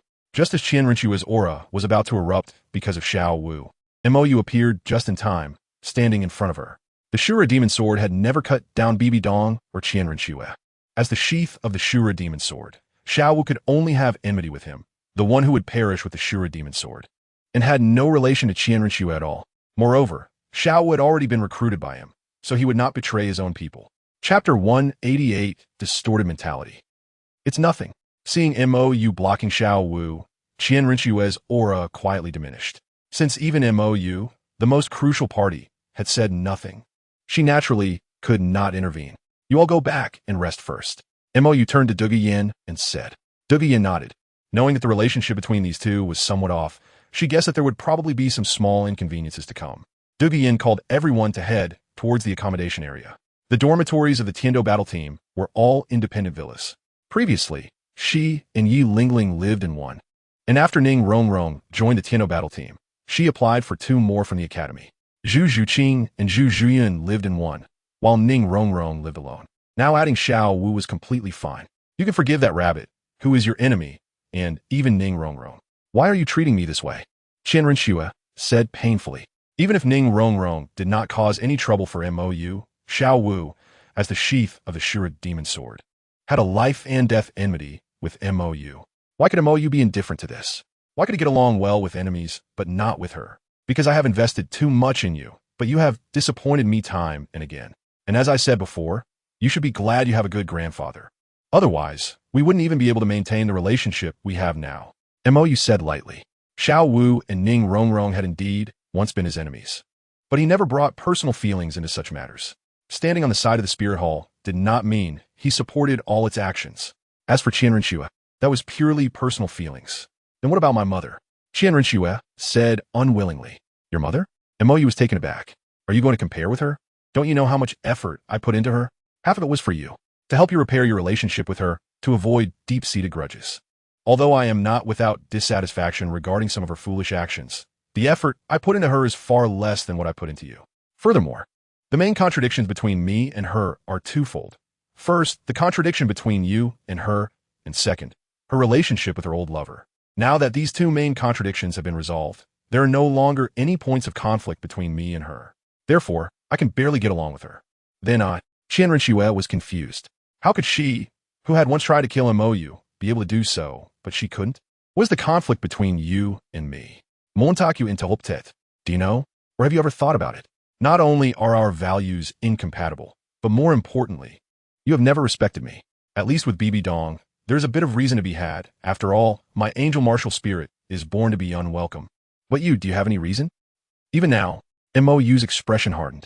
I don't understand where your confidence comes from. You seem to think that just because you have lowered your stance, I should be grateful for your great compassion. Don't be ungrateful. Your mother didn't even use this attitude to apologize to me. And you? Mo sighed deeply. She is sincerely apologizing to me. What about you? Do you really think you are wrong? No, you don't think you have done anything wrong at all. You are the proud daughter of heaven, the sacred angel bloodline, the lofty angel god. You have never regarded me as an equal existence. Even when apologizing, you do so in a way that is condescending. Why? Since you have never looked down on me, why waste your time? I don't hate you. I only hate my own foolishness. I haven't meddled in your affairs or disturb you. Why do you still want to play this condescending game? Am I a beggar to you? Then let me clearly tell you again, okay? You are of noble birth, and I am of lowly birth. I cannot afford to climb up to you. I kindly ask the great angel god to find a match of equal status, the equally noble bloodline of the Haotian sect, the future dual god position god King Tang San, okay? Bibi Dong has indeed changed. She is not the same as in the previous life. She knows where her problems lie, and she is changing. She can distinguish between true and false regarding her previous attitude toward him. Having obtained the results she wanted, she has no reason to continue wasting time with Bibi Dong. But Qianren Xue, she hasn't changed at all. She never thinks that what she does is wrong. Even when apologizing now, she does so in a way that is like coaxing a child, saying, I have admitted my mistake. What else do you want? Looking at Qianren Xue's aggrieved appearance, watching her inexplicable tears, he really wants to laugh. The most aggrieved, the most wanting to cry. The one who should cry the most. The one who is most justified. ISNT at him? Have you quarreled with him again? At the Spirit Hall of Tiando City, after leaving the academy, Qianren Xue took off her disguise and quietly flew over.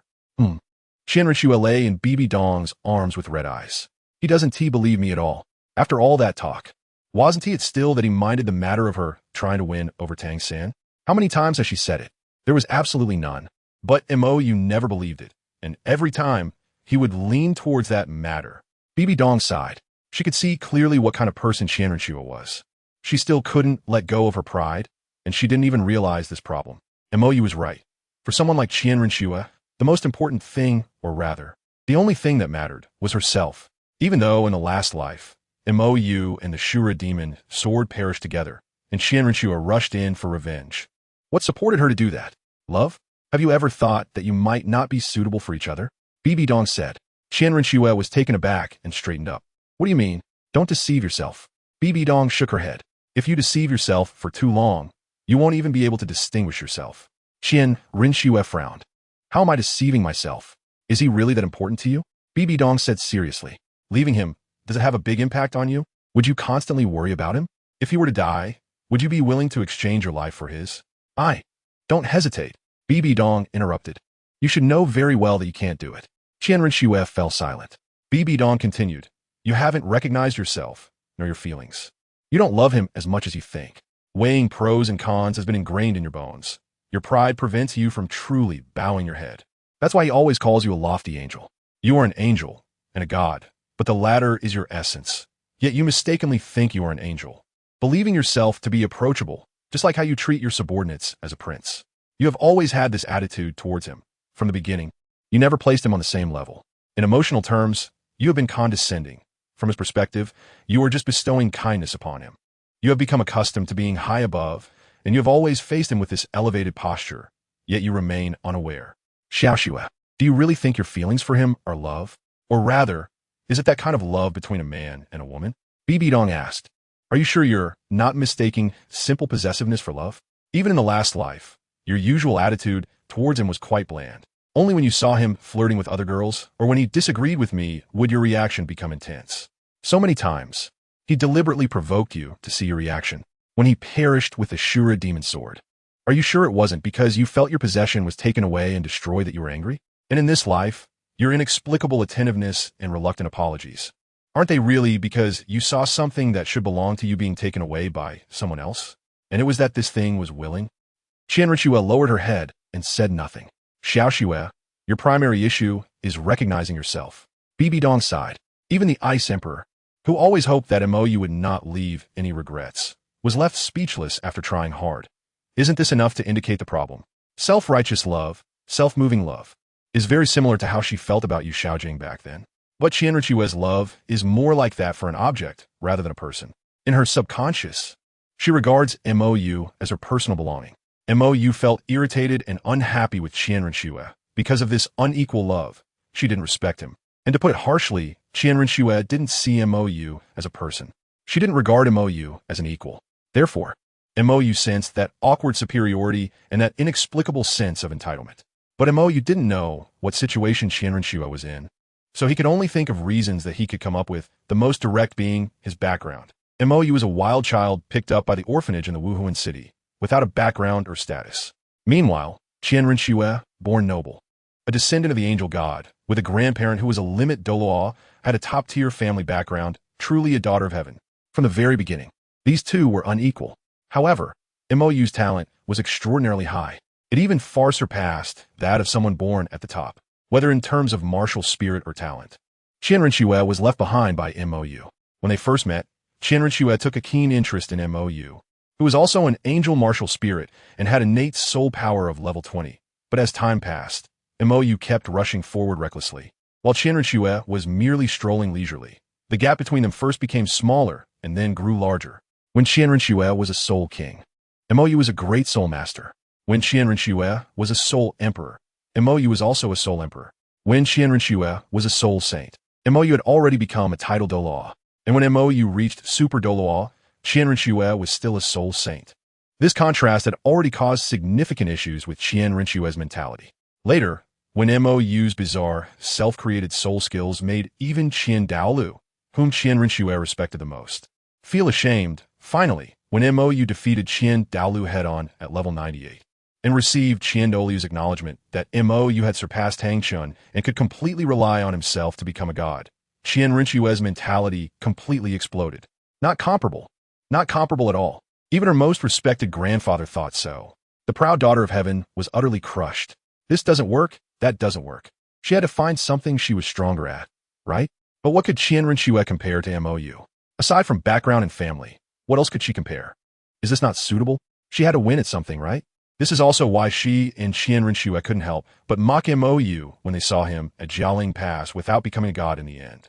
It wasn't that they looked down on him, but because this pervert, who had put immense pressure on them, finally slowed down a step. They finally had something that truly surpassed him. But who could have thought that at that time? Mou was going to die, dying and still being laughed at? Who could stand this kind of anger? Chapter 189, Connecting with Tang San. A week later, feeling that the time was about right, Mou transformed into a child's appearance, preparing to go to the Blue Tyrant Academy with Xiao Wu to treat Tang San. When Mou appeared in the form of a cute and handsome child, Douluo and the others instantly became envious. So cute. Douluo immediately snatched Mou into her arms. When she first met Mou, he had already grown quite a bit.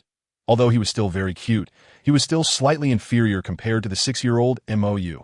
Big sister, be a little reserved. Mou was quite helpless.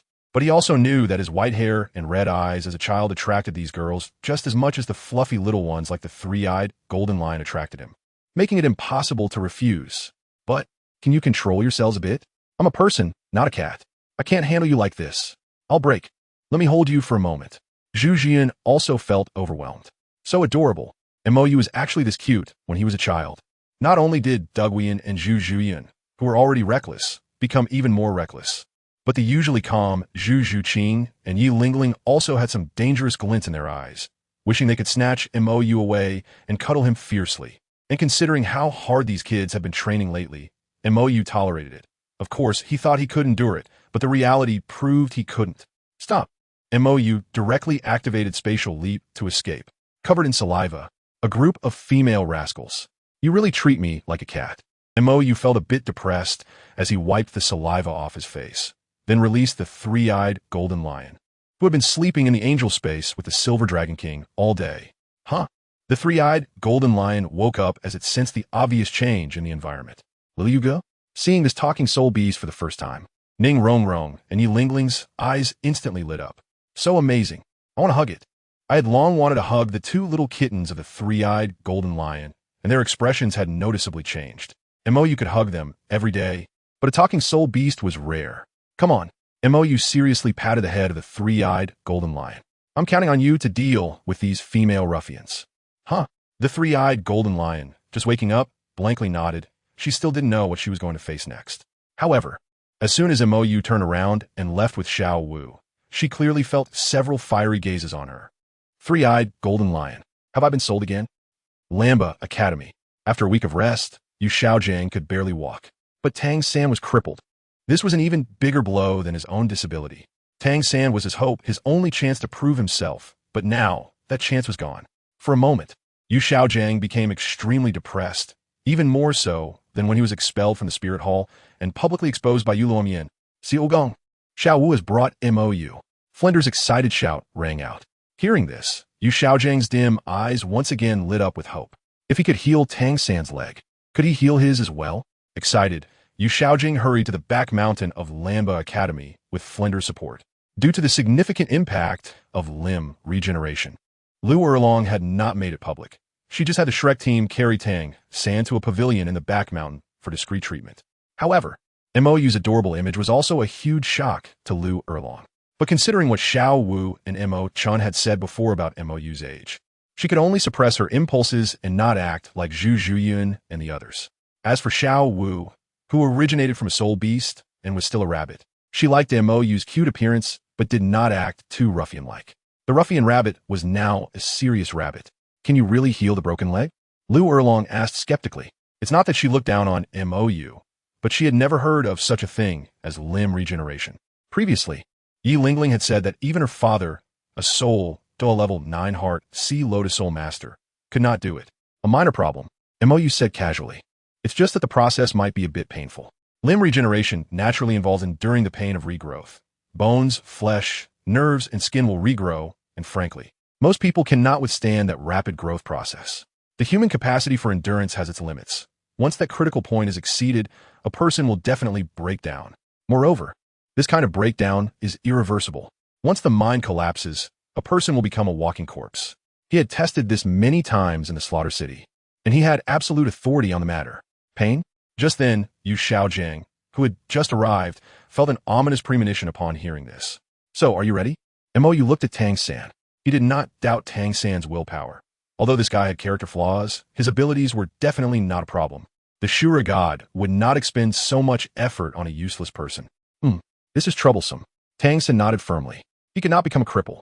Whether it was the Tang sect's ultimate skill or the future cultivation of the Haotian hammer, he needed his right leg. Therefore, no matter how painful this treatment was, he would not give up. Then let's begin. Mou didn't waste any more words. Under the tense gaze of everyone, a milky white light shone from Mou's palm and slowly illuminated Tang San's broken leg. Even as mere spectators, Lu Erlong and the others could still feel the warmth emanating from it. However, Tang San's face suddenly contorted in agony, and he let out a painful howl, but this cry did not last long. Only 3 or 4 seconds passed before Tang San returned to silence. The real pain is one that cannot produce sound.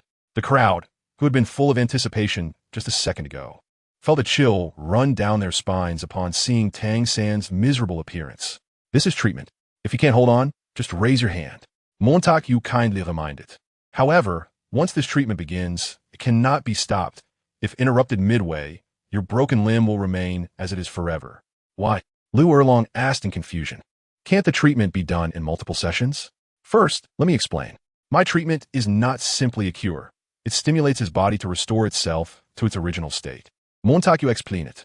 There was originally a leg at his broken limb, and this stimulation will cause his broken limb to grow according to memory. But if I stop, his body will think that this part has already been repaired, and the current state will be regarded as the original state. Even if I restart the treatment, his broken leg will not react at all because his body believes that this is how it originally is. Congenital disability? Lu Erlong asked. Yes. Montauk nodded. I cannot cure congenital disabilities, and if I stop midway, this incomplete state will be regarded as a congenital disability by his body. He was not just bluffing. This was the nature of his healing power. The reason his healing power evolved into restoration power after reaching the limit of Soul Da was precisely because the essence of this power is restoration. It restores injured and incomplete things to their original state. However, this domineering restoration also has its drawbacks. If interrupted, the status information of the repaired item will be refreshed, equivalent to information being overwritten, unable to find its original state. Thus, even if an ISNT fully healed, the item itself will believe it was always like that. Hearing Mou's description, Yu Xiaojing, who had been thinking about restoring his own egg, wavered. What if he couldn't withstand this pain? What if the restoration only got halfway? He would become a complete joke. Moreover, Yu might not even be willing to help him. If that guy played some tricks, he wouldn't even have the right to resist. Chapter 190. The Heartbroken Red's Master Recognition Activity. After a warm treatment, under the astonished gaze of everyone, Tang San's right leg miraculously regrew. Tang San did not disappoint Yu's expectations. Throughout the treatment process, apart from the initial howl, he remained silent, a true man.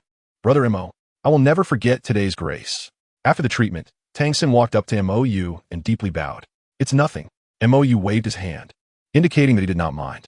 After all, it was he who had caused Tang San to lose his leg. Now helping him heal was just settling the score. As for the Blue-Silver Emperor's soul bone, he was not keeping it for himself. He planned to use it to resurrect the Blue-Silver Emperor later. However, can you tell me what you did? Yu asked knowingly. My good big brother Wu Ti just attacked someone without any reason, let alone someone like you. A little brat. Tang San's expression froze, making it difficult for him to speak. Could he really talk about stealing the immortal herb? Little San just acted impulsively and accidentally offended that lord. Yu Xiaojing quickly stood up to help Tang San explain. I just didn't expect that lore to be so. So what? Yu coldly interrupted. Don't think I don't know what you did. Stealing something and thinking you have a reason. The atmosphere suddenly fell silent, and the cheerful mood from a second ago, due to Tang San's healing, turned heavy. Previously, Lu Erlong had already complained about Tang San stealing things. But at that time, because Tang San was severely injured and Yu Xiaojing had high hopes for Tang Hao, this matter was never clarified. However, now that the family members have arrived, is there really any way to deny it? Ignorance is no excuse. And Yu Xiaojing still doesn't want Tang San to bear such a reputation. Ignorance is no excuse? Yu raised an eyebrow and took out the Xiangxi Duanshanghong. Upon seeing this legendary king of fairy herbs, Tang San's eyes instantly became fiery, but only for a moment before dimming again. Do you recognize this? Yu looked at Tang San. I do, Tang San admitted, bowing his head. Xiangxi Duanshanghong. You should also recognize the other fairy herbs of the ice and fire yin-yang eye, right? Yu asked again. I do. Tang San buried his head even lower. At least you're honest, Yu smiled. Tang San indeed had many problems, but he was braver than most in owning up to his mistakes. Stealing the Xintian treasure record was indeed wrong, but when the elders discovered it, he didn't shirk responsibility and even jumped off a cliff to make statement. Don't say that Tang San is from another world. He didn't intend to continue living when he jumped off the cliff. And he had already created the Tang sect's first hidden weapon, the Buddha's Wrath Tang Lian, and learned the entire Xintian treasure record. In that situation, Tang San still chose to abandon his cultivation, hand over the Buddha's Wrath Tang Lian, and return everything he received from the Tang sect. How many people could do such a thing? At least Tang San dared to take responsibility, unlike some people who, even when faced with evidence, refuse to admit their mistakes. Claiming, it's not my fault, I have my reasons, I have my problems. Don't you have problems? But your teacher is interesting. Yu shook his head, not wanting to say more. Teacher, the respectful Tang San wanted to defend his teacher, but Yu had no interest in listening to his nonsense. Stop. Yu raised his hand to interrupt. He was about to start the main event of the day. Come, let me introduce this Xiangxi Duanshanghong. Tang San was taken aback, and Yu continued. Someone asked me to add the final spark. When saying this, Yu cast a glance at Lu Erlong. I'll make Tang San the target of everyone's ire. The actions aimed at Tang San would be carried out by Xiao Wu, and then Yu Xiaojing and Tang Hao. The two most important people to Tang San also needed to be manipulated. It was already obvious that Tang Hao was plotting against the Blue-Silver Emperor. Anyone with eyes could see that the guy could die whenever the time was right, but Yu Xiaojing had an even worse situation. Xiangxi Duanshanghong, legend says. Although Tang San didn't know why Yu wanted him to introduce this thing, he couldn't refuse such a small matter since Yu had done him a great favor. After Tang San explained the effects of Xiangxi Duanshanghong, everyone's eyes became extremely fiery. A fairy herb, a precious item that can perfectly enhance one's innate soul power without any side effects. Comparable to a 100,000-year soul ring or soul bone. Come, give it a try. Yu looked at Yu Xiaojing. Everyone was taken aback, and then a surge of jealousy rose from deep within. Such a treasure was actually going to be given to you, Xiaojing. What does this mean? Greed filled Yu Xiaojing's eyes. This fairy herb could at least enhance his soul power by 10 levels and would comprehensively transform his body, even bringing the dead back to life. Wouldn't that solve his talent, his martial soul, and his disability? Don't get me wrong. I don't think you can make it recognize you as its master. Mou said disdainfully. I'm just adding the final spark for someone. If Yu Xiaojiang could make Xiangxi Duanchang recognize him as its master, he would blow himself up on the spot. Don't you like Lu Erlong? You don't want to be with her just because she's your cousin, right? Then your love for her must be real, right? Mou said with a subtle expression. Yu Xiaojiang's expression froze. The fiery look in his eyes quickly dissipated, replaced by deep fear. If he failed here, wouldn't he not be able to stay with Lu Erlong anymore? If the master truly made this thing recognize him as its master, you wouldn't actually plan to give it to him, would you? Dai Mubai said unwillingly. At least a 10-level enhancement in soul power. A complete transformation. If this thing is given to him, he would definitely be able to easily surpass Davis. Of course. It's for those fated to have it. Whoever can make it recognize them as its master, the item belongs to them. Mou said seriously. He had a lot of fun with this thing in his last life. Moreover, the big cat later willingly left with him because Xiangxi Duanchang had no reaction to Davis. This lie detector has never failed, so if someone can truly make this thing recognize them as its master, he wouldn't mind giving it away. Consider it a blessing for true love. If you're interested, it's right here. I'll give you a quarter of an hour. Whoever can make it recognize them as its master, the item will belong to them. Mou placed Xiangxi Duanchang on the table in the pavilion. Is this for real? The Shrek teachers and students present were excited. Of course. Mou disdainfully shook his head and walked away with Xiao Wu. The heartfelt blood spilled to obtain Xiangxi Duanchang. What true love is there?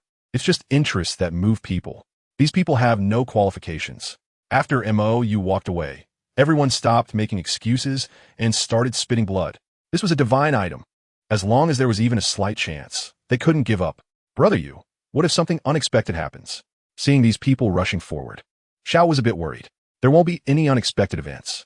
Mou said calmly. Xiangxi Duanchang already has divine nature, just like the crucial divine nature obtained by a 100,000-year-soul beast after breaking through the first heavenly tribulation. These people are not qualified to touch it. However, if this thing really encounters an unexpected event, then I'm not interested in such garbage either. Whoever wants it can have it. If something goes wrong with Xiangxi Duanchang, then true love would become a joke, and he wouldn't keep such a joke around him. Oh! Xiao nodded and said no more. Meanwhile, the crowd surrounding Xiangxi Duanchang took turns trying to make it recognize them as its master, spitting blood everywhere, looking quite comical. However, the key figures in this drama, Lu Erlong and Yu Xiaojiang, had yet to make a move. Lu Erlong still held some hope. If Yu Xiaojiang could obtain Xiangxi Duanchang, she could overlook everything from the past. However, when Yu Xiaojiang met Lu Erlong's hopeful gaze, he was filled with guilt and deep fear. If he failed here, not only would Lu Erlong be disappointed in him, but Flanders would be too. Where else could he go? It's moving. An astonished shout rang out. Mou and Xiao Wu turned their gaze to the Xiangxi Duanchang that had fallen from the Wuju stone. Tang San, congratulations. Dai Mubai, beside him, offered a hypocritical congratulations. Why? Why isn't it him? Why is this fairy herb targeting him too? It's all Zhu Zhuqing's fault. It's all that BTCH's fault. If it weren't for that BTCH, he would definitely be able to obtain this fairy herb. Just as Tang San was about to take the Xiangxi Duanchang, his expression suddenly froze, and the surrounding people who were about to congratulate him also showed strange expressions. Because the Xiangxi Duanchang that had just fallen a second ago jumped back onto the Wuju stone. What is going on? Understanding the situation, Tang San showed a bitter expression. It seemed he was not fated to have it. Fairy herbs have spirits. Making it recognize you as its master cannot be forced. It can only depend on fate. However, the brief fall of Xiangxi Duanchang indicated that his love was genuine. Mou, who also understood this, had a strange expression. It seemed that Tang San had truly fallen in love with Xiao Wu. Noticing Mou's peculiar gaze, Xiao Wu looked puzzled. What is wrong? Nothing, you did great. Mou patted Xiao Wu's shoulder. As long as Tang San falls in love with Xiao Wu, that's all that matters. However, this little rabbit shouldn't have any problems, right? With this thought, Mou pointed to the table where the Xiangxi Duanchang was placed. You should give it a try. Huh? Xiao Wu was taken aback. Upon hearing Mou's words, the others who had just failed looked expectantly at her. Tang San is true love, but what about Xiao Wu? If it's fake, then that would be interesting. Under the curious gazes of everyone, Xiao Wu slowly walked towards the Xiangxi Duanchang, decisively spat out a mouthful of old blood, and then elegantly turned to leave. The Xiangxi Duan Chong Hong showed no reaction at all. Xiao Wu was somewhat speechless. It was obvious that her feelings for Tang San were one-sided, right? Just because Tang San liked her, does that mean she must like him? What kind of logic is that? Everyone was momentarily stunned. Wow, after all this, these two aren't even a couple. Tang San is just a lovesick puppy? Chapter 191, Tang Ao Trick Xiangxi Duan Changgong. The farce of Xiangxi Duan Chong Hong continued for a long time. In the end, Yu Xiaojing couldn't resist the temptation and gave it a try. And, as expected, Xiangxi Duan Chong Hong showed no reaction. As a result, Lu Erlong's mindset collapsed. However, seeing the situation at the time, Mou had no intention to get involved and slipped away. As for what choice Lu Erlong would make next, that was her own business. If she remained stubborn, then whatever trouble she encountered in the future would be her own fault. Mou had no interest in continuing to interfere. Doing too much good could lead people to take it for granted. However, there are always some foolish people who are oblivious. For example, right now, when Mou was sneaking away from the back mountain, Xiao Wu, who sensed something was off, also decided to slip away and casually told Flander, see Mou off. Then, due to Mou's overly cute appearance, he attracted a lot of female students from Lamba Academy along the way. Also drawn by the commotion was a certain perpetually late fool. Xiao Wu, who is he? Looking at the charming Mou, Tai Long was quite displeased. Xiao Wu frowned. What does it have to do with you? Ever since they came to Lamba Academy for classes, this annoying guy named Tai Long had been fixated on her, even unilaterally declaring that she was his girlfriend. If it weren't for Tang San breaking a leg and not having the opportunity, this iron-headed fool would have been beaten up long ago. I'm your boyfriend. Can't I even care about you? Tai Long said in a gruff voice. This remark immediately sparked heated discussions among the crowd. The newly arrived campus belle Xiao Wu is actually Tai Long's girlfriend? When did I become your girlfriend? Xiao Wu's expression darkened. Even if she were blind, she would never choose such a gorilla. No matter what, it should be someone like her Yugu, cute and handsome. Xiao Wu, my sincere heart you. Slap.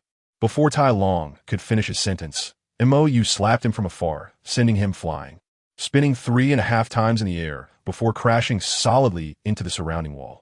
The scene instantly fell silent, and Tai Long's little followers looked bewildered, while the onlookers were equally confused. What just happened? Don't discuss me early in the morning, Mou said with a look of disdain. A big gorilla showing affection in front of you. Really, it's disgusting no matter how you look at it. By the way, who is he?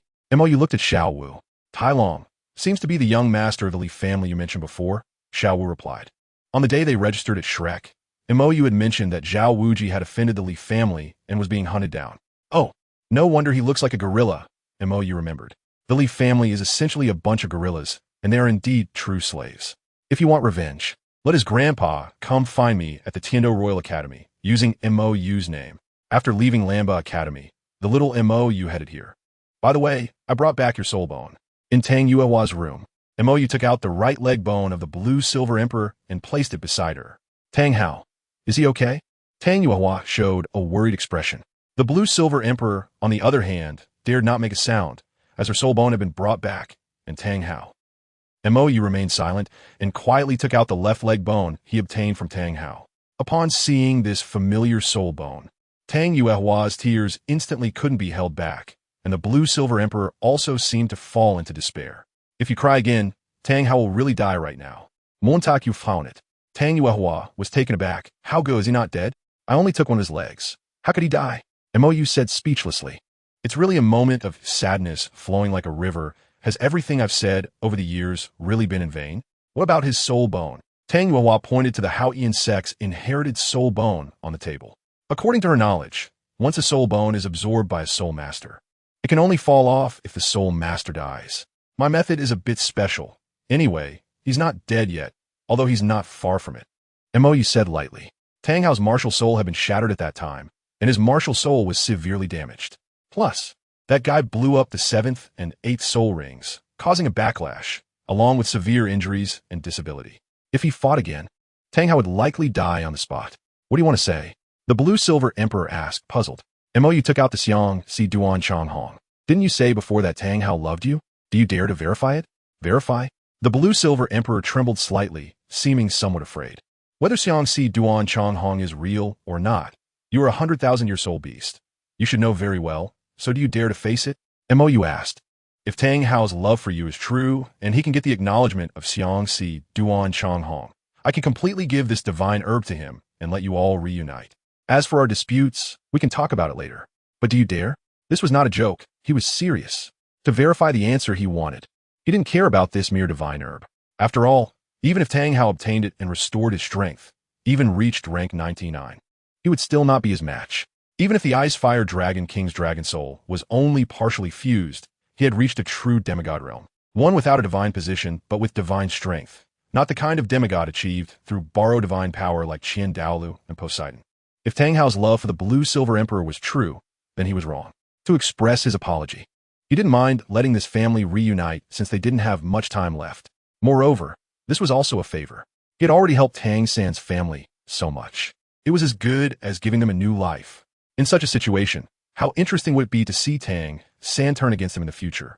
This is the future Shura god, the law enforcement god of the divine realm. How magnificent!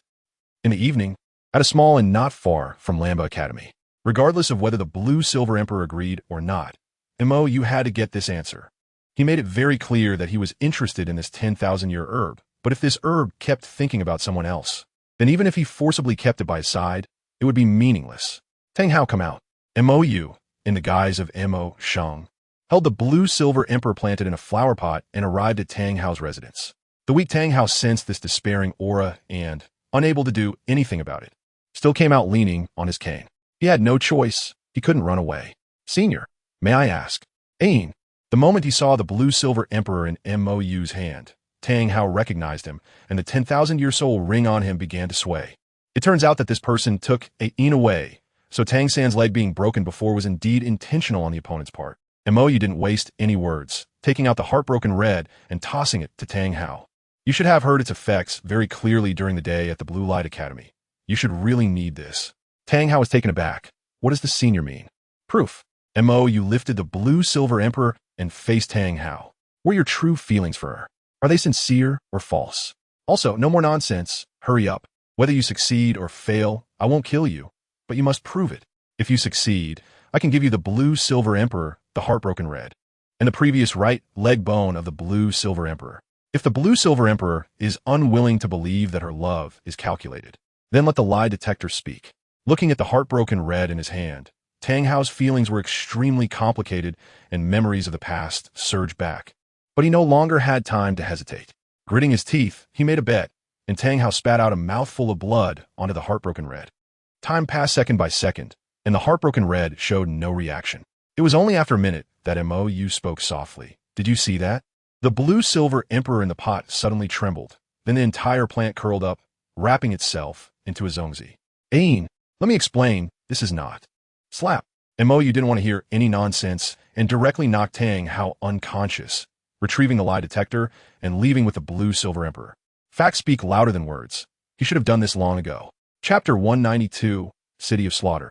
After using the heartbroken red for a wave, MOU returned to his normal cultivation routine, resting for over a month, and it was time to face reality again. However, this time, his cultivation place was the City of Slaughter. What? This time he didn't look for Dalu but came to me. On the way to the City of Slaughter, two beams of light, one white and one purple, were flying at high speed. You have the domain of the god of slaughter. Your deterrence is stronger than Dalu's. MOU said helplessly. Only those who possess the domain of the god of slaughter can use soul skills within the City of Slaughter. So the king of slaughter is absolutely invincible inside. Although his strength reached demigod after merging with the dragon soul of the Ice and Fire Dragon King. Using this power on the Shura god's territory, that would be courting death, right? If it were something else, Shura might not be able to do anything. But when it comes to the remnants of the dragon god, that guy would come personally to the Douluo Continent, and it would be above board. And if he wanted to pass through the City of Slaughter quickly, he needed the king of slaughter's cooperation. Otherwise, he wouldn't know how long it would take to achieve 100 consecutive victories in the Hell Slaughter field. As long as the king of slaughter helped forcibly arrange matches, he could even keep fighting continuously. In his previous life, that guy dragged his feet, taking a month just to open the Hell Road for him. In this life, he didn't have the leisure to stay in such a hellish place. Are you going to speedrun again? BB Dong said somewhat helplessly. You can't expect me to waste time in such a hellish place, right? Montak Yuli Tartit. Emperor Tian and Xiong-jun went to the Sun-Moon Continent to find the evil I-Tyrant Dominator. That guy's a genuine 700,000 year ferocious beast. A while ago, Emperor Tian sent him a message saying he found the evil emperor but that guy is hiding in the evil spirit forest. And he and Xiangjun don't dare to rush in casually. So the Snow Emperor, Ice Emperor, and Bai Ji also went to help. If all goes well, the evil emperor should also be able to participate in the sacrificial plan. If not, he'll have to forcibly absorb the evil emperor's soul ring. And the deep-sea demon whale king, with just one step away from the million-year soul ring, he wouldn't let this chance slip by. After nearly a day of high-speed flight, Mo and Bibi Dong arrived at the entrance above the city of Slaughter, a small town that was cold all year round. The town wasn't big, but it felt very eerie. Normal people would never come here. According to what Dalu said in his previous life, this was actually the handiwork of the previous pope of the Spirit Hall. Since capturing evil soul masters is no easy task, those desperate people are the same. Unlike facing them head-on, capturing a soul king requires at least a soul sage-level powerhouse. Otherwise, there's almost no chance of capturing them. As for soul Douluo, it requires the simultaneous deployment of 2 or more titled Douluos and meticulous planning. If a capture operation is launched casually, it will result in considerable losses. Therefore, the Spirit Hall released the news that the city of Slaughter is a paradise for such people, with no rules, allowing them to do as they please. After decades of spreading, those desperate people and evil soul masters who were being hunted by the Spirit Hall would be guided here when they could no longer survive. Additionally, most criminals captured by the Spirit Hall would also be secretly sent to the city of Slaughter, and currently, Ghost Douluo is the main person responsible for this task. In a dilapidated dwelling, Mo and Bibi Dong did not encounter any pretentious face-slapping. Upon sensing the aura of the domain of the god of slaughter, the king of slaughter sent his personal guard to welcome them. This is possible? Mo showed a strange expression. How did Bibi Dong get such treatment? I opened the aura of the domain of the god of slaughter as soon as I entered the city of slaughter. The guy has already sensed it, so he naturally has to put on a show, Bibi Dong said. Oh, Mo nodded. It seems there is indeed such a rule in the city of slaughter regarding the treatment of the god of slaughter. Mo's footsteps suddenly stopped, showing confusion. What's wrong? Bibi Dong asked worriedly. Could it be that the Shura god has already set his sights on Mo? Mo paused slightly and followed up, transmitting. The magic suppression effect in the city of slaughter seems to have no effect on me. Bibi Dong was taken aback. What do you mean? The connection between my martial soul and soul ring has not been severed, Mo explained. The city of slaughter has a built-in magic suppression effect. Everyone approaching the city of slaughter will have their connection to their martial soul severed by the barrier set by the Shura god. Only those who possess the domain of the god of slaughter can ignore this magic suppression barrier. In his previous life, when he entered here, he, like others, couldn't activate soul skills. But this time, he didn't feel the sensation of his martial soul and soul ring connection being severed at all. And the illusions that should have appeared to obstruct him also did not show up. Could it be because his angel martial soul has awakened? Honorable Lord of Slaughter, welcome your arrival. Under the guidance of what could be considered a ceremonial team, Mo and Bibi Dong arrived at the outermost part of the city of Slaughter, where 2 groups of people had long been waiting. One group was female, likely sent by the King of Slaughter, and the other was fully armed black-armored knights. Here to find him. You have violated the rules and must defeat me to qualify for entering the city of Slaughter. The leading soul king knight rode forward, pointing a long spear at Mo. Lord of Slaughter, this is the rule of the city of Slaughter. I hope you can forgive us. The leading female soul sage from the other group walked toward Bibi Dong and said respectfully. Bibi Dong said nothing, only looking at Mo. So-called rules are made by the strong. If Mo didn't want to take action, she could directly kill all these people. Mo cracked his neck and moved his wrists. Let's warm up first. Although the restrictions of the city of Slaughter had no effect on him, to avoid further provoking the Shura god, he didn't plan to reveal this point. He knew that the frequent sacrifices of soul beasts had already attracted the attention of the Shura god, especially after the dark demon, evil god tiger, and the vice leader of the purple G made sacrifices to him. It seemed odd that a 100,000 year soul beast would sacrifice itself right after breaking through the heavenly tribulation. Previously, when he had the intention to attack Tang, San, and Shrek, that intense warning had come from the Shura god. Come on. Mo, wearing a mask, showed no expression, just spread his hands. The leading knight didn't waste any words, nor did he care why Mo didn't unleash his martial soul. He slowly lowered the spear in his hand, aiming at Mo, then squeezed his legs tightly, causing his warhorse to accelerate violently. The sharp tip of the spear carried a chilling and murderous aura as it charged towards Mo. Bang! A sound like a watermelon bursting echoed, and the Soul King Knight, who had been charging at high speed just a moment ago, had already turned into a headless knight. The feeling was off. Mou shook his head. It had been too long since he had taken a shot, and he had lost his touch. Saying this, Mou turned his gaze to the remaining black-armored knights at the back. Wait, the harbinger of death responsible for welcoming the god of slaughter, Bibi Dong, hurriedly spoke up. These knights are the enforcers of the city of slaughter. Killing them would be a slap in the face to the king of slaughter. Unfortunately, she spoke too slowly, and Mou had already moved. After a series of watermelon bursting sounds, the originally fully formed knight formation had all turned into headless knights. This is not yet the city of slaughter. Mou shook off the blood that had accidentally splattered on his hand. Is it not? Mou pointed to the outer city gate of the city of slaughter. Only by crossing this gate can one truly enter the city of slaughter. Otherwise, even if it is just half a step short, it doesn't count. As someone who once attained the realm of the god of slaughter, he knew best that the rules of the king of slaughter have regional limitations. Even being a step short is still counted, and this dead bat is very reasonable. Ha ha! A burst of mad laughter echoed from the sky, followed by a dark mass of blood-colored bats. After a somewhat extravagant entrance effect, the king of slaughter, the nine-headed blood bat, made his appearance. Interesting. The king of slaughter wore a sinister smile, closely watching Mou, who had just made a move. There was no anger, only amusement. This was the first person to dare to dance on the edge of the rules of the city of slaughter. So interesting. Is this woman the source of your courage? 10 minutes later, in the palace of the king of slaughter, the once high and mighty king of slaughter now stood beside Bibi Dong like a lapdog, smiling and serving her. No other reason, he had cowered. After the appearance of the king of slaughter, Bibi Dong wasted no time and directly aimed her Rakshasa divine power at this dead bat. The old saying goes, those who know the times are wise. Faced with this Rakshasa divine power that could easily kill him, the nine-headed blood bat showed no hesitation and cowered. Master, do you need to start arranging things now? The nine-headed blood bat looked at Bibi Dong in a servile manner, like a loyal old servant.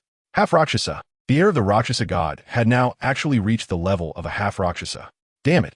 In this situation, even if he released Tang Chen's consciousness, it would be useless, even though that guy had completed most of the trials of the god of Shura. Facing a demigod who could inherit the divine position at any time would be pure suicide. Bibi Dong looked at Mou. She was here to be a support. Let's get started. Chapter 193, Goddess of Life. A month later, Mou successfully completed 100 consecutive victories in the hell-killing field. I thought you were dragging it out on purpose last time, Mou said inexplicably. In a month, to gather 100 matches. The king of slaughter had really worked hard, because even the king of slaughter could not force the people in the city of slaughter to compete. Although he was nominally the master here, in fact, he was merely a temporary manager. The rules of the city of slaughter were actually set by the god of Shura. This little bat had really worked hard to help him gather 100 matches in a month without breaking the rules. Even his enforcement team had participated. Last time, the king of slaughter was taken aback. It's nothing. Mou shook his head. However, do you want to completely eliminate Tang Chen's consciousness? The king of slaughter's expression changed. How do you know? Don't worry about how I know. Just tell me, do you want to or not? Mou asked. Of course. The nine-headed blood bat said excitedly. Tang Chen's consciousness has always been a hassle. Back then, he wanted to stop Tang Hao from leaving the city of slaughter. And Tang Chen's consciousness went into a frenzy. After so many years of recuperation, the power this body can exert has only reached the level of a human soul master at level 98. Tang Chen's original power at level 99. He couldn't bring out it all, and moreover, Tang Chen had already completed most of the trials of the god of Shura. His body had been transformed by the power of the god of Shura, for the most part. As long as he could erase Tang Chen's consciousness, he could reach demigod status. That's good, Mou nodded. Wait for me to help someone settle a regret, and Tang Chen's body will completely belong to you. You will become the eternal king of slaughter. The city of slaughter must exist because it is the refuge for evil soul masters and the best home for many fugitives. By the way, what about that sword? Mou suddenly remembered that this time, he wanted to try and see if the Shura demon sword would respond to him. The king of slaughter hesitated for a moment, but upon seeing Bibi Dong casting a cold glance at him from a distance, he instantly made the right choice. Wait. After saying that, the king of slaughter flew outside the palace. You still have thoughts about the Shura demon sword? Bibi Dong walked over. No, I have a new play. A malicious smile appeared on Mou's face. The Silver Dragon King had suddenly awakened a while ago. Although his injuries had not yet healed and he had not been awake for long, his consciousness had stabilized. So, he had the Silver Dragon King help him with a task, to create a statue using the special soil rich in life energy from the angel space. The statue of the goddess of life. The Silver Dragon King had told him the method to attain divinity through faith. And the power of faith could not only assist in becoming a deity, but also communicate with the corresponding god. Just like the sea god island has the statue of the sea god, and the spirit hall has the statue of the angel god. The statues worshipped by Dalu could establish communication with the gods. And the statue made from the soil rich in life energy from the angel space, combined with his powerful healing power and a bit of sincere prayer, would allow the goddess of life to sense him. If this time the Shura demon's sword still resisted him, he would have to use this statue in advance. Soon, the King of Slaughter brought back the Shura demon sword he had hidden. It was a blood-red giant sword over 2 meters long, with a slender and thick blade covered in dark golden demon patterns. The entire sword was blood-red and exuded an extremely sharp killing aura. Legend has it that the Shura demon sword itself was an existence that granted power to the heavenly god hunter, capable of summoning the heroic spirits of the heavenly god hunters to assist in battle. Only those recognized by the Shura demon sword could unleash its power. What a great super artifact just left in this ghost place. Mou reached out to touch the Shura demon sword, but was unsurprisingly blocked by an invisible force. What was going on? The King of Slaughter looked puzzled. Even those useless people outside could touch the Shura demon sword. They just couldn't use its power. How could Mou not even touch it? BB Dong beside him was also somewhat surprised. Although Mou had mentioned this before, such a blatant targeting, not even allowing a touch, was it appropriate? Unlike the last life. This time, Mou was not angry, but directed his consciousness into the angel space. Die too long, is my statue ready? In the angel space, a delicate silver-haired beauty was sitting on a vast plain, gazing up at the cloudless sky. Upon hearing Mou's voice, her expression turned a bit displeased. I'm not Die Too Long. You should either call me the Silver Dragon King or Guyu. Okay, Die Too Long. Got it. Die Too Long, Mou replied dismissively. Where's my statue? Silver Dragon King. Here. The Silver Dragon King, feeling depressed, took out the nearly half-meter tall, small life deity statue he had painstakingly crafted over half a month without rest. You better think carefully. The aura of time-space turbulence you carry will be guarded against by any divine realm, and even the life deity might. All right, I know my limits. Mou interrupted the Silver Dragon King's rambling, and with a thought, took the statue away. Everything in the angel space is under his control. The weather, the area, the size, and even the contents, including people. However, living beings must enter the angel space voluntarily, and he must have ownership of inanimate objects. Otherwise, they cannot be placed inside. So what will you choose? Mou looked at the exquisite statue in his hand, summoned the angel martial soul, infused the statue with the most extreme healing light, and concentrated his mind to deliver a succinct prayer. Goddess, save me. In the Douluo divine realm, the forest of life, the life goddess suddenly felt a strange summons due to the incident where the god of slaughter, Shuparos, acted recklessly in the lower realm and was killed by the flames, while discussing matters with the god of destruction. The power of faith? The life goddess showed a puzzled expression. She had never left any traces in the lower realm. So how could she suddenly receive something like this? Moreover, this life force is surprisingly similar to hers. What is wrong? Beside her, the god of destruction, dressed in a purple cloak and looking to be in his 30s, asked in confusion, "Someone is calling me." The life goddess stood up, relying on her perception of this power of faith, and found the source. The city of slaughter? Looking at this oppressive, ghostly place, the god of destruction showed impatience. What is that guy, Shura, up to again? Xiao Zi, it's not Shura. The life goddess shook her head, continued to draw in the scene with her divine sense, entered the city of slaughter, and arrived at the palace of the king of slaughter, finally finding her statue. My statue, how? The life goddess's expression suddenly became extremely strange, and the god of destruction beside her was even more furious. Dambrat, shut up. In the city of slaughter, seeing his healing power directly vanish into thin air after being infused into the life goddess's statue, and after trying for more than half an hour with his strength nearly exhausted, Mou chose to take a bold step. He directly approached the statue in his hand, like a madman, and ate it. Damn brat, shut up. A voice filled with rage suddenly echoed throughout the city of slaughter. Mou, holding the life goddess's statue, was startled and almost dropped it. Damn, who is it? You scared me. Mou said with an unhappy face. I am the god of destruction. Kid, if you don't want to die, put down the statue in your hand. The god of destruction yelled at Mou in the city of slaughter through the divine sense channel established by the life goddess. This is my wife. Huh? Mo, you showed a puzzled expression. God of destruction? Who are you? Besides, you think I'll just put it down if you tell me to? I don't care about face. God of destruction. If it weren't for the fact that I can't reach you right now, do you believe I could slap you to death? But this kid, doesn't he look like a good person at first glance? If I keep provoking him, Little Green's statue might be in danger. With this thought, the god of destruction took a deep breath, barely making his voice a bit more approachable. Child, you came to the city of slaughter, and you must have heard the legends of the gods. I am the god of destruction. Now listen to me. Put down the statue in your hand, okay? Life goddess. Xiaozi has this side to her. How interesting. God of destruction? Mo, you still looked indifferent.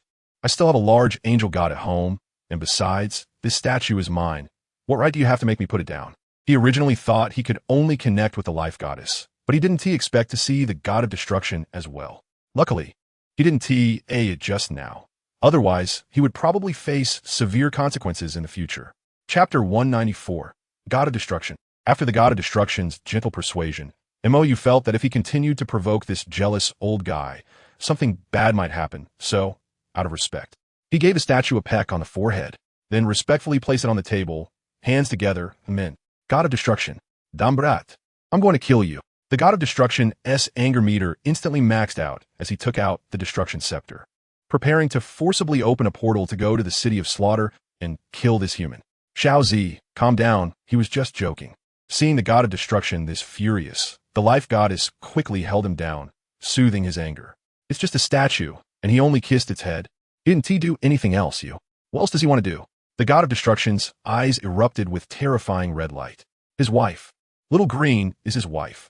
This damn brat is doing it on purpose. Xiaozi, he's just a kid. Why are you getting so worked up? The life goddess said with a smile.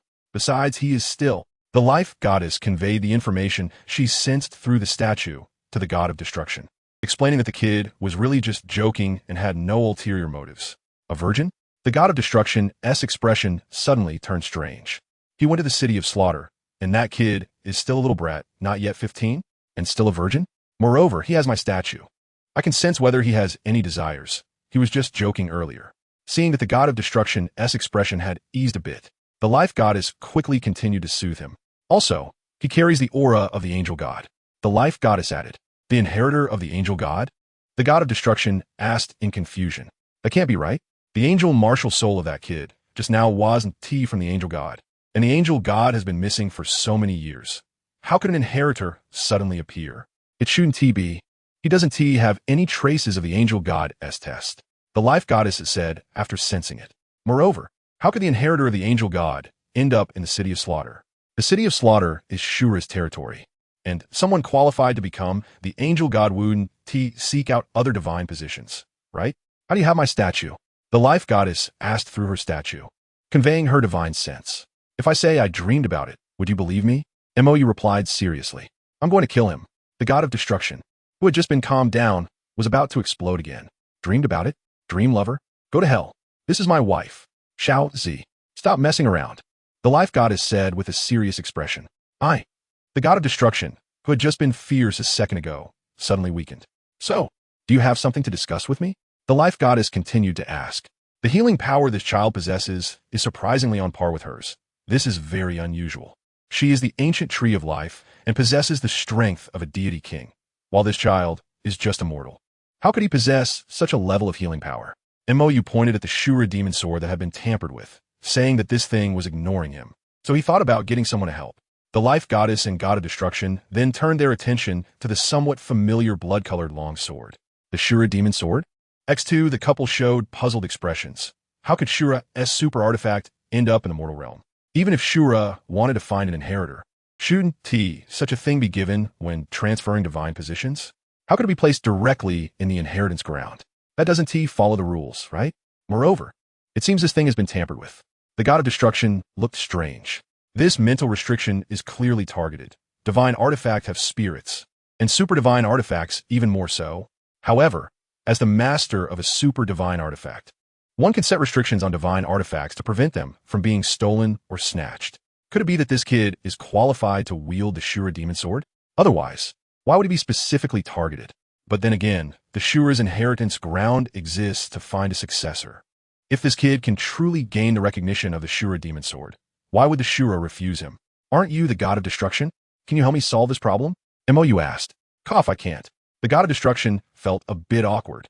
Only the master of super divine artifact can set its mental restrictions, and only they can lift them. Moreover, the Shura's divine power restrains his destructive power, leaving him completely helpless against this matter. Mou showed contempt. Still the god of destruction? That a joke, right? You little brat. Show some respect to me, old. The god of destruction, who hadn't finished his harsh words, suddenly lost the signal. And the connection established with the god of life through the statue was also cut off. Seeing this scene, Mou wasn't surprised. Life and destruction had been causing a stir here for so long. It would be strange if the Shura hadn't noticed. However, it took so long to cut off. Could it be that he was going to give Tang, Xiao, San a boost again? After all, he had already taken the celestial grass and soul bone. If Tang, San wanted to continue developing, he would need some sort of external help, right? Forget it. If I can't get it, then I can't. Mou put away the statue of life. Open the hell road. I want to destroy what's down there. Good. Upon hearing Mou's words, the king of slaughter was instantly excited. Every time the hell road was opened, a slaughter god was born, which was a huge drain for the city of slaughter. That's why he had been obstructing these challengers from passing through the hellish slaughter arena. As for directly destroying the hell road, he had thought about it, but didn't dare. This was the trial ground of the Shura god, and he was merely a little pet left behind by the Rakshasa god back in the day. How could he dare to mess with the Shura god? Just as Mou was rampantly destroying the hell road, a dispute was unfolding in the divine realm. Shura, what do you mean by this?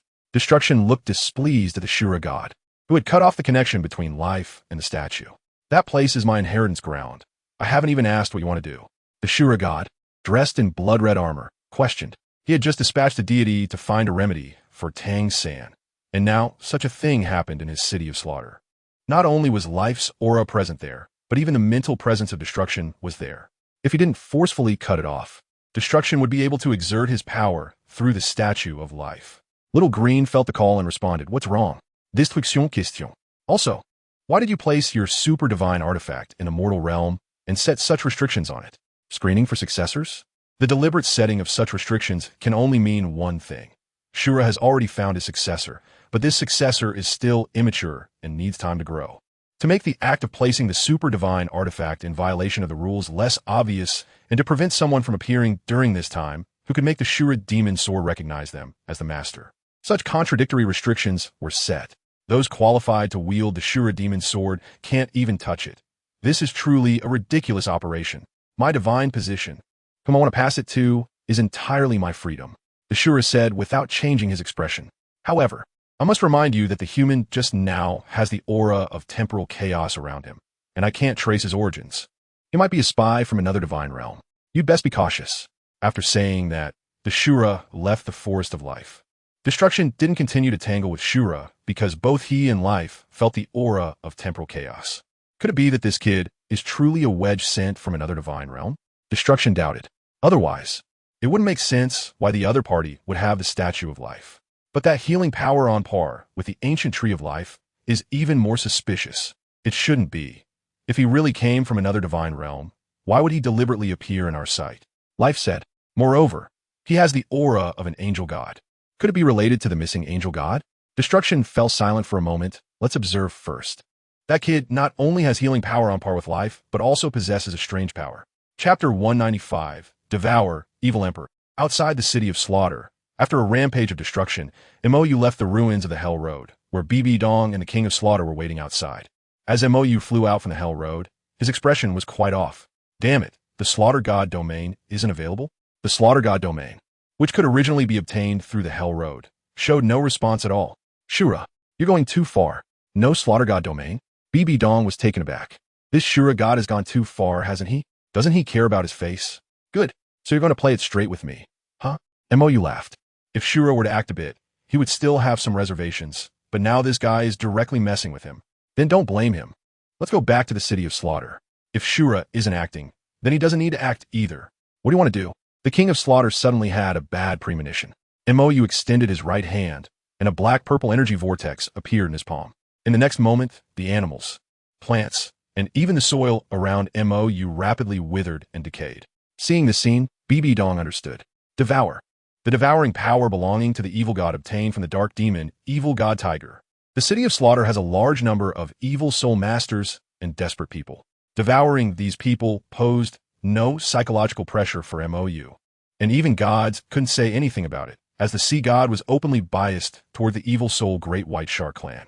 You don't mean to devour all the people in the city of slaughter, do you? The king of slaughter asked worriedly. The operation of the city of slaughter relies on those useless people. If MOU devours them all, the city of slaughter will fall into a weakened state. And at that time, he won't be able to suppress Tang Chen's consciousness. Don't panic. Even if Tang Chen wakes up, there's still her. MOU retracted the devouring energy and looked at BB Dong. No matter how powerful Tang Chen is, at most, she can only reach demigod level, and still the weakest kind. Against someone like Dalu, who also possesses demigod power, she would be at a disadvantage, let alone against BB Dong, who is practically a god except for not having inherited the divine position. But my consciousness. The king of slaughter showed hesitation. If Tang Chen wakes up, his consciousness will suffer a heavy blow. I could also directly kill you and eliminate the hidden danger of Tang Chen. BB Dong said coldly. Master, what are you talking about?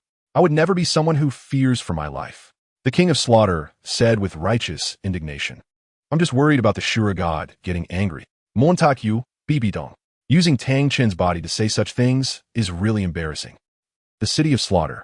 The already chaotic city was experiencing a brutal massacre, and this city filled with evil welcomed its cleanest moment in thousands of years. The hot blood smell filled the air, apart from the enforcement team of the King of Slaughter, whether in the inner city or the outer city. No one could escape death. An hour later, the entire city of Slaughter was completely clean. No wonder evil soul masters can't change once they start. This way of devouring to enhance oneself is truly fast, MOU lamented. Even though the city of slaughter is filled with misfits after so many years of slaughter. Most people's bodies have already been drained of nutrients, but in just 1 hour, devouring these thousands of soul masters directly raised him from level 74 to level 80. There was even still room for improvement. Most of the power has been taken away by the city of slaughter, BB Dong said. While MOU was slaughtering unilaterally, the city of slaughter was also seizing the powers of these soul masters. MOU's extravagant way of devouring didn't absorb much energy at all. It doesn't matter. Devouring was just an accessory, MOU said. Now the city of slaughter doesn't even have enough participants for the competition.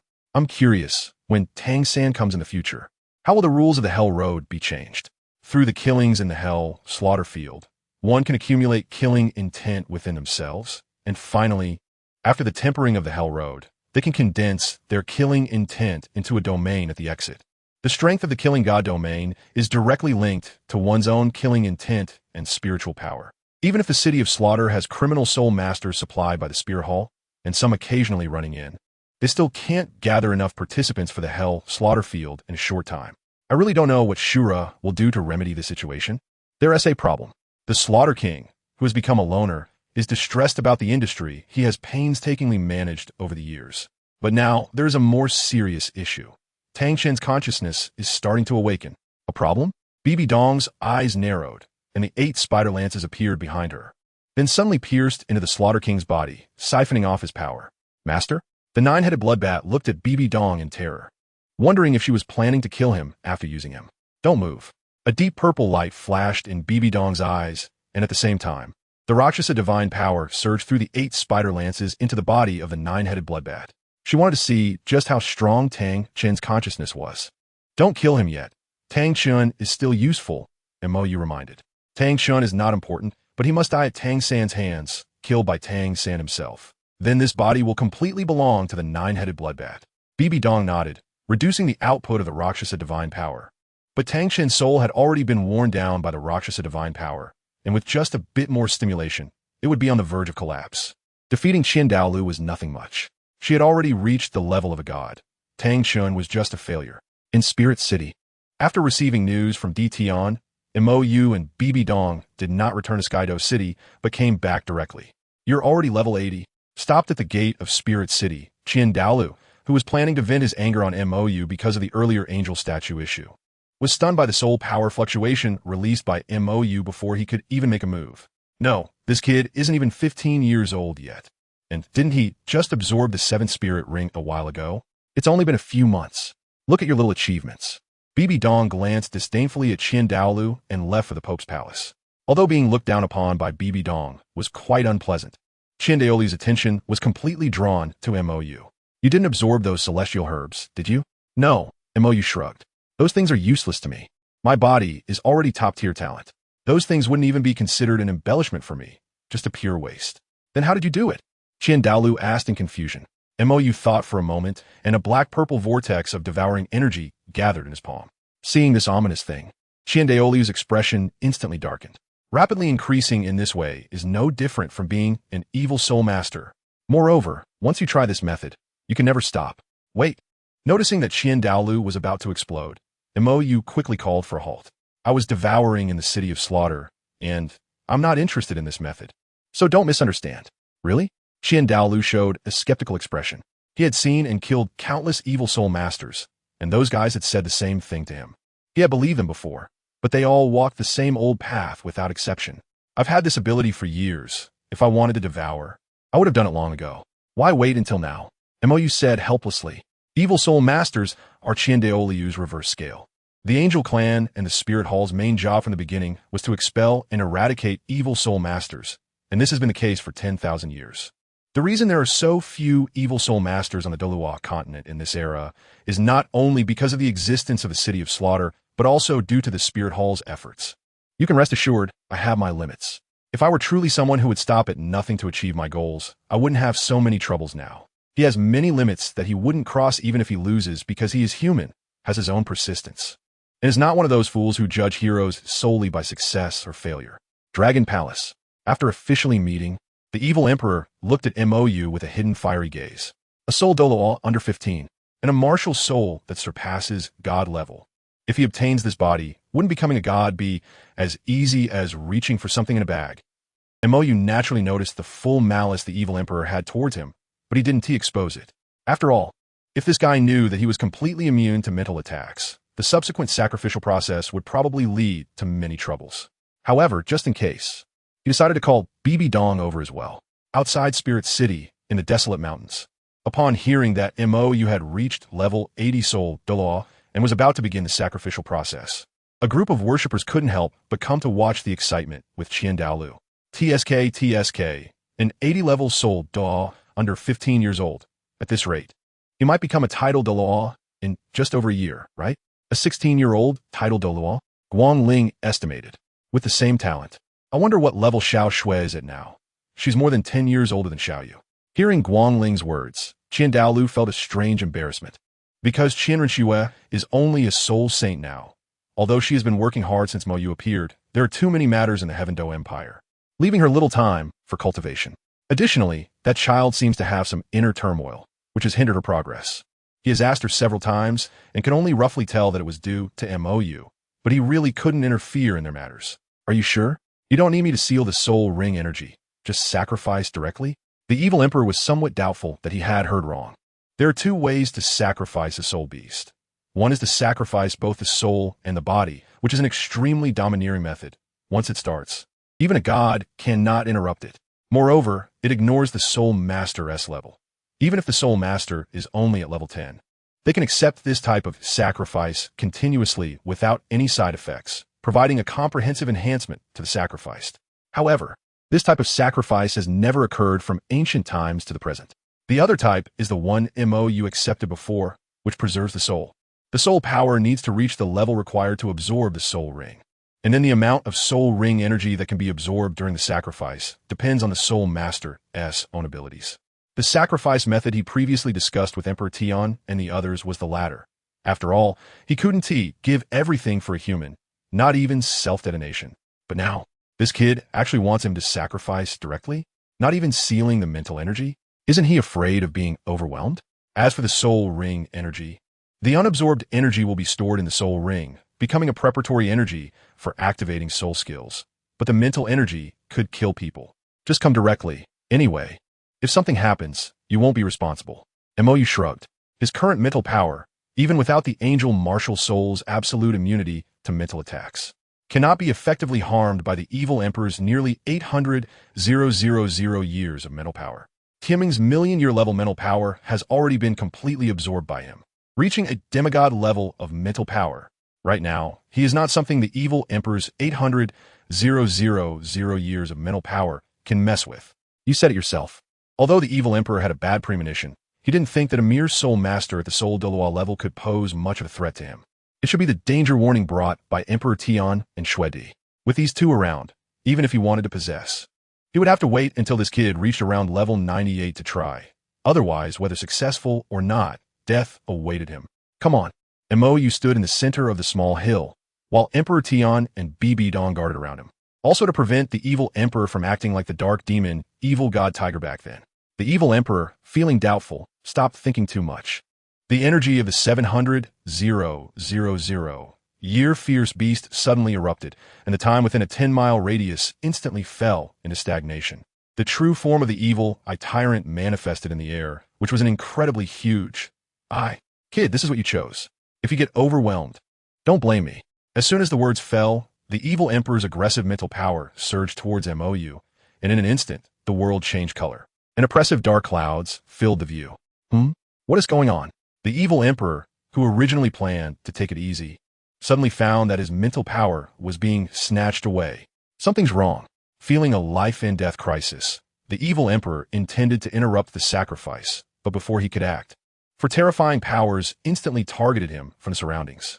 The angelic divine power of Qian Dalu, Bibidong's Rakshasa divine power, the dragon god's claw prepared by Emperor Tian, and the full-force strike from Shuedi and Bing Di combined. As long as the evil emperor dared to interrupt the sacrifice, he would die here today. You guys are plotting against me. The evil emperor finally understood why these guys were not worried about him at all. This human is not right. The mental power attack is completely ineffective. If you obediently sacrifice, you can still retain your consciousness. But if I personally kill you and forcibly absorb the soul ring, we guarantee that your soul will not have a good end. Emperor Tian said coldly. The evil emperor's mood instantly soured. He was not afraid of Emperor Tian's threat. What he feared were those two divine powers beside him. Emperor Tian was indeed stronger than him, but if he wanted to escape, Emperor Tian wouldn't be able to do anything to him. However, those two divine powers, especially the Rakshasa divine power, filled with evil thoughts. If hit, he would be obliterated. Damn, how did this kid find bodyguards of this level?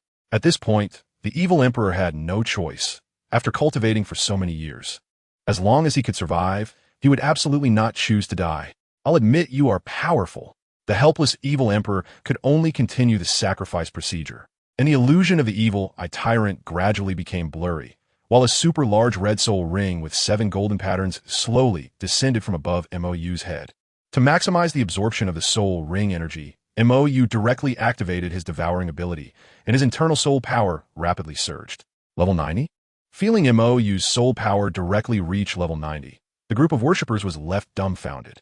However, before they could think too much, this surging soul power began to drop again, all the way back to level 80. What is going on? Even these old men who had lived for nearly 100 years found it hard to understand the scene before them. He is condensing a soul core, Emperor Tian explained. However, the last elemental soul core took half a month. This time, is it a mental soul core? Mou's ability to unleash elemental powers like the Silver Dragon King without using a soul ring relies on his strange elemental soul core. However, this time, the soul core that Mou is condensing is quite different from the one he taught him to condense in his previous life. The most crucial point is that Mou's strange body seems to be able to condense multiple soul cores. A human soul core should condense in the Dantian, but the soul core Mou condensed is placed in the angel space connected to his body. That strange space seems to be infinitely large, and there is no sense of time flow. Chapter 197. The Strange Change of the Angel Martial Soul. A month later, the special space formed by the evil emperor's sacrifice finally shattered, and Mou's soul power finally stabilized. Relying on the devouring ability of the dark demon, evil god tiger, to absorb the evil emperor's energy to the maximum, combined with the energy accumulated from devouring those evil soul masters in the Slaughter City, Mou directly reached level 85.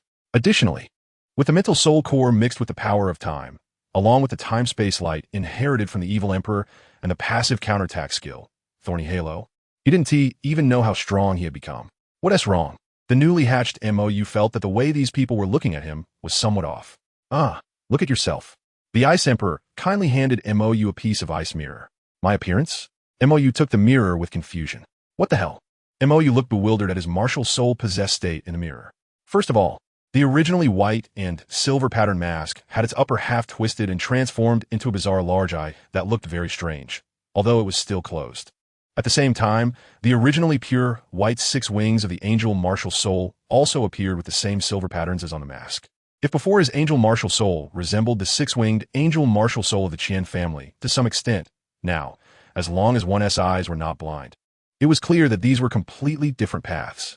He didn't look like a good person at all. Evil Emperor, what is going on? Mou chose to pull out the evil Emperor's consciousness, looking at himself actually existing in the form of a spiritual entity completely. Even after a month had passed, the evil Emperor was still somewhat bewildered. His soul shouldn't be retained in the soul ring? Why couldn't he sense the soul ring produced by sacrifice at all now? And what was that strange space he had been in for a month? It seemed to have no end. What is going on with this human? I don't know, don't ask me. The evil Emperor shrugged. My mental power and my 700,000 years of cultivation can't feel anything now. They've all been absorbed by your martial soul. But in this state, I can be sure it has little to do with me. The only thing I can sense a bit is the eye on your mask. This thing is likely the soul bone that I would have produced, but has it been absorbed by your martial soul? No. What's going on with your martial soul? It can even absorb soul bones? The evil Emperor's soul questioned. Isn't that too strange? The soul bone is a necessary step for him to seize a body. Now that his soul bone is gone, how can he seize a body? How would I know? Mou shrugged, canceling the martial soul possession state. He still didn't understand what was going on with his angel martial soul. Anyway, it was definitely not a product of the Douluo God realm. Heaven Do City. Lanba Academy. During the time Mou was away, many things happened. First, Liu Erlong transferred the position of the Dean of Lanba Academy to Flinder. Seeing that the hype around Shrek had passed, Flinder, under the encouragement of Yu Xiaojiang, changed the name of Lanba Academy to Shrek Academy. Liu Erlong had no objections to this since her connection to the academy was no longer significant. After all, giving Lanba Academy to Flinder was Liu Erlong's compensation to him, and a thank you for all the help he had given her when she was younger. However, she had no romantic feelings for Flinder. Even though she had completely ended things with Yu Xiaojiang, there was still no possibility with Flinder. Additionally, due to a decline in soul power and Xiao Wu's performance on the Heartbroken Red, Tang San left Heaven Do City in despair for an extended 2-month period. When Tang San returned, everyone was surprised to find that not only had his soul power recovered, but he had even reached level 39. His explanation was that he accidentally entered a secret realm during his time away and received many gifts, successfully restoring his soul power and even bringing back several soul bones. Yes, soul bones. Moreover, Tang San gifted these soul bones to Shrek's team to help them level up. When Mou heard this news, he really laughed. Shura really has no shame. The last thing that happened was just a few days ago. After being beaten by Mou, Tailong still managed to get his old father out. But they had been looking for Mou at the Heaven Do Royal Academy for 2 months and only received the news that he was not there. Tailong and Tainua's unusual actions naturally caught the attention of the family elder, Titan. After some questioning, he learned that Tailong had been slapped and thrown against the wall, leaving a message challenging Titan to go find Mou. After learning about this, Titan wasted no time and brought his son and grandson to Lanba Academy to find Xiao Wu. Can't find Mou? Then what about this girl who knows Mou? So, Titan inevitably clashed with the infatuated Tang San and forced Tang San to reveal his Haotian hammer, which then recognized its master. This power clan really is something. After learning about this, Mou couldn't help but exclaim, abandoned by the Haotian sect. The 4 great clans have now turned into this mess. Upon recognizing Tang San, they still rushed to recognize their master without hesitation, even dragging their son and grandson into it. What a terrifying mindset. By the way, brother Yu, we're going to the Sunset Forest tomorrow to hunt for soul rings. Do you want to join us for some fun? Xiao Wu asked. Tang San is already level 40? Montak Yu questioned. Isn't Shura's luck a bit too excessive? When he left, Tang San was only level 30, and now, just over 2 months later, he's at level 40. No, it's that fat guy and that lewd tiger. After they absorbed the soul bones, one reached level 30 and the other level 40. Dean Flinder planned to take everyone along and conduct some field training. Xiao Wu explained. By the way, this is the soul bone Xiao San gave me. I haven't absorbed it yet. Saying this, Xiao Wu took out a strange soul bone, black as ink, and handed it to Mou. Mou didn't take it. After all, it was most likely some cursed object created by the Shura god. Classmate Xiao Dong. Come take a look. Mou chose to call for support. Bibi Dong is a quasi-god. She has already completed the test to become the god of slaughter. Aside from not inheriting the divine position, she is not much different from a god. Additionally, he had also brought a figurine of the goddess of life for Bibi Dong. With that thing present, the Shura god wouldn't have a legitimate reason to act against Bibi Dong. What is going on? Bibi Dong, located in the Martial Soul Hall of Heaven Do City, arrived in less than a minute after hearing Mou's call. Take a look at what this thing is. Mou pointed to the black-legged soul bone in Xiao Wu's hand. This thing is likely Shura's. I don't dare touch it. Bibi Dong, you're treating me like a tool now, huh? Sighing, Bibi Dong still took the soul bone from Xiao Wu's hand. She had already encountered this little rabbit before. The big rabbit she had hunted back then had its remaining soul extracted from the soul ring using her god of slaughter powers. Of course, she couldn't resurrect it. The big rabbit only had a tiny fragment of its soul left, and all she could do was let the big rabbit meet this little rabbit again. As for what these two rabbits said, she didn't know. After meeting, the big rabbit's soul completely dissipated. As for how this little rabbit feels about her, whether it wants revenge or something else, she didn't care. If it could come for her. She never felt that hunting the big rabbit was wrong. The struggle between humans and soul beasts has existed for 1,000,000 years.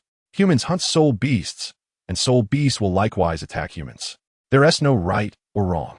If you had to say, it all goes back to the essence of the world, survival of the fittest. If this little rabbit becomes stronger in the future and has the ability to kill her, she wouldn't complain. It's just the cycle of cause and effect. Chapter 198, Goodness and Evil. After taking the soul bone, Bibi Dong carefully sensed it, and a strange smile appeared on her face. Interesting. Soul bones can actually be played with like this. Please start your explanation. Mou took out the figurine of the goddess of life and held it in his arms to prevent the Shura god from pulling any tricks. Looking at Mou's quirky scene, Bibi Dong felt a bit helpless. This is not a purely soul bone, at least not a normally produced soul bone, but rather a soul bone condensed through a method similar to devouring. Soul bones can be artificially created? Montaku questioned. People certainly can't do it, but gods might not have that limitation. Bibi Dong shrugged and set the soul bone down. The world governed by the Shura god is not just Douluo Continent. Perhaps he acquired it through some special means from somewhere else, and then made it into an item that conforms to the rules of Douluo Continent. When they were in the city of slaughter, Mou had already told her about the Shura god, his speculations about Tang San, and why soul beasts would sacrifice to him. Mou still didn't have much confidence since, after all, just dealing with the Shura god could be resolved with some effort. But when it comes to the subsequent war between soul beasts and the divine realm, they would have to take it one step at a time. Mou hoped that at least he could participate in the fight against the Shura god. As for what comes next, that's his own business. This is a bit excessive, right? Mou looked at the pitch-black soul bone. No matter how he looked at it, it was bothersome. After thinking for a moment, Mou activated his current most powerful auxiliary skill, the summon of the goddess of life. A warm white light shone down, and the consciousness of the goddess of life once again reached her statue. Is there something wrong? Life asked in confusion. I have a question. The gods in your realm, they can't interfere with the mortal world, right? Mou is now somewhat uncertain about this. Yes, the Rakshasa god beside you has already completed the divine test, and she should have received the inherited information that comes with her divine position, right? Life replied. Through the statue created by Mou, she could sense many things, including the fact that Bibi Dong was the Rakshasa god. Then what is that? Mou pointed to the large black bone on the ground. This is. Life scanned the object with her divine consciousness and fell into silence. Wasn't the substance mixed in this soul bone from the flame realm? How could something from the abyss realm appear on Douluo Star? Where did you get this? Life asked in confusion. Could it be that this child is also from the abyss realm, like flame? Mou did not hide anything and recounted the situation that Xiao Wu had just mentioned to Life. Of course, he deliberately omitted mentioning Shura. Otherwise, it would make him seem like he was stirring up trouble. A secret realm? Life's confusion deepened. Currently, the Abyss realm had not entangled with the Douluo realm. Recently, due to the conflict between Flame and the god of death Shuparos, they had just checked these issues. So how could a secret realm connected to the Abyss realm suddenly appear? Moreover, a mortal could actually survive in such an environment? After some exchange, Life severed her divine consciousness connection with the statue and informed Mou that there was some trouble in the divine realm recently, and they might not be able to pay attention to the issues of Douluo Continent for the time being. However, if anything happened, Mou could still quickly contact her through this statue, which had once housed her divine consciousness. Although Mou was unclear why the goddess of life was so friendly to him, perhaps it was just her nature, but this was his biggest reliance at the moment. The goddess of life represented not only herself, but also the god of destruction. With the involvement of these two divine kings, the Shura god should not be too reckless with him, at least not directly against him. Also, the divine realm has trouble recently. Could it be that the god of death was killed by flame during the judgment? Then what about the positions of good and evil in the divine realm? After severing contact with MOU, life went alone to the residence of goodness, hoping to gain some assistance. However, when she entered the temple of goodness, she found another familiar figure. Evil, what are you doing here? Life asked in confusion. Although life and evil were the two oldest beings in the divine realm, their relationship was not good. Although rumors in the outside world suggested that their relationship was similar to hers in destructions, she knew very well that they were not that kind of relationship. They were the type that disliked each other. The biggest conflict between them was that goodness believed in love, while evil did not. They had argued about this for tens of thousands of years. How could there be love? Ahem. Sensing life's arrival, goodness and evil quickly dispersed the judgment scales and the voyeuristic light screen created by the heart of goodness. I'm here to discuss how to handle flame and Jidong. Evil looked somewhat unnatural. Really? Life showed a skeptical expression. Evil was very good at acting, but now he was obviously lying, which proved he was very guilty. Of course, do you still suspect that I have any other relationship with this idiot? Goodness shot a sideways glance at evil. I don't know which idiot spread that rumor. There's no way she has that kind of relationship with evil. That's not. Life understood their relationship the best, so she naturally wouldn't think in that direction. Thus, unable to figure it out, Life did not press further and instead conveyed what MOU had said to goodness and evil. However, the two seemed completely unsurprised, as if they had known all along. In the end, full of confusion, Life left under evil's persuasion. Shouldn't we take action? Goodness said. After all, Shura has indeed gone a bit too far. Opening the connection between the Abyss realm and the Douluo realm without permission and creating the kind of secret realm is not good for either realm. Take action on what? Do you have evidence? Evil retorted. Why did Life come to find you instead of directly telling destruction and then calling us to a meeting? ISNT it, because there is no evidence for this matter. Such a small matter. Even if we held a meeting to vote, it wouldn't affect Shura at all. Moreover, the biggest problem right now is the god of death Shuparos in flame. Shura's little actions have not caused any harm to Douluo Continent. It's merely given a bit of a backdoor to the human he is interested in. Even if it gets exposed, what can they do? Stop Shura? Also, the issue we should be focusing on now is this guy from the outer realm. Evil once again opened the voyeuristic light screen through the judgment scales and the heart of goodness. What was displayed was none other than MOU, who was on Douluo Continent.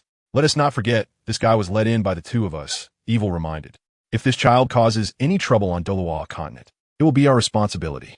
First of all, I don't think he will cause any problems, Goodness said seriously. Secondly, it seems we can't do anything to him. Can we? Evil's expression froze. He had a point. Rewinding time, encompassing the entire divine realm. When this incident occurred some time ago, he and Goodness were both stunned. They seemed to have let in something extraordinary. When this person named MOU drifted into the area under the jurisdiction of the Douluo divine realm, it was he and Goodness who discovered him. At that time, they were also wary of the strange time-space turbulence aura around this person. However, this person was severely injured, and even if he was indeed a wedge sent from another divine realm, they had confidence in resolving it. Besides, that angelic aura was quite similar to that of the angel god of the Douluo divine realm, so Goodness confirmed that the other party was certainly not an evil person, and they worked together to let him in, hiding the divine consciousness imprint within the time-space turbulence before casting him into Douluo Continent. After that, they had been secretly observing this outsider to prevent any accidents. But this child, named MOU, seemed to have forgotten everything after awakening and naturally grew up on Douluo Continent. With nothing else to do, he and Goodness kept observing this. Idiot. They had been watching MOU's entanglement with the Rakshasa god and the angel god, and to be honest, many times, if it weren't for Goodness stopping him, he would have wanted to rush down and beat this kid up. But Goodness admired this guy very much. Because of love, Goodness and MOU's views on love were surprisingly consistent, extremely pure, not mixed with any unnecessary things. And he absolutely did not believe in this kind of pure love, so he and Goodness had been keeping an eye on this kid, with Goodness wanting to prove that the love she firmly believed in could last, while he was just waiting to see the joke. In the end, neither of them saw what they wanted to see, because this kid actually found the remnants of the dragon god, the Silver Dragon King. Originally, they both intended to use their super artifacts to completely conceal their aura and planned to go down and deal with the Silver Dragon King. But just when they stealthily infiltrated the dimensional space at the bottom of the Lake of Life, something huge went wrong. They both lost focus for just a moment. And this kid named Mou actually rushed up to perish together with the Shura demon sword. Then the energy at the core of his soul seemed to be activated. And within the entire range of the Douluo divine realm, time began to rewind back to the recent past. Having witnessed that scene, they did not dare to easily take action against the Silver Dragon King, who was closely connected to Mou and could only quietly observe from the shadows. Regarding the transaction between Mou and the Silver Dragon King, the two of them had been keeping a close eye on it. To be honest, after such a long period of observation, they were not too worried about Mou. This kid wouldn't act recklessly. As for the matter of changing the cultivation rules of the Douluo Continent, they actually did not oppose it. After all, the evil thoughts of the dragon god resided in the Golden Dragon King, and all the divine beasts involved in the rebellion had been eliminated. The remaining soul beasts, if one were to say they were innocent, were indeed innocent. After 1,000,000 years, the Soul Beast clan no longer had any hope of returning to their peak. So even if the cultivation rules of the Douluo Continent were changed to spare the Soul Beast clan, it wouldn't be unacceptable. They believed that Mou could remain unbiased. But what about the Silver Dragon King? What about the Soul Beasts collaborating with Mou? It seemed that Mou intended to leave this world after resolving these issues. What if something went wrong afterward? What if the tragedy of the dragon god repeated itself? The Shura god would definitely not agree to this. That guy believed in eradicating threats completely, leaving no trace of trouble. Currently, controlling the Douluo Continent was merely to resolve this issue. They had actually been watching the Shura god's little actions all along, just not wanting to interfere. After all, having lived so long, they were not too concerned about these things. The Shura god was also acting in the interests of the divine realm. Although his methods were questionable, his goals did not harm the divine realm. However, it seemed that the angel and the Rakshasa had indeed been dealt with privately by Shura. The kind-hearted one said, when the angel and the Rakshasa went missing earlier, they had already suspected something, and recently, Shura's subordinate, the killing god Shuparos, ignored the rules of the divine realm and forcibly descended to enforce the law, leading to a conflict with the blaze. Shura, unusually, did not uphold the rules he had always insisted on, but instead sided with the killing god Shuparos, demanding a strict response to the blaze and upholding the authority of the divine realm. Based on Mou's experiences in the Douluo Continent, she could only think this way. Let's wait and see. The evil one shook his head. The power this kid possessed was too terrifying. If it could be resolved peacefully, then let it be resolved peacefully. They were currently unable to make a choice. Shura was one of their own, but the power Mou possessed was too exaggerated. The power located within that so-called angel martial soul core far surpassed that of the dragon god of the past, and was extremely close to the power from the beginning of the universe in their memories. If not handled well, everyone might end up dead together. Fortunately, that kid had not yet discovered that power, although the Silver Dragon King had noticed it. She also could not remind Mou. Betting on this kid was also a gamble. Chapter 199, An Opportunity for Qianrenshu. After communicating with life, Mou chose to leave the strange soul bone behind and gave Xiao Wu a rare herb, the Qingtian chrysanthemum, as it was most suitable for her at the moment. As for the other rare herbs, before arriving at Tiando City, he had given a piece of the Hunyuan immortal herb to the little fox to help her condense her soul core during her upcoming breakthrough to Soul Sage. After discussing with the Silver Dragon King, he decided to give the Chiloa tulip to Ning Rongrong, as this item could not upgrade the 9-heart sea Tang to the 10-heart sea Tang. Instead, Tang Sen had mentioned that the ordinary spiritual herb, the 9th grade purple bamboo, had a good chance of helping the 9-heart sea Tang return to the 10-heart sea Tang. After all, the 9th grade purple bamboo was capable of evolving Luo Sanpao. How could it be considered an ordinary spiritual herb? As for the water fairy jade bone, it would go to Zhu Zhuqing as usual. The 8-petal immortal orchid would go to the older Zhu Zhuyun, and the rest of the rare herbs were still undecided. After distributing the rare herbs, Mou slipped away. After all, he had already given them out, and it was impossible to take them back. As for how to convince these young ladies, that was a matter for the senior Douluo in the forest behind the Tiando Royal Academy. After a few days apart, Mou naturally spent time with Qianrenshu and the Ice Emperor again. However, they had only been together under the moonlight for less than 2 hours when an unexpected visitor arrived. Upon seeing the rare herbs Mou had given to Zhu Zhuqing and the others, including his former enemy Ning Rongrong, and even hearing from Bibi Dong that Xiao Wu had received some, Qianrenshu's mindset exploded. Zhu Zhuqing, Zhu Zhuyun, fine, she accepted that. Yi Lingling, and the previously known Douluo, she could grudgingly accept, But Ning Rongrong and that rabbit. Why? Why do they all have them? But Mou was so cold toward her. Even her mother had reconciled. Why couldn't she? Looking at the resentful Qian Rinxue, Mou, you could roughly guess the reason. But when did he need to seek Qian Rinxue's approval for who he gave gifts to? Why? With red eyes, gritting her teeth, Qian Rinxue asked. What do you mean why? Montak you counted. Are you saying you feel wronged? Or do you think I owe you something? I don't want those things. Qian Rinxue suddenly shouted. I don't understand why you are still unwilling to forgive me. You always say I've treated you unfairly. But you can forgive even your enemies. You can forgive even that rabbit. My mother almost killed you back then, and you can forgive that. Why can't you forgive me? You always say I'm the same as before. I haven't changed, but what exactly do you want me to change? Just tell me. What do you want me to do? Looking at Qian Rinxue on the verge of collapse. The Snow Emperor and Ice Emperor found it hard to bear, but before they could speak, Mou stopped them. I don't want you to do anything. I never have. Then why do you treat me like this? Qian Rinxue broke down. How have I treated you? Mou countered. Have I ever hurt you? Have I ever provoked you? Have I ever held a grudge against you? Have I done anything to owe you, even the slightest? I merely retracted my overflowing sympathy. Why do you have such a big reaction? Do you think my past efforts were something you were entitled to? I am not your grandfather. I do not have the belief to give everything for you. In fact, we aren't even friends. After all, you know nothing about me, and I don't know what you want. I have never known and never understood. So, is it appropriate for you to throw a tantrum with me? The scene fell into silence. Not only Qian Rinxue, but even the Snow Emperor and Ice Emperor did not expect Mou to be so cold this time. I once thought you were a child, an unfortunate child, so I treated you the way I thought was right, as I would treat a child. I thought you would grow up, but later I realized I was wrong. Mou sighed. You were never a child, nor did you need me to meddle. Do you think I am targeting you? What have I done? Am I just treating you the same way you treated me? Is that wrong? You ask me why? Have you ever asked yourself? Don't always live in the past. I am no longer the person I once was. I am tired. But why won't you give me even one chance? Qian Rinxue said bitterly. They all have it. Why don't I? Because I don't want to go to extremes. Mou said. Xiao Wu and Ning Rongrong both have opportunities, but for them, it's not a good thing because they only have this one chance. If something goes wrong, I won't hesitate even a little. The same goes for your mother. I didn't want to give her this opportunity because if something goes wrong, I can guarantee you I won't hesitate. There won't be a next time. But I admit, I really can't let go of you. I can't just say it's over and be done with it. You could say I'm pathetic, but I just don't learn from my mistakes. There are some things that I just can't do.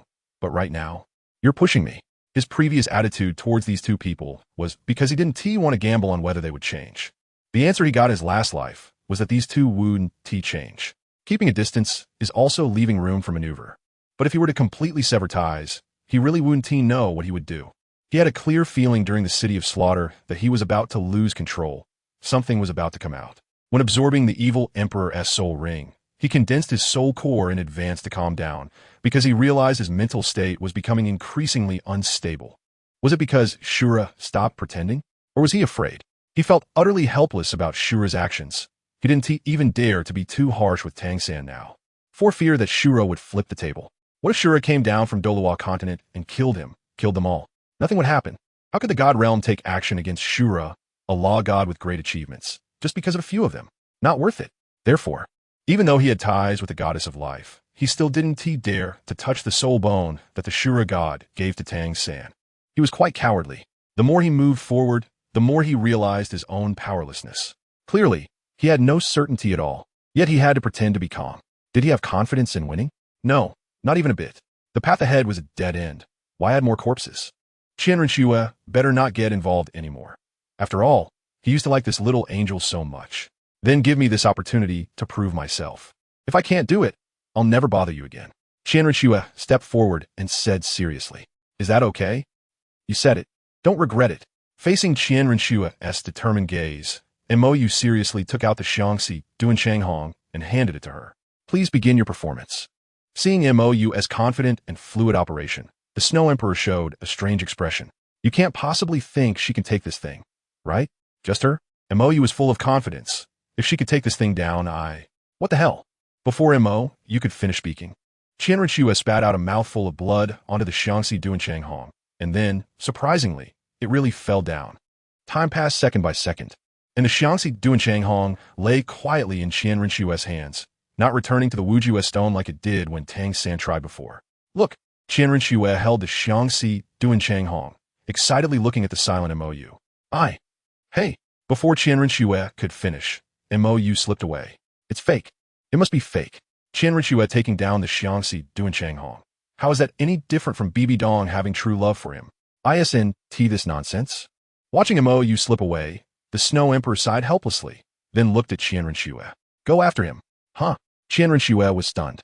If you don't chase now, once he calms down, he'll probably ask you, who were you thinking of when picking the flower? It wouldn't be Tang San, would it? The Ice Emperor said. Mimicking MOU's tone, Qianren Xue's expression froze. Then she spread her 6 wings, unleashed her angelic power, and shot towards the direction MOU had left. This bastard can really do such a thing. Chapter 200. No discrimination between meat and vegetables. In the forest outside Tiando City. Because MOU left too quickly. Even though Qianren Xue used her angelic power to accelerate, she still couldn't catch up. Just as Qianren Xue was feeling down. The Xiangxi Duan Changhong in her hand moved slightly, the flower pistol slightly shifting, as if pointing the way. With no clue, Qianren Xue could only trust the temporary navigation in her hand and continued her pursuit. After a night of chasing, dawn broke.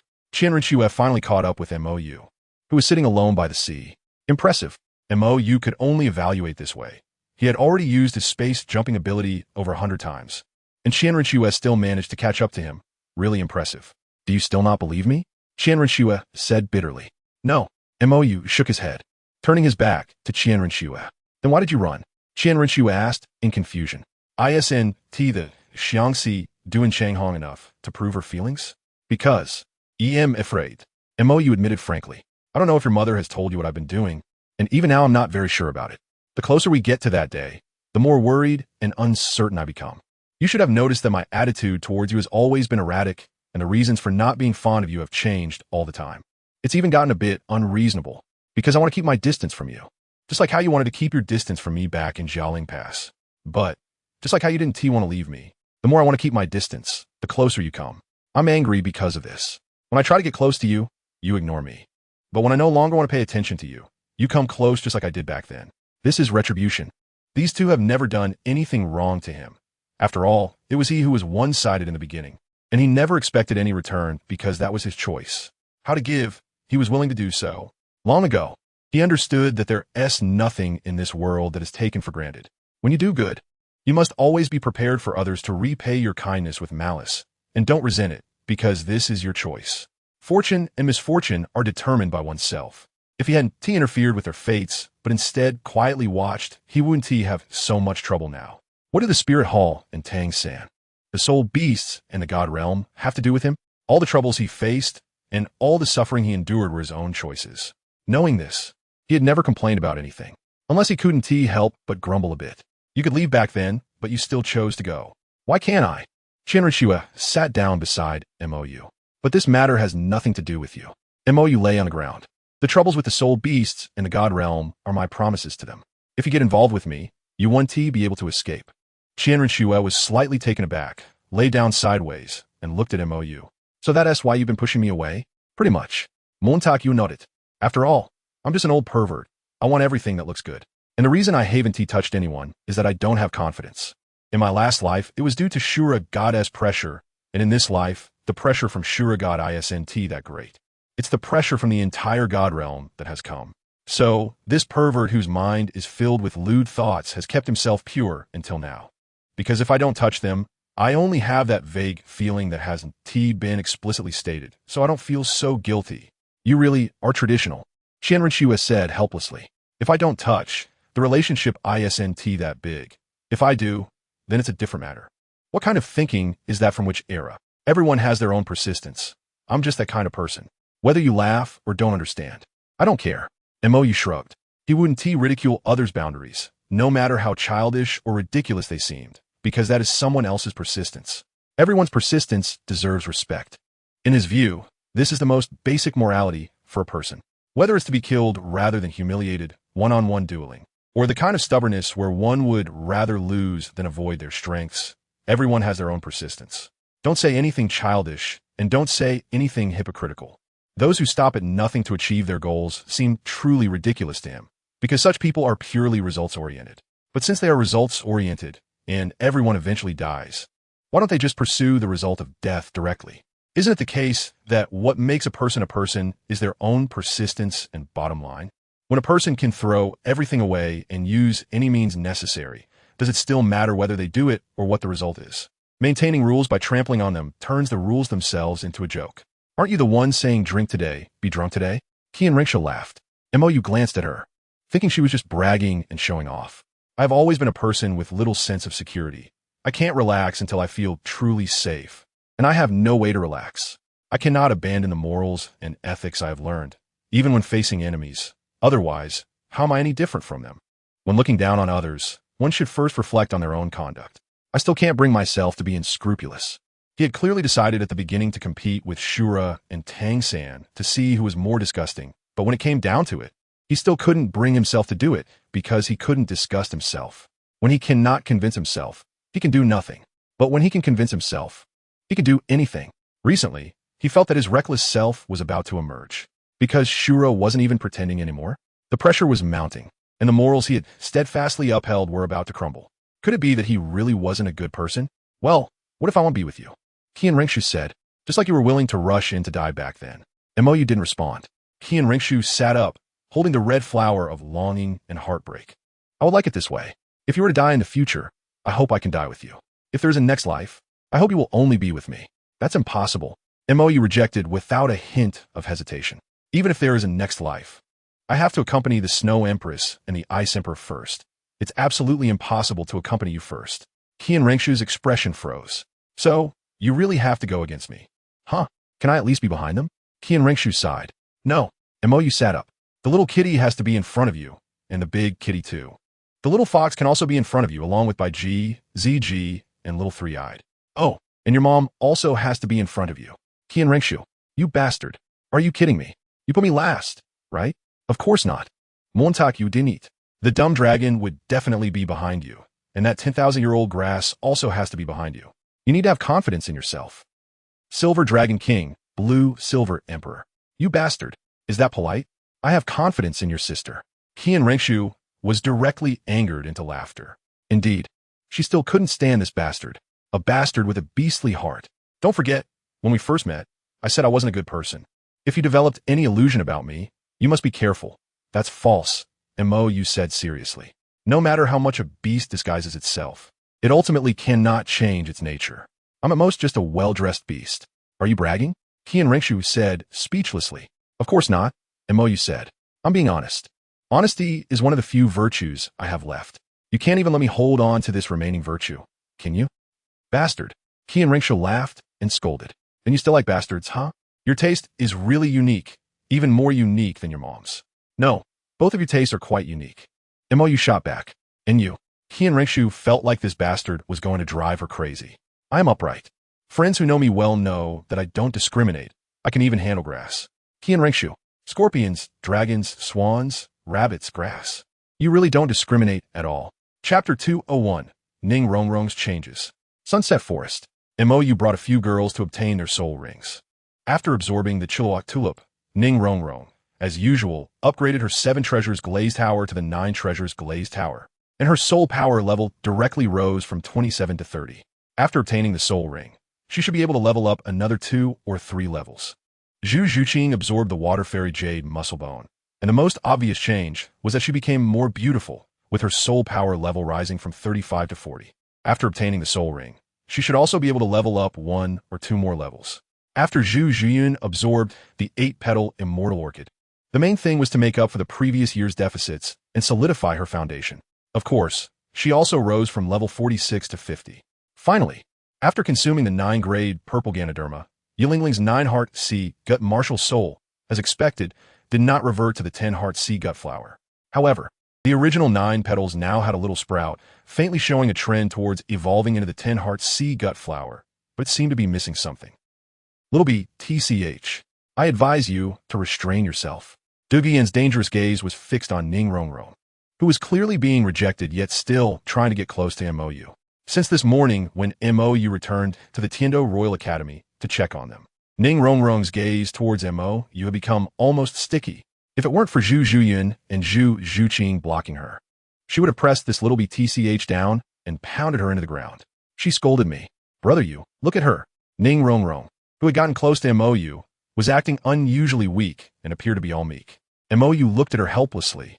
I somewhat regret giving you that thing now. When this little witch first clung to him, he was certain she was just trying to figure out how Zhu Zhuqing and the others were leveling up quickly. But after learning it was because of his soul bones, she quieted down, seemingly wanting to get closer to him and gain that soul bone through the friendship of the Seven Treasures Glazed sect. But ever since she came to Tiando Imperial City, it seemed she had forgotten about this matter. He could see that Ning Rongrong hadn't thought about the soul bone for a while. She was just getting close to Zhu Zhuqing and the others and didn't want to leave. He also casually taught this girl a bit, but what was the result? He never expected that his male-dominated education method would actually cultivate some strange attributes in Ning Rongrong. And then, after the Chua Tulip was handed over, he inexplicably maxed out Ning Rongrong's progress in getting along with him. Heaven above, I really didn't have that intention. But when he returned to the Tiando Royal Academy with Qian Rengshu this morning and saw Ning Rongrong's almost sticky gaze, Qian Rengshu had the heart to kill him. He indeed felt rather dull about feelings, but Qian Rengshu was not vague about it. Turning enemies into friends was fine, and that little rabbit could barely be considered acceptable too. But the direction this was developing in wasn't just turning enemies into friends. No wonder the great official Mo, who doesn't spare even grass, is impressive. As the temporary leader of the Tiando Royal Academy battle team, Shueqing naturally followed along. Regarding Ning Rongrong's behavior, it was fine. She could endure it, after all. It wasn't her first time enduring, but she was very curious about how Mou would face Ning Fengji. Also, how would Mou deal with the one following them? Sword Douluo? After leaving Tiando City, she had already sensed the familiar aura of the title Douluo following them. Sword Douluo Chenexine. It must be that Ning Rongrong has been in Tiando City for so long without thinking of going home to take a look, which made Qinshin anxious. After all, the Seven Treasure Glazed Tile School is not far from Tiando City, so he came over to take a look. But now, Ning Rongrong was leaning against Mou like a lovesick girl, and she could clearly sense the impending anger radiating from Qinshin. What do you mean by not letting even grass off? Did I touch her? Montak Yuli taught it. I haven't even touched her. You're simply alarmist. Humph. Qianrenshua shot Mou a glare, not bothering to refute him. This guy has no limits when it comes to shamelessness. Meanwhile, not far from Mou and the others, Qinshin, who was tailing them, was watching his pampered child act like a lovesick girl toward another man, and he was about to grind his teeth in frustration. I hope your strength matches your courage. Qinshin glared tightly at Mou, the anger in his eyes nearly erupting. He knew what kind of personality his child had since he had pampered her since she was young. Although she was a bit mischievous, she was definitely not like this now, in front of so many people. Moreover, he wasn't blind. The other girls were looking at that man in a strange way. What a kid. So bold. Achoo. Mou suddenly sneezed. The malice from Qinshin was almost off the charts. It seems I'll have to fight later. It's been a while since I used my sword. By the way, are you two planning to absorb a more suitable or a more powerful soul ring? Mou suddenly stopped and looked at the lovesick Ning Rongrong and the distracted Yi Lingling. Powerful. Ning Rongrong's expression froze as she suddenly came to her senses. She could still understand what this meant. Of course, I want to force you. After all, you are the master of your own life, Mou said. What does a more powerful soul ring mean? Yi Lingling asked in confusion. It's that. As the first among this group to experience a customized soul ring, Dugian stepped forward to explain to Yi Lingling, emphasizing as a good sister. It hurts. It hurts a lot. It's deadly painful. However, after listening to Dugian's description, Yi Lingling surprisingly showed no signs of fear. After all, ever since she met Mou, they had been getting beaten up almost every day. Even during the 2 months Mou was away, they were still getting beaten up by Dugian. It said that before learning to fight, the most important thing is to learn to take a beating. After all, the opponents they face cannot always be weaker than themselves. Survival is the first priority. Moreover, she had taken more beatings in her 10-plus years of life than she had in these few months on average. I'll listen to you. Yi Lingling looked at Mou. Are you sure? Dugian asked with concern. Although she had gotten to know Mou a lot over these past few months, they did not understand him deeply enough. When this guy gets serious, there won't be any emotional fluctuations. Even if you're dying of pain in front of him, as long as you don't explicitly refuse, he won't stop. She realized this clearly when she was hunting for her 4th and 5th soul rings. Nodded seriously. What about you? Mou didn't refuse and turned to Ning Rongrong. Ning Rongrong showed hesitation. To be honest, having witnessed Zhu Zhuqing and the other situation, She was really scared. But if Yi Lingling, a healing-type soul master, dared to do it, what would it mean if she backed down? I'm the same. Ning Rongrong took a deep breath and said seriously. After absorbing the immortal grass Mo you gave her, she clearly felt the changes in her body. She could do it. Don't force yourself. Anyway, the two of them with experience will demonstrate for you first. Think it through before making a decision, Mo you said. Don't make choices beyond your ability just for the sake of face. Otherwise, you will regret it. If you fail to absorb a soul ring beyond the age limit, not only will you suffer for nothing, but it will also leave a significant psychological shadow, meaning that if you fail once, there won't be a next time. Chapter 202, Qianrenxua's Anomaly. In the evening, deep in the sunset forest, Mou's luck was quite bad this time. He couldn't find a suitable soul beast, so he could only stroll around slowly with them. But Zhu Zhuyun and the others seemed accustomed to it. Seeing Mou's confusion, Qianrenxua explained, it's considered fast for soul masters to search for soul beasts in 4 or 5 days. 10 days to half a month is also a normal pace. Your previous luck of going and returning on the same day was purely a stroke of good fortune. ISNT it because I always head toward the inner circle, Mou asked in confusion.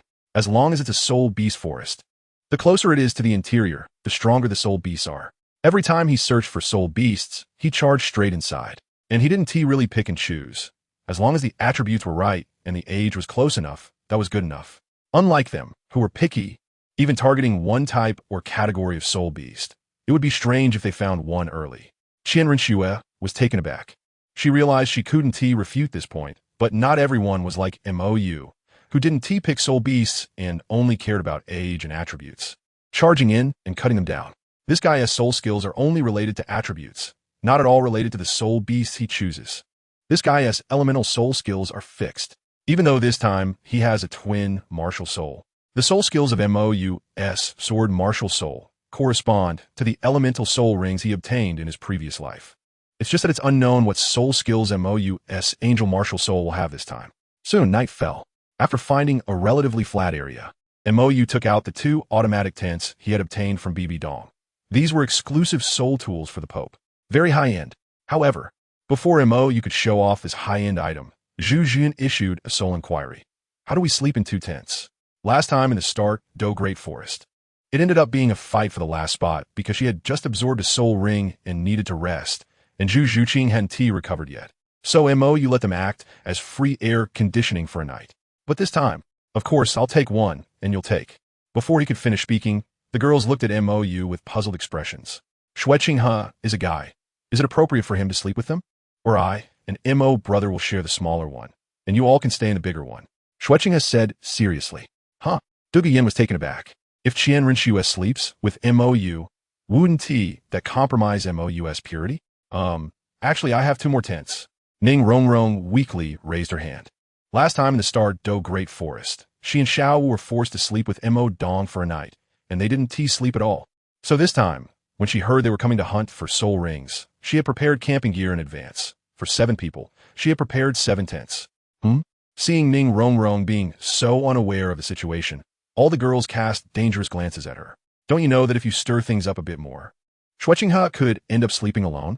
Then wouldn't Mou sleep with them?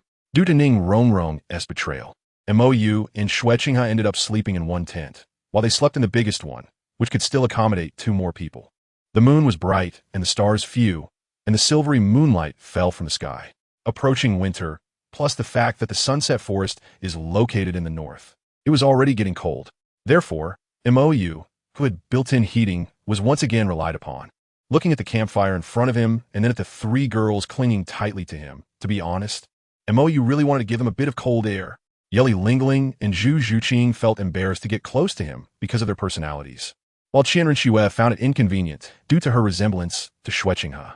However, Zhu Zhuyun, Duguyen, and Ning Rongrong were directly sticking to him. Air conditioning in hot weather, heating in cold weather, what a perfect idol. Ning Rongrong exclaimed. Perfect my foot.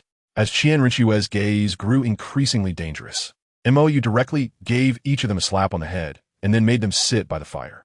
His problem wasn't too big. After all, Qianrenxua wouldn't act against him when she was jealous, but Zhu Zhuyun and the others were in danger. Qianrenxua's axe was everywhere. Moreover, he felt that Qianrenxua seemed to be developing some Yandra tendencies. Under normal circumstances, Qian Rinxue wouldn't cause a fuss over something like an immortal herb, let alone cry and make a scene.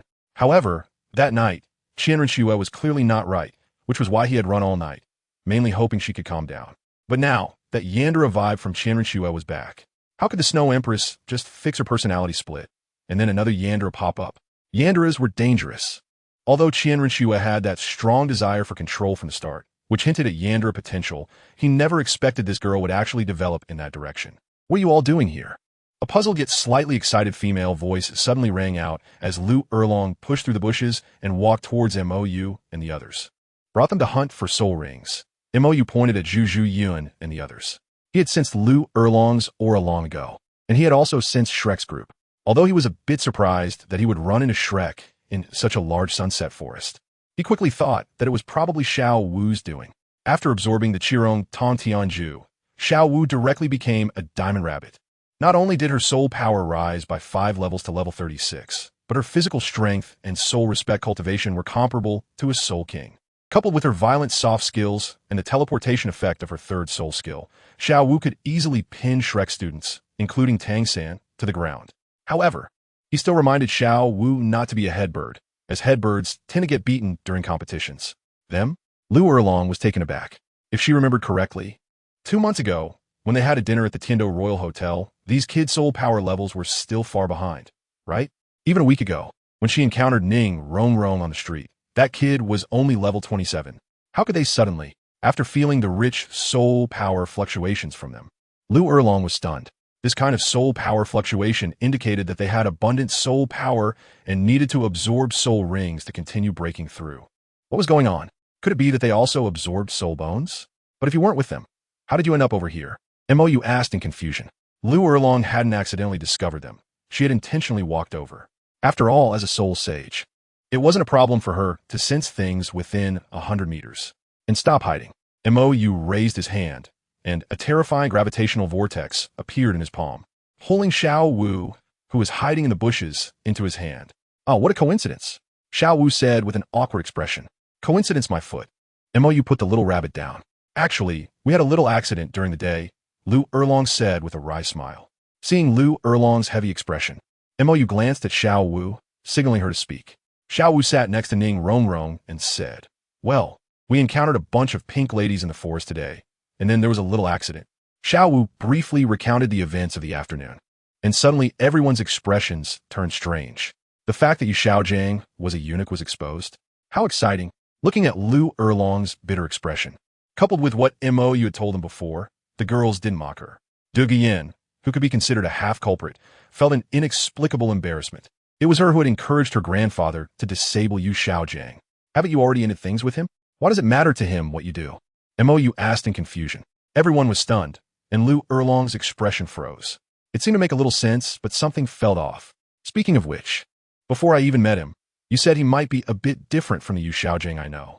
So, does that mean he was already like that back then? Lu Erlong asked tentatively. Yeah, didn't you know? Montague replied. When they were expelled from the Tiando Royal Academy, Yu Xiaojiang had already lost everything. Didn't you notice? After a man loses his manhood, testosterone levels drop rapidly, leading to significant hair loss and a smaller Adam's apple. That should be quite obvious, right?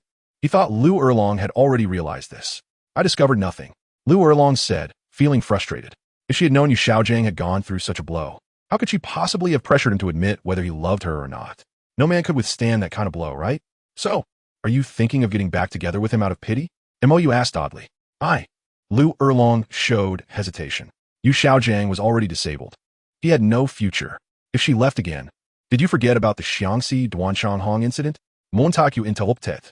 Xiangxi Duanchang Hong could flesh out bones and reshape bodies. Even Yu Xiaojiang's martial soul flaw could be resolved, let alone a small physical defect. If he truly loved you, he wouldn't remain indifferent.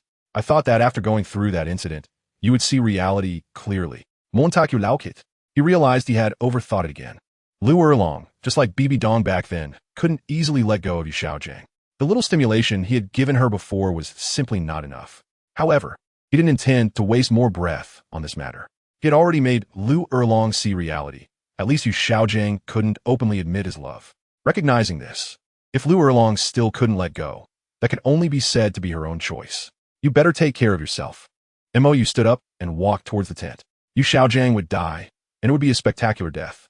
He tried to pull Lu Erlong away gently to avoid hurting innocent people, but he realized he had overthought it again. Some people and some things were beyond her ability to change.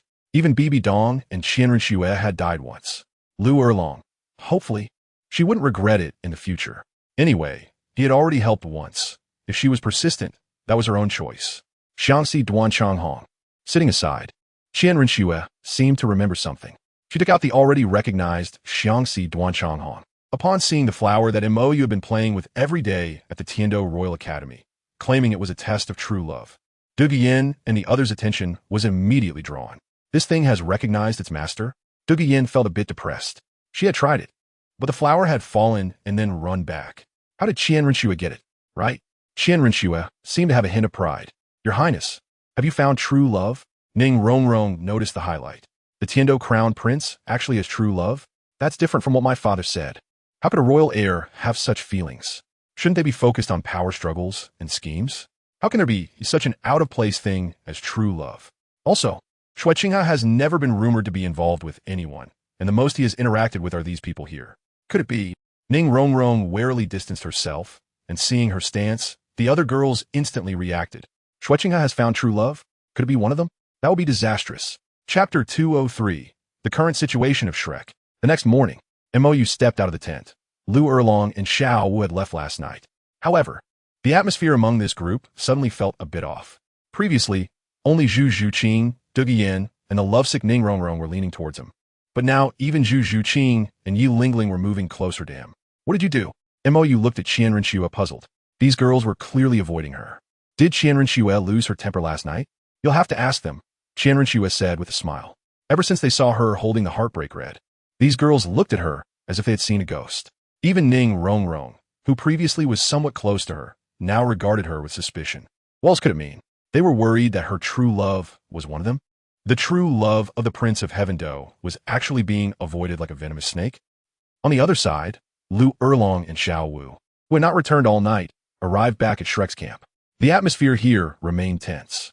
Ever since the appearance of the Pink Lady yesterday, which led to the exposure of Yu Xiaojiang's unfortunate condition, the entire team's mood had fallen into a strange state. In fact, aside from Flander and Tang San, who performed the surgery, the others in Shrek were unaware that Yu Xiaojiang had lost his. Well, they thought he was just injured, which is why he hadn't appeared for several days after entering the Blue Tyrant Academy. He must have been recuperating. However, yesterday, due to the Pink Lady's outburst, Yu Xiaojiang's pants were torn, and underneath, he was completely clean. No wonder they felt that Master had changed significantly since arriving at the Blue Tyrant Academy. The most obvious change was that he looked much cleaner, no longer the scruffy, bearded figure he used to be. Moreover, Yu Xiaojiang spoke less. They previously thought it was due to the awkward relationship with Lu Erlong, but now they realized it was because his voice had become higher-pitched. After his Adam's apple shrank, Yu Xiaojiang developed a tendency toward a more feminine voice, and to save face, he had to speak less, often letting Flander and Tang San relay messages for him. To be honest, they felt sympathy for Yu Xiaojiang's predicament, but more than that, they wanted to laugh. Due to Mou's intervention, the Shrek team didn't engage in any so-called teamwork training and instead ran from Soto City to Heavendo City. In the following months, first, because of the loss of his, Yu Xiaojiang became depressed and refused to go out. Then Tang San was captured and rendered useless. And Tang Hao was also incapacitated, which almost drove Yu Xiaojiang to the brink. Following it was the Heartbreak Red incident, which left Lu Erlong extremely disappointed in him. And finally, Tang Sen left in depression. Until now, the so-called Shrek team was entirely relying on the soul bones Tang San had distributed to everyone a while ago to maintain their team relationship. As for Tang San, Dai Mubai and the others absolutely regarded him as a buddy. After all, Tang San had given them soul bones, and they were all high-quality soul bones over 50,000 years old. After absorbing the soul bones, the confidence of the Shrek team soared. Soon, Dai Mubai and Yu Tianheng would reach the soul commander rank, and Ma Hongjun would also break through to become a soul respect at level 30. Tang San, who was at level 39, was not far from becoming a soul commander either. With this configuration, they would surely shine in the Continental Advanced Soul Master Academy elite competition nearly 2 years later. However, this team currently faced a huge problem, Xiao Wu. If previously it was only Xiao Wu who didn't like the Shrek members, after Xiao Wu absorbed the miraculous herb yesterday, the Shrek members also began to dislike her intensely. Tang Xin went out and brought back soul bones, while Xiao Wu went out alone to absorb a celestial herb. Plus, considering the issue with the super age soul rings in the Stardew Forest, the timid Oscar was fine, but Dai Mu Bai and Ma Hongjun, if not for Tang San, would probably have fought with Xiao Wu long ago. Yu Qianheng was about the same. The entire relationship of the Shrek team now completely depended on Tang San to maintain it. If anything happened to Tang San, this team would fall apart at any moment. Originally, Flander took everyone out to hunt for soul rings to foster teamwork, but who would have thought that just before departure, Xiao Wu suddenly absorbed a celestial herb, igniting jealousy and hatred among the team members? Upon arriving at the Sunset Forest, the appearance of the Pink Lady led to Yu Xiaojiang's condition being exposed. This team was really hard to manage. All right, cheer up, it's time to set off. Seeing the lifeless team, Flander, as the dean, stepped up. There was no other choice. Lu Erlong was deep in thought. Yu Xiaojiang had lost face, so he was the only one left who could say a few words. Xi Ovu, where did you go last night? Tang San asked as he approached. Tang San's current mindset was that even if Xiao Wu tortured him 1,000 times, he would still treat her as his first love. Not to mention Xiao Wu hadn't even tortured him yet. As for Xiao Wu absorbing the miraculous herb, that was her fate, and it was given by MOU, so they couldn't do anything about it. Although there was a sense of regret. He didn't dare to think about celestial herbs anymore. Last time he lost a leg, next time he might lose his head. I went to find Rong Rong and the others. Xiao Wu did not hide it. The Heaven Do team is also here to hunt for soul rings. I just went to greet them with Teacher Erlong yesterday. And the Prince of Heaven Do, Xue Qinghe, was also there. The most amazing thing is that he was holding the Heartbreak Red, and that thing actually recognized him as its master. Xiao Wu currently did not know Xue Qinghe's true identity, so she was very curious about this Prince of Heaven Do who could make the Heartbreak Red acknowledge him as its master. What? Upon hearing this, everyone cast complex glances at each other. The Heartbreak Red had actually recognized its master, and it was the Prince of Heaven Do, Xue Qinghe. Envy, jealousy, hatred, confusion, all sorts of emotions intertwined, and for a moment, everyone didn't know what to say. That kind of divine item, actually given to a useless Prince of Heaven Do? What a waste. The Heartbreak Red, given to the Prince of Heaven Do? Tang San's heart was also shaken. Previously, when MOU brought that thing to Shrek and said it would be given to whoever could make it acknowledge them, he didn't really believe it. After all, how could such a rare, celestial herb be so casually given away? But the Prince of Heaven Do, Xue Qinghe, is MOU really that casual? It seems he truly gives it to whoever can take it. Yeah, I can't understand it either. How can a prince of an empire have true love? Xiao Wu showed a puzzled expression. Regarding these nobles, her understanding indicated that such a thing was impossible. However, that Xue Qinghe could actually make the Heartbreak Red acknowledge him as its master. It was truly amazing. Teacher Erlong, do you have any idea who Xue Qinghe likes? Xiao Wu asked curiously. The suddenly mentioned Lu Erlong looked up. I'm not too sure. Although the Prince of Heaven Do, Xue Qinghe, has a good reputation, there has never been any news in this regard. Of course, there may be some, but I simply don't pay attention to those things.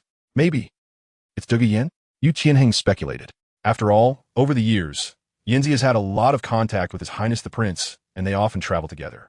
I've asked Yinzi about this matter, but she never gave a straightforward answer. Duge Yin? Upon hearing this name, a clear disgust appeared on the faces of the Shrek group. They were kicked out of the Royal Academy of Heaven Do by Duge Bo.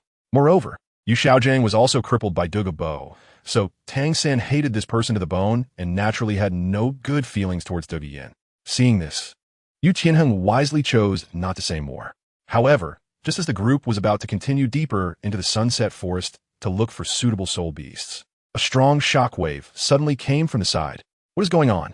Looking at the two giant swords clashing in midair, the Shrek group was dumbfounded.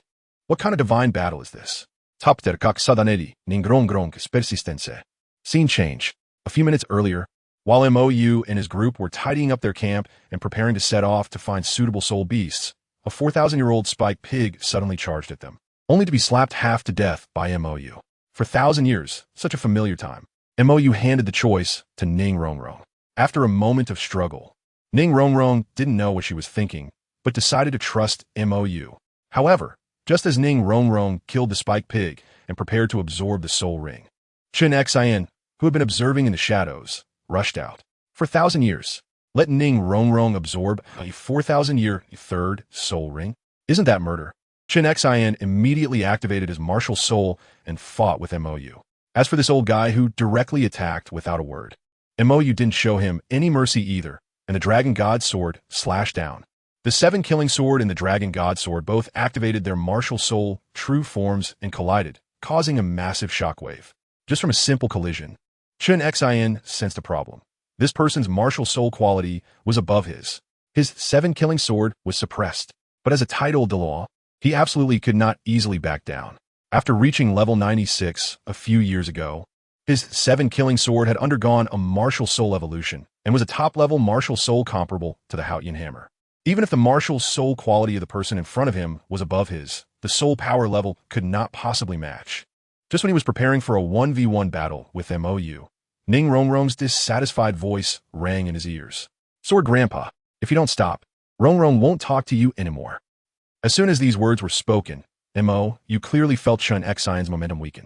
It seemed that Miss Ning had a significant impact on Chen Xin. Her words had such a great effect. "Should we continue fighting?" Mou asked. Although Chen Xin was a level 96 super Dalu, he was really not Mou's opponent at this moment. The absolute advantage in mental strength was sufficient to erase the soul power gap between the two. And Chen Xin's swordsmanship. This old guy couldn't catch up to him even when he reached level 97 in his previous life, let alone now. His swordsmanship could directly overwhelm Dalu, so Chen Xin, the so-called #1 in swordsmanship, was really nothing to worry about.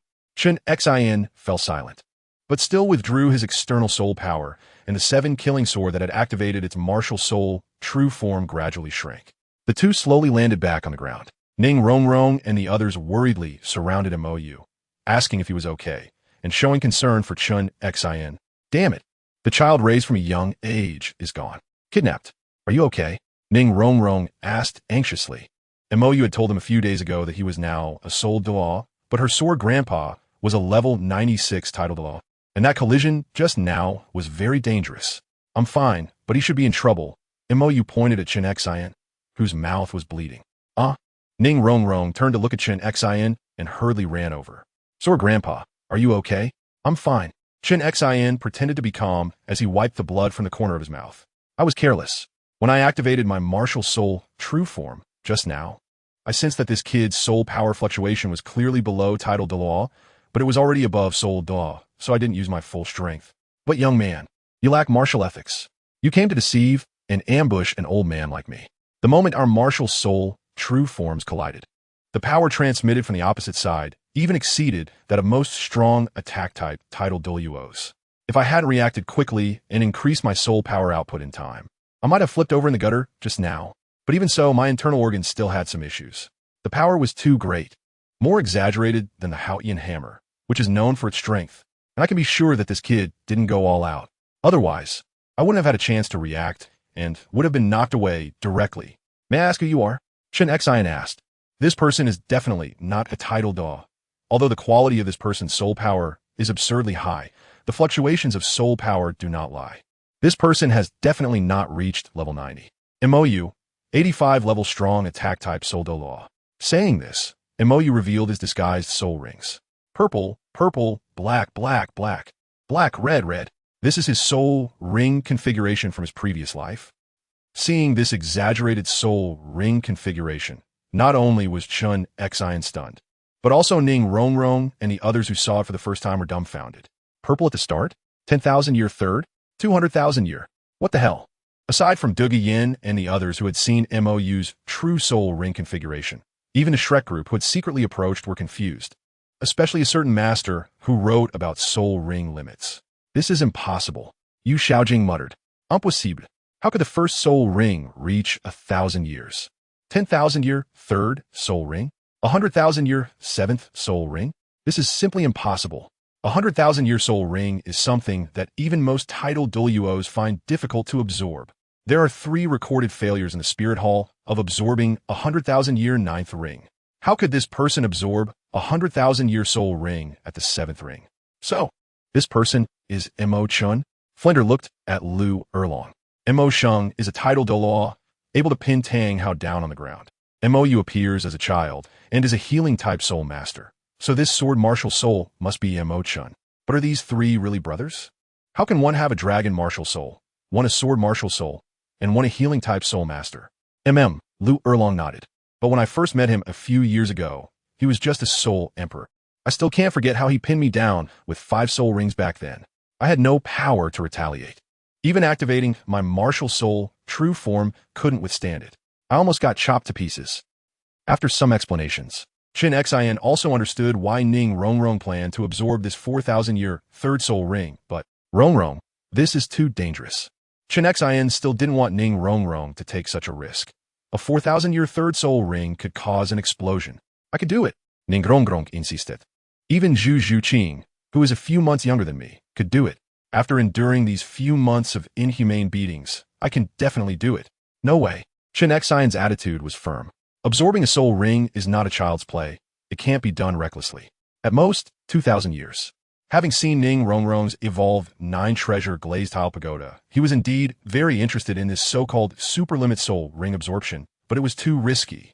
He couldn't let Ning Rongrong gamble on something like this. 4,000 years is just too high. If it fails, it's not just a matter of dropping 2 levels. It could very well be life-threatening. But I want to, Ning Rongrong insisted. If they can, I can too. Them? Qin Xin showed a hint of doubt. Have there been others who tried this? Zhuqing also had a 4,000-year third soul ring. She's a few months younger than me. If she can do it, why can't I? Ning Rongrong insisted. When Zhu Zhuqing absorbed the 4,000-year soul ring, she hadn't yet absorbed the celestial herb, but she still succeeded. Now, she has absorbed the celestial herb and her martial soul has evolved. She can definitely do it. The group led by Dai Mubai, who were observing secretly, were also looking forward to it. Is a true way to absorb a soul ring beyond its years going to be exposed? So, simply, show yourself. Qin Xin, feeling anxious, shouted at Flandra and his group hiding in the woods. They had been hiding there for quite a while. Did he think his title as a Douluo was fake? Flandra awkwardly led the students out, but before he could exchange a few pleasantries, Mo couldn't wait any longer. Hurry, the soul ring is about to dissipate. If you don't absorb it soon, it will be gone. Hearing Mo's words, Ning Rongrong no longer hesitated and sat cross-legged to draw in the soul ring. Rongrong, you. Seeing the scene, Qin Xin wanted to intervene, but before he could act, Mo opened his peculiar wings, wrapping himself and the absorbing Ning Rongrong inside. Looking like a giant cocoon. Don't cause trouble, or she'll die. Mo's voice came from within the cocoon. If anything happens to Rongrong, I will definitely not spare you today. Qin Xin said angrily. Shut up. Don't bother me. If you keep talking, I won't help her. Looking at Ning Rongrong wrapped in the wings, the Shrek group felt incredibly disappointed. Why is she still hiding? They wanted to see what was happening. As time passed, the cocoon created by Mo's wings isolated all sound from inside. Even Qin Xin, being a titled Douluo, couldn't probe what was happening inside. You don't need to worry. Rongrong isn't the first, Shueqing has said to comfort him. Have you tried it? Qin Xin replied unhappily. Since Ning Rongrong's situation was unknown, Qin Xion's temper was a bit unstable. What's the big deal? Douluo said nonchalantly as she released her own soul ring. Yellow, yellow, purple, black, black. Level 59, Soul King. A 10,000-year fourth ring? Qin Xion was taken aback. The age of this 10,000-year soul ring was definitely not just newly emerged. It was nearly 20,000 years old, and the purple third soul ring already showed signs of darkening, indicating it was not far from 10,000 years. Isn't Douluo the granddaughter of Douluo?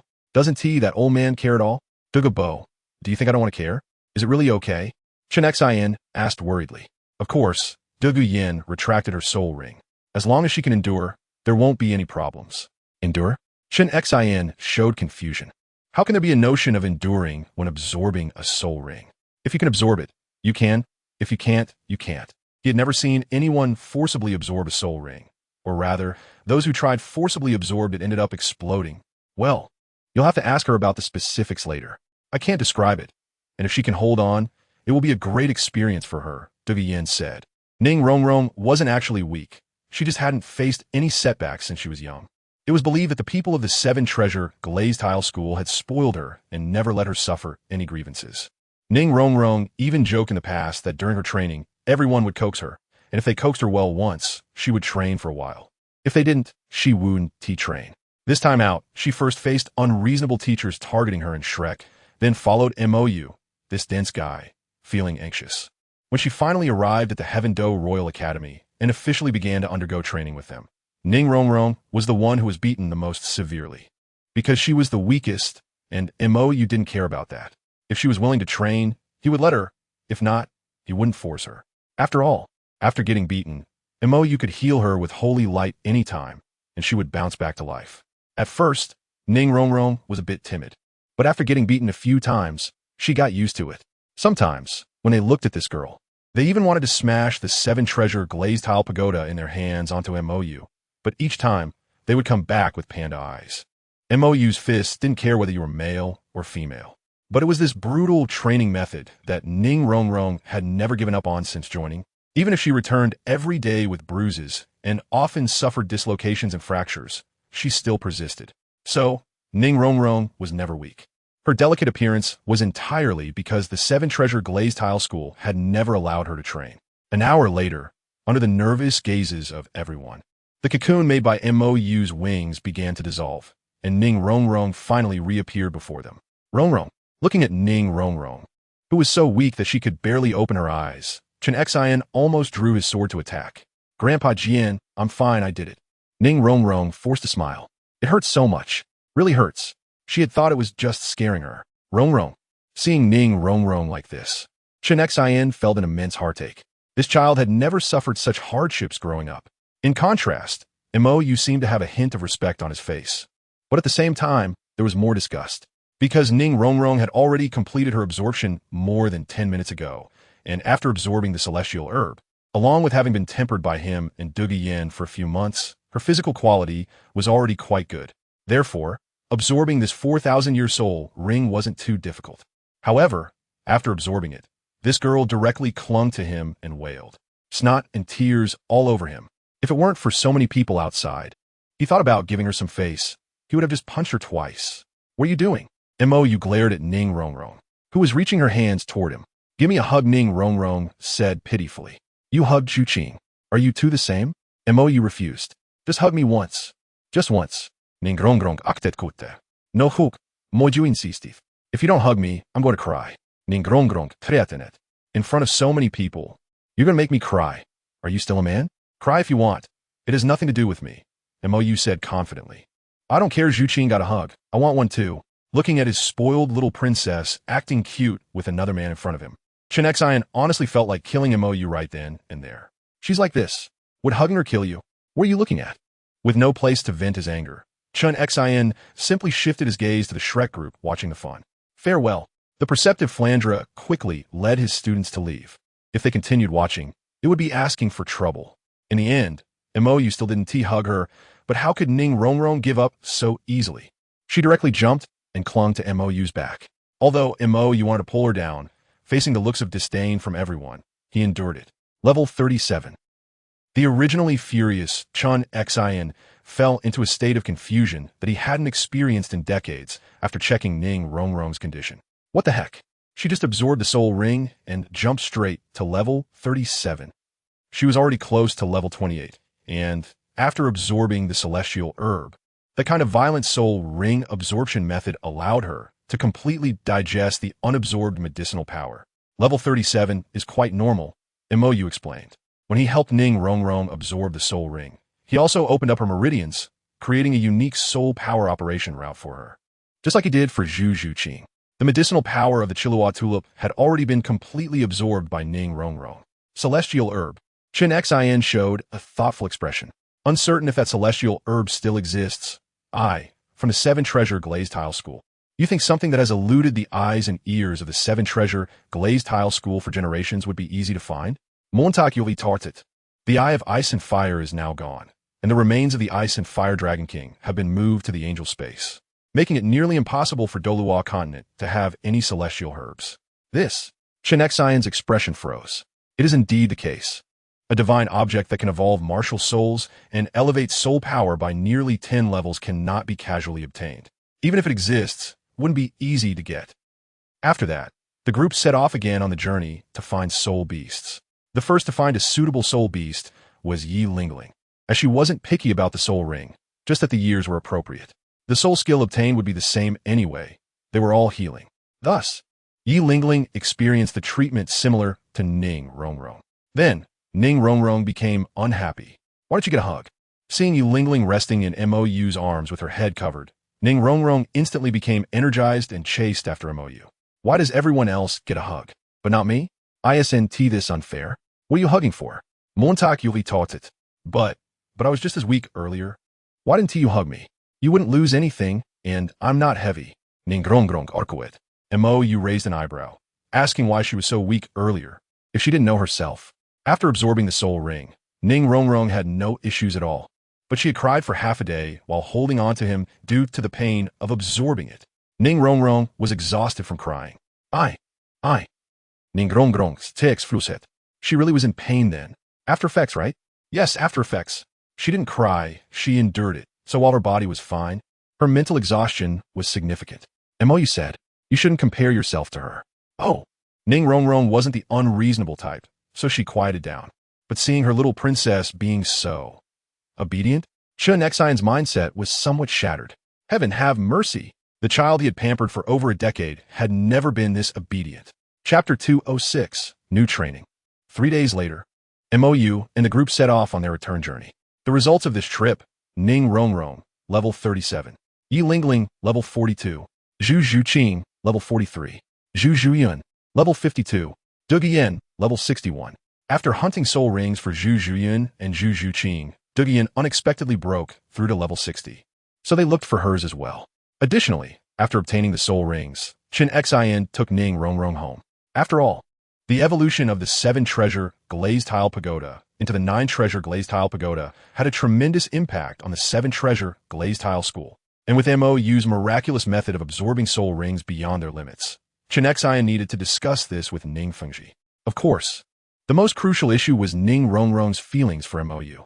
During these days of interaction, Chen Xian had recognized that MOU was the child who had killed the Haotian sect Elder Tang Lai at the Moon Pavilion years ago, so he didn't oppose this relationship. However, the problem was that their Rongrong seemed to be infatuated, and the children surrounding MOU all had feelings for him. Furthermore, Xue Qinghe, the crown prince of the Tiando Empire, seemed to have no issues with MOU, but over the years, they had repeatedly tried to contact Xue Qinghe, hoping to establish communication with MOU, but Xue Qinghe always found excuses to evade them. Therefore, they currently had no idea what MOU truly wanted and how the forces behind him viewed the Tiando Empire and the Spirit Hall. After all, Tang Lai's death was so hasty that it was clear they did not take the top 3 sects seriously. How should they deal with this unknown force? Tiando Royal Academy. After some commotion, Du Guiyan and the others' training resumed. However, this time, MOU planned to change the approach. Have you ever killed anyone? MOU looked seriously at the members of the Tiando battle team, with 2 little kittens sitting nearby. Kill someone? Yufeng was taken aback. Teacher MO, you wouldn't be planning to make them kill someone, would you? I have killed before. X2 Zhu Zhuyun and Du Guiyan admitted calmly. Among them, they were the oldest and had the most experience. One was a former princess of the Xinglua Empire, and the other was the granddaughter of the poisoned Dalu. Naturally, they had done such things. But the rest of the Tiando battle team, Yufeng, Osro, the Shimo brothers, the healing type Yi Lingling, and the youngest Zhu Zhuqing, including Ning Rongrong, who had yet to return home, had never encountered such matters. I'm not saying I want you to kill someone, but as soul masters, you will definitely face such situations in the future, MOU said. Lingling, as a purely healing type soul master, may not encounter it, but the rest of you cannot avoid it. Additionally, killing a person and killing a soul beast are 2 different concepts. If you don't adapt in advance, when danger strikes and you can't bring yourself to act, then it will be disastrous. If possible, he didn't want to discuss such bloody topics. But the world of soul masters was indeed bloody. Don't be deceived by the competitions in the Grand Soul Arena. Outside of it, when soul masters clash, it's almost always a fight to the death. Otherwise, what would happen if the opponent came seeking revenge? Why hasn't the Spirit Hall used Du Guiyan to threaten Du Guibo? Because they don't want to push that old man too hard. A titled Douluo, if determined to flee. Even a titled Douluo like Du Guibo, who is a gatekeeper, would require a super Douluo at least at level 97 to capture him securely. It's very different from a direct confrontation. Capturing a fleeing opponent is truly difficult. Years ago, Qin Dalu had also pursued Tang Hao, a level 99 ultimate Douluo, but still failed to capture him multiple times and eventually gave up. This was written in the original work. Therefore, if you need to strike hard, then strike hard. Don't create trouble for yourself. Tiando City Grand Seoul Arena. After giving Dougie Yin and the others a brief introduction, MOU took them to experience and practice. On the other side of the Grand Seoul Arena, the Life and Death Arena. I can arrange weaker opponents for you, as practice, and your mission today is very simple. Kill your opponents and do not let them leave alive, MOU said. So we are in a team battle? Yu Feng's voice trembled. He was the most timid. Yes, Yin Yin will still take the stage as the team leader, just as a safety net. And Zhu Qing will replace Rong Rong's position to participate in the battle with you. I don't care how you cooperate or how you distribute tasks. My only requirement is that not a single one of the opponents can survive. If you cannot complete this, then my training ends here, and you'll have to fend for yourselves. After saying this, MOU turned and left, heading to the backstage of the Grand Seoul Arena to arrange their matches. This training on killing was different from other training. There was no room for hesitation. There were no second chances. If you hesitate the first time, you will hesitate again later. When it involves life and death, if you can't harden your heart, then you can only say you deserve to die. Kindness is fine, but it must be applied in the right place. In such a slaughtering arena, they hadn't yet earned the right to show kindness. After MOU left, the Tiando battle team fell into silence. As the temporary team leader, Qian Rinxue also didn't know how to comfort them.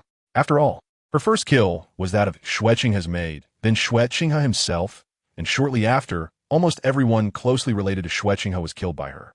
Yet she felt no emotional impact, because it was her mission. Since the first hunt of the soul beast, her mercy had nearly run out. After almost being killed by her own mother, her heart had completely hardened. For her, killing was not an unacceptable act. If there was a need, she would not hesitate. Don't be nervous. Killing is actually very simple, said Dougie Yin. Humans are very fragile, and soul masters are also very fragile. Killing a soul beast might require aiming for vital points, but the human body has vital points everywhere. The head, neck, and abdomen, except for the limbs. Any part can be a vital point, as long as you really want to kill the other person. You can imagine the opponent as Dai Mubai later. Zhu Zhuyan suddenly said to Zhu Zhuqing, "Trust me, you'll feel much better. I'll treat the opponent as you," Zhu Zhuqing retorted. As if I have any grudge against Dai Mubai. She has no relation with that coward anymore, or rather, they never had any relationship from the start.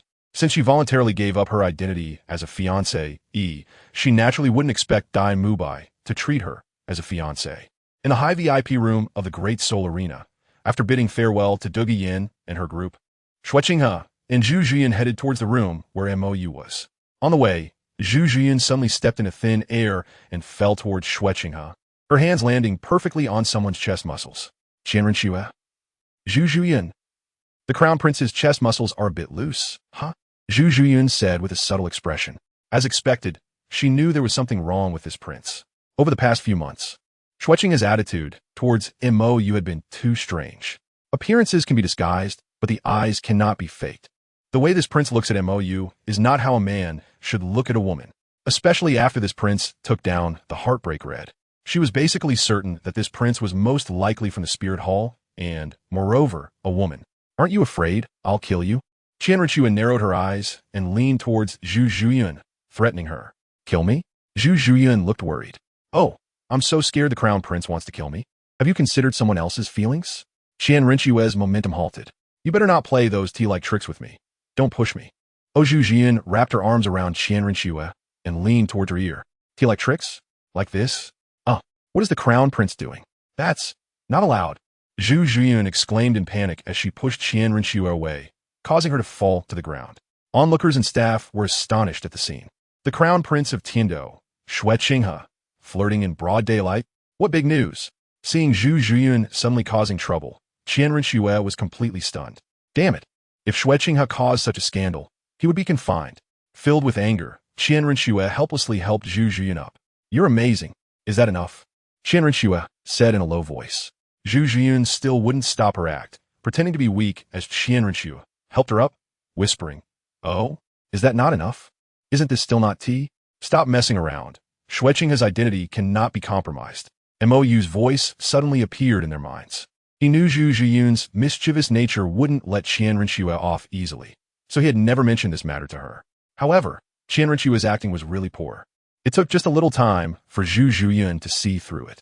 Now that the matter was out in the open, one was the Crown Prince of Tiando, and the other was the young lady of the Zhu family. He really didn't know what they would do. In the evening, MOU left the Great Seoul Arena with the Tiando battle team, who looked rather grim. On the death arena, these kids did not disappoint him. They were all decisive. Except for Yi Lingling, who had no offensive means, the others took action.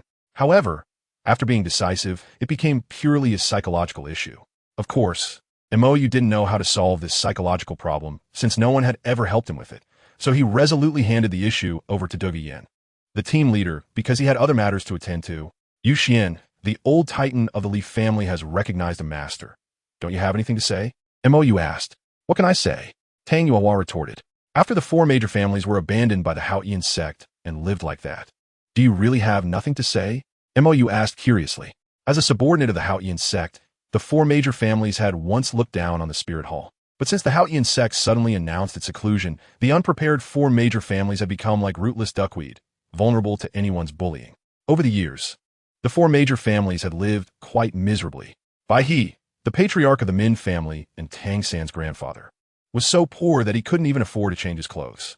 As the eyes and ears of the Haoyan sect, Yu Xian and Tang Yuehua couldn't possibly be unaware of the situation. However, they had never bothered to address it.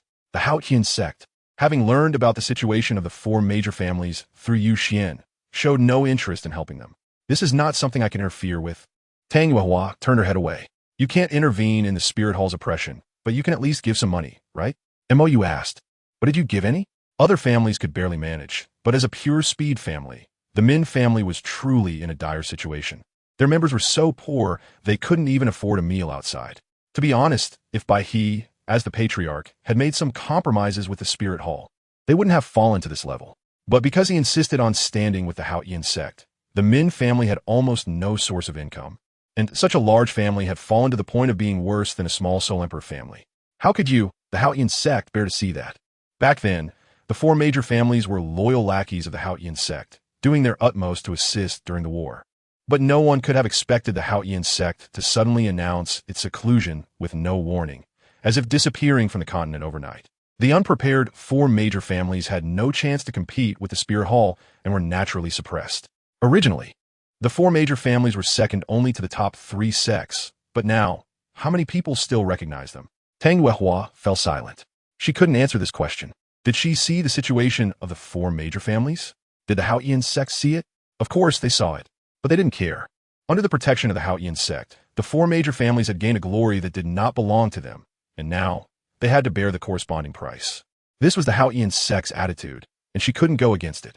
It seemed that she was the master of Yuxian. But this noble etiquette academy was essentially a link between the Tiando royal family and the Haoyan sect. The Tiando royal family respected her not because of her own merit, but because of the Haoyan sect's influence. The Haoyan sect also did not abandon her because she could serve as a mediator with the Tiando royal family. A person without value could be discarded at any time. Isn't that clear enough? Montagu smeeded. I thought you were just an empty-headed fool, but it turns out you see reality quite clearly. What do you want to say? Tang Yuehua asked. After saying so much, it couldn't possibly be to mock her, right? Ask the Haoyan sect if they still want the four major families. If they don't, I'm going to take action, Mou said. Take action? Tang Yuehua was taken aback. They have nothing to do with the Haoyan sect anymore, and you still won't let them go? Nothing to do with it? Mou showed a look of doubt. The old titan recognized its master, and the Li family has become Tang San's henchman. With this, you tell me there's no connection? Do you take me for a fool? But Tang Yuehua wanted to say that Tang San does not represent the Haoyan sect, and even Tang Hao has been expelled from the sect. This does not prove that the Li family has a relationship with the Haoyan sect. But thinking about it, it seems that Mou has never targeted the Haoyan sect, but rather those related to Tang San and Tang Hao. Have you realized it? Mou tapped Tang Yuehua's head. Then what do you want? Tang Yuehua asked in confusion. As long as you can convince the four major families not to associate with Tang San, I won't take action against them, Mou said. As long as they don't associate with Tang San, whether these guys submit to the Spirit Hall, act independently, or wait for the Haoyan sect to reemerge, it has nothing to do with him. This is something the Spirit Hall should worry about, or rather, something BB Dong should worry about. Hurry up. After the Senior Soul Master Academy competition, I will take action. You have a little over a year, of course. You can also choose to ignore it. After all, this is not your responsibility, and don't bargain with me. You should know that I could have acted directly. Spirit Hall of Heaven Do City. Why are you telling Tang Yuehua all this? She can't interfere, BB Dong asked in confusion. Precisely because I know she can't interfere, that's why I let her try hard. Mou said. Has Tang Yuehua really never supported the four major families? Of course not. She has secretly helped many times. But the old guys from the four major families don't accept it. They refuse to accept charity from a woman who isn't even a soul master, especially a woman who has almost been abandoned by the Haotian sect. The patriarchs of the four major families are not blind. They see Tang Yuehua's situation clearly. She can do nothing. Tang Yuehua cannot interfere with the decisions of the Haotian sect, and those elders do not take her seriously. If it weren't for Tang Zhao's relationship, those guys would even treat Tang Yuehua like a dog, and they would think this is only natural, because they believe that everything Tang Yuehua has is given by the Haotian sect. Born in the Haotian sect, raised by the Haotian sect, even the so-called moon pavilion established by Tang Yuehua is only glorious because of the Haotian sect. Therefore, those guys think that whatever Tang Yuehua does for the Haotian sect is not excessive. She does not deserve to have her own thoughts. And knowing that the moon pavilion is a link between the Haotian sect and the royal family of Heaven Do, why doesn't the spirit hall make things difficult for Tang Yuehua? That's Bibi Dong's credit. In Bibi Dong's eyes, Tang Yuehua's experiences are very similar to hers, though they belong to two extremes. However, in the eyes of some fools, they should have a commonality. Everything Bibi Dong has is given by the spirit hall, so Bibi Dong should give everything for the spirit hall. Even if she was raped by Qian Xuanji, that was to be expected, if Bibi Dong resists. She is a white-eyed wolf, ungrateful. Ultimately, she should not have her own thoughts. The fools from the Haotian sect view Tang Yuehua in the same way. But in MOU's eyes, these people are really foolish because according to their logic, since parents raised them, isn't everything they have given by their parents? Shouldn't they work like dogs for their parents all their lives? After all, that is only natural. Without parents, what are you? How could you have grown up? But for these people, if their parents do something unforgivable, what the hell is the debt of raising them? They can turn their backs at any time. And everyone thinks this is understandable. When these people encounter unfair treatment from society in life, they start to curse society, and they think this is also natural. However, once someone else does such things, it's immediately a chorus of curses. You white-eyed wolf.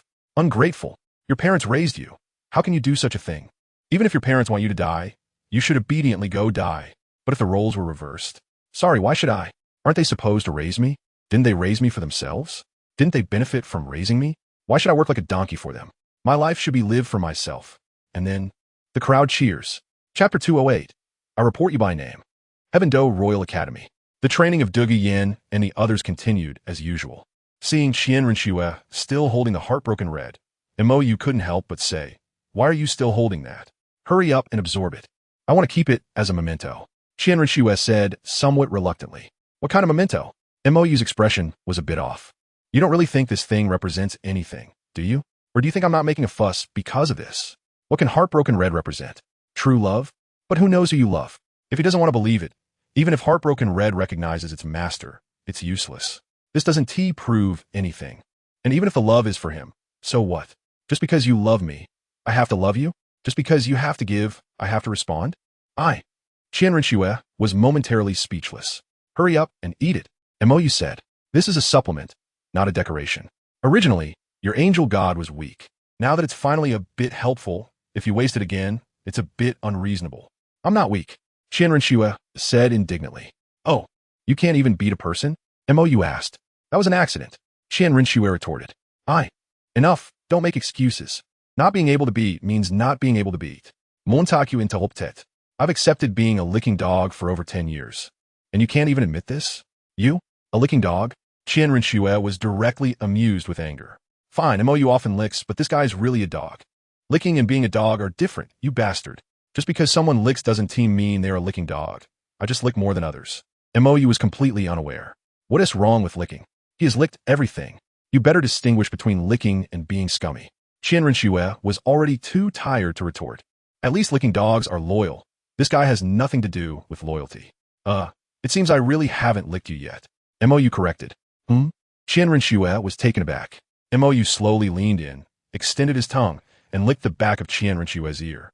The taste is nice. Qian Renshue's face instantly flushed. Bastard, you meant licking like this. Damn. Verb. Shrek Academy. Under Flanders' leadership, after spending more than a week, the people from Shrek successfully obtained their soul rings. Dai Mu Bai, level 41. Ma Hongjun, level 32. Oscar, level 35. Yu Qianheng, level 42. Tai Long, level 39. Tang San, Level 43. Xiao Wu, level 36. To be honest, Xiao Wu couldn't understand the leveling speed of these people. Even with the soul bones given by Tang San, it shouldn't be this exaggerated. Even if the soul bones given by Tang San are all high-age soul bones. Zhu Zhuqing and Zhu Zhiyun also absorb high-age soul bones at the beginning, but their increases were not so exaggerated. Moreover, Zhu Zhuqing had a lower level at that time, and after absorption, she only increased by 2 or 3 levels. But these people almost all increased by 4 or 5 levels. Especially Tang San. Didn't he absorb a soul bone before to reach level 39? Why did he directly reach level 43 after absorbing the soul ring this time? This is even more exaggerated than absorbing super high-age soul rings with MOU's help. In this situation, Xiao Wu could only think about those soul bones that Tang San brought back. Those soul bones must have a problem. Xiao San, are there any issues with those soul bones you brought back? Xiao Wu asked straightforwardly. This time, when Tang San and Dai Mubai were absorbing soul rings in the Sunset Forest, the soul beast that had their soul rings absorbed turned to dust. Not even a corpse was left behind. When she saw that bizarre scene, she had an extremely ominous premonition. Moreover, ever since Tang San returned, he no longer cared about the so-called method of absorbing soul rings beyond the age limit. This time, Dai Mubai and the others did not follow the master's advice on the limits of soul ring absorption. They all exceeded it, especially Tang San. He actually absorbed a soul ring from a 15,000-year-old earth spider. This is really not right. What problem? Tang San's expression remained unchanged. It looked suspicious. Xiao Wu said seriously, "You're overthinking it." Tang San didn't want to say more and turned to leave. Seeing Tang San's reaction, Xiao Wu had an extremely ominous premonition in her heart. On the other side, the departing Tang San had a face full of unwillingness. Why was Xiao Wu unwilling to absorb the soul bone he gave her? He could sense that if Xiao Wu absorbed the soul bone, he would be able to sense it, but she didn't. Xiao Wu did not absorb it. Clearly, if Xiao Wu also absorbed the soul bone he gave her, they could become stronger together. The others absorbed soul bones from their limbs, but he gave Xiao Wu the same head soul bone as his. In the future, whenever needed, they could rely on the head soul bone to absorb the powers of others who had absorbed limb soul bones. Moreover, these soul bones could help absorb soul ring energy. Absorbing beyond the age limit of soul rings would be a piece of cake. Although Xiao Wu absorbed the celestial grass, it didn't conflict with the soul bone. Why was she unwilling to absorb it? At the Tiando Royal Academy, with a heavy heart, Xiao Wu did not delay and directly ran to find MOU, explaining the exaggerated leveling speed of Tang San and Dai Mubai. Level 43? MOU's face looked very wrong. A soul bone can raise you by 13 levels? Are you kidding me? In a 15,000-year-old fourth soul ring? Without absorbing the octagonal profound ice grass and the fire apricot, without tempering at the eye of ice and fire, and without absorbing the autumn water due to enhanced mental power, how could Tang San absorb a 15,000-year-old fourth soul ring? Are you joking? Qian Rinxue, who had just absorbed the Heartbreak Red, also looked very bad. This was no longer cheating, it was outright cheating. So this is a deadlock. MOU laughed self-deprecatingly. In his previous life, he didn't target Tang San too much. He thought at first that Tang San's development was due to his own arrogance. But this time, didn't he take action? The Blue-Silver Emperor's soul bone was gone. The celestial grass at the eye of ice and fire was gone. Tang Hao was also crippled by him, and the little rabbit was brought over. Ning Rongrong, the support, also came over. And what happened? Level 43? Shura is coming out in the open. He opened the gate for Tang San. What can you do about it? Damn it. This is like playing a face-up game. And then he has to watch Shura change Tang San's cards. I can't take it anymore. MOU couldn't hold back and directly took out the statue of the Goddess of Life. Hey, are you there? I report. I'm officially reporting. Someone is cheating. Yes, openly cheating. This guy isn't even pretending anymore. Chapter 209, Divine Position Inheritance, is also based on mood. This is a bit excessive. After listening to MOU's complaints, the Goddess of Life felt somewhat helpless. Even if Shura wanted to cultivate an heir, it shouldn't be so blatantly cheating. Can't he be a bit more discreet? To be honest, they didn't see any problem with this behavior. After all, Shura didn't directly interfere with the development of the continent. He just helped his chosen heir level up, a minor issue. If it weren't for the lack of suitable heirs, she would actually want to pass on the divine position. Goodness and evil are the same.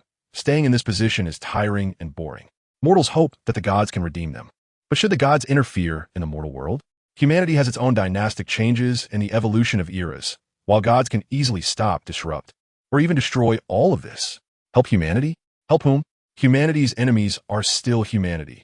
Help one side against the other? Help justice? Humanity's justice? What is justice?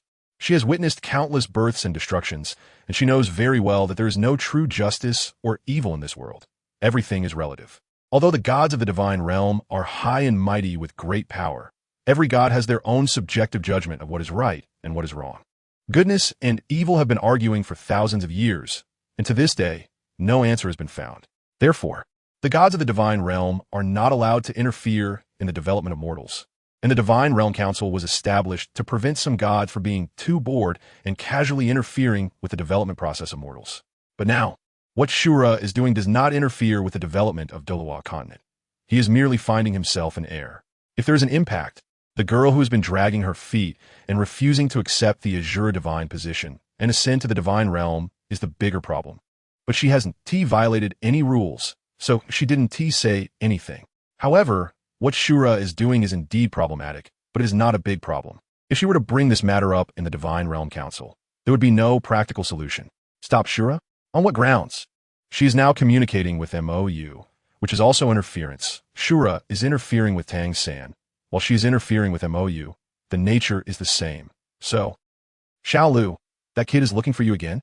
Looking at the absent-minded goddess of life, Destruction walked over somewhat angrily. Life hesitated for a moment but still recounted what MOU had just said regarding Shura interfering with mortals. After listening, Destruction was somewhat surprised. That self-proclaimed just and fair Shura would actually act so blatantly? However, after hearing Life's description, Destruction also understood that they could not stop Shura's actions. Because the Divine Realm Council has never had any rules stating that gods cannot help their chosen heirs, and this is not the first time this has happened. The life of a god is long and tedious. Many gods in the divine realm have already undergone divine position alternation, and the probability of finding a human who meets their standards and has high talent for the transfer of divine position is really very low.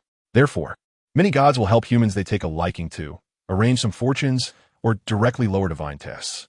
These small actions that only interfere with individuals and not with the progress of human civilization have already been tacitly accepted by everyone. Therefore, what Shura is doing is not against the rules. If they say Shura's cheating behavior is problematic, then Shura can directly lower a divine test. Now regarding that Tang San, Shura is clearly planning to train him, so they cannot interfere. Even the deployment of the Shura Demon Sword. He carefully reviewed the rules of the Divine Realm Council during this period and found that this did not violate any rules. Shura is placing his super artifact in the inheritance land, not randomly deploying it, just like how the Sea God places his artifact, the Sea God Trident, on Sea God Island. This behavior is legal. Moreover, as long as Shura lowers a divine test, the person who accepts the divine test can also legally use the Shura Demon Sword. Everything Shura is doing does not violate the rules. The Statue of Life fell into silence. The Life and Destruction on the opposite side seemed momentarily unsure how to respond to MOU's question. After all, the so-called unfairness and cheating that MOU referred to was merely a personal perspective. It did not affect others or the Douluo Continent. MOU's talent was indeed astonishing. It was the first time in their long lives that they encountered a genius of MOU's caliber. Even the Tang San chosen by Shura was not as impressive. However, the Shura God position was something that belonged to Shura himself, who to pass the divine position to was ultimately the choice of the god himself. They could not forcibly demand that Shura pass the divine position to someone with greater talent, could they? The inheritance of divine positions often depended on one's mood. After all, it was their own possession. Who to give it to or not was entirely up to them. Although I want to help and cause some trouble for Shura, I cannot take action, Destruction said. Although MOU's talent was high, he currently had no intention of inheriting the divine position, and the chaotic aura of time and space he carried was still unclear to him. To be honest, the risk and threat posed by MOU were significant. Until he confirmed the safety of this person, he would not act recklessly. Oh, really? MOU picked up the Life statue from the ground. His eyes filled with deep emotion under the bewildered gazes of Qianren Xue and the others. Shut up. Destruction was about to explode. Kid, speak properly. But if you dare to do such a thing, I will definitely kill you. Speak properly? MOU hugged the Life statue. You all have no shame. What else can I say? As long as you don't interfere with the development of the continent, you can't act against me, right? Then, is it okay if I kiss this statue? That doesn't interfere with the development of the continent, right? If I make thousands or tens of thousands of figurines of this statue to sell, that is also fine, right? It seems there are quite a few enthusiasts in this world, and they seem to have many strange preferences. By then, TSK, there are also body pillows, posters. I wonder if there are dolls in this world. Kid, blaspheming the divine is a great sin. Don't force me. Destruction threatened. Oh, I'm so scared. MOU tightly hugged the life statue. Blaspheming the divine? What have I done? Is making a statue blasphemy? Is promoting with posters blasphemy? I'm clearly helping the goddess of life spread her faith. Blaspheming the divine? That's simply alarmist. You are spouting nonsense. I have good intentions. As for whether they might have strange thoughts upon seeing the goddess of life's unparalleled beauty, what does that have to do with me? Did I guide them to do that? Also, don't think about killing me to silence me. MOU pointed to the people around him. This is Qianren Xue, the future angel god. This is Bibi Dong, the future Rakshasa god. This is Xiao Wu, the 10,000-year rogue rabbit. The unrequited love of Tang San, who was chosen by Shura. Are you planning to kill everyone here? Wow, no wonder you are a great god. Impressive. Cool me. Kill me. Let me appreciate the might of the divine. Let the world see how great this lofty god truly is. Cool me. Whoever is cowardly is a grandson. Chapter 210.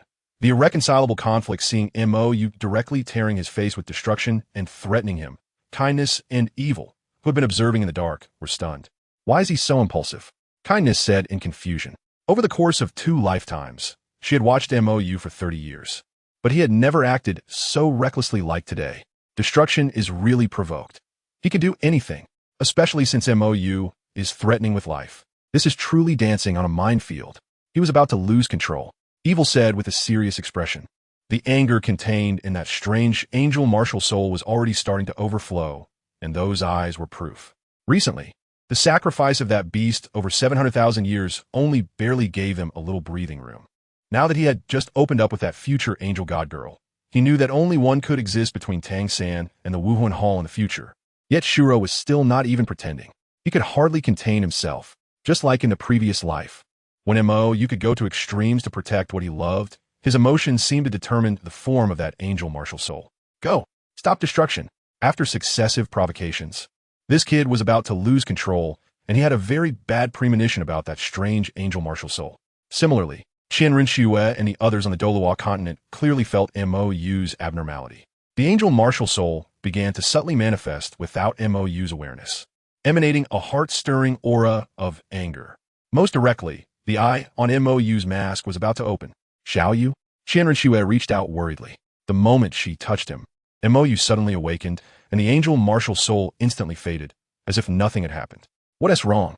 MOU patted his head, feeling a bit dizzy. It was as if his brain had been hit. Did you hit my head? MOU looked at Qianren Xue, who was raising her hand, puzzled. Qianren Xue froze. I hit your head? Then why do I feel so dizzy? MOU shook his head, feeling dizzy and a bit painful. Did you forget what you just did? Qianren Xue asked in confusion. What did I do? MOU asked, puzzled. Why was I hugging this thing? MOU looked at the life goddess statue in his arms, confused. Seeing MOU's unusual change, Bibi Dong and the others were somewhat worried. MOU seemed to be the one with a split personality. In terms of pressure, his pressure was the greatest. Meanwhile, in the divine realm, in the forest of life, destruction, who was almost triggered by MOU, was barely calmed down under the combined efforts of life, kindness, and evil. How did you two get here so quickly?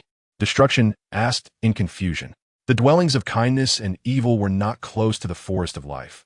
They could not possibly know what had happened here.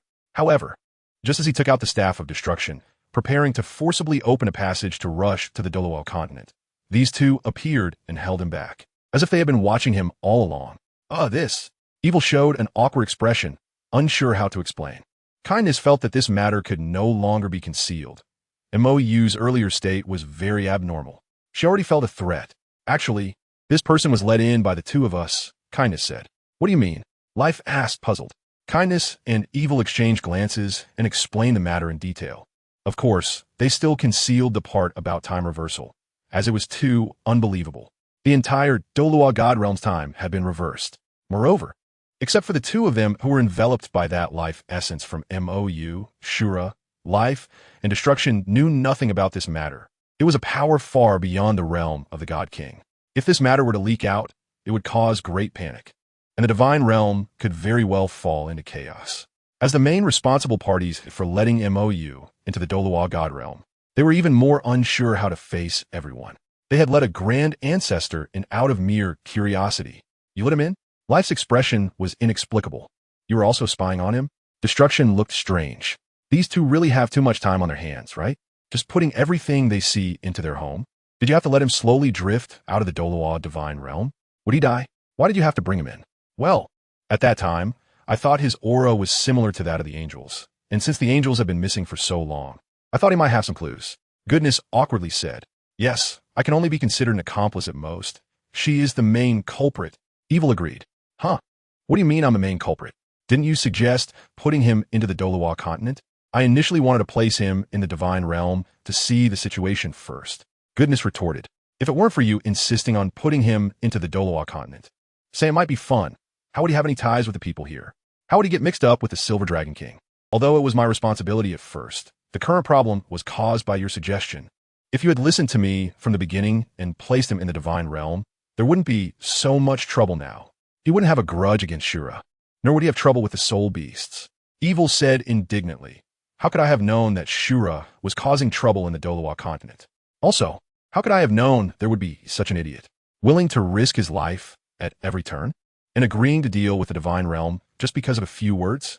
I didn't know he would be this troublesome at the beginning either," Goodness retorted. "Life, destruction. You two are equally matched, all right. So what now? The anger of destruction has already dissipated. After all, it couldn't go on like this."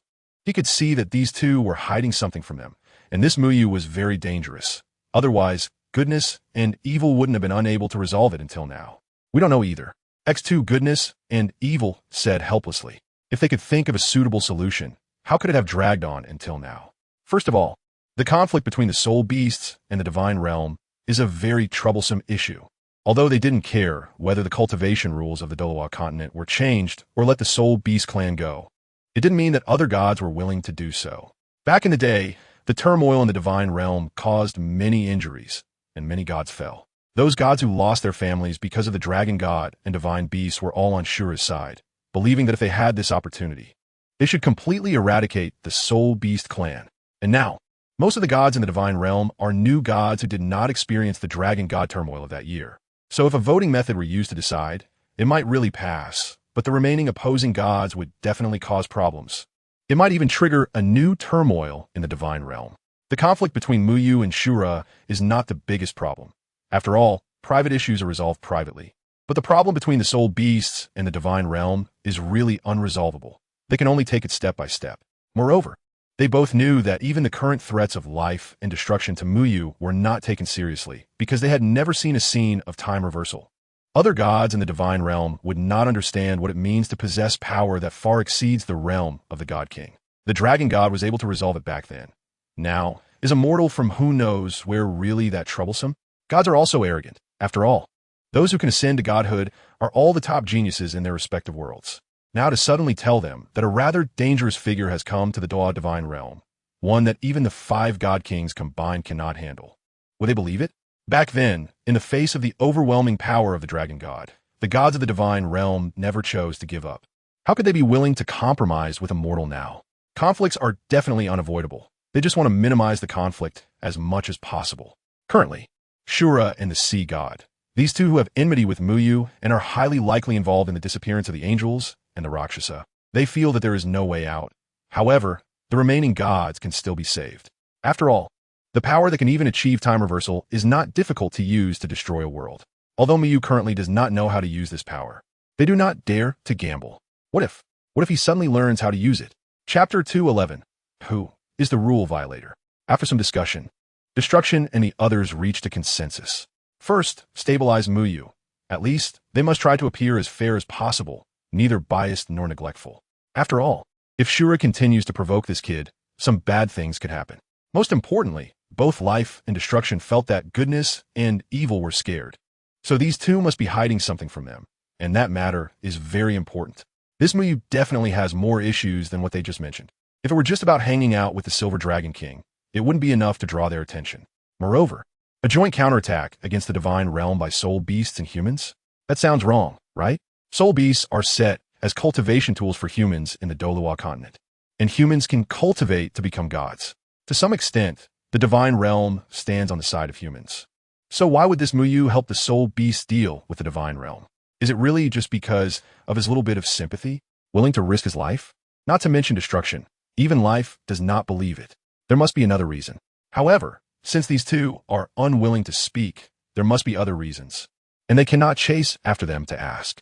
The most crucial thing right now is to calm down this Muyu who shows signs of madness. That strange angel martial soul from earlier has already made them feel threatened. That thing definitely has a problem. Damn, these two are really sick. It's one thing to bring such a thing in, but to bring it to the Douluo Continent. You could have chosen another world. With so many worlds, why bring it to the Douluo Continent? Facing the resentful gazes of life and destruction, goodness and evil felt extremely guilty. Time reversal. If they had known Muyu had such a bug ability, they would probably go even crazier. The reason they dared not even attempt to take action against Muyu is that they are afraid that guy might reverse time again. But if that happens, the conflict between the divine realm and that guy would definitely be unavoidable. Moreover, if that time reversal move can be used infinitely, the divine realm wouldn't have a chance to win. If Muyu loses, he can just do it again, but the divine realm. We will issue a warning to Shura and to a certain extent, stop him from continuing to interfere with the mortal world. However, if that Tang-san is already the chosen successor of Shura, then we will have no choice. Life said to Muyu, who is in the Douluo Continent, through the divine statue. As you can see, gods can only refrain from interfering with the development trajectory of the Douluo Continent. But in cases like this, where it only involves individuals and involves the inheritance of divine positions, it is not a violation. Otherwise, this Rakshasa god, Bibi Dong, who has yet to accept the inheritance of the divine position and remains in the mortal world, would also be in violation. Additionally, this Qianren Shua, who can already use angelic divine power, cannot continue to interfere with the mortal world either. After all, they have already entered the level of gods and can use divine power. If we're talking about violations, they are the real violators. Those who can use divine power are generally either divine servants or heirs who are about to complete the divine examination. And these people have already transcended the level of mortals and should not continue to interfere with the mortal world. However, the two beside Muyu are in a very special situation. One is a Rakshasa god who can inherit divine positions and ascend at any time. And the other is a future angel god who can use divine power without even having started the divine examination. Such a situation has never occurred before. Before truly becoming a god, without a divine artifact as a medium, one cannot use divine power. But this Bibi Dong actually created a divine artifact for herself through Rakshasa divine power. That Qianren Shue is even more inexplicable. She can use angelic divine power without having been exposed to the divine examination, and the angels have clearly been missing for so long. How could such a situation arise? Under life's explanation, Muyu calmed down, because he is not an unreasonable person, according to the situation explained by life. If Shura's way of secretly giving the inheritor an advantage is considered a violation, then the rules of the Divine Realm Committee would likely need to be rewritten entirely. First of all, in the current situation, Bibi Dong must immediately inherit the divine position and ascend, and cannot continue to interfere with the human world. Similarly, inheritors like Qian Rengshu, who can utilize angelic divine power, also cannot continue to intervene in the human realm. They need to undergo the angel divine examination as soon as possible. If successful, they will be treated like Bibi Dong, and if they fail, they will serve as new offerings like Xiandao Lu and Poseidon, serving the divine image and cannot act lightly. In other words, Shura has not truly violated any rules. He simply feels that Shura has gone too far. However, from the perspective of the divine realm's rules, what Shura has done is not a problem. So, are you saying that the unreasonable person is me? You laughed lightly. You can understand it that way. Life cannot show favoritism. After all, Shura has not truly done anything against the rules so far. Shura did not act personally.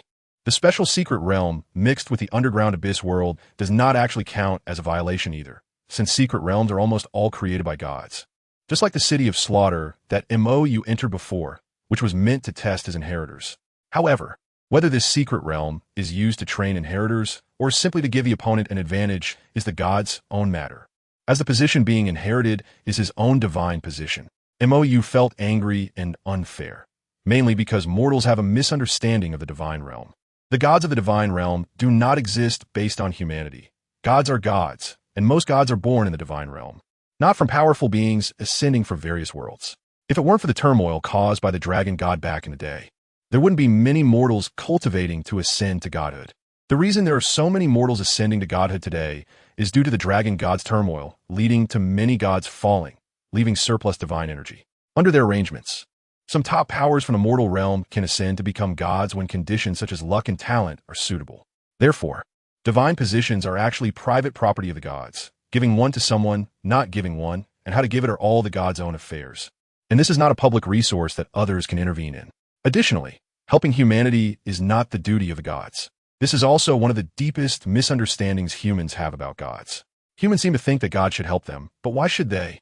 The vast majority of gods actually cultivated to become gods themselves, with only a very few becoming gods through collecting faith. Those gods indeed have a responsibility to help their believers, but that is merely the duty of protecting their own believers. Humanity's understanding of gods is flawed. Gods maintain balance, prevent impact from outside the world, and stop certain powers that reach the level of God from rashly interfering in the human world. Apart from that, gods should not interfere in the human world. After all, humanity's enemies are also humans. If gods intervene, who do they help? Justice? Is there absolute justice in the human world? The gods' ruthlessness is the greatest mercy towards humanity. After all, if gods intervene in the human world, it is like humans intervening in an ant nest. If they are not careful, the human world could collapse. Moreover, gods and humans are beings of two different levels. Humans cannot show mercy to their own kind, so why demand that higher-level beings like gods show the mercy? Therefore, human thought is truly ridiculous. They always think from their own perspective what benefits them is right and what is not is wrong, and they believe this notion of right and wrong is justified. However, when others judge right and wrong in this way, they will heavily criticize it. I can, but you cannot. I'm stronger than you. It is natural and justified for me to harm you. While if you're stronger than me, you should protect me. Otherwise, you are evil and should be defeated. How should I put it? Is truly an ugly creature. Chapter 212. The Vast Seas Universe Shield. Under life's explanation, MOU calmed down again. Alright, Shura has not violated any rules yet, and they cannot intervene, right? So when that guy truly violates the rules, will these people intervene? If they don't, great. Then they should never speak of any damn rules again. Remember what you said today. After saying this, MOU actively cut off the connection. Without the power of faith and the healing power he possessed, life could not connect to this statue out of thin air. Are you okay? Qianrengshu asked with concern. MOU's earlier state was really strange. The anger contained in the angel martial soul needed to be felt deeply to be discovered. But just now, it was directly horrifying. It's nothing. MOU exhaled lightly and stood up. Let's go get the Vast Seas Universe Shield. I originally planned to wait a couple of years to become a titled Douluo, but now it seems unnecessary. You don't really plan to try for the Sea God position, do you? BB Dong asked. Sea God position? MOU sneered. I'm going to cause trouble. In Wuhuan City.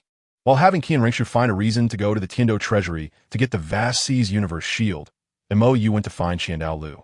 You want to go to Sea God Island? Qiandao Lu showed hesitation. You don't really plan to attempt the Sea God position, do you? He knew MOU's abilities. If he really went to inherit the Sea God position, Poseidon would not survive for many years. Although Poseidon grew up on Sea God Island, and the Sea God is her faith, he also knew that Poseidon was willing to give her life for it. But it's not the Sea God position. I'm going to get the Sea God's trident, MOU said. But I'm not Poseidon's opponent right now. If the Sea God examination has no reaction to me, she will definitely stop me from touching that thing. Do you want me to stop her? Qiandao Lu's expression was somewhat strange. Did you forget what I told you before? Even combined with Tang Chun, he would not be Poseidon's opponent at sea. Not to mention being on Sea God Island, where Poseidon can freely mobilize Sea God power. If a fight breaks out, he really won't be able to stop Poseidon. Of course, you won't be alone. MOU pointed to BB Dong, who was standing outside the door. A quasi-god crushing a demigod who can only use divine power is not a difficult task, right? Qiandao Lu furrowed his brow. Are you sure she will help? I told her everything. Do you think she will help? MOU shrugged. But Qiandao Lu was still somewhat hesitant. Don't worry, I won't kill her. MOU said. At least not now. All right. Qiandao Lu agreed. After all, MOU had previously analyzed with him how beneficial the fall of the angel god was to the sea god. Thousands of years ago, both the sea god and the angel god became gods through faith, but the sea god collected the faith of sea residents and soul beasts, while the angel god only collected the faith of humans on Douluo Continent. However, with the fall of the angel god, the sea god's faith could occupy the territory that originally belonged to the angel god. For a god who became a god through faith, the stronger the faith power, the stronger the amplification for the god. Therefore, Mou suspected that in the future, when Tang San destroys the Wuhuan Hall, it was actually plotted by Shura and the sea god together. Shura needs the angel and Rakshasa to train his inheritor, while the sea god wants to make his divine power stronger. As for why Poseidon suddenly chose to pass on his divine position to Tang San, there should be other reasons, but that is not important. Dalu only needs to know that the sea god is the enemy of the angel god, and that is enough. There is only so much faith power. To get more, one must seize it from others. The reason why Qianren, the angel god, is so weak in the future is closely related to the war situation at that time. Due to Bibi Dong's manipulations, the war was initiated by the Spirit Empire. How can a church that worships the angel god and advocates love and peace engage in such actions? What kind of followers does the angel god have left? In contrast, Tang San first dealt with the evil spirit Tiger King and then killed the greatest disaster at sea, the deep sea demon Whale King, gathering the faith of Sea God Island and most of the soul beasts in the sea. How can they compete? Moreover, Qianren has hardly received any real training. The only time she could be considered to have cultivated was during the years of the angel god trial. Before the trial began, Qianren was just wasting time. How can a Tang San, who has been honing himself since childhood, compete against a Qianren who has been coasting through life? Their mindsets are on completely different levels. In terms of mental cultivation, Hulina, who has been to the city of slaughter, is even stronger than Qianren. Qianren is truly a flower in a greenhouse. A few days later, after arranging the affairs of the Spirit Hall and the Offering Hall, Bibi Dong and Dalu prepared to set out with Mou. Only Qianren, who was responsible for taking the Hanhai Qingquan shield, had not yet arrived. Could something have happened? Dalu couldn't help but wonder.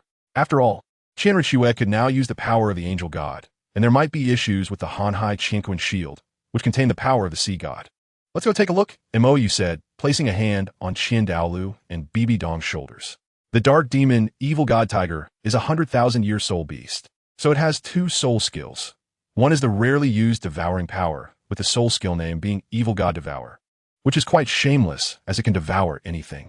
At least everything below the divine level can be devoured. Even the energy attacks launched by the opponent can be swallowed. The second soul skill is the one Mou uses most often, space jump, with the soul skill name being evil god jump. It has two activation methods. One allows for unlimited jumps within the range of mental perception, which cannot be blocked by anything below the divine level. The other is space mark jump, allowing Mou to jump to any place he has marked with this soul skill at any time, with no distance or target restrictions. He can leave marks directly out of thin air or on a person. Similarly, anything below the divine level cannot block or erase it. The only drawback is that this space jump soul skill consumes a lot of energy when taking others along. The energy consumption doubles with each additional person. In the Tiando city, at the Tiando royal treasury, Qianren was indeed in trouble. She could not touch the Hanhai Qingquan shield. However, she had sneaked in relying on the hidden disguise of angel god power and could not bring anyone else in, so she couldn't take the shield away. What are you doing? Mou's voice suddenly rang out from behind, startling Qianren. Why are you here? I was just about to ask why you hadn't made any noise. Mou pointed to a blue glowing triangular glass shield placed on a high platform. The Hanhai Qingquan shield, or rather, the heart of the sea god. I can't touch this thing, Qianren said. I've tried using both the angel god power and not using it, but I still can't touch it. Oh, Mou nodded. The dragon god sword manifested, with the sword tip aimed at the triangular shield on the table. Second soul skill, burning heaven and boiling sea. Boom! A terrifying high-heat shock wave erupted from the sword tip, impacting the Hanhai Qingquan shield, and at the same time, the entire Tiando treasury exploded. Qianren, if I remember correctly, you were the one who said not to make a big scene, right? What the hell are you doing now? Chapter 213, he can kill me in seconds. The huge noise from the Tiando treasury quickly attracted the guards. But upon seeing the smoke-filled ruins and feeling an intense heat, the guard captain did not dare to approach easily. Time passed, and as more guard arrived, their confidence seemed to grow. Just as they were about to check the situation, there was movement again from the ruins. Boom! A burst of fire shot up from the center of the ruins, sending all the observing Tiando guards flying. What do you mean by this? Bibi Dong and the others stared blankly at Mou's chaotic actions. This is the Hanhai Qingquan shield. Why are you blowing it up? Damn, it can't be taken. And he is so impressive, really making a mess of things. Mou looked displeased at the still, unresponsive shield. Third soul skill, lightning strike. Boom! A terrifying thunderstorm brewed in the sky, and, under the guidance of the dragon god sword, struck fiercely at the Hanhai Qiankuan shield. Qianrenshua. Is he angry? Bibi Dong. Isn't that obvious? The sky grew darker, and one after another, lightning bolts fell from the sky, shrouding the entire Tiando royal palace in an extremely oppressive atmosphere. The guards who had originally come to fulfill their duties all ran away, because anyone with functioning eyes could see that a tidal Douluo was going berserk. There was even a possibility of a fight. Entering recklessly would mean death. Meanwhile, the old emperor in the deep palace saw the dark clouds covering his treasury and the alternating flashes of fire and lightning, and his heart shattered. What the hell? If you're going to fight, why did you come to my treasury to fight? After half an hour bombardment, Prince Xuesheng also arrived, and of course, Douluo came too. Upon seeing the terrifying energy storm, Douluo quickly associated it with MOU. Damn, who provoked that ancestor? This will definitely turn you to ashes. Poison Douluo, you have finally arrived. Douluo's arrival seemed like a savior to Shui. However, Douluo's next words plunged Shui into despair. Your Majesty, this is at least the commotion caused by a level 95 Super Douluo. If I recklessly go over, I will die. No, I should say, I will definitely die. The fact that MOU is causing such a commotion means the problem is absolutely serious. Don't mention him. Even those two guys from the Seven Treasures Glazed Tile School wouldn't be of any use. That is my Tiando royal treasury, which has been passed down for 1,000 years, Shui said angrily. He didn't understand what a level 95 Super Douluo was, nor did he know the vast difference between tidal Douluos. He only knew that Douluo was also a tidal Douluo, but if Douluo said he would definitely die if he went over, regardless of whether it was true or not, it meant that his treasury was beyond saving. The bombardment continued, with fire impacts, thunderstorm shocks, and the arrival of storms, creating a scene that looked like the end of the world before everyone's eyes. Shui gradually shifted from anger to fear, and now it was pure relief. Fortunately, they weren't fighting in his palace. Otherwise, his life would have been directly forfeited. The commotion at the Tiando Palace was so great that the entire Tiando city could see it. Ning Fengji, who had just brought Ning Rongrong to thank MOU, naturally saw this chaotic scene. Sword Uncle, can you sense the opponent's strength? Ning Fengji asked, feeling a bit exhausted. No need to guess. The opponent is at least a tidal Douluo, but why are there suddenly so many tidal Douluos appearing on the continent? Fire, lightning, wind, and inexplicable earthquakes. Fire and lightning are fine, as the Spirit Hall and the Blue Lightning Tyrant Dragon have tidal Douluos with these attributes, but wind and likely earth attribute tidal Douluos. There are none. Based on this energy fluctuation, it's not below me, Chen Xin said seriously. Moreover, these attacks seem to be from one person. I haven't felt any energy clashes, so it shouldn't be a fight. One person? Ning Fengji was even more confused. What kind of person is that? Is he crazy? Coming to the palace to go wild? Ning Rongrong looked at the commotion and vaguely guessed who was causing the trouble. After all, when MOU was bragging to them about his soul skills, he mentioned effects like flashing lights, thunder, fire, wind, earthquakes, controlling water, and icy weather. Now with this scene, it definitely looked like MOU was going wild. Let's take a look. If possible, I can also do a favor for the old emperor, Ning Fengji said. Ning Rongrong showed hesitation. If MOU was going wild, her two grandfathers probably didn't have the ability to do any favors. What's wrong? Ning Fengji asked in confusion. Dad, I think I have a guess about who did this, Ning Rongrong said. You know? Ning Fengji was taken aback. Could it be one of MOU's friends? It should be his elder brother, Ning Rongrong replied. MOU had told them that under normal circumstances, they could call him MOU or Mo-chan, and when he shrank down, they could still call him MOU. However, when he wore a mask and didn't use his sword spirit while displaying power beyond the level of Soul Douluo, they should call him Mo-chan. Although she wasn't quite sure why MOU made this distinction, she obediently followed it. Otherwise, if MOU got angry and ignored her, it would be a disaster. Elder brother? Ning Fengji and the others were stunned. MOU has an elder brother? Dad, Sword Grandpa, Bone Grandpa. His elder brother is very terrifying. Ning Rongrong said seriously. When MOU puts on a mask and calms down, he feels really scary. It's a kind of terror with absolutely no warmth. Is his elder brother very strong? Gu Rong asked in confusion. Ning Rongrong hesitated. To be honest, if his elder brother gets serious, you both probably wouldn't be able to withstand a slap each. Chen, Gu Rong. That hurts. Even if we really can't win, you shouldn't be so disrespectful. They didn't doubt Ning Rongrong's words. After all, a healing-type tidal Douluo appeared alongside MOU back in the day. And there was a high probability of another being a limit Douluo. So, the emergence of a being close to a limit Douluo was something they could actually accept.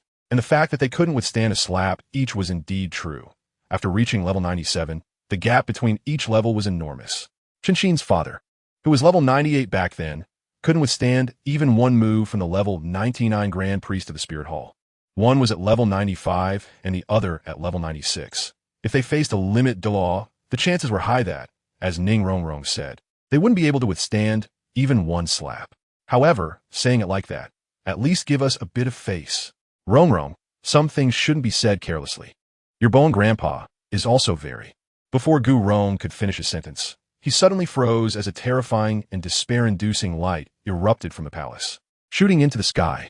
At that moment, the entire Tiando city seemed to come to a standstill. Time and space were frozen. The faces of Qinshin and the others turned pale. Gu Rong, who had just wanted to boast, also completely lost confidence. Great, this can definitely kill me. It's even more terrifying than BB Dong back then. We're going to die. We're definitely going to die. Just a scratch would mean certain death. Chapter 214, The Heart of the Sea God. In the Tiando treasury, after several rounds of soul skills attacking without any response from the barrier, Mou became furious. 8th soul skill, Light of Time and Space. A milky white beam, filled with a sense of destruction, lit up from the tip of his sword. Seeing this terrifying thing, Qian Rinxue quickly pulled Qian Dalu and BB Dong into Mou's angelic space. Damn, this bastard really has no restraint. This soul skill. Qian Dalu felt a strong sense of heart palpitations. Damn, if that beam had hit me, I would have felt like I was going to die. Is this the soul skill brought by 700,000 year old ferocious beast? It's too much. Are you the Silver Dragon King? Unlike Qian Dalu, BB Dong and Qian Rinxue had seen many grand scenes. Although they were surprised by Mou's previous attack, they weren't overly shocked. After all, that kind of mental attack could be blocked by divine power. For the two who were entering Mou's special space for the first time, their attention was drawn to the little girl sitting in a daze on the grassland. To be honest, she was really beautiful. However, ever since Mou could open this special space, they hadn't seen this little girl again. How did you get in? The Silver Dragon King asked in confusion. Look at what's happening outside. BB Dong pointed to the light curtain in the sky. Those in the angelic space could see the outside situation whenever they wanted, but this privilege depended on how much Mou granted them. Watching Mou outside holding a sword and emitting light, the Silver Dragon King showed a strange expression. Did you provoke him again? It shouldn't be, right? Didn't these two make up with Mou? How'd it turn into this again? Even with the 8th soul skill unleashed, if it hit, even BB Dong, a quasi-god, wouldn't be safe. It was the sea god's barrier that angered him. Qian Rinxue sat down. Plus, he was angered by the Azura god a few days ago. Today, he probably has to exhaust his soul power before he can calm down. An hour later, Mou, who had directly blasted the Tiando treasury into a giant pit, finally stopped. It wasn't that he had run out of soul power. Rather, this broken barrier had finally reacted. Cough, cough. Young man, your temper is a bit too big. The sea god's phantom projected from the Hanhai Chinquan barrier. I can't leave it be. Although the Hanhai Chinquan barrier is a divine-grade soul guide, its main function is not defense. If this continues, it will truly be destroyed. Damn it, he doesn't even understand. Although this kid is ridiculously strong, with the attack power of Soul Douluo, he is close to a Super Douluo at level 98. However, this thing is a divine artifact. At first, I thought to let it go, let the kid blast it, but as he kept blasting, especially after being hit multiple times by this 8th soul skill, I found that the barrier was really starting to become unstable. This kid is using a combination of 2 spiritual powers to activate the 8th soul skill. He even mixed in the powers of time and space. If this barrier gets hit a few more times, it will really shatter. The core of this barrier is the heart of the sea god. If this thing shatters, half of his sea god trident will be destroyed. It's truly strange. How can a mortal have such a level of attack power? Even if the Hanhai Chinquan barrier isn't a defensive soul guide, it shouldn't be beaten to this extent by a mortal. Who the hell are you? Mou looked at the green-skinned old man with an unhappy expression. Young man, show some respect. I am the sea god, Poseidon said, somewhat displeased.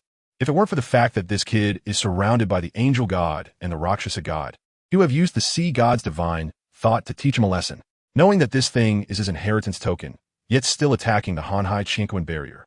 What does that mean? Do you look down on him? Sea god? I'm the sea king. Mou didn't want to bother with this old man and directly raised the dragon god sword, preparing to try again. He secretly added the million-year soul ring's soul skill from Tianming to the 8th soul skill brought by the evil emperor, and after trying a few times, he felt that the barrier was about to break. Hey, stop. Poseidon quickly intervened, using a bit of the sea god's divine power from the Hanhai Chinquan barrier to stop MOU. It's not that he doesn't want to take action against this kid, but there's no way. Just now, Shura told him that both destruction and life are focused on this kid, and even his true body is being watched. What has descended now is merely a wisp of divine thought, but there's a Rakshasa god beside this kid who is only one step away from becoming a god. If he acts recklessly and angers that Rakshasa god, his hard-to-see god is definitely doomed. What do you mean by that? MOU, who was forcibly suppressed by the sea god's divine power, showed an unfriendly expression. Damn it, don't you know that I have a god behind me too? He didn't let BB Dong act to destroy this thing, just based on the rules mentioned by Life earlier. Since the gods on his side haven't acted, why should the sea god act against him? Isn't he just venting his frustration because he doesn't like this broken shield? Did he break any laws? Ahem, I already told you, I'm the sea god, a god. Poseidon emphasized. This item is a token I use to find a successor. Only those with fate can pick it up. It is very normal that that little girl, who has already gained angelic divine power, cannot touch this thing. So, MOU retracted the dragon god sword. Seeing that MOU is still somewhat communicable, Poseidon breathed a sigh of relief. The divine realm has been strict lately. He really cannot act casually. In other words, if you can make this item react, you can naturally take it away, but if you can't, it's better not to act recklessly, Poseidon said. It's really troublesome. If it weren't for Shura, why would he bother with this broken matter? It was all Shura who said this kid had problems, so he sent a wisp of divine thought to the vast sea and sky shield to prevent any issues. But looking at this kid's temperament, how could he possibly gain the recognition of the heart of the sea god? Shura's previous meddling with the Shura demon sword was also somewhat overthinking. This kid's talent is high, but his character, what the heck? Poseidon looked dumbfounded at the heart of the sea god merging with MOU. What the hell? My divine weapon core has turned traitor? Divine weapons have spirits. The Shura demon sword has its own consciousness, and his trident of the sea god also gained its own consciousness after he became a god. However, he separated the part that had self-awareness from the trident of the sea god to create the vast sea and sky shield to find a successor. But this kid just unleashed a big move against you. What do you mean by this? Have I not taken care of you for tens of thousands of years? You really don't recognize me anymore. Looking at the vast sea and sky shield that disappeared from his hand and then formed a light blue trident mark on his mask, MOU was also extremely confused. What the hell? Isn't this thing controlled by the sea god? But why does the sea god look so surprised as well? What does this mean? MOU asked in confusion. Oh, that. Poseidon felt awkward, but also a bit happy. His heart of the sea god has really found a successor. Then he could prepare to slip away. After all, the incident where he followed Shura and tricked the angel was a big deal that he has regretted for years. He never expected Shura to act so decisively, directly tossing the angel's remnant thought into the chaotic flow of time and space, leaving no trace at all. Young man, let me formally introduce myself. I am the sea god, Poseidon. Poseidon straightened his face and struck a very dignified pose. MOU, are you having a mental breakdown or what?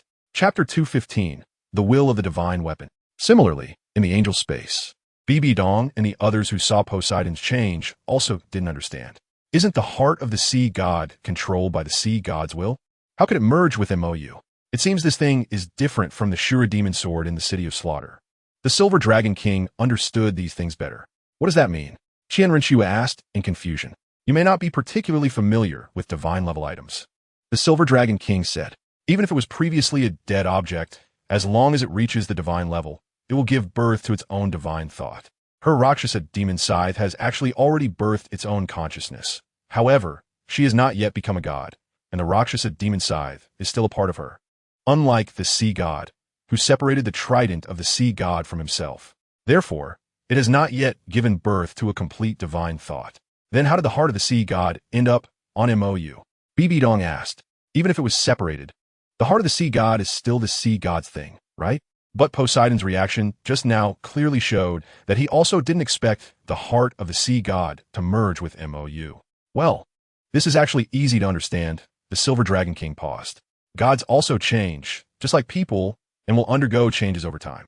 The will born from the trident of the sea god is the same as Poseidon's will when he first became a god, while the will of divine weapons is different from living beings. Human will can change, divine will can change, But the will of divine weapons is pure and eternal. Unless deliberately changed through special means, the will that divine weapons embody will never change.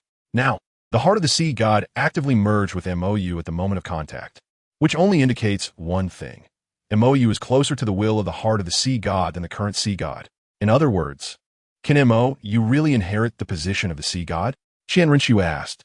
No, the Silver Dragon King shook his head. The owner of the divine position is the god, not the divine weapon. Divine weapons are merely items born from divine power. In the absence of interference from the god, divine weapons can choose their own masters and initiate inheritance. However, if the corresponding god does not permit it, the divine weapon may even lose its power and revert to being an ordinary object. However, the heart of the sea god seems to have reached the level of a super divine weapon. To change its own will, it can only undergo divine position inheritance, just like the Shura demon sword in the City of Slaughter. What you mean is that divine positions and divine weapons are not necessarily matched. Qianrenxue said. Yes. As for divine positions, the god can give it to whomever they want, but divine weapons are not necessarily so. Divine weapons have their own will. If the compatibility is not right, it may even lead to self-destruction, the Silver Dragon King said. Currently, MOU situation is somewhat special. Under normal circumstances, only by participating in the divine examination and obtaining a part of the corresponding divine power will a divine weapon show this kind of active fusion and recognition.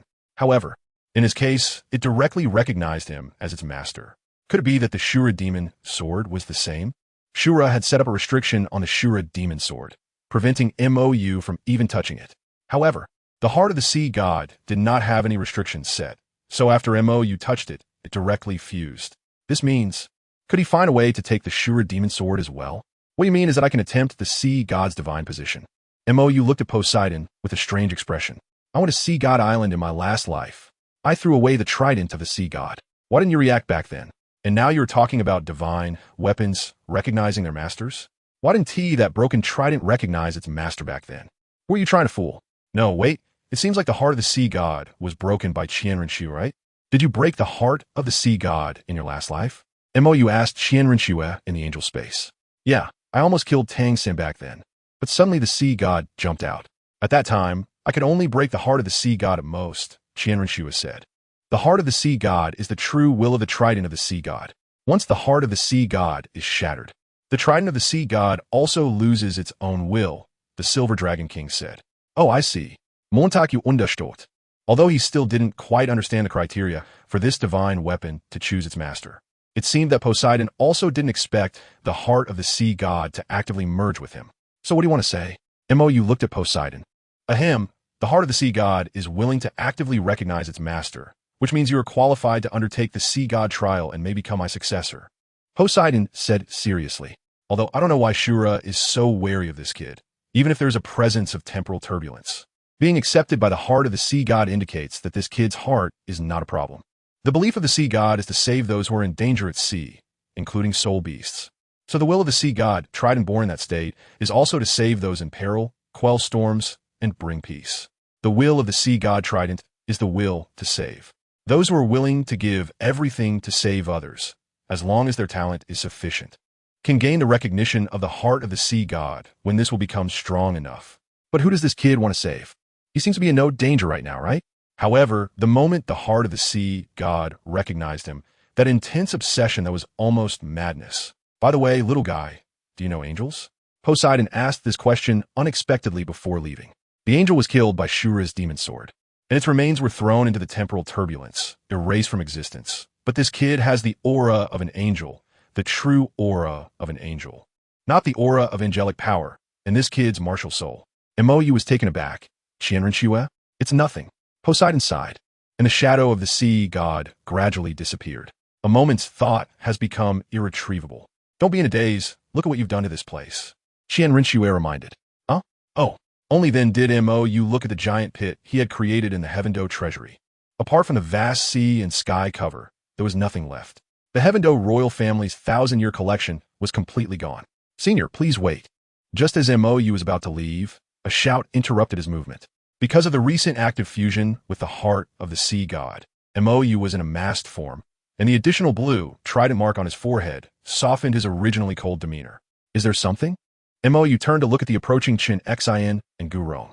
May I ask if you are the senior at Mo Shang? Chen Xian asked solemnly. Yes. Montaku nodded. I am Chen Xian, a senior of Ning Rongrong. I have come to express my gratitude for the immortal herb you gifted. Chen Xian cupped his hands in salute.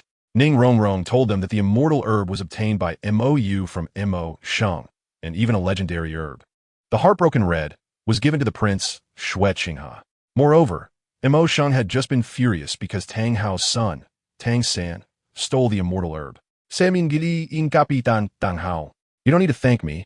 I'm happy to do it. After saying that, a black vortex appeared in front of Mo, and he leaped into it, disappearing before Chen Xian and the others.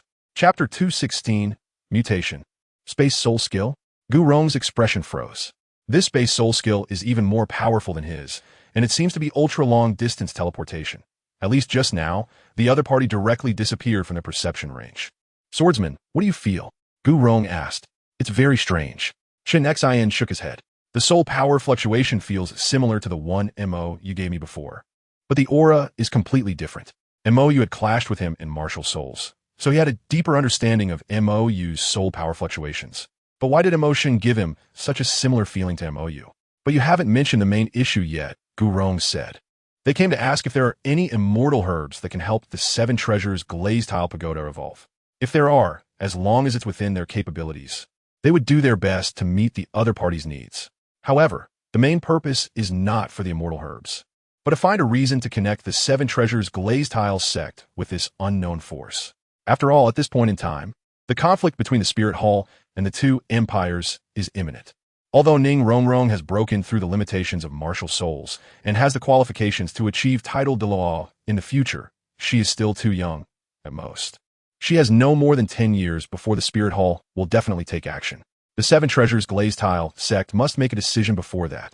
The Spirit Hall's methods towards sects like theirs are too harsh, so unless absolutely necessary, Ning Fengji would not choose to lean toward the Spirit Hall. On the other hand, the unknown force represented by Mo Shang likely has at least 2 individuals who are probably limit Douluo.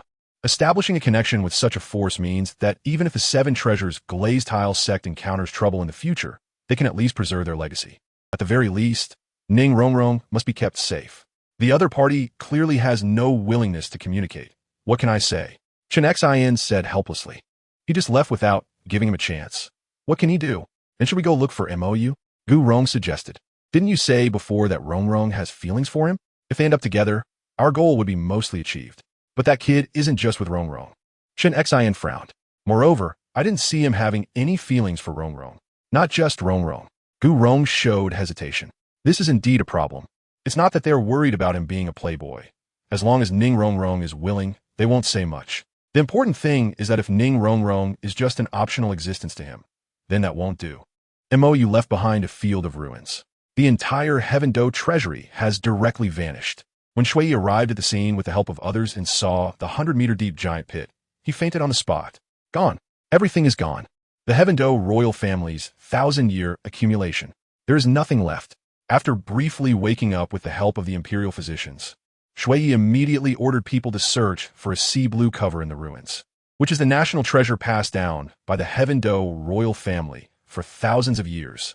If it is lost or destroyed, he truly wouldn't know how to face the ancestors of the royal family. However, the royal guard searched through the ruins for more than a month and found nothing. Not even a normal stone was left, let alone the blue cover. The precious metals stored in the treasury were all melted by the high temperatures brought by that burst of fire, integrating with the ground along with the thousands of square meters of the Heaven Do treasury. So even if there was indeed a cover, it was probably melted into the ground along with the gold and silver. After receiving this news, Shui almost couldn't catch his breath, but he still held onto a glimmer of hope, urging the craftsmen and soldiers to quickly excavate the ruins.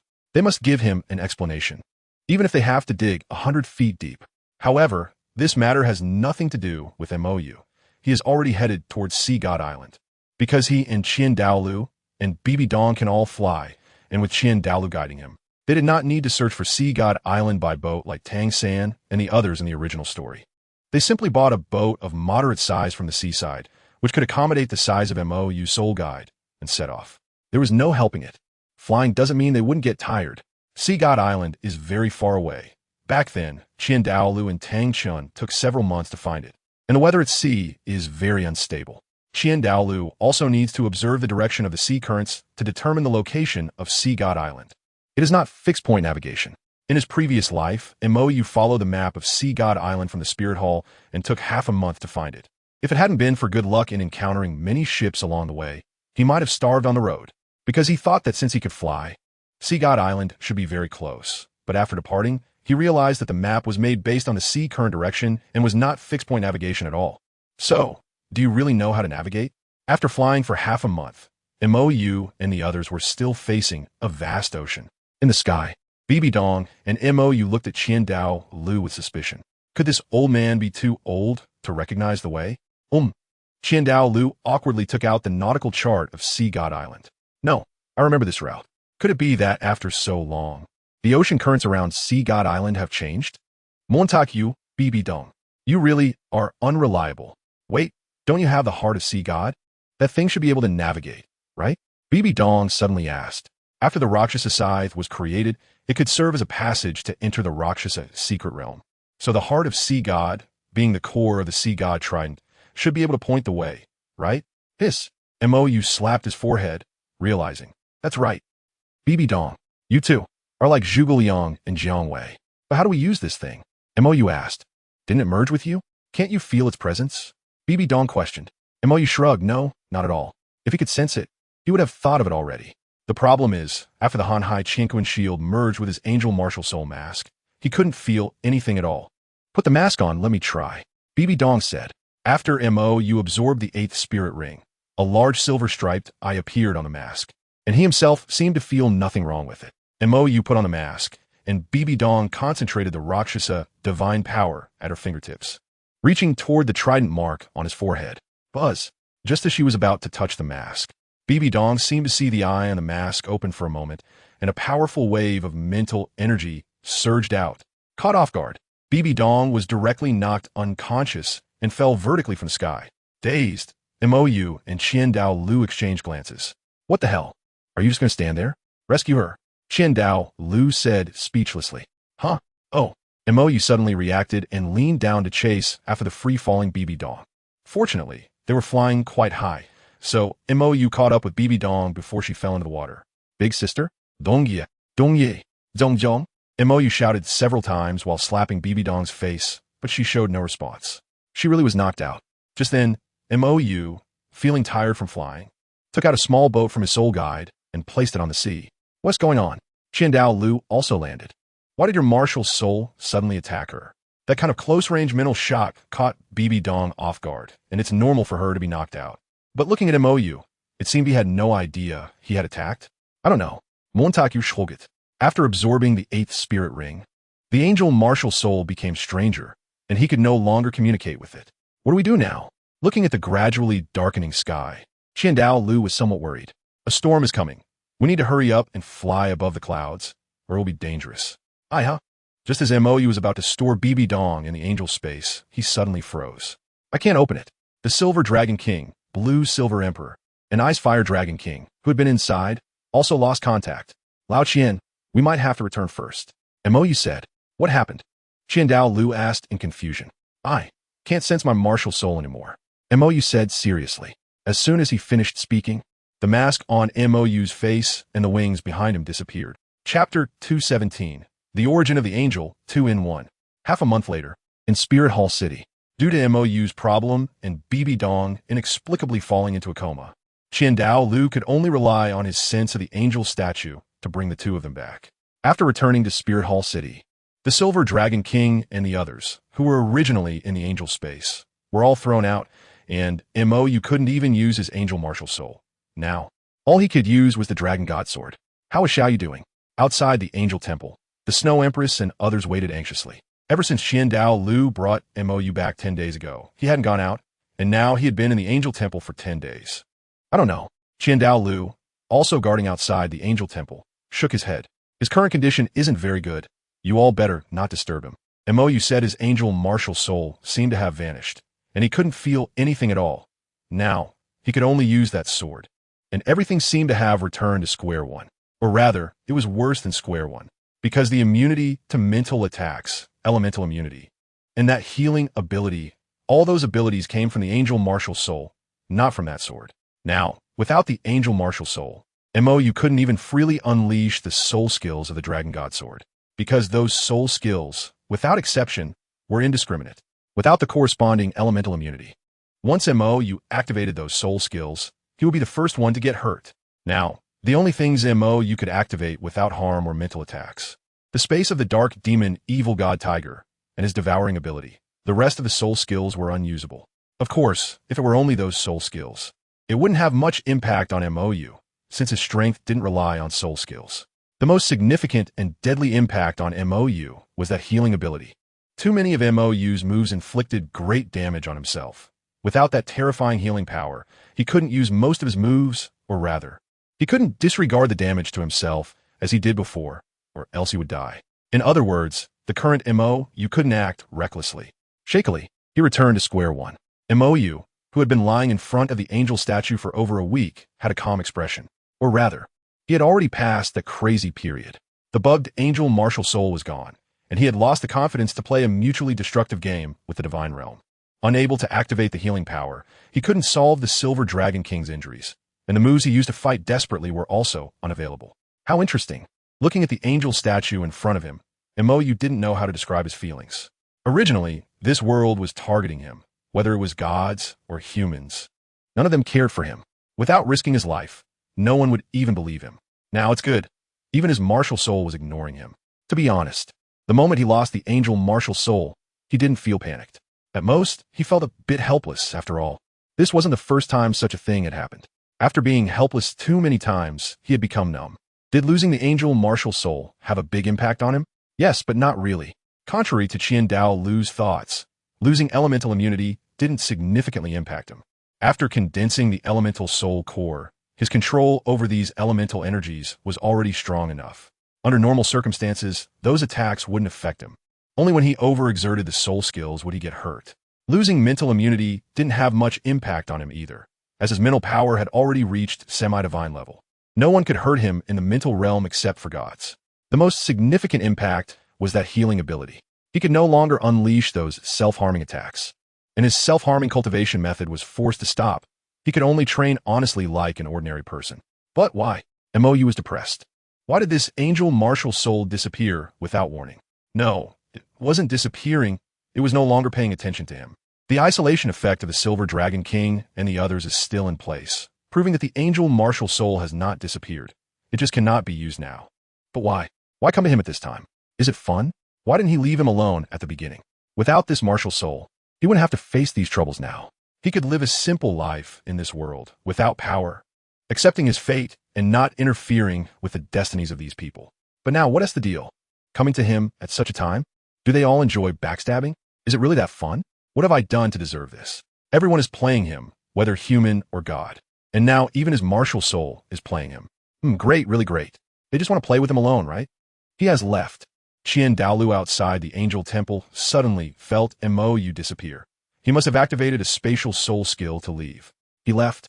Tion and the others showed concern. Where can MOU go in his current state? Could it be that he went to Tiando City? The Ice Emperor speculated. Probably not. The Snow Emperor said with a serious expression. He just sent me a message not to look for him and to let him calm down. Losing the angel martial soul doesn't significantly affect MOU in a normal state, but in the conflict with the divine realm, without the angel martial soul, there is no hope. The Silver Dragon King cannot recover, and MOU does not possess the ability to perish along with the divine realm. The second martial soul's sacrificial plan cannot be executed, and forcibly breaking through to become a god has no hope. He must be unsure how to face you all. Where is Xiaoyu? After being in a coma for half a month, Bibi Dong woke up. When she hurried to the worship hall to find MOU and explain the situation, she saw the Snow Emperor and the others with unusual expressions. He has left, and we don't know where, the Snow Emperor said gloomily. Even she is unwilling to say it, which shows how bad MOU's situation is now. Can he no longer sense his angel martial soul? Bibi Dong said anxiously. The Snow Emperor was taken aback. How do you know? Wasn't he Bibi Dong comatose at sea? That angel is not a martial soul at all. Bibi Dong said with a serious expression. That thing is alive. It is a soul, the soul of an angel. What do you mean? The Snow Emperor and the others did not understand what Bibi Dong was trying to express. You can see for yourselves. Bibi Dong used the Rakshasa divine, thought to transmit the information she received when she touched the angel martial soul's mask at sea into the minds of the crowd. The moment they received the divine thought, a flash appeared before their eyes, revealing another scene. This is a strange world, a world stained with blood. And standing at the center of the world is Mo.U holding a crossed blood sword, along with a tall angel wearing a mask. They're the last living beings in this world. Why? The angel looked at Mo.U in confusion. Why did you kill them? I told you to stop them. To purify the filth is the angel's duty. Mo.U looked at the angel with a blank expression. Michael, you brought me to this world, made me an angel, and told me the angel's duty. I am merely fulfilling my duty. Is there a problem? As he spoke, pure white wings spread behind Mo.U, covered with countless eyes. However, these eyes no longer held the sanctity of angels. They were filled with anger and despair. You actually fell into corruption? The angel called Michael instantly ignited flames, which coalesced into a golden holy sword pointing at Mo.U. Do you want to reenact Lucifer's rebellion? Rebellion? I'm not that fool. Red flames also began to ignite on Mo.U, and soon, the holy wings were burned to ashes by the flames of judgment, replaced by new purple butterfly wings that grew from Mo.U's back. Despair? Seeing Mo.U's new form, Michael instinctively took half a step back. Would you rather fall and become the vessel of Shira? Are you afraid to? A rare smile appeared on Mo.U's face. The great archangel? You don't understand Shira's power at all. Michael said seriously. As the vessel for her descent, only destruction awaits you.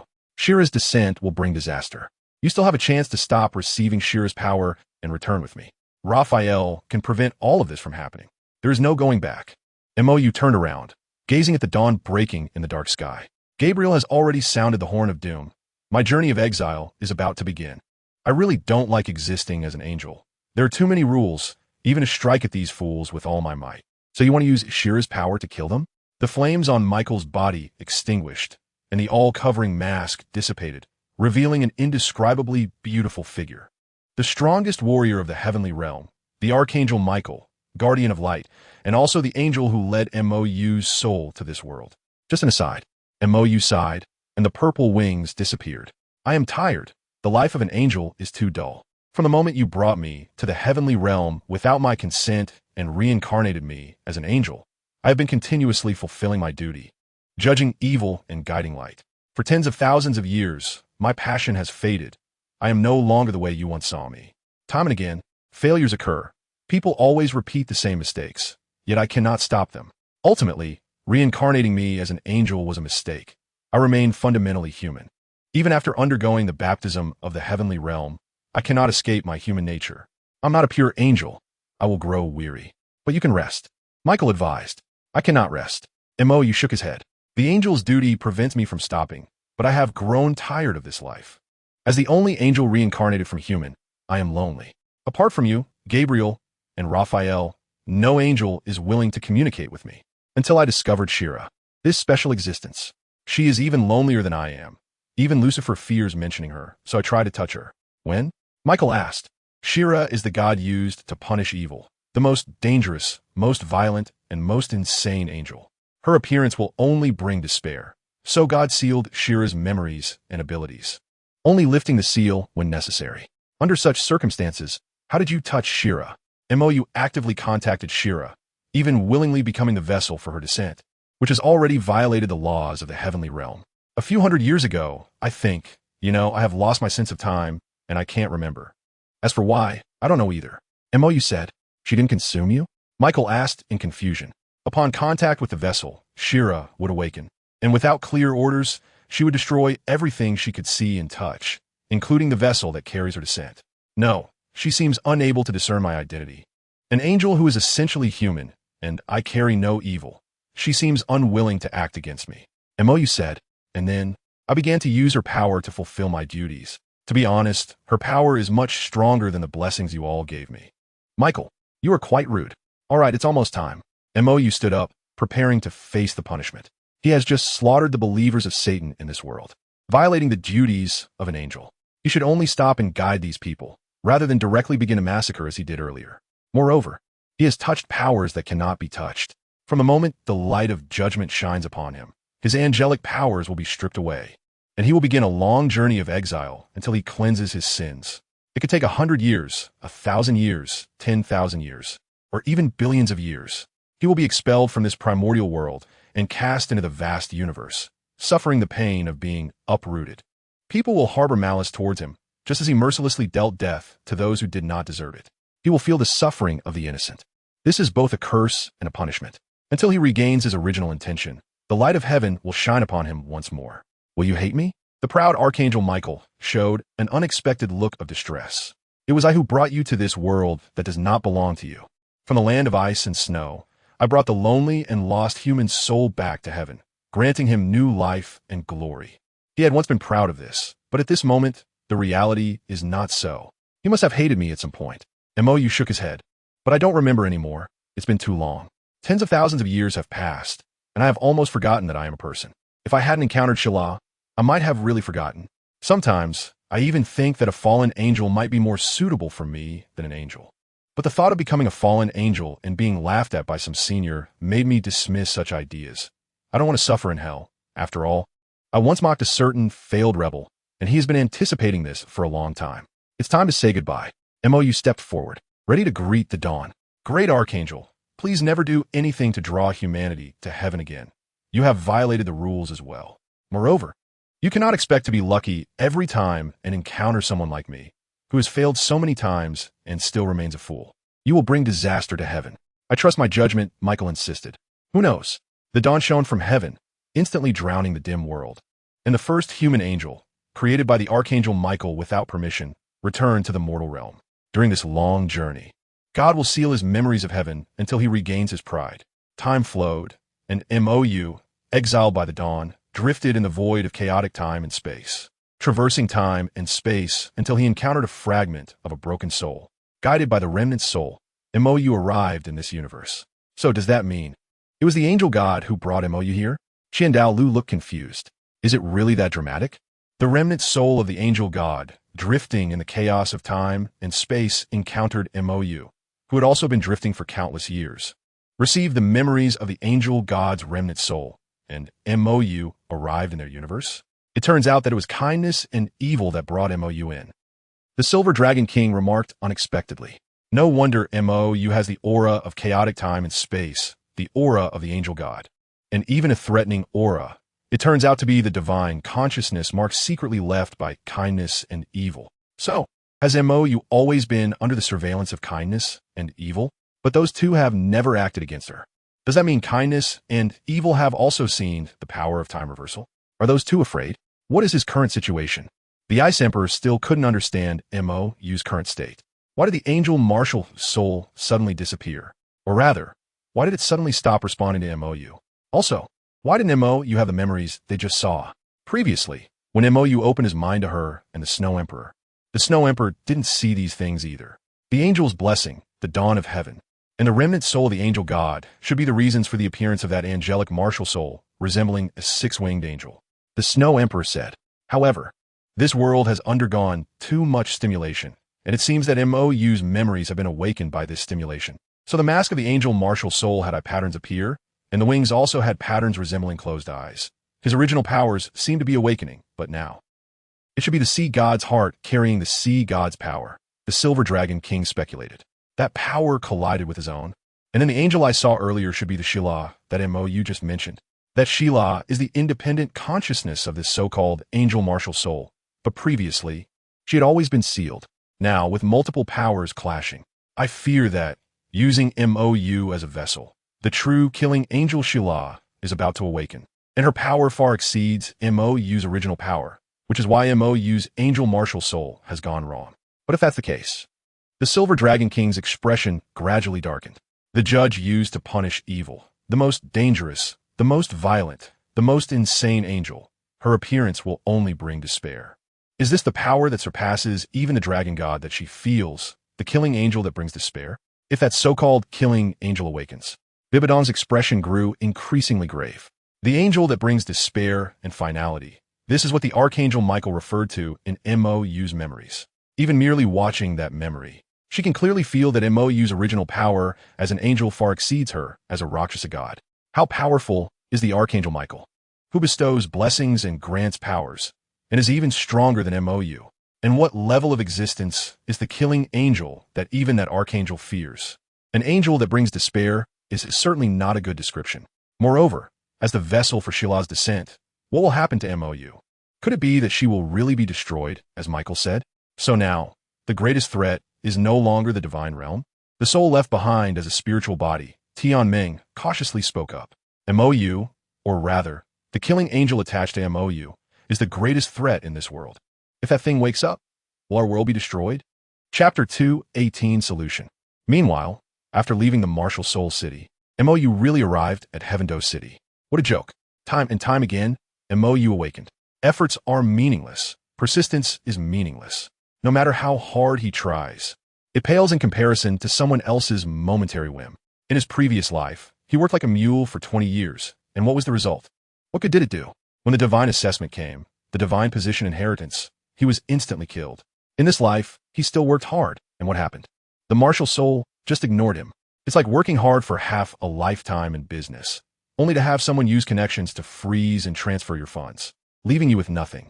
After 10 years of studying hard, they just cancel the college entrance examination and say, now we play the recommendation system. What the hell is this? How can a player compete with an administrator who sets the rules? Did you win? Did you really win? Look at the rules again. Did you really win? What a joke. Just let it be. Do whatever you want. What do you want to do? Tang Yuehua looked slightly panicked at the sudden intrusion of MOU into her room. The current MOU is no longer the child of years past. If he really wants to do something, she won't be able to resist. Don't think too much. I haven't even touched anything serious yet, and I won't touch you. MOU pouted and took out the alcohol he just bought. You. Tang Yuehua looked at MOU with some annoyance. What do you mean you haven't even touched anything serious? Isn't she serious? Come on, let's drink. MOU lifted a teapot into the air and replaced it with wine. What does that mean? Tang Yuehua was puzzled. Come drink with me. MOU looked at her as if she were silly. What else would we do? Zhu Zhuqing and the others are still young. It's inconvenient for him to appear in front of them now. In the entire Heavendo City, the only person he can talk to is Tang Yuehua, because his relationship with her isn't significant, and he doesn't have a good relationship with this woman either. He wouldn't receive any comfort when he complains later. He knows what kind of person he is. It's better not to comfort him at all, because once comforted, even those who aren't aggrieved will feel aggrieved. Why don't you find someone else? Pressured by MOU's intimidating presence, Tang Yuehua sat down. It's inconvenient. I want to disappear for a while. MOU took a sip of the aged liquor, as if he were drinking tea. Ugh, why does this stuff taste so terrible? MOU looked dumbfounded at the so-called good wine in front of him. Did he buy a fake? You wouldn't have never drunk alcohol before, would you? Tang Yuehua asked skeptically. Isn't this what wine tastes like? Why such a big reaction? I've never drunk before, MOU admitted honestly. He always thought drinking was something only idle people did. Truly busy people have no time to drink, let alone waste time on leisure. And he certainly doesn't have time to waste. That's true, you're still a child. Tang Yuehua had an odd expression. She had forgotten that MOU was still just a 15-year-old boy, only looking like an adult due to his rapid physical development from soul power cultivation. In reality, he was still a child. I'm older than you, MOU complained. In his first life, he was over 20 when he participated in the Snow Mountain rescue and then accidentally died, with his body probably becoming a specimen in the vast snowfield. In his last life, he lived to 27, and in this life, he is just over 10. His total age adds up to over 50. Tang Yuehua is only in her 40s, about 10 years younger than him. Forget it, it's terrible. I won't drink anymore. MOU set the wine aside and decided to drink tea instead. There's no need to degrade himself. No need to pretend he can drink. Watching MOU's silly demeanor, Tang Yuehua couldn't help but smile. How does this guy resemble a mischievous child so much? By the way, do you think your life is interesting? MOU suddenly asked. With a mutated martial soul, born the Haoyan sect but unable to become a soul master, looked down upon by the entire sect, and even indirectly abandoned by his own brother in Heavendo City, he appears to be the majestic Moon Pavilion master. But in reality, he is just a puppet, unable to do what he wants or not do what he doesn't want. Do you think this kind of life is interesting? Don't you think your life is boring? Have you ever lived for yourself? Why are you asking this? Tang Yuehua's expression returned to calm. This was her best performance. I'm curious, MOU replied honestly. I want to gain some experience because I'm really struggling right now. Nothing is going smoothly, everything is going wrong, and there are always betrayals. I really don't know what I should do. To be honest, he has even started to worry if the Silver Dragon King and the others would betray him. Would BB Dong betray him? Would Zhu Zhuqing and the others betray him? After all, Even the angel martial soul that brought him to this world seems to have abandoned him. What is impossible? He seems to have returned to square one. Alone. Looking around, there isn't a single person he can trust, nor anyone he can rely on. He even started to fear whether the Snow Emperor and Ice Emperor would have problems. He doesn't know. He knows nothing at all. He can't control anything. What he thought he could control has now slipped from his grasp. He is even thinking if this body would suddenly stop obeying him. Despair. A sudden sense of despair. Seeing no hope, as if there had never been any hope. It's all fake. I don't know. Seeing Mo's serious expression, Tang Yuehua stopped her act. Live one day at a time. I can only try to do what I want in this world where I don't have control. Whether it's Moon Pavilion or secretly helping the four great clans, I just want to do a little more within my limited ability. As for whether it's useful or what the outcome will be, that is not something I can control. I never thought I could achieve anything. As long as I do it, that's enough. What about Tang Hao? Mou suddenly asked. What do you mean by Tang Hao? He asked my brother. Tang Yuehua replied seriously. But he doesn't treat you like a sister. When it was time to take responsibility, he ran away. The troubles he caused, he not only didn't resolve them, but instead passed them on to you. The Haotian sect is just a scapegoat, and because of him, you've lost the chance to make choices for the rest of your life. Mou said. If it weren't for Tang Hao and the business with the Blue-Silver Emperor, there would have been a later conflict between the Spirit Hall and the Haotian sect.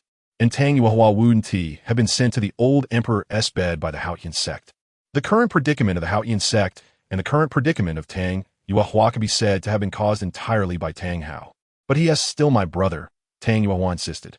Then I'll ask you to choose, Mou said. Tang Xiao is also your brother. Between Tang Hao and Tang Xiao, who do you choose? Tang Xiao allowed those elders to send you to the old emperor. And Tang Hao didn't care about the trouble he brought to the Haotian sect at all. With these two people, who do you choose? I don't know. Tang Yuehua couldn't answer. If you had to choose? Mou said seriously. If you don't choose, then they will all die. In this situation, how would you choose? Why do you have to force me? Tang Yuehua didn't understand. It's you who are forcing me. Mou said coldly. All of you are forcing me. This world is forcing me. Is it fun?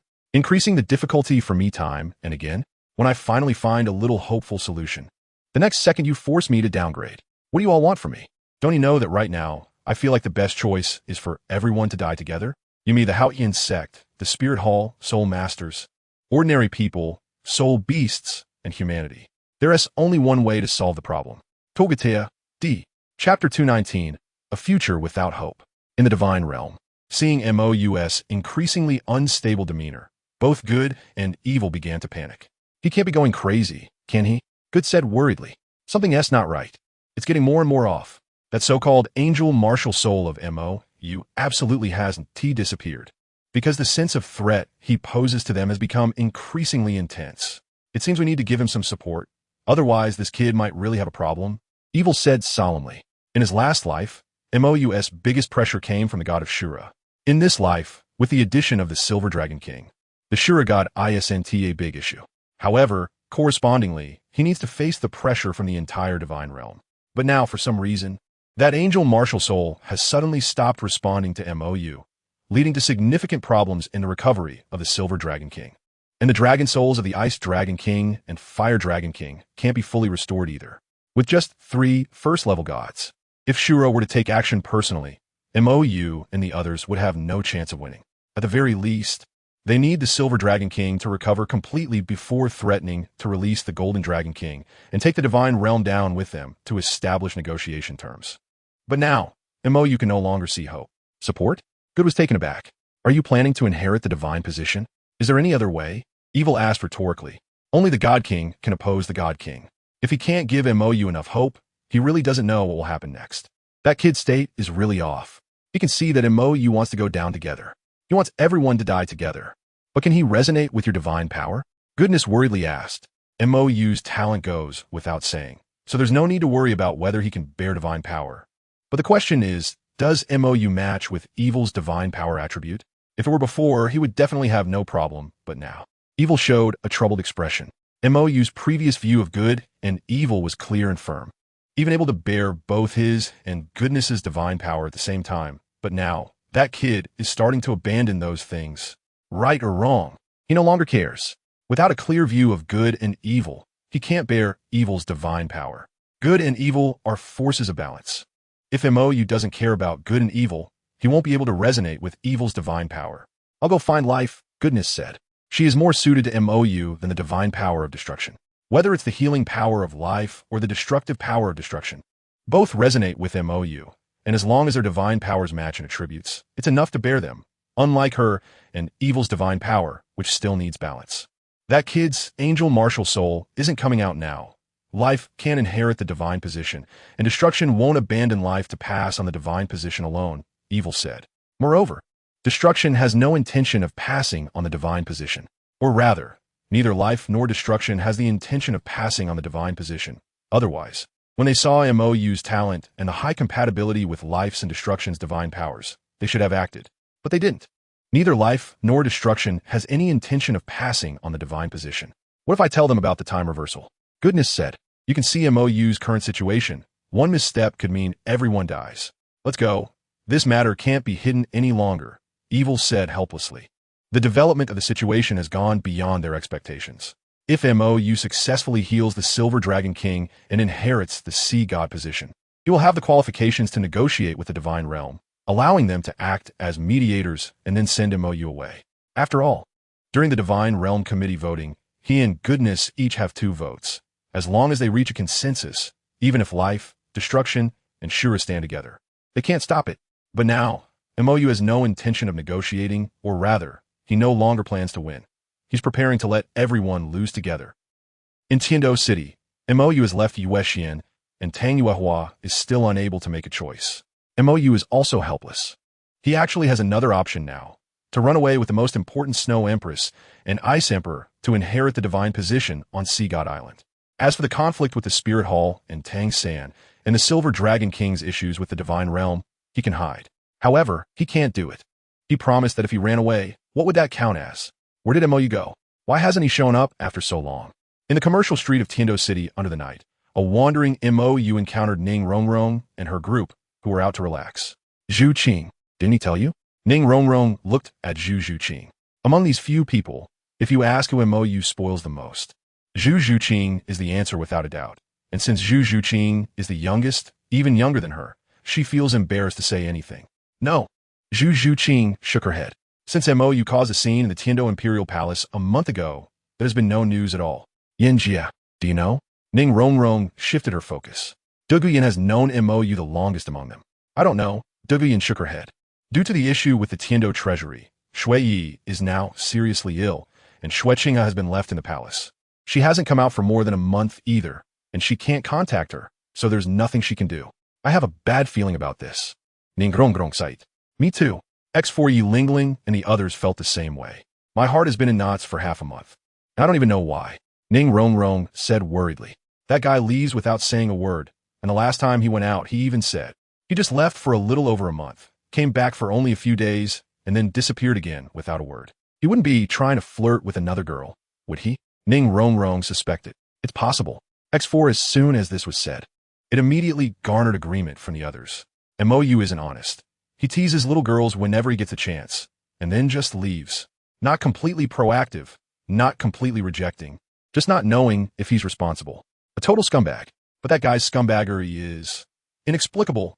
They can even feel that MOU has no intention of being that way. The current situation is actually an accident. Moreover, MOU has never clearly expressed any intentions in that regard towards any of them. Whether it's Dugu Yin, who is known in the longest, or Zhu Qing, who is the most spoiled, MOU has never clearly expressed any thoughts in that direction. That bastard seems to really treat them like sisters. Is he trying to treat them like sisters after flirting? Isn't that scumbag behavior? He feels both cowardly and lecherous.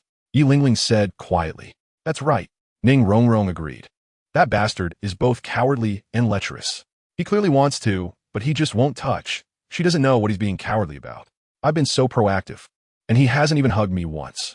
No one responded. After all, here, only Ning Rongrong is purely making a one-sided effort. Suddenly realizing, Ning Rongrong felt depressed. She's the one making the slowest progress here. It can't be because her little bear is the smallest, right? It's actually not small. It's because of the clothing issue. Besides, Zhu Qing and Zhu Qing's are too big. So big, it's simply not scientific. Yi Lingling suddenly paused and looked around. What's wrong? Dugu Yin asked in confusion. I think I can feel MOU, Yi Lingling said. MOU gave her a sense of kinship when they first met. At that time, she thought MOU also had a cursed martial soul, but after knowing him for so long, she hadn't heard MOU mention it. However, whenever MOU appears nearby, she gets that feeling. Montaku, hearing Yi Lingling say this, Zhu Zhuqing and the others also started to look for him. Yi Lingling can sense MOU through her martial soul, which they had known for a long time, and it's very accurate. So MOU must be nearby now. He's disappeared again. Yi Lingling was stunned again. It seems he ran away. Chapter 220, Despair. What's wrong? In the Tiando Prince's mansion. It seems that because of taking the Heartbreak Red, Qianren Xue can also sense MOU's presence. Although this kind of sensing is only effective when they are relatively close. She sensed it when MOU entered Tiando City. And when MOU was avoiding Zhu Zhuqing and the others, he accidentally got caught by Qianren Xue. I wanted to slip away, MOU admitted. Qianren Xue was taken aback. Slip away? What does that mean? As the name suggests, I'm cowardly. MOU shrugged and lay down on grass. My angel martial soul is no longer responding to me. Perhaps it was never mine. Maybe it won't be long before this sword disappears too, and I'll soon become a useless person who can do nothing. Of course, it's just a return to the starting point. I originally had nothing at all. Once a martial soul is lost or incapacitated, soul power will disappear, turning one into an ordinary person. This is the rule of Douluo Continent. If this sword disappears again, he will just be a physically strong, ordinary person. Rather than waiting until I have nothing, it's better to. What are you doing? MOU looked confused at Qianren Xue, who was condensing a holy sword with divine fire. You're not acting right. Qianren Xue said seriously. You're not MOU. Whoosh. A golden flame suddenly erupted from the tip of the sword, shooting towards MOU's face. Are you crazy? MOU did not dodge. He raised his hand and directly extinguished the flame in his palm. He just lost his elemental immunity, which does not mean he lost control over the elements. Qianren Xue did not respond, and 8 soul rings, yellow, purple, black, and red, rose from her feet. Due to MOU's influence, Qianren Xue had not laid low too much over the past 6 or 7 years. Before absorbing the Heartbreak Red, she had already reached level 76. After consuming the Heartbreak Red and obtaining the 8th soul ring through the Angel God test, she is now an 83rd level soul, Douluo. You're not my opponent. MOU frowned slightly. With this momentum, Qianren Xue intends to get serious. So, Qianren Xue pointed the sword tip at MOU. Should I run away? My situation is different. MOU sighed. You. Before MOU could finish speaking, Qianren Xue charged forward without holding back, aiming directly for his head. I told you, this time is different. MOU's expression tightened as he reached out to grasp Qianren Xue's holy sword. It's not that he didn't want to fight. It's that this time, there was no hope at all. He couldn't see anything. Nothing. There was nothing left. What is different? You're scared, just admit it. You coward. Qianren Xue took a deep breath, her soul power surged, and the 7th soul ring slowly lit up. A unique divine aura belonging to the Six-Winged Angel erupted. MOU's eyes twitched, and he activated Spatial Jump, teleporting with Qianren Xue to hover above the Spirit City. Qian Dalu and others, who were discussing how to bring MOU back, suddenly felt the unique aura of the Six-Winged Angel appearing above the Spirit City. What is going on? Qian Dalu couldn't understand the situation between these two. Were they arguing again? 7th soul skill, Angel True Form. I said enough. Boom. 2 energies collided, and in an instant of pause, Qianren Xue, who had activated her martial soul True Form, was completely suppressed. 8th soul skill, Angel Shadow. The red 8th soul ring lit up, and the already suppressed Angel True Form erupted again. At the same time, behind MOU appeared another Angel True Form identical to Qianren Xue, raising a holy sword condensed with divine fire to strike at MOU. Angel Domain fully opened. Looking at the 2 massive angel shadows in the sky above the Pope Mountain, the residents of Spirit City began to kneel and pray. The angel god has manifested. In an instant, the power of faith from the residents of Spirit City transformed into angelic divine power, which further enhanced Qianren Xue, completely suppressing MOU. What the hell? Why can't you all let me say a few words? MOU, still suppressed by the 2 angel true forms, did not summon the dragon god, sword martial soul.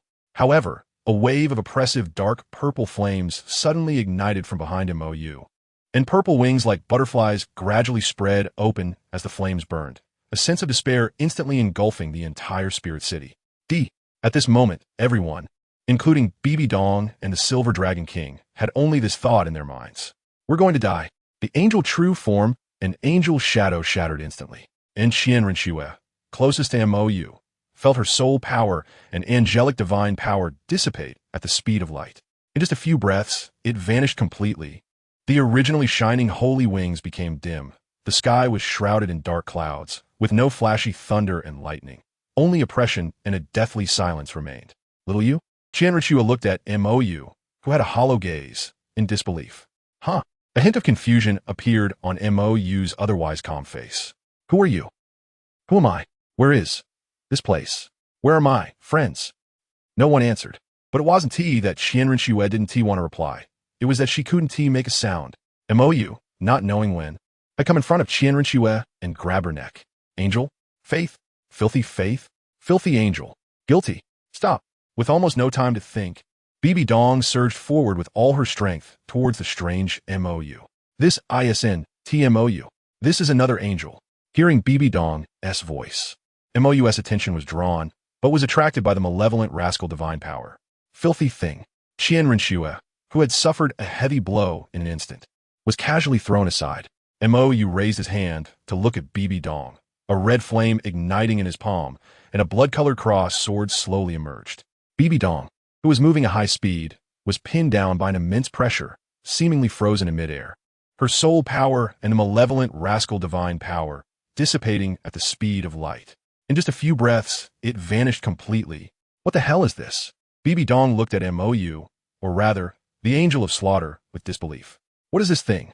It doesn't even have the qualifications to fight. Is this how I'm going to die? Friends? MOU, holding the giant sword and about to attack, suddenly paused, his face filled with confusion. Friends of friends? Evil friends? MOU fell in a struggle, and the pressure accumulating above the entire spirit city gradually weakened. On the ground, Emperor Tian and others, finally able to catch their breath, exchanged glances and worked together to throw Shuedi towards MOU. You fool! What are you trying to do? In an instant, the rapidly approaching Shuedi shouted at the dazed MOU from less than 100 meters away. In an instant, the overwhelming feeling of despair that engulfed the entire spirit city suddenly dissipated, and the purple wings behind MOU, as well as the blood-colored cross sword, disappeared along with the extinguishing of the red flames. Bang! The fast-moving Shuedi collided with a motionless MOU without any pause. They fell down. Emperor Tian and the others looked dumbfounded at the vertically descending Shuedi and MOU. What the hell? Did they knock each other out? Chapter 221 for the Divine Realm. So, we actually have a nuclear bomb now, right? Looking at the still unconscious MOU, Ice Emperor muttered. The power possessed by MOU, who had turned into another person, was overwhelming. It far exceeded the pressure that the former Shura god and sea god Tang San could exert, and Bibi Dong, this rascal god, had no qualifications to resist at all. Just a glance, and her divine power ran away completely. When Bibi Dong barely charged forward, they were pinned to the ground by that overwhelming despair. Unable to move at all, neither she, nor Shuedi, nor even the strongest Emperor Tian had the ability to move. At that time, only Bibi Dong, who was closest to the gods, could still move. But Bibi Dong was still defeated in an instant, or rather, MOU hadn't even made a move. Just a glance at her made her rascal divine power dissipate on its own. But this nuclear bomb might really cause everyone to die together. Bibi Dong, who had barely regained her composure, said gravely. At that moment, she was really stunned. MOU didn't make a move. He really didn't make a move. Just a glance at her, and she was done for. I don't think so. The Silver Dragon King in a lowly form said. If both evil and goodness have been secretly watching MOU all along, then they must have seen that desperate power from yesterday. To be honest, even the dragon god in my memory wasn't that exaggerated. That kind of pressure made them unable to even think of resistance. So, can goodness and evil, having witnessed that kind of power, still remain calm? But if the scene we saw before was real, what will happen to Xiaoyu? Who is the vessel for the descent of that Shira? The Snow Empress expressed her concerns. No one spoke. After all, they had only observed that memory from a third-person perspective before, but yesterday they could truly face that so-called angel of death. And that wasn't even the whole picture. It was just a part of the power. A vessel is not a good sign. There are some cults in Douluo Continent that attempt to summon evil gods by using living people as sacrifices. According to what that Michael said, if Shira truly descends, Mo, you will probably be that living sacrifice. This really means mutual destruction. In the divine realm, life's forest. So what now? Just as the Silver Dragon King thought. Both goodness and evil saw the scene of despair descending. Not only that, but life and destruction also witnessed it. So, are you two really that bored? Destruction was extremely frustrated and wanted to curse. Since his birth, there had never been a moment like now when he wanted to curse so badly. These two brought a disaster to the Douluo divine realm. What the heck is that kid with the purple wings? Well, at this point, even if you beat us to death, there's nothing we can do, Evil said awkwardly. It's over. They even underestimated that power before. It's completely a force from beyond the world. A pure dimensional strike.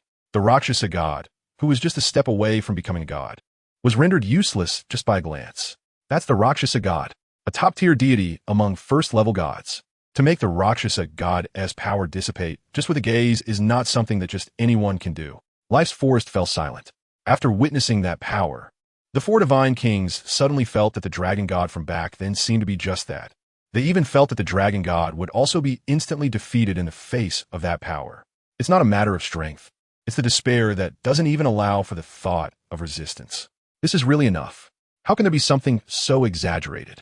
That kind of gap is simply more exaggerated than a god king coming down to fight a newborn mortal cub. How about we beat the Azura to a pulp and negotiate with him? Evil suggested. Although that power seems to be beyond MOU's control, it really can kill us. Agreed. X3, without any delay, the four divine kings united like never before and took their divine artifacts to attack the Azura's temple. Since Azura had brought Tang San into this world for the greater good of the divine realm and had offended MOU for the sake of the divine realm, now, for the sake of the divine realm, he would surely be willing to sacrifice himself. In the Azura temple, the tall Azura god was contemplating how to ensure that Tang San experiences enough trials during the upcoming training. If things continue like this, Tang San might not be able to bear his Azura divine power, let alone the plan he just discussed with Poseidon about merging the two divine positions. To be honest, he was very tempted by MOU's talent, but he had already chosen Tang San and spent too much effort on him. If he were to give up halfway, it would feel like a loss. Moreover, it seems that MOU has already realized his intentions and has developed a resistance to the Azura divine position. In this case, even if he wanted to pass the Azura divine position to MOU, it would probably not work. It's still a matter of face. If the heir he chose encounters a problem, then it reflects poorly on his judgment. So, even if something goes wrong with Tang San, as long as he says there's no problem, then there's no problem. As for MOU, what a pity for this talent, the Azura lamented. If MOU weren't in opposition to Tang San, he could actually help find a stronger first-level divine position, which would be a pity. However, that kid mingled with the angel god and the Rakshasa god, and their conflict with Tang San cannot be eased. After all, this conflict was caused by his intervention to help Poseidon gather all the faith from Douluo Continent and find an heir for himself. However, after Poseidon learned that he intended to leave the divine realm, he also had the intention to run away, seemingly worried about the exposure of the angel matter from back then. Therefore, he did not stop the previous fusion of MOU and Poseidon's heart. However, when he informed Poseidon that the heir he chose was MOU's enemy, Poseidon hesitated. The Azura divine position, being a divine king-level position, possesses the power to shatter divine positions. If MOU were to inherit the sea god position in the future and battle Tang San, who inherits the Azura position, then the sea god position that Poseidon worked so hard to establish would be ruined. Thus, after some hesitation, that guy ultimately gave up on MOU as an heir. However, conversely, he had to help Poseidon find a safe heir. Safe? Isn't his own heir the safest? According to his calculations, as long as he could merge the Azura divine position into that little rabbit and completely bind her soul to Tang San, they could achieve coexistence of the two divine positions. A divine king with dual divine positions would be enough to surpass destruction. Boom! Just as the Azura was lost in thought, a terrifying combined attack energy targeted him from outside the Azura temple and erupted violently. The moment he sensed the attack, the Azura immediately activated his true Azura form, but the combined energy was too powerful. It only held for a moment before it sent the Azura flying. His true Azura form was damaged, and he collapsed into ruins, not knowing whether he was alive or dead. You too. Just how much have you hidden? Destruction looked at the fusion attack launched by goodness and evil with suspicion. This power was already approaching the creative power unleashed when he and life united. However, goodness and evil mostly didn't care. only stepping up during voting, and their decisions were always opposite, under the pretense of maintaining balance. But life saw clearly that these two were just opposing each other. However, when goodness and evil launched a united front with fusion energy, it was surprisingly exaggerated. Actually, this was discovered accidentally during previous fights. Goodness said somewhat awkwardly. When she and evil argued, if they couldn't come to a conclusion, they would end up fighting. After fighting a lot, they discovered this issue. The collision of good and evil energies could also trigger a chain reaction like that of life and destruction. But neither she nor evil was interested in studying such things. You two are pretty ruthless. Destruction had a new understanding of these two after seeing the Asura severely injured by just one strike. Even though the Asura placed his Asura demon sword in the lower realm, and these two had ambushed him to injure the Asura so severely with just one strike. He didn't know if he and life's fusion skill could achieve that. However, the creative power seems to have little attack power. What do you mean? The injured Asura god suddenly spat out a mouthful of blood, clutching his chest, and struggled to rise, looking at goodness and evil with an extremely ugly expression. Why? Why did you two ambush me? And why did you come at me so fiercely? This is clearly an attempt to kill me. As you can see, Asura, we can't help it. Who told you to attract a disaster for the divine realm? Evil shrugged. If possible, he didn't want to take action against Shura, after all. They had been allies for tens of thousands of years. However, Shura had become increasingly arrogant over the years. First, he had deceived the Rakshasa god and the angel god, two first-tier gods, executing them without any reason, which had already violated the rules of the Divine Council. If it weren't for the incident with Moyu, he and Kai would have planned to pretend not to see it. After all, these matters didn't have much impact on the divine realm. But now there was no choice. Shura's repeated interference had led to an unexpected situation with Moyu. If that kid went crazy, not only the Douluo divine realm, but the entire universe they were in could be in trouble. The power within Moyu definitely came from beyond the universe. Therefore, they couldn't take the risk. Ancestor? What does that mean? Shura showed confusion, but seeing that these four seemed to be serious about confronting him, Shura secretly gathered his strength to run away first. You can't run. Kain's calm voice came from behind Shura, and, at the same time, the terrifying power from the heart of Kain struck Shura at close range, directly shattering a third of his body. The evil ones stared blankly at Kain, who had ruthlessly crippled the severely injured Shura. What the hell? This big sister is too ruthless. You must be the evil god king, right? Chapter 222. The problem is suddenly resolved combined. Looking at the barely breathing Shura, life actively provided a bit of healing power. It wasn't that they were worried about Shura dying. After all, he was a god king, and this was a Shura temple, so Shura wouldn't die so easily. Helping Shura recover a bit was mainly to clarify things with him. Why did you do this? Shura was completely bewildered at this moment. There was no warning. A sudden attack without any reason. Even if he had killed the Rakshasa and the angel, it shouldn't lead to an immediate assassination of him. At the very least, there should be a meeting and a vote. How could they directly take action? Ahem, let me say a few words. Evil stepped forward. First of all, on our side, Kind and I each have 2 votes, plus destruction and life also agreed to take action against you, which makes 6 votes, 6-1. You are completely defeated. Shura, when did you vote? Of course, we didn't notify you. We naturally voted without informing you, and all 6 votes passed. Don't worry. The 4 of us are absolutely united on this matter of taking action against you. Moreover, this is in accordance with the rules of the Divine Council. Evil seriously patted Shura's remaining right arm. The left arm had already been blasted away by Kind. Why? Shura was confused. Even if he were to die, you should at least understand why, right? What happened to the angel and the Rakshasa? Life asked, why did you take action against them? Why did you kill them directly? Previously, she and Destruction had thought that the angel and the Rakshasa were merely missing. After all, only the 5 god kings could silently kill 2 first-tier gods without leaving any evidence. Kind and evil usually didn't manage affairs, and although Destruction had a bad temper, he would never easily kill. Shura had been the enforcer of the divine realm for tens of thousands of years without any issues. So they had never considered that the angel and the Rakshasa had been killed, because that was simply impossible. But now, both Kind and evil said that it was Shura's doing. When she first heard it, she even thought it was those 2 trying to kick him when he was down. But now, Shura's reaction. The Rakshasa destroyed one of my successors. How could I tolerate such a reckless provocation? Shura retorted. For your dignity? Life's expression turned unfriendly. Just for the sake of face, you took action against the Rakshasa? I think we should try another approach. Kind and evil exchanged glances and took out their respective super artifacts.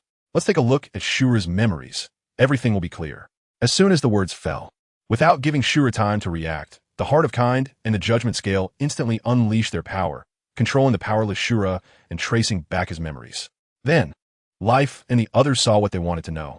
Decades ago, also thousands of years ago in the mortal realm, the angel and the sea god ascended to the divine realm through the collection of faith. The sea god quickly became friends with Shura, but the angel always felt out of place in the divine realm.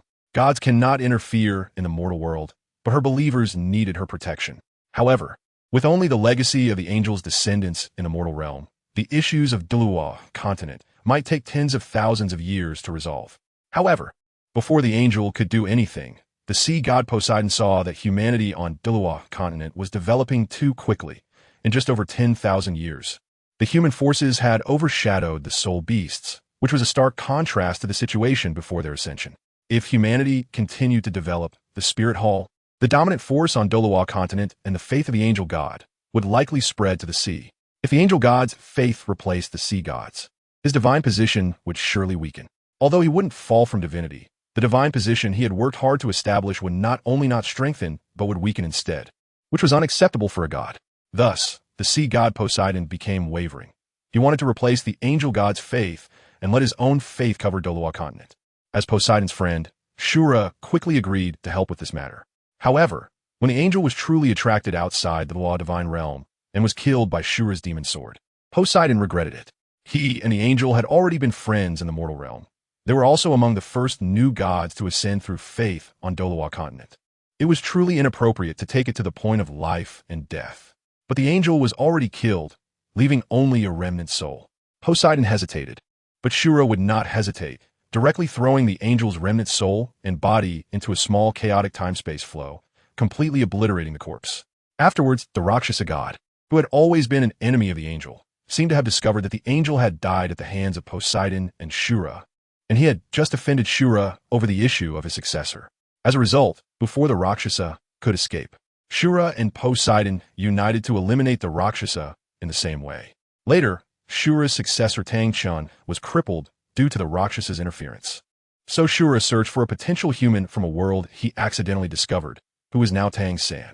After Tang-san died, Shura reincarnated his soul into Douluo Continent and secretly observed, waiting for an opportunity to pass down the legacy. So this means that the root cause of these events is actually Poseidon? Kind said, Poseidon was worried that humanity was developing too rapidly, and that there were too many humans on the continent.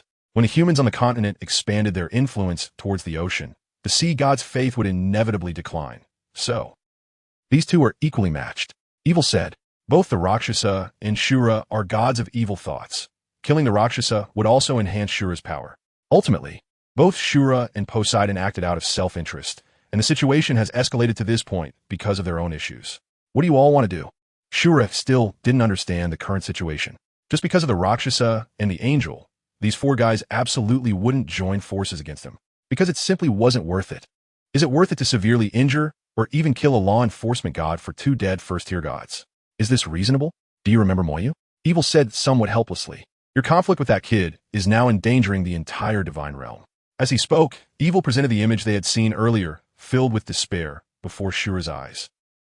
Without any surprise, Shura also fell into a daze. Even just watching the scene, one can still feel the terrifying pressure of the situation, the despair that cannot be resisted. To be honest, if it weren't for this guy, we wouldn't have reached this point. Evil said seriously, this is reality. If it weren't for the deadly sense of crisis brought by MOU to the divine realm, they wouldn't have taken action against Shura for the sake of two level 1 gods who were already dead. After all, Shura had already planned to pass on the divine position and leave the Douluo divine realm. They had been friends for tens of thousands of years and had fought together against the dragon god. There was no need for them to be so extreme at this time. But now, they had no other choice. If Shura hadn't been so excessive, and if MOU's angel martial soul hadn't gone awry, they actually intended to take it step by step, waiting for MOU to arrive in the divine realm and stepping forward as mediators to change the cultivation rules of Douluo Continent, letting the Soul Beast tribe go. After 1,000,000 years, the Soul Beast tribe had suffered enough due to the dragon god's calamities. Letting them go wouldn't have any impact on the Douluo divine realm. After all, Soul Beasts value bloodlines the most in their cultivation, and after 1,000,000 years of decline, the Soul Beast tribe could no longer rise. Even with the Silver Dragon King around, it wouldn't make any difference. There was only one Silver Dragon King, and their 5 Divine Kings were enough to maintain the balance. However, now it was clear that they could no longer wait. Accidents were happening one after another. If that MOU suddenly went crazy and that power broke out uncontrollably, it wouldn't just be Douluo Star or the Douluo Divine Realm. They couldn't imagine the destruction it would cause. That was a power from beyond the universe. MOU's coma continued, while the injured Qian Rinxue had already woken up. Still no way? Qian Rinxue looked at BG. BG had been trying to help MOU recover these past few days, but there was simply no way. The healing power from BG couldn't even enter MOU's body. There's a force blocking my interference, and his body is not right to begin with, BG said helplessly. MOU's body was already vastly different from that of a human, or rather, MOU's body was merely an outer shell similar to a human. But the insides were something else entirely. The kind of internal organs that could support MOU in fighting against fierce beasts were not something a human could possess. Excuse me. A strange female voice suddenly sounded, and Bibi Dong and the others who were waiting nearby immediately became alert. You currently had no ability to resist. It would be disastrous if Shura or those guys from the Divine Realm suddenly charged down. You don't need to be nervous. We are not enemies. The representative of life connected to the mortal realm through the statue that MOU had previously created. However, without the healing power of MOU as support, it took a lot of effort for life to connect to the mortal realm. Your life? The Silver Dragon King, sitting on the side, asked in confusion. At this point, there was no need for disguise. MOU was an absolutely overwhelming force. Even the Divine Realm couldn't counter it. Moreover, good and evil had been monitoring MOU, and she didn't think that the large scene from a few days ago could be hidden from them. Now, destruction, life. And even Shura probably already knew about MOU's problem. Hello, Silver Dragon King. Life's voice had a hint of helplessness. As a former enemy, she felt a bit awkward facing the Silver Dragon King now. You saw that scene, right? The Silver Dragon King said directly. Yes, Life had no intention of pretending. Really, there was no need. When the power gap reaches a certain extent, there is no need to weigh pros and cons. Because it's a waste of effort. So what do you want to do now? The Silver Dragon King asked. Let's consider it a reconciliation, Life said. Shura and Poseidon have been taken down by us and will no longer interfere with the human realm. Moreover, we can discuss what you wanted before. To modify the cultivation rules of Douluo Continent. In return, we hope you can calm him down and prevent him from causing any accidents. After all, you saw it. In that state, he cannot distinguish between friend and foe. Qian Rinxue almost died, and Bibi Dong was nearly taken out in an instant. If it weren't for the incompleteness of that power's descent and the Snow Emperor happening to wake MOU up, it probably would have ended a few days ago. To be honest, it was too dangerous. We can't provoke MOU anymore. Is it that simple? The Silver Dragon King was taken aback. It was resolved that easily? Of course, there's one thing we cannot concede. Life added. The Golden Dragon King cannot be released. He carries the malevolent thoughts of the Dragon God. And I believe you know this as well. So, either continue to seal the Golden Dragon King, or we will step in to transfer the Golden Dragon King's power to you. The former is the hoped-for outcome, while the latter is a helpless compromise. After all, once the powers of the Golden Dragon King and the Silver Dragon King are mixed together, the Dragon God may very well descend again. They could only find a way to eliminate that malevolent thought of the Dragon God and then transfer the Golden Dragon King's power to the Silver Dragon King. At least the Silver Dragon King is reasonable. Now I will help you recover a bit. You can take your time to consider. By the way, the Divine Realm has been having quite a few troubles recently, and we also need to clarify Shura's situation with the gods of the Divine Realm, as well as the issue of soul beasts. These all require time, Life said. However, I must remind you of one point. The Divine Realm is compromising because of MOU, not because of you, Silver Dragon King. You can fight for the interests of the soul beasts, but don't go too far, or we would rather perish together. Moreover, you need to understand what MOU wants to fight for. Don't think that just because we're taking the initiative to retreat, you can entertain thoughts that shouldn't exist. You understand us, and you should also understand MOU. I can see that power does not belong to him. In fact, that power could destroy him. If you use this to threaten us, I believe these friends beside you will not agree. After speaking, Life cast blessings on the Silver Dragon King and the injured Qian Rinxue and others through her statue. This blessing would grant them powerful, self-healing abilities, allowing them to quickly recover from their current injuries. The green blessing power gradually dissipated, and Qian Rinxue's injuries were almost healed, while the Silver Dragon King also felt his heavily injured body recovering rapidly. If you have any questions, you can communicate with me through this statue. However, my advice is to temporarily not tell MOU about this, otherwise he might have problems. Life's somewhat weak voice reminded. In the previous moment, MOU was on the verge of collapse due to the immense pressure from the divine realm, and in the next moment, he faced such a favorable situation. To be honest, based on what she learned from Good, it was highly likely that MOU would encounter issues. He had worked so hard for so long, fought so desperately, and now, because of a power that did not belong to him, the attitude of the divine realm had instantly reversed. This would be a huge blow to MOU. MOU was a proud person, and he didn't trust others, only himself. If all the troubles were resolved due to a power whose origin he didn't even know, it indeed needs to be eased a bit, the Snow Emperor said. Suddenly facing such a situation, Xiao Yu's mind might go awry. Originally under immense pressure, suddenly telling him that all problems had been solved and that he had nothing to worry about, even that everything he had done before was in vain. This would be a significant blow to a person. Given MOU's character, it wouldn't be impossible for him to fall into despair. She understood MOU. If she directly told him the current situation, he would feel like a failure, and then. But I feel like we can't keep it hidden for long. The Ice Emperor said, Xiao Yu is simply emotionally dull. When it comes to other things, he is not dull at all. If he gradually discovers that we are all deceiving him and treating him like a child, that would be even more dangerous. She knows that MOU has a very bad temper and is quite unstable. The good temper he shows, along with his calm demeanor in crises, is all just an act. MOU is actually a very fragile person. He has been picking up the pieces of himself for so long that he appears strong. But as soon as someone sees through this, with just a bit of comfort, you can easily break down in tears. He is like a child who never grows up, or rather, the real him has been forced to grow up, but his true self remains forever in a childlike state. Because of this, MOU is very pure in many situations. Whatever he does or says is very direct, just like a child, and he doesn't care whether he suffers or gets hurt. He is very afraid of returning to a time when he was all alone.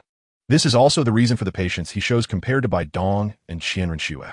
However, since he has her and the Snow Empress now, MOU's patience has weakened considerably, or rather, shifted.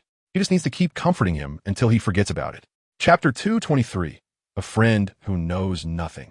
You came back to life? After being in a coma for several months, MOU finally woke up. However, looking at the humanoid blue-silver emperor by his bedside, MOU's mind momentarily couldn't process what was happening. Did he cross over again? Surely he didn't turn to Tang Hao? Thinking of this, a chill ran down MOU's spine, and he quickly got up to check on his situation. If he really had turned into Tang Hao, he wouldn't be able to survive even a second. What's wrong? The blue-silver emperor, caught off guard by MOU's panic state, was momentarily confused. Could it be that sleeping too long caused his brain to malfunction? Few after confirming that his body was still his own, MOU let out a sigh of relief. But the blue-silver emperor in front of him, how did you come back to life? MOU asked in confusion. Although he had retrieved the blue-silver emperor's soul bone and had been nurturing her in the angel space all these years, how did she come back to life without a soul ring? I don't know either. The blue-silver emperor hesitated for a moment and chose not to tell MOU about being revived by the Life God King. This was what the Snow Empress had advised, temporarily keeping such stimulating information out of MOU's mind. Otherwise, he might have problems. How long have I been asleep? And how did you end up here? MOU asked, covering his still somewhat dizzy head and lying back down. You've been in a coma for nearly half a year. As for me, the blue-silver emperor didn't know how to describe her situation. Tang Hao's love for her was fake, and after being forced to realize this, she almost broke down. However, after understanding what MOU had gone through, she suddenly felt that she wasn't so wronged after all. Without comparison, there is no harm. Similarly, having MOU, someone who had it much worse than her, as a comparison, made her feel relatively lucky. Although she had been deceived, at least she hadn't died in despair. She had even been willing. But MOU, he had already faced despair more than once. Despite giving it his all, he still found himself helpless, easily crushed by the other side using cheating tactics. And coupled with the expectations from friends, that day, the feeling of despair was his own. What's wrong with you? MOU asked in confusion. Why had the blue-silver emperor's attitude changed so much? This brainless grass had previously been quite unfriendly towards him. And ever since he had made Tang Hao try the heartbroken red, resulting in that guy not living up to expectations, the blue-silver emperor had gone into a shell and had not spoken to him since. But now, or rather just moments ago, it seemed like the blue-silver emperor was happy because he had woken up? Something fell off. What do you mean? The Blue Silver Emperor asked, puzzled. You don't hate me anymore? Mou inquired. If it didn't expose the truth, Tang Hao would still hold a tall and mighty image in the Blue Silver Emperor's heart. Even in the future, if he lost, Tang Hao's family could still have a happy reunion, of course, if he agreed to it. Hate you for what? The Blue Silver Emperor replied nonchalantly. A fake is a fake. Recognizing reality earlier could be considered. Happiness, right? What are you doing? The Blue Silver Emperor looked at Mou, who had placed his hand on her forehead in confusion. You don't have a fever. Mou checked himself again. Why are you talking nonsense during the day? Blue Silver Emperor. Why is this guy still like this? Had the Snow Empress and the others overthought things? I'll go tell the Snow Empress and the others. The Blue Silver Emperor stood up and walked outside. During this time, they had been taking turns caring for him, thinking that different people might give Mou some stimulation, but she felt that the Snow Empress was worried that Qianrenxue, the sickly girl, might cause trouble. If the Snow Empress and the Ice Empress kept watching over Mou, Qianrenxue would definitely come to keep watch too, as would Bai Dong, and then ZG. Bai Ji, the three-eyed golden lion, and even the Silver Dragon King would come over. By then, the room would be packed with people, making it inconvenient to do anything. So, taking turns was a way to give everyone a bit of personal space. She was just filling in, watching the Blue Silver Emperor leave the room. Mou's expression gradually returned to calm. With a thought, a purple wing resembling that of a butterfly, taking on a gender-neutral, slightly feminine form, materialized in the palm of his right hand. At the same time, Mou's original angel martial soul completed its attachment. But Mou could feel that the current angel martial soul was entirely his own, or rather, this thing was inherently one with him. The so-called consciousness of the previous angel martial soul was actually that strange entity in his palm. Before he fell into a coma, he couldn't feel the presence of the angel martial soul because this person wanted to awaken, and to do so, she needed to separate from his angel martial soul. The process also caused him to be unable to sense his own power. Who are you? Mou asked in confusion. During his time in a coma, there was no so-called revolving lantern of memories. There was only an empty little black room.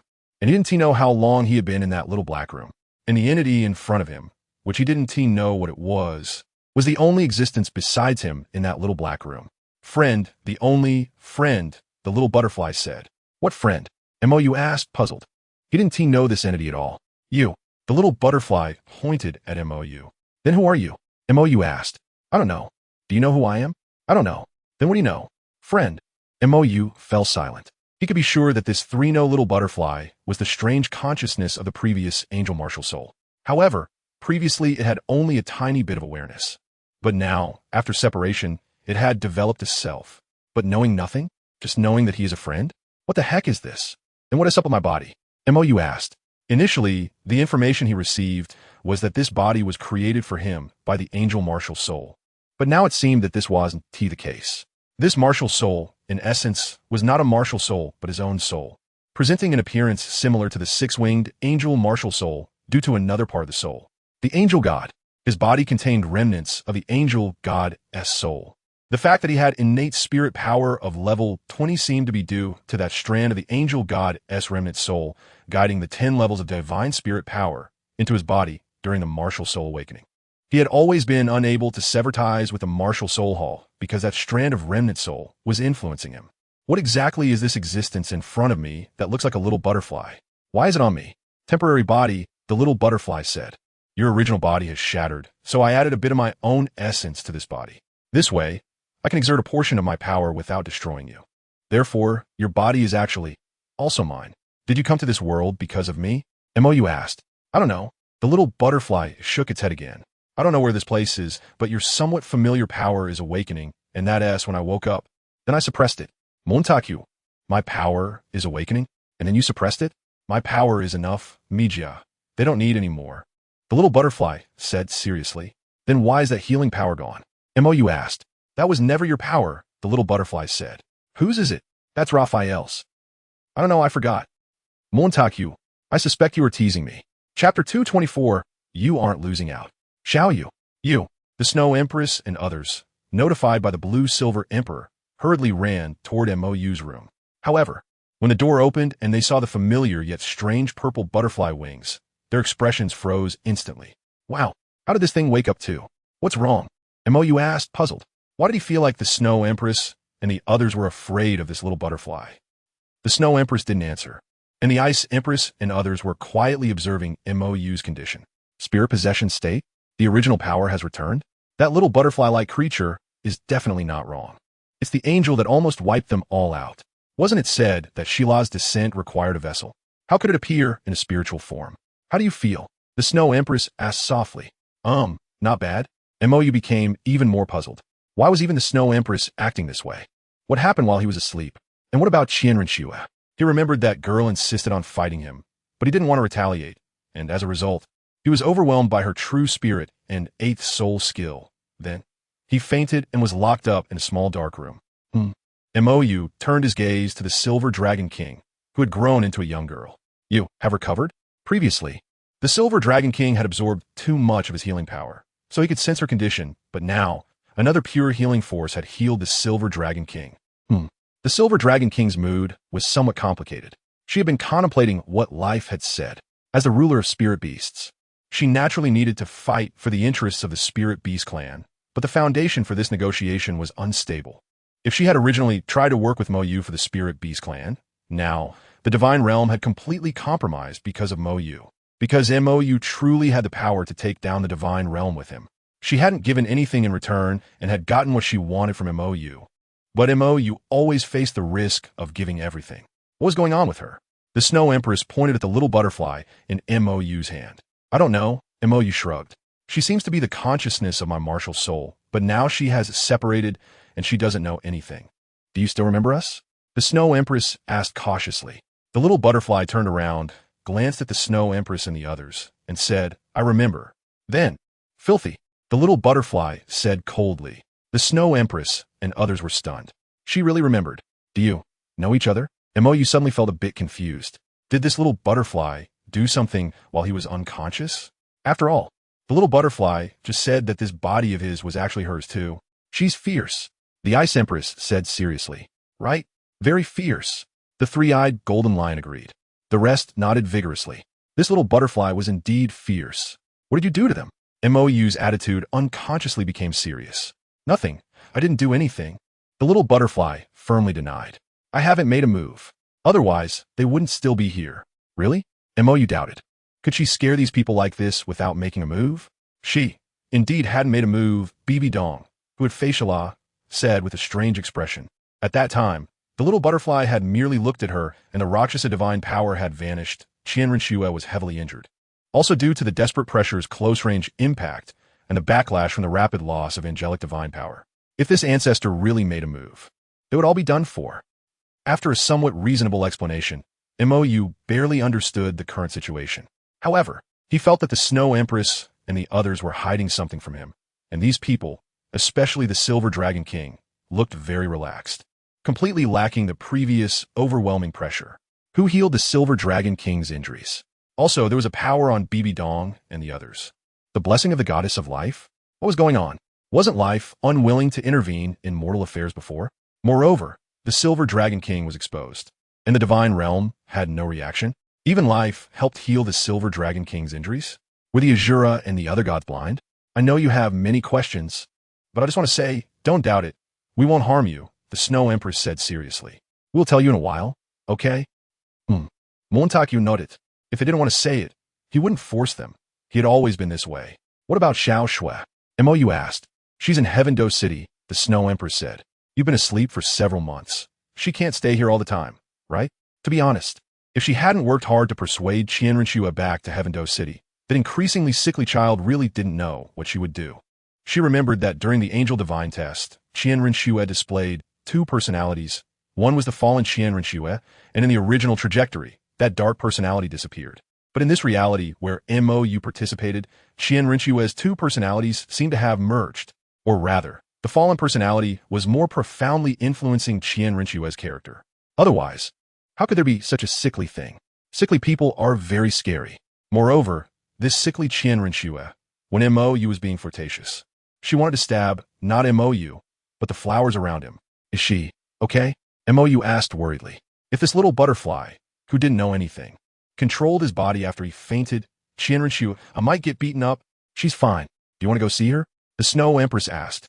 Let's not go for now. Mou shook his head. His head was a bit dizzy. The problems before he fainted were still unresolved. However, the angel martial soul had returned, and he was once again qualified to confront the divine realm, although he had lost the healing power. The rest of his abilities were unaffected. Additionally, he discovered a problem. The so-called elemental immunity was not what he had previously understood. Rather, it was that after this body suffered a specific attribute's impact, it would produce resistance, just like how his self-harm had increasingly exaggerated his physical quality.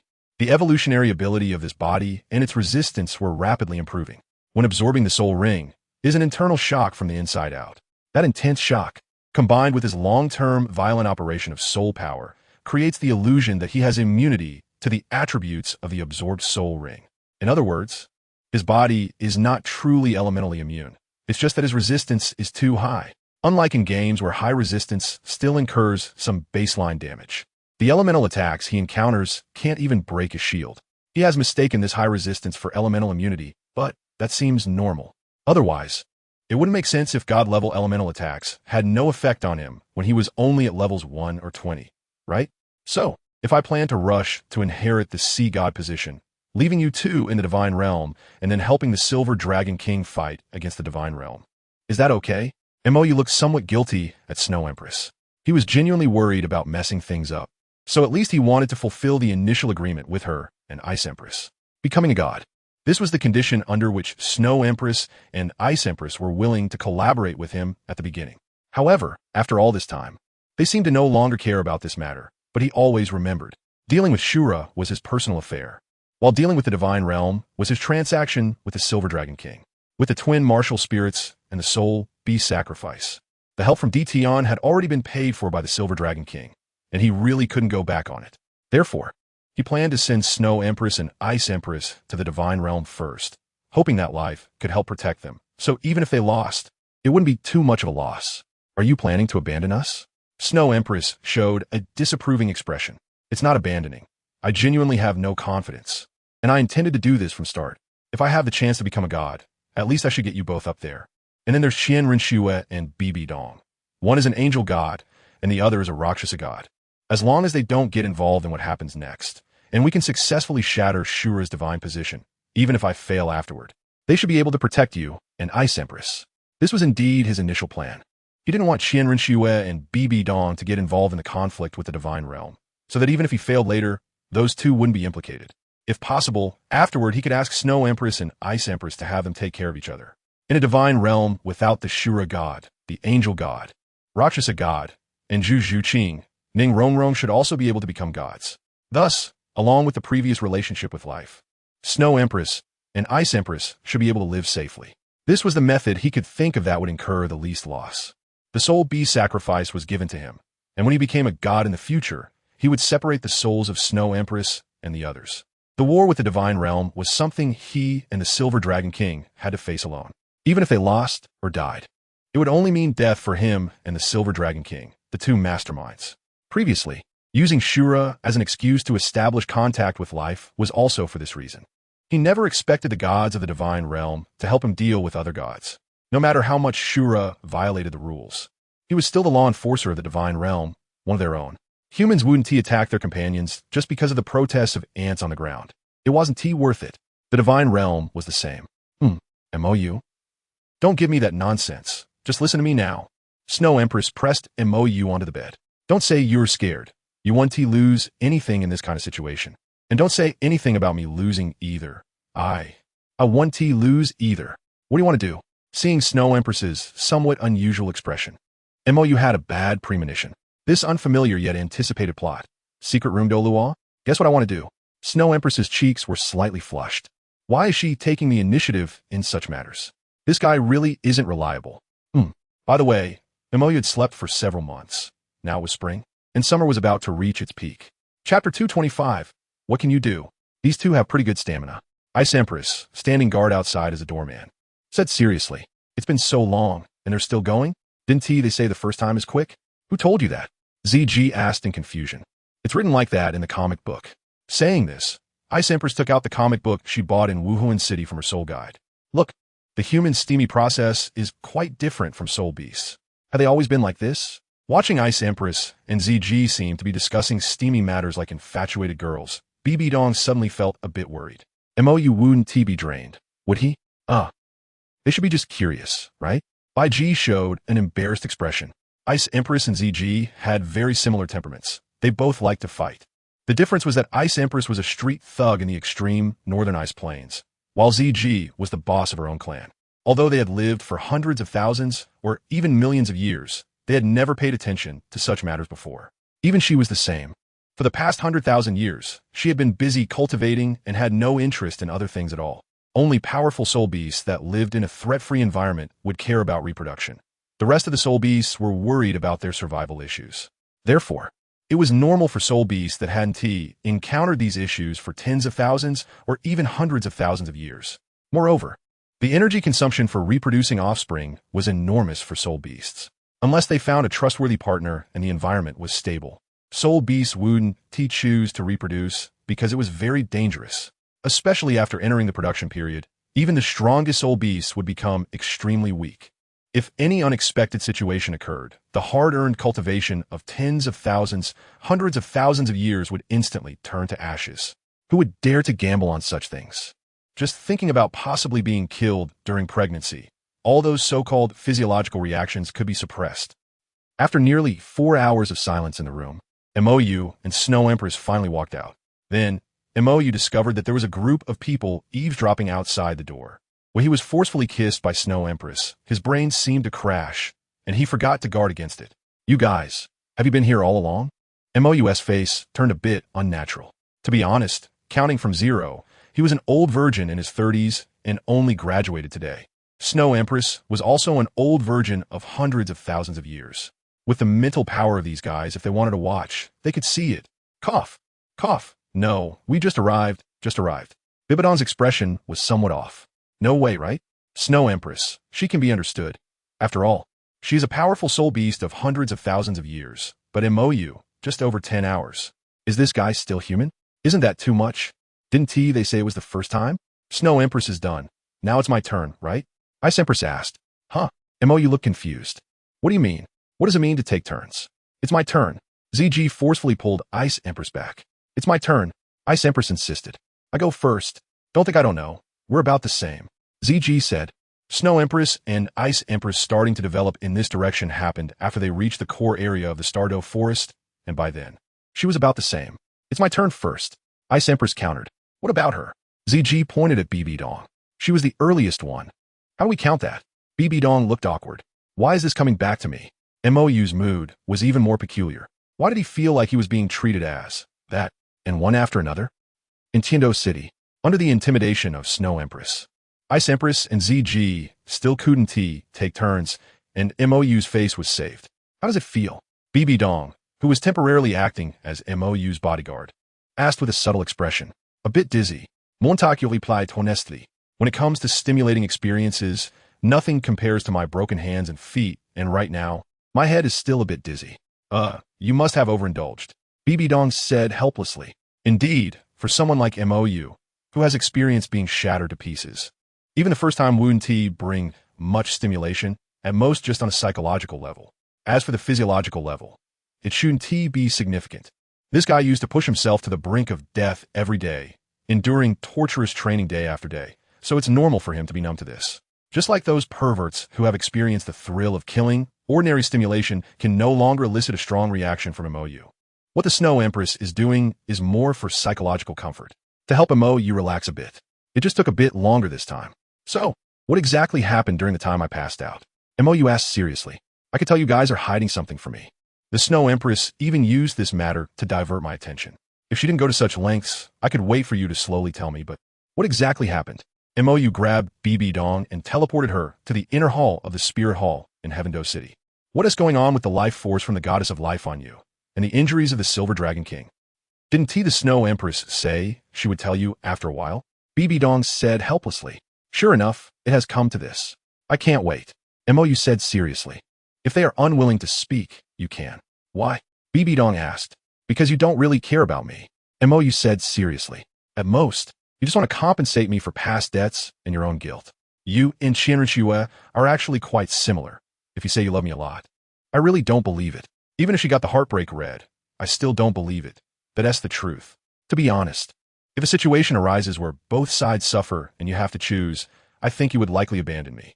At least, the probability of you abandoning me is greater than that of the Snow Empress and the others. So if something unexpected happens, you should tell me. BB Dong showed a bitter smile. Do you really not trust me that much? I think I trust you enough. Mou said sternly. I believe those past misunderstandings were all accidents, and the harm you caused me was not intentional, but the facts are right there. The so-called misunderstandings and accidents can have another explanation. I'm just willing to believe the version you told me, but that doesn't mean I only know that explanation. After all, showing mercy can also be a moment of carelessness. Everyone has a different perspective and sees different things, but at least from my perspective, I don't mean as much to you as you say. Losing me isn't something unacceptable for you. In fact, compared to you, I hold a much heavier weight in the Silver Dragon King's heart because I am indeed crucial to her. This is an objective fact. Your feelings are still so rational. BB Dong said with a complex expression. Rational feelings are more stable. Mou said seriously. Feelings that come about mysteriously will eventually disappear mysteriously. Feelings without rational support cannot last long. You should be very clear about this. Otherwise, you wouldn't have ended up with someone like you Xiaojing back then. BB Dong pulled her hand back. To be honest, what you said makes a lot of sense, and I should tell you, but your words made me very unhappy. So, I want to say anything. What can you do about it? Chapter 226, Filial Lu Erlong. Mou left the spirit hall. He was driven away. BB Dong got angry again. Women are really complicated. Soul beasts are better, simple, and straightforward. You treat her well. She treats you well, people. TSK. Mou turned around and looked at the resplendent spirit hall, shook his head, and walked away. What he said had no issues. It was all reason analysis. But BB Dong was just angry. What could he do? You. Mou? Just a few steps away, Mou suddenly heard a somewhat familiar voice. Lu Erlong? What's up? Confirming it was Mou, Lu Erlong ran over excitedly. Where have you been lately? Why did you disappear for months without a word? Sleeping at home and hugging my wife. Montague replied honestly. Lu Erlong was momentarily stunned. Mou is different from before. Is this what they call the transformation from boy to man? Are you looking for me for something? Mou asked while walking. I don't have anything to find you for. It's just that Xiao Wu has not been in a good state lately. Plus, the members of the Shrek team don't get along with her. She's gone to Heavendo Academy to find you several times, but there has been no news. Lu Erlong said.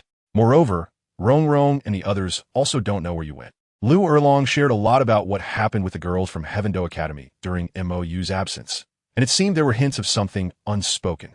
How do I hear that you also care about me? Mou said. Do I? Lu Erlong was taken aback. Who told you that you're one of my few friends? Lu Erlong sighed. You seem to have some troubles? Mou and Lu Erlong found a roadside snack stall. My father came to find me. Lu Erlong said with a complex expression while leaning on the table. He has started to care about my lifelong affairs again. He comes every few years. In the past, I could use you Xiaojing to argue with him, but now he knows from somewhere that you Xiaojing has been disabled. And my relationship with you Xiaojing has also encountered problems. It's troublesome. You don't seem to be particularly averse to your father? Mou said. Lu Erlong took a sip of cold tea. He has been chasing after me these years, asking about my well-being. I'm not a stone or a piece of wood. I can't be indifferent. Besides, the biggest conflict between us was you Xiaojing, and now that conflict isn't that significant anymore. So, are you planning to go back to the Blue Lightning Tyrant Dragon sect? Mou asked. Impossible. I absolutely cannot go back. Lu Erlong suddenly perked up. I have no relation to that sect at all. All the suffering her mother endured came from Yu Lumian and the Blue Lightning Tyrant Dragon. Yu Lumian is a scoundrel. He feared that her mother's background would tarnish his reputation, so he never admitted to having someone outside. The only reason he cares about this daughter is probably because of her mutated fire dragon martial soul and her innate rank 7 soul power. For the sake of face, he made her take her mother's surname, which led to the nightmare she had with you Xiaojing later.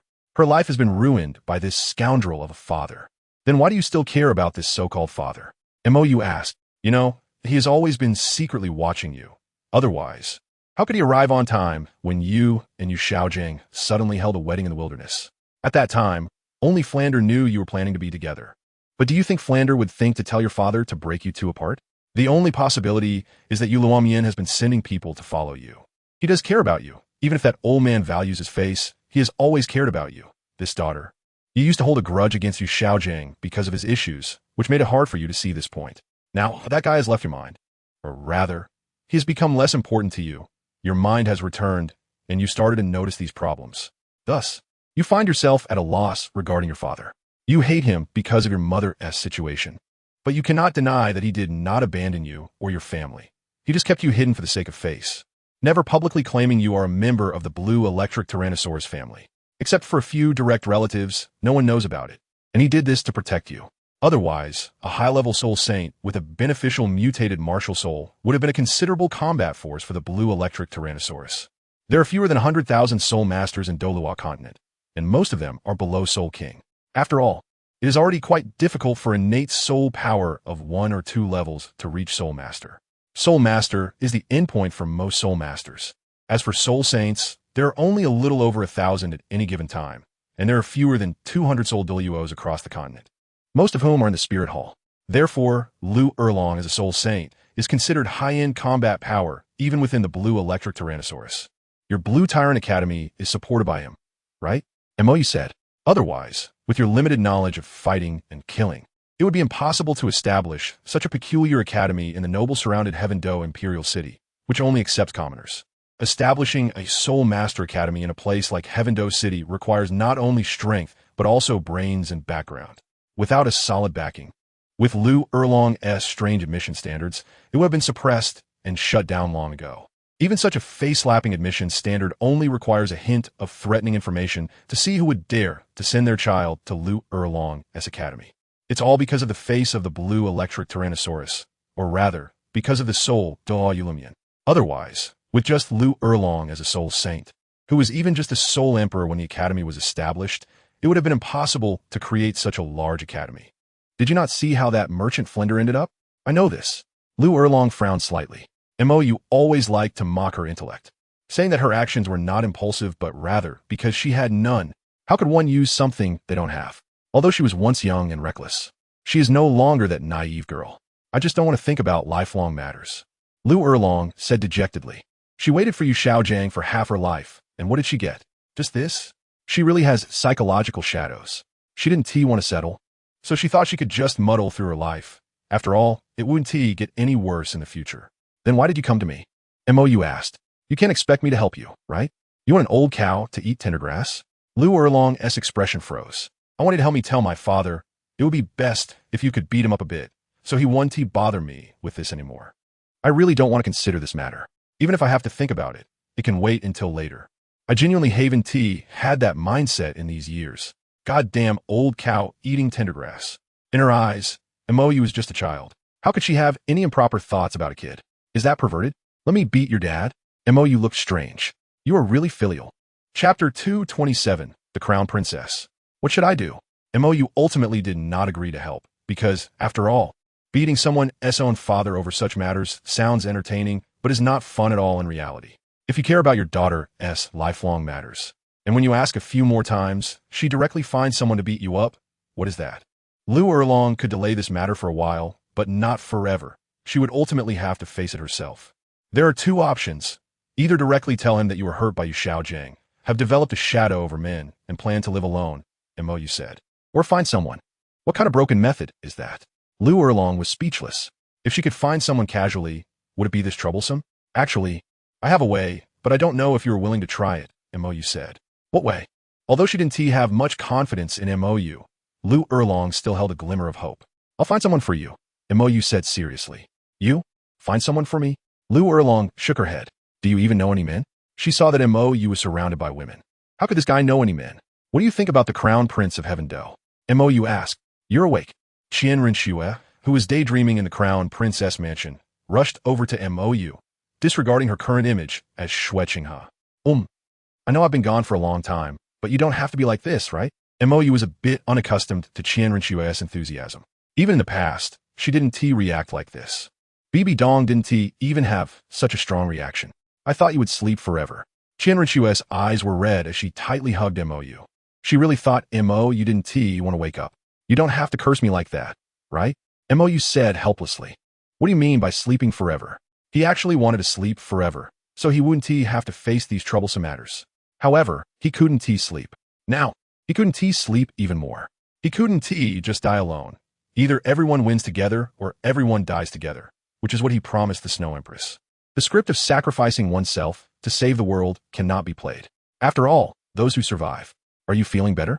Although Mo was a man who didn't understand romance, he still knew how to handle this situation, which was obvious to anyone with eyes. Heartfelt longing.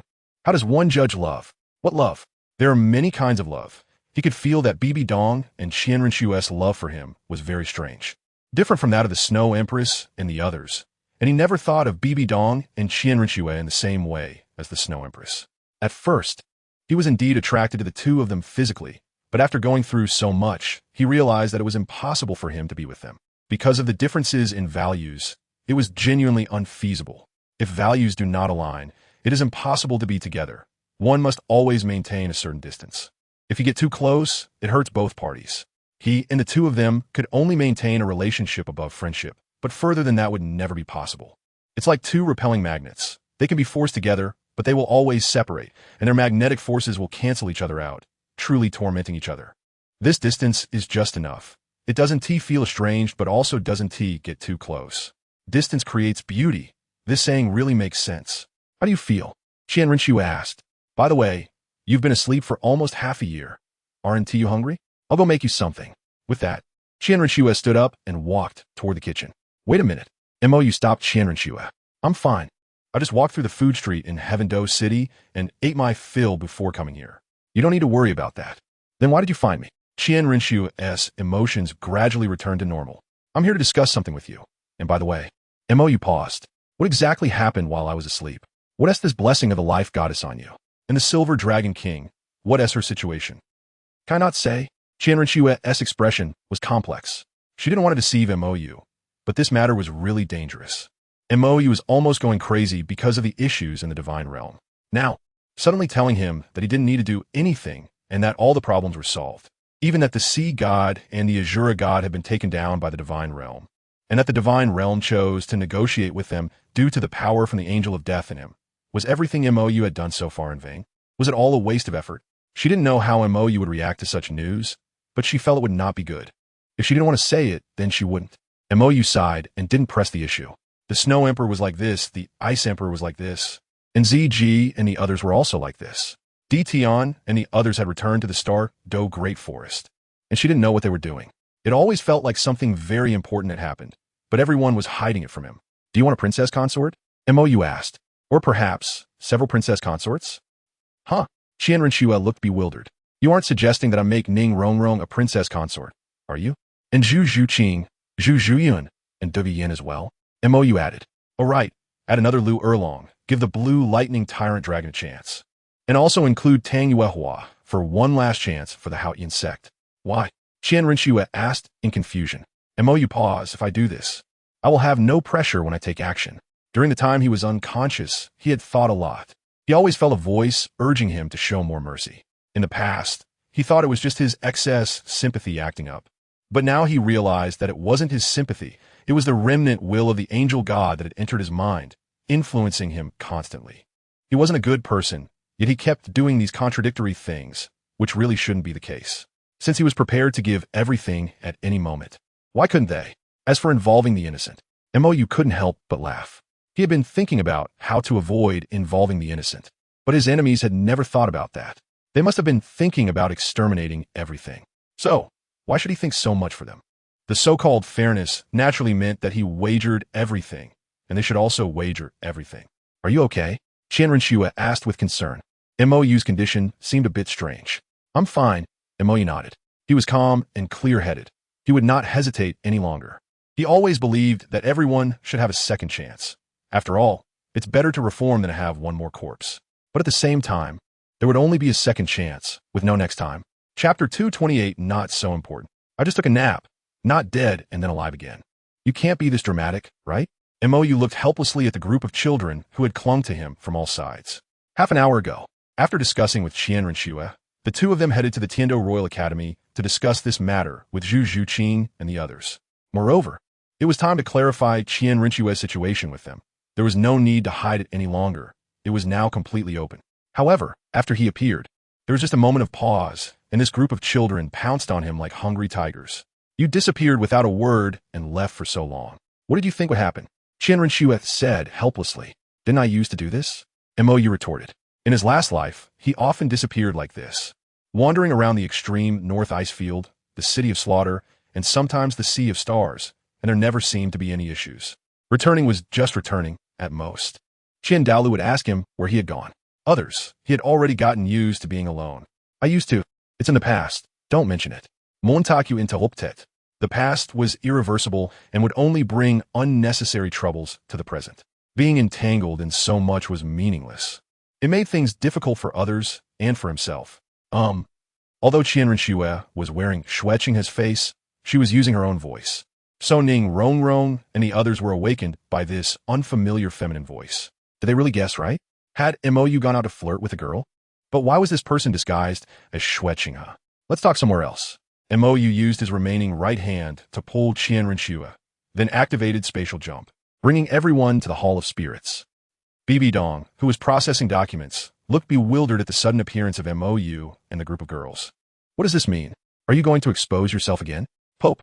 Upon seeing this face that was almost carved into her heart, Ning Rongrong's face instantly turned pale, and she tightened her grip on Mou. When she awakened her martial soul, this Pope had cast a huge shadow over her. Her sword grandfather and bone grandfather were instantly killed. The rest of the group, facing Bibi Dong for the first time, also became tense. What does this mean? What was Mou bringing them here for? This is a very complex and troublesome issue, and you know my language skills are not very good, so... Mou looked at Bibi Dong. You explain it. Bibi Dong showed a strange expression, but nodded. Qianrenxue also directly dropped her disguise, revealing her true appearance. Then, the girls were stunned. So beautiful. Even though they had already been amazed by the Snow Emperor once, seeing Qianrenxue, who had a completely different style, still made it hard for them to remain calm. The Tindo Prince Shueqinghe is an undercover agent of the Spirit Hall and also my daughter. Mou is also from the Spirit Hall, Bibi Dong succinctly stated. To be precise, he is from the Enshrinement Hall, and now that you know the truth, you have two choices. Either join the Spirit Hall, or I will kill you all. The two kittens and Duguyen, who had long known the truth, were fine, and Yilingling, who had guessed a bit from staying with Duguyen for a long time, could barely cope, but Ning Rongrong was dumbfounded. What the hell? Mou was also from the Spirit Hall? Her father was counting on her to make contact with Mo Shang, hoping that Mou would lead the alliance of the three sects and two empires against the Spirit Hall. Now that Mou was also from the Spirit Hall, what was there to resist? Just surrender. Wouldn't it be better to surrender now and get better treatment? Coming back to her senses, Ning Rongrong instantly took on the identity of the future sub-leader of the Seven Treasure Glazed Tile School. The opportunity was fleeting. She had to seize it. Can you represent the Seven Treasure Glazed Tile School? Bibi Dong was not surprised by Ning Rongrong's reaction. This little girl was naturally very clever. And now that Mou was also from the Spirit Hall, she could easily discern which path was the right one. This little girl could definitely see Mou's true form. I am the future of the Seven Treasure Glazed Tile School, so of course I can represent the Seven Treasure Glazed Tile School, Ning Rongrong said seriously. You all talk first. I need to have a chat with her. Saying this, Mou directly pulled Yilingling away from the main hall. The Spirit Hall also had a residential area, and he had previously occupied a small palace as an enshrinement. Everyone looked strangely at Yilingling, who was taken away by Mou. What the hell? So you're the one who is the best at stealing homes? Don't look at him, look at me. Bibi Dong lightly tapped the table with her finger, and the Pope's authority immediately drew Duguyen and the others' attention back. Do you all have an interest in him? Bibi Dong asked. Is it not allowed? Ning Rongrong asked somewhat timidly. She felt that this Pope seemed familiar. Moreover, this beautiful woman pretending to be Shueqinghe, the Pope's daughter? Why was there no news about her at all? It wasn't impossible, but... Bibi Dong paused. Have you thought this through? Naturally. She couldn't do anything to break them apart, but the problem was she felt that these young girls didn't understand Mou's attitude towards them. Mou truly developed feelings of love only for Shuedi, while for Bingdi, it was more of a sibling bond. However, these young girls seemed to have misunderstood. Although this sounded a bit absurd, even I find it hard to believe, but it is indeed the truth, Bibi Dong said seriously. Mou never thought of you in a romantic way. He merely sees you as little sisters. So, if you insist on being with him, you should think it over and at least be mentally prepared. In her previous life, she couldn't understand why Mou always kept a distance from Zhu Zhuqing and the others. Clearly, he liked them, but it wasn't the kind of love between a man and a woman, just a simple liking. At first, he really liked Qianrenxue, but gradually he lost the desire for development. In this life, she understood and got confirmation from Shuedi. Mou couldn't fully trust humans. He only lowered his guard around pure-hearted soul beasts. Because human hearts are fickle, but the thoughts of soul beasts, at least those she encountered, Shui-Di, Bing-Di, Bai-Ji, Zi-Ji, and even the Silver Dragon King, had a common trait. If you treat them well with sincerity, they will treat you well in return. However, human thoughts are complicated, always mixed with many things unrelated to love, positions, interests, right and wrong, etc. Therefore, it is impossible for humans to truly love someone wholeheartedly. But Mou is not a normal human. He even acted as an angel for a while. His mind and thoughts were inherently incomplete, so he could do this. Only those like Shui-Di, who could also do this, could make Mou truly lower his guard. In simple terms, only fools can truly play together. She could quickly restore a normal relationship with Mou because she realized this and no longer tried hard to get close to him, but instead maintained a suitable distance, not too far, not too close, without needing to understand each other deeply, thus avoiding deeper conflicts. Just as Mou said to each other, "We aren't as important as we imagine. If I leave you, you leave me, I am still me, and you are still you. Don't get too close to him." That's my advice as someone who's been through it. Chapter 229, Breaking the Curse. Do you want to solve your curse problem? Mou pulled Yi Lingling into his small palace. I can help you, but there are conditions. Yi Lingling looked at Mou with a strange expression. Conditions? Could it be some strange kink? But she didn't think Mou was that kind of person. I'm willing. The more she thought about it, the more twisted her thoughts became, but she still didn't refuse. After all, she didn't feel repulsed by Mou. Don't you want to hear the conditions first? Mou said. Yi Lingling's face turned redder. Can we start with something simple? I don't understand. Seeing Yi Lingling's embarrassed look, Mou quickly realized. Did you misunderstand? Huh? Yi Lingling looked up in confusion. Isn't that so? Mou's eye twitched. What kind of person did you think I was? What are the conditions? Yi Lingling asked. When I need to run away, you have to run away with me. Mou said. It's not just leaving Tiando or leaving the continent, but leaving this world. Yi Lingling was silent for a moment, then suddenly pounced on Mou. I'm willing. Leaving this world? What else could it mean? To leave with him, it meant to die together, right? Although it was a bit regrettable still. I will accompany you. The whole room was suddenly enveloped in an inexplicable sadness, leaving Mou stunned. This isn't right, is it? He had heard that Yi Lingling's relationship with her family wasn't good, as her father had been aligning with the Blue Lightning Tyrant Dragon over the years. Sending Yi Lingling to the Tiando Royal Academy was also because he heard that the Blue Lightning Tyrant Dragon sent Yu Tianheng here. However, Yi Lingling had not had any clear progress with Yu Tianheng over the years. In the original work, it was because Duge Yin was already with Yu Tianheng, but Yi Lingling still maintained a close relationship with him. But now, Duge Yin and Yu Tianheng had not made any progress, leading her family to hint multiple times for her to find an opportunity. The curse of the Nine-Heart Begonia destined this martial spirit to never thrive, always having only 2 soul masters. Only after dying would their descendants appear with a new Nine-Heart Begonia. And Yi Lingling's father had barely cultivated to become a soul Douluo, even breaking the record of the Nine-Heart Begonia family for hundreds of years. He wanted the Nine-Heart Begonia martial spirit to shine on the continent. And auxiliary system soul masters could only shine by relying on sufficiently powerful battle soul masters. Haotian sect had already retreated and had a tense relationship with the spirit hall, making it hard to find someone. The 7-treasure glazed tile school, also an auxiliary system, was not a candidate, leaving only the Blue Lightning Tyrant Dragon family, known as the #1 Beast Martial Spirit family, with hope. Therefore, Yi Lingling's father hoped that his daughter could cling to this powerful connection. But Yi Lingling's performance over the years showed that she didn't want to rely on this connection. She had no interest in Yu Tianheng and could only maintain a closer relationship with him out of family obligation. So now, if he wanted to take Yi Lingling away, she shouldn't be this sad, right? If you don't want to, I want to. I am willing. Yi Lingling interrupted. Anyway, after she dies, a new Nine-Heart Begonia soul master will be born. She owes no one anything. Her father didn't care about her life or death. Never did since she was little. To ensure she could successfully awaken the Nine-Heart Begonia martial spirit, her father even killed her mother, who was also a holder of the Nine-Heart Begonia, the day before her martial spirit awakened. Her silence and reticence were entirely caused by her father. The guy who claimed to be the strongest healing soul master in the continent had no kindness at all. Fine. Mou extended his hand, and a small butterfly flew out. Or rather, Zyra, the little girl, suddenly remembered her name. Where's my statue? Mou asked. He had already lost control of the angel's space before fainting, and the statue placed inside was missing. It should have been taken by this little butterfly. What do you want to do? Zyra asked. Ask the goddess of life for help, Mo said.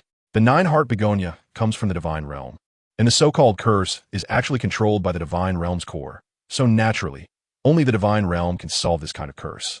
Since the goddess of life is willing to help even the Silver Dragon King, solving this small human curse should be quite simple.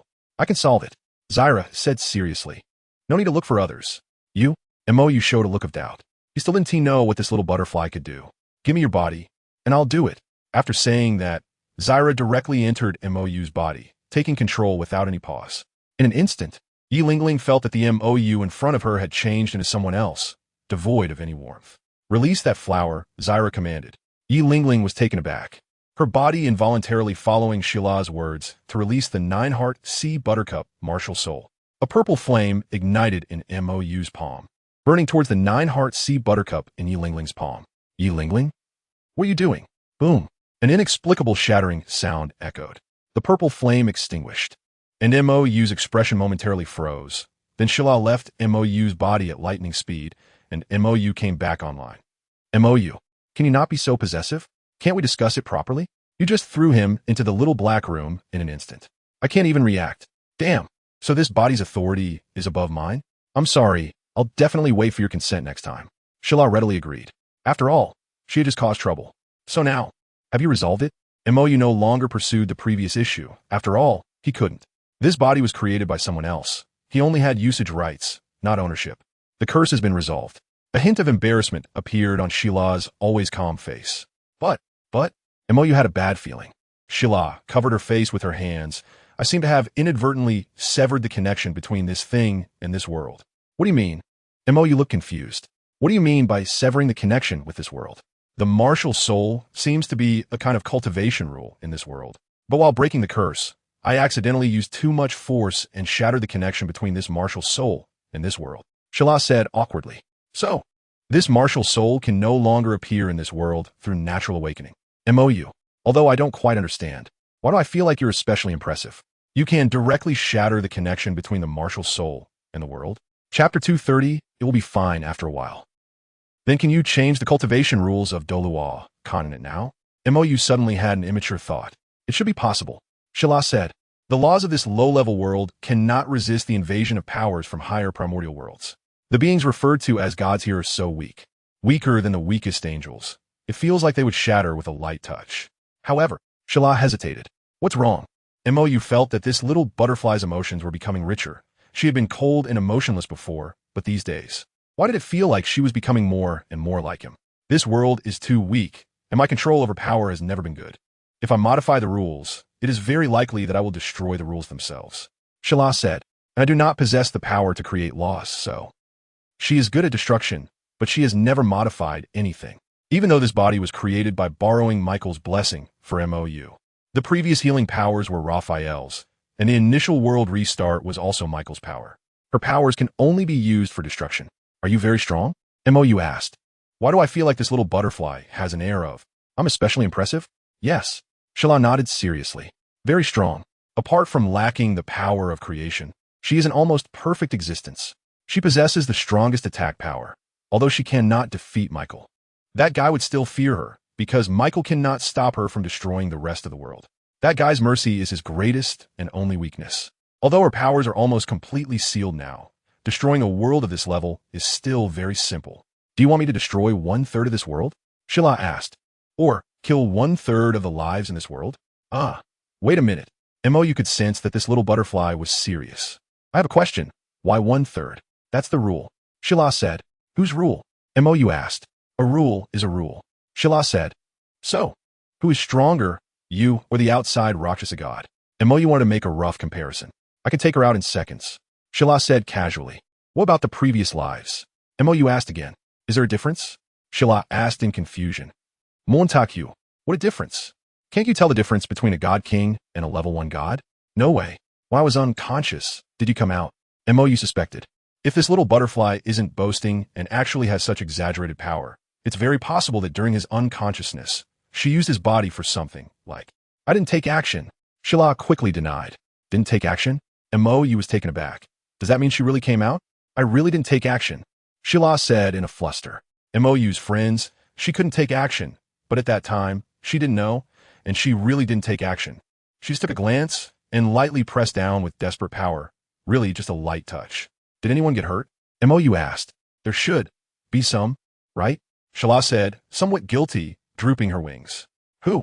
MOU felt he could guess what Xue Di and the others were hiding from him. Qianren Xue? Bibi Dong? Or? No more.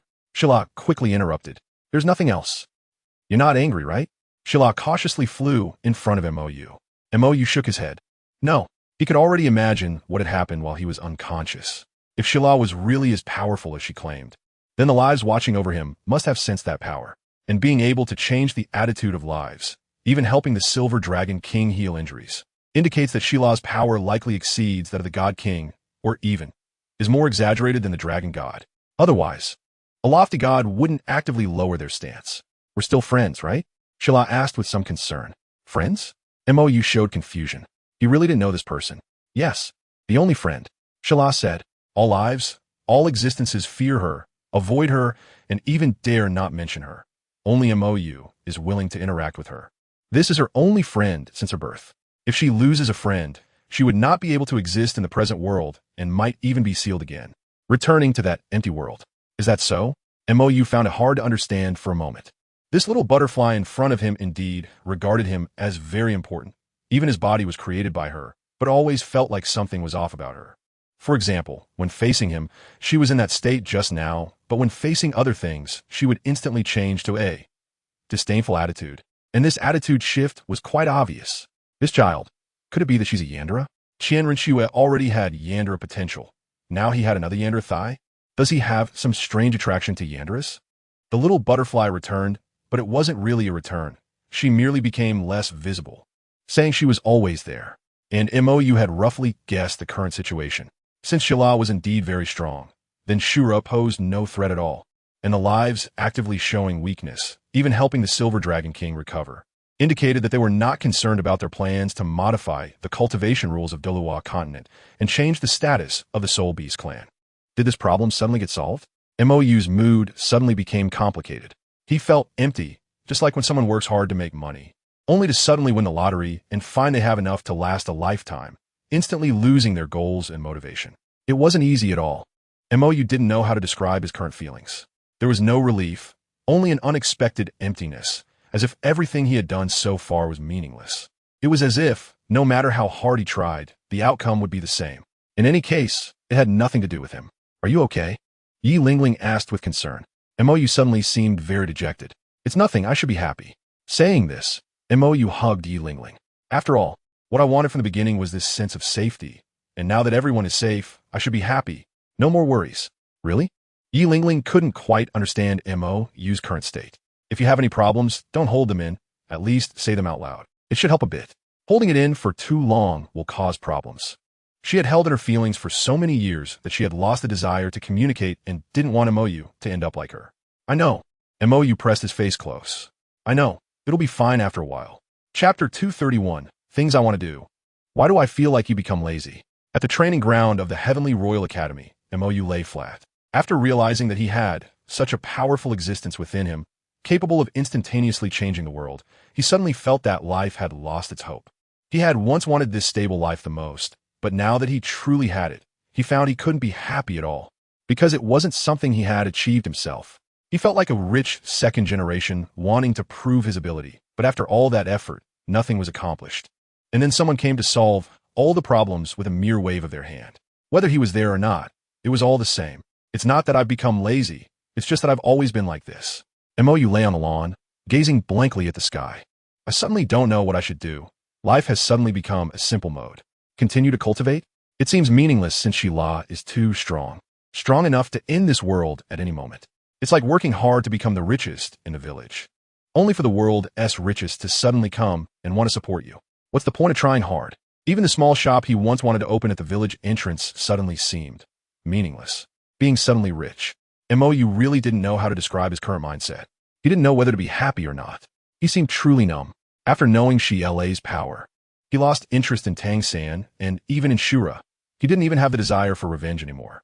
So boring. MOU reached out and hugged Duguyen. I'm so bored. Bored? Duguyen was taken aback. The way you looked didn't seem like a state of boredom. Don't you have anything you want to do? Douluo asked. Something I want to do? Mou thought carefully.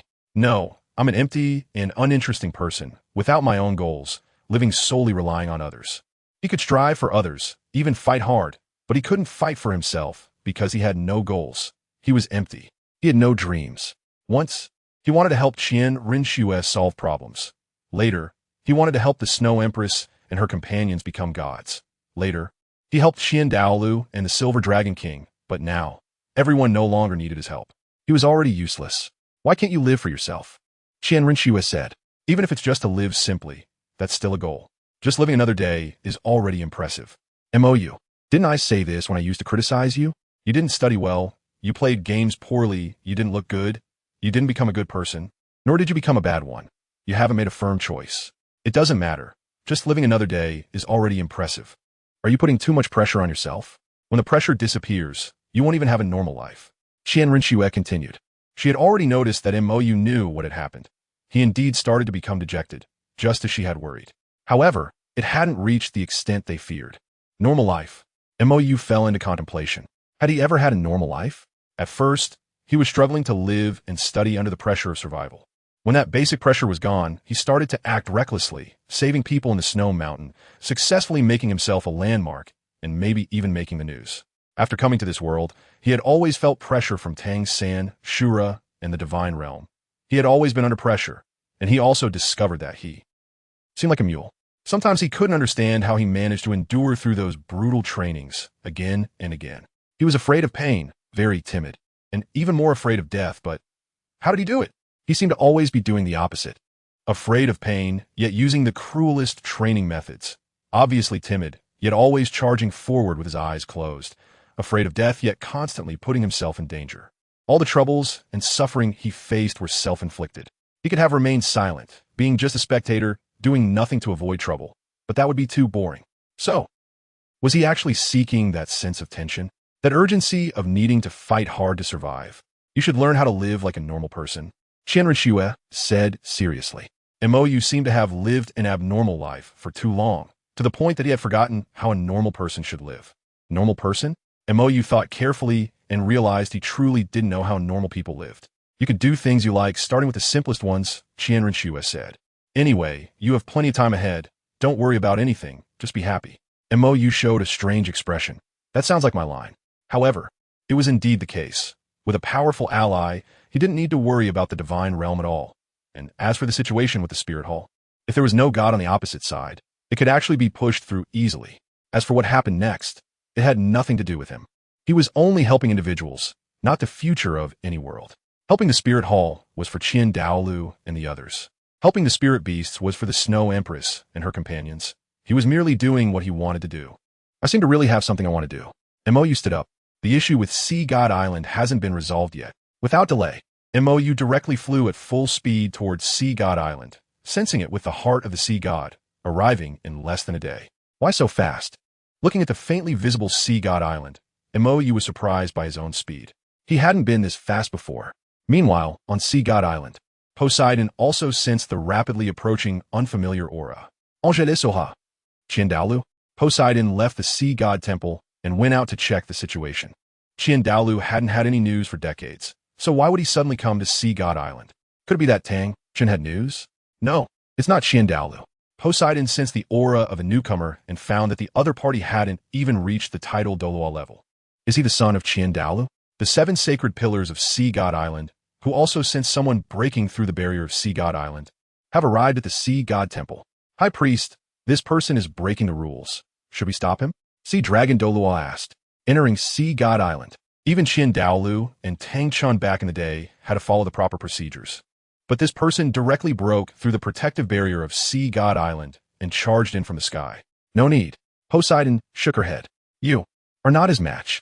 Chapter 232, Light of the Sea God. Hearing Poseidon's explanation, the 7 sacred pillars looked confused. Not a match. They could clearly feel that the soul power fluctuations of the newcomer had not reached the level of a title Dalu, merely a soul Dalu.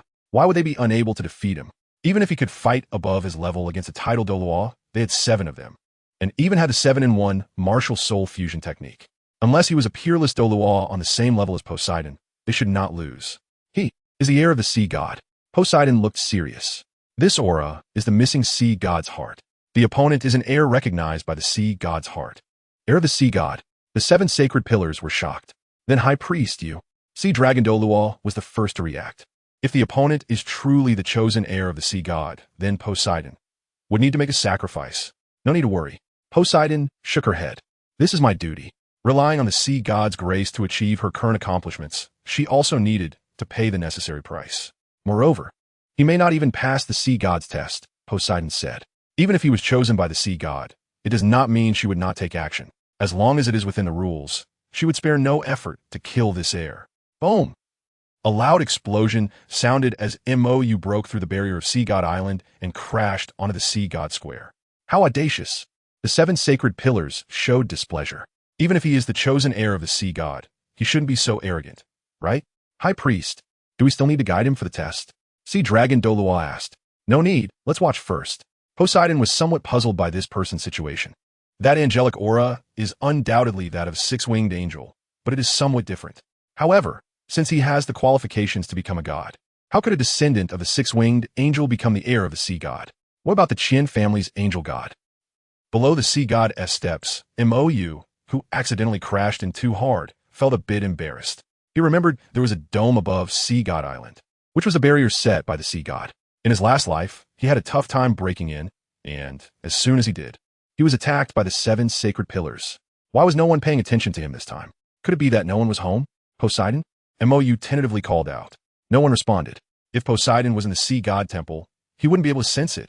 After all, this place was shrouded in the sea god's divine power, especially the sea god temple beyond the sea god's steps. What would Poseidon's reaction be if I secretly took the sea god trident? Mou was somewhat curious. In his last life, he was delayed by the 7 sacred pillars, and by the time he reached the top of the sea god steps, Poseidon had returned. However, at that time, Poseidon seemed not to understand how he reached the top and was momentarily stunned, giving him the chance to throw the sea god trident away. With that in mind, Mou spread his 6 wings and charged into the 9 heavens' mysterious steps shrouded in the light of the sea god. Flying, the 7 sacred pillars looked dumbfounded at Mou below the long steps. Big brother, what are you doing? The 9 heavens' mysterious steps can only be walked on. Once suspended, you will be blasted out by the sea god's divine power. Boom! Sure enough, as soon as Mou charged into the 9 heavens' mysterious steps enveloped in the light of the sea god, he was immediately bounced out. The 7 sacred pillars fell silent. A trace of indescribable smile appeared on Poseidon's face. High Priest, is this person really the heir of the sea god? Seahorse Douluo asked. This brain? How could the sea god choose such a fool? Let's continue watching. Poseidon said. She could sense that this young man's mental power was incredibly strong, even surpassing her, which is why she said that Sea Dragon and the others were not this person's match. Surpassing her as a peerless Douluo in mental power, god level, or quasi-god level. Regardless of which level, it was not something Sea Dragon and the others could withstand. Mental attacks can only be resisted with mental power, and once the defense is broken, the damage is far greater than that caused by soul power attacks, and it is also difficult to recover from. Therefore, only she could withstand this young man. Did Dalu not tell you? Poseidon muttered. Dalu also understood the situation on Sea God Island. How could this person appear so clueless? Mou, who was blasted away by the light of the sea god, flew back with a depressed expression. This thing actually doesn't allow flying? Mou truly did not know the rules of the 9 heavens' mysterious steps. In his last life, he thought this was the sea god's territory, and if he was too presumptuous, he might be educated, so he obediently walked up. But this thing really can't be flown? With no way to speed through, Mou had no choice but to walk honestly. Meanwhile, Poseidon and the others inside the sea god temple were also watching Mou, wanting to see how far this audacious young man could climb. How many realms could he reach? Seahorse Douluo curiously asked. Not reaching the level of a tidal Douluo, at most the 6th realm. Sea Dragon Douluo said firmly. Are you that confident in him? Sea Spear Douluo asked in surprise. The 6th realm, over 600 steps. This even exceeds the limit of most people present. This young man is not a tidal Douluo, and it's his first time here. Can he reach the 6th realm in one go? The person chosen by the sea god must have some special qualities. Even if he is somewhat impolite, his strength will definitely not be a problem. Sea Dragon Douluo said seriously. As a 95th level title Douluo, the current limit he can reach is the 6th realm. Since the high priest said this person is stronger than them, then reaching the 6th realm should be possible. However, beyond the 6th realm is no longer something a soul Douluo can touch. High priest, should we remind him? Seahorse Douluo looked dumbfounded at Mou, who was directly running up the 9 heavens mysterious steps. 100, 200, 300. Damn, still running? Not only Seahorse Douluo, even the calmest sea dragon Douluo was starting to lose his composure. After the 340th step, each step is equivalent to the total pressure of all previous steps. This kid is actually running? Is the light of the sea god malfunctioning? Seahorse Douluo wondered. No. Poseidon shook her head. The light of the sea god is normal. The pressure he is bearing is even higher than usual. He is crossing 2 steps with each stride, which means he has to bear double the pressure with every step. This person is a ferocious beast? Poseidon also looked confused. Walking up and running up are completely different concepts. The faster you move on the 9 heavens mysterious steps, the more dangerous it is. How could his body not show any issues with this running method? Even her demigod body could not run like this. In the 5th realm, his speed began to slow down. Seahorse Douluo let out a sigh of relief. Fortunately, he didn't continue running. Otherwise the guarding sacred pillars, would lose face. Even now, with the cultivation of a title Douluo, climbing the 9 heavens mysterious steps is still incredibly difficult. After reaching the 5th realm, it becomes even more arduous. This kid is still running? Back then, Tang wasn't this outrageous. Why is he running again? Looking at Mou, who had just completed the 5th realm and was now sprinting into the 6th realm, even Poseidon was a bit bewildered. Could it be that the light of the sea god really had a problem? The first 4 realms, okay, she could barely understand that. After all, he was the chosen heir of the sea god, but the 6th realm, and he's still running. No, something's wrong with his body. The sea dragon said with a serious expression. With every step he takes, blood mist is seeping out all over his body. If he keeps running like this, he'll be crushed to pieces. The seahorse Douluo showed hesitation. Great priest, should we interrupt him? A soul Douluo reaching the 6th realm, whether in talent or strength, is beyond doubt, but after the 6th realm, that could really lead to death. The light of the sea god after the 6th realm will no longer send those who can't withstand it flying out. They will either retreat on their own or be crushed to pieces. Let's observe a bit longer. Poseidon's expression remained unchanged. Something's off. This person's body is very strange. Even her demigod body can't run at the 9th level of the 6th realm. Walking and running are 2 different concepts. Back then, Tang could walk directly to the 8th realm because that guy had already reached the level of a 99th level ultimate Douluo. This person, however, hasn't even reached the title Douluo's soul power, but his body. How has it been trained to this point? An unprecedented look of surprise and confusion appeared on Poseidon's face. Its strength may not match a demigod's body, but its resilience far exceeds that. Has this person been forged like steel? Chapter 233. The sea god is dead. Really don't need my help? Above the 9th level. After entering the 8th realm, Mou could no longer run and could only walk slowly. Otherwise, the pressure would change too quickly, and his body was already showing signs of shattering. No need for now, Mou said. He knows his own body. After all, he trained it himself. Even without that healing power, his self-healing ability has already surpassed that of a human. Although the pressure from the light of the sea god is great, it is not unbearable. He just needs to take a breather. An 85th level soul power is still a bit forced. Mou could clearly feel his limbs becoming somewhat uncontrollable. I can help you, Shala said. Can you help me forever? Mou did not stop his steps. Right now, he just wants to see how far he can go. Not to prove anything, just out of curiosity. How meaningful is effort, after all? This body was forged by him from scratch. So what is the limit of this body? What level can this body reach? I can definitely help you forever, Shala affirmed. How far is forever? Mou asked. Tomorrow, or the day after. What if you don't help me? What else can I do? He didn't know what else he could do. From the very beginning, he had never expected anyone. And when the angel martial soul ignored him, he suddenly realized a problem. He actually has nothing. Everything he possesses is temporary. Wisdom, knowledge, strength, everything that requires material support is limited. When he loses his body, loses the ability to think, loses the ability to learn, loses everything, and returns to the starting point. What does he have left? Nothing. What does a genius have left when he loses his talent? What does a soul master have left when he loses his martial soul? What does a runner have left when he loses his legs? When a genius can no longer think, when a strong person becomes disabled, when a scholar loses his memory, what remains? Everything is external. Everything is false. Everyone, every existence is the same. When they lose strength, lose wisdom, lose talent, and have nothing left, everyone is the same. You are angry, Shila affirmed. Angry? Mo stopped. He could no longer move. I am angry. Why should I be angry? He couldn't understand why there were so many fools in this world. Eyes like decorations, only able to see what they want to see. Ears like fans, only able to hear what they want to hear. Brains like intestines, only able to absorb what others have digested, unable to think for themselves. So why give such fools these things? It's a waste. After all, they want to use them. Too many.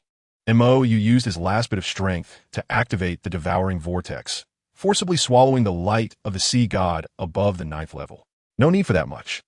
What is he doing? The sea horse Douluo could no longer see Mo, covered by the devoured energy. In the 8th realm, he has already surpassed that person from back then. The sea dragon Douluo said solemnly. A soul Douluo entering the 8th realm without stopping. Even that person from back then was not comparable. But he too is at his limit, the sea spear Douluo said. Given his current condition, if he steps into the 9th realm, he will definitely die. Is he angry? Poseidon sensed the information conveyed by the light of the sea god. This is a sea quake? A mysterious force began to shake the entire sea god island. Great priest, the sea god trident is shaking. The sea horse Douluo said. Poseidon turned to look at the sea god trident, which seemed ready to detach from its original position, and then at the sea god statue, which had not reacted for a long time. That guy is coming. Poseidon summoned her martial soul and flew towards the sky above Sea God Island. Deep Sea Magic Whale King, what do you want to do? Are you going to charge directly at Sea God Island? Is this guy crazy? Poseidon, haven't you realized? The sea god is dead. The Deep Sea Magic Whale King controlled its massive body, charging repeatedly at Sea God Island. I've already come here. That guy hasn't reacted. What does that represent? Don't you know? The protective light of the sea god over Sea God Island has weakened. That Poseidon is definitely in trouble. Poseidon's expression grew solemn, but she did not refute the Deep Sea Magic Whale King. She merely focused on controlling the divine power contained in the sea god statue to strengthen the barrier of Sea God Island. The tremors gradually weakened, and the Deep Sea Magic Whale King, forcibly blocked by the light of the sea god and unable to touch Sea God Island, slowly sank into the sea. The sea god is in trouble. With only this little remaining divine power of the Sea God Island, Poseidon wouldn't be able to hold on much longer. Soon, she would completely sink this cursed island, which had caused her regret for thousands of years, to the bottom of the sea. Great priest, looking at the retreating Deep Sea Magic Whale King, before Poseidon could think more, the sea horse Douluo's voice came from below. Poseidon turned to see that you had somehow already escaped the pressure of the light of the sea god and rushed into the sea god temple. What is that thing? Poseidon looked fearfully at the white wings behind Mou, which were covered in eyes. Is this an angel? So what is this? Mou looked at the densely packed eyes on his wings, equally at a loss. This is your true form, Shila said, somewhat depressed. Why use the power of the seraph? The power of the seraph is indeed powerful, but it comes with too many restrictions. And using this power will gradually cause Mou to lose himself. Mou had touched the taboo with this restricted power at that time. He had clearly made up his mind to give up this power. Why is he still using it? True form? Mou struggled to understand his own appearance. Not only the eyes on his wings, he felt that his entire body was covered in eyes. Moreover, the sun. He felt he could pull the sun down. Wait a minute. Just as Mou was preparing to leave with the sea god's trident, Posey rushed back from the sky. What are you doing? Mou looked at Posey. You're the chosen heir of the sea god. Do you know what has happened to him? Posey seemed a bit anxious. She hadn't been able to contact the sea god for a long time. Poseidon? He is dead, Mou said. Both Poseidon and Azura are dead. He lost interest in avenging them. So after learning about the power of Shila, he sought out life and understood the attitude of the divine realm. Therefore, he let the divine realm deal with those two. And then, both Azura and Poseidon died. It was very simple, very quick, without any twists or turns. The four divine kings joined forces and tore apart Azura and Poseidon's souls using the same methods they had used against the angels and Rakshasas back then tossed the remnants into the chaotic flow of time and space, erasing all traces. The divine realm is currently discussing with the Silver Dragon King how to modify the cultivation rules of the Soul Beast clan. Because of this, almost all problems have been solved, and he has nothing to do, so he fell into confusion. Dead? Posey was taken aback. The sea god's 7 sacred pillars nearby heard the news and were not worried, but rather angry. You dare curse the sea god? No. I'm just stating the facts. Whether you believe it or not is your own problem. Also, MOU looked at Posey. Tang Chun is also dead. Before coming to Sea God Island, he had completely wiped out Tang Chen's consciousness. In this world, only the king of slaughter, the servant of the Rakshasa god, remained. There was no Tang Chun anymore. Posey's expression froze. Tang Chun is dead? If you show any emotion that displeases me, I will destroy Sea God Island. As he spoke, MOU raised his hand and conjured an arrow made of pure solar energy. He had a premonition that if he threw this thing on the ground, Sea God Island would be instantly burned to ashes. The power of the sun, a strange feeling. However, the arrow in his hand seemed to never hit the ground. It was merely a threat. Chapter 234 considered. Are you sad? MOU directly activated teleportation, bringing Posey back to the Spirit Hall in Heavendo City. Because of Tang Chun, Posey remained silent. Because of someone you met for just a few days. You really are interesting, MOU chuckled. Did Tang Chun and Posey have feelings for each other? No. At most, it was just a mutual admiration between strong individuals. However, Posey grew up on Sea God Island, almost entirely focused on cultivation, and had never been exposed to these matters. So she mistook her awe of Tang Chen's talent back then for love. Moreover, over time, this false feeling deepened, as if she and Tang Chun had been in love for many years. But in reality, the time Tang Chun and Posey knew each other was very short. From the moment she and Dalu and Tang Chun arrived at Sea God Island to their departure, it was actually less than half a month. And during that half month, they spent more than half their time fighting. To claim a deep and unforgettable love after just a few days of acquaintance? That was somewhat foolish. He had already exposed this in his previous life, and he didn't mind exposing it again. What do you want to say? Posey asked with a complicated expression. She didn't know how she felt at the moment. The news of Tang Chen's death seemed to have less impact on her than she had imagined. In fact, it was even less impactful than the news of the sea god's death. What she was worried about now was how Sea God Island would face the wrath of the deep-sea demon whale king. Without the sea god's divine power, she couldn't contend with the deep-sea demon whale king. Me? MOU retracted his martial soul, walked up to Posey, and placed his hand on her forehead. What do you want? Posey's face turned red. She had never had such direct contact with anyone. I want you to recall our bet.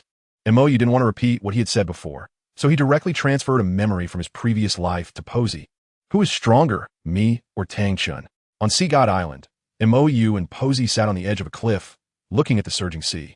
Tang San and the others had temporarily left Sea God Island. Posey felt a sense of helplessness toward this person she couldn't defeat. Then why do you like that guy and not me? MOU asked in confusion. I'm clearly more handsome than him. If you had appeared a bit earlier, I might have really liked you, Posey said. Then why not now? MOU asked. I've already killed Tang Chun, and Qian Daolu has also been sacrificed. The only one who could barely compete with me is dead. Are you really not considering me? Posey looked at MOU speechlessly.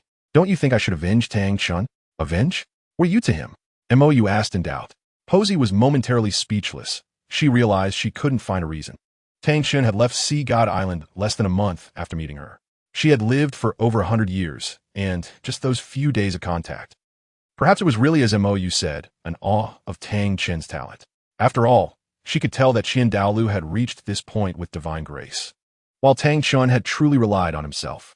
But now this little guy was even more exaggerated. A 26-year-old peerless Douluo. How did this guy cultivate? And she didn't even have time to use the sea god's power. This guy's speed far exceeded Qian Daolu's. It was completely incomprehensible. Are you really planning to sacrifice? MOU asked. It's my duty, Posey replied calmly. Then do I still have a chance? MOU asked again. Posey was somewhat speechless. I'm already over 100 years old. I could easily be your grandmother. Shui Bing come out for a moment. MOU chose to demonstrate. Let me introduce you, Snow Empress. A 700,000-year-old fierce beast has lived for at least 500,000 years. Ice Empress, a 400,000-year-old fierce beast, has lived for at least 300,000 years. They are both with me. Posey was completely stunned. MOU continued, so don't bring age into it. Just say whether you are willing or not. I have very little time left. Does talking about this even matter? Posey changed the subject. You should think about how to become a god. Douluo Continent is very unstable. You should go to the other continent to find followers. You should be able to become a god. Are you willing? MOU pressed. Do you really have to make a fuss over me, an old woman? Posey found it somewhat amusing. This person is still a child. You just need to answer me, willing or not, MOU said. Posey shook her head helplessly. All right, If their essay next life, I might be able to. The scene ended here. Mou withdrew his hand from Posey's forehead, and their gazes met. Posey's eyes were filled with confusion. No, child, can't you see that as just an excuse? Don't talk to me about insincerity. I only know you said you would promise. Mou said, I will try my best to do what I promised others, and I have never shied away from it. I also hate people who break their promises. Posey's thoughts were very simple. She was, at least to him, the most innocent and naive human he had ever seen, comparable to that 100,000-year-old grass. He liked this pure thing, so when he didn't know if he could survive, he casually asked Posey for a promise, better than nothing, but he really didn't expect this day to come. Posey seemed a bit flustered, because she could see that Mou was serious. She genuinely didn't know how to answer the question, not to mention whether that memory was real or not. Even if it was, in that scene, she clearly treated Mou like a child. How could this guy take it seriously? Are you trying to say that you are deceiving me? Mou asked. That. Poseidon seemed unsure how to respond to this kind of matter. You can refuse, but on Sea God Island, I'm still quite unhappy with that guy Poseidon. Mou said, I was thinking I might give you some leeway, but it seems unnecessary now. The followers of the sea god should follow the sea god together, in an orderly manner. Wait, Poseidon shouted. I'll think about it again. Is that okay? Mou nodded. Sure. After all, I'm not someone who likes to force others. Poseidon, do you want to listen to what you're saying? Think it through slowly. Mou swayed the sea god's trident in his hand. It's so light, just a little over 100 pounds. By the way, let me remind you, don't force me to become a secret room Douluo. Some things, just because I don't want to do them, doesn't mean I really can't do them. Secret room Douluo? Poseidon was taken aback. What does that mean? Secret room Douluo is... What is it? BB Dawn's cold voice suddenly sounded, and Mou's expression froze as he was about to explain. It's a kind of game. I'll find you to play another day. After saying that, Mou slipped away. Almost got caught by Jingbu Dao. Chapter 235, Onlooker. I heard that you tied Poseidon up in Tiando City. Dalu quietly approached. I didn't. Who did you hear that from? Mou looked innocent. Dalu. Guess who I heard it from? His granddaughter ran all the way back to Wuhuan City, saying that Mou kidnapped Poseidon, and if you don't come, this kid is probably preparing to play a secret room game. Ahem. Just to be clear, she has already rejected you, but she promised me, if you try to compete with me. Mou's expression turned serious. Brother Qian, you wouldn't want to be rejected by the same person twice, would you?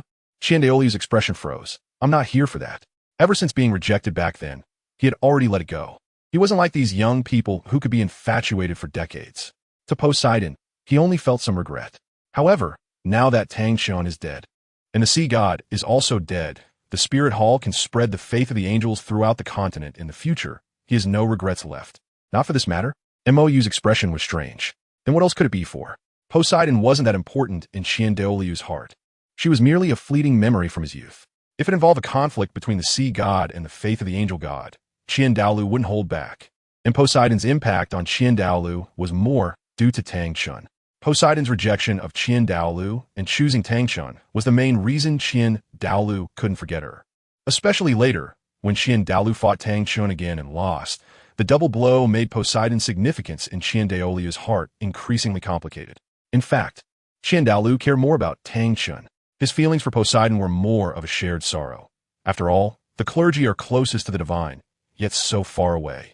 She was too naive, and her simplicity in matters of the heart was somewhat frightening. The sea god's disappearance, along with the subsequent shattering of the sea god's faith, was a huge blow to her. Take it easy. Dalu didn't know what to say.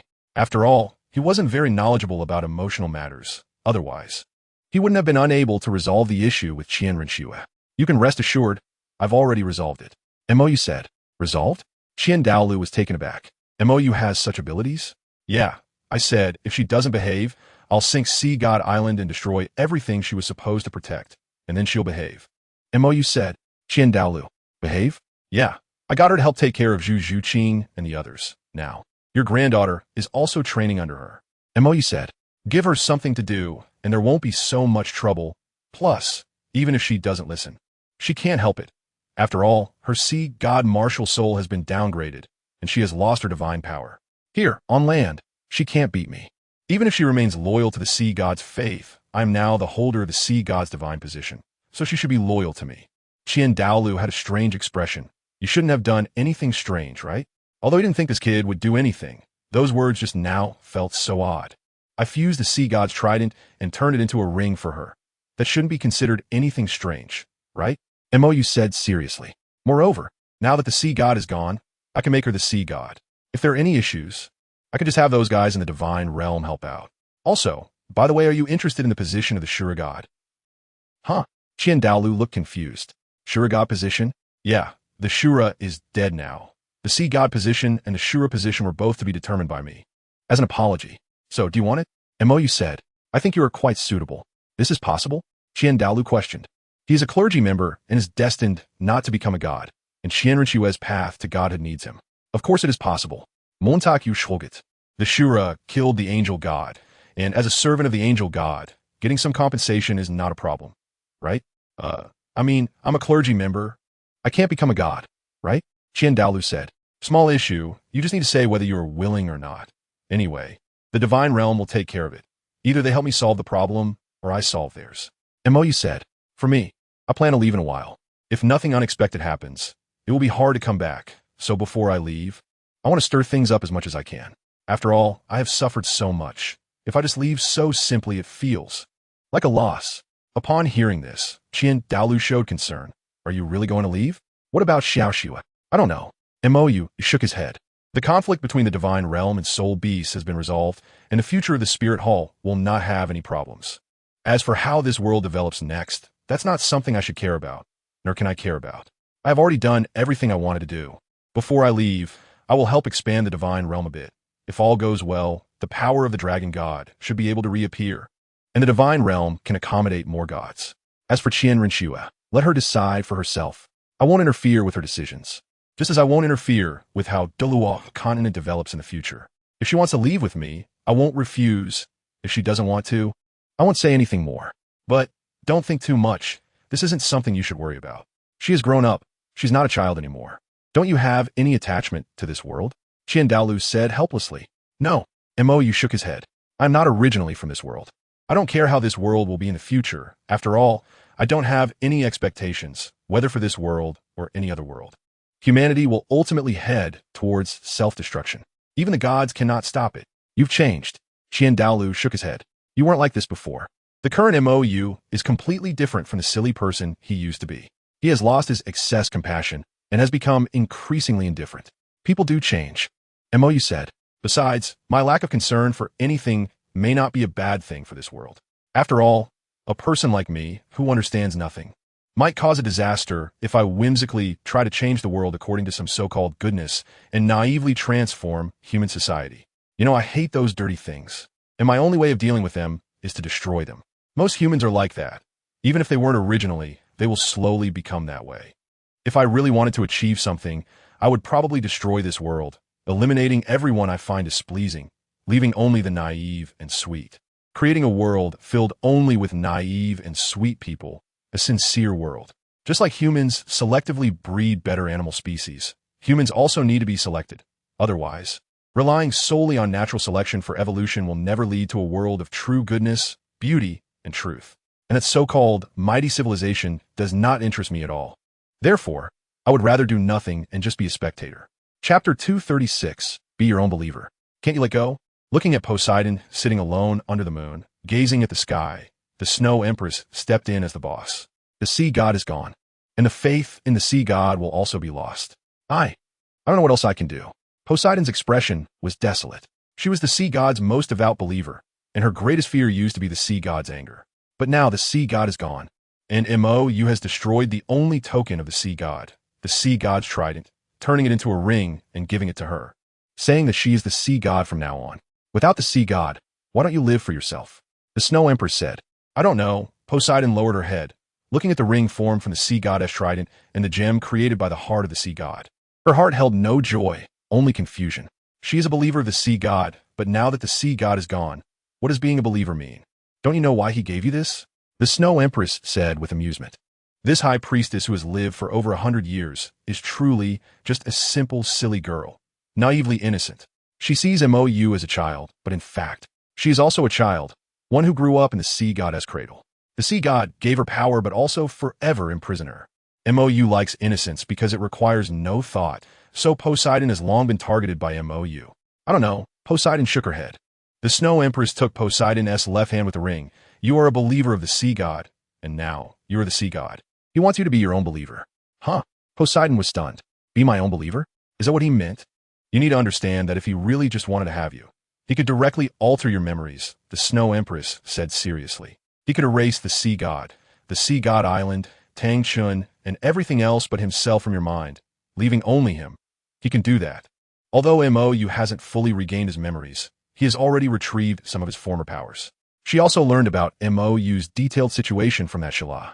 The Archangel, like a god, the strongest angel, the spokesperson of God. This is the Michael they saw, while Mou is the half-angel created by him. Mou was endowed with many powers by Michael and received blessings and protection from many angels. If Mou had not touched the forbidden power, he should have already become a high-ranking angel. However, he touched Shila's power, which is a chaotic power not allowed by the heavenly realm. And Shila's purely destructive power is especially hated by many angels. However, Mou did not touch the taboo for power but out of boredom. After all, Michael's power is above Shila's and is nearly omnipotent, posing no harm. As the most special angel under Michael, Mou had no need to touch the taboo for this power that is purely for destruction, thus becoming tainted. He did it intentionally. He was tired of life in the heavenly realm and contacted Shila, similar to seeking a kindred spirit, since they are both lonely. Later, Gabriel blew the horn of judgment, also allowing Mou to be exiled instead of punished. Otherwise, Mou would have completely lost his brilliance and fallen into hell. Even Michael could not stop it. However, after Mou was exiled, Michael and the others granted Mou new blessings. After meeting certain conditions, Mou's original powers would awaken again. But Shila did not want Mou to regain that so-called pride and return to the heavenly realm, so she suppressed those powers directly when signs of revival appeared, which also led to Mou falling into a coma for half a year. However, Shila, who had most of her powers sealed, could not suppress Michael's powers, and now part of Mou's powers has returned. At the same time, Mou's thoughts also began to align more with his original self. Upon realizing this, Mou did not know what was happening to him. He just felt that if he continued to stay, he might not be able to help but take action against humanity, so he wanted to leave.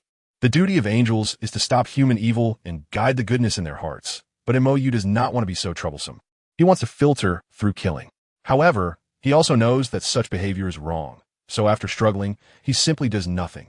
He has been lonely for too long and just wants someone to accompany him.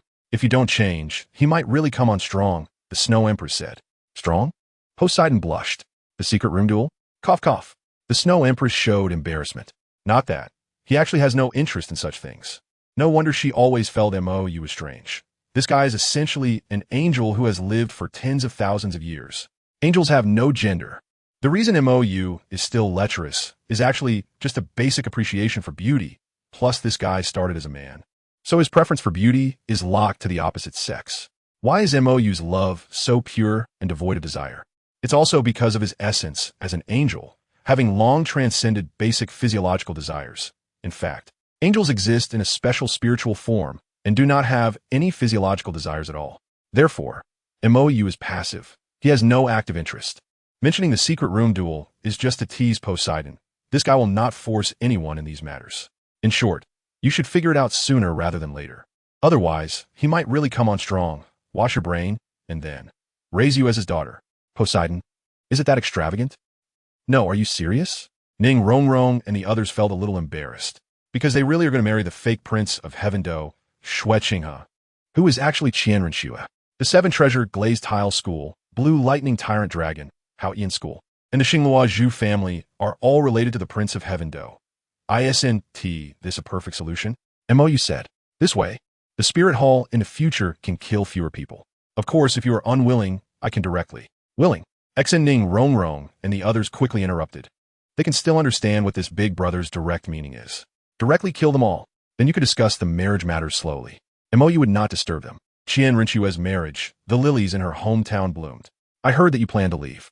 Silver Dragon King is now an adult version of a beautiful girl. And Mou is a white-haired enthusiast, so he really does have a tiny bit of thought. Once the power of the Golden Dragon King is transferred to you, you will be the strongest single combat force in this world. How to revive the Spirit Beast clan will be up to you. As for me, I won't disturb you anymore. Mou also didn't plan to hide it. After all, he wasn't sneaking away. He fulfilled all the promises he made to you. What about the promises I made to you? The Silver Dragon King sat down beside Mou. The promises you made to me? Mou was taken aback. Oh, there's no need for the sacrifice thing anymore. I don't even have a martial soul now, so I can't make a sacrifice. Those spirit beasts from before have already been revived by life for me. And as for the ones I originally planned to sacrifice, forget it. After all, they're now hanging around me, which is kind of strange. Not that matter. The Silver Dragon King showed a strange expression. Is this guy pretending to be stupid, or is he really stupid? No. Mou looked at the Silver Dragon King. Could it be that you really intend to pledge yourself? Wasn't that from the beginning? I knew you were still craving my body. Mou's expression became serious, and he stood up and slipped away. The Silver Dragon King was confused. What is up with this guy? Ahem. The Snow Empress walked up with a strange expression. You want to steal a man? Huh? The Silver Dragon King was taken aback. Just to be clear, I'm now with him, so you're no longer my boss. The Snow Empress said seriously. So I as his main wife. Even if you really want to steal a man, you have to discuss it with me first, right? Huh? What do you mean, huh? You even have to line up behind the third party, no cutting in line. Chapter 237, Shila's Explanation. Divine Realm. Guided by life. Mou brought the Snow Empress and the Silver Dragon King to the life forest in the Divine Realm. The Silver Dragon King was here for formal negotiations. While Mou and the others can have fun, time flows differently in the Divine Realm compared to the mortal realm. One day in the Divine Realm is about a year in the mortal realm. Recently, Bibi Dong and Qianrixue have also been busy, and the other girls have been arranged by Mou to follow Poseidon to the Sea God Island for the Sea God trials, climbing stairs. Although he could arrange some adventures for these guys in the Divine Realm, or even directly infuse cultivation, he still had to do his own things and walk his own path of cultivation. This was advice given by Bibi Dong. Those children had not experienced the growth of power. Suddenly gaining immense strength could lead to mindset issues. Even if it wasn't apparent now, as time went on, the influence of such problems would become more significant. Not everyone is like someone whose mind isn't normal. My mind isn't normal? Montag, you found it. How could such a good and beautiful person like him have an abnormal mind? Is it normal to like scheming and prioritize interests? Your mind is indeed abnormal. The kind and evil beings responsible for receiving Mou and acting as guides said seriously. This guy's mind is really abnormal. To put it nicely, pure. But to put it harshly, extreme, obsessive, crazy, more exaggerated than the previous Bibi Dong. The difference between these two is significant. If Bibi Dong wanted to destroy something, she knew exactly what it represented and how big the impact would be. Moreover, she did it for the pleasure of revenge. However, Mou, this guy wants to destroy a world. He has no concept of it. Or rather, for him, killing is killing, whether it's one person, a group of people, or a world. There is no difference. His situation is a bit special. Please understand. The Snow Empress interrupted Mou, who wanted to refute. Your mind is really not normal, and you are unaware of it. Because of her relationship with Mou, that little butterfly, Shila, was reluctantly willing to talk to her. She also asked what was going on with Mou's mind. Shila's answer was very clear. The cost of power. The so-called original world was created by the primordial god, and angels were also created by that god. However, Shila is special. She appeared alongside the creation of that original world and is not considered a creation of the god. But she cannot exist outside the original world. The lowest level angels are similar to the artificial intelligence robots in Mou's memory. They have no thoughts, no self, and only act according to predetermined rules. Occasionally, during the execution of rules, low-level angels may experience mutations, giving birth to self-awareness. Similar to some sci-fi movies where artificial intelligence robots develop their own thoughts. If this self-awareness meets the expectations of the god, then the low-level angel will qualify for an upgrade, and the trials of the god will begin. If they pass, they will gain more power, but if they fail, they will fall to the other side of the original world, hell. There was once a powerful angel who, like Mou, became bored with day-to-day duties. He could not understand why the god was always full of expectations for guiding humans, such despicable beings, towards goodness, even after countless failures and never succeeding. Humans invariably headed towards self-destruction, yet the god persisted. This angel believed the god was wrong, so he initiated a rebellion, leading 1/3 of the angels to challenge the god. If he succeeded, the angel's duty would no longer be to guide life towards a beauty they could never reach, but to destroy life. Just as the god created angels, the angels would create new, perfect life. The outcome was inevitable. That angel failed. He He didn't even manage to reach the god and was defeated by Michael, falling to the other side of the original world. That angel is what MOU referred to as his predecessor, Lucifer, the current ruler of hell. Although Lucifer failed, he still believed the god was wrong and wanted to prove it to the god. Thus, he began to make the creatures of hell do the opposite of what angels do. Angels guide life towards goodness, while hell creatures guide life towards corruption and destruction. The god did not oppose Lucifer's actions, because when it comes to guidance, how to choose is the freedom of life. Unless hell creatures use forbidden powers, angels cannot interfere. As for why this is so, Shilah said that the god believes that once the life of the original world, even angels, enters another world, they become invaders, regardless of good or evil. For the life of that world, angels and hell demons are both invaders. Therefore, the god prohibits angels from using violence against native life in worlds outside the original world. However, fallen angels are not restricted, because fallen angels exist between hell and the divine realm, and fallen angels have always had no interest in worlds outside the original world. In fact, fallen angels are tools used by the god for testing, but occasionally, these tools can be a bit hard to handle. MOU's birth was actually an accident. Lucifer, bored, went to the world where MOU originally existed, and Michael, worried about Lucifer's antics, followed him. Then, due to MOU saving someone and dying, he became part of a wager between Lucifer and Michael. It is incredibly difficult for low-level angels to give birth to self-awareness. It might take tens of thousands of years to produce one. So, what would happen if a soul that already had self-awareness was transformed into an angel? The god became interested in this matter and allowed the wager between Michael and Lucifer. Thus, MOU was brought to the divine realm, and his soul was transformed by the energy of the divine realm, becoming a half-angel. Afterwards, without any interference, MOU began to execute the rules and fulfill his responsibilities starting from the lowest rank of angels. Over tens of thousands of years, he became stronger and stronger. In addition to the blessings of high-ranking angels, he also gained a portion of the power belonging to the highest-ranking seraphim. Those eyes were symbols of the high-ranking seraphim. Seraphim could manipulate the sun, which could both nurture life and destroy it. Therefore, when using the powers of the seraphim, MOU could only act according to pure rules, without any personal emotions involved. Otherwise, he would be unable to wield this destructive power. However, unexpectedly, the unexpected happened. Just as Lucifer had initially asserted, humans are ultimately humans, fundamentally different from angels. MOU's thoughts began to waver, and like the former Lucifer, he started to doubt his tens of thousands of years of futile efforts. Is guiding really meaningful? Lucifer, who had been watching MOU closely, noticed his wavering. However, due to the terms of the wager, he could not interfere with MOU's choices, nor could he guide him. How to choose was entirely up to him. However, the wager only restricted Lucifer from interfering himself, not the other fallen angels. In order to win the wager, Lucifer spread the whereabouts of the most dangerous and uncontrollable fallen angel, Shilah. The power of seraphim is indeed powerful, but it also has limitations. That power can only be used to cleanse extreme evil, meaning it can only be truly used when encountering hellish demons and cannot be used against other lives. When MOU, who had begun to waver, wanted to use the power from the celestial realm to do something that violated angelic authority, the power of the seraphim would restrict him, rendering him unable to do anything. To break through this restriction, he could only touch the power of fallen angels.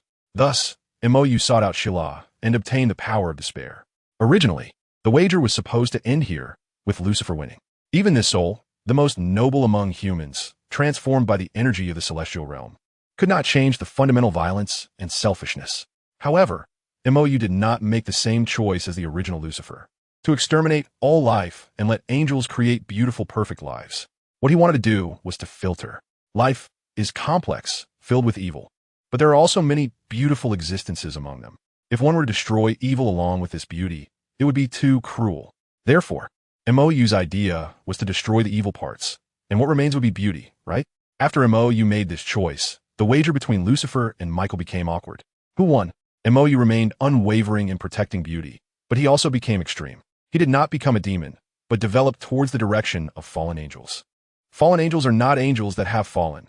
Rather, they are extreme, obsessive, and mad angels. Their essence is still that of angels, but they are no longer pure, no longer beautiful. Just like Shilah's desire for slaughter, Lucifer's rejection of all beauty, and Samuel's constant anger, each fallen angel has their own obsession, and they are extremely extreme, to the point of madness. However, fallen angels still have their own persistence, and they are unwavering. They are not the same as the despicable and bottomless demons in hell. Their essence is still noble, albeit with some tendencies towards madness. Therefore, the wager continues, and MOU's future has not yet been determined. However, when MOU truly began to violate the rules and secretly cleanse humanity, he fell into confusion once again. What is evil? What degree of evil needs to be destroyed? A thief, a liar, a murderer, they're all evil. So, should they all be killed? But what about a person about to starve to death who steals a bun to survive? Should they die for that? What about someone in a slum who deceives others to survive, to keep their family alive? Should they die for that? Faced with a threat, picking up a weapon and killing someone who does not deserve death, should they die for that? It's too complicated. As soon as MOU began to take action, he encountered fundamental problems. On what basis does he evaluate the evils of others? What degree of evil should be eliminated? If small evils are ignored, then this beauty is no longer pure. But can such a minor evil truly decide the end of life? Angels are extremely pure beings, and they rarely think about right and wrong. They act according to the rules. When angels who merely execute judgment and guidance begin to think, their pure thoughts will start to have problems because they cannot reach an absolutely fair conclusion. Then, angels will go mad. Thus, fallen angels are born. Shala is the same. She just forgot why she went mad, why she craved slaughter, why she desired to destroy everything. But MOU, with his extremity, madness, obsession, and loneliness, is very similar to Shala. So she took him as her only friend because he could understand her pain, as they both suffered greatly. In the end, feeling like he was about to go mad, MOU gave up the power of the seraphim and, in front of Michael, used Shala's power. He did not obtain the results he wanted, and he was unwilling to engage in futile efforts, so he chose to stop thinking. Gabriel, who had the most contact with MOU, saw his suffering but was powerless to help. Therefore, when MOU used himself as the vessel for Shala's descent, Gabriel sounded the horn of exile to help him leave the celestial realm and forget everything. Shala followed MOU as he left. Although she had left the original world, she had almost no power, and once she truly took MOU as her vessel for descent, she would destroy him. If it were not for Michael once again bestowing blessings upon MOU, she would not be able to use any power. Now, the blessings that Michael gave to MOU seemed to have met the conditions, so MOU's power as a seraph began to awaken, and his former struggles also began to appear. If further stimulated, MOU could very likely go mad and become a fallen angel like Shala. To prevent or delay this occurrence, they needed to stop MOU from thinking. As long as he did not think about right and wrong, merely acted as a spectator, and did not feel the pain of others, he would not encounter problems. MOU is not a pure angel, but he has already possessed the purity of an angel. And purity is an extremely dangerous trait. Once he starts to think about right and wrong, this pure being, the angel, is at risk of going mad and falling. One point that Shala cannot understand is that as the creator of angels, God has never stopped this from happening. God is merciful but also indifferent regarding everything. God merely watches and never uses power to interfere. Even angels can only guide and cannot use any coercive means. God only restrains extreme powers. Beyond that, God does nothing. God will not take lives nor save lives. He merely watches. Clearly, God possesses the most powerful power, but like the rulers of other higher worlds, he does not intend to do anything. There are many higher worlds, each with its own rulers and creators, and the ruler of their world, known as the original world, is referred to as God. How the rulers of other higher worlds are called is their own matter. God is merely a substitute, a way for the created beings to establish contact with God. As for what God truly is and where he came from, no one knows. Once, Shala asked God why he does nothing. The answer received is that the beauty maintained by coercive force will eventually shatter one day. When this force is no longer present, beauty will cease to exist. Therefore, God chooses to let life develop on its own and make its own choices. Perhaps God will provide guidance, but will never interfere. If life can reach beauty on its own, then there is no need for interference. If life cannot reach beauty, there is also no need to create a false beauty through force. However, Shala feels that God has unspoken words because the original world is not the only higher world. There are many others. She has also heard from Lucifer that those existences, like the legends of angels, are passed down in countless worlds. The myths of the world of MOU have corresponding higher worlds, and the so-called myths are actually traces left by the lives of that world interfering with others. Therefore, since there is a desire for a beautiful original world created by their gods, there must be another higher world that desires chaos. Thus, it is very likely that God does not refrain from taking action, but is unable to do so. Just like in the fantasy novels that MOU remembers. When two disciples from the lowest tier of two top sects have a conflict, they are left to resolve it themselves. However, if it is reported up to the deacon, elder, sect leader, supreme elder, closed-door ancestor, or ascended ancestor, and the conflict gradually escalates into a conflict between the two top sects, that would not be fun. Therefore, conflicts have never occurred between higher worlds, at least not in Shila's memory. However, once higher worlds do conflict, would human wars care about the lives of ants? The gap between higher and lower worlds is far greater than that between humans and ants. If a real fight breaks out, no one knows how much destruction it would cause. The so-called gods fighting means that mortals suffer.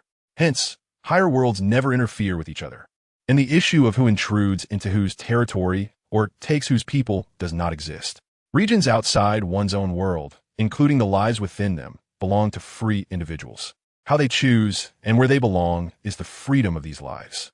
There is no such thing as whose territory is here or there in the understanding of humans.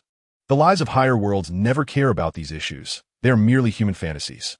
Humans think they are fighting for their gods, but in fact, the gods they believe in never need that. Gods do not feel happy because their believers achieve victory in war, nor do they feel lost because of failure. Gods do not even need so-called faith. It is all imposed by humans to create a relationship of benefit between themselves and the gods they believe in. Life is free, and gods do not impose any restrictions on life. All restrictions are self-imposed by these lives. However, these lives represented by humans always like to raise the banner of gods, saying that God wants this, God wants that. It is baffling because God has never said anything, never asked for anything, and never interfered, yet always appears in various legends of humans. This is what God requires, that is what God has done, and you have violated God's will. In reality, God has done nothing and has no intention of doing anything. Humans should not be so absurd, okay? Always doing some inexplicable things under the banner of God. Fortunately, God is almost merciful. All gods of higher worlds do not care about these things, merely treating these people as immature children. Otherwise, it seems like I'm riding more and more off track. Chapter 238, A Draw. Well, I plan to leave in a while. As for what you said in the divine realm, it's actually just a matter of the next few days. MOU does not intend to conceal anything. How the Douluo Continent develops, and how humans and soul beasts will interact next. I will not interfere, okay? Ahem. The Silver Dragon King sitting next to MOU coughed lightly. We have discussed it and decided to place a curse on the Douluo Continent, prohibiting humans from slaughtering soul beasts. Those who violate the rules will face consequences. Light punishment means regression in cultivation and daily misfortune, while severe punishment could lead to being struck by lightning and dying on the spot. MOU looked confused. What? Can it be played like this? The legendary rules of the heavenly Tao. Also, the rules for soul beast cultivation have changed. After 100,000 years, they will no longer be restricted by heavenly tribulations and will not be forced to transform and recultivate. They can continue their normal cultivation. Of course, whether they can ascend to the divine realm depends on personal ability, S.H. Liang said. We cannot directly allow 100,000-year soul beasts to ascend. The divine realm does not have enough spare divine energy, and without the restriction of heavenly tribulations, for soul beasts with long lifespans, coming to the divine realm makes no difference. Of course, if they really have the ability to cultivate to the point of ascension, we will not stop them. This is not targeting anyone. The gods who ascend from the divine realm come from thousands of worlds under the jurisdiction of the Douluo divine realm. So many powerful beings from human worlds have only a few that have ascended, while soul beasts only exist in the Douluo Continent. It is impossible to say they can ascend after 100,000 years. The divine realm has only so many gods. If a bunch of soul beasts suddenly ascend, how does that compare to those stronger beings from other worlds who are far more powerful than these 100,000-year soul beasts? Of course, do not say anything about inheriting divine positions and leaving the Douluo divine realm. Evil has observed many of MOU's strange thoughts. The area beyond the Douluo divine realm belongs to unknown regions. Even if we have few gods go out, there's a risk of being injured. Most gods cherish their lives, and how could they casually give up the divine positions they have worked hard to obtain? Additionally, you may not understand the situation in the divine realm. Once a divine position is inherited, losing the protection of divine energy will greatly shorten the originally nearly endless lifespan of the gods. Unless they are extremely bored and have lost interest in the mundane life of the divine realm, no one will want to give up their divine position and run to unknown territories to seek death. MOU has discussed with those little girls in the Douluo Continent about creating gods through the method of passing down divine positions. It is that kind of thing where one person becomes a god, then sets the simplest divine examination to pass the divine position to the next person. And then the next person passes the divine position in the same way. This behavior is absolutely not allowed. Continuous inheritance of divine positions will cause divine energy to shatter. It will also affect the divine realm. This shattering will take at least tens of thousands of years to recover. Note, it is tens of thousands of years in the divine realm, not tens of thousands of years in the mortal realm. Although after inheriting the divine position, one can continue to stay in the divine realm. Once the divine position is relinquished, the long lifespan will be lost. How many gods are willing to do such a thing? Most of the gods in the Dalu divine realm today are humans who have ascended. Don't humans know humans?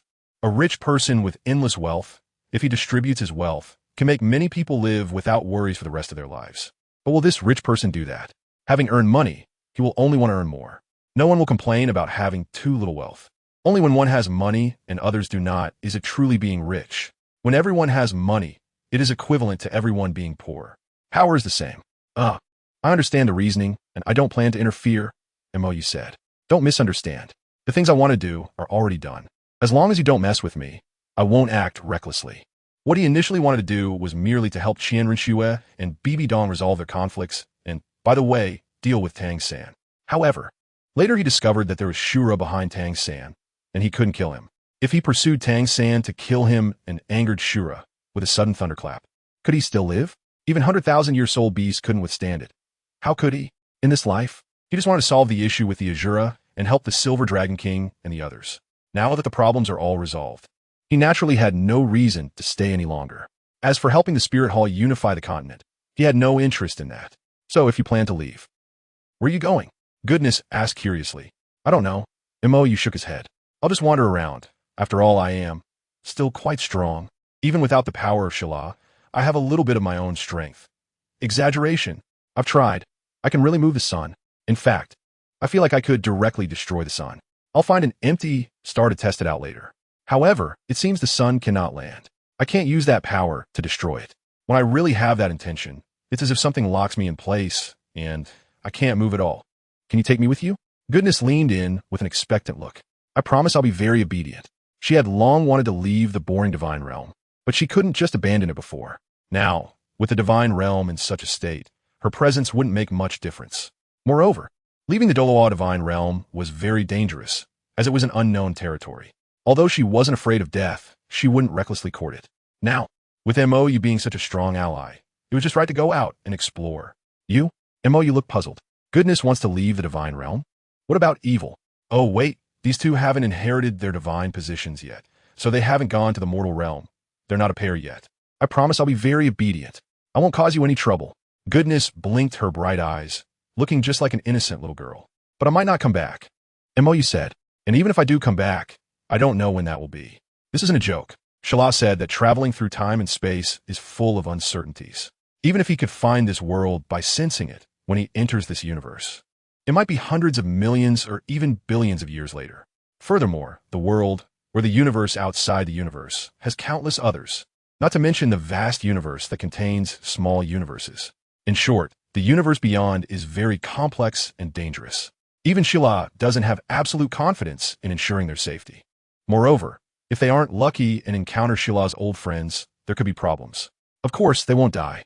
Shala can assure them of that, because the beings capable of killing them wouldn't act against them. Beings of that level won't casually strike, and even in Shala's long life, he hasn't seen such beings act. However, encountering beings of the same level as Shala still has a certain probability of conflict. It's fine, anyway, whether I'm here or not. It doesn't affect the current divine realm much. After you helped expand the divine realm, it's more stable than before, even if it encounters a super large time-space turbulence. The current divine realm can withstand it, Goodness said. So, can you take me along? Have you really thought this through? MOU asked. Goodness showed a strange expression. If you have some interest in me, I wouldn't mind. She was quite interested in MOU's thoughts. Although they were extremely paranoid and even a bit crazy, as long as there was no conflict, his safety was comparable to that of an innocent baby. So, it wasn't impossible. Upon hearing this, the Snow Empress and the others showed unfriendly expressions. Old hag, trying to steal home? Well, You should reconsider. After all, this isn't a joke, MOU said. Right now, I have another matter that's more serious. I plan to give the Azura Divine position to Dalu. You can see what kind of person that old man is, so it shouldn't be a problem, right? No, Evil and the others shook their heads. In terms of character, Dalu truly has no rivals in the current Douluo Continent. Moreover, after being messed with by MOU, Dalu's strength is already the strongest among human beings in the mortal realm. However, he is a follower of the angel god. The Azura Divine position actually belongs to the Evil Thought Divine position, which governs slaughter. Are you sure he can accept it? Evil asked. TCH, I threatened that old man with Rinshue and Poseidon, and his temper flared up immediately. His killing intent is more ferocious than Bibi Dong when she enters the killing god domain, MOU complained. Everyone fell silent. Don't mention Dalu. Even if they encounter you, no matter how good-tempered they are, they'll be provoked. By the way, the lifespan suppression of human soul masters in Douluo Continent should also be revised, MOU reminded. It's hard to cultivate the title Douluo, but their lifespans are no different from ordinary people. That doesn't make sense, does it? Even the peerless title Douluo at level 99 can only live for a few hundred years. Who the hell set this lifespan suppression? Evil and the others looked strangely at the Silver Dragon King in unison. Be self-aware? Well, facing everyone's gaze, the Silver Dragon King felt a bit awkward. The lifespan suppression of human powerhouses was actually done by the Dragon God. Humans have superior cultivation conditions, and soul beasts require at least hundreds of thousands of years of hard work to cultivate into gods. Even the Dragon God had to go through this, but humans can reach the divine realm in just a few decades. This is simply too unfair for soul beasts. Therefore, after the Dragon God successfully ascended and gained absolute control over the divine realm, he imposed restrictions on the lifespans of human powerhouses. If they cannot reach the divine realm in a short period, they can only die of old age. So, after the Dragon God fell, the divine realm set heavenly tribulations to suppress the soul beast clan, which also has a bit of karmic retribution. Moreover, the Dragon God was far too powerful. Even the 5 great divine kings couldn't change the rules he set. So, you're hitting me while I kick you back, MOU said, feeling somewhat speechless. The Dragon God suppresses humans, and the divine realm retaliates against soul beasts. In the end, these people are equally matched. If I could obtain the power of the Golden Dragon King, I might be able to take back the Dragon God's power and change these rules. The Silver Dragon King said awkwardly. Oh, MOU nodded and looked at Shala, who was sitting on his shoulder.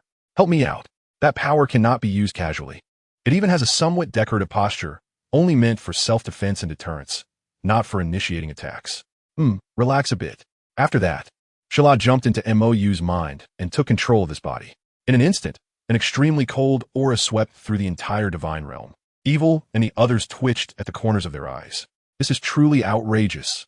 Previously, they only observed from a distance, but now facing it up close. They felt that this guy could crush them like ants. Shala wasted no time and grabbed the Silver Dragon King, flying towards the ceiling place of the Golden Dragon King. Phew! Everyone took a deep breath. This ancestor is really outrageous. Evil sighed. Yeah, it's very outrageous, Destruction said gloomily. The Azura is dead. Poseidon is also dead. But the ones who should really die are these two. If it weren't for these two idiots meddling, would they have to face such an ancestor? Cough, cough. By the way, hasn't the divine realm expanded? Evil, who was being stared at by Destruction, forced himself to stay calm. Overall, this matter is actually a profit. Destruction, shouldn't you change your name to Shameless? Yes, the divine realm has indeed expanded. In fact, just now, MOU introduced a large amount of unknown divine energy into the divine realm. Next, the Douluo divine realm can welcome many new gods, and it will become even stronger. But this matter is fraught with risks. Damn, the divine realm almost didn't make it. Everyone was nearly wiped out, and you still have the nerve to say it was a profit? If this ancestor is in a bad mood, it could all be over at any moment. To be honest, if we had initially let MOU observe the divine realm with good intentions, this guy wouldn't have gotten entangled with Douluo Continent, nor mixed up with soul beasts. Even if he still felt dissatisfied with Douluo Continent, we could have negotiated and handled it steadily. But it's all because of that bastard Evil. Looking for fun. Because of the angelic aura on MOU, he insisted on throwing this kid into Douluo Continent. As a result, it caused this whole mess. From the moment MOU entered the divine realm until now, not counting the time the world was reset, from their perspective, only a little over 10 days have passed. Not even half a month. Almost wrecked the divine realm. I'm not looking for fun here. Should I also go out for a bit? The evil, who was being watched by destruction with anxiety, wanted to slip away. Right now, Mou is still here. But once he leaves, he feels like destruction is going to come after him. Although one-on-one, destruction is not his opponent. If those two teamed up, he would only end up getting beaten. You are the evil God King. How can you leave your post? Destruction said with a smile that didn't reach his eyes as he put a hand on Evil's shoulder. If good leaves, who will take charge of the divine realm if you leave too? Evil tried to break free, but destruction held on tighter. Actually, I'm afraid I can't handle such a big responsibility. Destruction sneered. You need to believe in yourself. Evil said seriously. I believe in your sister. Destruction said in anger. Don't even think about slipping away. Chapter 239. The New Soul Beast Co-Master. About half an hour later, Mou returned with the Silver Dragon King, holding her. Is it done? Evil asked in confusion. The Silver Dragon King hasn't changed. Wait, the Silver Dragon King has weakened. Damn it, don't tell me she transferred her power to the Golden Dragon King. The Golden Dragon King is insane. She said she wanted to go out with me. But as the co-master of soul beasts, it would be too irresponsible to leave directly like this. So she thinks she should change to another soul beast co-master. Mou was still a bit slow to react. So, she asked me to help extract the dragon god's bloodline from her body and transfer it to the Golden Dragon King, so that a true soul beast co-master could be born, and she could leave with peace of mind. Everyone was stunned. Big brother, have you forgotten what we said before? The dragon god's evil thoughts are all on the Golden Dragon King. Back then, the five of them beat up the dragon god with a bunch of level 1 gods. Moreover, it was in a situation where the dragon god was mentally unstable, and Ashura managed to cut the unstable dragon god in half with a sneak attack. This means that under normal circumstances, the dragon god, even combined with the 5 god kings, couldn't be defeated. If the rational Silver Dragon King received the dragon god's power, they could maintain balance. After all, even if Dalu inherited the Ashura god position, that guy is still human and a believer of the angel god. So he would definitely stand on the side of humanity. In that case, the power balance in the divine realm could still be maintained. But the Golden Dragon King is insane. That guy has obtained the dragon god's physical body. He also carries the dragon god's evil thoughts. He is an extremely dangerous individual. Of course, you can rest assured that I will handle this. Mou, you naturally noticed the concerns of this group. I cut off the Golden Dragon King's brain. Everyone was dumbfounded. Cut off the brain? The Golden Dragon King has a brain? What else can that guy do besides going insane? To be precise, I cut off his evil thoughts, and then Shala helped me organize his brain. Mou found it hard to describe. How to put it? That little golden dragon will have the same brain as him. Shala, sitting on Mou's shoulder, pointed at a certain magical brain.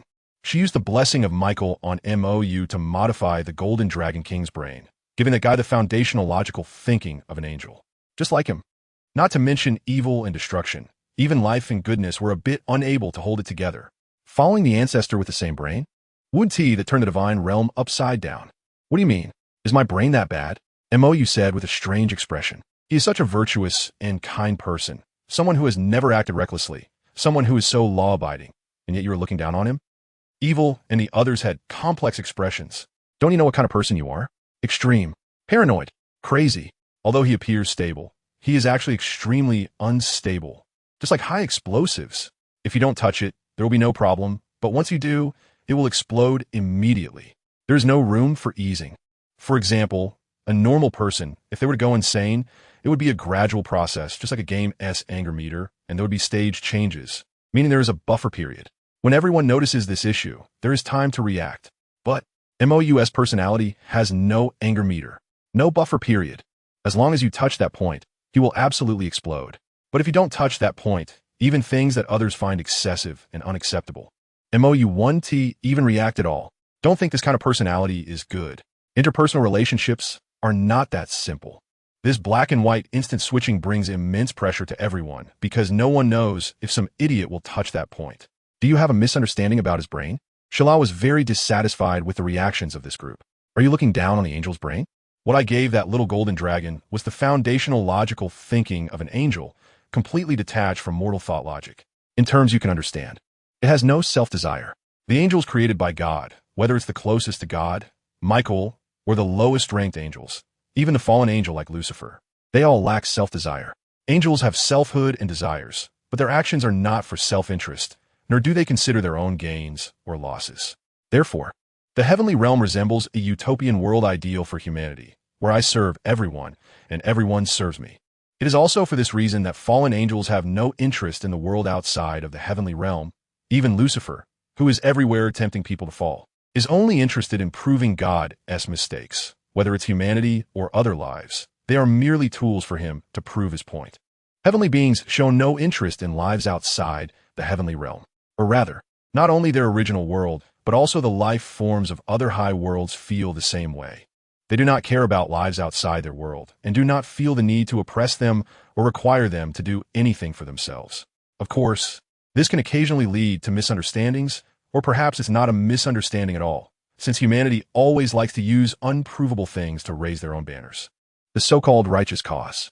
And when they mistakenly make some inexplicable sacrifices, but do not receive a response from God, they will begin to resent. Inexplicably.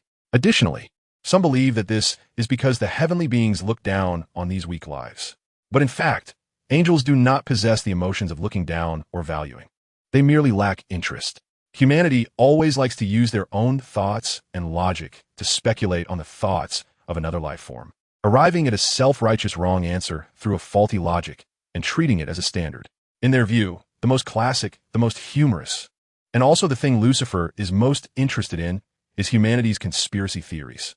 Because of their own despicable nature, they see noble things as also despicable and false, believing there must be something unspeakable behind them. They hope for selfless redemption while simultaneously affirming that there is some unknown conspiracy behind it. Does such a life deserve redemption? I help you, yet you think I'm trying to gain something from you, thus naturally viewing this help as a transaction, clear-cut, even repaying kindness with enmity. Yet you never consider one thing. I could choose not to help you. The higher world no longer intervenes in the lower world because they've tried to make contact, but the responses they received disgusted them. However, they choose to respect it. After all, they're different lives, and they came looking for it themselves. So being disgusted is their own fault, thus they no longer make contact. Of course, occasionally, some who are disgusted cannot help but take revenge. Lucifer is a typical representative of this type. Anyway, I have changed. Whether you accept it or not is your business, not mine. Shala doesn't care about the way. The basic logical thinking of angels is what she knows best, and it is the most suitable logic for external lives. Like a fully reflective mirror. How the other party acts. One acts in kind, responding to good with good, and to evil with evil. MOU's personality has been disturbed by too many external factors. And since he himself is not a pure angel, sometimes his goodness is excessive, and when he turns evil, it can be even more extreme. Paranoia and extremism are the tendencies of fallen angels. And when MOU develops a certain paranoia to the point of madness, he will become a true fallen angel. Fallen angels are all mad angels, but not in a senseless way. It's an extreme kind of madness that doesn't act recklessly like a crazed human, engaging in societal revenge. For madness does not mean abandoning one's principles. Even that guy Lucifer has very strong principles. In MOU's words, a madman is not a fool. I think it's quite good. You think I'm extreme, but if I weren't so extreme, would you easily concede? MOU asked. If not for the fact that you know I would fight to the death once I start, would you really concede directly? He may be a cowardly person, but that's before he takes action. As long as he hasn't acted, anything that happens can be forgiven. But once he acts, there's no need for negotiation anymore. As long as he exterminates completely, to the death, any problem can be solved. To resolve a conflict, completely destroying one side is the only solution. As long as there is opposition, the conflict will not disappear, but will only hide, waiting to explode again one day in the future. Just like now, humans and soul beasts cannot kill each other anymore due to the curse of the heavenly path. But how long can this situation last?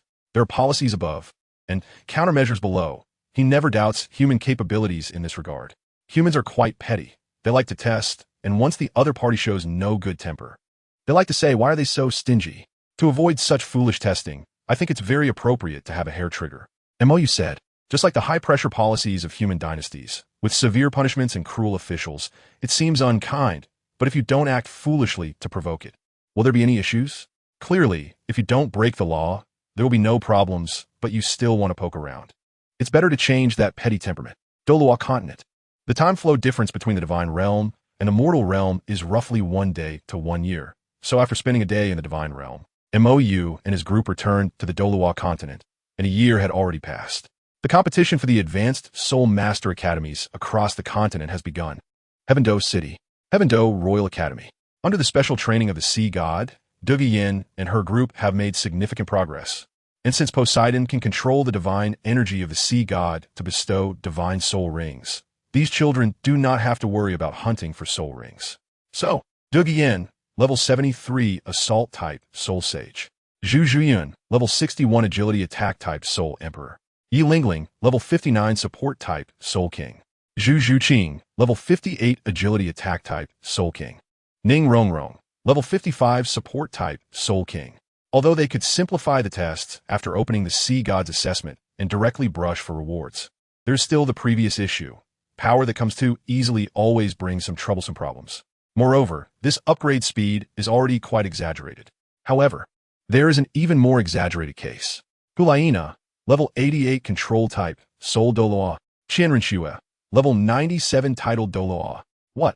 After training on Sea God Island for a year, Douluo and the others, who thought they had a sure win, had their mindset completely shattered upon hearing that the Spirit Hall actually has an 88 level Hulaina.